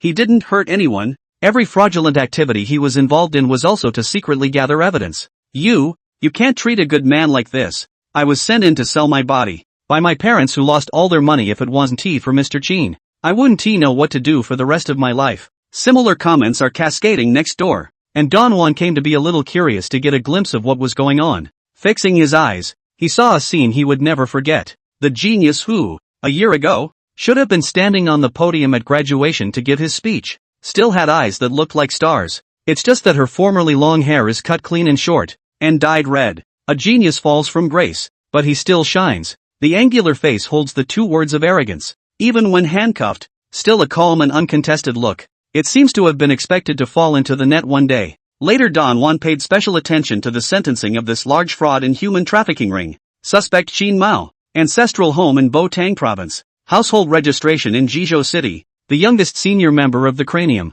codenamed Dragon and Phoenix among men, was sentenced to 3 years imprisonment for fraud. Considering the evidence gathered by this court, there are too many points of controversy over the facts of Qin's crime, and taking into account Qin's family situation, this court passes a lenient sentence. Qin was sentenced to 3 years to begin with. Of course, this is also due to the fact that some of the victims have helped to approach the prosecution and the court to provide various evidences to prove that his intention of joining the Cranium is not to make profits or disturb the public peace. However, it was an established fact that Qin had entered the Cranium and had become a high-ranking member. It is the duty of the citizen to prosecute criminal acts, not to take private advantage of his or her personal behavior to fulfill extreme justice. What's more, the courts aren't stupid, and an in-depth investigation into Qin's background would have revealed that his mother was forced to jump off a building because of the Cranium. It's hard to define whether his starting point for doing this was to help the victims or to take revenge. Legally, there is no support for either, because his behavior just doesn't fit the legal process. Only a light sentence can be envisioned if he did not cause significant property damage to citizens. But after all, he belonged to the Cranium, a high-level collective. The Cranium has caused a total of several small targets in terms of residential damage.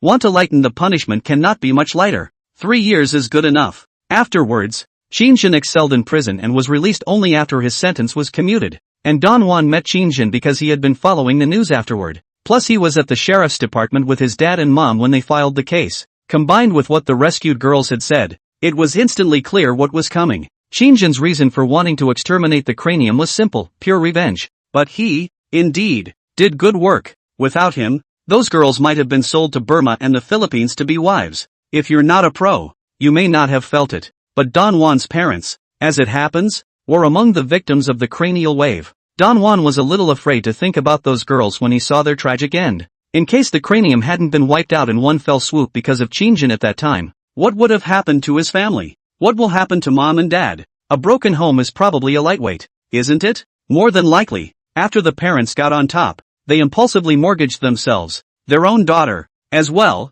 like those teenage girls who were sent to the Cranium to sell their bodies when mom and dad lost their heads. Don Juan had wanted to repay Qin all these years, but the two didn't have much of a friendship as students until 3 months ago. Chapter 115, Your Circle is in Chaos. 3 months ago, Kiki Jiang disappeared. The sheriff's department in which Don Juan works just happened to put himself in charge of the case of Kiki Chang's disappearance. So Don Juan, after all these years, finally saw in a book his opportunity to repay his kindness. The photos in Jiang Qiqi's copy of Detective Reasoning and Qin Shang's message are enough to prove the relationship between the two families. At that time, Don Juan was also startled. The missing young girl is Qin Shang's wife. With hundreds of thousands of missing persons in the country every year, there has been an official ambiguity in the face of such cases of missing persons, especially among young people, because there are usually just two possibilities: either you're dead or you've lost it. By lost, I mean completely bound in personal freedom, sent to some place from which there is no way to return. And Alzheimer's does not exist in young people. Not to mention that Qin Shang has a decent job and a yearly medical checkup. She just came to Yanjing and disappeared only half a year ago, and you need a health certificate to get a temporary residence permit here. Being able to apply for a health certificate rules out that Jiang Qiqi deliberately avoided seeing her, as well as behaviors such as Alzheimer's disease and unconscious wandering. So, for disappearance, the greatest likelihood is the common two. Don Juan can only give limited help, as much as he can, but she still wants to do her part to help Qin Shang get his wife back. So there's the scene of the class reunion looking for Su Mingyang. Why is he so wary of officials? The next moment, Don Juan pursed his red lips, somewhat at a loss for words. In fact, instead of taking the initiative to contact Qin Shang, she had to go through the medium of Su Mingyang for no other reason. It was only because of her own sudden realization. She had somehow suddenly inhabited a figure in her mind since learning about the skull case. Qin Shang. That's right, it's Qin Shang. She likes him, unconsciously, without a trace, but that's how quiet it is. Previously,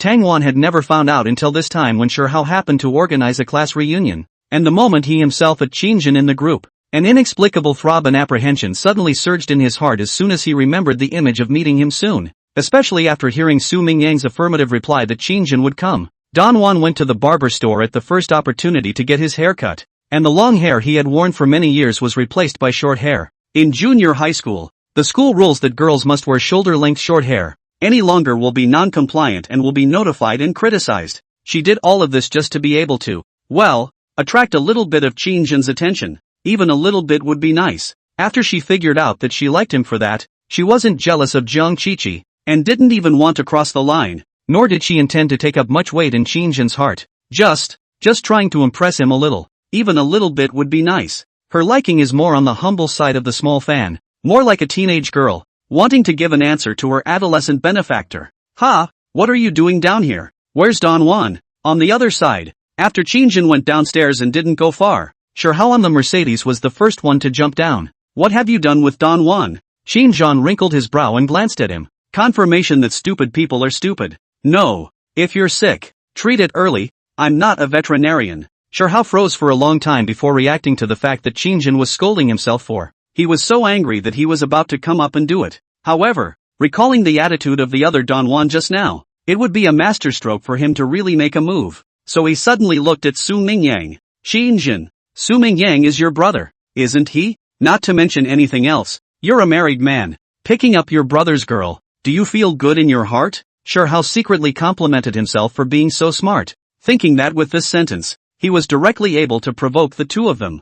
Who knew? Su Mingyang looked at Shihao with an odd face. You're sick. You're not even close to the end of the story. When did Don Juan's classmates become my girlfriends? According to you, I even chased after Qin Shang's wife at that time. In your terms, wouldn't it be that I also picked up my brother's girl? When these words came out, the corners of Qin Shang's mouth twitched. Su Mingyang, this guy's mouth, just like his crotch zipper, does not know the door. What do you mean by having chased my wife? That was before Jiang Qiqi and I knew each other. Had chased Jiang Qiqi. At that time, Jiang Qiqi was not yet my wife. When you say that, people in their right mind would think that you tried to woo my wife after she married me, alright. And as expected, Shihao was also staring at the two with wide eyes and eyes wide open, his face full of dismay. Obviously, it was misunderstood by Su Mingyang's sentence. Understanding Su Mingyang's words from the perspective of a bystander was indeed explosive. It's like a guy looking at his girlfriend and another member of the opposite sex being reminded of it. The result came a sentence: I also soaked his wife like that. Flavor. Your circle is a mess. Is picking up each other's wives a common item for you guys? Su Mingyang, your uncle. I'll kill your girl. When you chased Qiqi, people are not yet my wife. Don't talk nonsense. Will you? Make it sound as if my wife had been chased by you after she got married. This mouth really is. In the next moment, Qin Shang glared at old Su without any good humor and made a gesture to fight. Su Mingyang this is also suddenly realized, just now, that the words of the inappropriate, showing embarrassing smile, so immediately explained. Wait, don't get me wrong, people. It wasn't me who hit on his wife. It was me who met his wife first, and then I courted his wife. It's just that the two of them got together later. Shirhao was once again stunned. You met his wife first, then chased after her and became his wife? You're helping him chase his wife? Forget it, don't you explain? The more you describe it, the darker it gets. The corners of Qin Shang's mouth twitched. Then he pointed to the back porch bar. Don Juan and the second floor of the box. We chatted about something. She should come down in a while. You guys are busy first. I'll go back first, Lu. After saying this, Qin Shang straightly twisted his head and turned to leave. Unbeknownst to him, the gentleman who had just walked out from work not far away had watched the entire process of what had just come and gone. Several of their exchanges, the gentleman had heard the whole thing, and he had been acutely aware of the flavor of the melon early on. So like badger in a melon field, he tapped the video function on his cell phone at light speed. Only after seeing Qin Shang lazily continue his nonsense and leave straight away did the gentleman tsk his mouth with a sense of satisfaction. From his position, he couldn't actually hear the voices of several people talking very well. Can only hear what picking up your brother's grandfather beating your wife to death, the two of them got together later or something like that. Gentleman direct brainstorming. I don't hear much, but I can brainstorm. The conclusion was reached in a matter of minutes. What day? I didn't expect old Qin to be such a person. Beating his brother's wife and sleeping with someone's grandpa? And in the end his brother's wife was paired with his brother's grandfather? These are a few key pieces of information that reveal that, right? TSK. This melon I kind of understand. Your circle is really messy. Qin Shang didn't know that gentleman, the dog, had already brainstormed an ethical drama behind his back, walked to the next intersection and texted the gentleman, gesturing that he was waiting for him at the second intersection where the two had gone back yesterday. Sol stood at the stoplight. As to why he did not wait downstairs, the first was that Qin Shang did not want to meet Don Juan again, lest the woman should run and ask questions. The second was that seeing Shirhao, a hypocrite, annoyed him. Qin Shang and this kind of dog can't really be in the same frame, or he can't help but want to strangle each other. 10 minutes later, the gentleman appeared at the stoplight. When he saw Qin Shang, he greeted him without changing his face, as if he had not seen the scene downstairs at all just now. Old Qin, have you ever been around a brother's older man who slept with his brother's wife, and the two were still together afterward? That kind of thing? I have a friend who got beat up by his brother's older man, and he's still in love with his wife. How can a gentleman hold his tongue when he doesn't have much of a city after all? Immediately, he asked Qin Shang in a way that he thought he could sidestep the question. When these words came out, Qin Shang was dumbfounded and stared wide-eyed. What the hell? What the kind of abstract are you talking about? Dude, do you want to hear it? Are you talking like a human being? This friend you speak of, is it yourself? Beaten by his brother and his wife taken by his brother's grandfather. What kind of crazy world does it have to be for something so outrageous to happen? Especially since the gentleman also used the prefix I have a friend. Isn't that what I'm asking you? The gentleman kept his eyes on Qin Shang, trying to read something in his expression. Looking at Qin Shang's handsome face crossed a trace of surprise, and the corners of his mouth twitched even more. The gentleman was suddenly sure of himself. This matter is really the same as one's own guess. The old Qin is just in the way of face, is not willing to say. Why else would he look like he'd seen a ghost? I don't have any friends like that, and I'm not the friend you're talking about. And the odds are that this kind of epileptic male thing isn't going to happen to me anyway. The gentleman stared dead at Qin Shang's expression and analyzed it in his mind. The look denied it once. The line denied it again. It is said within the English language that a double negative equals an affirmative. At that thought, the gentleman sighed. Dude, it's okay, I get it. We've all been there. We still have to face life with grace. When these words came out, Qin Shang's expression became even more odd. Who the is coming with you? A gentleman with epilepsy? Just then, a thought also surfaced in Qin Shang's mind. Voorhees, according to the law of the friend you speak of will not be you. The gentleman speaks of the man if he is himself. Wouldn't gentleman his brother beat him up and slept with his wife? And in the end her wife ran off with his grandfather? LMAO. This can be faced with grace. No wonder a gentleman always talks about elegance. A normal person would have to storm out if they ran into such a thing. At the thought of this, Qin Shang's view of the gentleman completely changed. Inexplicably some oil and respect. Buddy, you are a real warrior. Encountering such things, actually can smile and face life. I reckon you could inspire a lot of people if you shared your story. After saying this, looking at the next intersection, Qin Shang twisted his head and said, I won't be going back with you for a while tonight. I've got a few other things going on. He left this comment, and didn't give the gentleman a chance to continue prying into himself. Qin Shang directly took a taxi towards the North Shadow interchange. The gentleman stared at Qin Shang's departing back, thinking that the dude had broken his defense, and sighed with a bitter smile. This damn curiosity of mine. How could I ask such a blunt question? I should have asked old Qin in a more elegant way next time. Chapter 116. On the other hand, at the end of the corridor of the Yanjing Security Department, inside the independent office, Yin Gongzi, dressed in black, pushed open the door with a gloomy face. It'll be 12 o'clock soon. According to Yin Gongzi's good routine of going to work on time and leaving work at regular intervals, usually if nothing special happens, Yun Kongsu all tends to, cutting off work time and rest time completely. For example, when he goes to work, Mr. Yun must be in a clean, white and neat suit, but on his off-duty breaks, Mr. Yun makes sure to change into a black suit for the ages. It's habit-forming. It's kind of a way for people with an extraordinarily regular routine to express a desire to keep work and life completely separate. Mr. Yun usually leaves work at the same time as the average sheriff, which is 6 o'clock in the afternoon, 8 in the morning and 6 in the evening. Standardized work schedules within the system. At his position, he was basically further up the ladder than the bigwigs at the bad man's headquarters, so no one is going to schedule him for overtime either. To be disrespectful, the entire Yanjing Undesirable People organization was actually working under the order of Yin Gongzi's management. Those leaders further up the ladder have instead become posers, because at this level, those further up the ladder basically don't care anymore. Entering the office, Yin Gongzi's tone was rather cold as he looked towards a hunched silhouette standing by the window. What's it to me? It was this visitor who had disturbed Mr. Yun, who had planned to watch the game at home. It was only when he heard movement behind him that the old man slowly turned his head. In your precinct, a squad of Order Realm delinquent players has been massacred. A squad of Order Realm delinquents was destroyed by the group? When these words came out, Duke Yin frowned. How come I didn't know about this? With that said, Yin Gongzi pulled out his cell phone and had several Order Realm squad leaders in his work group. Even though it was after hours, several people were returning in the same lightspeed seconds. People who aren't me. Seeing this scene, Lord Yin frowned at the man in black next to the curtains. At the same time, the silhouette in the darkroom slightly inclined its head, revealing a vicissitude face. Copy number 0331. A source of contamination appears to have reappeared in the place where this copy of Behind the Surveillance is projecting its reality. A small team from the Order Realm in the North Shore District, while tracking down a wanted player, mistakenly entered this place and then completely cut off. It just so happens that copy is in your Sunrise District. We suspect that the wanted player knew ahead of time that this copy had been contaminated for its own sake, and perhaps took control of it. If Qin were here at this moment and heard these words, I'm afraid that he would be so shocked that he wouldn't be able to close his jaw. A God's Path Order Realm squad was all but wiped out because it was chasing a wanted player to some copy-mapped reality. And the fact that players could actually control copies, this matter would definitely exceed the current stage of Qin's cognition. It's not surprising that the contaminated copy, if cleared, the player who figured out the source of the contamination itself can use the reality projection place as a route to induce other players to passively enter that copy from that place.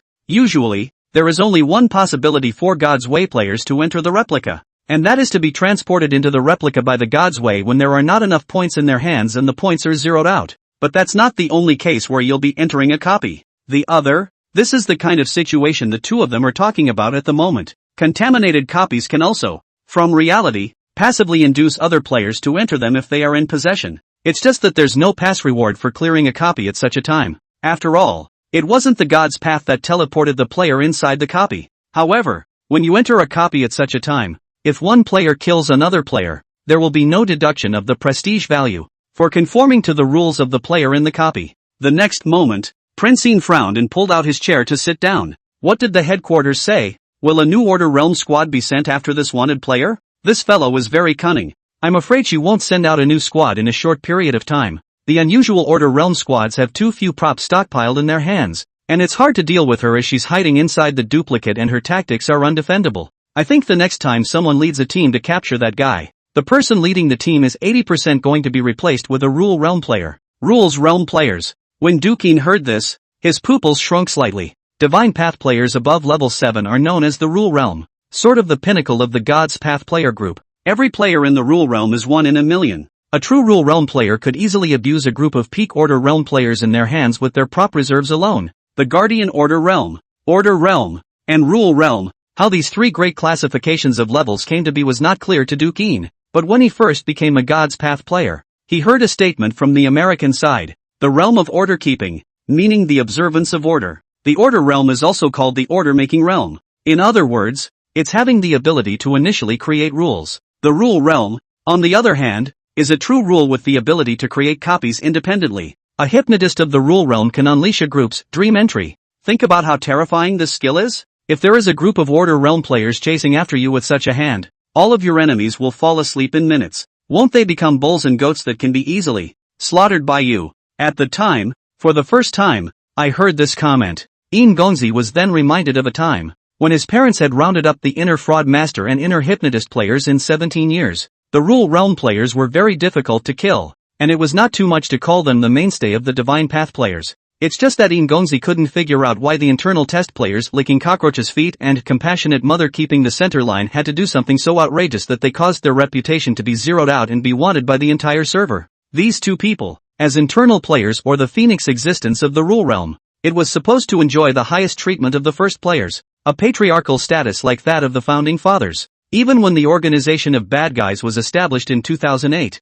these two, if they wanted to, could be in a high position and enjoy countless riches and wealth. Furthermore, rule realm players possessed extremely exaggerated reserves of points in their hands. It doesn't matter if they don't enter the copy for half a year or a year at a moment's notice. They can just sell a few Order Realm props and make a fortune. Similar to those 5 courtiers at Badman's headquarters. The current top leaders of Badman are those 5 courtiers. These 5 people are the second batch of God's Way players. That is, the first batch of people who got their character cards in 08. The year the national service officially opened. According to Lord Yin's knowledge, these 5 people had become rule realm players ever since. It's been many years since I've entered a copy. Mr. Yin could never figure it out. This kind of existence. What on earth did he do to get his reputation zeroed out? So that's what you came to see me about this time? Although the case happened in his own district, Yun Gung Jae was not worried. This old man was the personal guard of one of the 5 of the court elders among the bad guys. And the fact that he was able to visit in person meant that he had already thought of a response.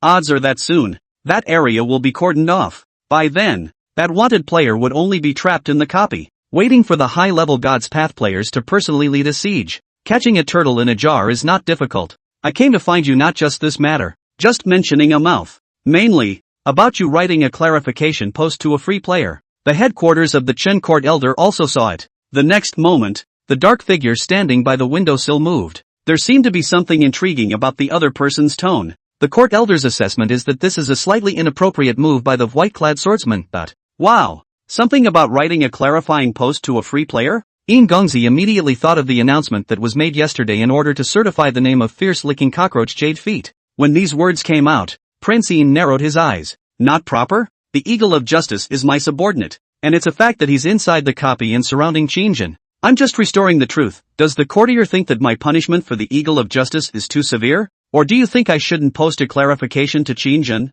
The voice fell with a resounding thud. A moment later, the figure standing by the window said calmly, it's all in arrears. Chapter 117 I'm invincible under the rules. 1 for 1 above the rules. The silhouette by the windowsill, looking at Yin Gongzi's eyebrows crossed a touch of arrogance, and immediately faintly said, this is something that has caused quite a stir among the ordinary players. There's no need to go this far for a level 1 fraud master player. It's perfectly fine to make a big deal out of it. What's more, it's well known that martial artist players don't have brains, so maybe Eagle of Justice was just an impulsive move. Your post, while clarifying and restoring the truth, is not conducive to unity. Official players attacking free players for that 100-point reward for killing the fraud master. This kind of thing will easily lose the official's prestige amongst the common players when it comes to light. Dukin sneered and disliked him directly back without mercy. So letting the victim stay in this aggravation is what the courtiers want to see? At these words, the other was silent for a moment. Things that are not conducive to unity do less. You should be clear about the headquarters side. Is how many people dream of wanting to go to the place? You originally already have the qualifications to enter the cabinet boss site to be promoted. There is no point in redressing the grievances of a level 1 fraudster. It's not too late to delete the post. What's more, a level 1 fraudster offers little to the organization. Especially since the player doesn't seem to be a good person either. When he was wanted by the Eagles of Justice, he was directly underneath the bully and disliked him. This kind of person is likewise unruly and untamed character. In the future, and will not necessarily bear your love. It might even follow in the footsteps of other fraud master players. You should know that fraud masters are a group of people who are genetically flooded with MAOA, which means that players in this profession are the ones with the highest crime rates. Take my love? Lord Yin raised an eyebrow. The courtier must have misunderstood. I have no desire to make that player owe me a favor, nor am I valuing a level 1 fraud master player. I'm just respecting the objective truth, being realistic, and bringing it to light to clear this player's name.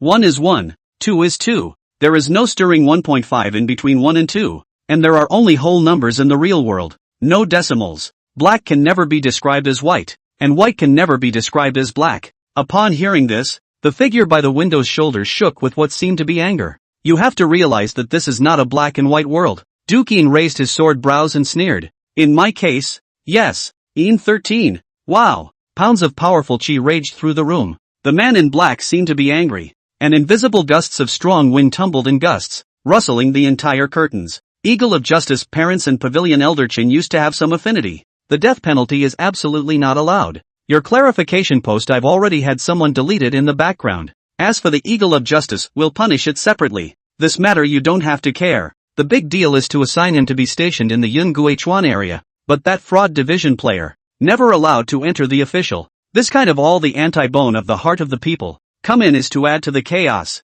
It was only after these words came out that Lord Qin laughed coldly to himself. That's all you've got to say, isn't it? He had just pondered in his mind that although Qin Shang's level was not high enough to attract the attention of a rule realm player, the behavior of the Eagle of Justice was just as bad. Even if the Pavilion Elder saw it, there was nothing wrong with what Qin Shang had done. In terms of sense and reason, it's all released now. The fact that the Pavilion Master would have this one bring a message to himself was simply because the Eagle of Justice was the son of the Pavilion Master's deceased son. Isn't the reason for all the nonsense in the front, east and west that you don't want the Judgment Court to kill the Eagle of Justice? Qin Shang's rank was not enough, and the authority of this matter did not make that much of a mess. Even if there is a storm, it is only the personal behavior of the Eagles of Justice. Where is the official authority established for so many years to be affected just by saying so? In the next moment, Qin let out a cold laugh. I'm sorry, I've made him supernumerary to the Order Keeper Realm Squad. He is also a member of the Undesirables. One day a Desirables. All his life a Desirables.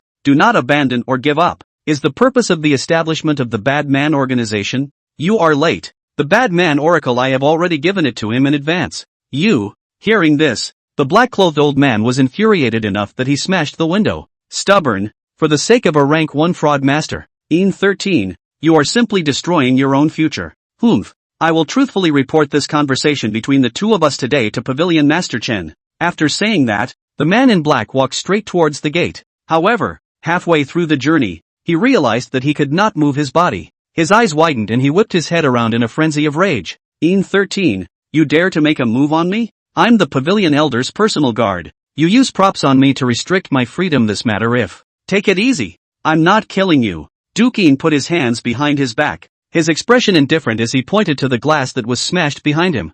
I'm just saying that you're going to have to transfer me $1,000 because this glass is public property and I don't have the right to dispose of it privately. I expect you to write a review of no less than 2,000 words to support the glass in my office. What exactly provoked you? And then the reasons why you smashed him, leaving compensation by the way. At those words, the black-clothed man's expression only relaxed a few points. It was good that there was no fear for his life. 13. You're quite humorous. Yes? You're the first to say that. Although 13, the head of the 4 Dukes of Yinjing, was only a peak level 6 teacher, his combat power was inferior to even some martial artists of the same level. If he really wanted to make a move, even this Pavilion Master's personal guards would have to be scared. Seeing that Qin did not have the intention to make a move, the black-clothed man's expression instantly relaxed a great deal. After all, 13, who was the strongest among the younger generation of God's Path players, had another title in the delinquent organization. I'm invincible under the rules. 1 for 1 above the rules. Overbearing and strong. This title made some level 7 rule realm players scorn this head of the 4 dukes. Not for any other reason. It was because 13 once got a prop for the fraud master profession in a certain copy. This prop has no other special function. Only a fraudster skill. Transaction. A skill for high-level players of the fraud master. It was once supposed to be the fraud master's 2 skill. But then after a certain version update, it became the fraud master player's 4 skill. The horror of trading is not in itself, but in a rule. Necessity. You can trade items or things of equal value to the God's Path server. There was once an Order Realm fraud master player who was originally in critical condition when surrounded by several players of the same level. However, this fraud master player was so ruthless in his heart that he used this skill once, and it just so happened that this Order Realm player had a 7th Order other profession rule realm prop in his hands that he couldn't use himself. Thus, deal was struck, and God's Path agreed to his deal and confiscated this rule realm player prop. Then he was given 10 minutes of rule realm power, the Martial Master experience card. At that moment, The tables were turned. As we all know, martial artist, no matter at any level, is the profession with the strongest combat power at the same level in the Divine Path player group. The condition that God's Path players do not have much physical enhancement is only for professions other than martial artist. A rule realm martial artist is invulnerable to swords and spears with copper skin and iron bones. To say a walking scion is an understatement. Except that martial artists generally have no brains, and the more they level up, the deeper the martial artist player's obsession with losing their brains and one powering up will grow. It's kind of like a character underpinning flaw that players who got the martial artist character card generally have. That was why rule realm martial artists were also a rare species. And the reason why this old man was almost scared out of his wits when he saw Dukin striking out at him was also because that prop of Enxii's can likewise be used for trading. Gonzi's own battle power was about to crush the average level 6 player. If they fought for their lives regardless, they would probably be able to exchange enough power to crush a level 7 rule realm player. It was also because of this prop that En13, the number 1 person under the rules, was established. Chapter 118, knocking En13. For the sake of a level 1 fraud master, En13 is simply destroying his own future. Does he think he's holding fast to justice? He's only harming himself. By the time this fraud master player dies in some copy, En13 is afraid that he won't even be able to cry. After that cabinet minister's personal guard left the sheriff's department, he was the first to make a call to his top boss. As soon as Pavilion Elder Qin came up, the first thing he said was to unhappily ask this personal guard of his why he had wasted such a long time in bringing a message to En13. At once, he gave this black-clothed old man dry silence. It's hard for me to tell you that originally, 2 hours ago, I could have left, but it's because he's pissed off by En13 that he subconsciously breaks a window. And this kid left me there to write a 2,000 word review? On the other hand, Courtier Qin didn't really care why his own personal guards would ink more time. Instead, he faded. Since En13 is optimistic about this fraud master player, I'm even more eager to see that when the time comes, the person he's striving to protect dies in the copy or has an accident while carrying out the mission. Will this Yinjing first Duke show a pained look of a failed investment now? It's not worth it to gamble your future for such a budding newcomer. I hope En13 understands our good intentions, and that compromise is a necessary lesson in becoming a higher power. Send out an announcement saying that the reason for deleting the previous clarification post by En13 is because the content is doubtful and we need to continue to investigate it in depth. As for that player, since he has been recruited into the bad man, according to the rules it is true that he can't just throw it away, or else he will fall in line, and when seen by other civic organizations, he will still think that the officials can't afford to play, but it is indeed necessary to cover his head. Otherwise these civic organizations still really think that a trial copy of the S-Class Fraudmaster can kidnap the Bad People organization. Genius is only the threshold of becoming a rule realm. Really whether or not to be able to ask for the rule realm is still short of 100,000 800,000 miles, holding so high, not afraid of falling to death.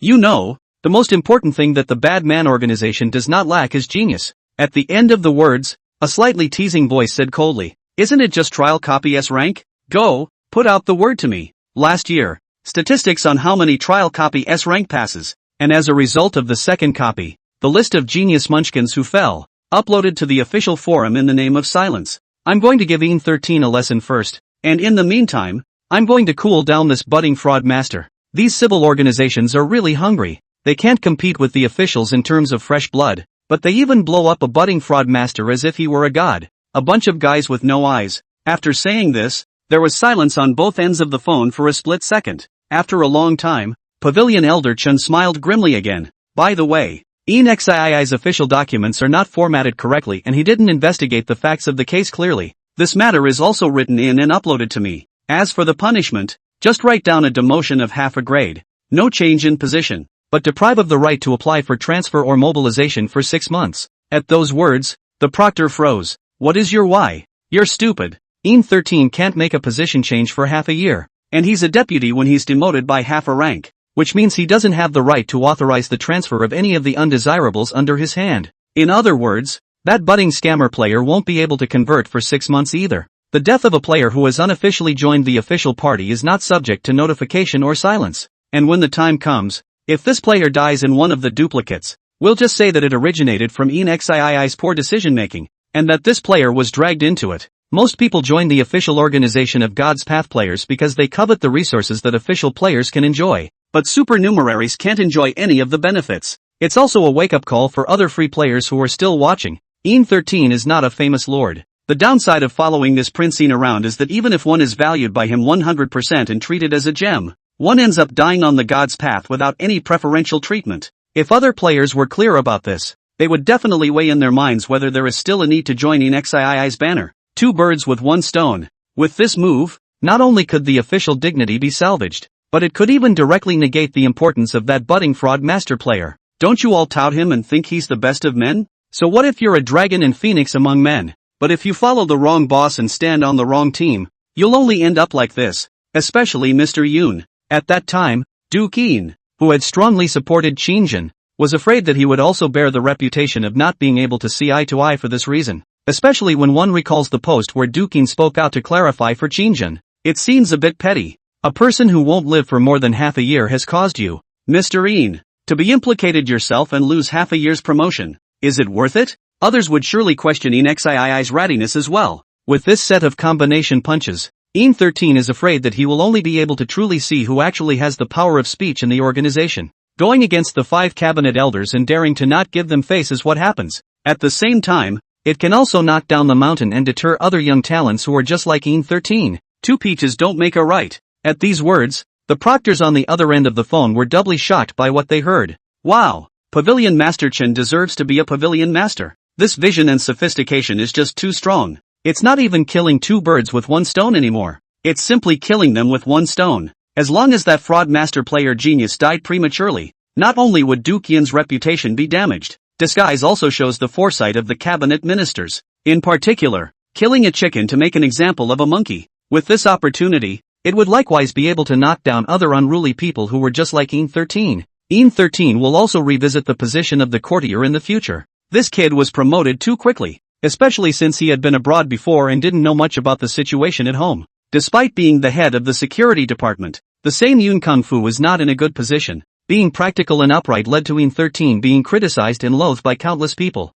After he came, he impeached more co-workers in 1 year than he fired in the past decade or so, for a variety of things combined. One last clarification to clear the eagle of justice. By that time En13 had already been knocked into place, and the budding swindler had died in a copy. So how exactly things were going to work wasn't according to what we said. En13 misjudged the case, causing the eagle of justice to suffer unjustly, and is suspended for another 6 months. This guy is a genius, but a defiant one. This kind of person will only be a scourge if he stays among the undesirables, and he will have to be hammered well before he can be made to face up to his position. Only after the words were spoken did Pavilion Master Chen act as if he had remembered something. But all of this has to be based on the fact that that budding fraud master is bound to die within half a year. And if he's lucky, the kid really won't live to see that time. Didn't he just happen to join the Order-Keeping Realm's delinquent squad? Any contaminated copies lately? Throw it straight to their squad to deal with. At those words, the expression of the personal guard standing downstairs from Du Qin rolled up in an odd expression, followed by a grin and a cold smile. Your plan came at a good time. There just happened to be a contaminated copy in the last 2 days. Copy number 0331. The Order Realm squads have all flipped over. The Order-Keeping Realm goes in and will surely die. Perhaps, it won't even take half a year, and you can just make surnaming completely lose face today. Do you still remember that Order Realm martial artist who defected from the organization? How come he renamed himself again? She escaped to Yanjing and just happened to be hiding amongst a contaminated copy. When these words came out, the opposite pavilion elder froze slightly. A few chuckles clouded his voice immediately afterward. So it's a suspect in that case. Then I'm relieved. You find a way to avoid En13 with this wanted mission and release it to the Order-Keeping Realm squad of the Chaoyang district in the Bad Man Oracle. At that time, guiding that squad of theirs directly to a total loss in the contaminated copy, En13 would have to be impeached with another hand. Not only did we solve this fraud master player, but we also made En13 take the blame. When the time comes, just say that it was because of ENXII's indifference that led to this tragedy, and that you did pay him a visit anyway. Having mentioned this matter, it's reasonable to say that it happened in his precinct. If it's someone else's accident elsewhere, he may indeed have little responsibility, but if it's someone under his own hand who's also been implicated, it'll be difficult for him, En13, to absolve himself, and it'll be reasonable to give him an inaction hat. The pro-guard was beaming with joy, holding the phone and praising it. The courtier is wise, but En13 isn't a cutie. Do we count this as a borrowed knife? When this matter is publicized, outsiders probably won't think much about it, but En13 will definitely figure out that it was you, Pavilion Elder, who got that fraud master player killed for the sake of serious discipline. By the way, This is used to knock the mountain to knock him. He will not use the power of the family behind you to find you trouble. And you know the how come you renamed it again? There was another thing involved behind that case. If an XIII subordinate died in that copy she was hiding in, would EN 13 specifically investigate this wanted player in order to make a scene for his subordinate? I'm afraid if you implicate the case behind it again. Puffing. Without waiting for the pro-guard to finish his words, a contemptuous cold laugh immediately came from the pavilion master's side. You don't understand EN 13. He's a person that we're all bratty. Frontal suppression. He's not only unconvinced, but will even provoke a rebellious heart. But he's very principled in what he does. And if it's not a division, he's not going to resist. He's got this system down to a science. This is kind of a blundering fault on our part. Accidentally assigning the wrong task. The task of chasing down Order Realm players and assigning it to the Order-Keeping Realm Squad is indeed our dereliction of duty. But as long as that Order-Keeping Realm Squad is annihilated for all, EN 13 won't jump out and make trouble. It's not worth it to make trouble over a bunch of dead people, unless one of his subordinates made it out alive. Otherwise, jumping out to find trouble with me is to make enemies for himself on all sides, and also does nothing for his career path. Holding out to be able to give the grassroots of other undesirable people to set up a good image of himself as a good big brother. But we are all adults. Children only talk about what brotherhood. People are dead. For you to do this division again. For a group of dead people to provoke the majesty of the pavilion elder. EN 13 has not been so stupid. As for a group of order-keeping realm undesirables, mistakenly entering the Order Realm martial artist territory that controls the contaminated copy, they can come out alive on the ghosts. That's how it is done. Chapter 119. 2 Peaches kill 3 men. 2 Peaches killing 3 swordsmen. As contained in Yanzi Chuanxiu, the inner chapters, during the spring and autumn period, Gongsun Jie, Tian Kai Jiang, and Gu Yezi, 3 of them, were courtiers of Duke Jing of Qi, brave and arrogant. When Yanning, the prime minister of Qi, wanted to remove these 3 men, he asked Duke Jing to bestow 2 peaches on them, so that he could whip them for the peaches. As a result, all 3 abandoned their peaches and committed suicide. And the metaphor 2 peaches kill 3 men was later used to describe the killing of a man by stratagem. Xinjian sat in the cab, listening to the program the driver was listening to. A strong baritone voice coming out of the speakers. It's probably something like 100 interviews or something highly intellectual. Xinjian listened drowsily next to him, but he still took in the segment. Well, this driver master, if he meets Su Mingyang probably can have a good chat. Looks like both are equally into history. 10 minutes later, Xinjian was sent to the entrance of the North Shadow. This school was still considered quite famous in the whole of Yanjing. After all, it was unknown how many famous artists had graduated from the institution. It's definitely not too much to say that the Whampoa Military Academy of the Chinese entertainment industry, even though it was already 1 or 2 o'clock midnight, there were still an endless number of beautiful men and women in front of the North Film Center. Every now and then, 1 or 2 young girls with outstanding looks and temperament, dressed in flamboyant style, come down from a certain Mercedes-Benz or BMW's flagship model, and then staggered into the school. We don't know what we just came back from. If Shin Xiu were here, she would have to stare and shout gone ah, that's gone. How come there's no basketball and there's kun all over the place? These days the high-end kuns like to go by the name of college students. The best way to get in is to get into a prestigious school and gild the lily. But of course it doesn't matter if you don't get in. I'll stand in front of the name school, and you'll get a hard-on when I clamp my 2 mouths together. Does it even matter if it's a real student kun? After all, certain rich people, who also have a tendency and hobby in this area, just love cultural kun. After Qinjin paid the money, he got out of the car and walked towards the overpass in front of the North Shadow. In his mind's eye, he then recalled yesterday's reminder from Yin Gongzi to find a player named Dragon Phoenix among men. Damn! I told you that name sounded so familiar at first. Isn't that what my code name was for the marketing organization Cranium back in the day? Qinjin instantly evoked memories, seemingly recalling a not-so-good past, and laughed dumbly to himself. However, after getting onto the bridge, Qinjin looked around but made a mistake. The entire bridge is almost devoid of passers-by, except for the various vendors selling shoe inserts and birth control supplies. Even the occasional passerby was in pairs. At this moment, Qinjin could not help but frown, thinking about whether or not to give the current top boss of their own boss top boss. Yin Gongzi made a phone call. Just then, Qinjin noticed a red Mercedes-Benz parked at the curb under the rooftop. Although I couldn't see the license plate number, the car gave off a flavor of déjà vu. This looks like that Don Juan car, doesn't it? Qinjin raised an eyebrow. Before the words were out of his mouth, he suddenly felt a tingle in his pocket. A blazing sensation came, as if someone had stuffed a red-hot branding iron into his pocket. His expression froze in vain. followed by his busyness in not being able to dig into his pocket. The one that emitted the temperature was the bad man's oracle that Qin had thrown to himself yesterday. Attention all nearby delinquents. Please proceed to the Happiness Lane neighborhood immediately to round up the wanted player. How come you renamed it again? You are currently 400 meters away from this player. This player has a reputation of 60 and is wanted by the server. Prestige? Since they unlocked Prestige, they were all at least level 2 or higher players. Qin Shang frowned as his other palm touched the character card. The familiar fluorescent blue panel popped up in front of his eyes. Only now there was an additional location information within the panel. It seems to be a badass oracle that hooks the exact geographic location of the wanted player into the middle of his attribute panel. It looks as if the badass oracle is also a prop? Qin Shang opened his mouth in surprise. Immediately afterward, collecting these two items, he directly dialed In Gongzi's phone number. As a subordinate, it was his motto never to take liberties. Yun Kung Fu hadn't given him any indication of what the job of becoming a delinquent entailed before. As for any hunt for wanted players, it was clearly beyond the scope of the job In Gongzi had spoken of earlier. So, Qin Shang will never act rashly. But the call went out for a long time, and Mr. Yun didn't answer. At the same time, Qin Shang happened to see a familiar figure walking down from the red Mercedes-Benz carriage under the flyover. There was a pause. Don Juan? What's she doing in this neighborhood? Qin Shang frowned and subconsciously followed. Officially wanted players are not necessarily bad people, but 80% of them are also vicious. Similar to the Eagle of Justice, this is by no means the same as the playful nature of the wanted. Reputation below 60. The reputation attribute panel must be at least level 2 or higher to be unlocked. In other words, wanted players are at least level 2. And with prestige below 60, 80% of them have killed 1 or 2 players of the same level. This guy, he's definitely properly dangerous. It was only then that Don Juan had given Qin Shang a key clue related to his wife's disappearance, so at least he had done him a favor. If he encountered danger under his nose, Qin Shang absolutely could not ignore it.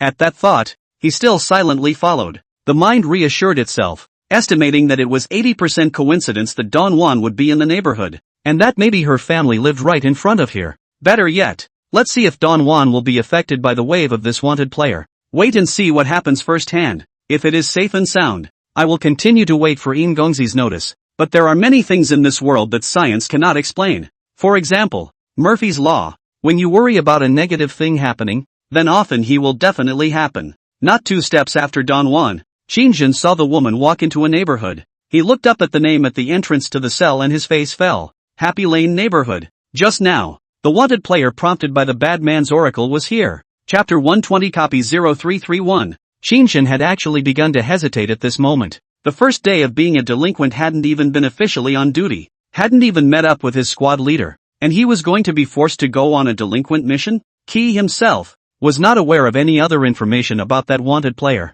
initially inferring that the opponent's level was bound to be above level 2. Qin Shang was not sure whether it was the order-keeping realm or the order realm. If it was a wanted order realm player, wouldn't it be no different for a delinquent like himself to enter the neighborhood and send himself to his death? The moment he watched Don Juan walk into the Happy Lane neighborhood, Qin Shang was hesitating when the phone in his hand suddenly rang. Qin Shang looked down and was instantly delighted. Caller notes high-strung facebomb who can't tell jokes. Qin Shang immediately slid the screen to unlock it. Say, the high and mighty Yun is really as shy as gold. Mr. Een, who was on the opposite side, didn't seem to be in a very good mood. Qin Shang didn't care about this and immediately reported. Lord Een, a wanted player message has appeared on my attribute panel. Should I stay put or should I say, wanted player? Until the words came out, Qin's tone only changed slightly. Where? Happiness Lane neighborhood. The wanted player's God's Way ID is how come he renamed himself again. As soon as these words came out, a dripping and banging sound came from In Gongzi's side,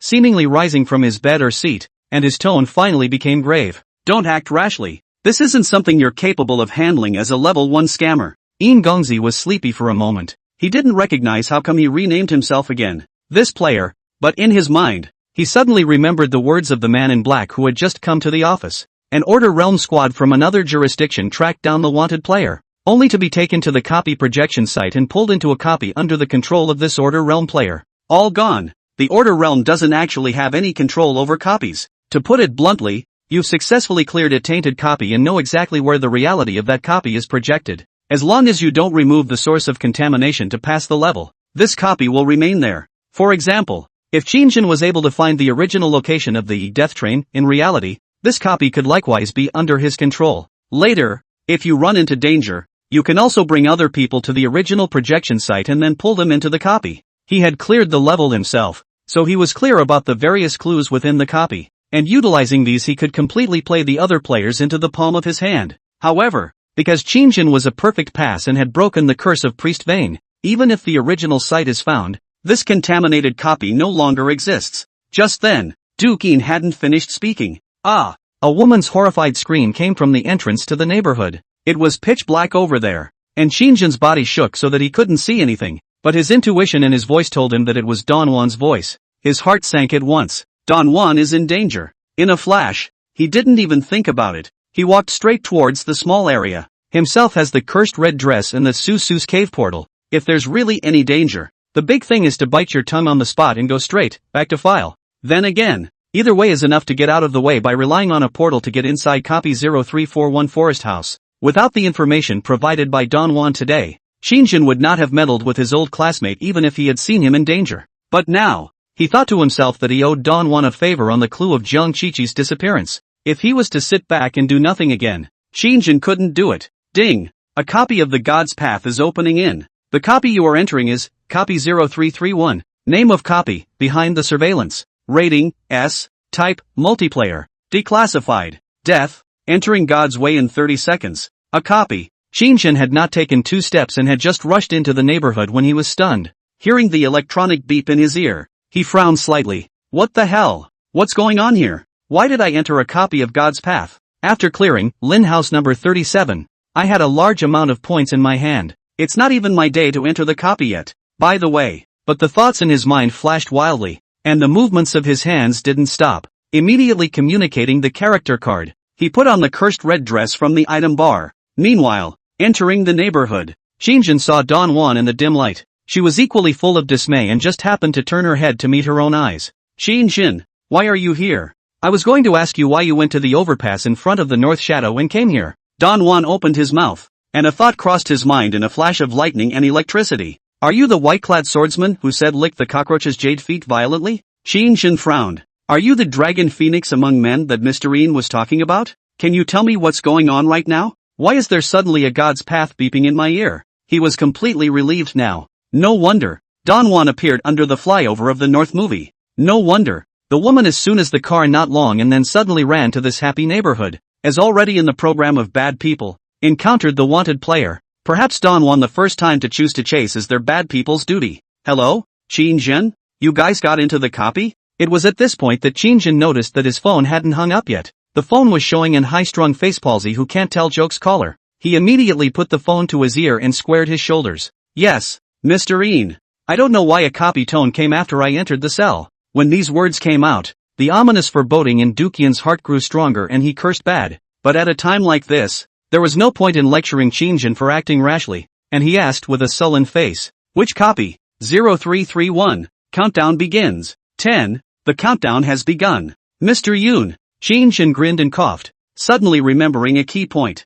I don't know what's going on right now, but could I trouble you to help me pick up my cell phone here later? Non-God's Path items can't be brought into the copy. I guess I'll have to drop my phone on the floor in a while. Stupid. Just put it in the item bar. You can't use it after entering the copy, but it won't cause any financial loss to the player. Who told you that the item bar can only hold God's Path props? It was only after these words that Qin was overjoyed and hurriedly threw the cell phone into the item bar. However, Yoon Gongzi on the other end of the phone was in a superior and subordinate relationship with each other and immediately reminded. 0331 is a contaminated copy, and you have to find the source of the contamination to get out. But on second thought, how is that possible? Out? Find the source of the contamination? It was this copy that had planted a squad of badass Order Realm in the North Shore district. Qin was only a level 1 fraud master, and the possibility of him trying to pass the level was close to zero. Not to mention the fact that there was also an Order Realm player who deliberately messed up. This was simply equivalent to sending Qin, who was only level 1,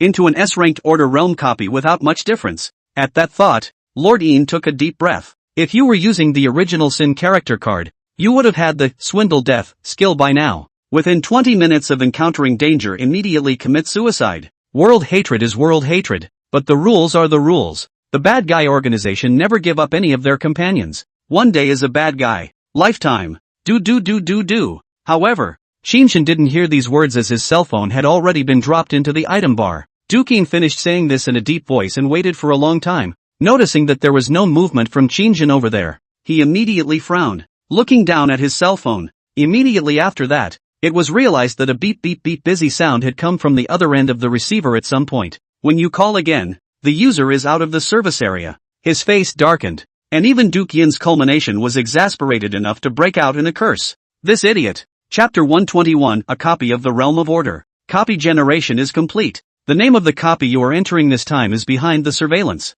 Number 0331. Rank, S. Type, multiplayer. Declassified. Death. Rules. Introduction, monitoring room frequently occurring strange things. The management office asked to add 4 new monitoring room staff. I am the new security monitoring room staff. I never believe in ghosts and gods. They call the rumors but is the urban weird. Because recently a variety of horror rumors pervade the community. A lot of single female owners have also looked for us to install the monitoring of the property. What they don't realize is that the surveillance is not only visible to them, but also to the backstage on our side. I enjoy the private lives of those beautiful women as entertainment, and as a relief from boredom after work. Until this day, I saw the unforgettable picture of a lifetime. The district famous beauty Zhang Xiaofan, suddenly to the surveillance of a weird smile, and then asked the camera, I look good.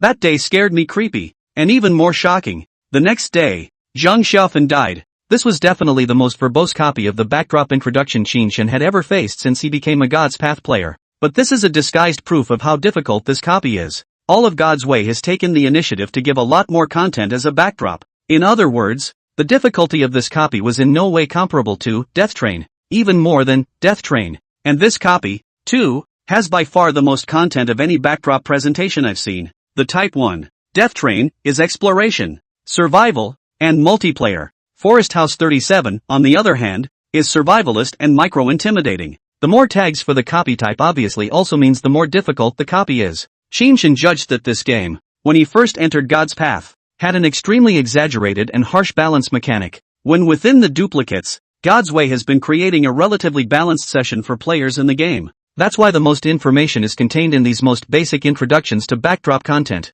Behind the surveillance, this copy has the most tags that Qin Shang has seen so far. In other words, its difficulty was likely also the hardest copy that Qin Shang had come into contact with in the short week that he had been a Divine Path player. Tips and key information about a copy don't have to exist only in the backdrop introduction. Perhaps both class and type, too, can give the player clues, and it's up to the player to be flexible enough to use those clues. The next moment, the surrounding water waves like ripples. Qin Shang is to feel the scene in front of him changed into a narrow space, bright small room. Looking up is a clean white ceiling. Finally not a darkness. Qin Shang mentally spat out a sentence. Not far away there were 2 rows of iron frame beds, probably the staff dormitory or something like that. The ground is full of instant noodles finished not throwing the box. There are a few mineral water bottles. Each mineral water bottle was thrown under the bed, but also deadly fastened the lid, which the yellowish liquid looks. It gives people a kind of chilling visual experience. Asterisk asterisk asterisk asterisk. This isn't ING staff quarters.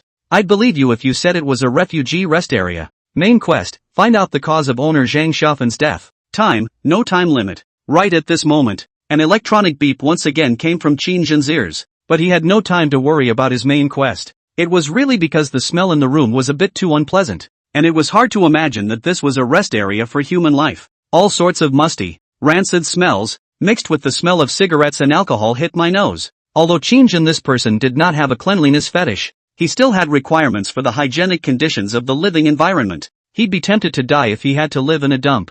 Given the choice, he would have preferred a park lounge chair. After all, at least that place doesn't smell like pee. What was in those mineral water bottles under the bed speaks for itself. How lazy must the security guards in this happy neighborhood be to dispose of excrement on the spot? Don't tell me. I really don't tell you. In the past, Su Mingyang was a member of the school's student council. When the two were students, there was a time when Su Mingyang told Qin Shang a similar case, which could have disgusted the old Qin. Su Mingyang talked about the experience of once checking out a hostel. He said that once, when he entered the dormitory of a certain junior, he came across a mind-numbing situation. 7 or 8 1-liter mineral water bottles on the floor were stuffed with yellowish liquid, and the whole floor was full of garbage. They are middle school, and the seniors at the same institution are nothing more than some college vocational students. Course pressures are usually largely gone by junior year, and many students go out looking for jobs, except for a certain group that is too lazy to go to work and likes to mingle. At that time, In the dormitory where Su Mingyang checked the dormitory,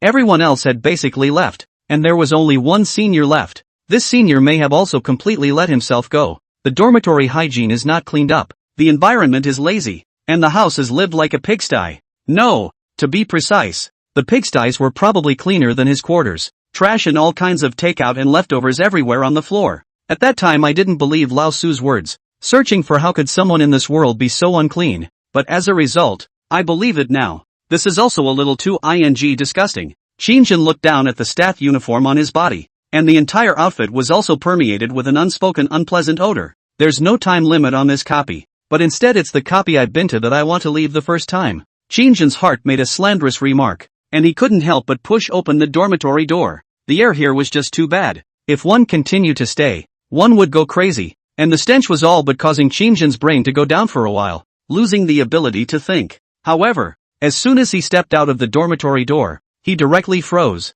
The bizarre scene he ran into head-on caused him to be creeped out in an instant. What the? Silence. Memorial. By the Bad Man Headquarters Statistics. Last year 23 years throughout the year. Fell in the copy of the list of budding players is now published. Which trial copies of the S-Class 18 people, A-Class 7 people, last year throughout the year. The Bad Man organization to absorb the young talent over 100. Trial copies of the S-Class 31 people, A-Class 15 people, a number of other various grades. Thank you for these bad people for the organization's contribution. Major mistake. North Shore District Order Realm Squad. Chasing down a wanted player was all but wiped out and died in an S-rank copy. The case affected 2 Sunrise Order Keeping Realm players. The Frog Master Cockroach Jade Feet and the teacher player Dragon Phoenix among men. 9 deaths. About the wanted player, how come he's renamed again? Announcement. This player is in control of the tainted copy 0331. In front of the Order Realm team fell into it. And after that, there is a supernumerary new bad guy invited by Mr. Een. The Frog Master licking cockroaches Jade Feet accidentally entered the copy due to a special reason. Notice. This player is in control of the tainted copy 0331. This is to inform you that if the Order Realm and below bad guy squads encounter a notification, please ignore it. And if you encounter a wanted player, please report to your superiors immediately. It wasn't long after Qin Shang had just entered the copy. In the real world, several notices, too, quickly appeared amongst the God's Path players' official forums. The content doesn't blow up. It's official correspondence after all. It can't be made to look like you see shocking body. With headline parties like shocking, quick look, quick delete. The headline, even if it's more vernacular, is basically in line with the 3 elements of journalism. However, recently, the ID Fierce-licking cockroach Jade Feet was really highly talked about in the official God's Path players forum. After all, that incident with the Eagle of Justice had ended up being so far-fetched that Yoon, who was the head of the F4, had to personally come forward to make explanations and clarifications. It drew a lot of surprise from the eating public. The ones who reacted the most when they saw the ID Fierce-licking cockroach Jade Feet were actually the official players whose faces had been swollen from the previous draw. Soon, the comments section was filled with hundreds of hot comments. Milky Yukiko, this old man can really make a scene. First time I've seen an official post 2 times in a row in a week's time for a budding scammer player. Ujili too slippery, what the hell? How to suddenly post this kind of summary post? It seems that no similar summary has been done before. I throw a little something Also thought that trial copies of the S level is very rare. Not ashamed of the official turkey-flavored potpourri, it's rare. It's just that the officials are the #1 organization after all. And almost everyone who passes the S-ranked copy is just on the official radar. And man, you didn't look closely, did you? This time it was just a passing mention of Cockroach Jade Feet ID. Mainly to remind other delinquents. Did you guys see the last entry? The Redemptorist? Red Clothes Sect Master, not. What is the situation? How suddenly become the hunt for Order Realm wanted players. The wave of objects? Martial artist with brain, that said. Yesterday Een Gongzi's post just made a big noise in the forum. The official suddenly posted this today. There is always an inexplicable connection. I feel that the official is pressing the heat of Cockroach Jade Feet, and I don't know why, but I read malice in these posts. As if it is deliberately suppressing that budding swindling master. The player who spoke last, just after the message was sent out, realized that he had been blocked. You have been banned for 24 hours for making comments that are not conducive to community unity. That martial arts master player was in a dilemma, looking for backstage customer service to complain twice. The result was happy to be blocked for 7 days. At the same time, the bottom of these postings had almost become a carnival area for the official players. Having been taunted too hard yesterday, these people were holding their breath. especially Qin Shang's later raid of the Lin residence number 37. It was more like an invisible big mouth slap in the face of these official players who looked at him with displeasure. This has led to a number of people instinctively being a little offended by the ID cockroach jade feet. Easy not to make a move, laughed me to death. Yesterday those who blew that fraud master player, why don't they say anything? Already said, this kind of flash in the pan talent we have seen a lot.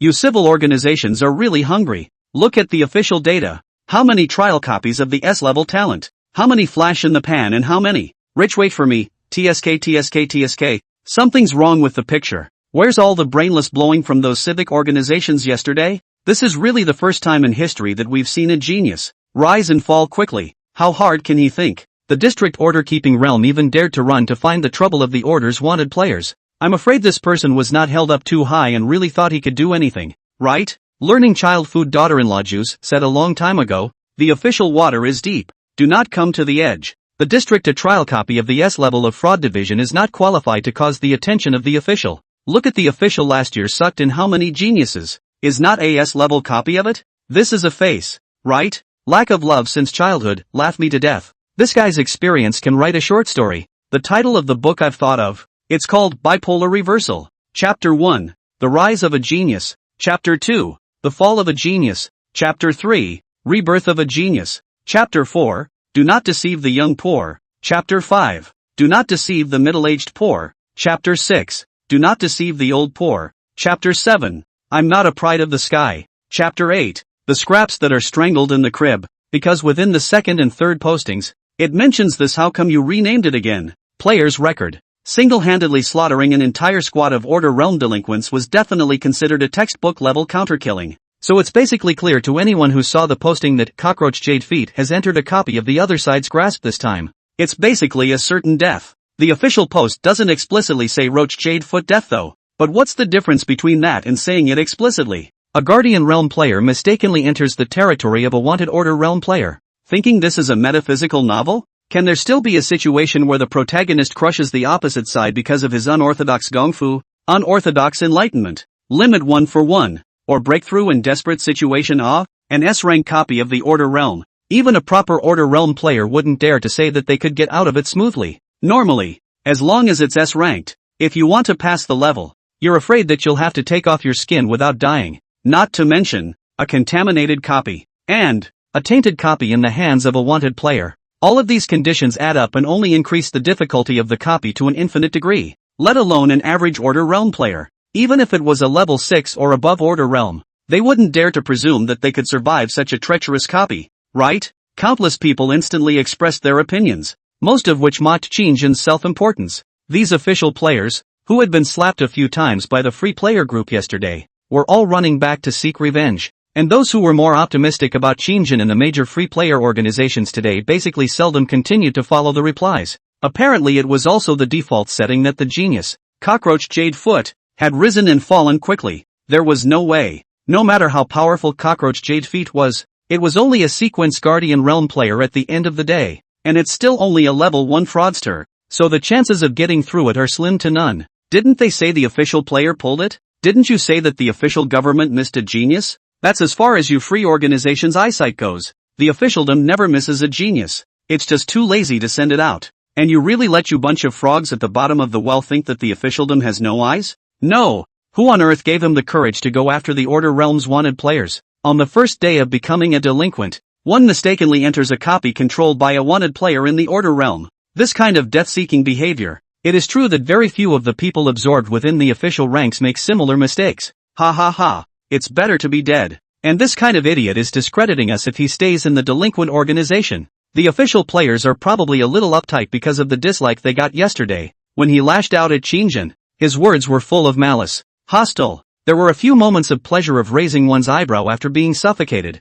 and even the high-powered Duke Yin would occasionally be pulled out to taunt him for a moment or two. 3 posts that simultaneously suppressed the momentum of those unofficial players from yesterday, squashed Qin Shang's heat, saved the official face, and incidentally caused many people to start questioning Yin Gongzi's vision. Yesterday's hot newcomer with no match, today he's seeking his own death. What Yin 13 valued, turned out to be such a goods? Upon seeing this single comment, Chen Gulao's personal guard, who had just left Duke Yin's residence, sat in his car and instantly revealed a meaningful smile. Yin 13, this time is even a knock against you. so that you can properly understand to understand. What exactly is the majesty of the court elder? Chapter 122 The 5 Rules. On the other hand, in the behind the surveillance copy, Qin Shang just pushed open the door and walked out. He was staring with wide eyes. The scene in front of him made it hard for him to avoid some blood spurting. All that could be seen was a naked, slender body sprawled naked on the floor of the hallway. One could tell from that dimpled figure that this was definitely a beautiful woman. The corner of Qin Shang's mouth twitched. This was an NPC? Or is it an in-game aspect? Testing players with this? What player can't stand this kind of test? In this kind of death-type replica, who still has the heart and mind to think about that kind of thing? However, as soon as this thought surfaced, Qin Shang recalled an announcement that he had once seen when he first looked up the official forums of the Divine Path players to check the information related to the tainted copy. A player did something unspeakable to the NPC pleasant lady in a replica, causing the replica to be contaminated. From the happy bride to the out-of-control groom. Well, put it this way, it's not really a sure thing. The group of God's Path players are basically all tainted with character flaws to a greater or lesser extent. Qin Shang didn't feel that he had any particular character flaws, but the key issue was that he wasn't actively chosen as a player by the Divine Path either. He's still using people's internal scammer character cards. In other words, perhaps without such a thing as Kiki sending a character card, Qin Shang would not have been qualified to become a God's Path player at all. So when thinking about the logic of other players, Qin Shang should not instinctively substitute himself. This is a group of people who are inherently likely to do things illogically. To take the simplest example, for example, Zheng Gongwei Zhang Duke, try to ask, who is in his right mind? Will hang on the word freedom all day long? Do I just walk over and pretend I didn't see it? Or do I go check to see if this person is dead or alive? Qin Shang pursed his lips. In the end, after an inner celestial battle, Qin Shang still decided to squat down and probe the woman's nostrils. At least make sure the other guy is alive or dead. Even if it's an NPC, it might be able to give itself some clues. If it's a living person better, dead, then the cause of her death might be one of the clues in the copy. Holding this thought, Qin Shang took 2 steps forward and squatted next to the naked woman. There was actually another reason why he didn't want to help at first. Then from the figure Qin Shang could tell that it was certainly not Don Juan. Don Juan is one of those more petite types of girls. Sort of cute when you get right down to it. This is also the reason why Su Mingyang still has a deep impression of Don Juan even today, after so many years of graduation. Because of the sweet character of the girl, always be able to and class up and down all the people mingled. If it is the student period ignorant of some male and female love, may really let a person buried in the heart of the mind to remember for a long time. Girls of this type don't leave a bad impression. In the next moment, Qin Shang communicated the character card and used the skill once against the attribute panel. Inheritance. Trying to determine the opponent's life and death status by virtue of the Fraud Master's exclusive 1 skill. If inheritance to a side quest or skill, it means it's a dead player. If it wasn't inherited, it means that the opponent is probably still alive, or else a dead NPC. Notice though that there is nothing more in his fluorescent blue attribute panel. Qin Shang let out a slight sigh of relief. It seemed to be alive.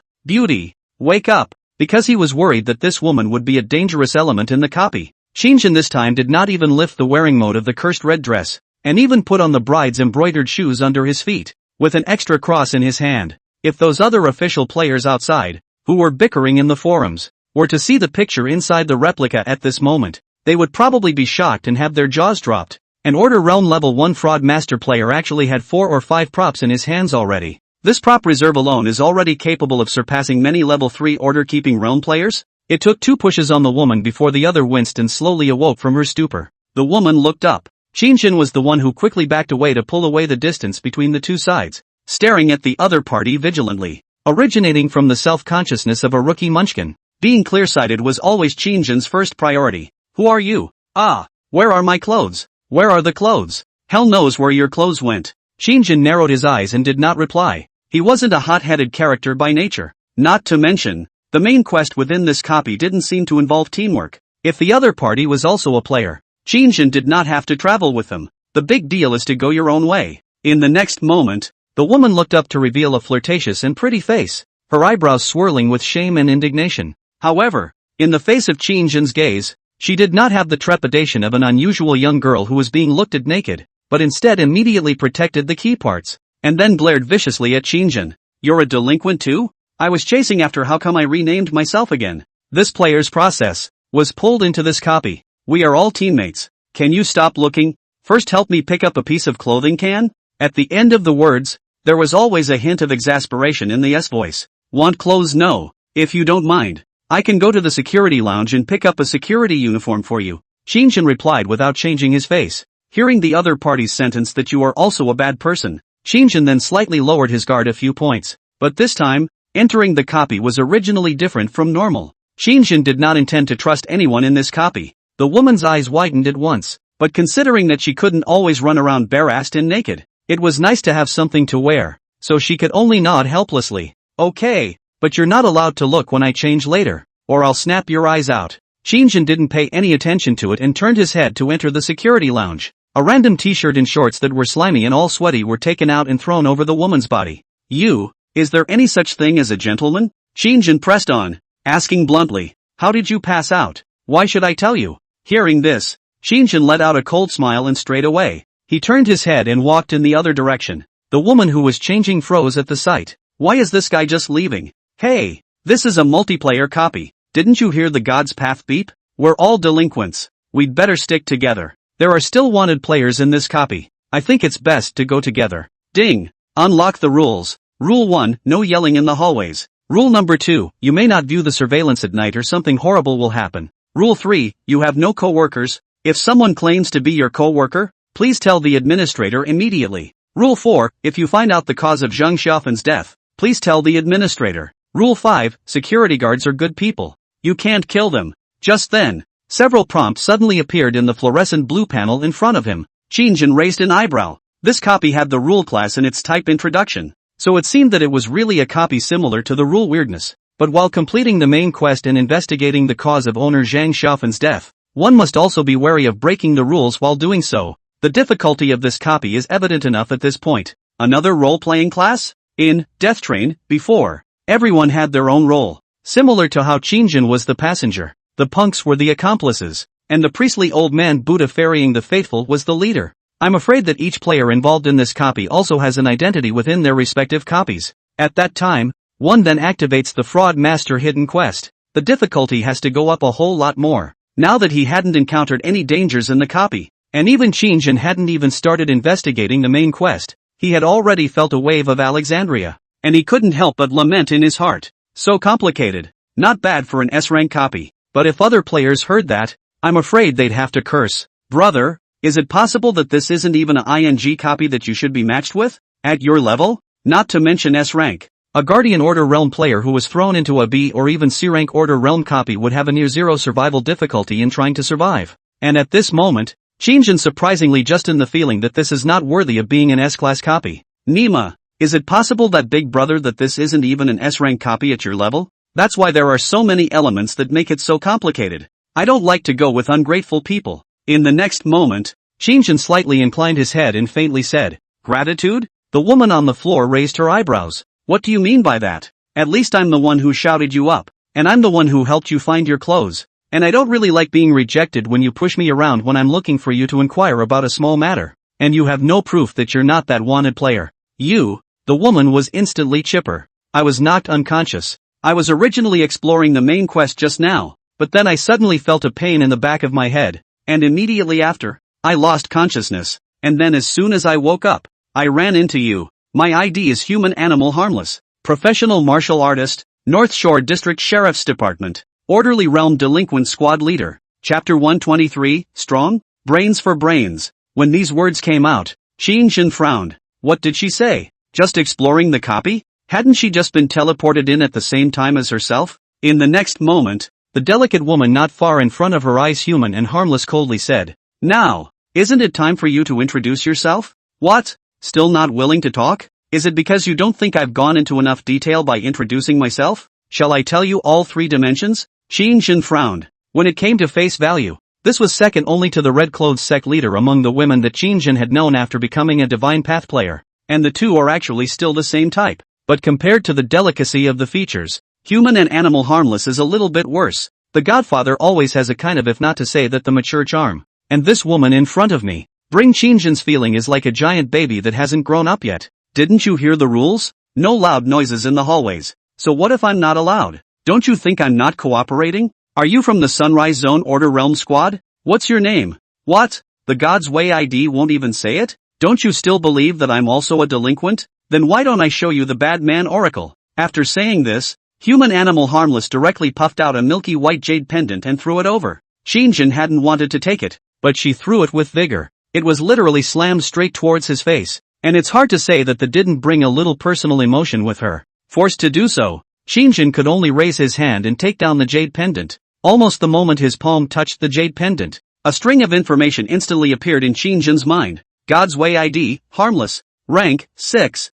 Occupation, martial artist. North Shore District Orderly Realm Delinquent Squad Leader. Believe it? I'll ask you if you believe it? The looked at Qin for a while and inexplicably became aggressive. Probably wearing clothes completely abandoned the shyness of women. Hands crossed viciously glaring at Qin. Qin, on the other hand, was so shocked by the information in the bad man's oracle that his heart was sent into shock waves. What the hell? Level 6. Why is it level 6? Why was she a rank 6 martial artist? How the am I? A budding big-head soldier in the order-keeping realm, supposed to be able to match up with a player from the order realm? This is not scientific. Why would an order realm player appear in an order-keeping realm copy? Qin subconsciously murmured. Not far away, the human and animal harmless stared at the words, followed by a flash of intense disbelief welling up in the bottom of his eyes. You're not the order-keeping realm? You're the order-keeping realm? The next moment, the woman burst into a rage. A kind of anger at being teased surged through his heart. A mere order-keeping realm player dared to be so arrogant just now?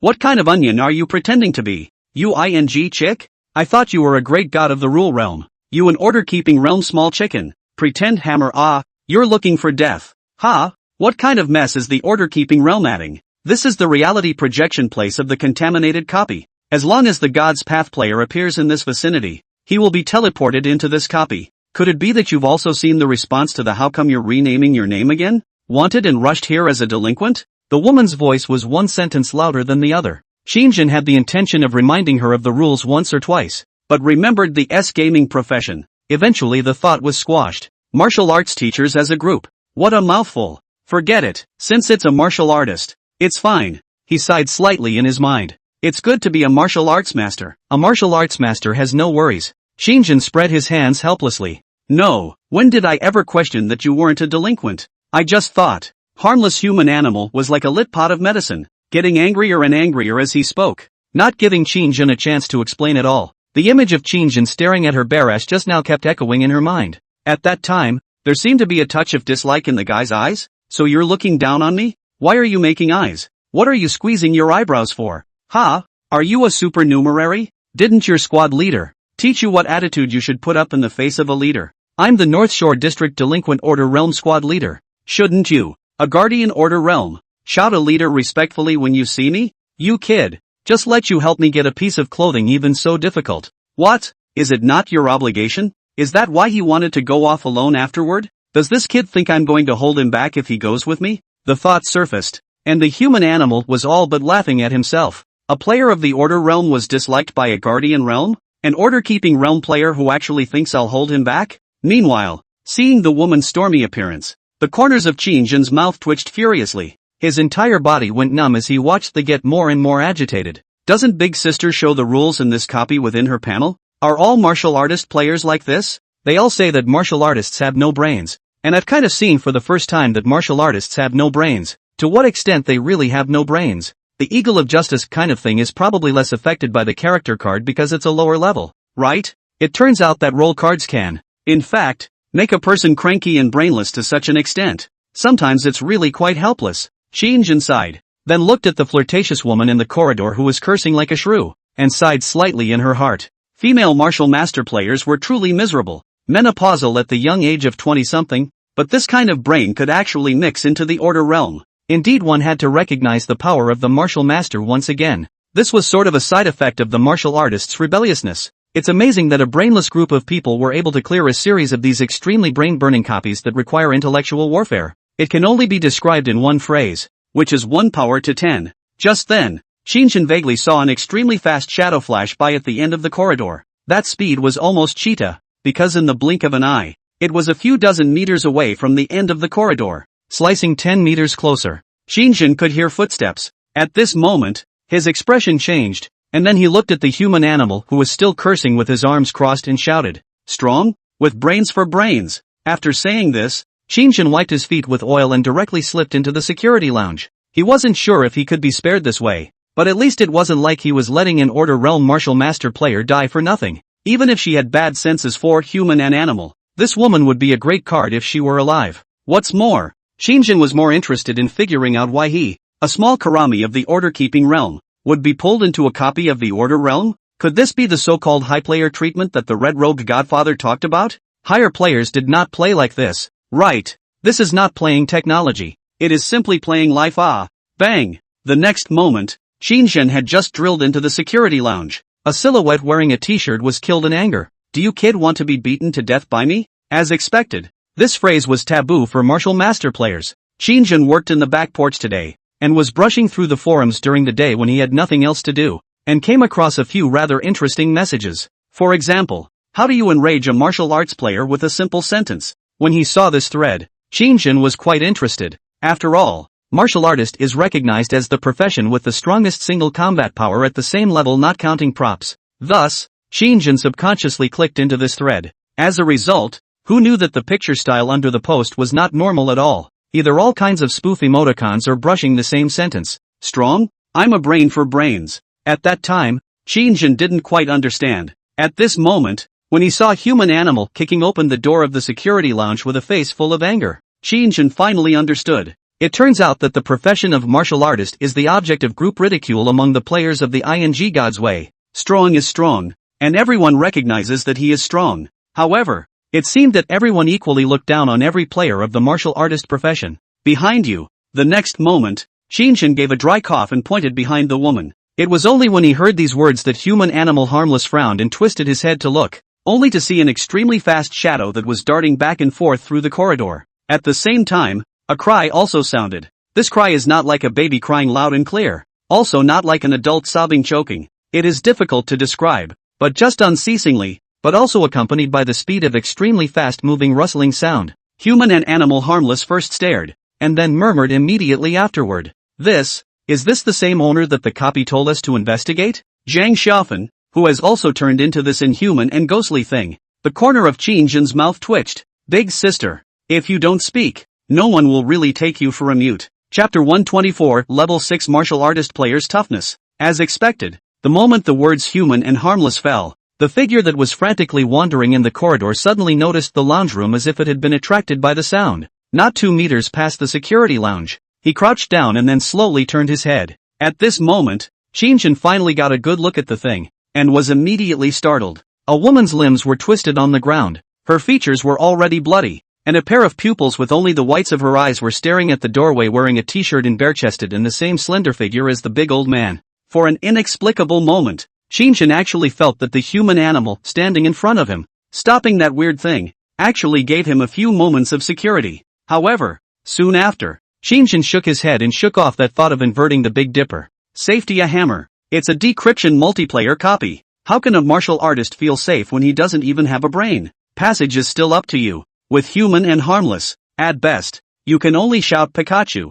Go on when you run into danger. It's not like the core of this copy of the key is fighting and killing, and covering yourself doesn't mean you'll be able to take yourself out. This feels like a common line when many girls pull guys. You're nothing but a bit of a good-looking guy. I was blind. Or can't you be more mature? You're a grown-up. It's time to plan for our future. What can you do for me other than loving me with some romantic behavior that you supposedly think touches you? It's times like these that many guys get low self-esteem. If I had tried harder for sure. If my family was better off. Nima. This is pure dog-licking thinking. A woman is a creature who, in this life, will never admit to being wrong about anything other than marrying the wrong man. These days, with the onslaught of hegemonic literature and the internet, a lot of people don't have much self-awareness. In other words, if a guy is good-looking and has money, can he still look at you? You don't take a piss and look in the mirror. The ancients told us that you can't have both the fish and the bear's paw, but nowadays a lot of girls just want both. You think it's a noodle dish with a double whammy 2-for-1? A really good view of a relationship must be that I'm willing to work hard for our future, and so are you. Encourage one another. Also recognize one thing, I can earn my own bread, you just need to give me love. That's a good ING triad. A good relationship, but where there is any drop of excess mixed in, the flavor changes. Shinjin felt like she was treating the human animal like a slag woman at the moment. Of course, one is the scummy girl in the relationship. You can only bring me useless security, but I want a pass. ********. I can't believe I have the potential to be a ing scum girl. Such a thought suddenly surfaced in Qin Shang's mind, but it was quickly suppressed by him, focusing his attention on the human animal and the creepy shadow. All of these thoughts leapt into Qin Shang's mind in a flash of lightning, and in fact it was only at this moment that the creepy shadow made a violent dive to try and fit into the security lounge. Look out! Qin Shang immediately reminded. Harmless human and animal was the thing that had been seen just now when Qin Shang told her to look behind her. She didn't respond to the youth this time, but instead had an additional black fist thorn in her hand. The flash of ghostly light flickered away, and immediately after that, facing the incoming creepy shadow, the human animal made its own reaction. That is a vicious punch blast. Seeing this, Qin Shang's eyes widened, and his heart had already sprouted the intention to retreat, feeling that it was really quite dangerous for this to walk a piece off. This big sister is also too reckless. Right. In the next moment, the image that he never expected in his life happened. Bang! The entire security lounge was violently shaken, and Qin Shang even felt that the house was shaking as if it was an earthquake when the woman's fist slammed down. It was only then that he realized that there was a puff of dust in front of him, and a slender and slim back was faintly visible in the dust. Qin Shang couldn't help but swallow hard. When the dust settled a few tens of seconds later, he saw Harmless standing alone in the center of the corridor ruins. That's right, ruins, just ruins. The entire corridor was visible to the naked eye, and within a radius of a dozen meters as far as the eye could see, the walls took on a cracked appearance. The environment within the God's Path replica not only maps reality, but is itself another degree of reality. In other words, including the hardness of the material, reinforced concrete and so on, it's no different from a real building. The scene before Qin Shang's eyes is like something One Punch Man Saitama-sensei has stepped out of the manga in general. Gollum. Not knowing how long it had been, Qin Shang swallowed a mouthful of saliva violently and looked fixedly at the human and animal harmlessness not far away. This was the first time in Qin Shang's life that he reflected on whether his attitude towards that just now was a little bit not so good. In front of a martial artist who was able to kill a boss within a copy in a single punch and shouted strong, with a brain for a brain, after angering the other party, I was able to survive. There was some luck involved, I have to say. At this moment, Qin Shang's heart was only left with the aftermath of the robbery. Not only because he was lucky enough to meet this existence that was strong enough to kill a boss in seconds, but also because just now he had provoked the other party to not be killed. Where on the ground at this moment is there any trace of the creepy? Obviously. The odds are that it was a 1-2 punch. The woman stayed in this position, slamming her fist on the ground and half crouching her body to leave Qin Shang with a slender and valiant back. Big sister, stop pretending. I know you're handsome with this back. It's okay, time to get up. The next moment, Qin Shang said with a dry cough. Bumping into this in his own round of copies doesn't seem like a bad thing when you think about it from that perspective, does it? Which creepy moved extremely fast, and even brought Qin Shang a few points no less than the speed of that L creepy in the death train. Only one looks relatively bulky and one looks lighter, but considering this was a copy of the Order Realm, perhaps the thing that had just been punched out by the human animal was a few degrees more terrifying. It was at this moment that the slightly weak voice of Human and Harmless sounded this time. You think it's easy when you give me a hand to break an Order Realm, boss? The name of my prop is Strongman, and the cost is losing the ability to move after exploding into a fatal blow, so you'll have to come over and help me, or it will be half an hour before I can regain my mobility. Hearing this, Qin Shang froze for a moment, the corner of his mouth twitching for a split second, and suddenly he was a little reluctant to travel with this martial artist again. Just now, I thought that a level 6 martial master was strong enough to single-handedly challenge the bosses within the Order Realm copies. Now it seems that it was entirely the woman who was too reckless. Because of the trouble she had caused herself, she had actually used up her bottom card so simply. So what to do after that? Would this boss have shown up if she hadn't been yelling in the hallway? Without this boss, she wouldn't have to use up her bottom card in minutes. Chapter 125, High-Risk Occupation of Undesirable Persons. Okay. Qin Shang's face alternated between green and red for a while before he stepped forward and helped the other party up. The gloves were gone from the hands of the human animal. You entered this copy before me, big guy. Isn't it time to tell about this copy, and the results of your squad's explorations? Qin Shang assisted the woman to the racked bed. There's no way around it. The security lounge only has frame beds. After experiencing the frightening image just now, Qin Shang still felt that it was best to follow the human and animal as this copy would not have been something that a level 1 fraud master player would have been able to contend with. Copy 0331 previously was called Someone Behind the Back. Later, because of a certain source of contamination, suddenly renamed into Behind the Surveillance. This copy is currently being ordered by Order Realm players. How come it's renamed again? Controlled by. Our squad tracked him to this place. Who knew this guy would just pull a copy for all of us? It's probably because of the loss of our squad member that the North Shore District has completely launched a manhunt for him. When these words came out, Qin Shang was filled with confusion. What? What do you mean it's controlled by the players? The corners of the human and animal mouth twitched before he rather patiently explained the principle to him in a slow and methodical manner. 10 minutes later, Qin Shang listened with dismay. So, if an Order Realm player passes a contaminated copy, they can always use that copy as their base as long as they know the source of that copy's contamination and don't remove it from the pass? Asterisk. Qin Shang was stunned and froze for a long time, unable to say a word. This time, it was also finally figured out why his district, a small karami of the order-keeping realm, had been pulled into the Order Realm copy. Turns out, it's because of that wanted. Whenever a God's Path player shows up on the heels of a tainted copy, they will be dragged in. At the same time, Qin Shang suddenly remembered something in his mind. The gentleman had told him earlier that the reason he didn't want to become a delinquent was because of the oddly high death rate. Thinking of this, Qin Shang frowned. Could it be that part of the mortality rate of bad guys is also due to the daily routine of having to patrol these copies of the reality cast places and beware of being pulled into them by the copies? If there is so much as a copy of a rule realm that draws on a reality projection site, it becomes a tainted copy someday. Then I'm afraid that even if an existence of Yin Gongzi's strength were to be dragged in while accidentally passing by, 80% of them would still die in 9 deaths, right? Thinking of this, Qin Shang raised an eyebrow. I didn't realize God's Path players had this kind of ability. In that way, delinquents are really high-risk professions. What's this? Rule Realm players can even create copies. Just then, the human animal who had been moving extraordinarily stiffly raised his arm. Okay, 10 minutes have passed and I can probably move. Let's go explore the main quest first. It's still unclear if my team members are alive or dead. Hearing this, Qin Shang obediently nodded. Ever since he had seen the human and animal harmless combat power,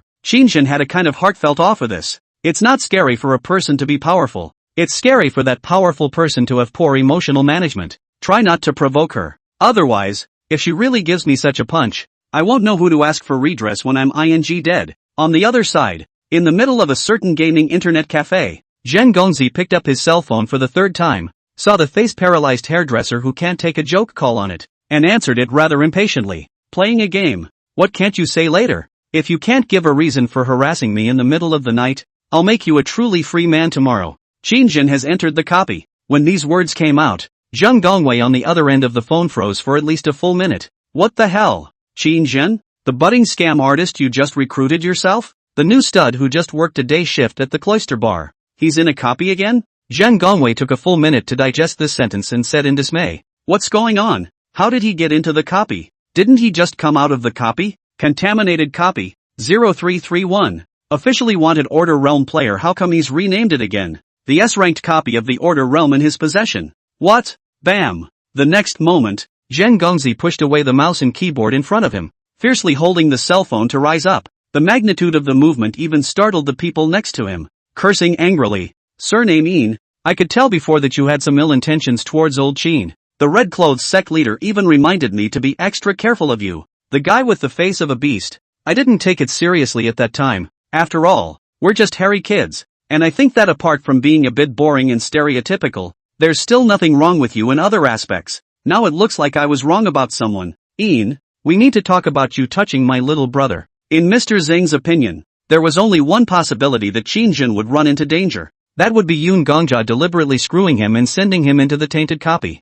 Guiding a budding player to accidentally stumble into a high-level tainted copy was just like playing to Yin Gongzi, who was a highly placed and powerful top bigwig of the Yanjing Public Security Department. That day, Mr. Yun hung around the entrance to the cloister and didn't leave for 2 or 3 hours. But he didn't enter the bar either. Mr. Zhang was at the bar and saw everything through the surveillance, including the image of Mr. Yin and Qin Shang talking afterwards, which is able to mix to this status and be known as Yanjing F4? How could Mr. Zhang recruit someone he didn't really know and just because of a word from Mr. Yin? He just wanted to see how Harry reacted. At that time, through the surveillance, Mr. Zhang saw that Mr. Yin had waited for Qin Shang and the Red Clothes sect leader for almost an hour. Immediately after the two came back, Yin Gongzi, as expected, went up and climbed up to talk, and then also threw out a bad man's oracle. At that time, Mr. Zhang knew that Qin Shang and Mr. Yin probably also had a relationship, but he still chose to resolutely leave Qin Shang behind. Certainly never because he could lick. Rather, it was because likewise, Mr. Zhang was curious as to what kind of person the budding fraudmaster who was able to make surnaming care extraordinarily was. He was similarly curious about the purpose of Du Qin, who had approached Qin. On the other hand, it is because Qin this person is also quite to the appetite of Zhang Gongzi. But, in any case, there was absolutely no way that it was because Qin could lick. The next moment, a clear and cold voice came from the other side. Did you misunderstand something? Misunderstand what? What can I misunderstand? Aside from you screwing him on purpose, how else could a level 1 fraud master be dragged into a copy of the Order Realm? It's been many years since I've been able to meet a like-minded junior. Even if it's someone who's vainly and deliberately catering to me. He's the one you had to shove into the cloister bar. So he's one of mine. And there's no reason for me to ignore it if something happens to him. Well, at least I've heard Qin so many times, die, man. Can't he accident I pretend to be a hen? After saying this, Mr. Zhang took a deep breath. Report your location. We need to talk. And that includes the reason why you voiced your desire for Qin to stay with me that day. There was a long silence on the other end of the line at those words. The Happy Lane neighborhood. I just got here. This is the address of that tainted copy. 0331. Behind the surveillance. Qin has just entered the copy not more than 2 hours ago. Perhaps there is still salvation. I am trying to see if I can get into the midst of this tainted copy. And it wasn't that I intentionally arranged for him to come here. But it is true that I dragged him into this. Yin Gongzi is not a little cutie. At home, when he heard Qin's last call before entering the copy, it was a big change in expression. After this half hour, he had figured out the entire cause and effect. It all started with that post. Then again, it's the relationship between the Eagles of Justice and the courtier. Chapter 126 Rule 3 Speculation. Just to be on the safe side, Qin ended up dragging the around the security lounge long enough to stay there for half an hour. She waited until she was able to completely regain her ability to move freely before walking out of the security office with human animal. Right at this moment, the expression of human animal harmless changed slightly, and he suddenly asked out loud, the players who came in with you are all order-keeping realms? No order realm? Qin nodded, but immediately afterward, vigilance rose in his heart, so he changed his words. It's a squad of order realm delinquents. Halfway through the sentence, I don't know why, Qin suddenly felt that the expression on the human and animal's face as he looked at himself became strange for a few moments. Besides, what's she asking for all of a sudden? Since it was in the process of chasing the Order Realm player, he was accidentally pulled into the contaminated copy held by this Order Realm player. Harmless human animals couldn't still think that a group of players from the order-keeping realm could be of any help, could they? In the next moment, Qin asked when he saw that human animal harmless was not speaking, what is your identity? Isn't there a division of labor or something in this copy? Some kind of security guards, administrators, or something like that? Don't you have to tell the administrators the results of the exploration of the main quest for it to count? Did you guys figure out the identity of the administrator in your quest earlier? At that, human animal shook his head. No, I'm a resident, and on the setting of the backdrop within the copy, I'm a resident of this neighborhood, and the other security guards wouldn't let me into the surveillance room, so there was no way for me to view the surveillance of Zhang Xiaofen's death, so I sought to come over here to look for clues. Who knows that not long after entering the copy, I let someone smother the black bricks, and all of a sudden dry me out, and then opened my eyes, and when I woke up, I saw you. Qin was stunned. Smothered a black brick? How did she know it was someone who knocked her out? Maybe it's a slip of the tongue? But if it was that Order Realm wanted player, how come he renamed himself again? Moved. It wouldn't have been as simple as just knocking her out, would it? To put it into perspective, if I were a wanted player, a small group of Order Realm squads chased me in. It was hard to drag these people in with the help of the tainted copies. I'm sure the first thing I'm going to do is find a chance to get them all killed. How is it possible to just knock out the human animal and strip her naked and call it quits? And what was the reason for stripping her? Or maybe she was naked when she entered the copy? Let's go. It's been almost more than an hour since I fainted and passed away. I don't know what happened to my other teammates. The main quest is to investigate the cause of owner Zhang Xiaofen's death. The other players who entered that copy must have the same purpose as us. There's always a chance of bumping into an administrator when the time comes. The human animal did not bother with the brooding Qin and pointed in the direction of the corridor. Qin then nodded slightly, but just as he stepped out of the security lounge, an odd look appeared on his face. Bad. The cursed red dress had been worn before entering the copy just now, and it hadn't been unworn until now. It must have been longer than 5 minutes. You can't pay a price for props when you're inside a copy. Qin's expression stiffened. Just then, it suddenly occurred to me that the bride's embroidered shoes had a skill named transference, which could transfer fatal injuries. And can the prop cost of losing sight for 24 hours be passed on to the bride's embroidered shoes? He had no choice but to try. With that thought, he disengaged the wearing mode of the cursed red dress, and as expected, the sight in front of him quickly became darker. It looked like right away Qinjin was going to become blind. Cursed red dress, the price counts down to 24 hours. You'll be blind for 24 hours. He immediately contacted the roll cart to communicate bride's embroidered shoes. Launch skill. Transfer. Ding. In the next moment, the embroidered shoes on his feet flickered back to the item bar. And in the item bar's grid it turned directly into a black mark, as if it had been sealed. And the light in front of Qinjin's eyes was once again bright. And as for the cursed red dress, it had once again regained its permission to be used. It's done. Seeing this, Qinjin was overjoyed. And as expected, it really did work. The bride's embroidered shoes really came in handy at a critical moment. Why are you going so slow? Aren't you worried about your other teammates? Just then, the human animal walking in front twisted his head and grunted with some displeasure. Only then did Qinjin follow with a resentful smile. But it was a glance up at the ceiling, and there was a small red dot hanging vaguely in the corner at the end of the corridor. Flickering, he reticently pulled away from the woman for a moment, keeping one foot in front of the other as they entered the hallway. Qinjin did not wear the cursed red dress this time, and with the loss of the priest's skill, night vision, walking in dark places was a bit of a stretch. One could only follow closely behind human harmless, a woman who had somehow removed a pair of glasses and put them on the bridge of her nose. Seeing that she was walking as if she was walking on the ground, she probably should have taken out a prop for the priest profession, right? Sure enough, the old player's heritage is here. Although compared to other budding players who are also level 1, the props reserve in my hand is considered quite huge and exaggerated. But really want to compare with the Order Realm players. Others are afraid that they don't have to do it themselves. Just the various props that function in all their glorious glory would have plagued me off. If this hard activity was heard by the red-clothed sect leader, it was feared that Qinjin would have to be scolded again. Brother, what kind of counterintuitive comparison method is this? Do you want to hear what you're saying? Just become a God Road player a week time budding new. Even view an Order Realm old players than props reserves. According to Qinjin, this comparison method, gentlemen and so on have become a God Road player more than half a year.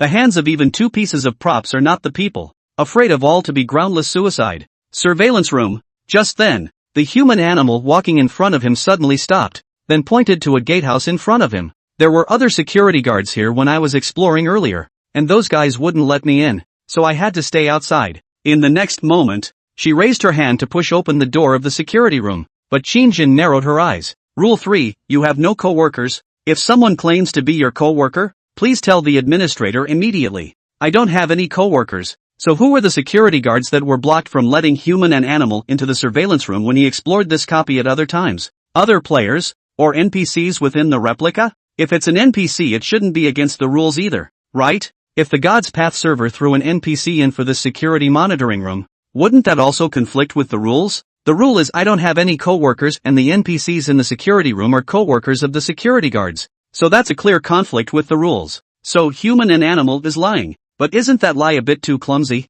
And so on. In a moment of brainstorming, Qinjin suddenly thought of a key point. Human and animal harmless has the status of a resident within the copy. And does she hear the same rules as I do? If we both hear the same rules, surely human and harmless doesn't associate the fact that the security guards don't have any co-workers with Rule 3 when they hear it, right? After all, her status is that of a resident. And she would have a preconceived notion that Rule 3 means that residents do not have co-workers. Preconceived notions? Almost have to wonder about human and animal.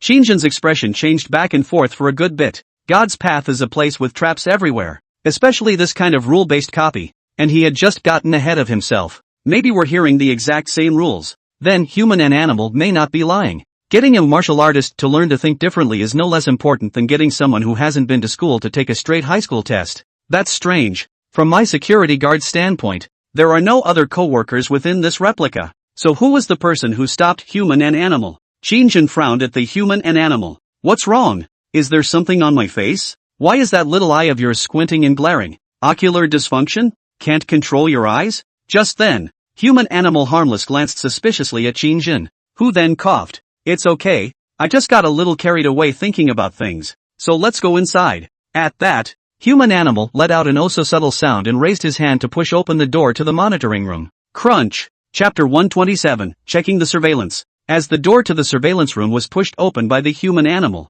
there was a toothsome sound. At the same time, Qinjin's eyes once again regained their brightness, and behind the door of the monitoring room was a bright little house, surrounded by a tiled ceiling, fitted with an incandescent lamp reflecting light as if it could dispel the shadows in one's mind. The room was furnished with 2 or 3 computers and a dozen or so uncountable small screens, which minutely recorded what was happening in different corners of the entire happily ever after neighborhood. Qin Shang looked around and let out a long sigh of relief that nothing strange had happened. We're investigating the mystery of the owner, Zhang Xiaofen's death. So it's all about checking what happened on the day she died. Checking the surveillance is obviously the best way, but we have no idea which building Zhang Xiaofen lives in. At those words, Human Animal Harmless also frowned. However, the next moment, Qin Shang took 2 steps forward and started rummaging around the computers in the monitoring room. What are you looking for? Normal neighborhoods should register owners' names and house numbers to make it easier to contact them when outside guests visit. Maybe there's a way to find contact information here, too.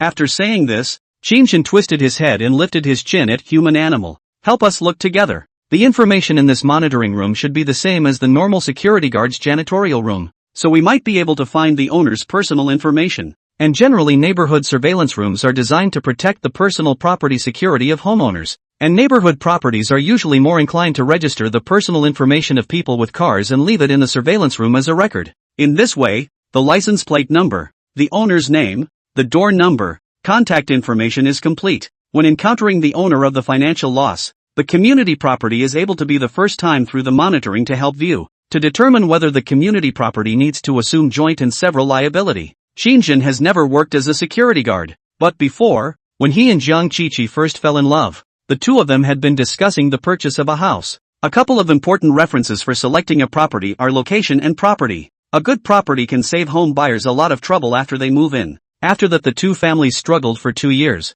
And it's not as if they didn't leave the property behind, except that they bought it with a mortgage. Life was on track to get better. But then Qin Shang was diagnosed with brain cancer. Jiang Qiqi sold her house in order to see Qin Shang. Qin Shang did study the logic of property office management in some high-end neighborhoods. As soon as these words came out, the Human Animal Harmless next to him glanced at Qin Shang in surprise. How do you kids know so much? Without looking up, he blurted it out. Bad conditions. Worked as a security guard. Don't they say 40 years less to go? Oh. Upon hearing this, the human animal didn't get suspicious. Qin Shang, an order-keeping realm delinquent, had obviously just become a God's Path player not long ago. The reality is that bad economic conditions are normal. The woman helped move a couple of boxes down from next to a couple of computers in the surveillance room and immediately crouched down and started rummaging through them. Seeing this, Qin Shang silently approached the computer and stole a glance at the human and animal who was crouching on the floor reading a document. Then the mouse was operated, and the background program was switched to open a file called Registration of Cell Owner Information.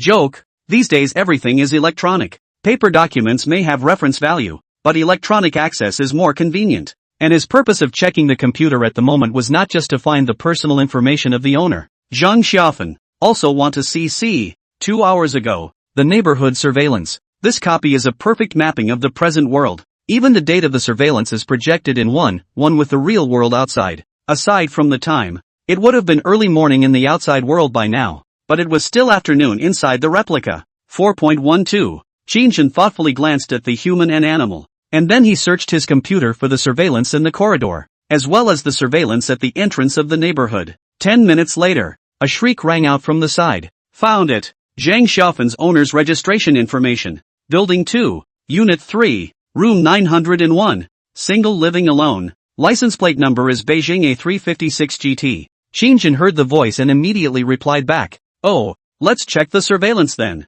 See if there's a room 901 near Building 2 where she's been staying for the past few days. What the hell is this? The next moment, Qin Shang pretended to turn off today's surveillance content, then rummaging through the database for surveillance from the past few days. Zhang Xiaofen died at an unknown time. But there's an easiest way to find this stuff, and that's when you look at the surveillance. Just look at when an ambulance or police car or something like that comes in the neighborhood. There was a death, and there can't be no police or ambulance intervention after being discovered. Can there? Qin Shang was planning to fast-forward the operation at 2 times the speed, but he was surprised to find out that in the content of the monitor, there were not only the monitoring of the building and various parking lots, but also a dozen images of the monitoring of the owner's room. His eyes widened in dismay. Surveillance in the owner's room? What's going on? A few of the images are so unpleasant that they even encompass the private lives of the people's owners, including the fragrant scenes of what sexy beauties changing clothes in their own living rooms, and the images of elderly couples quarreling and breaking things at home. These private lives, which should be the privacy of others, are surprisingly presented in the backstage of the security room's surveillance. Just by sweeping a glance, Qin Shang had a guilty feeling in his heart that he had spied on someone's privacy. Ha! I think I remember it being mentioned in the backdrop story that there's been a rash of weird things going on in the neighborhood lately, and a lot of homeowners have installed surveillance. Just then, the human animal who came over also said subconsciously. Upon hearing this, Qin Shang recalled the contents of the backdrop. Nice. There is indeed such a paragraph. Small area strange things one after another. A lot of female owners also look for property to install monitoring. They do not know is that the monitoring is not only they can see, our side of the background can also see. Me to appreciate the private life of those beautiful people as entertainment. In that case, could it be that Zhang Xiaofan knew that someone was prying into her private life, and that's why she chose to intentionally scare the other party and kill herself straight away? That's a bit of a stretch, isn't it? There are many ways to get back at someone, and the act of scaring them and then killing yourself is a little too cerebral. Qin Shang quickly on the computer, operated to call up the surveillance screen of the second building, Unit 3, Room 901. Zhang Xiaofan really did install surveillance in her house. Seeing that there was a picture, Qin Shang was shocked. The human animal narrowed his eyes. That'll be easy. We'll just look at the surveillance in her house and rewind to the day she jumped to her death. Qin Shang also let out a hem and immediately clicked on the content of the surveillance. The picture is of an ordinary living room, decorated quite tastefully, but Qin Shang didn't have time to focus on that. He had been rewinding time, trying to find out the footage from the surveillance on the day Zhang Xiaofan jumped off the building. But just as he was triple rewinding the contents of the surveillance, a big question mark popped into his head. Wait, in the introduction of the backdrop, did it say that Zhang Xiaofan committed suicide by jumping from a building? Isn't the main quest to investigate the cause of Zhang Xiaofan's death? He was sitting directly in front of his computer, and through the screen in front of him, he could vaguely see the human animal that stood behind him in the mirror image in the general area of Maharaja. The woman was currently watching the surveillance screen backwards in earnest, seemingly intent on trying to find the truth about Zhang Xiaofan's death by starting with the clue of the surveillance. Qin Shang's back was turned to the woman, and a touch of imperceptible vigilance swept across the bottom of his eyes. Found it, this is it. Just then, human animal excitedly pointed at the screen and shouted, "You see, this is what the backdrop says." Qin Shang's palm hit the spacebar at once. The image from the computer monitor was fixed directly on a large face. Even with a big face against the security camera, it was vaguely obvious that the owner was indeed of voluptuous beauty. Qin Shang adjusted the multiplier speed, then pressed the play button again. Rewind the time. Zhang Xiaofan is inside the camera in her pajamas and makes an exit at the monitor. Do I look good? After saying this, she came over and gave a wry smile, the corners of her mouth grinning up to her ears. A sickly smile that sent shivers down one's spine and a twitch in one's body along with it. If not for the fact that the surveillance equipment did not have a sound collection function, Qin Shang would be able to imagine what a cold illusion it would give people if they were to hear that woman's oozing laughter at the scene at this moment.